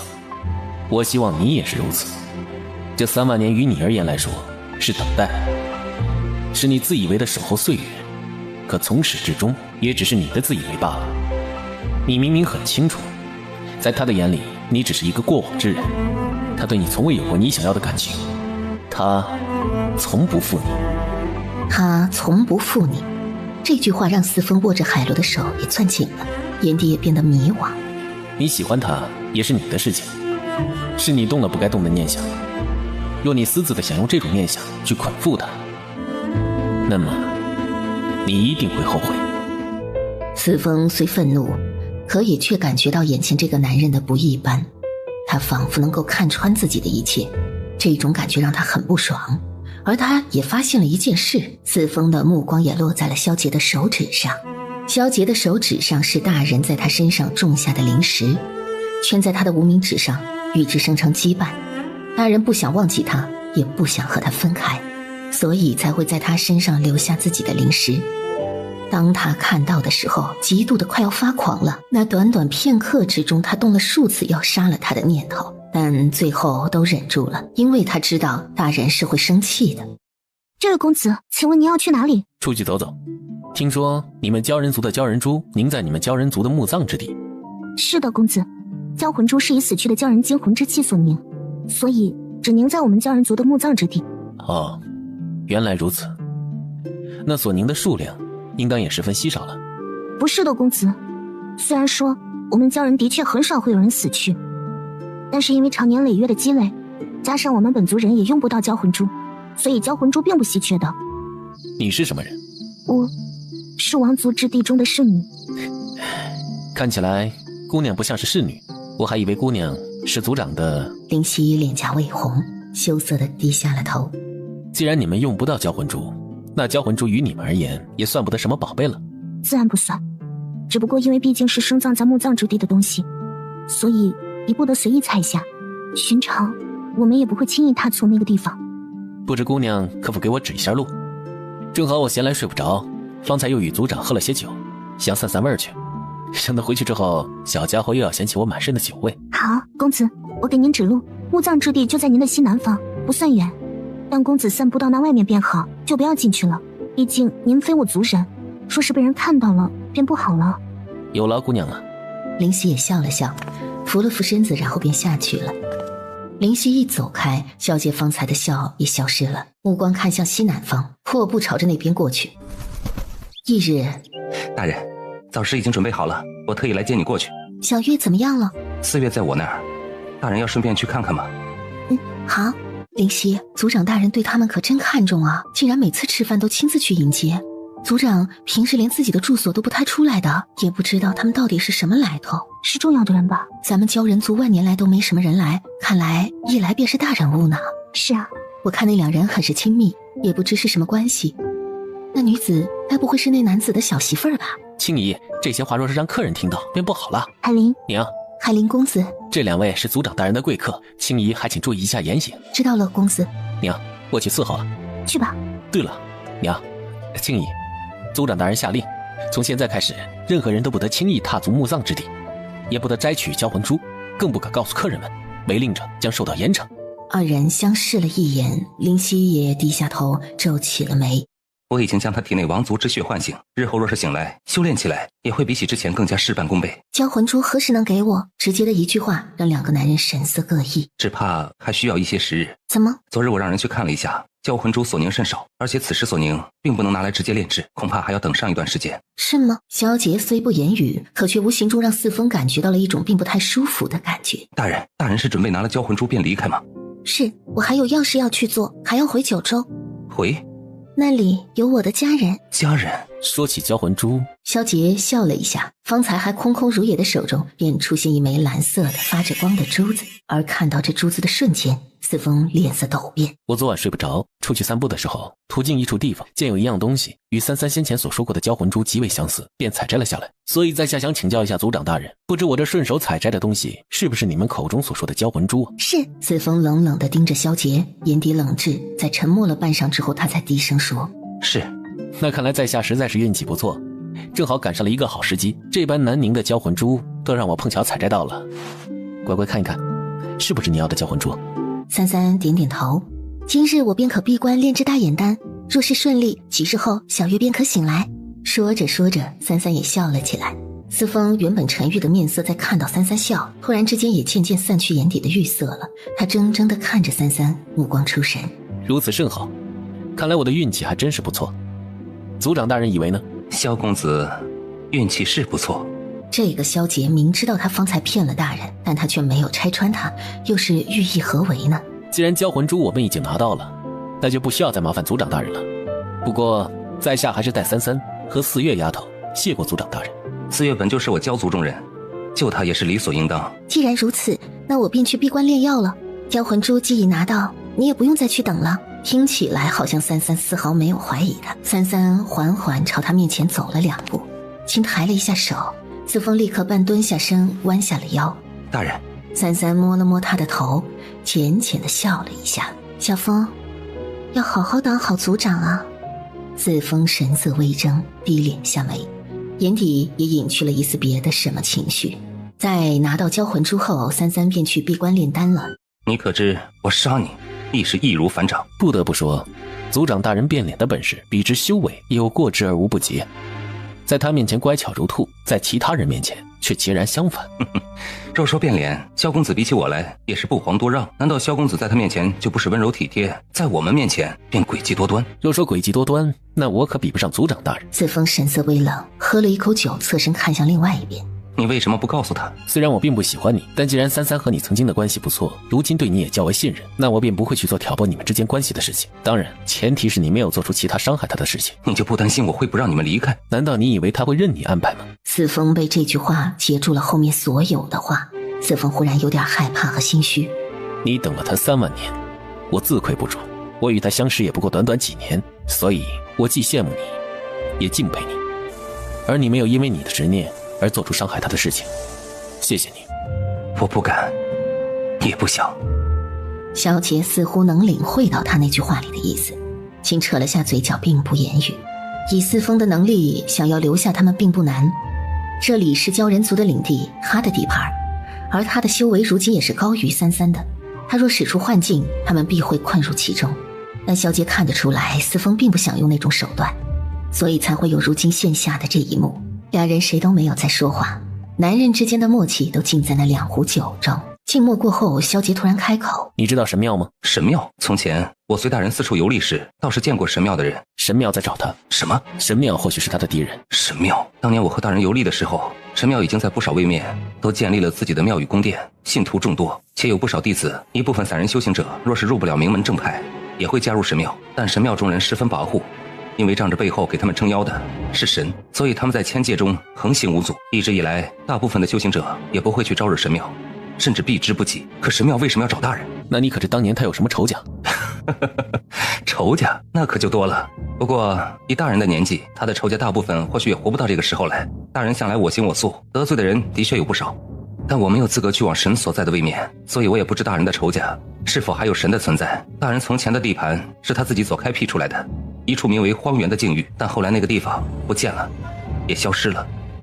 若是能杀了他的仇人呢？若是当初大人的实力，杀他便是弑神。千界中能够有能力弑神的，那便只有神，以及高于神之上的传说中的创世者。大人可是神，而即便是其他神，见了大人也要退避三舍，所以能够杀了他的人，只有与他同品阶，甚至是更高阶的神。萧杰一时陷入了沉思。那么他的师父又是什么人呢？为什么他师父什么都知道，跟33又到底有什么关系？33闭关炼丹没多久便出来了，大眼丹炼制成功，33也便找了4月。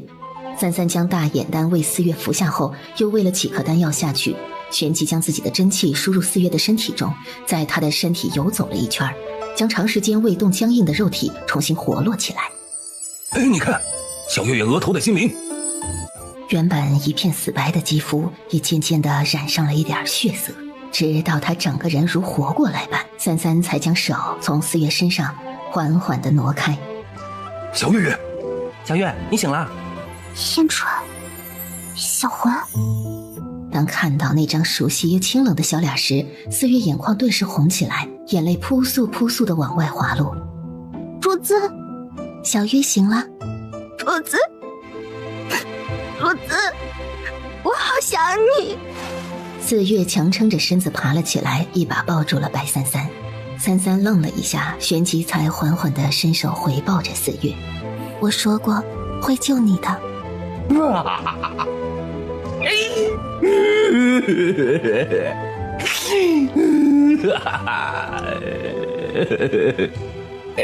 好感动，太感动了。小魂刚好挪开2步，就被燕川一下子抱住，动弹不得了。萧杰看到这一幕，心中蔚然。如此，三三在意的事儿也算是完成一件了。主子长大了，小月也长大了。四月扑哧一声笑起来，然后才一一看向屋子里的人。殿下，萧杰轻点了下头，当作是回应。这是你的先祖。什么？我是你的先祖。四月醒过来之后，三三的心情也极好，燕川和小魂就更不必说了。三三见四月一直跟着自己，不禁好奇，不喜欢你的族人吗？不是，只是奴婢一直都是在交国长大的，我的族人已经是和他们不一样的了，所以虽然有点亲近之感，但也并非亲近的不得了。反正奴婢以后都是一直跟着主子的，所以归墟境内对我来说也只是一个路过的地方。好，我还以为已经过了很久很久了，一醒来主子都长这么大了。以前只是因为身体和元神之力不相符，所以才会长不大。出了9周之后，我又重新淬了体，肉身也强化了，一跟上自然便能长大了。那主子长大了，怎么也跟小时候一般，软软的，就跟个小包子似的。那得是因为长胖了。虽然长大了，但主子还是一样可爱呀。小月，我们再在归墟留几日，你可以趁此机会问小风学习一下你们鲛族的修炼之法以及幻术。知道了，主子，奴婢一定虚心求教。还有，空间里无忧草开花了，若是闲着，便去空间里瞧一瞧吧。四月眼角含泪。知道了，主子。空间里的无忧草已经开出了一朵洁白的小花蕊，一如当初三三在天启城中所见到的那朵白花，只是这一朵更娇艳更纯洁。三三的元神进入空间，伸手轻轻摸了摸无忧草的花蕊，若是再放个100年，便会开灵智了吧。萧杰知道三三要留几天之后，也没阻拦，反倒是趁此机会在归墟中陪着三三四处转了转。这地方虽如世外桃源，没有纷乱争端，却是少了点人间烟火气。凡人的寿命不过区区100年，自会用这100年短暂的时间做出更多的让自己无憾之事，而鲛人族寿命长久，活得久便早已丧失了激情，慵懒度日了。可活得长久之人羡慕人间的烟火，而人间却羡慕他们能够长生不老。自古便是这样，得到了便想要自己没有的。萧杰侧眸看了一眼三三，唇角轻轻地挽了下。小川他们呢？应当和小魂在一起吧，不知跑哪儿去了。而此时归墟的一处生长着灵植之所。你干嘛？你要偷东西啊？什么偷不偷的这么难听？我这是拿鲛人族这里盛产的灵植，可是外面没有的，不整点弄阿芷空间地里去栽栽，不是太可惜了？万一以后阿芷正好要用这些东西呢，就不用再跑一趟了嘛，直接在自己空间里摘就是了。而且这些东西啊，都是种在野外的，也没立牌子说是谁家的不准摘呀，所以我们拿走也不算偷，这可是无主的。小魂被燕川这番说辞打动了。我怎么记得你之前就经常搬些乱七八糟的进空间，还让我帮忙来着？那些呢？那些不算的，快来帮我搬呢，这些可都是好东西。你把人树都搬走了，这不好吧？这棵树结的果子可好吃了。哎呀，等结果太麻烦了，直接搬走多方便的。你给人留点啊，免得到时候找主子去告我们的状。切，说的好像我们留点就不告状了似的，反正都要告状，不如一口气都拿光了。好像有道理。算了，拔了太光了，还是留一点点吧，做龙留一线，日后好相见呢。多谢族长大人教示晚辈幻术。你修行过人类的功法？晚辈在九州大陆时，曾拜过一门派长老座下。难怪。说起来，那门派的老祖宗和主子也是旧识。旧识？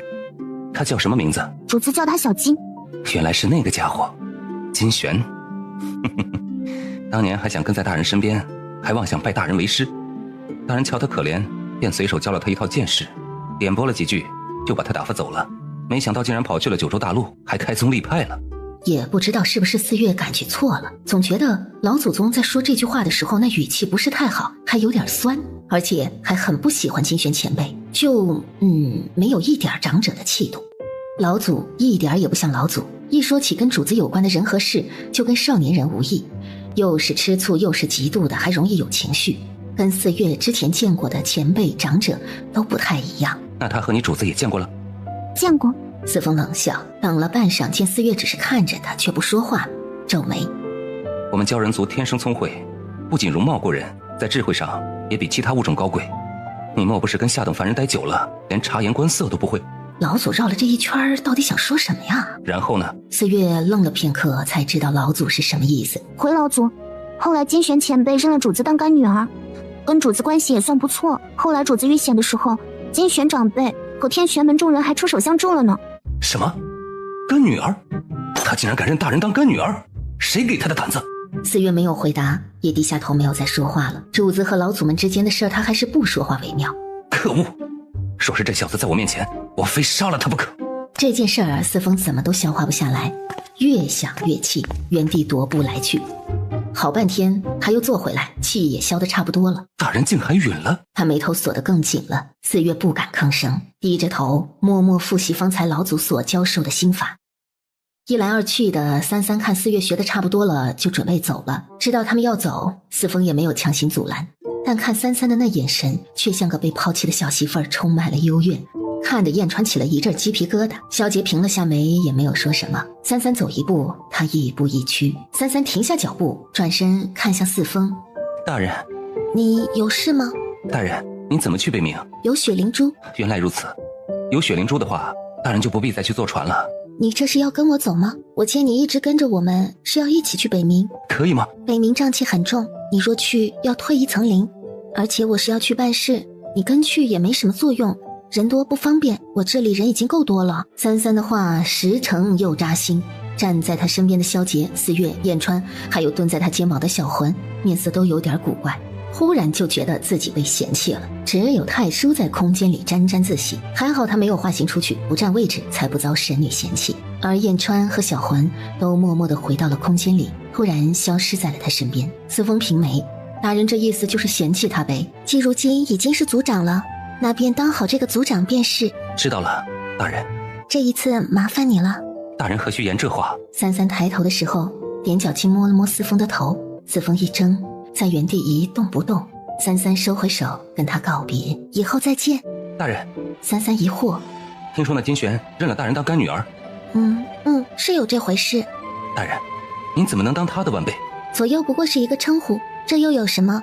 这也并不影响小金和我的关系。”三三对这个看得不重，主要还是人熟才能占便宜。若是不熟的人，别说便宜了，连他一根头发丝儿都占不到。那我也能跟别人说我和大人有亲密关系吗？金玄那么说，你们就是亲戚了，我和大人还没什么关系呢。”这话说到萧杰原本淡定的神色也变得皱起了眉。“那你想要什么关系？”“萧杰和四月，四风也愣住了。“倒也不是不可以。”“大人，不是。”“那便这样吧，你若是心里不平衡，那便和小金一样。”“不行。”三三疑惑，看了看萧杰，又看了看四风，他俩是怎么了？萧杰的脸色是幽沉的。金玄前辈当三三干爹可以，但这个家伙不可以，那样他们不就被占便宜了吗？四风抬头看了萧杰一眼，心中寻思了一下，突然改变了主意。“大人，我又想了想，我觉得这个提议很不错。左右不过是一个称呼，也无什么实质性的事实，而且如此以后也可以为大人挡住身份。大人也与我无尽归墟有了一层关系，以后若有什么事，我无尽归墟也能师出有名。”三三对这种事儿自然不会推却的，他这个人比较实在，既然有好处，他就更不会拒绝了。但萧杰就不一样了，冷冷地盯着四风，目光像是要杀人。这摆明着占便宜的事儿，还说的这般冠冕堂皇的。随你。好。四风笑道，只是心中却悠悠沉下去了。四风脸上的笑渐渐地变得苦涩。三三说完，便跟他告辞，转身：“乖乖，你先走，等会儿我过来。”三三点头，带着四月先走了。四风的目光在随着三三离开后，才逐渐收回目光，看向眼前的男人。现在大人是我的干女儿，以后萧公子若是想和大人有什么关系，怕是要考虑再三了。萧杰虽然现在黑脸，但也没有什么太大的情绪起伏。四风这种行为明显就是为了膈应他。我留下来，只是想要告诉你一句话：如果你以后想来找他，随时可以，只要你对他没有不该有的想法，我便欢迎之至。说完之后，旋即在四风的目视下，转身离开，朝三三离开的方向走了过去。四风看着他离开的方向出神，神色微敛。这个男人看来是他低估他了。你竖着耳朵听什么呢？我听他俩说什么悄悄话。这小小子倒是大度，要我说呀，我就上去弄死他。对情敌还这么和颜悦色，毛病！切，所以你才不招主人喜欢。嘿，你个黑煤球，是不是非要跟我作对啊？主子，我们要去什么地方啊？北冥。三三一边说，一边看向走过来的萧杰。子妾一起去北冥。好。三三没有问他留下来做了什么，但三三知道，这次小风看他的眼神中没有了他之前所看到的那种执念。幽都女子手中握着一壶酒，一边走一边长饮一口。他随手打散一只想要攻击他的鬼怪，缓步走到一块巨石上，金风凛冽，往下望去便是繁华的幽都城关。虽然他不记得了，但隐约知道自己忘记的事同这个地方有关。那个让他痛苦不堪的名字，只要杀了他，他的恨意就会消失，就再也不会有那般的痛苦了。幽都王便在幽都城之中，他仰面喝完一口酒，化作一道流光便朝着幽都王城的方向飞去。罗刹殿内，舞姬们翩翩起舞，水蛇腰不停地扭来扭去，一片香艳之色。其中有一个舞姬突然崴了一脚，惊呼了一声，男人的视线也渐渐看向了他。拖下去，把他的腿砍了，喂给殿外的狼骑。是。有士兵出来，直接将那个女人一掌打晕拖出去了。谁惹王生气了？王后，你来做什么？他淡淡的道，目光却移向舞姬中央的一个女人。那个女人眉眼有一丝熟悉，有点像他。他招了招手，过来。瑟瑟发抖的舞姬战战兢兢地朝他过去，而王后在看到这个女人的时候，脸色也变了一下。男人手一搂，那舞姬便直接被他拥在了怀里。他的大手肆意地在舞姬身上动作，眼里也是少有的露出了难得的欲色。王，我还在这儿，你怎么能对这种下贱人？你可以做王后，别人也可以。姑让你做了几万年的王后，不过是姑需要一个王后，懒得换罢了。男人无情出声，而他的手下却丝毫没有留情，看着怀里因为自己动作而逐渐痛苦不堪的小脸，那张和他相似的眉眼让他的眼里也燃起一簇火光，手下的动作也变得越来越大，越来越用力。不要！王，这个贱人不是他！在他话落的瞬间，男人掌握着女人便瞬间飞出去了，身体通的一声砸在地上，死在血泊里了。再无尽的生命也无法掩盖生命的苍白，蝼蚁者，生命不过是痛苦的轮回。王后看着地上的尸体，浅浅地勾了下唇。男人似乎又有些困乏了，懒懒又看了一眼地上死去的那个舞姬，那样的眉眼和他真是像啊。他准备合上眼，却在此时突然睁开，目光冰冷。站住！什么人？放肆！这里是罗刹殿！站住！呀！大殿之外传来一阵争执和打斗声。怎么回事？启禀王，有个红衣女人闯。他话还没说完，就已被封喉了。只见一道红色的身影从殿外缓缓地进来。男人抬眸，当看到那道身影的时候，紫眸赫然缩放，高大的身躯猛地站起来了。他不敢置信，怔怔地盯着走进来的红衣女子。男人的身体在颤抖，如同苏醒的雄狮，浓郁的狂野猛兽般的气息顷刻之间铺天盖地，席卷向整个大地。而王后在看到冷红月的瞬间，往后退了好几步，王后眼里的血丝都仿佛快要爆裂了。是君王，这是君王的气息，他已经是一方君王了。你就是幽都王。在他说完这句话的瞬间，整个罗刹殿外已被军队包围了，冰冷的字眼以及那双眼中全是陌生的杀意，让男人的紫眸也冷眯了起来。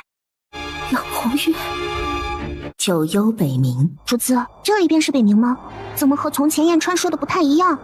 他说虽然北冥瘴气浓郁，但却是个好地方，这里妖兽魔怪共存，和谐共处，原始气味浓厚，山林鸟兽也随处可见。可是这个地方看着却像是地狱。四月皱起了眉，神色也有些凝重，他闻到了很重的恶臭味。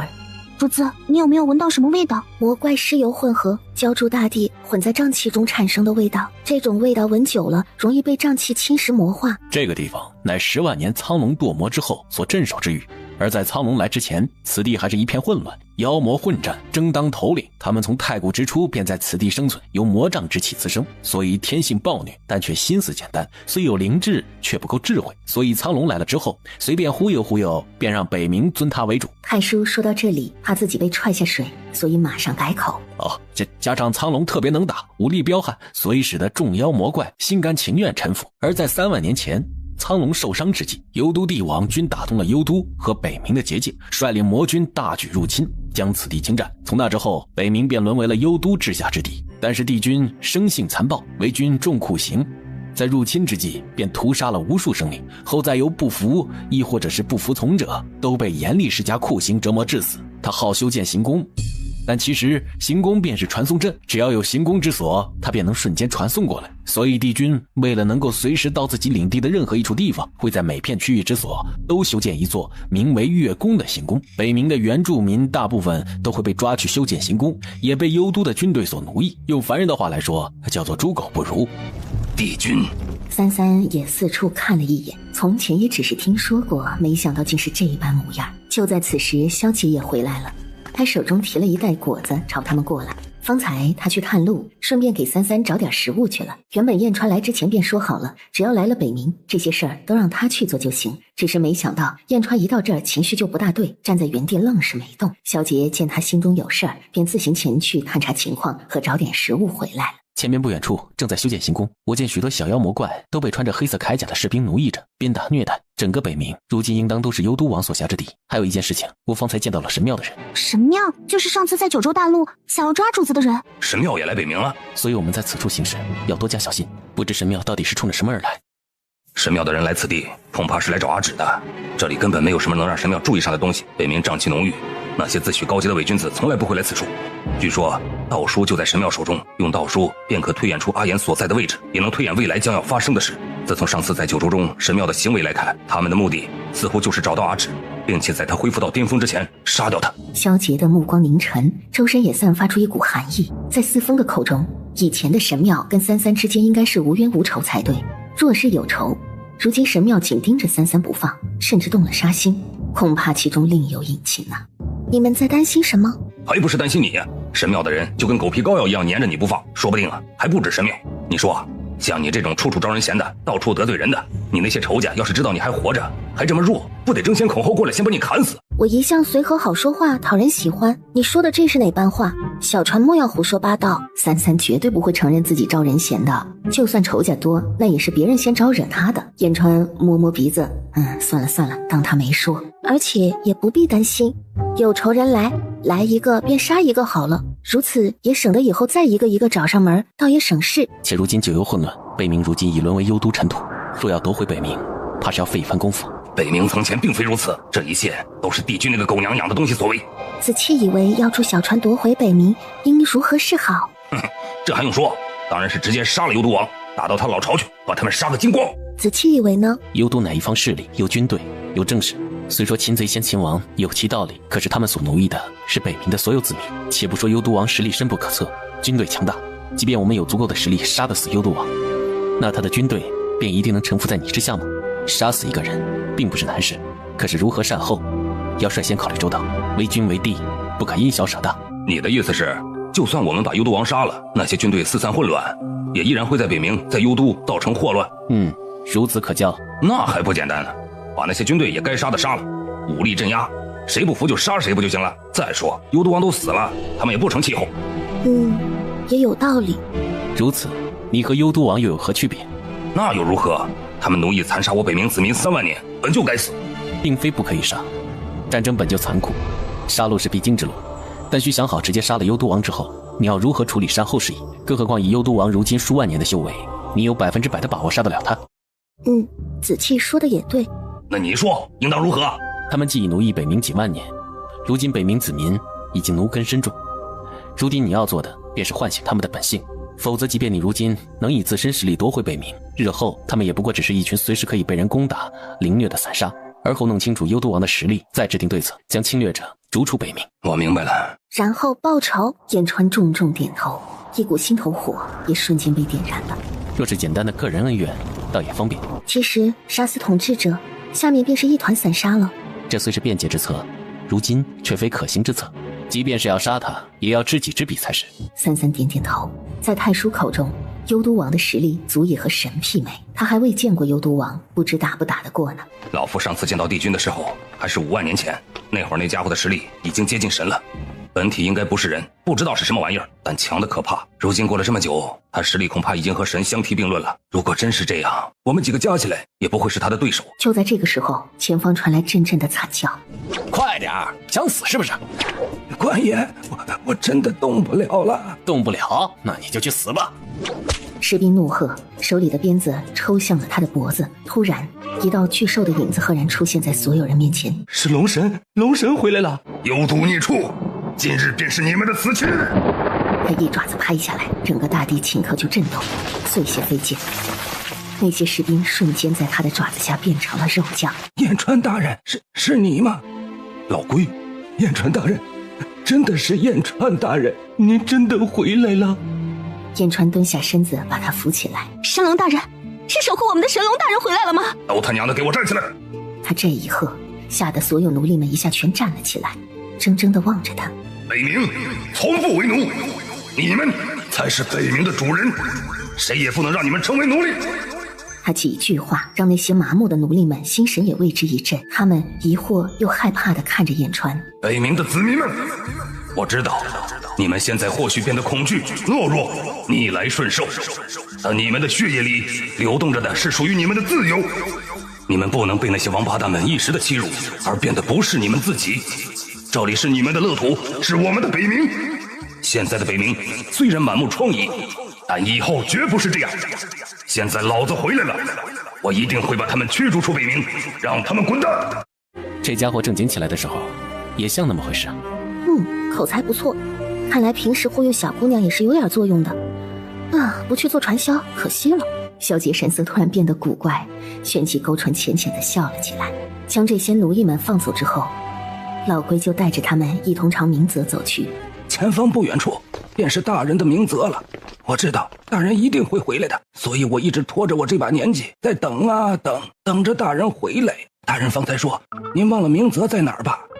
您看前边就是了。我从一开始就说了，老子记得明泽在哪里，我自己住的地方我怎么不记得？你还要我说多少遍呢？大人您看呢，就在前面。萧杰摸摸鼻子，跟三三两人走在后面。两人的对话已经重复好几遍了，也难怪燕川会抓狂。书上说这应该叫老年痴呆。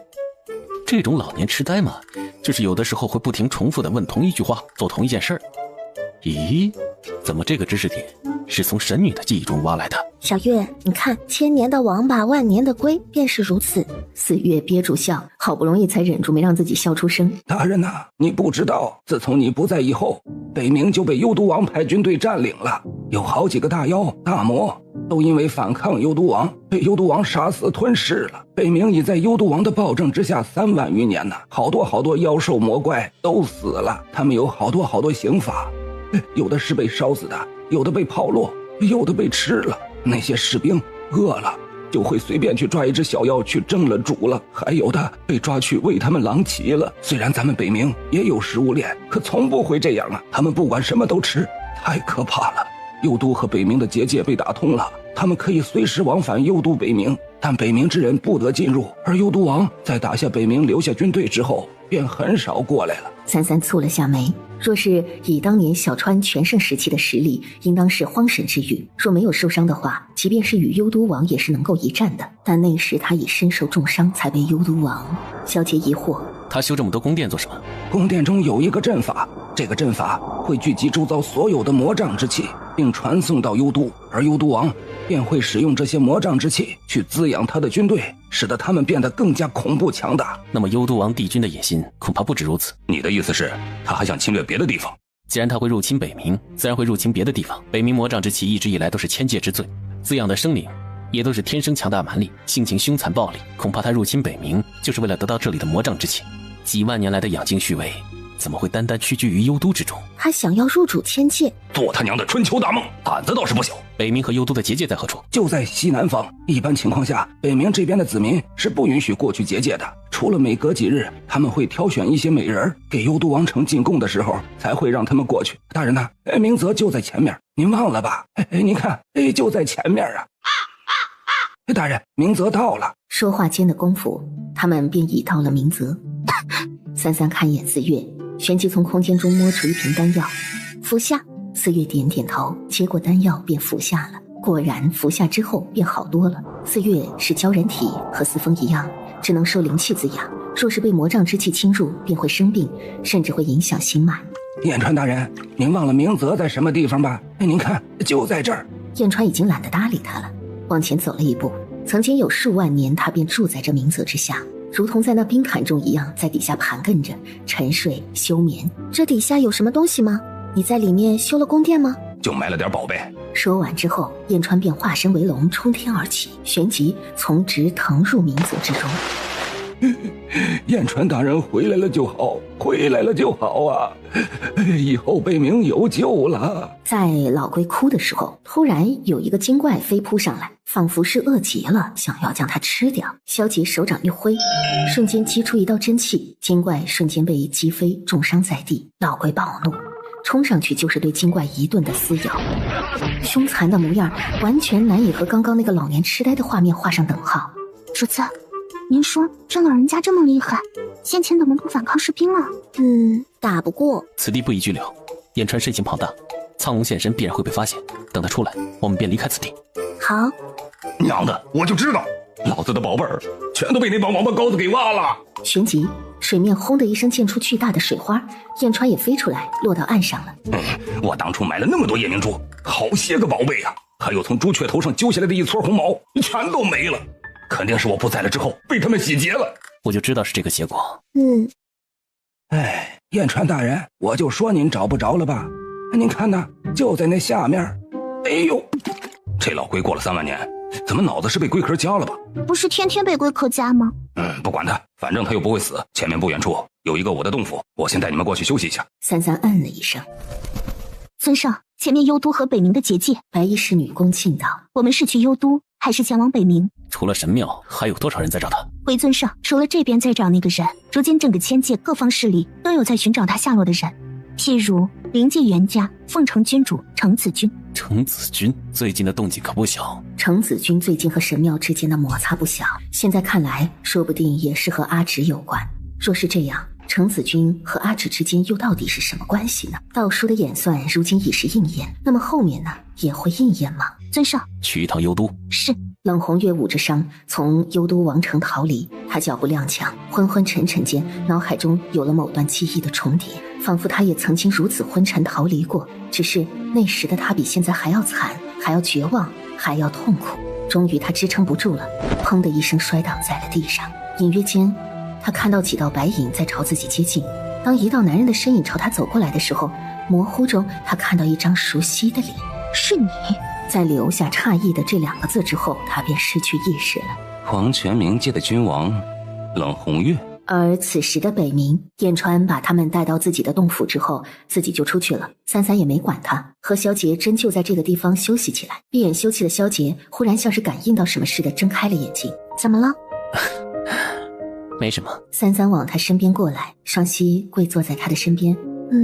你有心事？心事？乖乖知道心事是什么吗？三三看着他的胸口，伸出小手捂上去了。就是你这里装着一些不开心的事。萧杰伸手摸摸他的头，却并未说话。你是想你爹吗？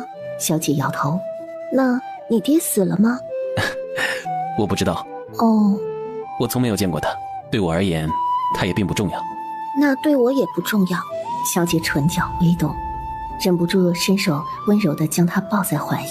三三眨了下眼睛，小脸儿突然变得有点不太自然，微微地泛起了一抹红。这样的情绪让三三觉得陌生，可是又好复杂，好像又喜欢又不喜欢。我的心事是我总有一种预感，我们还会再一次见到那个人。你说的是楚尘？小姐点点头。三三眉心轻敛，也微微思索了起来。也许会遇到又如何？我担心的是他和你之间的关系，他执念深重，必然不可能轻易放弃。我想知道他和三三之间到底是什么关系。楚尘是我成神之前所认识的人，如你所说，曾经他是我一个很重要的人，我应当和他认识很久很久了。在我修为低微时便已同他相识，后来我遭到诸神绞杀，他为了救我失了命，我便剜出了我的心给了他，或是因此才救了他一命，让他转世带着从前的记忆重生。不过其中一缕元魂却进入了你的体内，并遭到了你本身的意识所吞噬。当初也应当是因为他为我失命，愤怒之下我便涂上了9天弑神而亡，却又置之死地而后生，因此契机而成神的。我的心愿意给他，必是因为不希望他死，说明他是我一个重要的人。只不过上一次见到他时，他对我所说的话却很陌生。我虽不记得从前的记忆，或许也因为无心的缘故也忘记了什么，但是我知道以前的楚尘应该不是这样的，我和他之间应该也不是他所说的那样。一个人虽然会忘却记忆，忘却以前所发生的事情，忘记感情，但有些东西却是印刻在灵魂的本能之中的。就像是我不会杀他，也不想伤害他，这便是刻在了我灵魂中的印记。可若是有朝一日你想起了你们之间发生的一切，若有不一样的感情呢？若是有人害了小月，我也会这么做的。侧身在另外一边的思月突然之间听到这句话，眼中瞬间就噙满了热泪，无声哽咽了。萧杰似乎明白了三三所说的意思，而且那是我成神之前的事了，已无恩无怨无仇，又何必记挂呢？子期是在担心什么呢？担心你不要我了。不会的，我说过子期要跟我在一起的，我说话从来算数。萧杰笑了一下，弯起了嘴角。小家伙总是在不经意间就会说出让他心神荡漾的话，再次确认自己在三三心中的位置。萧杰突然为自己感到有些不耻罢了。此次过后，他不该再提此事了。如此想明白之后，萧杰心中也豁朗了开来。他正要开口说话，却传来一阵呜咽的抽泣声。小月，这是怎么了？萧杰摇了摇头，旋即想到，若是四月醒了，岂不是方才自己和三三的对话全都让四月听到了？萧杰神色顿时有点不自然了。主子，我就是有点感动。主子不要管奴婢，奴婢继续睡。说完，四月又转身继续躺下去了，当作什么都没发生似的。他这一辈子都会好好的守护着主子的，绝对不会允许任何人伤害主子。他要永远照顾主子，直到自己寿命殆尽。幽都，你们的意思是人追丢了？是，王追丢了。随着一声惨叫，将军自空中砸下，便当场毙命。帝君深吸了一口气，丢了，他丢了。他稀冷的目光缓缓地看向自己的胸口，他的胸口处有一个血洞，乃是被琴音所伤。他忘了我。王，你怎能容许他伤你？以你的实力，他根本就伤不了你的。王后双手结印，想要为他治伤。姑不需要。王，他已经不记得你了，他回来是来找你复仇的，他想杀了你呀！滚！王，您别忘了您的目的是什么？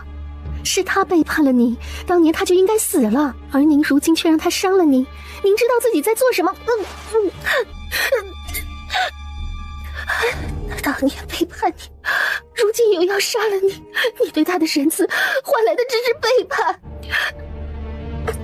你也别忘了，他的玲珑窟是你抽的，就算你杀了我，我也要说，王，只有彻底杀死他，你的路上才会再也没有绊脚石。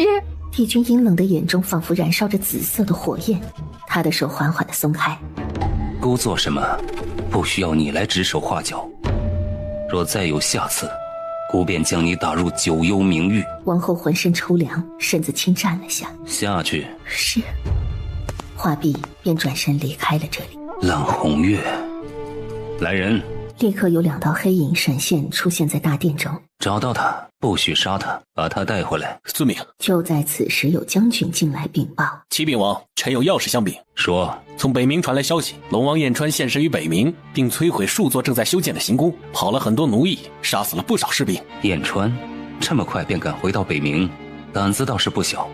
传令下去，北冥只要有逆反者，杀无赦。放出狼骑血士，与北冥追杀妖兽燕川，至死方休。遵命。他就能够撕下那些神虚假的面具，将他们踩在脚下。但是我会让你明白，杀戮比慈悲更适合这个浑浊不堪的世界，更能构建新秩序，创造更好更干净的千界万世。而北冥现在已经是一片混乱。燕川回来之后，便连根拔起数座正在修建的幽都行宫，不少奴隶们也开始奋起反抗。看到燕川带着小魂肆虐破坏，三三和萧杰稳坐在远处围观。不愧是曾经的北冥龙王，破坏力很是惊人。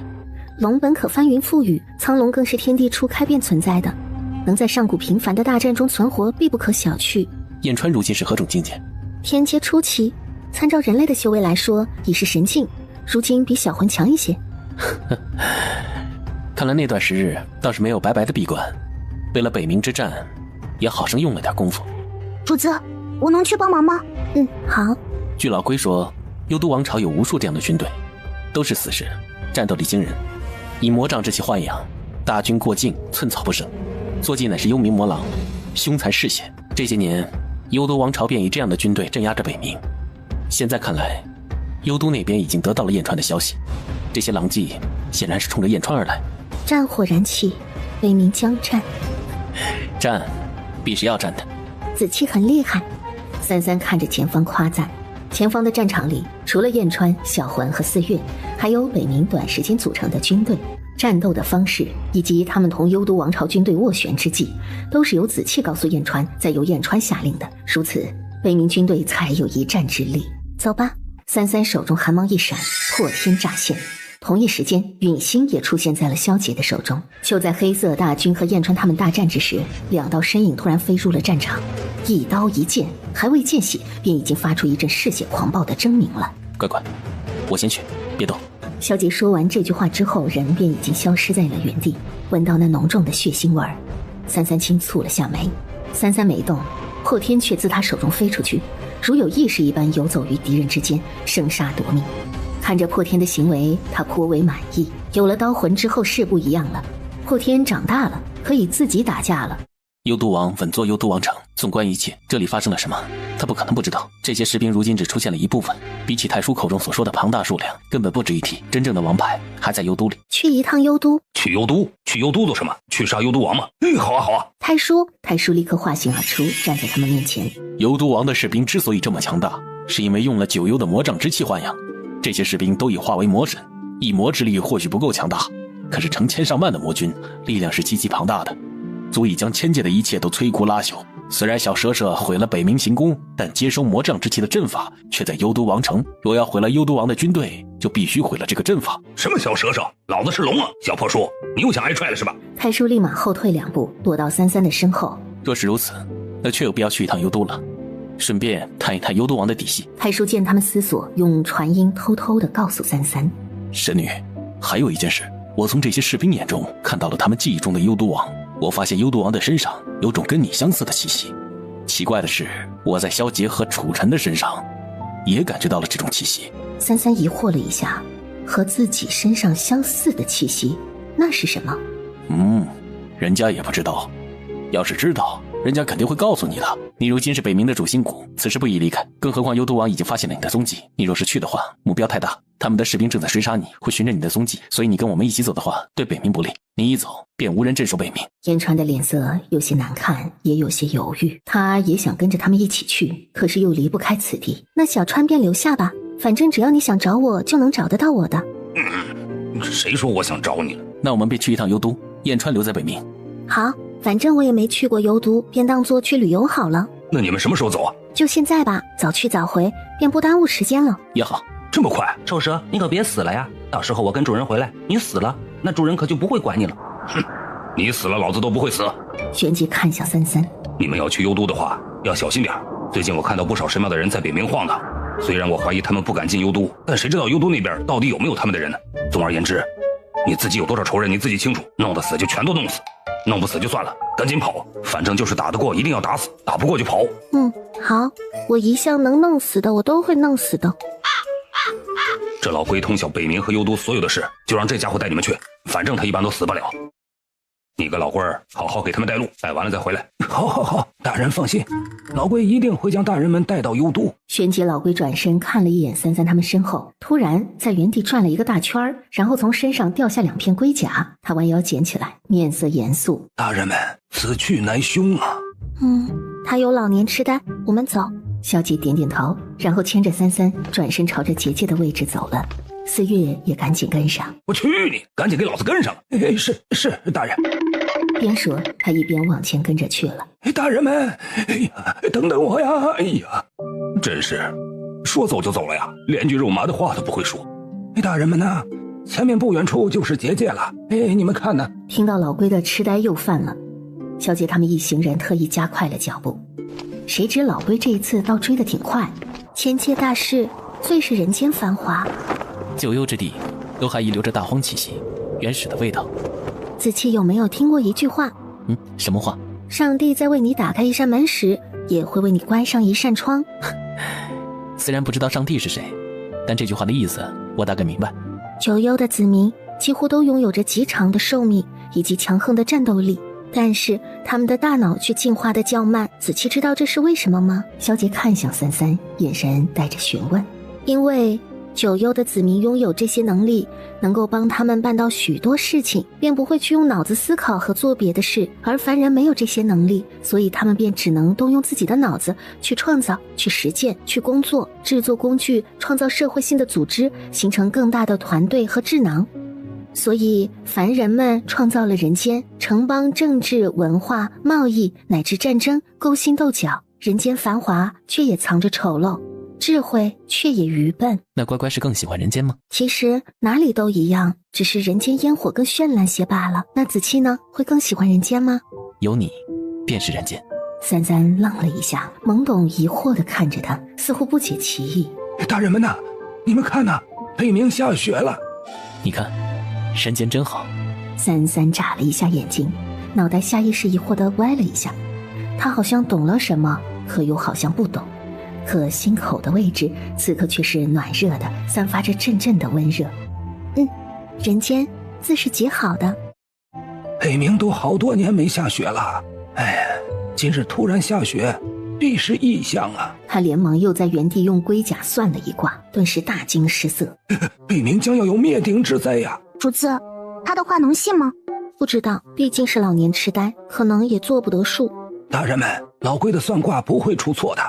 北冥很快将会有一场浩劫，而你们就是我们北冥的贵人呢。老龟说着说着，又开始了感叹模式，每句话都像是在演讲，听得四月直皱眉。好了好了，知道了。老龟这才激动地点点头，仿佛见到了知音一般。小姐和三三二人此时却看向了前方结界的方向，前面便是结界城，连接北冥和幽都，城内城外都有幽都军队驻守，固若金汤。想要进去的唯一方法，便是被挑选中献给幽都王城。乔装，他们通常挑选的都是些什么人？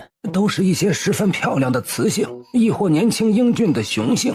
可是三位一看便不是我北冥的子民。老龟刚说完这句话，便被眼前的一幕震慑到了。三三见身边二人都化了一点形，他眼帘微抬，旋即头顶也冒出了一对黑色的小兽耳。这是三三用幻术所幻化的，用的还是鲛人族幻术中的真。鲛人族幻术四大境界：惑、古、镜、真。真是幻化出真实的模样，能够看得见摸得着，变假为真。主子，您这是幻术？主子，我能摸摸吗？可以。四月激动不已，正要伸手去摸摸，那双耳朵却被另一只大手抢先掩下，轻轻抚摸着。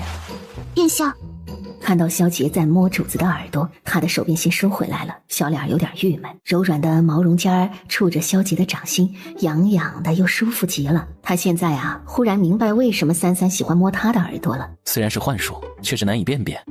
自然，小语气听起来还颇为骄傲呢。四月抿了下嘴，殿下得摸多久啊？他也想摸摸主子的耳朵。这样的话，三位大人看起来便像是咱们北冥的住民了。虽然北冥也有少部分的修行者人类，但修行者容易引起警觉，无论是在幽都还是在北冥，都是不被信任的。那现在可以进去了吧？老龟连连点头，旋即听从萧杰之言，带他们去往幽都这边的驻军筛选贡品之所。大人们，我就只能将你们送到结界城门口了。你们此去一定要小心，幽都王城处处暗藏杀机，尤其是幽都王帝君强大的可怕，一怒之下便伏尸百万，血流千里呀。而自从5万年前他亲手杀死了自己的未婚妻之后，他性情便越发喜怒无常，阴晴不定，抬手间便可主宰万人生杀。我们都叫他幽都魔君呢。幽都魔君拥有着千界最强的妖魔之力，与黑暗而生，掌天控地，被他看一眼都仿佛会被拉进九幽冥域，无尽深渊，永不得轮回呀。萧杰忽然想起一件事儿。乖乖，你还记得前不久我们在黄泉冥界时，曾在冷红月面前提到幽都王时，冷红月的反应吗？发疯了。如果我记得不错的话，他出现在黄泉冥界的时间也是5万年。他是这么说过。那还真是巧了。三三柳眉轻蹙，巧合吗？老龟带着他们刚走到石墙城门口，便被2把冰刀拦住了。结界城不允许进入，进一步死。大人，这3位是我辛苦寻来的贡品，您看，都是姿色上乘的小妖，希望大人能看上，让我免去几日劳作。守城士兵目光如利刃扫过白三三他们一眼，他一句话没说，扬了下手，旋即有2个士兵出来，祭出一道无形的锁链，将他们3人捆缚在了一起。这是捆妖绳，被捆起来之后，他们就被带进了结界城。这3个是上等贡品，正好随今天那一批一起送去王城。士兵将他们3人交接给了另外一个士兵，带下去。三三和萧杰他们3人立刻被带到了另外一批贡品里面去。萧杰一直走在前面，让三三和四月跟在自己身后。3人都没有说话，只是偶尔用传音交谈。主子，他们是妖吗？四月传音，好奇地问。有妖兽，有精怪，还有魔物。那这里的妖和妖族有什么区别吗？妖族乃是正统妖界族类，而这里的妖乃是蛮族，如同人间的王朝和未开化的蛮夷。原来如此，多谢殿下解惑。就在这时，有个模样生得不错的男人过来了，好奇地低声问：你们也是被抓来的吗？不错。你是什么妖？魂兽。太叔在空间里老神在在地说，北冥蛮荒，这里是不懂含蓄为何物的，所以这只小鹿对神女一见钟情，便明显散发出求偶的气息了。求偶？对啊，你求过吗？小魂撑着下巴，开始认真思考起这个问题。魂兽？男子没听过，也对三三多了一丝好奇，而此时身前的那只妖狼对他造成的压迫感也越发强烈了。你也喜欢他吗？萧杰没有说话，只是站在那儿，可却在无形中散发出一种极其可怕的威压感，寒气逼人。而这个时候，幽都的士兵们突然打开了大门，直接走进来，不发一言，开始粗暴地把他们拖拽出去。萧杰宽袖一抚，将三三挡在自己的身后，然后他们才跟着他们陆续走进去了。那个鹿男也跟在他们身后。四月警告：离我家主子远点。男子看了他一眼，轻哼了一声。很快他们便被带到了结界处，他们穿过结界几步之后便已经走出北冥了。幽都，他们此去的方向便是幽都王城。老龟说过，打通结界的地方和幽都王城还有2日的路程。就在这个时候，前方不远处传来一阵激烈的打斗声。萧杰警惕地看着前方传音，有神境强者。去查探情况的士兵回来禀报情况，前面是王城守卫和一个红衣女人打了起来。王城守卫以王的命令，马首是瞻，必是听王的命令行事，去帮忙。是。而此时三三、萧杰他们3人也从人群中出来，领头的主将发现不对，登时冷喝：再往前一步，死！小月。四月点头，旋即转身，而三三和萧杰则一同继续往前走。找死！他暴怒，抬手便要杀人，可四月却突然魅惑出声，看着我。他毫无防备，下意识地看向了四月。目光相接的那一刹那，他的瞳孔变得粘稠而空洞，这一眼媚眼如丝，勾魂夺魄，鲛人族天生的魅惑一时间体现得淋漓尽致啊！其他从北冥带来的人都愣在原地，不敢动也不敢走，只有妖鹿往前走了2步，但又本能畏惧的不敢再往前走了。魂兽去做什么了？他们怎么去那边了？他死了可怎么办？此时三三和萧杰已经出现在前方的战场，数十名黑色铠甲的士兵正在和一个红衣女子交战，女子明显已经身受重伤。冷红月，她已伤及元神，应该是被半神以上的修为者所伤，而眼前却没有一个半神修为者，所以把他伤成这样的另有其人。这些士兵并不想杀他，打起来的时候都可以避开了伤处。就在这个时候，冷红月突然单膝跪地，重伤难起。与此同时，天上有一团乌云在渐渐的接近。是帝君，是他要来了。不好，此地不宜久留。小媳妇儿，你们快走！话刚落地，冷红月一时一黑，整个人终于支撑不住，倒在地上。子期，杀光他们，乌云就寻不到了。乌云的主人是在用自己的投影寻人，他和这些王城守卫之间有特殊的联系，所以只要守卫在这儿，他就能轻而易举的寻过来。一来到北冥，好像天天在砍人，好累。有了三三的加入，片刻功夫便斩杀尽这里所有的人。而天上的乌云团也没有再继续飘过来，也因丢失了目标，似是狂怒，突然在空中风卷云集，不断的打雷闪电。幽都王城罗刹殿内，撑着脑袋在椅子上小憩的男人突然睁开了眼睛，他明明已经感觉到他的气息了，竟然突然不见了，是谁带走了他？王说，回王，我们已经查了关于冷红月的资料，红衣冷红月乃黄泉幽冥界君王无双城城主。黄泉冥界？不错，据传红衣冷红月是在5万年前来到的黄泉冥界，而后才成为黄泉冥界的一方君主，长居无双城，好美色，所以身边养了许许多多的美貌男子，而这些貌美的男士也对他忠心耿耿。帝君古井无波的眼底也涌出一丝寒意，下属继续汇报。没有人知道红衣冷红月是从何处而来，只知道是5万年前突然出现在黄泉冥界的，在九幽之地颇有威名，实力强横，无人敢招惹。王，关于他的消息便只有这些了。5万年，他五指握紧起来，他还活着，而且回来了，回来杀他。但此时让他更愤怒的是方才这个不属于所说关于冷红月的黄泉冥界之事，意思是他这5万年来身边有许许多多的男人吗？士兵抬头却顿觉仿佛有黑压压的天压过来，恐惧害怕瞬间将他淹没。王后，王还在罗刹殿，找到冷红月了吗？回王后娘娘，目前没有传来找到了冷红月的消息，不过王那边查到了冷红月如今的身份。侍女贴近王后耳边低声说了几句话，王后神色也变了变。黄泉冥界之主冷红月，你怎么能活着呢？怎么还能活着呢？他低声如魔怔了般，侍女低下头，大气都不敢出。把我兄长叫过来。是，皇后娘娘。伤得有点重，不过也没有什么性命之忧。他怎么会跑到幽都来？看起来像是找幽都王打架的。若是如此，那便应该是被幽都王所伤，否则以他的修为，其他人想要伤他可没有那么容易。殿下，我来吧。四月过来接下了小姐手中的活儿。那些人怎么样了？还在之前的地方，我让那个人不要乱动。那个领头的主将也被四月的幻术蛊惑，现在已经完全被四月所控制了，所以会听从他的命令。你的巫术能持续多长时间？我也不知道，这是第一次用蛊术控制这种人。这个我知道，如果四月不去继续加持蛊术的话，那么便能持续10个时辰。看来小月在归墟中的进步很大，幻术精进了不少呢。谢主子夸奖。就在这个时候，躺在地上的冷红月悠悠转醒了。小媳妇儿，你醒啦，我给你喂了丹药，但你还要自己打坐疗伤。谢谢。不用，反正不吃丹药你也不会死的，伤你的人没想杀你，只是想让你失去行动力，而且炼丹的材料也是你家拿的。在懵了一下之后，复杂的神色上掀起了笑，目光一一移向了另外2个人。看到四月时有些疑惑，而四月也好奇地看着他，目光最后落在萧杰的脸上。冷红月的神色突然有了点变化，眉心拢了起来。萧杰见他看自己的神色不对，有事吗？怎么了？冷红月想说什么，但因为躺着的姿势加上受伤不大好说话，他把自己撑坐起来。你们一直在一起吗？萧杰预感到了什么。不错，可我不久前在幽都见到过你。不可能，殿下一直和主子在一起，我们也是刚到的幽都。不错，子期一直和我在一起。小媳妇儿，你还小，男人可是不能完全相信的。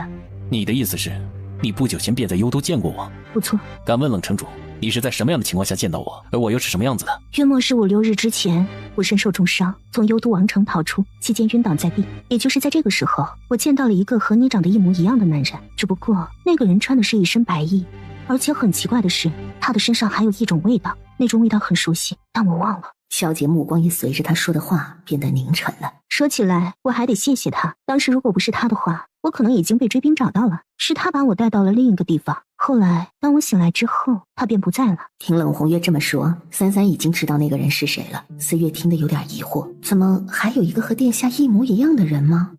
冷城主还记得我是半妖吗？自然。那冷城主在那个人的身上感觉到了妖力吗？冷红月怔了一下，但听萧杰这么说，他倒是想起来了，那个人身上的气息似乎跟眼前的萧杰是不一样的。冷城主当初能一眼看出我的本体血脉，应该也能看出那个人是人是妖吧？冷红月皱眉，如此说来，他见到的那个人还真不是萧杰。那个人我们认识，不是子期。看来是我认错了，仇人还是他兄弟？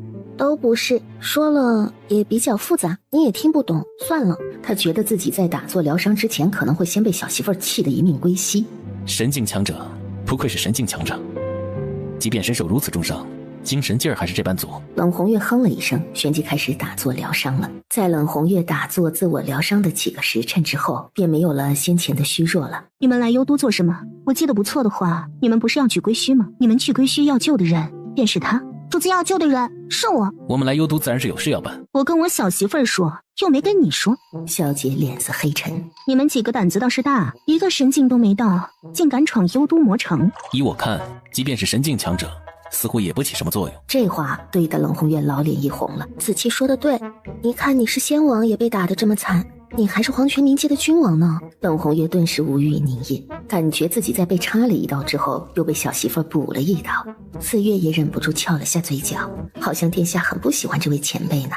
不知冷城主不在黄泉冥界待着，让男士们伺候着，跑来这幽都做什么？杀人。杀幽都王？不错，我来幽都的目的就是杀了他，只怪我修为低微，低估了幽都王的实力，所以才被他所伤。你是仙王，那他是什么修为？不知道，或许是神，我从没见过如此强大之人。你杀他做什么？倒也不是什么不能说的事儿，因为这个人或许跟我有什么渊源，而且有深仇大恨，只不过我不记得了罢了。但我只要一听到这个人的名字，我就有种抑制不住的想要杀人的冲动，头疼欲裂，所以我只能将他杀了。不错，有威胁的还是尽早杀掉的好。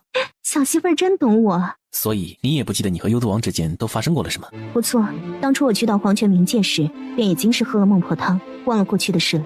从那以后，我便一直在黄泉冥界。过去发生了什么事，我既然愿意喝下孟婆汤忘了，那便忘了。我只要知道，只要他死了，我才能输他，就足够了。只是可笑，我堂堂黄泉冥界之主，竟被幽都王伤得如此狼狈。你该不会直接跑到幽都王城罗刹殿内刺杀幽都王去了吧？有什么问题吗？问题不大，不过在不知道对方实力的情况下，这样容易送人头，俗称找死。冷红月被三三的话给噎了一下，干脆不说这个话题了。你们呢？准备往哪里走？幽都王城。幽都王城，那是幽都王帝君坐镇之地。幽都王城中有一个阵法，那个阵法收集北冥以及九幽所有的魔障之气，用于豢养他的军队。阵法，我好像是看到有这么个东西。幽都的军队如坚不可摧的黄蚁，而这阵法便是他们的能量源。帝君野心勃勃，不可能只是将目光放在幽都和北冥，这支军队以后必然会入侵其他位面，最先遭到侵略的应当便是九幽其他几个位面。我们从北冥而来，目的也可同你一样。我听小媳妇说过，你们还有个朋友叫燕川，便是北冥的那条妖龙吧？所以你们来幽都，应该是为了北冥。哼，你们还真是为朋友两肋插刀的好榜样。上一次因为这个鲛人，你们从九州大陆跋山涉水跑去了无尽归墟，这一次又为了一个朋友跑到了幽都来，也不担心日后反水遭到背叛。小媳妇儿，这世间之人，有的一时慌张，不过图碎银几两，可有的人满嘴大谎，要的是万人之上，为达目的不择手段，乃至亲挚爱之人都能够背叛。我是不会背叛主子的，这是我答应他的，我自然要做到。别人如何做那是别人的事，但我答应了，我便是会做到的。不过我想这世上若是有背叛你的人，那么那个人一定是愚蠢极了。你说的不错，若是这世上有人背叛他，那个人一定愚蠢极了。小狼崽子应该不会是这个愚蠢的人吧？从不曾想，也永远不会。那是自然，背叛我的人定是愚蠢之人，而背叛之人必是要杀了的。既知死而找死，不是愚蠢是什么？闻言，冷红月忽地笑了起来。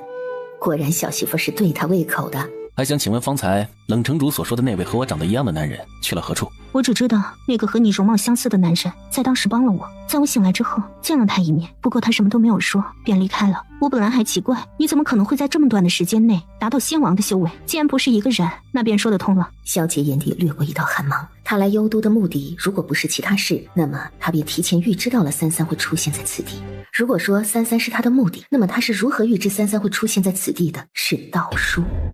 你们既然要去幽都王城，我便同你们一起去，反正我也要杀了他，同你们一起也好结个伴。三三看了一眼萧杰，眼神询问。萧杰点点头，好。怎么就成夫管严了？什么？冷红月没有接话，瘪瘪嘴儿，喝酒去了。他的意思是我们二人的关系甚好。哦，我们关系自然好。冷红月默默地叹了一口气，这小家伙哪天被人卖了，估计都在帮人数钱呢。尊上，拜帖已经送去王城了。楚尘淡淡嗯了一声，阿芷应该也快要到了。另外一边，我们不是要去幽都王城吗？往回走做什么？既然从北冥挑选出来的贡品也都是送往幽都王城，那我们便当做贡品被送进去，岂不是更方便行事？原来如此。萧杰睨了一眼冷红月，所以冷城主如果想要和我们同行的话，还是收一收这张扬的模样比较好。冷红月挑了下眉，虽然面色不乐意，但还是听话的收了一下。小媳妇儿，那个和狼崽子长得一样的人是什么人？竟是仙王级强者，一个故人。那他怎么和狼崽子长得一样？他俩是兄弟？他的残魂在我的身上，被我吞噬了。啊？吞噬？他想夺你舍？原来如此，你身上可是妖王血统，你本身的灵识和意识力是极其强大的，要怪也只能怪他运气不好，到了你的身体里。若是成功了呢？若是成功了，那么你的身体便会成为他的分身，他可以利用你的身体形式，也能够将完整的魂魄入主到你的身体里。修炼之道万千，夺舍在强者眼中也并非什么得了的事儿，只不过终究是有违正道罢了。可这世上的正道邪道，又有谁分得清呢？还请问冷前辈，在吞噬了那个人的残魂之后，他同我之间还会有影响吗？那自然不会有影响的。你是你，他是他，怎么会有影响呢？你将残魂吞噬之后，便如你吃东西是一个道理，吃进去了便转化成了别的东西，成为了你身体中的一部分，它也不再是残魂，而是以另一种形式化成别的东西存在。我这么说你明白吗？你若是不明白，我还再好好解释一下。多谢前辈解惑，我明白了。其实子期问我也是可以的，这种事我比较有经验。萧杰微怔，什么经验？你经常夺舍？我经常吞噬掉别的残魂，毕竟他寻找自己的残魂万年之久，他的残魂比起普通的元魂自然是强大无比，所以会吞噬那些原有的元魂也是很正常的。很快他们便走到了先前离开的方向。他怎么还在？是那只小鹿。萧杰拢了下眉，那只鹿妖怎么还在这儿？魂兽，我还以为你也走了。魂兽？冷红月双手环着胸，他是在对小媳妇儿说的。你怎么不走？此地危险。我在等你，我不知道你去哪里了。四月挠挠头，这只鹿妖是看上主子了。我们回北冥吧，这几个士兵好像傻了，什么都不知道。我们可以从结界回去。都说北冥的小妖怪们纯情又直接，求偶也直接。今日一见，果不其然。他又看了一眼萧杰的神色，哎呦呦，这脸都快黑得跟煤球一样了。年轻人呐，就是容易情绪激动。我们不回去，你最好趁此机会离开，自己保命。为什么？我们有要事要办，你若是不要命的话，便可继续留下。鹿妖还要说话，萧杰手中便凝起一道气劲，瞬间击向他的脖颈。鹿妖话还没来得及说，便已经昏倒在地上。这样便省事了。这样的确省事。公报私仇，可惜了，长得这么好看，若是在无双城，还能抓回去给自己跳个脱衣舞。脱衣舞？下一次你去我无双城，我喊专人给你表演。把它扔下，我们该走了。冷红月识趣的把话头收住，三三却颇有兴趣的看了看冷红月。冷红月冲三三比划了个手势，安排。见到两人的小动作，萧杰越发觉得这个女人的祸害程度怕是已经超过燕川了。小月，明白，主子。四月往前一步，双手抬起于空中，重施幻术。旋即那几个士兵目光呆滞，如傀儡般恭敬地走到他们的面前。听从主人吩咐，带我们去幽都王城。是。往幽都王城的方向走去，而越是靠近幽都王城，冷红月的神色也变得越发难看。他突然捂住了自己的胸口，脑袋也越发疼痛。冷姑娘，你怎么了？是因为离他近了。看来你们之间的仇很深重。是啊，仇恨一定很深。我冷红月5万年来一世潇洒，怎的能让此人左右我的情绪？幽都王已经见过你了吗？见过。那冷前辈怕是要改头换面一下了。既然王城中士兵都在找你，那必然知道你的样貌。只要有士兵找到你，那幽都王也能够随时找到你。冷红也心道他还怕他不成？冷前辈伤势还未痊愈，而我们还有要事要办。幽都王的实力深不可测，若是贸然被发现，恐怕会有些危险。他们进入王城之后，要找到阵法所在地。至于幽都王，也需要打探一下虚实。若是因为冷红月暴露了他们的行踪，恐怕他们和幽都王之间便会提前开战。冷红月自然知道，只不过有点不平罢了。知道了。他这一次跟着他们回来，其实也是为了护他们的安全。小媳妇和狼崽子的实力加起来，现在也不会是幽都王的对手。他不跟着，若是出事了，没人护得了他们。冷红月随便易了个容，让自己完全变了一副面貌。城中守卫颇多，你们是打算进王城四处逛逛，还是去罗刹殿？这么快，直接去吗？去看看。既然来这里一趟，总是要去的。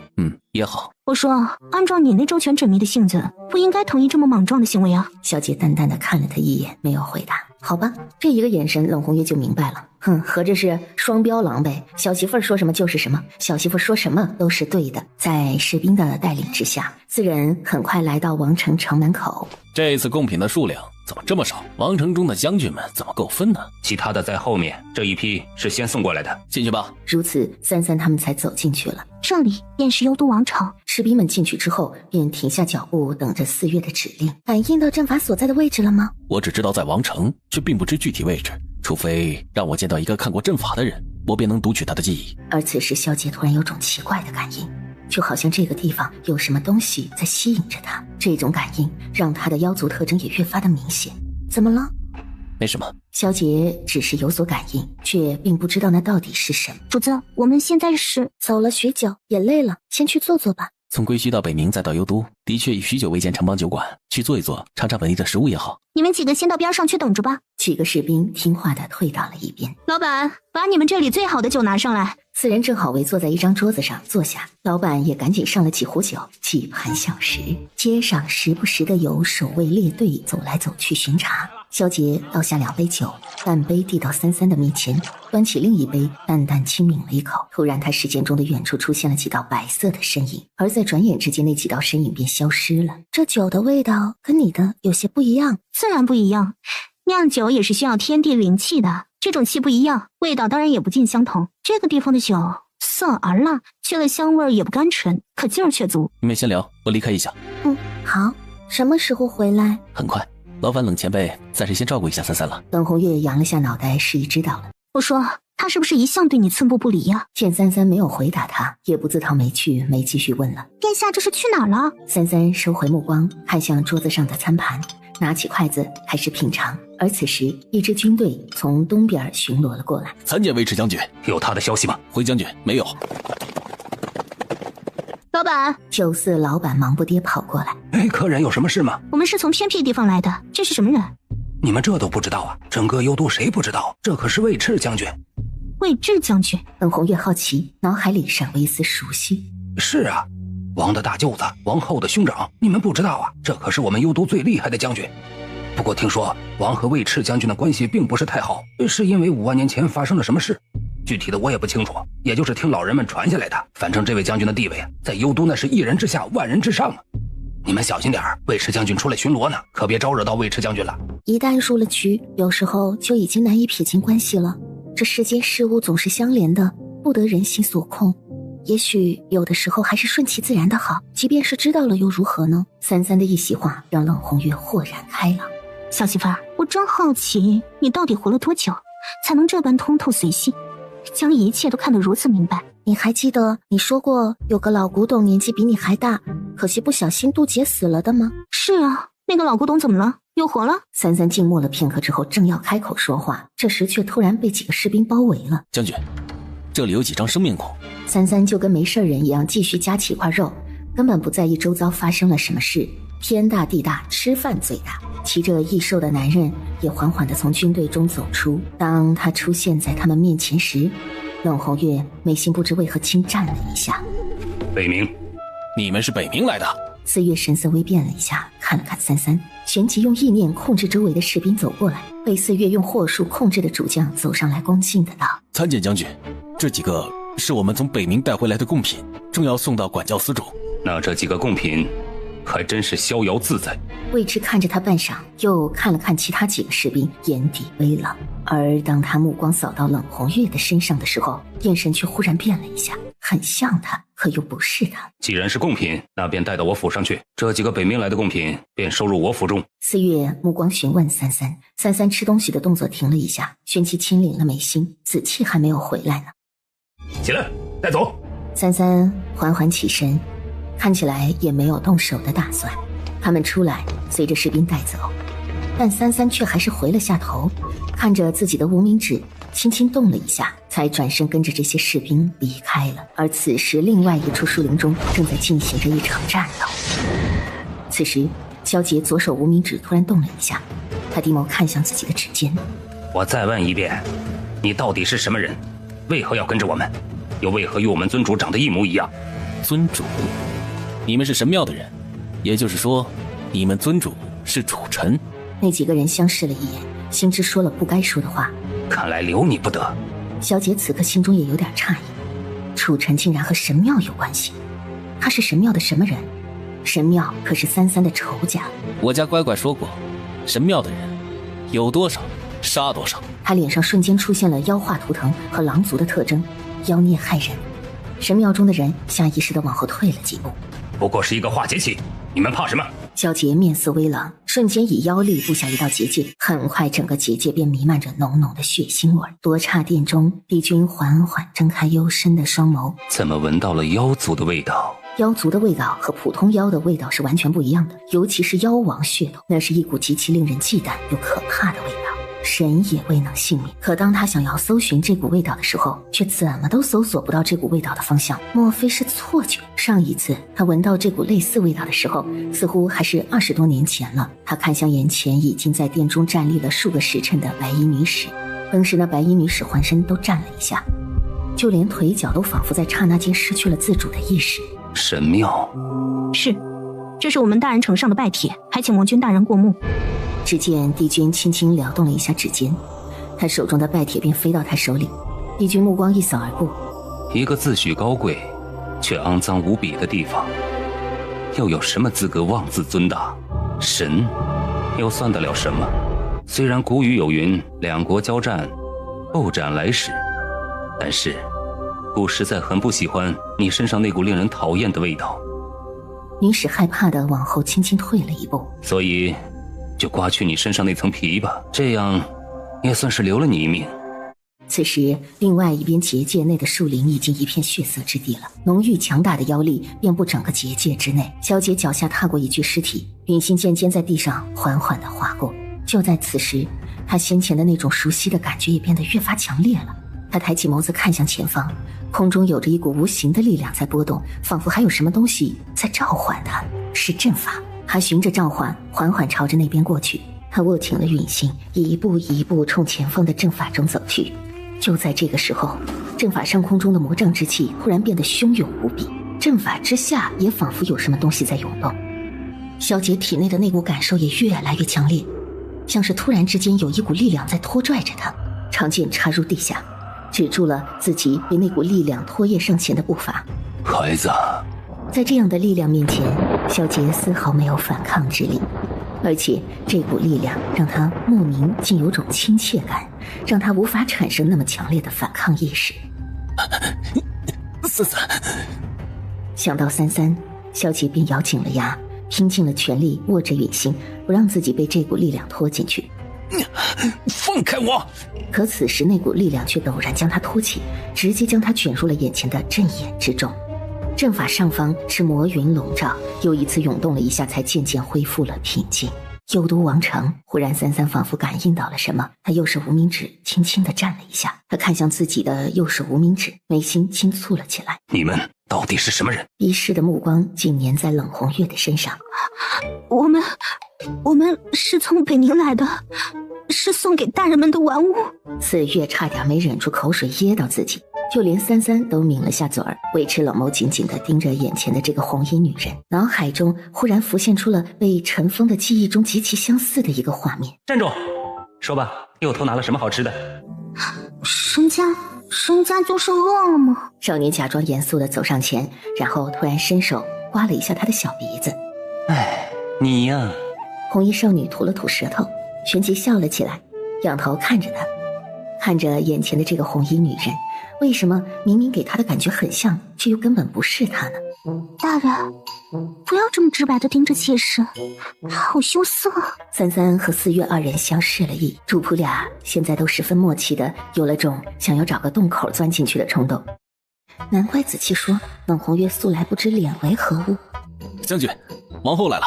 士兵的话刚落地，一袭暗金色的后袍、雍容华贵的女人便已经走了进来。微赤扫了他们三人一眼，退下。冷红月看向三三，便拉着三三站在了旁边。王后一过来，便在主位上坐下了。见过王后。冷红月也稍稍抬了一下眸，看到王后的时候，脑海里也仿佛在瞬间闪过一些画面。她容色也变了一下，眸底泛起了一丝冷芒。这三个人是谁？他们是北冥送来的贡品，路上见到士兵押送，我便收了过来。倒是少见，以前也没听说过哥哥喜欢北冥的小妖贡品啊。王后今日来我这里做什么？我来是想要问问哥哥，最近那个人找得怎么样了？末将不懂王后的意思。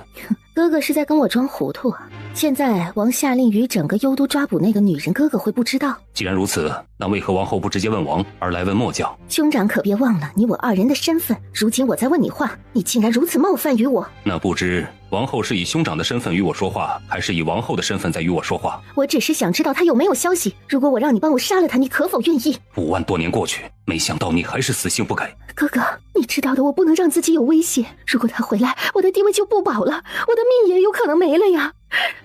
你忍心看着我被一个早就该死的女人害死吗？难道她该死吗？当初如果不是你在王身边挑拨离间，不是你故意几次三番让王猜忌她怎么会被王抽取玲珑骨，又怎么会落到那个下场？魏然，如果不是因为你是我的妹妹，那么我一定会杀了你。她从来都不该死，该死的人是你，还有她。冷红月听到这3个字的时候，浑身上下的血液一阵的抽冷。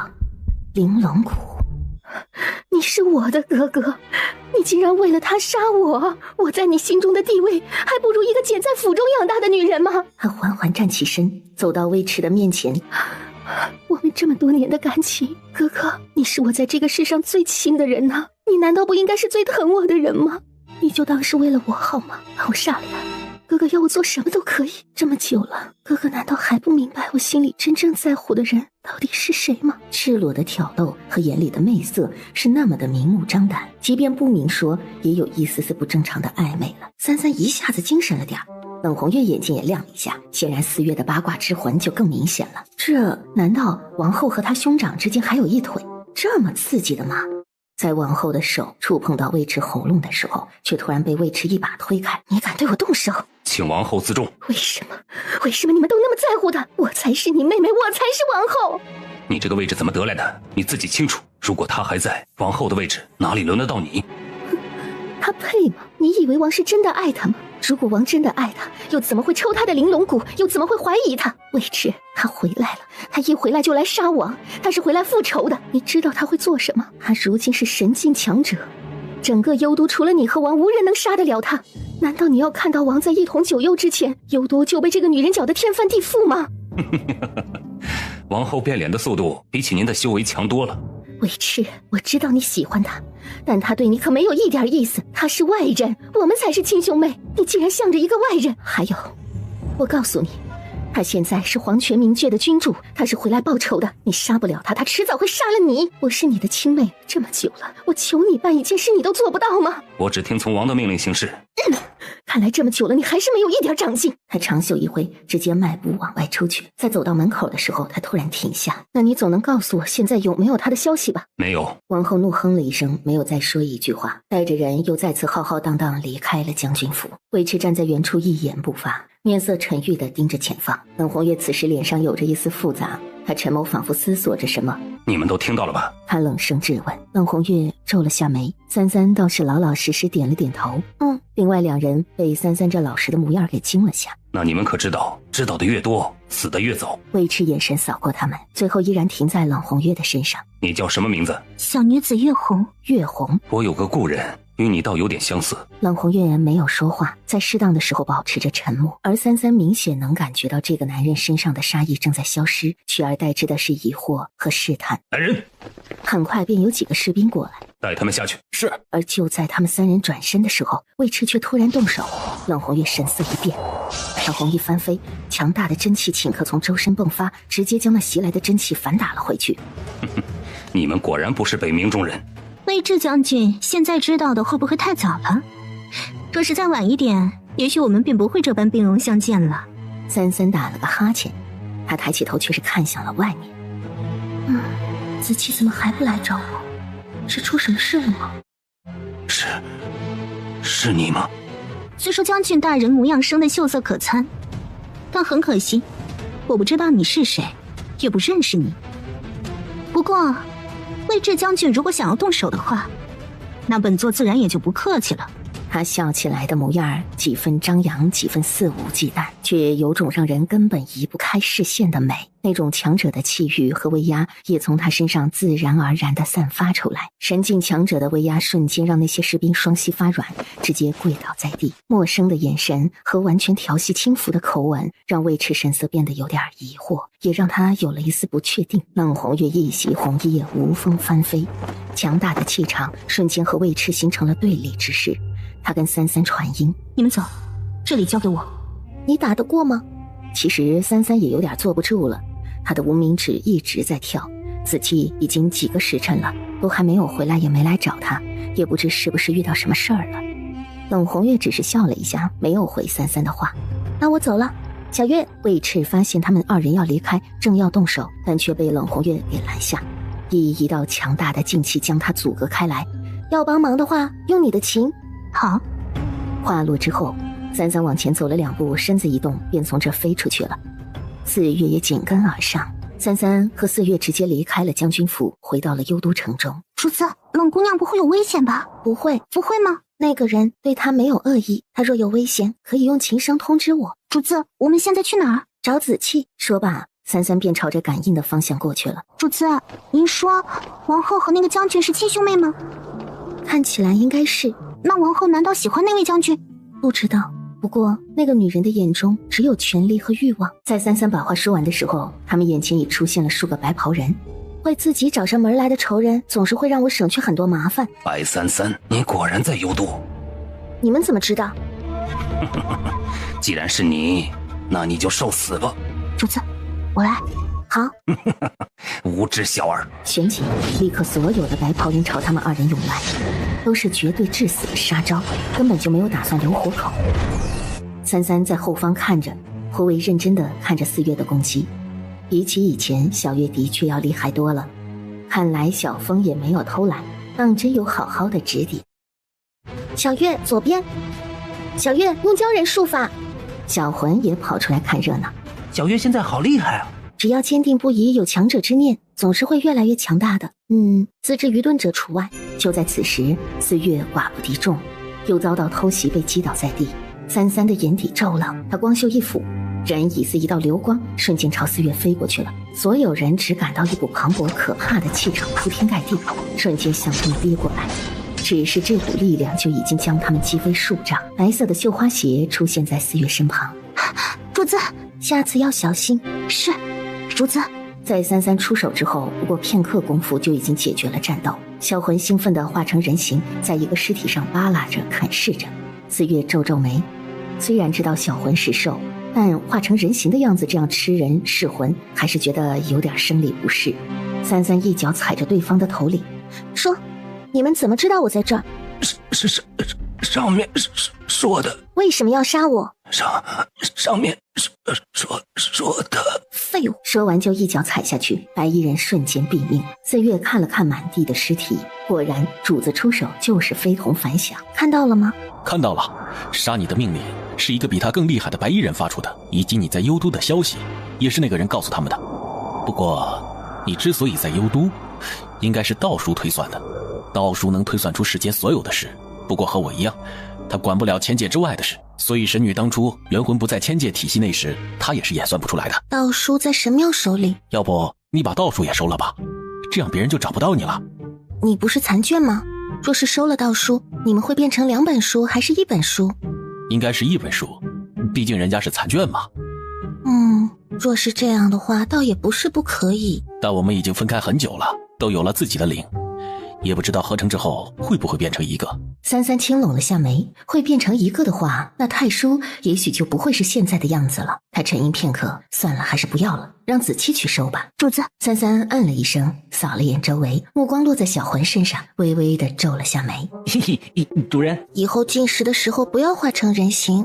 小魂委屈的小尾巴卷成了一个小团团，眨眼便消失了。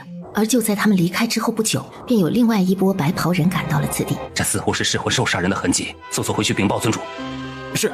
在经过神庙中的人的这个小插曲之后，三三便继续一路随着无名指的感应去找萧杰了。他忽然停下脚步，看向王城中的某个方向，琴声没有响起。主子，看来冷姑娘没有危险。可实际上，冷红月已经和魏赤在结界中干了一架。魏赤虽然是神境仙王，但明显比起冷红月弱一些，最后还是被冷红月击倒在地。果真是你！那张易容过的脸也恢复了先前的绝色老媚。是我，那又如何？看起来好像将军大人和本座还有点不得不说的关系。你忘了，你不记得我了。冷红月左右仔细打量着他，像是在打量一件好看的饰品。那又如何？我不记得很多事儿，我只记得5万年之后的事儿。过去的事对我而言也没有必要去记起。但我记得我想杀谁。你想杀王？看起来我们之间应该没有什么仇怨，对吗？你喜欢我？你怎么变成这样了？以前的他绝对不是现在这般风媚入骨的模样，也不会这般大胆随意的调情。现在他就好像完全变了一个人。冷红月缓缓地走到椅子上坐下，直接喝了方才魏迟喝过的茶水。啊，我哪样了？本座这5万年来可都是这般模样啊！魏迟盯着他，一时不知说什么。你不需要告诉我5万年前发生了什么，那不重要。既然我喝了孟婆汤，那便是不愿意再记起。什么？你喝了孟婆汤？我之所以出现在这里，那是因为某个名字威胁到我如今的修为，还有我的生活。若不去掉这魔杖，我修为便会停滞不前，所以我来杀了他。魏迟看着他，似乎在看一个陌生人，而这种陌生里却有种让他心痒难耐的东西。你杀不死他，我也不会让你杀他。你让不让我杀他与我无关，只不过对于碍手碍脚的家伙，我向来不会手软呢。冷红月优雅地掀了下裙摆，一个动作就已经看得魏迟口干舌燥。怎么，将军大人想上我？魏迟心中一动，那股焦灼感也更甚了。冷红月缓缓站起身，若是将军喜欢我，可改日来我黄泉冥界无双城，来我府中当一个男士，那样你我便能日夜颠倒鸾凤了。魏迟握紧了手，突然转身抓住冷红月的手腕，一把将她拽入自己的怀里。红月，你真的不记得我了吗？魏迟此时的心是极其矛盾的，他既不想让冷红月想起过去的事，又希望她把自己想起来。我再说一遍，过去的事对我来说不重要。如今的我是黄泉冥界无双城主冷红月，记住我的身份，按照九幽之礼，你还得尊称我一声王。魏迟看着他，胸膛仿佛燃起一簇火焰。忽然，他衣襟的系带被扯了下，一向风流惯了的冷红月还是第一次被人如此粗暴地扯掉衣服，不禁愣了一下。他目光扫向眼前男人精壮宽阔的胸膛，一股欲色也渐渐地烧上心头了。我与你之间可有血缘关系？没有。修为上你打不过我，那么你想试试在床上能不能打败我吗？魏迟顿时身体每一处都变得灼热沸腾了，他手捏紧冷红月的腰肢，另一只手将她另一条腿托起来，以这种姿势让她挂在自己身上，快步进了房间。主子，你看，这里就是太叔所说的阵法。神女，就是这个阵法。三三看了一眼自己的无名指，此时无名指的反应更加强烈。难道子期在这里？主子，这个阵法周围竟没有看守，阵法附近魔气以及瘴气太重了，待的时间长久便会彻底魔化，成为不受控制的行尸走肉。难怪，估计是怕若是不受控制，就无法成为听命战斗的军队了吧？有思想的生物终究比没有思想的生物更具有潜力，能做到的事也更多。幽都王不是傻子，子期在这里。主子是说战王殿下在这阵法之下？三三点点头，他尝试着在手中汇聚一道强劲的真气，旋即猛地击向前方的那个阵法，顿时整个阵法波动了一下，但仅仅是波动了一下之后，便很快就恢复了平静。但三三却被一股力量反噬后退了2步。主子，你没事吧？三三摇了摇头。我要怎么进去？我试过了，他不让我进去。这个我也不清楚，这个阵法应该不会把人吸进去吧？没有这个功能啊。海叔化作一道气，在空中飞舞绕了一圈，三三也再次缓缓地近前，眉心微蹙，似有些疑惑。这个地方，神女，这里有一股本该不属于这里的味道，这里应该有上过强者的遗物。三三弯下腰，将自己的手掌放在泥土上，旋即闭上了眼睛，一股神识便从地面探下去，穿过厚泽的泥土，深入地底之下。小娃娃，这里不是你该来的地方。三三目光冷凛，传音入地。你是什么东西？子期呢？吾乃昆仑妖君，汝是何人？为何有如此强大的元魂？神女，这好像是昆仑妖王哎。你是昆仑银狼妖王？小娃娃竟然知道我的身份。子期呢？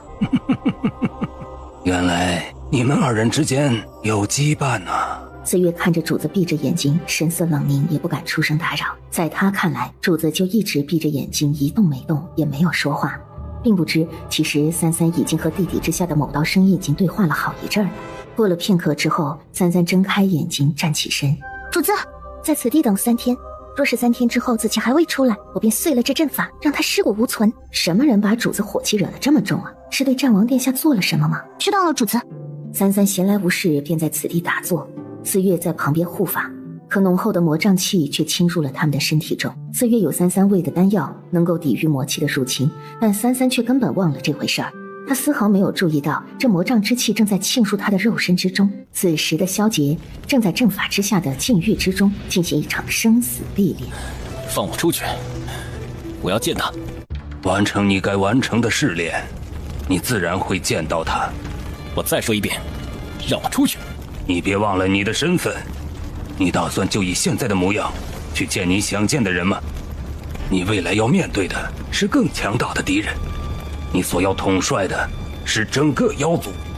以你现在的实力，你觉得你能清扫掉未来的一切障碍吗？你的身上沾了同族的血，你应该明白，你的位置是靠血腥换来的，你的未来也将沾上无数同等和外族的血。想要坐稳你的位置，保护你想要保护的人，你难道不明白你该做什么吗？三三守在这里一打坐入定便是3天。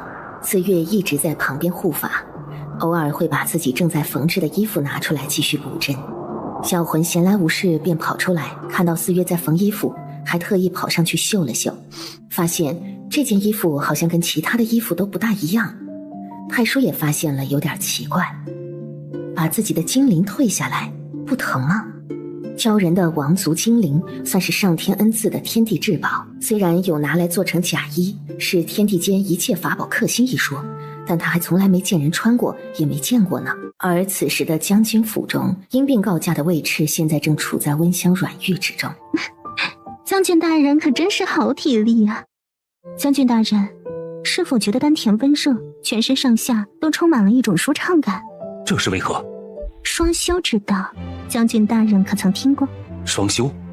原来是这样，他从未与人双修过，双修也需要2人都相当的修为才行，否则其中一人便很容易被对方吞噬修为和灵力。冷红月穿上衣衫准备离开。你要去哪里？既然你爽了，我也舒服了，你还管我去哪里做事？自然是去我该去的地方。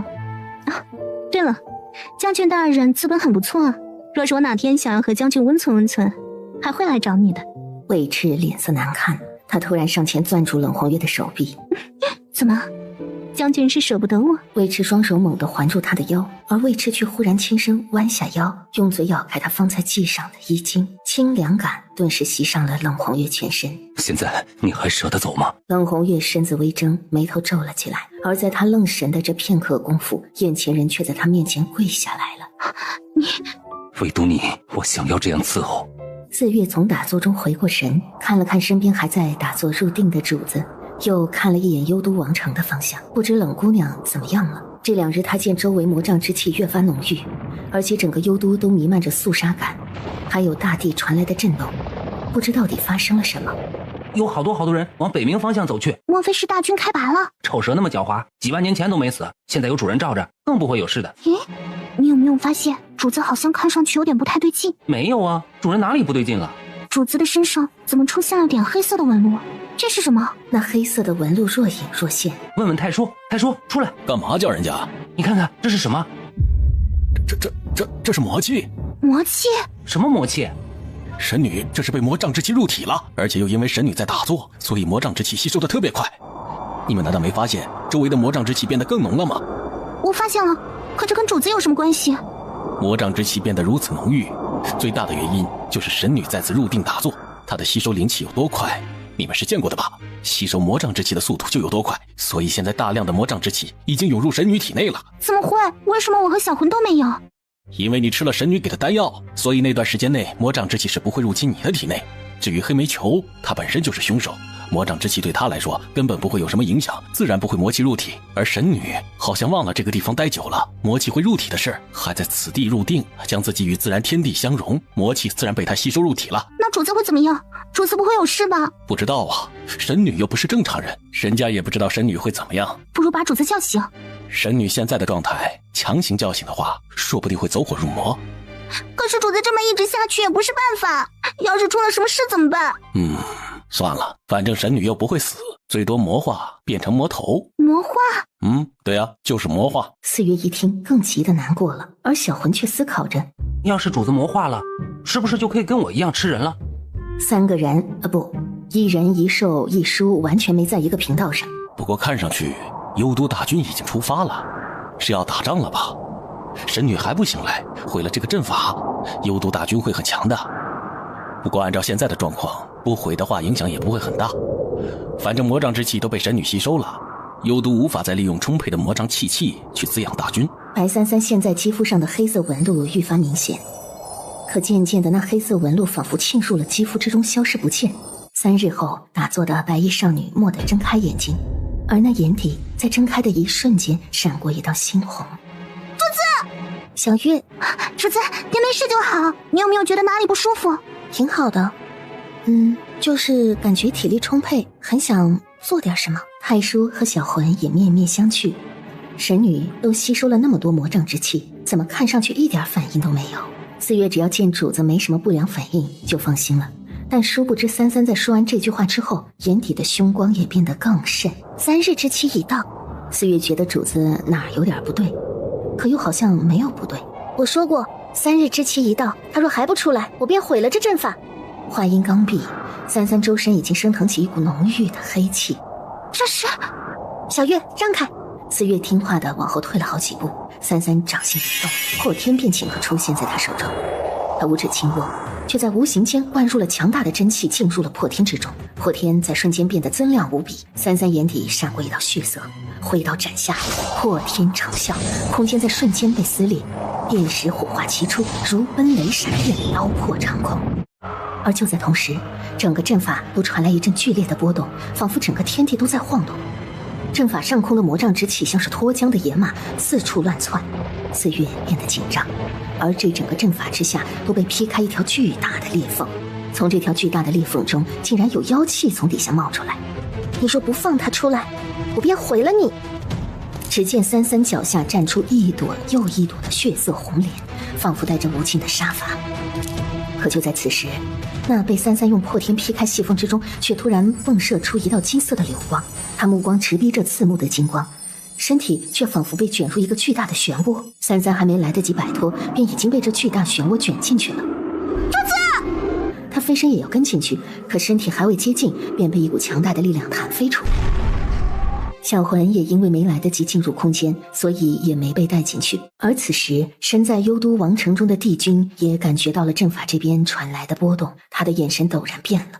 而当他起身准备去探查的时候，士兵跑过来：启禀王，有人在北冥结界的地方见到了画像中的女子。找到了。他直接放弃了去探查阵法之地。刚好我正打算御驾亲征。而此时王后的寝殿中，一具干瘪的女尸滑落在地上。现在的魏冉只能依靠吸食女子精魄的偏道来延长自己的大限，让容貌变得年轻。来人，王后，处理干净。是。那个女人找得怎么样了？回王后，派出去的杀手四处打探，到处追踪，都没有发现冷红月的消息。这帮没用的东西！自从她出现过后，这些日子我没有一天睡好觉。不把这个祸患铲除掉，我这心里始终不踏实。王后莫要着急，既然他敢来幽都，那么一定不会那么快离开的。只要他还在幽都，我们就一定能找到他。王后眼中浮现一抹阴冷。就在这个时候，王后安插在罗刹殿的心腹跑过来了。参见王后。说，启禀王后，刚刚传来消息，王已经骑上了会元兽离开王城，正前往北冥结界。尉迟大将军呢？尉迟大将军昨日便已带大军开播，现在应当同样也处在北冥结界。王不可能会突然御驾亲征，一定是有什么原因。难道是他？马上派人去查探北冥结界口是不是有冷红月的消息。是。给本王后换身衣服，我要去找王。侍女立刻躬身颔首。是。三三只觉得自己被一个巨大的漩涡给吸进去了，整个脑袋都有点昏昏沉沉的。当他醒来的时候，却发现周遭是一片火海。不，这些不是火，是妖力，好强大的妖力！小女娃，你竟想杀了我！把紫气还给我！小女娃，你可知你以魔气入体？关你屁事！我再最后说一遍，把紫气还给我！无论你是谁，把它还给我！哦，既然你这么关心他，那你与他之间又是什么关系？你一个无心之人，又怎么会如此在意一只半妖？三三没有心，即便他如今已经长了心出来，但他原本的魂体元神是无心的。这个心并非肉体上的心，而是七情六欲。莫不是你这小丫头对他有意思？紫气是我的人，我不想和你废话，要么把紫气还给我，要么你死。如果我说我的身份是他的父亲呢？那又如何？那声音只是悠悠一笑，旋即周遭庞大的妖力瞬间就朝三三挤了过来。三三能明显的感觉到那骇人的力量在逼近，他的灵智空间也爆发出从未有过的护体之力。四月和小魂这个时候都是望阵兴叹，一直干着急，一人一兽都试过很多次都无法进去。就在此时，一道白色的流光忽然出现在他们身后。殿下，四月看到眼前之人惊诧的出声，但同时他嗅觉又感觉到有点不对劲儿，这个气息好像不是战王殿下身上的气息。他不是主人的男人，他不是殿下，可怎么跟殿下长得一样？难道这个世界上真的有两个长得如此相似之人？鲛人，噬魂兽，你就是他要救的那个鲛人吧？你是什么人？为什么要冒充战王殿下？我冒充他？说你没有冒充战王殿下，那你是什么人？你又怎么知道我和主子的事？他跟主人认识，但他不是好人。阿芷呢？你找主子做什么？你们是他的人，我不会对你们下杀手，但并不代表着我不会对你们动手。不好意思，我家主子不在。楚尘手中出现了一把玉箫，眼神也落在了前方的一处巨大的裂痕之上。妖气。而此时那磅礴的妖气朝三三挤压而去时，他当时冲天而起，手握破天和这强大的妖力展开搏斗。肉眼可见，白三三周身所溢散出的魔气越来越重，可灵智空间随之迸发出的力量却堪堪能和这强大的魔气持衡。就在此时，他看到了前方烈焰之中的萧洁。自己，三三好疼，有一个地方好疼，是和以前不一样的疼。而萧洁溃烂掉的脸已经见不到一丝生气了，没有应他。你对他做了什么？如果我说他会死呢？那你也会死。如果用你的命能救他呢？三三现在感觉不到任何萧洁的生命体征，即便是他想要救，也不知道如何是好。那我也会先宰了你。他周身的黑色魔气也变得越发的浓重。怎么会？就在此时，萧洁裸露的森森白骨竟然开始重新长上了血肉。原本毫无生机，只是一滩人骨肉的萧洁，此时仿佛正在重塑肉身，那张脸也在渐渐恢复从前的样子。难道是重塑肉身？不知过了多久，萧洁的模样才恢复了正常，而她在睁开眼睛的一瞬间，脱口而出2个字：三三。我还以为我救不了你了。怎么回事？他目光看向三三胸口那被妖力重创所留下的血洞。谁伤的你？在萧洁愤怒的杀意逼人的时候，三三却突然弯下腰抱住了他。子期，我好疼。哪里疼？这里疼。是受伤了吗？受伤不疼。你敢伤他？云星顷刻飞入他手中，周身妖力大盛。三三在此时松开了点手，和萧洁面对面的站着。萧洁也发现了三三的眼睛和以前有点不一样了，清澈的眼睛像是蒙了一层黑色的雾气。在他疑惑担心的时候，三三却突然朝他压过来，软乎乎湿如的唇在他的脸颊上轻轻地贴了一下。萧洁手里的允心差点拿不稳了，眼里的阴力也在这瞬间就退散了。三三在亲了一下萧洁之后，自己也愣了一下。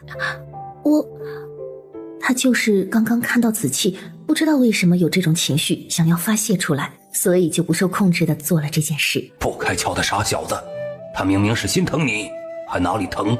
萧洁一下反应过来，看着三三懵懵的样子，眼神变得温和，可很快他目光变得冷厉，松开三三站了起来。想杀我，我助你历练进阶，又让你重塑肉身，你这不识好歹的东西还想杀我？你可知你重塑肉身之后你会得到多大的好处？我不管我会得到多大的好处，我只知道你伤了他。话刚落下，剑气惊雷，随着萧洁身体的动作，数道剑气瞬间砸了出去。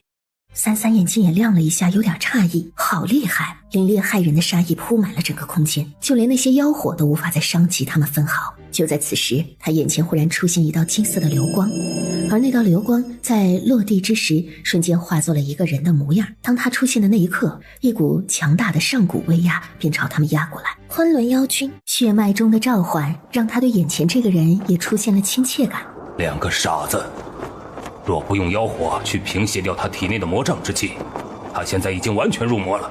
你现在还要恩将仇报？魔障之气，这个阵法乃凝聚魔障之气的阵法，他竟在外面毫无任何措施便打坐在此，更是将这里的所有魔气全都吸入了身体之中。若是换一个人，只怕早就已经完全魔化，亦或是爆体而亡。你这女娃倒是奇怪，除了吸收了魔力变得更强，导致你血气混乱之外，倒也没什么太大影响。你的体内竟然能承受如此浓厚的魔气，无论是魔气还是真气还是妖力，最后不过都是殊途同归，抱守归心，意志坚定，那也不过如此。丫头，你要知道，你若是入了魔，你就无法走你原本走的路子了，甚至你会做出一些超出你本身理智的事，你就这么不放在心上？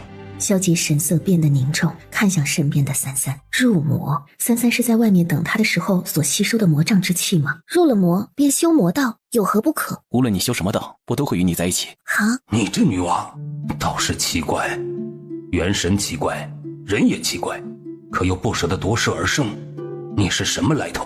三三看向他，平淡的眼神里那黑色的浓雾已经消散了，侵入身体内的魔气也转化为了他能够完全控制的力量。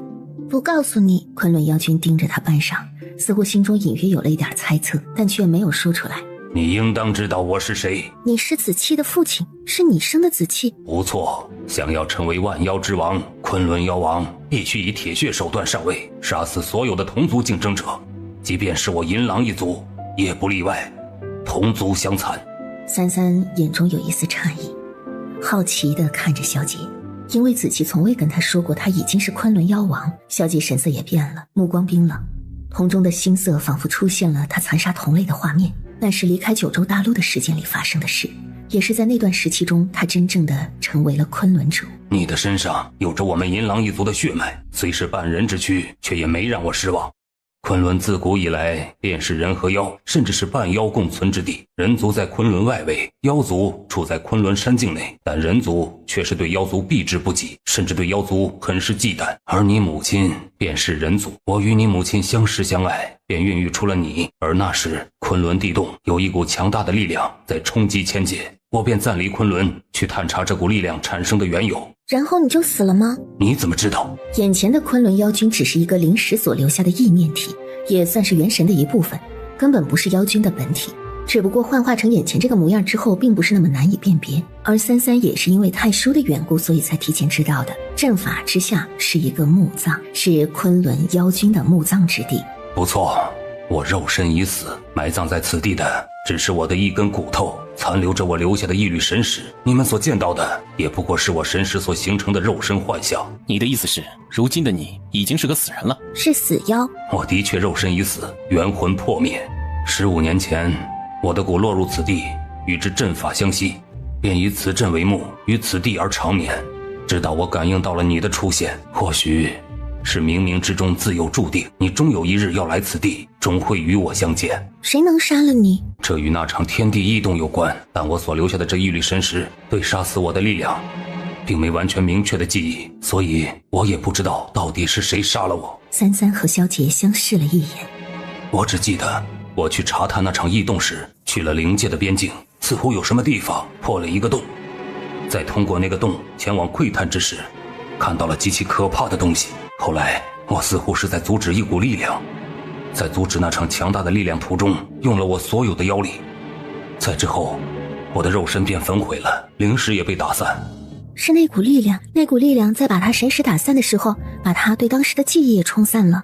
不错，我不记得到底发生了什么，也忘了那些东西什么样。我现在只知道那洞外的东西很可怕，一旦进入千界，后果不堪设想。若我因此而丧命，那必定是与那洞外之物有关。那洞外的到底是什么东西，竟连昆仑妖君都能被杀死？要知道，即便是从前巅峰时期的自己，也不见得能杀得死昆仑妖君啊。从你出现这片大地，我就知道是你，所幸我还留有一缕神识，这一缕神识便为念你们母子而留。我已经不在了，无论是千界还是昆仑，无人护你，所以我便以仅存下的神识布此境，退你反骨，助你历练成长。昆仑素来为神族所忌惮，若是知我不在，而你还年幼，那么你便会处在危险之中。千界各道心有不古者甚多，弱肉强食，父亲担心你会被吃得连渣都不剩，便想将一切都留给你。如今我已经将我留下的妖力全都给了你，今后无论是神还是魔，都得拒你3分。萧杰看了一下自己的手，难怪当他醒来之后，发现自己就算不完全解封妖力，身上都有源源不断的磅礴妖力供自己驱使，修为也猛地上了好几个台阶。三三也看向了萧杰，也就是说，现在的紫气，说不定他都不一定打得过的意思吗？看来有爹还是好的，在有的时候拼爹也很重要。孩子，你是天生的王者，你有着我们银狼一脉的凶狠、残酷，却也有着人类的仁慈。三三见萧杰看向自己，也看向了他。狼凶一点是应该的。萧杰眸光微深，眼睛却一眨不眨地看着三三半晌。昆仑妖君皱眉，这小子也太不把他当回事儿了吧？在他心里，自己的亲爹都比不上一个女娃娃吗？凶点儿也很好。在看着三三半晌之后，萧杰唇边染上一丝笑。说起来，我只知道你是我孩子，还不知道你叫什么名字。我叫萧杰。萧杰，原来你叫萧杰。那你的母亲呢？15年前，她被昆仑人族君王杀害。你说什么？他一个小小的人类君王，竟敢杀我妻子？你的妻子？哼，难道不是你在外面心血来潮时的玩物？你在昆仑的女人可不少吧？胡说！你娘亲是我最爱的女人，你怎可如此说她？告诉我，到底是怎么回事？我娘本身便是人族贵族千金，在你消失之后，娘亲便被人类君王看上，带入宫中为妃。因为娘怀有身孕，为了我，便只能逆来顺受，被迫入宫，成为帝王之妃。一开始倒也相安无事，可不久之后，我就被发现了身上流着妖族血脉。我和我母亲都被下了诛杀令，娘亲为了保护我，死在了他们的刀下，而我为了躲避追杀，便离开了昆仑。他竟然敢这么做！后来，我杀了他们。萧杰云淡风轻的又道了句：“所以子期当初离开是去复仇？”萧杰看向三三，轻点了下头。当然，想杀我的不只是瀚海的帝王，还有妖族，而这仅仅是因为我的身体里流着你的血，妖王之位，昆仑妖主，每个人都害怕我夺走这个位置，包括你的其他血脉。三三平眉，我万万没想到，在我离开之后，会让你们母子遭受到这样的事情。所以子期回到昆仑很辛苦吧？除了要杀了仇人报仇，还要打败那些想杀你的妖族。我只是能感觉到，你以半妖之躯残杀过同族，你的身上已有妖王印记，却不知。他口吻沉重。当年或许我不应该离开你和你母亲。他看着萧杰的眼睛，却看到这个孩子看他的目光是没有任何一丝感情的。而此时，阵法之外正在进行一场酣战。楚尘已经和小魂四月动起了手，噬魂兽的能力加上四月如今的能力，虽不是楚尘的敌手，但也勉强能拖上一点时间。如果论武力战斗的话，不管是四月还是噬魂兽都不会是他的对手，甚至他可以轻松解决掉那个鲛人。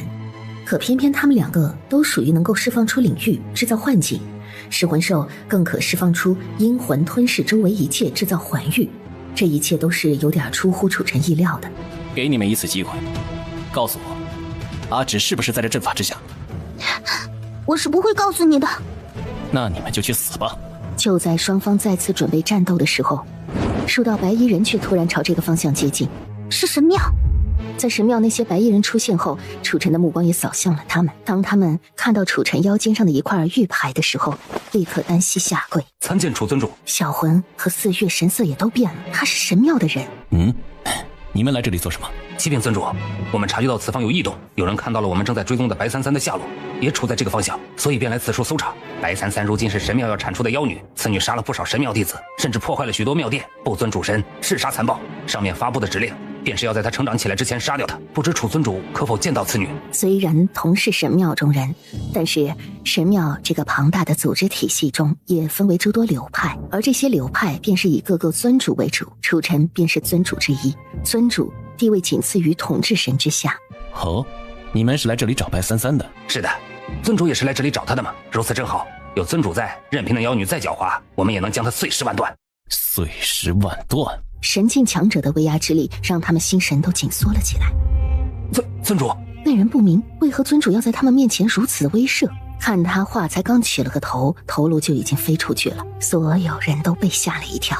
四月和小魂一时都有点不明所以，他们这是自己人打起来了，地底之下。也许让你于此历练，重塑肉身，将我余下妖力过渡于你，是我所能为你做的唯一，也是最后一件事。而33也发现昆仑妖君的身体也开始变得不再那么凝实了。不过有一件事，孩子，你必须告诉我。什么事？你的师父是谁？我师父？不错，是谁教你的修行之道？你乃半妖，绝非常人所能教授。你的肉身之灵才20几岁，却已堪当不少修行千百岁的修为，那人必是知道你是半妖之身的。且我在你身上感觉到了那人曾在你神识中留下过一道印记，而这道印记中的那股气息，我仿佛闻到了太古的味道。所以我想知道你的师父究竟是何人？可是你都死了，就算知道了又有什么用呢？我的师父不知其姓名，亦未见其真容。在我很小的时候，师父就出现了，也是师父助我封印的妖力，传授我修炼之道。只知道他洗着一袭青衣，我从未看清过他的模样，又或者见过，却是忘了。师父的话很少，出现在我身边的时间也不多，往往许久才会出现一次。我修炼之道、剑法都是师父所传授，但师父说过，如果无法变得足够强大，便不能保护自己想保护的人，也永远无法得到想得到的东西。能教授你到如此境地的师父，必不是什么简单的人物。尤其是他遗留在你身上的那股气息，让我觉得有点熟悉，或是元魂破碎的缘故，我已经想不起来是谁了。那种熟悉感里不仅仅是熟悉，还有一种连他都为之敬畏的气息。你的师父一定是一个很厉害的人物，但越是厉害，你也当越加小心。千界中人心叵测复杂，故而当多有思量。小姐蹙了下眉，如你所言，你师父乃忽然出现，或是看上了你的资质，又或是另有所图。我既感激他对你的教导，也依然担心此人有所图谋。为父所言，一言尽于此。子期的师父自然是厉害的，有如此实力者，千界中屈指可数。而他既愿教导子期，便未生害他之心。若是有以如此强大之大能者，想要得到任何一样东西，亦是轻而易举，如探囊取物，何须让他成长至此？你这小女娃知道的倒是挺多。瞧你们二人这般黏腻的模样，怎的？你是这小子的意中人，还是说这小子是你的意中人？我是子期的未婚妻，子期是要跟我的。小姐握住三三的手，也攥紧了些。三三是我未过门的妻子。在萧杰说完这句话的时候，三三也抬头看向了他。未过门的妻子，三三在心里默念了一遍这几个字，念了一遍之后又默念了一遍，有点新奇，但眉眼间却流动着一丝仿如春雪初化时的清澈美好，唇却也染上一抹淡淡的笑。昆仑妖君眼底流露出一丝了然，这女娃看上去倒是有些不谙世事，虽然知道的多，但似乎在某些方面反应迟钝，怕不是这小子诓了人家。女娃，虽然你体内有着十分庞大的力量，能压制住这股魔障之气，但魔气入体终究不是好事。若是有朝一日你无法控制之时，也许会对你自己造成极大的反噬。不过女娃如此通透心性，我想我多说也无益。若是你的话，也许的确如你所言，即便是魔气也奈何不了你。昆仑妖君的话里仿佛猜到了三三的真实身份，三三也疑惑地看向了他，而萧杰闻言看着三三也担心了起来。小子，你也不用太过担心，你这小媳妇儿可不是普通人。我的妖丹和所有妖力已尽数传承给了吾儿，我此旅神识心愿也已了，也支撑不住多长时间了。随着他的话，他的身体也开始变得越来越淡了。萧杰的眼里的情绪微微有了一丝变化。你已经彻底死了吗？以你的实力，只要元魂未完全散尽，便有再生之力。那力量已让我肉身俱灭，至于元魂灵石，我已不记得了，或是散了吧。那洞外之物所携带的力量太过可怕，那股力量似乎想要冲破千界，可我如今已经记不得多少了。他的声音开始越来越小，萧杰也下意识地往前走了2步。你们若要出去，只需破除这个阵法即可。吾之木造早已和此阵法合二为一，此处乃幽都王之地，幽都王乃青帝门下，实力强横可怕，修行魔道，野心勃勃，你们需万分小心。就连那一缕神识都再也无法支撑了。突然的消失让萧杰的神色也猝不及防地变了一下，他紧紧地皱着眉，盯着昆仑妖君消失的地方。他没了，他是你爹爹，你难过也是正常的。他不知道自己难不难过，他以为自己对这个父亲丝毫没有任何感情，可看到他从出现又到完全消失在自己眼前，这短短的时间内让他有种恍如梦境般的不真实感。他只是有点不知所措，有点恍惚。妖死难以复生，子期不要难过了。三三看着他半晌，然后把手从他手里抽出来，双手环着他的腰身抱了抱。萧杰顿时站在原地不敢动，身子也怔在了原地。我不会死的，所以我是不会离开你的。三三能感觉到子期现在很不开心，这种很不开心让他也不太舒服，像是心里压着一层什么，让三三想要把它拂散。三三，你知道自己在说什么吗？三三自是知道自己在说什么，所以他点点头。萧杰看到三三这懵懵的样子，唇角扬了起来。好，这可是你亲口说的，不能离开我。在抱了一阵之后，两人才分开。我问了太叔，他说他从未在你夫君的记忆里看到那洞外之物到底是什么，应当是灵魂记忆破碎的缘故。该知道的，总有一日会知道。而三三和萧杰在地下所困期间，外面已经过了数日了。除了四月和小魂以及前方地面上所残存的尸体之外，周围一个人都没有了。小魂他们丝毫不敢乱动，在原地守着。而就在此时，突然从后方爆发出一阵剧烈的声响，两道身影相携从那裂缝之中飞了出来。主子，主人，三三和萧杰二人从空中缓缓地旋落。主人，你怎么才出来啊？殿下，这里发生了什么事情？主子，就在您消失后不久，便出现了一个同殿下生得极为相似的男人，打探您的下落。听到这句话，萧杰的神色倏地就附上一层凉意。楚尘，我和小魂担心他对您不利，所以便在外面同他进行了殊死搏斗，不让他靠近此地。不过没过多久，就来了很多这些白衣人，这些白衣人似乎也是冲着主子来的。我听到他们称呼那个男人为尊主，但不知怎么的，他们打起来了。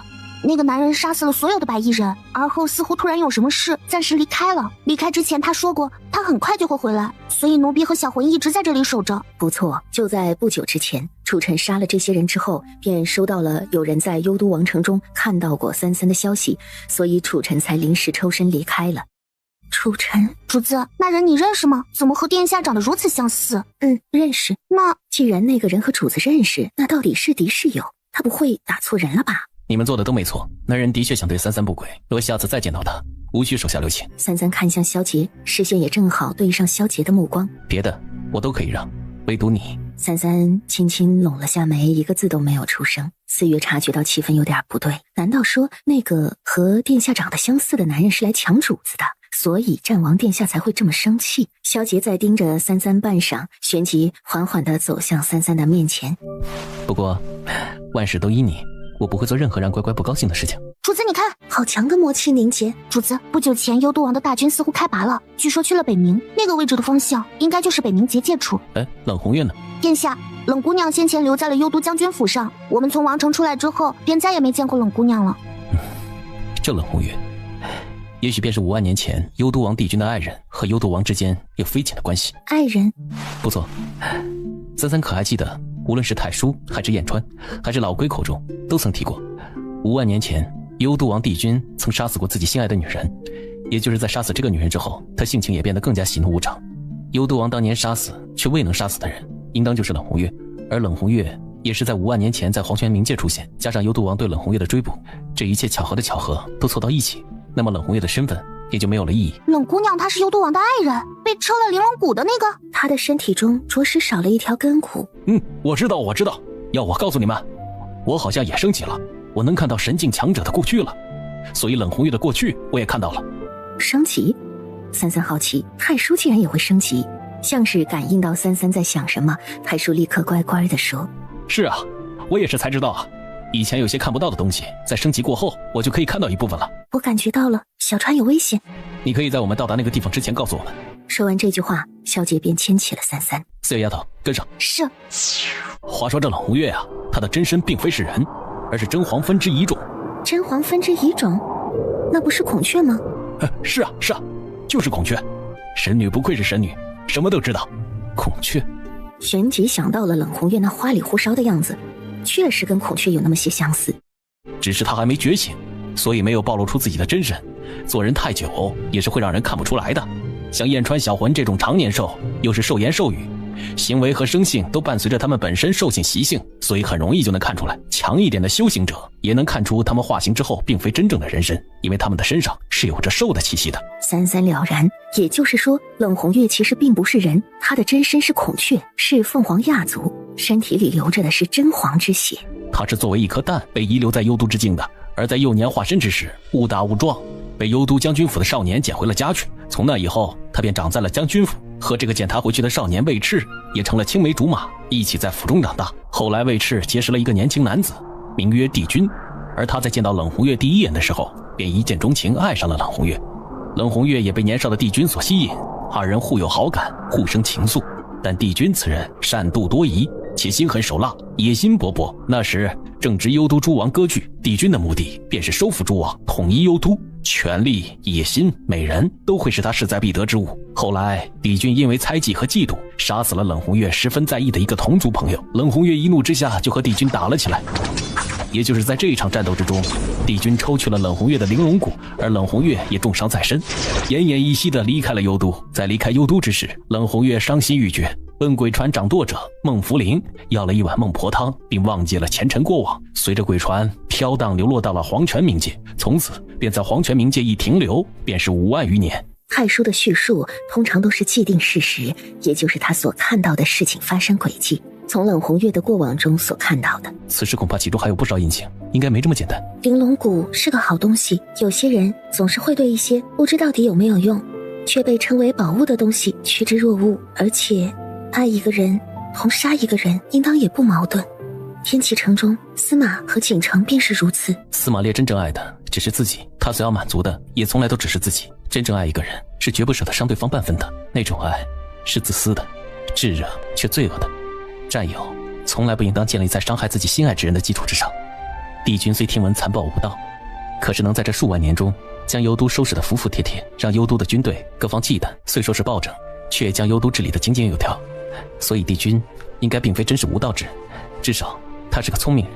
若是他真爱冷红月，当初他抽他的玲珑骨，亦或是杀死冷红月所在意之人，都不应当是这样两相残杀的手段。所以也许当中还有许多不为人知的内情。爱一个人是舍不得伤害他的，那子期爱我吗？正抱着三三赶往北冥的萧杰，空中一个趔趄没稳住，直接抱着三三坠下去了。殿下，斧子！就在快要落地的时候，萧杰身子一旋，便稳住了这股力量，抱着三三轻轻地落在了地面上。怎么了？乖乖，你刚刚问什么？三三正要回答，却忽然被一股力量所吸引了注意力。小川，是战场。萧杰沉声。而此时就在距离他们不远处，前方黑压压一片的战场上，正是北冥和幽都军之战。嘶吼声冲天，风卷尘沙，天地震动。你他娘的奶奶的！幽都王竟然让这种怪物来跟老子打架，是看不起老子吗？魏赤骑着庞大的异兽立于高台之上，目光冰冷地注视着眼前的战争。他只需要时不时地下命令，幽都大军便会随时变化阵型进行攻击。所以虽然有燕川，但北冥大军也很快处在弱势之下。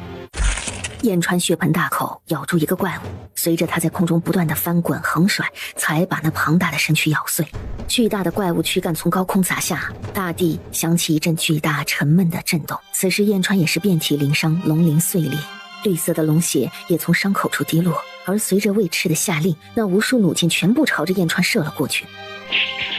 燕川的那双龙睛之中，顷刻间被无数的弩箭寒芒占领，猩红的兽瞳迸射出2道厉光。他嘶吼了一声，正要迎上去，那所有的弩箭却突然被一股强大的力量阻隔在了几丈之外，像是一个无形的气罩阻挡在燕川的前方。阿直，一道磅礴的真气便在三三手心间汇聚。随着他一拂袖，那磅礴真气顷刻间迸散，所有的弩箭全都倒飞出去了。他刚收回目光，就感觉到自己腿上被缠上了什么东西。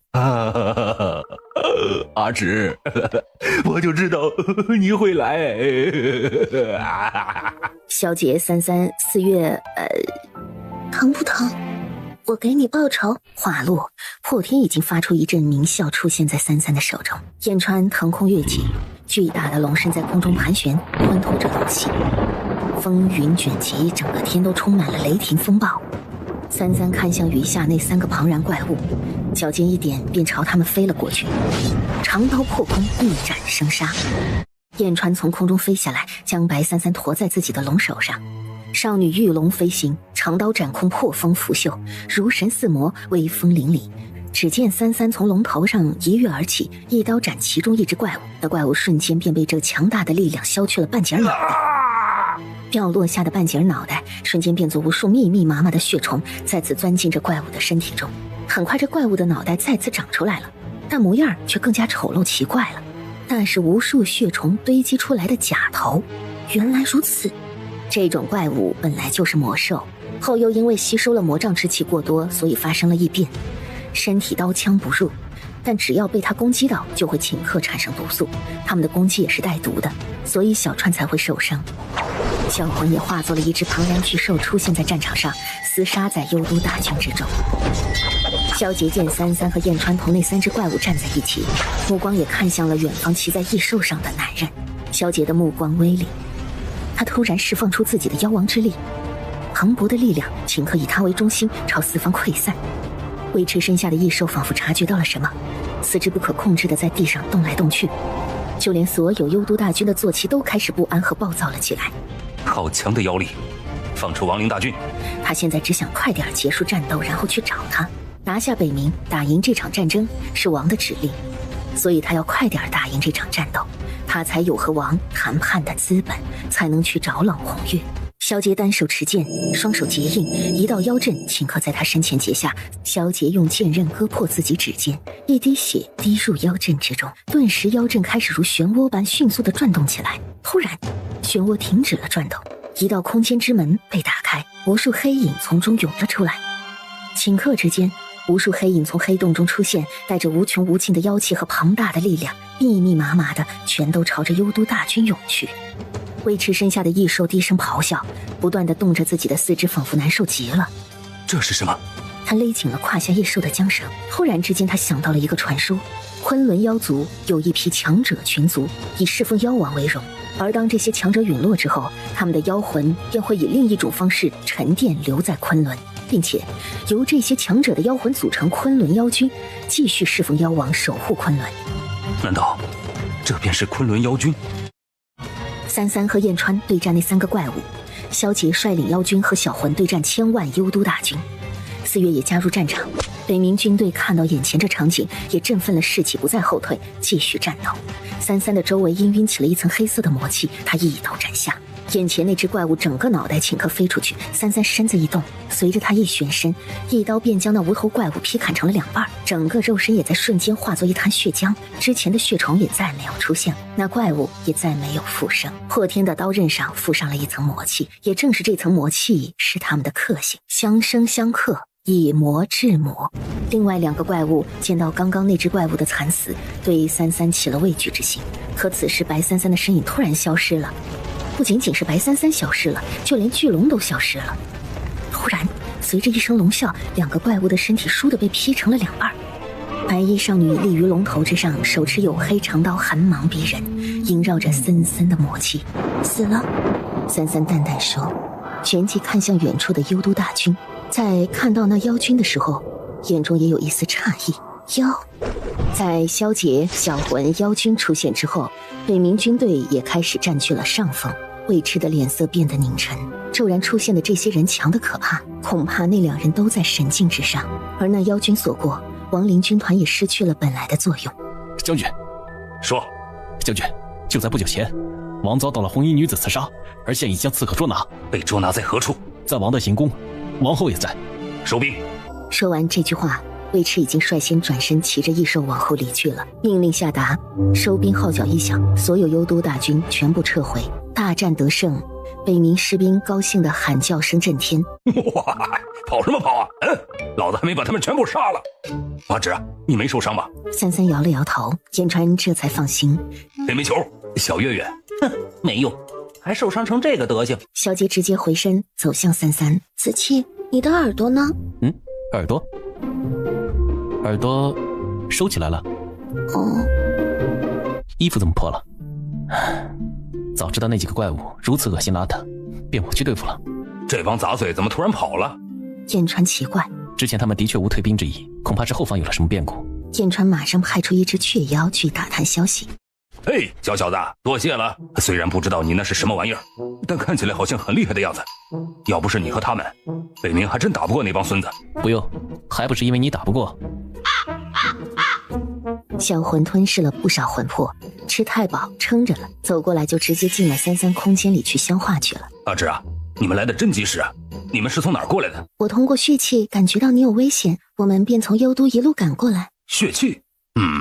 看来血气很是重要啊。子期，方才那些妖魂是什么？小姐正要说话，就在这个时候，燕川派出去的那只鸟雀飞回来了。启禀龙王大人，小的方才去打探了一番，就在几个时辰之前，有一位红衣女强者也在行宫中刺杀幽都王，但却被幽都王抓起来了。除了这件事之外，并没有打探到其他异常。红衣女强者，主子不会是冷姑娘吧？冷红月？难道幽都主将是因为此事才撤兵？应有其缘由。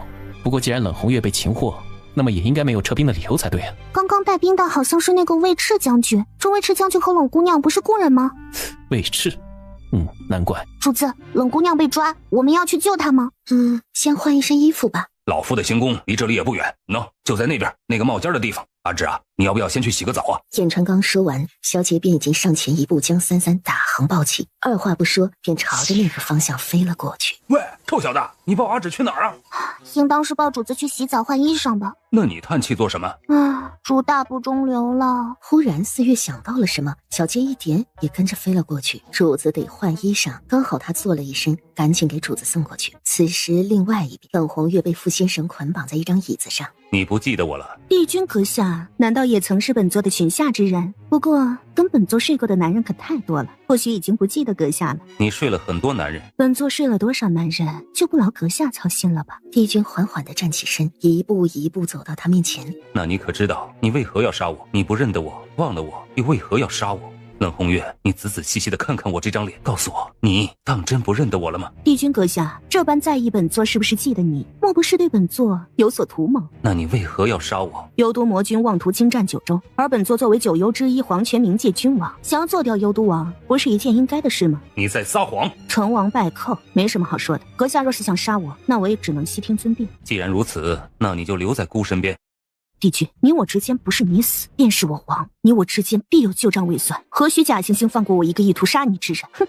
还是说你自认为曾做过对不起我的事，不敢提起，亦或是你爱上我了？可无论冷红月如何刺激，帝君的面上似乎都看不出什么情绪来。可冷红月，他仿佛感觉到了他离开幽都时濒死之时的那种绝望、痛苦、锥心之痛。我没有死，你很失望吧？无论曾经发生过什么，以后你就乖乖的留在孤身边。你以为你是个什么东西，敢软禁老娘？帝君紫眸冷眯，盯着冷红月的眼睛里也染上了一丝怒意。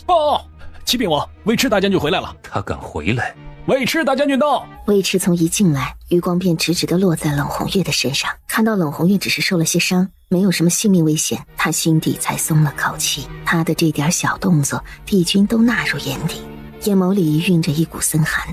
末将参见王。莫赤将军不在外带兵打仗，竟擅离职守，离开大军。如果没有一个让孤满意的解释的话，大将军应该知道会有什么下场吧？北冥有帮手，幽都大军战败，帮手。于是尉迟言简意赅地将战场上所发生的事告诉了帝君，包括昆仑妖军。有人在幽都破坏了巨魔阵法，昆仑妖军能召唤出这支妖军的，千界唯有昆仑妖王。难道昆仑妖王已经和北冥结盟？尉迟平了下眉，他感觉不出王的喜怒，但却知道这次的出师不利，也就意味着下一次的屠杀，这是王的一贯作风。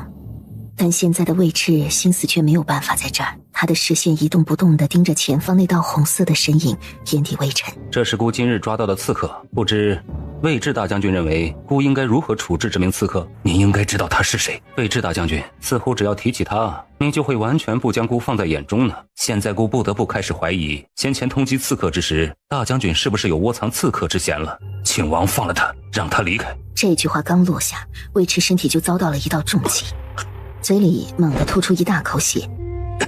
放了他！冷红月心中微动，目光也敛了下来。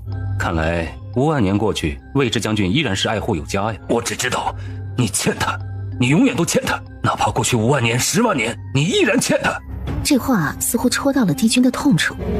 放了他，尉迟将军可真是异想天开。还是说，尉迟将军想为了这个刺客背叛幽都，背叛于孤？他已经忘记了所有的一切，他不再是以前的那个人，你不能那么对他。忘记了一切，忘了正好。这就意味着他们之间可以从头开始。来人，尉迟大将军擅离职守，押下去，等候处置。四月从储物间将衣服拿过来，既然殿下在这里等着，那我便将衣裳交给殿下了。等主子出来，还请殿下给主子让主子换上。萧杰从他手里把衣服接过来，柔软丝滑的质感让他也诧异了一下。那奴婢就先下去了。岁月告退，说完便转身退出去了。这衣裳并不像普通的布料绸缎，而且萧杰发现这衣服上竟也透着一股法宝之气。忽然他想到了什么，三三既然在洗澡，身上的衣服坏了，也不知有没有换洗的衣服。萧杰站起身，拿着衣服朝他沐浴的偏殿去了。而在刚走到偏殿门口的时候，这叠衣服里忽然滑落下一件小衫，萧杰眼疾手快地接住了这件小衫。萧杰脸颊的红晕瞬间红透了耳根，手都差点颤了下。女孩子的肚兜是这么小一块吗？是子气吗？四月丫头给你做了套衣服，我担心你沐浴完了出来没有衣服穿，所以便将这套衣服给你拿过来了。那你拿进来。萧杰皱皱眉，犹豫了片刻之后，还是缓慢地往前迈步。衣服放在哪里？萧杰的眼神根本不敢看屏风的方向。三三本来就快要洗好了，听到萧杰声音有点不对，便有些疑惑。他起身，他伸了伸手，一条浴巾便落在他手中，随意地将身子围了起来。就放在这儿吧。萧杰愣了下，下意识看向声音传来的方向，谁知回头便看到裹着浴巾一身冰肌玉骨的少女。怎么了？萧杰愣了下，迅速地挪开了目光。你怎么出来了？衣服都快拿不稳了，然后迅速把衣服放在屏风上。乖乖，你快穿好衣服。说完就健步如飞地跑出去了。他出来其实就是听到萧杰说话的语气好像不太对，所以出来看看，顺便拿衣服穿上。没想到自己一出来，子期却跑了。而萧杰在逃似的离开浴房之后，便找了处池子，直接跳入了池水中，刚好被路过的岁月看到了。殿下怎么突然跳水了？岁月刚赶到，萧杰又从水中旋身飞起，周身的水也迅速蒸发干了。殿下，您这是什么东西掉下去了吗？洗了个澡。殿下，主子洗完了吗？洗完了。殿下，您不舒服吗？没事，你去伺候三三吧，他现在应当已经沐浴完了。好。萧杰又在此处站了站，让自己冷静了片刻，这才神色自然地紧随其后走去。主子，您换好衣服了。而后跟进来的萧杰也被眼前的三三惊艳了。果然很适合主子，我就知道主子穿上一定很漂亮。三三看着岁月，然后冲他招了一下手。岁月疑惑上前：主子，你用了自己的鳞片为我制衣。父王说过，鲛人族的金鳞乃是至宝，要用以治沙作衣，可刀枪不入，水火不侵。在无尽归墟之时，我也曾问过族长大人，族长大人说，若是皇族的金鳞，可不只可刀枪不入，水火不侵，还可抵御神境之下的一切伤害。即便是神境之上，也可减缓其威力，且能在关键时刻保住元魂不散，肉身不灭。奴婢想，主子经常打架，仇家也是甚多，对方又实力强横，所以便将自己的精灵制成了绞杀，给主子做了一件衣服。萧杰听闻此言，也才恍然明了，这丫头对三三倒是忠心耿耿，也不枉三三前些日子为她奔波。疼不疼？不疼。比起主子前段时日为奴婢千里奔波，奴婢只不过做了件衣服，比起主子对奴婢的好，那是万万不如其一的。三三知道四月在撒谎，他知道鲛人族的鳞片若非自然脱落，是极为痛苦的。倒也不必，那是我应该做的，我是你的主子。那这也是奴婢应该做的。小月，以后莫要再用自己的鳞片做衣裳了，以后我自己炼一件上品宝衣便是。是，主子。对了，主子，这件衣裳叫水云琉璃衣，可以随着您的高矮胖瘦变化，即便是您长高了，也可以继续穿。你这意思是要让你主子一辈子都只穿这一件衣裳了？是啊，主子怎么能一直穿一件衣服呢？可是我的鳞片也不够做第二件衣裳了。罢了，若是再用你的金鳞做一件，也不怕你主子心疼死，再多做几件不同款式、不同尺码的衣裳便可。那奴婢这边去做。四月说做就做，跟三三打了声招呼便出去了。这丫头怎么现在也成了急性子了？刚刚你怎么了？没什么。骗人。我不好意思吗？不好意思什么？为什么跑？因为男女有别。男女有别？不是其他的男人有别吗？所以你跟我有什么别？萧杰看着他，眼底散发着幽幽的光。他忽的一把将三三搂在自己怀里。你听到了吗？三三耳朵里那心跳声分外的清晰，而且还有些快，和三三以前时常听到的频率不一样。那你知道我想对你做什么吗？三三眨了下眼睛，有些疑惑地抬起头，而刚抬起头，一片湿热的柔软便压在他的唇瓣上。他脑袋一懵，下意识想要张嘴说话，有什么东西便顺势钻进来了，长驱直入地汲取着他口中的甘甜。萧杰也立刻停下，昏了脑的神智也醒过来了。他马上松开手，离开了他冲动到极致想要攻城略地的地方。你刚刚听我嘴了？萧杰看着他，忽然有些慌乱。这就是你想对我做的事吗？是。看到那样的你，我的脑子里会想一些坏事，也会想要去做一些坏事。我说过，我不会骗你。所以现在你知道我为什么会离开了吗？我不是你的未婚妻吗？所以你亲我不是很正常吗？夫妻之间行房事也是天经地义啊。不行，你还小。我跟你父亲应该是同辈。可是你身体还小，而且我们还没有成亲呢。小吗？那我让我最近长快一点吧。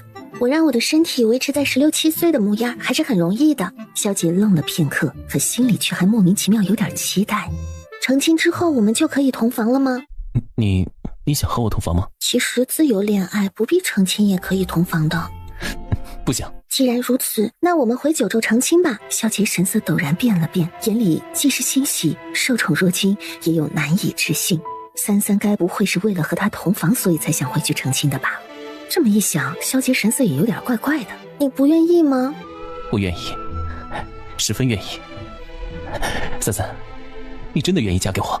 娶我？萧杰笑出了声，再一次将三三紧紧地抱到了怀里。好，我将以毕生守护在你身边，娶你为妻，终生相守，永世疼惜。若违此事，天诛地灭，肉身被万兽啃食，灵魂也将不得超生，永堕18层地狱。三三的身体猛地怔住了，一股炽热而浓烈的情绪从他胸口蔓延向他的四肢百骸。萧杰看到三三有点懵，温柔宠溺地摸了摸他的头发。等我们回九州便成亲。好。我会让自己快点长大的。三三，不是。既然你觉得我还小，不可双修，那我长大点便可以了。三三一本正经地说着羞羞臊臊的话，萧杰却是淡定不了了。就这样吧。乖乖，成亲并非只是为了双修。萧杰都不知道自己是怎么能对三三说出这句话的，提到那2个字就有一种满满的负罪感，让他觉得罪无可恕。我知道成亲之后你就能名正言顺的和我在一起了，也不会有人抢你了，对吗？是。罢了，三三想怎么样就怎么样吧，只要萧杰自己恪守就便是。一座幽都王行宫顶天矗立，冷红月饿了，所以他睁开了眼睛，而睁眼就看到了那双紫色的眼睛。你醒了？一睁眼就看到晦气的东西，真让本座心烦。帝君的眉宇间倏地就凝起一抹凉意，但很快那抹凉意就被抚平。本座饿了，故喂你。我有手，把我放开。但帝君好像根本就没听到他所说的话一样，自顾自地开始舀起了一勺粥，然后喂到他的嘴边。堂堂幽都的厨子就这般本事，就只能做点这种饭菜吗？真是倒胃口，比起本座府上的厨子可差得太多了。不喜欢吗？来人！很快有侍从走到帘外跪下。王，把行宫的厨子叫过来。是。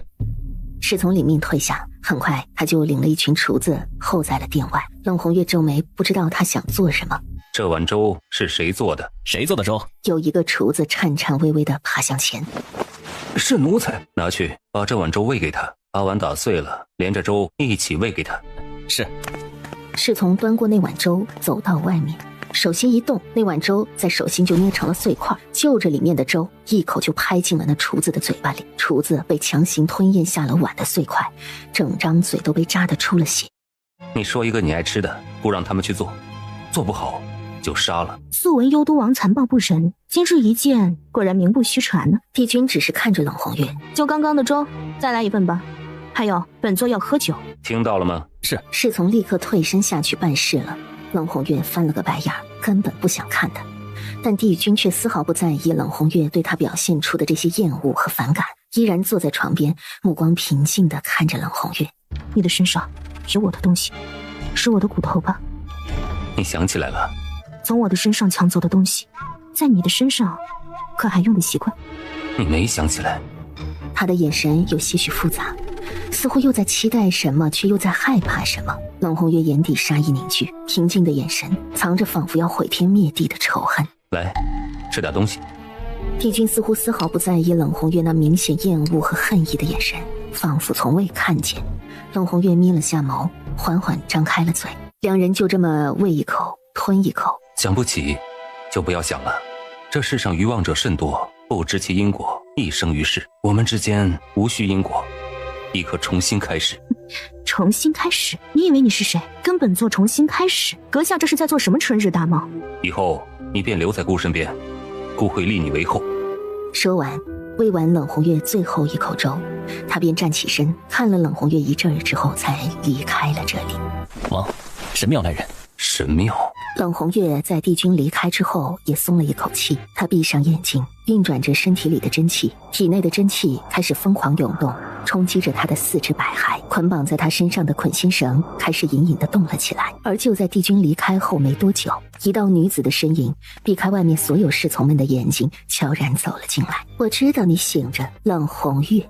看来幽都王的行宫，什么猫猫狗狗都能随便进呢。魏然被冷红月这句话激怒了，愤怒地扇了一记凤袖，冷红月的脸也被扇出了一阵响声。冷红月咧了一下嘴，舔了舔嘴角的猩红，笑得几分讽刺。你不过是一个阶下囚，有什么可嚣张的？哼，我一个阶下囚可比你高贵，你就说气不气？虽然不知道这个女人是谁，但显然这个女人跟帝君是有关系的。你果然不记得我是谁了啊！这个世上想让本座记住的人很多，可巧了，偏偏阁下就是一个让本座记不住的。是吗？如果真正当年害死你的人是我呢？是你。行宫之外的露天大殿，帝君高坐在长椅王座上，目光睥睨而下，看着下方来人。神庙，你们以为姑真的把神庙放在眼中吗？不过区区2位尊主，也妄想在姑面前妄自尊大。齐莹平了下眉，和身边那位年轻男子相视了一眼，面色也有些不愉。忽然远处传来一片暴动，而那一股绒的白衣男子神色也变了，看向暴动的方向，青寡的目光变得灼热，他的气息。报！禀报王，有2个人，一男一女，冲了进来，说是来找人，奴等拦不住啊。好，在下倒是想要看看是什么人吃了雄心豹子胆了，竟然敢擅闯幽都王的领地。齐莹刚说完这句话，有2道身影便从天而降，飞落在大殿中。白三三，我来找人。你找什么人？冷红月。看来这2位应该是来找魔君大人麻烦的。不好意思啊，魔君大人，这位女子是我们神庙要的人，神庙几年前便在千界发布了通缉令，我等也一直在追查这名女子的消息，所以还请魔君大人见谅，我们恐怕要先动手了。齐莹急着抓白三三回去邀功。齐莹这算不得礼貌的一番话，让帝君浓墨的眉目多了一丝冷意，但此时的帝君却也没有出声，只是眉眼间微微往下敛了敛。齐莹见帝君没有说话，便当帝君默认了。如此，便多谢魔君大人了。容我们先将此女废墟筋骨抓起来，合作之事稍后再谈。神庙有谕，抓住白三三，不论死活。旋即手中立刻出现一道天平法器，同时数名神庙使者都出现在此处，将白三三和萧杰包围了起来。神庙的人，你还认得出我们？杀得多了，所以认得出来。我本是来寻人，但既然遇到了，那我就顺便将你们也一起杀了好了，省得你们聒噪。萧杰看向神庙那2人的眼神也附上了杀机。口出狂言，你怕是连怎么死的都不知道。但心底也不敢大意。三三掌心一动，破天便出现在了手中。萧杰的唇角也勾起一抹幽冷杀意，允心骤现。找死！我怎么死的，你们当然不知道，但我现在可以告诉你们，你们是怎么死的。帝君手肘靠在王座的扶手上，撑起了脑袋，仿佛看戏一般从容地看着眼前发生的一切。去杀你想杀的人，其他人交给我。在萧杰出手的同时，三三的目光也看向了齐莹。乾元镜的力量此时已朝他逼过来，三三玉刀横于身前，盾如长风破浪，刀身将那力量生生地阻挡在那刀身之外。齐莹有些惊骇，不对，他的修为不是连神境都未到吗？还是说他隐藏了修为？依然稳坐在席位的白衣尊主眸光冷凛，白痴，就凭你也想杀他？他的目光又看向萧杰，见萧杰和数位神庙弟子缠斗，他眼中浮现出了一丝杀机。他缓缓站起身，取下腰间的玉箫，变做了一只长笛。玉箫乃是他的贴身之物，太容易被认出来，而长笛既能让他如同玉箫一般作战，又能掩藏自己的身份。但此时他依然稳坐在远处，没有动手的打算。帝君撑着脑袋看着下面的打斗，仿佛于他而言只是在欣赏一场小丑的戏码。三三看着齐莹手中那面镜子，目光微冷，旋即猛地一跃而起，那强横的威力顷刻从他身上荡出，紧接着陡然暴起。齐莹见状立刻迎上去，周身也卷起强大的真气，想要一击将白三三拿下。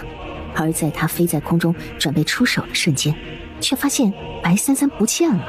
他愣了片刻，立刻用神识探查的时候，眼前却突然击出一股汇成圆形的磅礴真气，根本不容得他反应，那真气已经撞向他的胸口。那真气仿佛在无形中炸开了，齐莹的身体也急速下坠，他的眼睛里也出现了白三三的身影。在快要落到地面的时候，他陡然暴起，而乾坤镜也顷刻飞出。楚尊主，你还不动手吗？被称作楚尊主的人并没有回答他，只是眼底泛着冷，而这种冷意是对他起了杀心的。齐莹感觉到了，愚蠢，目光才再次扫向了人群中战斗的萧杰，他眼底冰凉，身子一动，便化作一道残影，顷刻间便出现在萧杰所在的战场中。萧杰在这个男人出现的那一刻便知道他想要他的命，那种与生俱来的直觉让萧杰在此时一眼便认出了眼前这个人的身份，即便眼前这个人和自己已经不是相似的一张脸，他也能把他认出来。战斗很快就进入了白热化，幽都王眼界微抬，慵懒中带着一丝冷意。而此时白三三也懒得再和齐莹继续打下去了，他手中紧握破天，长刃破空，带着他魂魄的灵智空间中所带出来的混沌之力，一刀就劈向了齐莹的脑袋。当时齐莹和乾元镜就同时飞出去了，空中是血液泼溅，是齐莹脑袋所洒出来的血珠。齐莹虽是真气护体，但这一刀下来，他的真气却已破。如果白三三再劈下同等威力的一刀，他必将大卸八块。你到底是什么境界？能杀你的境界。说完这句话，他手中已经聚集起如一道漩涡般的混沌真气，感受到铺天盖地的杀意的齐莹仿佛已经知道了自己即将面对的是什么。顿时他周身的力量暴涨，齐莹身边的光芒大盛。三三淡淡的拢了下眉。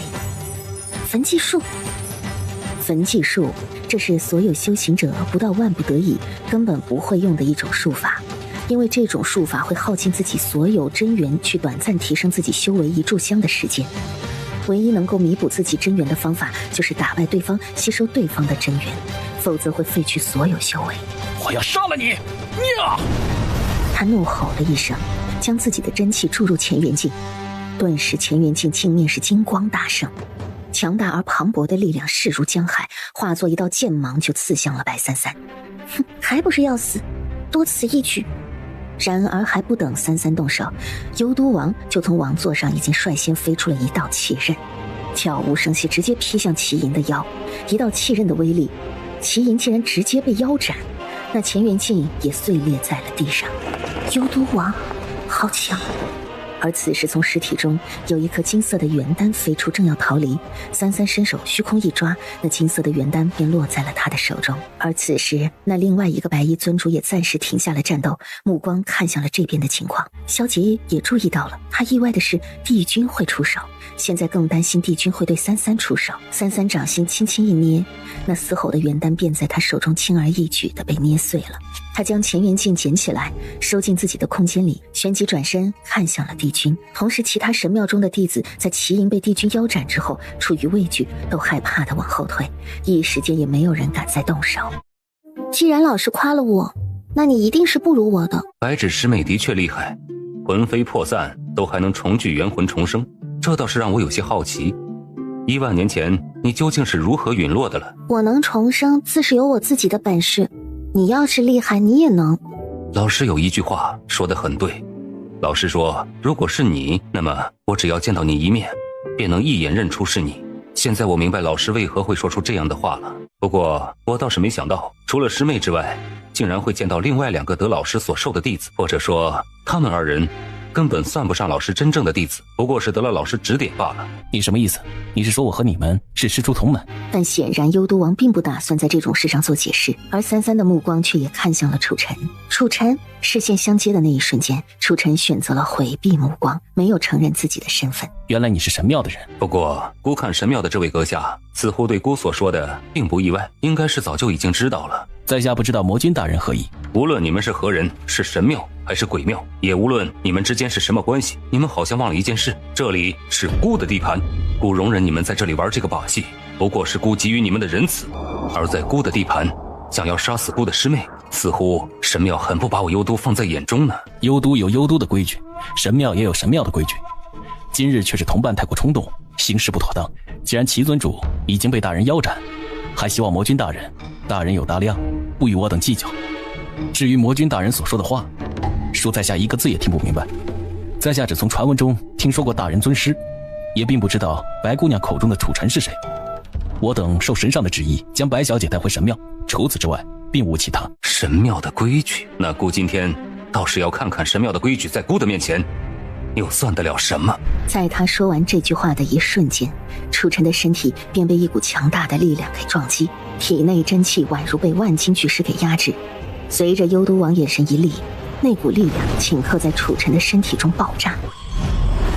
楚尘的神色变得无比难受，面色惨白。幽都王没有真正用自己的力量去杀他，而是用了自己元魂的力量去攻击楚尘的灵魂，易容的脸也在恢复成他本来的样子。萧杰目光冰冷地看着，心中对幽都王的实力变得更加忌惮。有个地方在隐隐作痛，让我很不舒服。不是我在痛，我能感觉得到，是楚尘在痛。你在痛？楚尘的眼神也变了。楚尘目光深深地看着三三，即便他现在看起来虚弱无比，可那双眼睛却未曾离开过三三的脸上半分。你的元魂倒是有些不一样，或许老师是因为这个缘故才选中了你，可这并不会成为你在我面前的免死金牌。身为老师的学生，你太弱了，留你活着也不过是给老师丢脸，所以我会为老师清理门户。看来师兄和老师所说的一样，自以为是呢。随着他说这句话，他也缓缓站了起来，虽然虚弱，可看起来似乎元气正在渐渐恢复。而出于对宿敌的条件反射，萧杰的身体也渐渐的妖化，妖力凝聚。他说的对，你很自以为是，不过我今天来的目的是找人，而不是来看你装的。我对你所说的同门不感兴趣，即便是同门，也不会改变我要做的事。三三目光看向楚尘，楚尘的视线也看向了他。阿赤。此时楚尘周身的力量猛地暴涨，刚刚还死气沉沉的一张脸，在瞬间变得万分凌厉，一股力量也朝着幽都王帝君扑过去。三三掌心孕育一股混沌之力，他低声对萧杰说：“趁现在群殴吧，反正早晚都要打。”萧杰轻点了下头，旋起一股妖力冲天而起，眼含杀光，人也仿如化作一道利刃，直杀向帝君。帝君袖袍一挥，一股力量便已经形成一股圆弧形的气罩，将他们二人阻挡在前。你们这是在找死，孤要杀你们易如反掌。而事实上，他心底对萧杰已经有些另眼相看了。原本以为只是个普通的半妖，没想到竟然拥有如此强大的妖力，而且我竟然在其中看到了妖王之印。这小子跟妖王有关系，他就是在战场上召唤出昆仑妖君的人。而就在此时，萧杰原本攻击幽都王帝君的动作却突然一转，手中当时出现一道画卷，那画卷被他高高的悬空挂下，顿时画卷上出现了一个巨大的漩涡，仿如在空中开了一个洞口，通向另外一个地方。萧杰顿有一种不好的预感。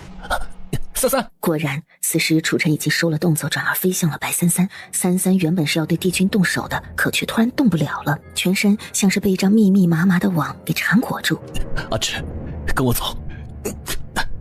他飞到三三面前，将无法动弹的三三搂在怀中。他能感觉到自己的元魂在离散，他用尽了自己所有的力量，相当于燃烧了他的元神，将所有的力量都用来打开卷轴传送阵，还有缚住白三三。三三，他迅速后退，放掉了抵御幽毒王的力量，整个人也被那股力量击飞出去。可萧杰根本不管不顾自己受伤，更不顾自己死活，放开他！而隐形剑比他的速度更快，直刺向楚晨胸口。帝君也被这突起的惊变愣住，浓墨的眉毛也皱了起来。楚晨被陨星剑所带的妖气灼伤，顿时喷出一大口血，面色煞白。可他的手却还是死死地抱着三三，非要将他带走。萧杰虽然想要追过来，可楚晨并未被击落，他半截身子已经被那漩涡吸入了。萧杰眼中凶光毕现，无穷无尽的妖力灼烧的妖火顷刻笼罩着整个领域，就连帝君脸色也变了。红莲妖火，这竟然是失传已久的红莲妖火。即便是他，也是在很久很久以前听说过。红莲妖火乃上古时期的妖王所炼制，红莲妖火焚世而生，是带着杀戮的。妖王，这个小子竟然是命定的天地妖王！楚晨也发出了撕心裂肺的惨叫。在他被这妖火在那漩涡外拉扯燃烧之际，三三却突然从他紧扣着的手中脱身，抬脚就踹向他的胸口。砰的一声大力将他踹出妖火的焚烧区域，整个人直接被那漩涡吸入了。阿直，死心吧。他想起了楚晨和他的关系，也知道了楚晨的身上为何会有他的心，但他可以确定的是，他从未对楚晨有过想要双修的念头。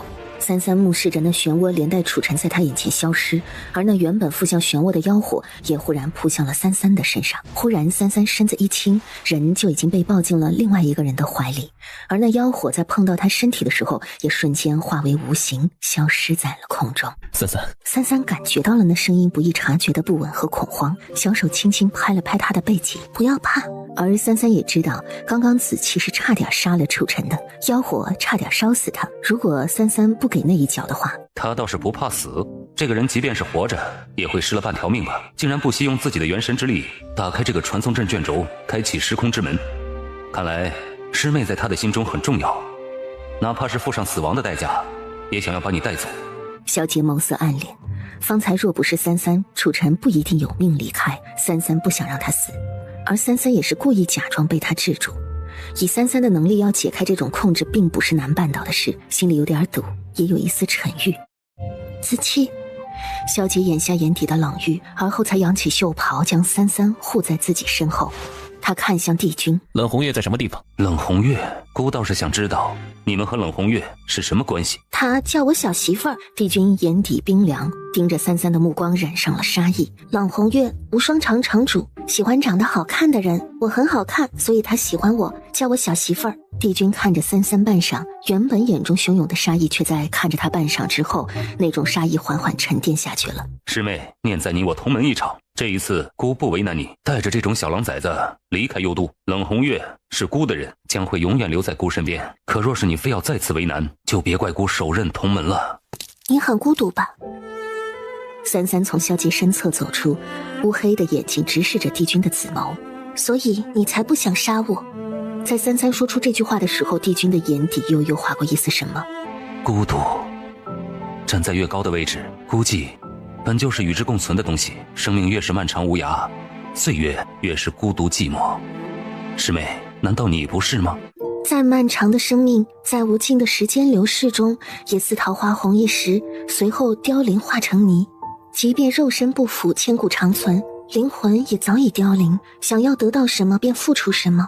这世间从来如此，而我从不知孤独是什么。不是不孤独，而是不知孤独。三三站在巅峰时是没有七情六欲的，是无心无情的，自然不懂孤独。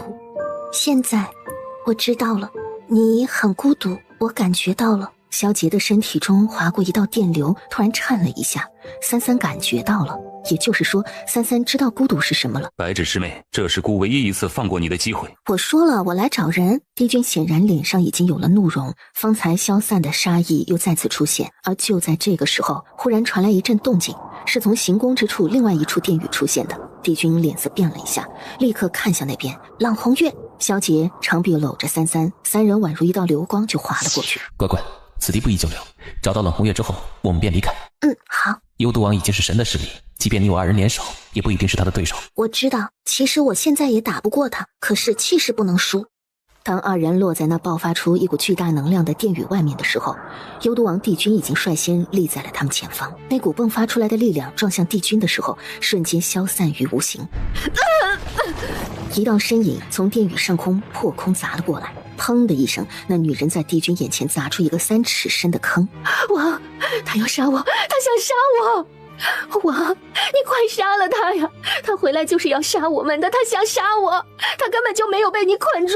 伴随着飞扬的尘土碎屑，一道明艳火红色的身影从殿中缓缓地走出。真皇印记，他醒了。真皇印记一旦觉醒，他就会变成大孔雀，他的尾巴真大，真好看。而自他身影出现，帝君的眼睛就再也没有离开过他。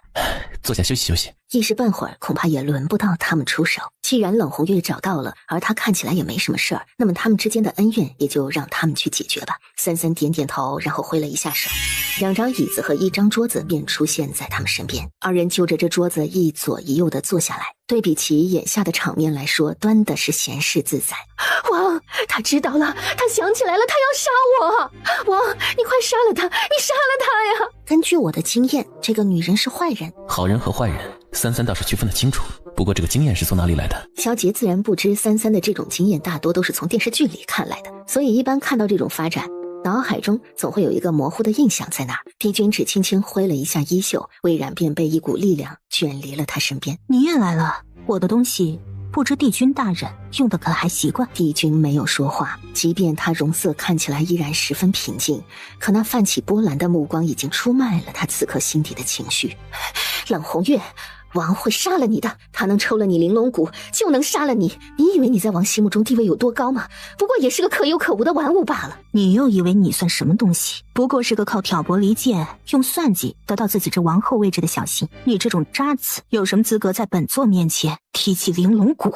他的话落下的瞬间，眉心真皇印记也迸射出一道金光。殿上的女人被这道金光灼伤，整张脸都变得溃烂。我的脸怎么了？你对我的脸做了什么？这个女人的脸用了邪魔歪道。三三见萧杰盯着自己，不禁问：你也想要？萧杰还未回话，桌子上已经又出现一个装满了水的茶盏。这是灵泉水，喝了延年益寿。好，原来你不只是脑子愚蠢，就连坏的也愚蠢。哼，这张脸吸食了不少少女的精魂吧？原来如此，这个女人吸食了不少少女精魂，用以助长修为驻颜，延长寿命。这个女人资质一般，修炼数万年来都还未曾突破神境，再过不久应该就到大限期了。而她的样子也不像是大限将至的样子，原来是用别人的寿元和精魂来延长自己的寿元。乖乖曾言，千界万物各自成道，如此邪术可也能成道。虽说万物皆可入道，可这世间万物也讲究一个平衡守则。平衡守则？说简单点儿，便是吃进去的总是要吐出来的。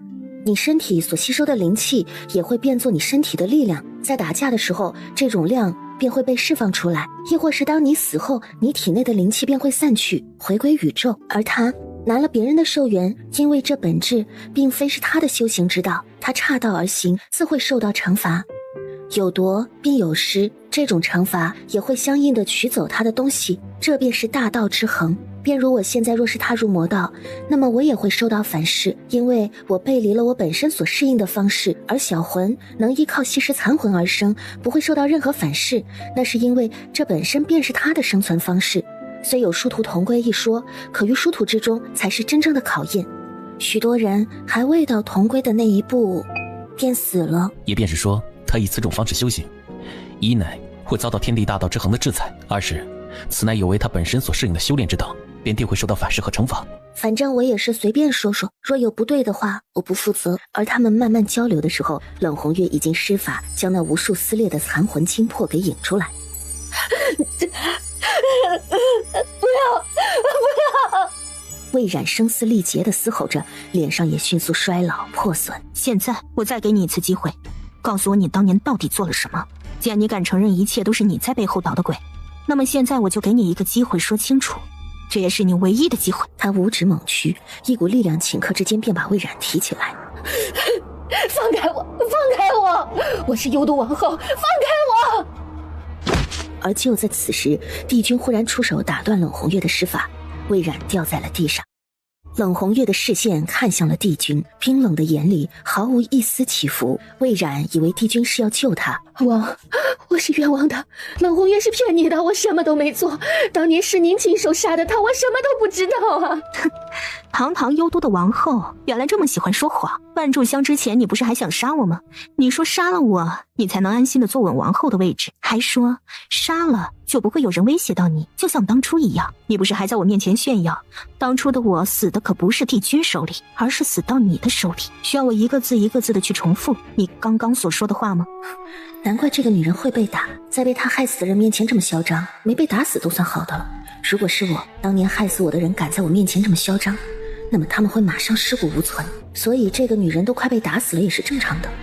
我没有，王，你不要相信他，他是骗你的。他当时之所以会承认，是因为他以为他能够杀得了冷红月。在魏冉还在狡辩的时候，冷红月正要动手，可帝君却抢先一步，率先动了手。魏冉的身体被一股强大的力量吸到了帝君面前，他的脖子在帝君的手掌中仿佛随时都能碎掉。你瞒了姑什么？而帝君显然没有让他非要说出来的打算。帝君的另一只手直接盖上他的额前，他的灵魂记忆便被他生生抽取出来。随着帝君将他灵魂记忆抽出来的那一刻，魏冉发出了一声歇斯底里的惨叫，而关于他的记忆完全呈现在了帝君的面前。红月！这时响起的声音是飞奔赶来的魏赤，他面色惨白，赶到的时候已经身受重伤。他感应到了这边传来的波动，也感应到了冷红月的气息，所以他以自身半条命破除了帝君的禁制，急忙往这边飞奔而来。冷红月的视线看向他，眼底也隐下一丝什么，但很快他眼神便从他身上掠过，重新看向了帝君。魏冉！他瞪大眼睛盯着帝君眼前所出现的关于魏冉记忆中的画面。这个人我见过。魏冉的记忆中，冷红月自小便是魏赤的偏爱，魏赤无论去哪总带着冷红月，即便魏赤去见帝君时他也带着。而那也是帝君和冷红月的第一次见面。月上一舞，红衣翻飞，让所有人都驻足难以将目光移开。帝君的目光也凝在了他的身上，在他从天上飞下来的时候，帝君便以飞身将他揽下。那时魏赤的眼中失了色彩，魏冉也变了脸色。少女时期的冷红月心动于帝君的帝王霸气，心动他英俊的模样，很快便和帝君坠入爱河。魏冉一直在观察他们的一切，他们的一举一动，他以魏赤妹妹的身份轻而易举地便接近了帝君和冷红月。而他也从魏赤口中得知了帝君生性便是猜忌多疑，所以他一直在暗中制造帝君和冷红月之间的误会，两人之间的关系也开始崩裂。三三看到这一幕的时候，不知为何看了一眼身边的萧洁，黑白分明的眼睛里有了一丝迷惘。萧洁察觉到三三在看他，而且那眼神还有点奇怪。萧洁一时不懂三三这眼神是为何，但他从中读出一丝迷惑。三三收回目光，继续看向属于魏冉记忆中的画面。后来冷红月结识了一只雀妖，并且成为了好朋友。那只雀妖却是对冷红月有情意的，也想要和冷红月一起离开幽都。当魏冉发现了雀妖的存在后，便故意引了好几次帝君误以为冷红月意图与那雀妖私奔。吃醋魔性大发的帝君便当着冷红月的面杀死了雀妖，二人最大的矛盾便因此而起。帝君看到这一幕的时候，一直古井无波的同人轻颤了一下，眼底的冷意也越发浓厚了。而后魏冉便以帝君杀死雀妖为契机，暗中又做了不少小动作，加深两人彼此的误会。魏家一直都属于王家家臣般的存在，自小他就听说了许许多多王的事，倾慕的种子也在他极小的时候就生根发芽了。而且他与北冥妖族手中找到了一种瘴毒，这种瘴毒无色无味，提取于生长于北冥最幽深处的瘴木花。所谓一叶瘴木，此瘴木花长期食入，会使人渐渐暴露出自己最阴暗的一面，变得残暴不仁，变得更难以控制住自己的情绪。魏冉将此花带回幽都，并且以侍女的身份伺候在帝君左右。帝君平日便有焚香的习惯，魏冉便将此花粉坠入香薰之中。受到瘴木花的影响，帝君的性情开始变得越发残暴，猜忌心也越来越重，甚至对冷红月的控制也越发强盛。窒息的感情让冷红月越发明白两人之间的鸿沟，魏冉也受到影响，一直被他藏起来的阴暗面也变得越来越明显，野心也越来越重。王，他想离开你，他根本就不爱你，你难道愿意放任他离开你身边吗？帝君的神色变得阴沉暴戾。而且王，你看到了吗？现在幽都的士兵都很听冷红月的话，他手下所率领的兵团即便被流放出去，也依然拥有强大的战斗力。他不爱您的话，会不会背叛您呢？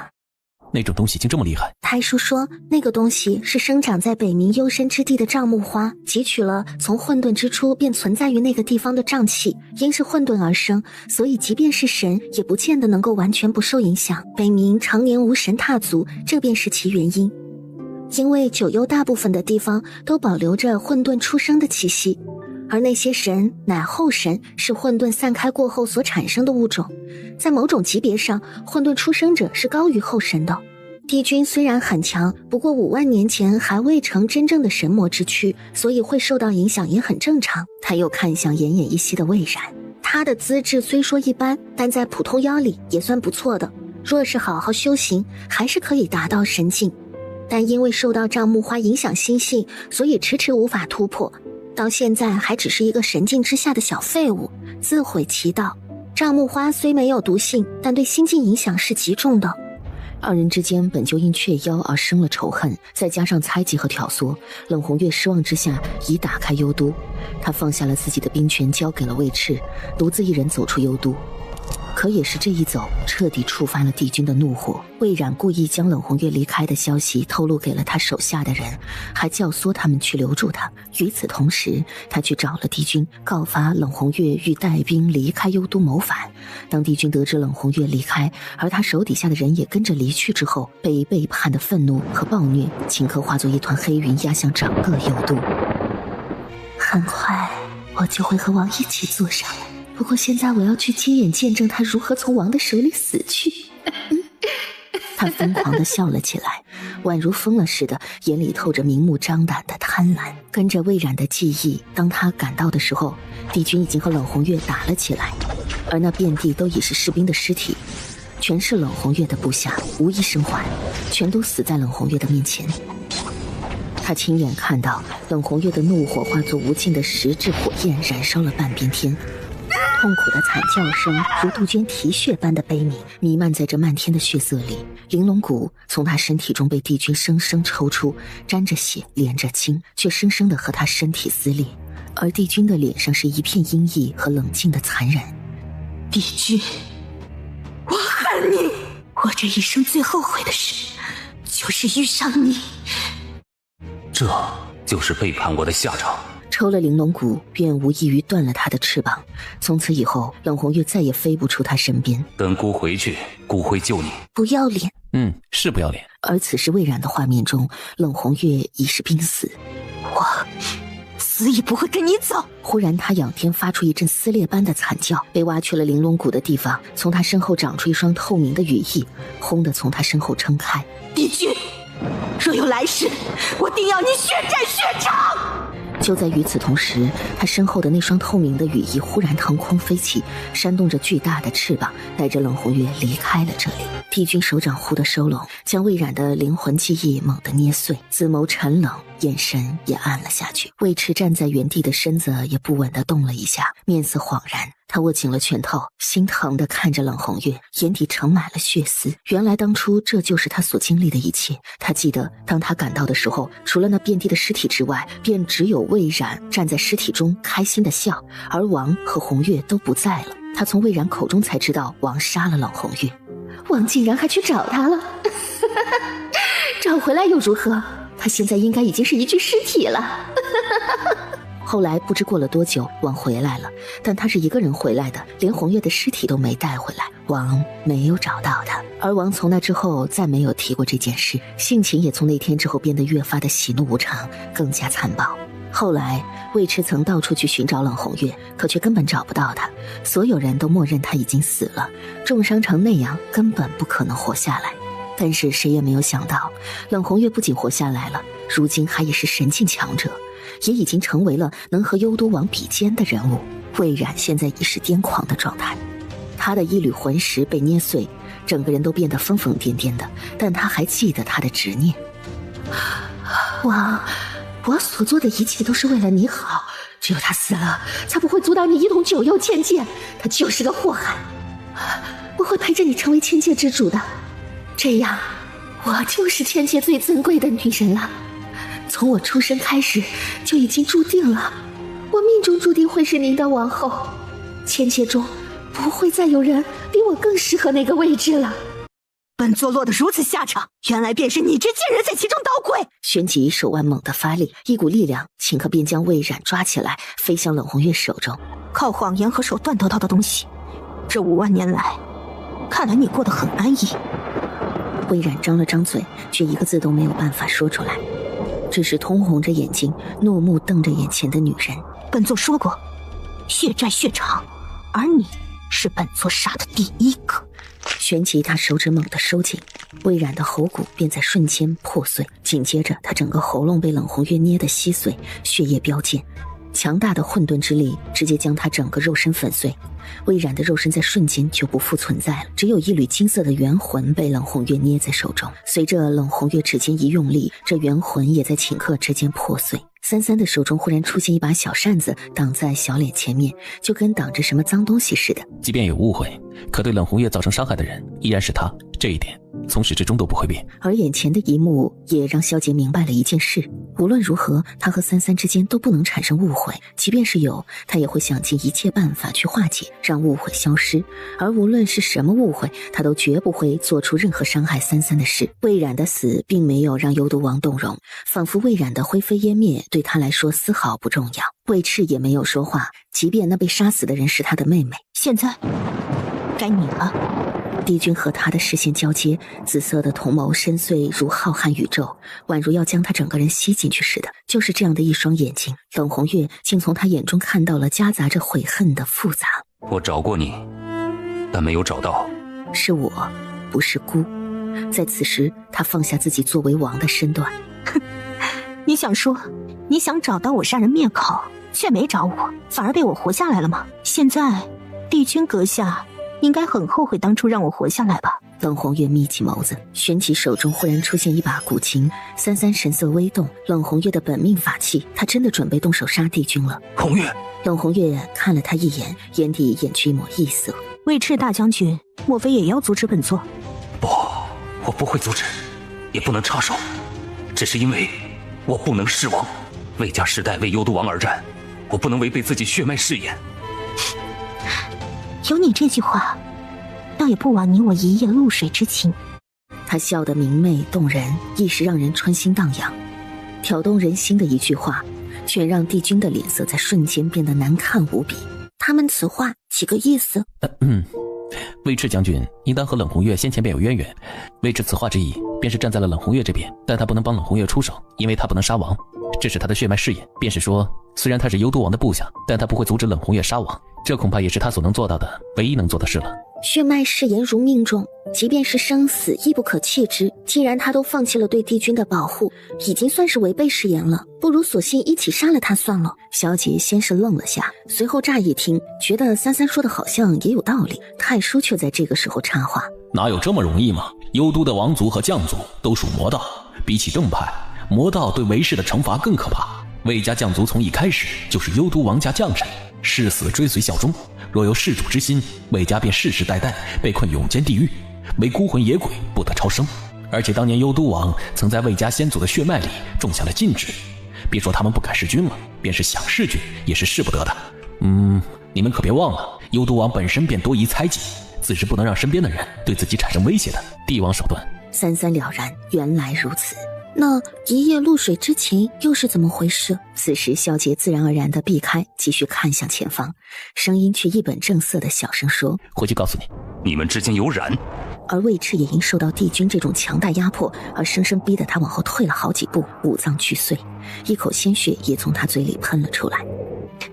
那与我有染的人可就多了，不过帝君阁下似乎也没有资格管我的事儿吧？他抱琴而立，银发红衣翻飞如魅，一股强大杀意顷刻之间从他周身迸发。帝君，今日我便来取你狗命，以报我巨骨之恨，杀友之仇。话音落下，接连几声琴音从他手下横扫而出，顿时化作几道铺天盖地的噬杀之力击向帝君。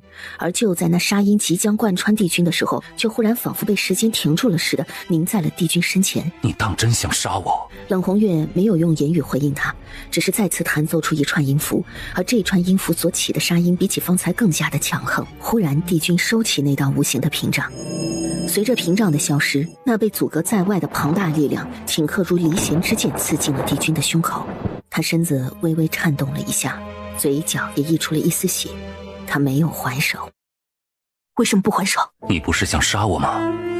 孤这数万年来，从未觉得自己亏欠过什么人，因为孤是王，孤想杀谁，谁便得死。但孤现在发现你是不一样的，但是孤并不后悔。若是再来一次，孤还是会那么做，但这并不影响孤觉得亏欠于你。孤想把你带回去，想把你永远留在身边。只要你留在我身边，我就会永远疼你，保护你。我的爱是要你，不惜任何代价的要你。冷红月看着他，眼里流露出一丝失望，旋即怅然冷笑：你根本不懂。说完这句话，冷红月目光疏冷，将手中的琴横立而起，那道洞穿帝君胸口的力量，顷刻之间犹如一片利刃，撕拉般将帝君胸口之下的血骨生生地撕扯出来。那连着血的骨头随着冷红月的动作从他胸口飞出，在空中时，那骨头便散去了身上的血丝，幻化成了一块玉骨。帝君身子动了下，面色惨白，数道金色的流光从他身体中往外溢，而随着这金色流光的溢出，他的面色变得越发惨白。这是玲珑骨。玲珑骨。魏迟看着玉骨渐渐飞回了冷红月手中。当那玉骨飞回冷红月手中时，瞬间便化作他掌中物，变成无数晶莹的流光沁入他身体中了。帝君捂着胸口不断涌出的血，泛白的唇色让他此刻看起来也显得有些病态。而此时他看到那回到冷红月手中的玲珑骨，竟也有了一丝释然，好像许久许久压在心头的一些东西，在此刻终于消散了。魏迟神色怔怔地看着这一幕，他原本打算，若是冷红月死在王手中，那么他也会同他一起去死，如此也算是既成全了他的忠，也成全了他心中对冷红月的那份情谊。可没想到王竟然让冷红月这般将玲珑骨拿回去了，他既有震惊，心中也有欢喜。他的骨头回去了。萧杰点点头，他看到了，原来这便是玲珑骨。在玲珑骨归位之后，冷红月明显看起来和之前有些不大一样了，整个如雪白的身体泛起了通亮玉润的血色，修为也变得更加扎实，更沉敛。冷红月的那一头银发也在玲珑骨入体的那一瞬间变成了黑色。冷红月收回玲珑骨之后，身上的杀意渐渐敛去。帝君在甘愿被冷红月重伤时，便已注定此时的他是甘愿被冷红月所割宰的，即便是现在重伤，也依然能够做到他想要做到的事。神魔之躯的强横远远不是普通的修行者所能比拟的，只是他没有动手，也并不想要杀冷红月。你竟是当真不还手？我亏欠于你，这一次亦不想伤你。冷红月在与他对视片刻，眼里只有冷漠，而这样的冷漠比起刚才的淡然也更加凉薄，连恨意都没有了。也正是这样的眼神，让帝君心里升起了一种从未有过的慌乱。本座可不会手下留情。冷红月目光冰冷，本命法器瞬间化作一把长剑，直刺向帝君的胸膛。本就被洞穿的地方再一次被贯穿，魏赤的脚步也往前挪了一步，瞳孔瞪大。你自己找死，可就怪不得我了。长剑化作古琴回到他手中。如果说刚刚帝君还有一战之力，只是不愿战的话，那么现在的帝君已经彻底丧失战斗的能力了。现在他在重伤之下，极有可能会魂飞魄散。他为什么到这个时候还不还手？三三不懂，但是三三知道帝君一点不生气，即便冷红月要杀他，帝君的身体像是有什么东西在随着渐渐的消失陨灭。他拖着将要倒下的身子站直起来，依然是一股帝王的霸气。亏欠你的，孤都还给你，但是孤要你留下。冷红月收起了武器，因为他并不打算再继续动手。阁下在说什么屁话？本座堂堂皇权冥界界主，又岂是你能想象的？三三眉梢微挑，心中便已知冷红月的魔障已除。萧杰看出了冷红月的漠然和决绝，那双眼中一丝情意都没有。这样的杀，或许比起灵魂的陨灭，对帝君来说，这会是更难以接受的结果，也是更深重的惩罚。冷红月收回目光，看了一眼魏赤，原本淡漠的神色却勾唇笑了下，这一笑中仿若又万种风情，看得魏赤心神一动，目光在他脸上停滞，片刻舍不得挪开。冷红月旋即看向了一旁看戏的三三和萧杰。小媳妇儿，戏可看够了？看够了，就当离开了。这里太浑浊，不适合你。在三三还没反应过来之时，他便袖袍一甩，飞身离开了。他离开的突然，帝君脸色一变，脚步也急切地往前一迈，可刚走了一步，身体就虚弱的让他难以再动第二步。他身体颤了一下，差点就要倒下去，紫眸紧紧地盯着冷红月飞离的方向。我们也走吧。而在走之前，三三停在了帝君的身边。师兄，你真是一点人事都不干，保重身体，下次见面若是要打架，也好让我多打一会儿。说完这句话，三三飞身离开。萧杰没有紧跟而上，而是又看了一眼面色惨白，宛如被抽离了灵魂般沉寂在原地的帝君，未留下一眼，提膝便飞身追上了三三。三三在飞离幽都王行宫之后，忽然于一荒凉之处落下，眼前荒凉的大地上，昏倒在地上的红衣女子十分耀眼。萧杰见冷红月竟昏迷在此，神色也有些诧异。三三缓缓地朝他走近，却见他那一头乌黑的3000青丝正在褪去原本的黑，很快那3000青丝便又变回3000银发。他走上前，伸手探向他的鼻翼。就在此时，原本昏迷的女人却忽然睁开眼睛。哟，小媳妇儿怎么这般瞧着我看啊？萧杰看到冷红月抓住三三的手，眸色微冷，上前将三三牵开。冷红月也站了起来，理了理自己的衣裳，又摸了摸他的头发。他眯了下眸，我似乎已经完成了我要完成的事了，不过好像又忘了什么事儿呢。小媳妇儿，你知道我忘了什么吗？你还记得什么？难道冷红月忘了之前发生的事了？还是说她忘了5万年前的事？我是来这里破我的心魔的，刺杀幽都王失败了，然后跟他的将军睡了。结果要再次刺杀幽都王的时候，却被他抓了起来，然后他的王后想弄死我，结果被我杀了，顺便把幽都王暴揍了一顿，差点弄死他。在心魔破除之后，我便离开了，然后在途中晕倒了，醒来之后便见到了小媳妇儿正在看着我流口水。谁看着你流口水？没有，你说的是对的。如此便好，既我心魔已破，那无论他是生是死，便与我无关。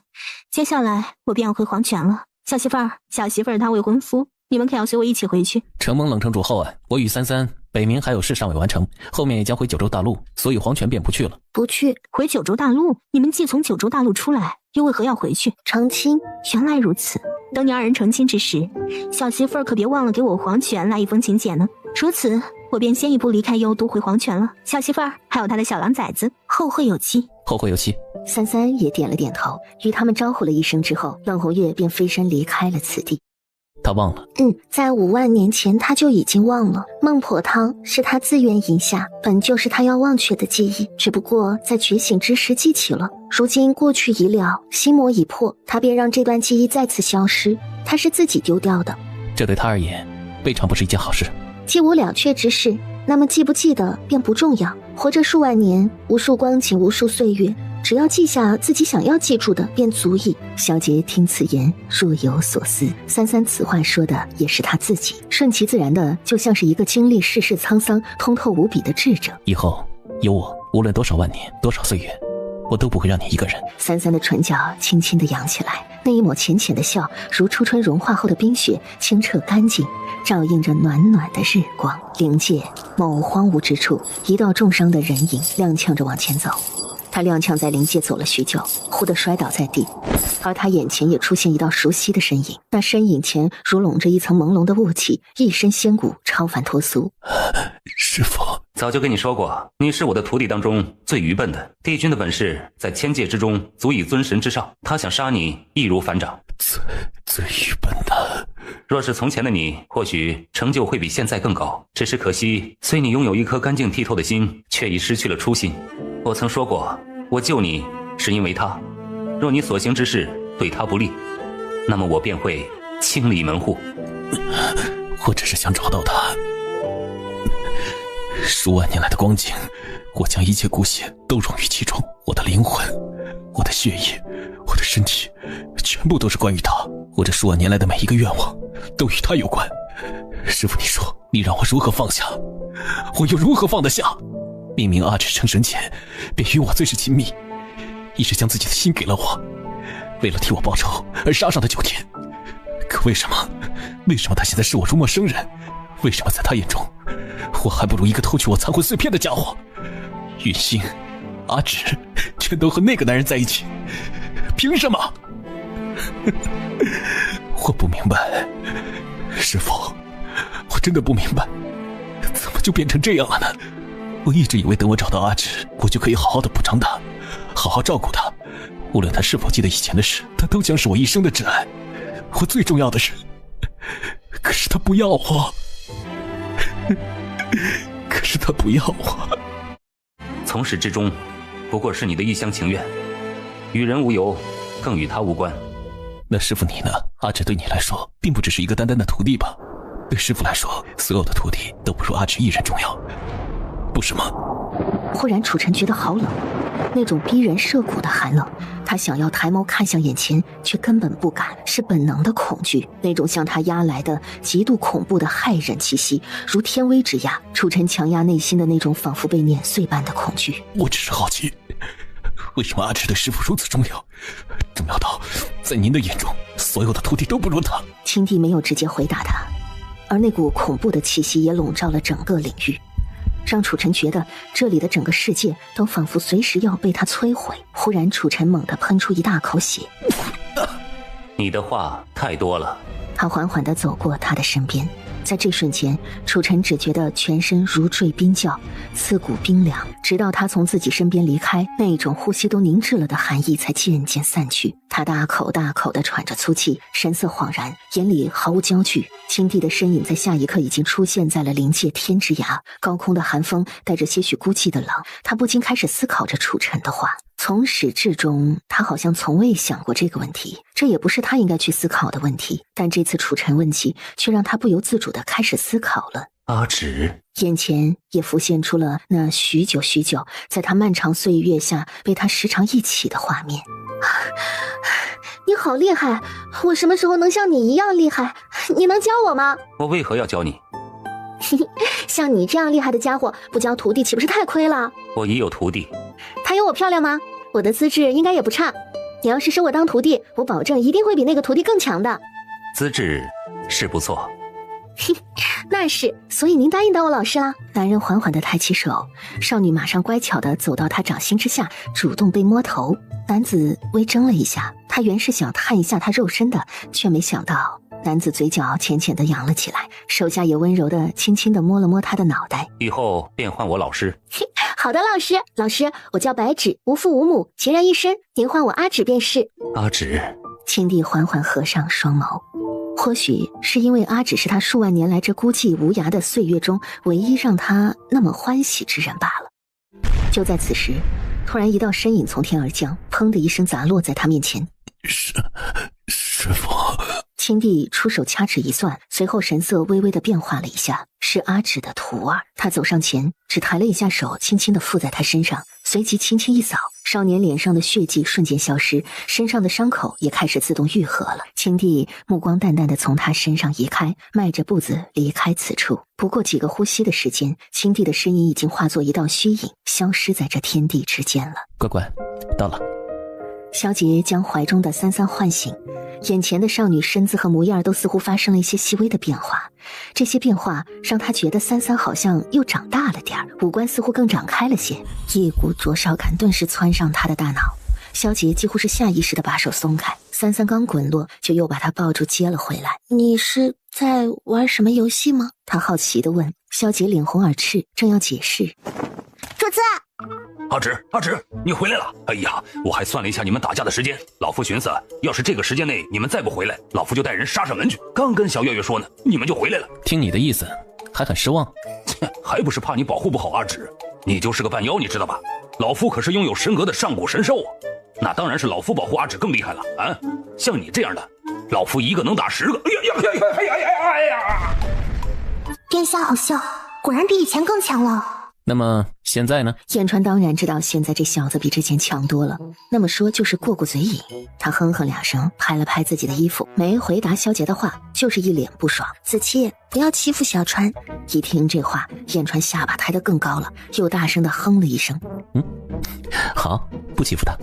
这话的语气却听得燕川更生气了，一脸气鼓鼓的。燕川在听到三三他们说要回九州之后，眉头皱得能夹死一只苍蝇。阿芷，你们要回九州，那我怎么办呢？燕川顿时一跳几丈高。你要把我一个龙留在北冥吗？既然北冥夺回来了，那我答应你的事也做到了，而我回九州也还有事，九州也有我的亲戚，所以我必须要回九州一趟的。你既然回来了，想留下便留下。我曾说过，虽然你我之间有血气关系，可我不会勉强你留在我身边。血缘之气，我死你死，你死我伤，虽有不公，但我的本事便是活得久，所以你也不必太担心。怎么，你现在觉得我是一条妖龙了，配不上你了是吧？啊？我就知道，你这种神就是虚伪的，说话也不会算话，就是自以为高高在上，现在看不起我是只妖兽了是吧？就想把我一个龙丢在这里，好甩掉我这个拖油瓶是不是？我觉得你误会了。燕川扬起脖子，重重冷哼了一声。要如何你自己决定，不过北冥如今于你而言已经成为了你的责任，要丢掉这份责任，也需要将它处理好才行。知道了。如此一番话过后，燕川也决定了暂时留在北冥。就在三三他们离开的时候，三三回头看着地上缠着自己腿的那条大蛇。阿芷，我好舍不得你呀！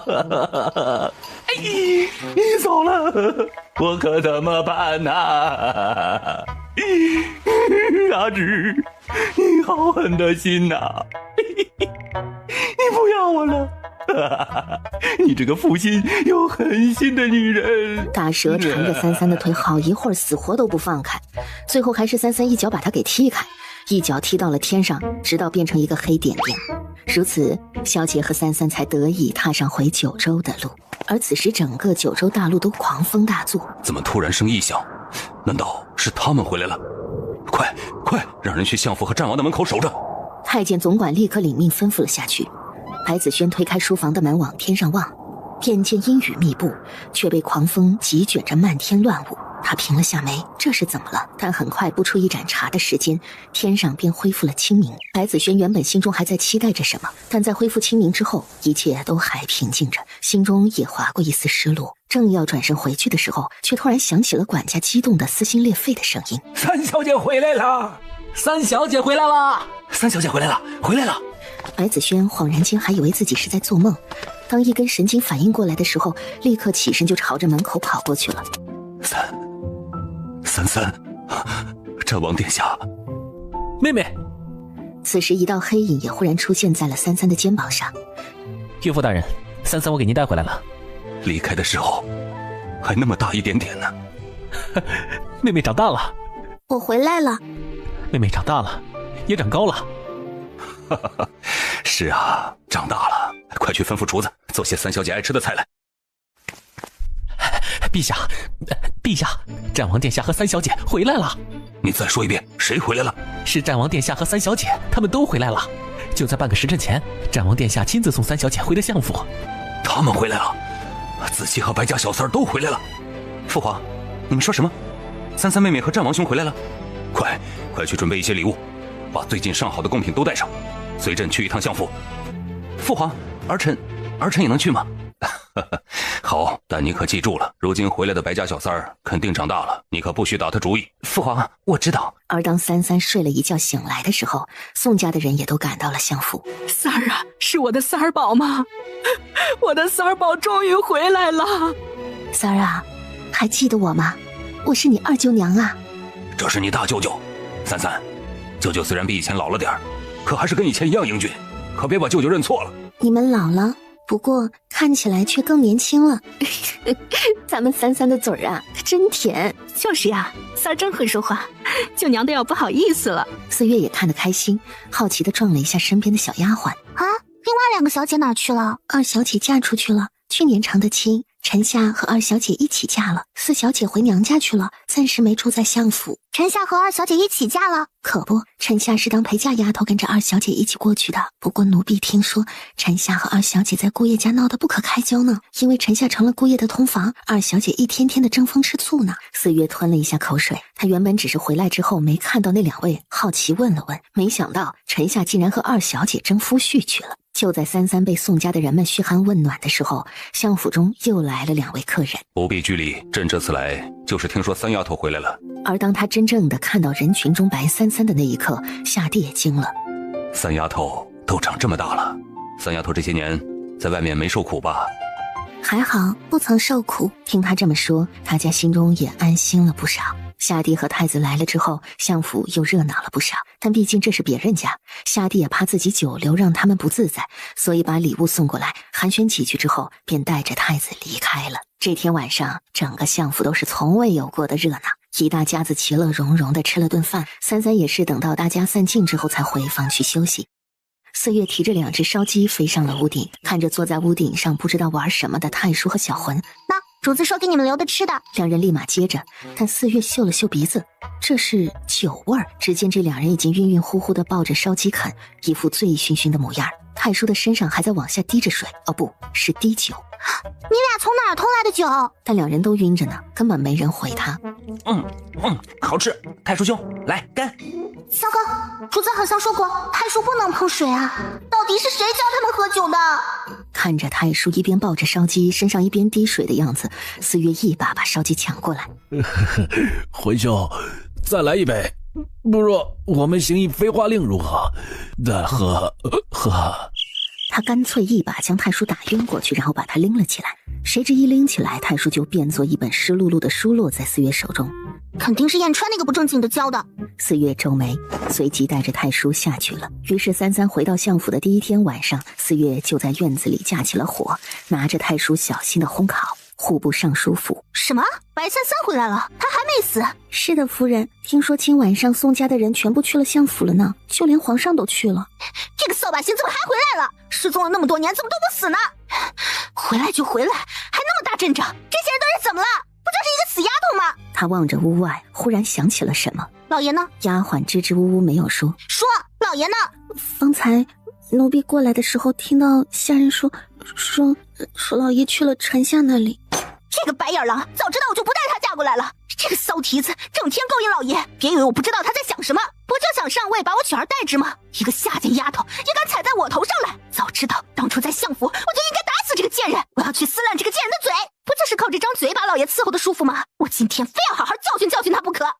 说罢，白双儿快步走出了房门，丫鬟赶忙跟上。翌日，33是被一股焦糊味道熏醒的。一打开门，就看到院子里烧着一团黑黢黢的木炭，而4月坐在木堆旁的板凳上，正在打瞌睡，手里拿着一本书，摇摇欲坠，眼看着差一点树叶就要被烧了。太叔。33平眉伸了一下手，太叔便飞到了他的手里。4月也被突然惊醒，主子。旋即看向33手中的太叔，发现太叔有点烤糊了的模样，脸色也变得尴尬和担心。昨晚上太叔和小魂在屋顶上喝酒喝多了，我见他全身都湿了，便想着用火烤一烤，没想到中途睡着了。太叔应该没事吧？无碍，太叔乃天地混沌之气所凝，又吸收了数万年的天地精华，早已不是寻常的灵，普通的水火伤不了他，即便是烧没了也会重新再生的。只不过湿了还是要晒干的，虽然外面一层干了，可里面还是湿的啊。那岂不是小太叔又要把自己晒好久才能晒干？太叔和小魂一天好的不学，净学些不好的。倒也不必。33单手结了个印，手掌轻轻地在太叔上面覆了一下，原本酒气浓重内液湿哒哒的太叔立马变得干燥了起来。太叔发出一阵舒服的呜咽，听起来像是一副醉醺醺的样子。不会喝酒就不要喝。旋即手一动，原本手中的太叔便瞬间消失，被他扔回了自己的空间里。主子既然可以直接将太叔烘干，先前怎么没把太叔烘干，反而让太叔自己在空间里晒了这么久？好玩。看着太叔忙活半天的样子也颇为有趣，原来主子还有这种恶趣味。就在这个时候，白子轩快步走了进来。妹妹，妹妹。但三三却忽然看向了自己的无名指，无名指轻轻地颤动了一下。紫气来了。妹妹，战王殿下来了，你快去看看。三三和四月相视一眼，旋即朝着大厅缓缓地过去了。妹妹，你的年纪可还没满15呢。虽说女子14岁便可成亲了，但哥哥觉得还是再等上2年比较好。为何？年纪小，容易受欺负。无碍，我年纪已经很大了。白子轩只当这是三三的孩子话，但又无法反驳，只能皱着眉，一脸郁闷。当三三走到大厅时，只见满眼的红绸风香，还有他许许多多没有见过的玩意儿。四月也愣住了。战王殿下，您这是？突然，萧杰单膝下跪，这一跪竟将白轩吓得从椅子上跳了起来。哎，战王殿下，您这是做什么？快起来！白丞相，子期今日前来，是为求娶您的女儿白三三。你何故要娶三三？又以何种身份？又将许她一个什么样的未来？吾因爱慕三三而求娶于她，吾今在此起誓，吾将生事与卿随行，无惧艰辛苦难，山河日月为凭，附上亲友为证，吾将永世守护，绝不让三三受一点苦难。他去哪里，我便去哪里，愿舍一生荣华，只为相伴其左右。你是来提亲的吗？是。好。妹妹，你过来。哪有女孩子家家的自己就去答应人家说好的？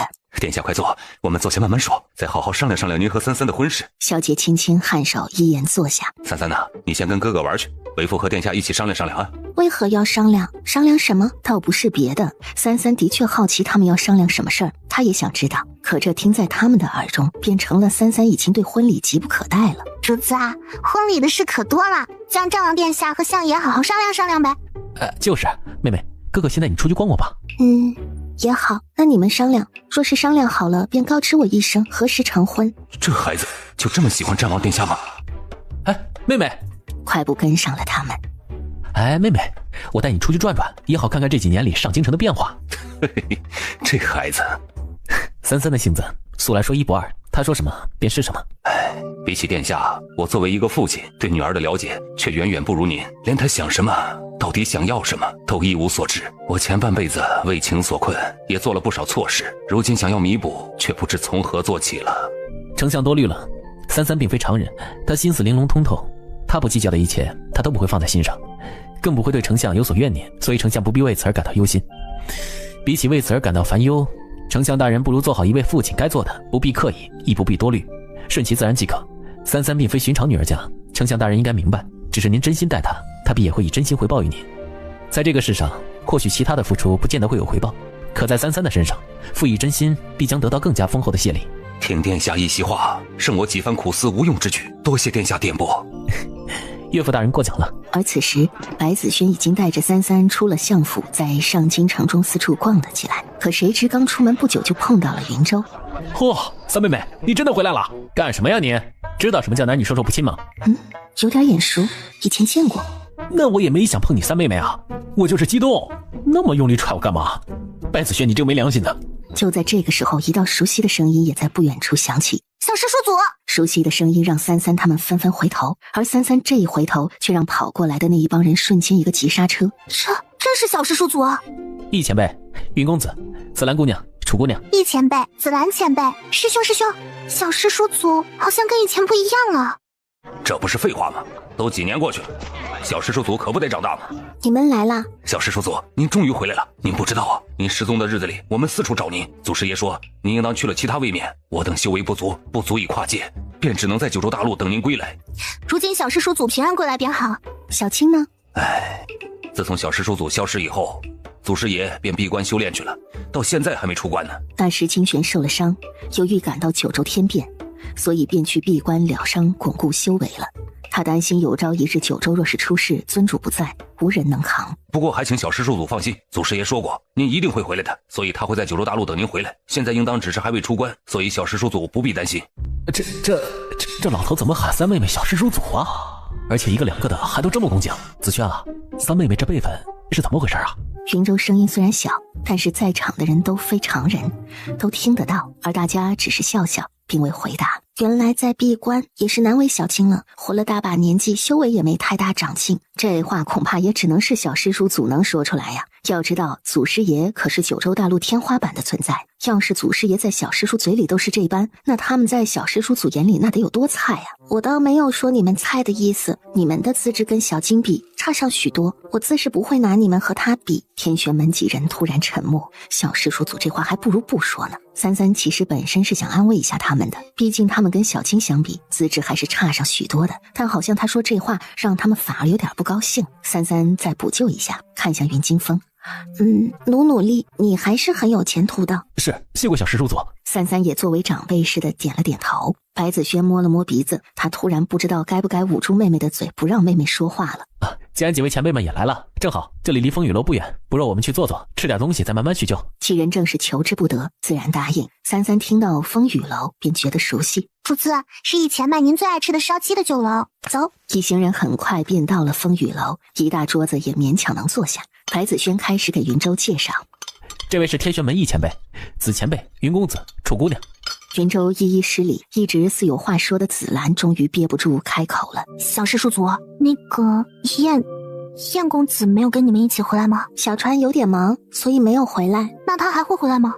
也许会回来，也许不会回来。那小师叔祖可否告知紫兰，燕川在何处？他在北冥。你若想去找他，以你现在的修为还不够。不过，若是下次我去，可以将你带去。谢谢小师叔祖。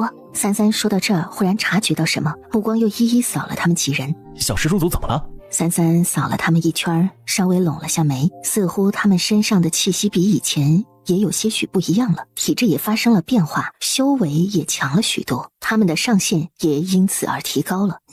没什么，先吃饭吧。各位前辈别客气啊，风雨楼的菜式在我们夏朝是出了名的，难得你们下山一趟，可得好好尝尝。这道菜啊，叫江湖醉鸡，风雨楼有名的招牌菜。三三吃得津津有味，正好白子轩点的这些菜都是他从前爱吃的。别说啊，三妹妹虽然长大了，但是跟以前一样，对吃的情有独钟。什么妹妹的，那是我妹妹。云州瘪瘪嘴儿，得又来了。当初在书院的时候，白子轩可是容不得他喊三妹妹叫三妹妹，总觉得他在跟他抢妹妹似的。对了，三妹妹可还记得当初在白鹿书院念书的时候，书院里有一个叫玉竹的，是南诏国的公主来着。记得。这玉竹公主啊，原来是一个男孩子，是南诏国的皇子，后来她成了南诏国国主。据说她还弑父上位，性情古怪，残暴不仁的，残杀了不少官员大臣。就在三妹妹你失踪之后，她也出现在了我大夏朝境内，刚好在那个时候遇上了些你的仇家，她就跟发狂了一般，将你那些仇家全部都碎尸万段了，是真碎尸万段啊，手段残忍至极。都在吃饭呢，你说什么呢？云州这才反应过来，也马上闭嘴了。此人说起来也是一大祸害，当初天玄门就不该将他收入门中。不瞒小师叔祖，玉竹此人还成立了一个宗门，与正道相悖，但崛起速度却十分快，与邪道为伍，残害不仁。不过在2年前，这个人突然消失在了这片大陆，而他的宗门也随着他一同消沉了下来。每个人都会为自己选择的路负责，他既然选择了魔道，那同样也会承受别人所不会承受的东西。若是不喜欢，便修炼得更强，将他杀了便是。天玄门众人沉默，小师叔祖不愧是小师叔祖。说着，一桌子的人已经吃得差不多了。而此时，酒楼下方出现了一顶软轿，此时恰好萧杰的身影从轿中走出。战王殿下。就在这时，三三忽然站起了身，脚尖一点便飞了出去。而在那仙影飘下的瞬间，萧杰便飞身迎上去，便接住了他，翩翩落地。怎能从上面飞下来了？我又不会摔死。楼上白子轩忽然有种非礼勿视的即视感，还有种酸不溜秋的感觉。你是来接我的？若我说不是呢？三三拢了下眉，仿若赌气般的想下去，可身子刚动，就被萧杰更大力的让他抱进了怀里。傻瓜，自然是来接你的。三三这才乖乖的待在他怀里没动了，并且一副神色平静的样子，假装刚刚没有生过气。他是神，又怎么会轻易动怒呢？刚刚什么都没有。萧杰转身便抱着三三上了轿子。你妹妹就走了？那不然呢？那个是我妹夫。三三在干什么呢？三三看着窗帘外的天，子期有没有觉得九州大陆变得不一样了？他抬起手，能够清楚地感觉到空气中的灵气的浓稠，甚至能感应到这个大陆的某些微妙的变化。三三是否还记得我曾说过，自从你离开九州之后，这个大陆就发生了一些肉眼所见不到的变化。我和金泉前辈也曾讨论过，自从你离开之后，九州的某个禁制似乎被打开了，因为金玄前辈明显感觉到他并不需要再压制修为，便可以继续的待在九州大陆上，而且整个大陆的灵气也变得比之前充沛了许多。可结界加强了，外界之人应当不再像从前那般容易进来。不过对于九州大陆的修行者来说，这却是一件好事。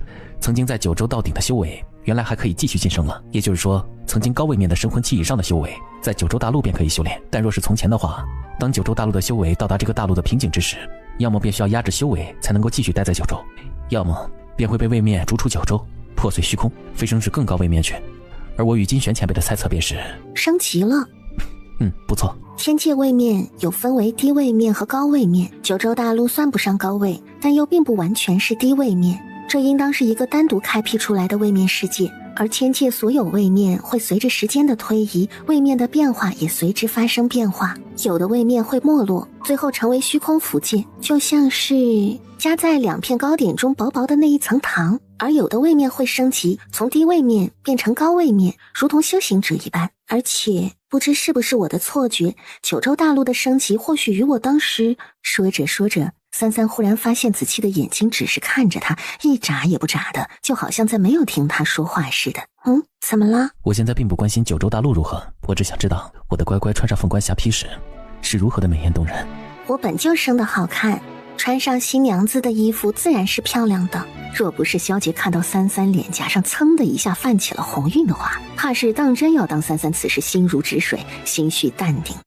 婚期我已经与白丞相商量好了，时间定在了1月之后的初7，是个极好的日子，正好是在你的生辰之后。此事你拿主意便好。待我们成婚之后，三三有何打算？成婚之后，你我便可双修，然后我需要去一趟灵界，杀到神庙总坛。神庙应当与我当年陨落脱不了干系。小川说过，他曾偷听到我陨落是遭人算计，而实行这件事的话，应当是神界之人。这帮人想杀了我，即便现在还想杀我，从神界追到九州，且道书也淫荡在他们手中，而且他们能算到我的位置和我有没有消亡的答案。听到三三所言，萧杰的眸色也含上了一丝冷意。虽然我记性不是很好，但是有些事有时候也是想起来的。这些人我终是要杀了的，账也是要算的。三三可知他们为何如此执着于你？我从前很少跟他们打交道，大部分的时间都在到处闲逛，亦或是修炼沉睡。为何非要杀我，我也想不通。许是嫉妒我优秀吧。萧杰想起了燕川曾经提过，三三其实在成神期间也拉了不少仇恨，在成神之后被各方所忌惮，即便是神见到他都要绕道走。而之所以他们这般容不得三三，其实是害怕他吧，因为害怕所以容不得，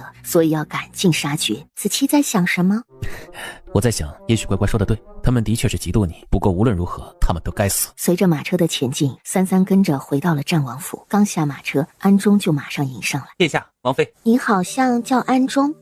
王妃还记得安中？因为安中是跟着你的，我便记得。萧杰眉稍微挑了下，心情好极了，眉眼都含着笑。三三是因为他所以才记得安中的。自从三三到了战王府，这一住便是几日的时间。白家和宋家倒是几次来接人，不过每次都是见着战王殿下拿吃的诱惑住三三，亦或是找了什么小玩意儿让三三玩的乐不思蜀。所以每次白家和宋家还就只能过来看看，人也带不走，只能叹气回府。他每日除了吃喝玩乐便是修炼，在此期间三三的修为也提升到了半神之境。当萧杰察觉到的时候，也有些震惊，看着倚靠在软榻上休憩的三三，他没打扰。三三已经这般睡了3天的时间了，他缓缓上前，将手里端来的葡萄放在旁边，等待着三三的苏醒。同时整个院子也布上了一层结界。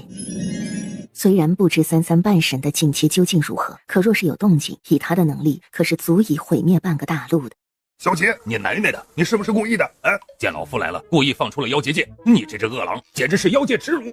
老夫的脸都毁容了，你突然布什么结界，是不是故意的？若不是你的脸先着地，应该也不会撞上来吧？再者，你的脸还需要毁容吗？别以为你现在厉害了，老夫就不敢打你。你这小子仗着现在是阿志的男人，毫不嚣张。小姐冷笑，手中陨星乍现。哎呀，今天天气不错啊，正好是老夫出游的好时机。看来今天来的真是时候啊！此情此景，老夫只想吟诗一首。燕川的一个狮子都还没喷出来，结界那边传来一阵异动。萧杰也懒得跟燕川闹了，转身便进了结界。在进去时，察觉到三三已经苏醒，便将结界为燕川留了个口。燕川通过血气也立刻感觉到三三的身体的变化，半神已经突破到半神了。他立刻追上，冲向了战王府。但就在他飞起的瞬间，却被王府上空的一片泛着金光的彩霞吸引了目光。难怪萧杰这小子要不结界，这种异象若是让旁人瞧见，恐怕整个大陆都会震动。哎呀，阿芷不愧是阿芷，就是牛皮啊！老夫见了不少半神，都没有能出现这等异象。就连小魂和太叔这个时候都飞出来了，全都蹲在屋檐上看热闹。小川、眼川听到三三喊自己，立马从屋檐上飞下来，落到他的面前。嘿，阿芷，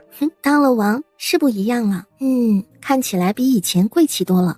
那是自然，老夫本来就是王，当然贵气。不过阿芷，你怎么这么快就到半神了？你这个修炼速度也太快了吧？是有点快。你不是在处理北冥的事务，怎么这么快就来九州了？那自是本王已经将北冥一切事务处理好了。你们知道那个老龟吧？那老龟虽然慢吞吞的，整天一副要死不活的样子，但这老东西以前的时候可管理着北冥一大方的地盘，所以本王便让他协助本王管理北冥。虽然老夫人走了，但北冥现在的情况一片大好啊，暂时也不会有什么麻烦敢找上门。幽都那边暂时也还算消停，那幽都王好像闭关了，而那位幽都的大将军好像也失踪了，所以幽都短时间内不会对北冥造成威胁。现在唯一敢找北冥麻烦的就是灵界那边了，但冥界门派林立，宗家众多，他们自己内斗都斗不过来，怎么可能敢来北冥？不过你们可有将你们成婚的消息传向其他界？萧杰神色也凝了起来。我们成婚的消息只有九州大陆知道。我也没有离开过。这就奇怪了，老夫从北冥出来的时候，怎么听到有人提起你们成婚的事？三三和萧杰的神色都微微发生了一丝变化。他们成婚的事，按理来说只有九州大陆的人知道，若是传出去，只能说明九州大陆中有外界的人。哎呀，我去，我知道了，会不会是那些人？阿芷，是你的仇人。肯定是了，神庙的人无处不在，说不定九州大陆也有他们的余孽，说不定就是他们把消息传出去的。而且吧，阿芷，你有没有觉得你的身份已经暴露？老夫最近就听说了不少关于神女白芷还没死还活着的消息，而且这消息里还有一个说是现在的神女白芷谁都可以杀，身上还怀有至宝，太道皇书也在你手中。这个传闻如今已经传遍了千界了，老夫就是担心这些人来找你麻烦，所以才这么快过来。暴露便暴露吧，那老夫也先不管了，等你们成亲以后再说，反正你现在也是半神了，这千界里能搞死你的人神也没几个。因为婚期将近的缘故，所以三三也从战王府回到了相府。燕川去哪里了？跟紫兰在一起吗？应该是的吧，方才好像燕川公子一回来就遇到了来寻他的紫兰姑娘，然后就跑了。相府外，燕川好不容易躲过了紫兰从外面回来。哎呀，还好啊，这娘们跑不过老子，这娘们怎么就是不肯放过老子？知道老子不打弱小的女人，所以故意的吧？不就是当初不小心看了她洗澡吗？至于纠缠这么久吗？我活这么大岁数，被我看过洗澡的女人还少吗？燕公子，哇，白公子，好巧，今日艳阳高照，晴空万里，不知阁下可有兴致与小生一起吟诗赋词作对啊？不了，在下还要去为妹妹买点零嘴回来，今日着实不方便。可惜之啊！那改日再约。小生近日又做了不少诗词，实在是想要与白公子共赏啊！好，改日再约。那小生就先告辞了呀。这燕公子到底是个什么玩意儿？早知道一开始就不应该和他与知己相争，日日吟诗作对，现在也算是自作自受了。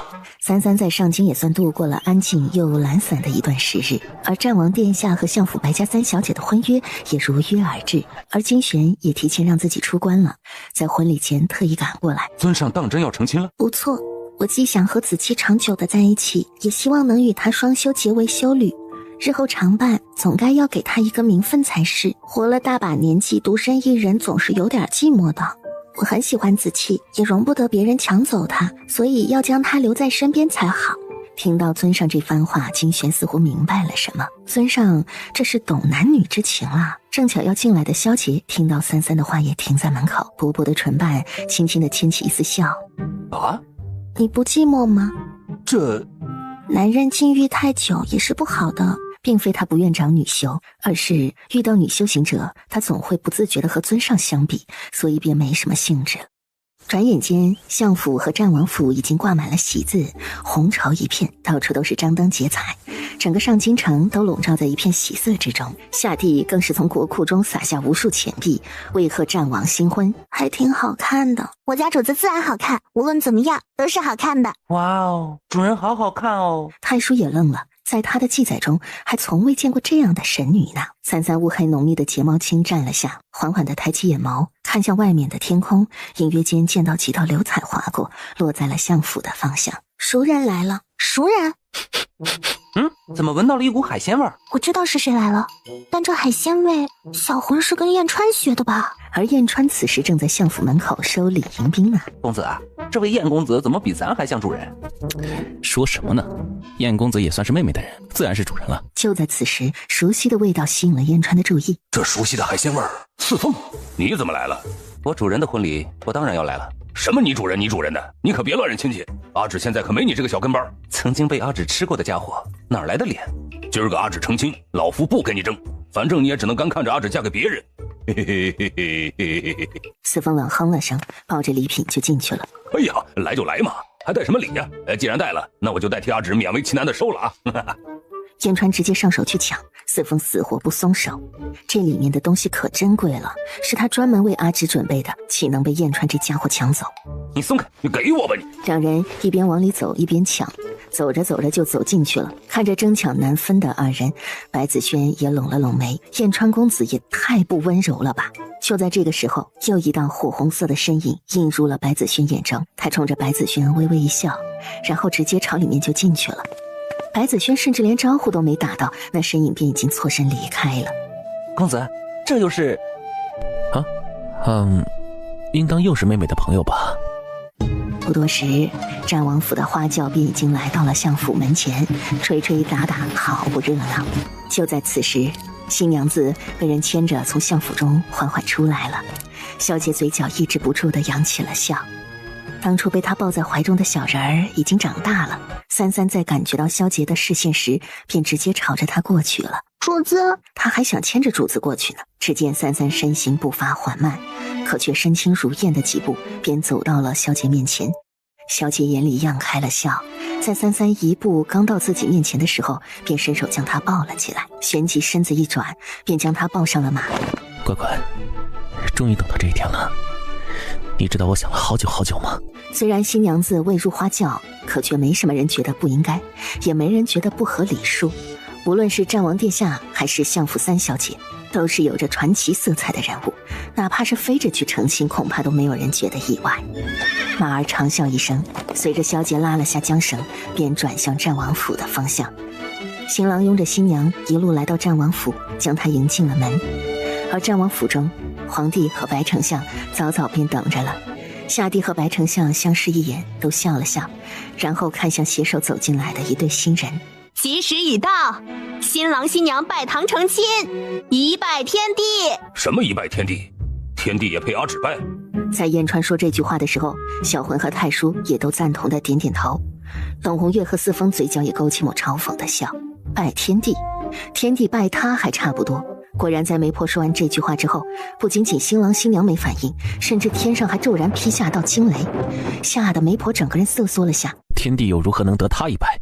我的男人岂是天地能比？当三三说出这句话的时候，仿佛所有人在瞬间都感觉到了天地的颤动。三三素手一抚，很快归于平静。继续下一个环节。二拜高堂。二人以白丞相和夏帝为长辈，微微颔首行礼。夫妻对拜。在热闹声和所有人的注目下，二人视线交织，完成了夫妻对拜。而战王府外面顷刻之间也刮起了大风。他奶奶的，非得在这个时候来找事儿是吧？然而在夏帝、白轩他们还不知道发生什么的时候，三三已缓缓地往前迈了一步，唐红色嫁衣的宽袍轻轻一拂，在场所有凡人以及神魂期以下的修行者全陷入了昏迷之中。四风、小月、步玉，是主子。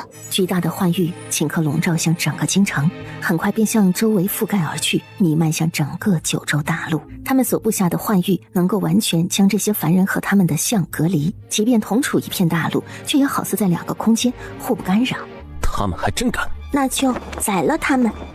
阿芷，你怎么可以和别的男人成亲？楚尘，看来上次三三不该留着你的命。今天你们是来破坏我的婚礼的。阿芷，好多都是你以前的仇家，还有神庙，还有神，他奶奶的，好热闹！白芷，没想到你还活着，你可还记得你当年曾打杀我太师傅？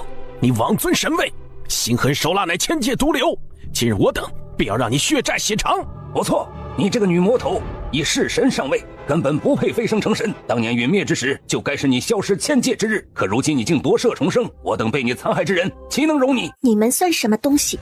当年你们杀不死我，现在开始喊上帮手了吗？这么多年过去了，还是一样的废物。当神把你们的脑子都给当生锈了吧？我能杀得了神一次，就能杀得了你们第2次，而你们万年前杀不死我，永生永世都杀不死我。杀白纸，正千界6道，屠妖孽，服上重9幽。想杀我妻，除非从我尸体上踏过去。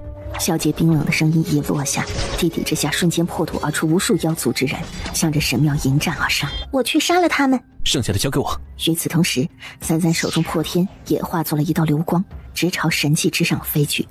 妖王又如何？你不过是我的替代品罢了。呵呵，你未免把自己看得太重要了。你对他而言，不过就是一个记忆力过去的普通人，不过是因为你救了他，所以他拿着自己的心来救你。不管是你，还是燕川，或是任何人，他所亏欠的都会还回去。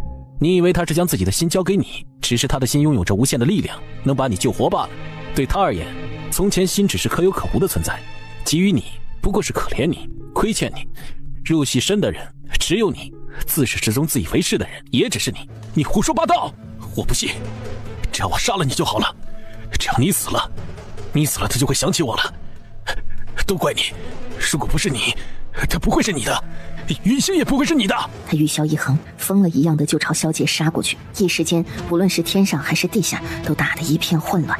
当33出现在云层上的时候，所有的神像全都转头看向他。一群雕像也敢破坏我的婚礼，一刀就直接朝前面劈砍下去。妖女白纸胆敢！2道力量在空中瞬间迸发出一阵剧烈的碰撞声，撼天动地。你分明未到神格，怎么可能与神相抗？你们难道以为我灵魂破碎一次，神格就会消失吗？万年前，你们趁着我修炼闭关，在即将突破天雷降下之际，动了手脚，将我害得残魂四散，将我诛杀于飞升之时。只可惜你们万万没想到，我的身体早已受过百般淬炼，天雷地火，即便你们动了手脚，也无法彻底将我消灭。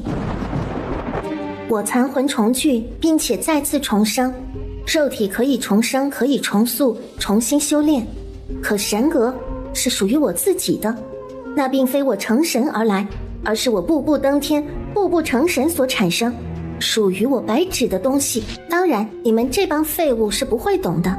你们这帮废物想杀我，也是嫉妒我比你们优秀，用尽各种下作手段，想让我这个唯一一个成神之人彻底消失。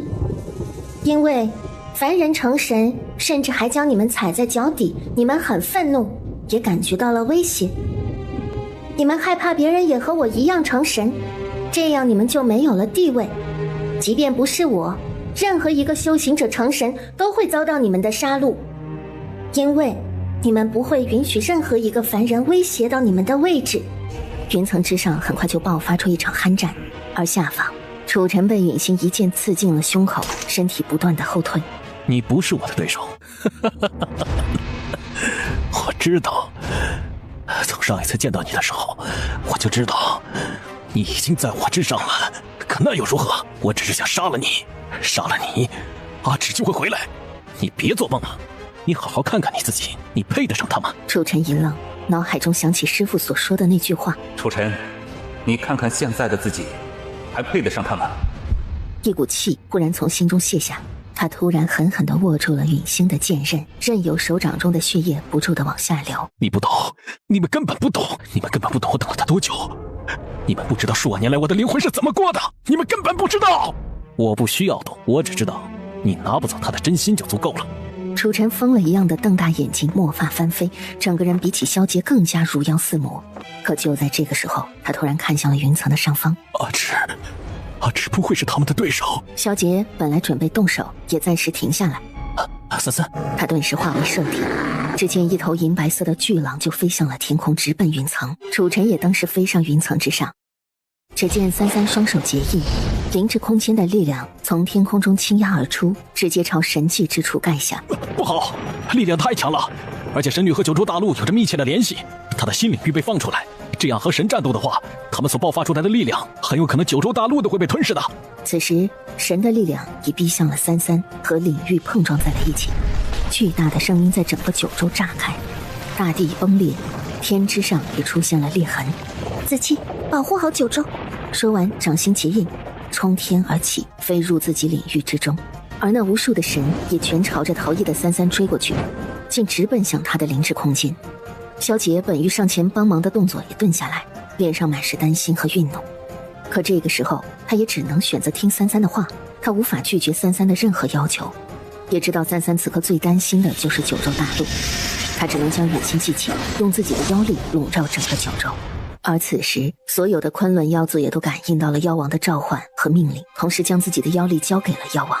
燕川一声龙啸，巨大的身躯在空中翻滚，诗云不语，用自己的力量一起稳住九州大陆此时的崩裂。四风和红月见状也立刻帮了萧杰一把，帮助他保护住九州大陆。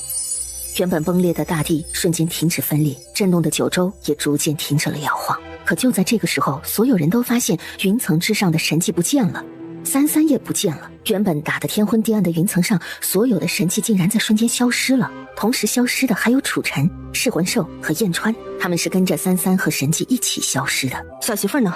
太叔，他们去了哪里？他们的神力太强了，在九州大陆再打下去，整个九州都会完蛋。神女应该是为了保护九州，所以将自己的空间释放，把他们都带入到了自己的灵智空间里。但神女不在，她的空间又是一个未开放的位面，是她自己的世界，所以我们是找不到入口的。现在只能等他们自己从空间中出来了。可是如果将所有神都吸入到他的空间中，以他目前的修为来说，空间是无法容纳这些神的，很有可能会爆掉。我要进去找他。萧杰在妖领域内不断地劈砍着虚空，妖气大盛，完全妖化的形态状如疯魔。而此时33的灵智空间内已一片混沌，33体内的神格也在破碎，燕川也倒在了地上，和身边奄奄一息的噬魂兽一样，血肉模糊。你们这帮所谓的神算个什么东西？老子当年可是亲耳听到你们暗算阿芷，一帮无耻之徒！我呸！噬魂兽巨大的躯体艰难地站了起来，摇摇晃晃护在白33和燕川的身边。他眼睛发红，凶光毕露，冲着众神咆哮。可现在的噬魂兽明显已气息不足，就连咆哮的声音都逐渐变得微弱，庞大的兽体也轰然倒下了。黑煤球！但这个时候的燕川也身受重伤，难以起身。一场战斗过后，天边就呈现出了破碎的裂纹，而眼前的众神也都显露出了他的本体，无一不是丑陋的人形怪物。他们极力的想要维持自己尊贵无比的形象，可却因为与33一战神力的流失和空间内33的压制，让他们无法维持那高贵让世人顶礼膜拜的模样，纷纷露出了最为原始的样子。33看着站在众神之前的楚尘，手里握着破天，只说了一句：让开。你杀不死他们的，他们是神。我再说一遍，让开。楚尘，杀了他，是他背叛了你，现在只要你废了他，他就是你一个人的。阿芷，不管我做了什么，我都是为了你好。就在这个时候，楚尘突然飞身而起，却并不是对33出手，而是转身冲向了后面。倏地，楚尘身上迸射出比他本身还要强的力量，内丹炸裂，他竟自焚内丹，让自己的修为瞬间从半神修为突破成为伪神。本来就身受重伤的楚尘，此刻更是吐出一大口血，却还是忍着痛楚进行了弑神之举。叛徒！随着众神的怒吼，一道神威逼过来，两股力量相撞，楚尘身体也如断了线的风筝一样往相反的方向坠落了。33神色微变，广袖一抚，一道力量便朝着楚尘飞过去，将他拖在空中，降缓了他降落的速度。紧接着33身子一跃朝他飞过去了，在他落地的时候停在了他身边。楚尘，为什么？我知道的，我一直都知道你能是神，我是相信你的。33神色微动了下，他双手结印，想要为楚尘治疗，可无论他在楚尘体内注入多少真气，都根本无济于事。不要为我聚魂，求求你，不要，没有用的，阿芷，我的灵魂已经破碎了，你就算是聚了也没有用。阿芷，你知道我为什么会进入神庙吗？因为师父说神庙有道术，而道术可以找到你。我知道你的死跟他们一定逃脱不了干系，所以我进了神庙，因为我想找到你。我找了你好久好久啊，阿芷。他们都说我已经不是从前的我了，现在的我根本配不上你。我知道的，其实我一直都知道，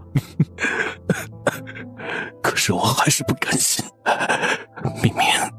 明明当初你为了我杀伤了申姐，你的心也给了我，你的远行也去找我了，可是为什么呢？为什么最后的那个人却不是我？我说过，并非只是因为是你，即便是换做我身边任何一个人，我也会这么做。到了这个时候，你还是不愿意说谎啊，阿芷。对不起，阿芷，你没有对不起我，从头到尾都只是我一厢情愿罢了。小姐说的没错，都只是我一个人活在自己的世界罢了。我已经没有时间了，阿芷，我知道你一定还会成神，你不会死，他们杀不死你。还有师父在，师父也会保护你，师父那么的在意你。三三立刻双手结印想封住他魂魄，但根本无济于事。我还有最后一样东西没有还给你，阿芷。楚尘轻声说着，然后用尽最后的力气，将手生生地剜进了自己的胸口。你的心，师父说的对，我不配拥有它。一颗红色的心脏从他体内飘出来，落到了三三的手中。三三愣了下，而那心脏也在眨眼的功夫就消失在了他的掌心。与此同时，楚尘的身体也渐渐变得透明。楚尘的身魂已经烟消云散，逐渐化为虚无。这一次，你总不会再忘了我吧？他的声音轻轻地飘在空间里。燕川和小魂相视一眼，都没料到会是这样的情况。白芷，哪怕你有弑神之能，如今也是重伤残躯，想杀我们，无异于白日做梦。那我今日便要试一试，以吾之名诛杀空间中一切神物。随着那道阵印越来越大，空间的一切也变得扭曲，诸神也难受嘶吼了起来，被这种空间之力挤压的庞大身躯都不断的扭动。与此同时，三三提膝而起，阵印祭出，同时那破天带着雷霆碎天之威直斩杀向诸神之地，整个空间也在瞬间炸裂了。位面爆炸的能力直接将燕川和小魂卷飞，根本不受控制，原本存在的世界轰然坍塌，瞬间化作了虚无。阿芷，三三只觉得自己的身体越来越虚弱，同时他感觉到自己的生命正在消逝，好熟悉的感觉。当空间破碎之时，他也会受到反噬，这样的力量太强了，强到他相当于自杀。在意识消散之前，三三用尽最后的力气，用法力在手腕上割了一道口子，以吾之名断血气之势。这样若是他死了，小川就不会死了。三三的眼睛也渐渐合上，彻底陷入了黑暗。阿芷！白芷解除了血气，他怎么可以解除血气？天域凡界东南一隅被参天古树覆盖的林子里，一个穿着红色喜服的少女，如同沉睡的精灵一般躺在地上，而她的身体上也附着一层淡淡的流光。一道青色的身影站在她身边，轻轻叹了一声：“3个月了，该醒了。”他伸手附在三三额头上，随着他的手附在三三的额头，三三身上那种流光也变得越发强烈，丹田处也顷刻之间重新凝聚了一枚金丹。破而后立，怎么总是这般不拿自己的命当回事？还是说你笃定了为师一定会出现呢？不过这一次倒是没让我失望，以后千界再无神能动你半分。又不知过了多久，地上的人儿才缓缓睁开眼睛。饿了。主子，真的是你！小月，主子，是我终于找到你了。岁月想将三三扶起来，可是却发现三三的身体根本动不了。主子，你怎么会？我肉身还在长，动不了了。可是我好饿。小月，你不要管我，你自己走。不，主子，我一定要带你出去。你饿了，4月就给您找吃的，只要离开这里，就有人烟了。自从主子您消失以后，我就到处找您。太叔说，您很有可能是被位面崩碎的力量带到了其他地方，也许流落到了虚空，也许落到了其他位面。知道这个消息后，我们就到处在找您。殿下也发了疯似的，每个位面挨个寻找，可是都没有您的消息。我也穿越了好多位面，可是我太弱了，位面的穿梭让奴婢的身体也变得越来越虚弱。可是我不能放弃，我一定要继续找下去。小月不能让主子一个人。不知道这里是什么地方，这里没有灵气，什么都没有，一点法力也不能用了，好奇怪。是位面法则，这里应当是没有修行者的凡人界。印象里33似乎来过这个地方。小月累了就歇一歇，很快就能出去了。主子，您再等等，马上小月就能给您找到吃的了。小月，主子，您再忍忍。不知道拖着走了多久，4月才在一家猎户门前停下。主子，主子，有人家，有人吗？有人吗？没一会儿，有个男人开门了。干嘛？有病啊！我家主子饿了，您能给点吃的吗？或者有什么能吃的，我可以自己做。去边去！没有，快滚！我自己还不够吃呢。就在猎户快要进门的时候，他拽住他衣服想要动手，可却因身体太虚弱的缘故，整个人差点倒下去。好啊，你还想打我，臭娘们儿！看我不打死你！他走上去对着4月一顿拳打脚踢。33听到声音，面色也越来越惨白，眼底的冷光也越来越盛。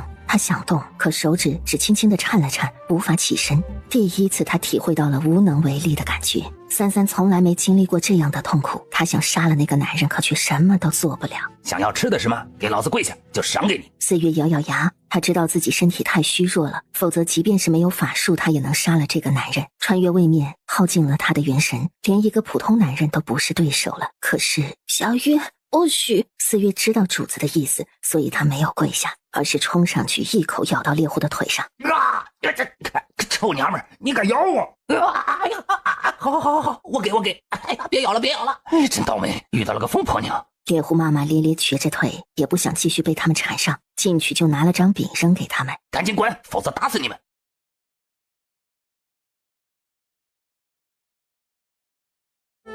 主子吃。33眼角泛着红，嗓音沙哑。你也吃？吃了一点东西的两人精神也恢复了许多。4月也继续带着33离开这儿，重新找了个遮风挡雨的地方休息。4月每天都会早早的收集露水，到处去采摘野果，还顺便去偷了几件衣裳回来换洗，直到33能够起身活动了为止。而4月也恢复了许多，没有之前那样虚弱，至少现在的他就算不使用法力，对付一些普通人已经是绰绰有余了。而33在恢复好之后，第一件事便是又回到那家猎户的门口。瞧什么瞧？谁呀？你谁呀？哎呀！猎户刚一开口，这胸口就被踹了一脚。他一个男人，甚至连一点还手的力量都没有。教训了一顿这个猎户之后，33才带着4月离开了。若是从前，33定会要了他的命，只是他知道这里的人都是普通人，所以才手下留情。离开他们暂住的破庙之后，主仆二人便在这个位面中四处游走。而33也发现他的身体里多了一样东西，是道书，可以预测未来的道书。他想了许久才想起来，应当是楚尘留给他的，只是那时他不知道书已被楚尘以临时印记的方式放到了他的身上。为了一口饭钱，两人也常常去给一些酒楼端盘子洗碗。4月总是不让33去做这些的，所以总是抢着帮他做，把他的活儿一起干了。而33也终于想起了这个地方，天域凡界，这里是千界中唯一一个没有修行者的位面，也是33出生的地方。33循着记忆带着4月来到一处村庄。主子，这里是什么地方？我出生的地方。您的出生之地是白纸出生的地方。白33看向身边的4月，缓缓说：老师，我用自己找到了答案。死亡也是一种新生，天地万物生于有，有生于无，破而后立，浴火重生。老师，我说的对吗？在33说出这句话的时候，丹田处被点亮，那金色的光也在这个地方变得耀目起来。他的身上也不再像凡人那般，而是散发出了熠熠的光辉。4月的神色也从原本的模样变得清淡了起来，就好像身体里完全是另外一个人。看着33的眼神也变成了一种长辈般的和煦。4月微微地笑了下，而同时他身体中突然出现了一道重影，一个青衣男子出现在33的身边，而4月却晕倒了过去。阿芷是怎么发现为师的？小月这么容易找到我，也一定是因为老师吧？如果没有老师的指引，小月应该不会碰巧出现在那个地方。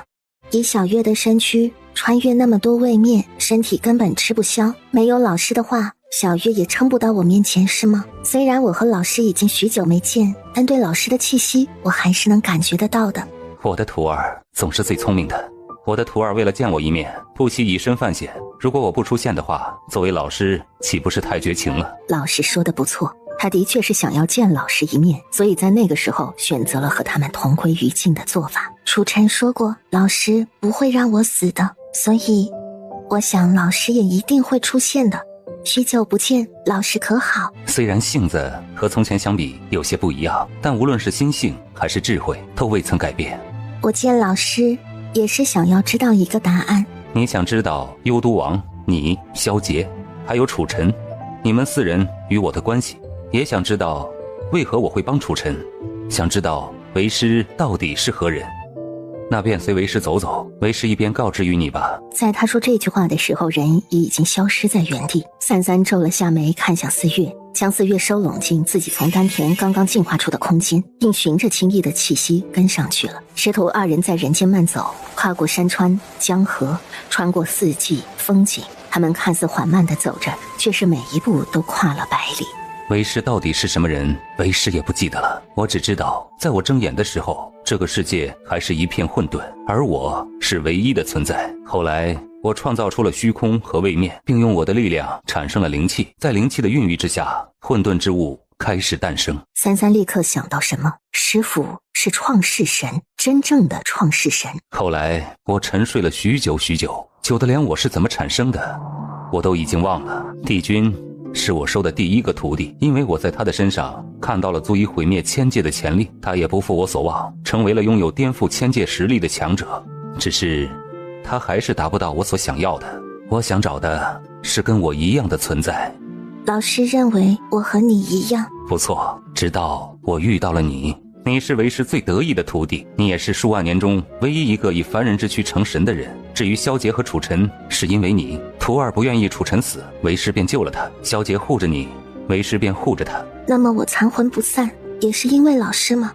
那时我一直在等待，等待着你飞升之后会成为什么，会不会成为和我一样的存在，还是成为别的我所不知道的存在。只是可惜被那些无用的小杂虫破坏了。但当你残魂散去的那一刻，我便知道你还会回来。你已有神格，且已有创世之力，你不会消失，你会同我一般共生于天地。但是他们让我很生气，想让我的徒儿消失。我曾想杀了他们，让他们彻底于千界消失，但我知道徒儿还会回来，会亲自找他们，所以我没有动手。所以我一直在等着，顺便将你想要救的人救活，那个叫做楚晨的小孩，并收了他为徒。只是他不那么听话，而另外一个人便是萧杰。这个孩子身上虽然有楚晨的残魂，却被他吞噬吸收得一干二净。他的妖族血统很强，从第一眼见到他起，我就知道他是妖族银狼一脉。银狼一族是妖族最强的血统，在混沌之初，妖族的银狼王可是能杀死那些小杂虫的。只不过随着时间的流逝，渐渐丧失了最初的凶性，反而削弱了本身的强大。而这个孩子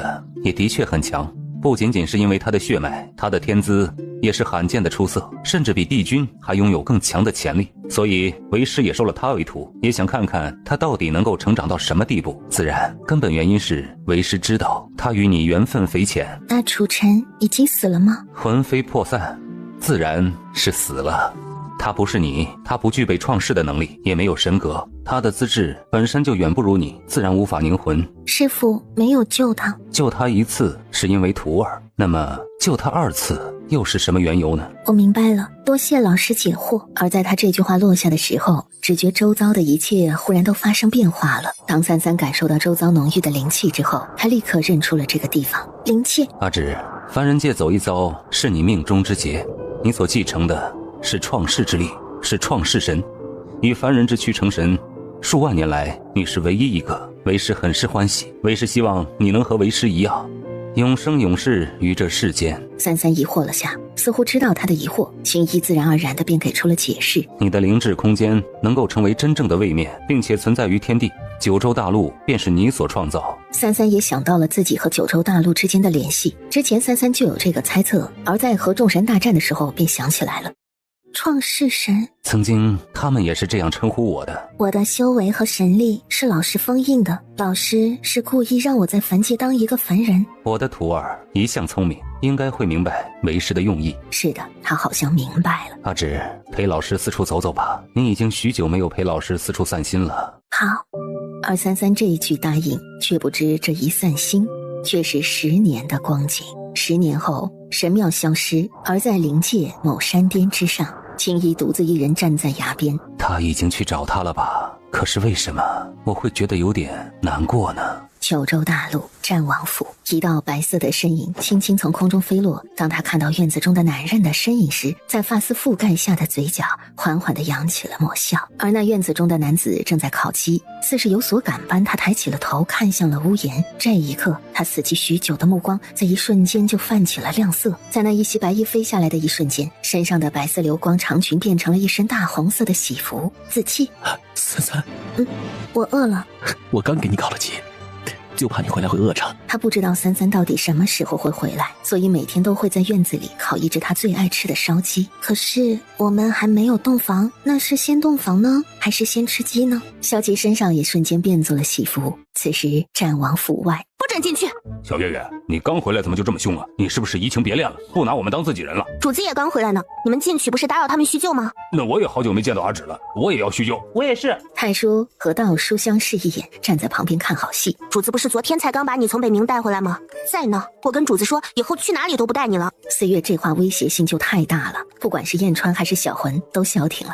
不错，10年过去，三三在途经北冥时便去找了燕川。燕川在见到三三的那一瞬间当场就爆哭，然后发现三三已经成神，立马缠着三三再给他来个血气。三三没给他定血气，只气了一个普通的主仆契约。见他们消停，四月这才松了口气。可就在他松口气的时候，燕川却突然趁着四月不注意，一溜烟儿的就窜进了战王府。老夫闻到肉香了，哇，哎呀，哈哈哈，嘿嘿，老夫也要吃啊。燕川，四月刚的海角便见燕川就飞了出来，然后重重的在地上摔了个狗啃泥。而战王府中的房间里玉暖生香。现在没有人再打扰我们了。你的衣服也好碍事，我用法术把它们都变没了，这样就好多了。这时小姐哪还能分得出心，只想着完成那未完成之事。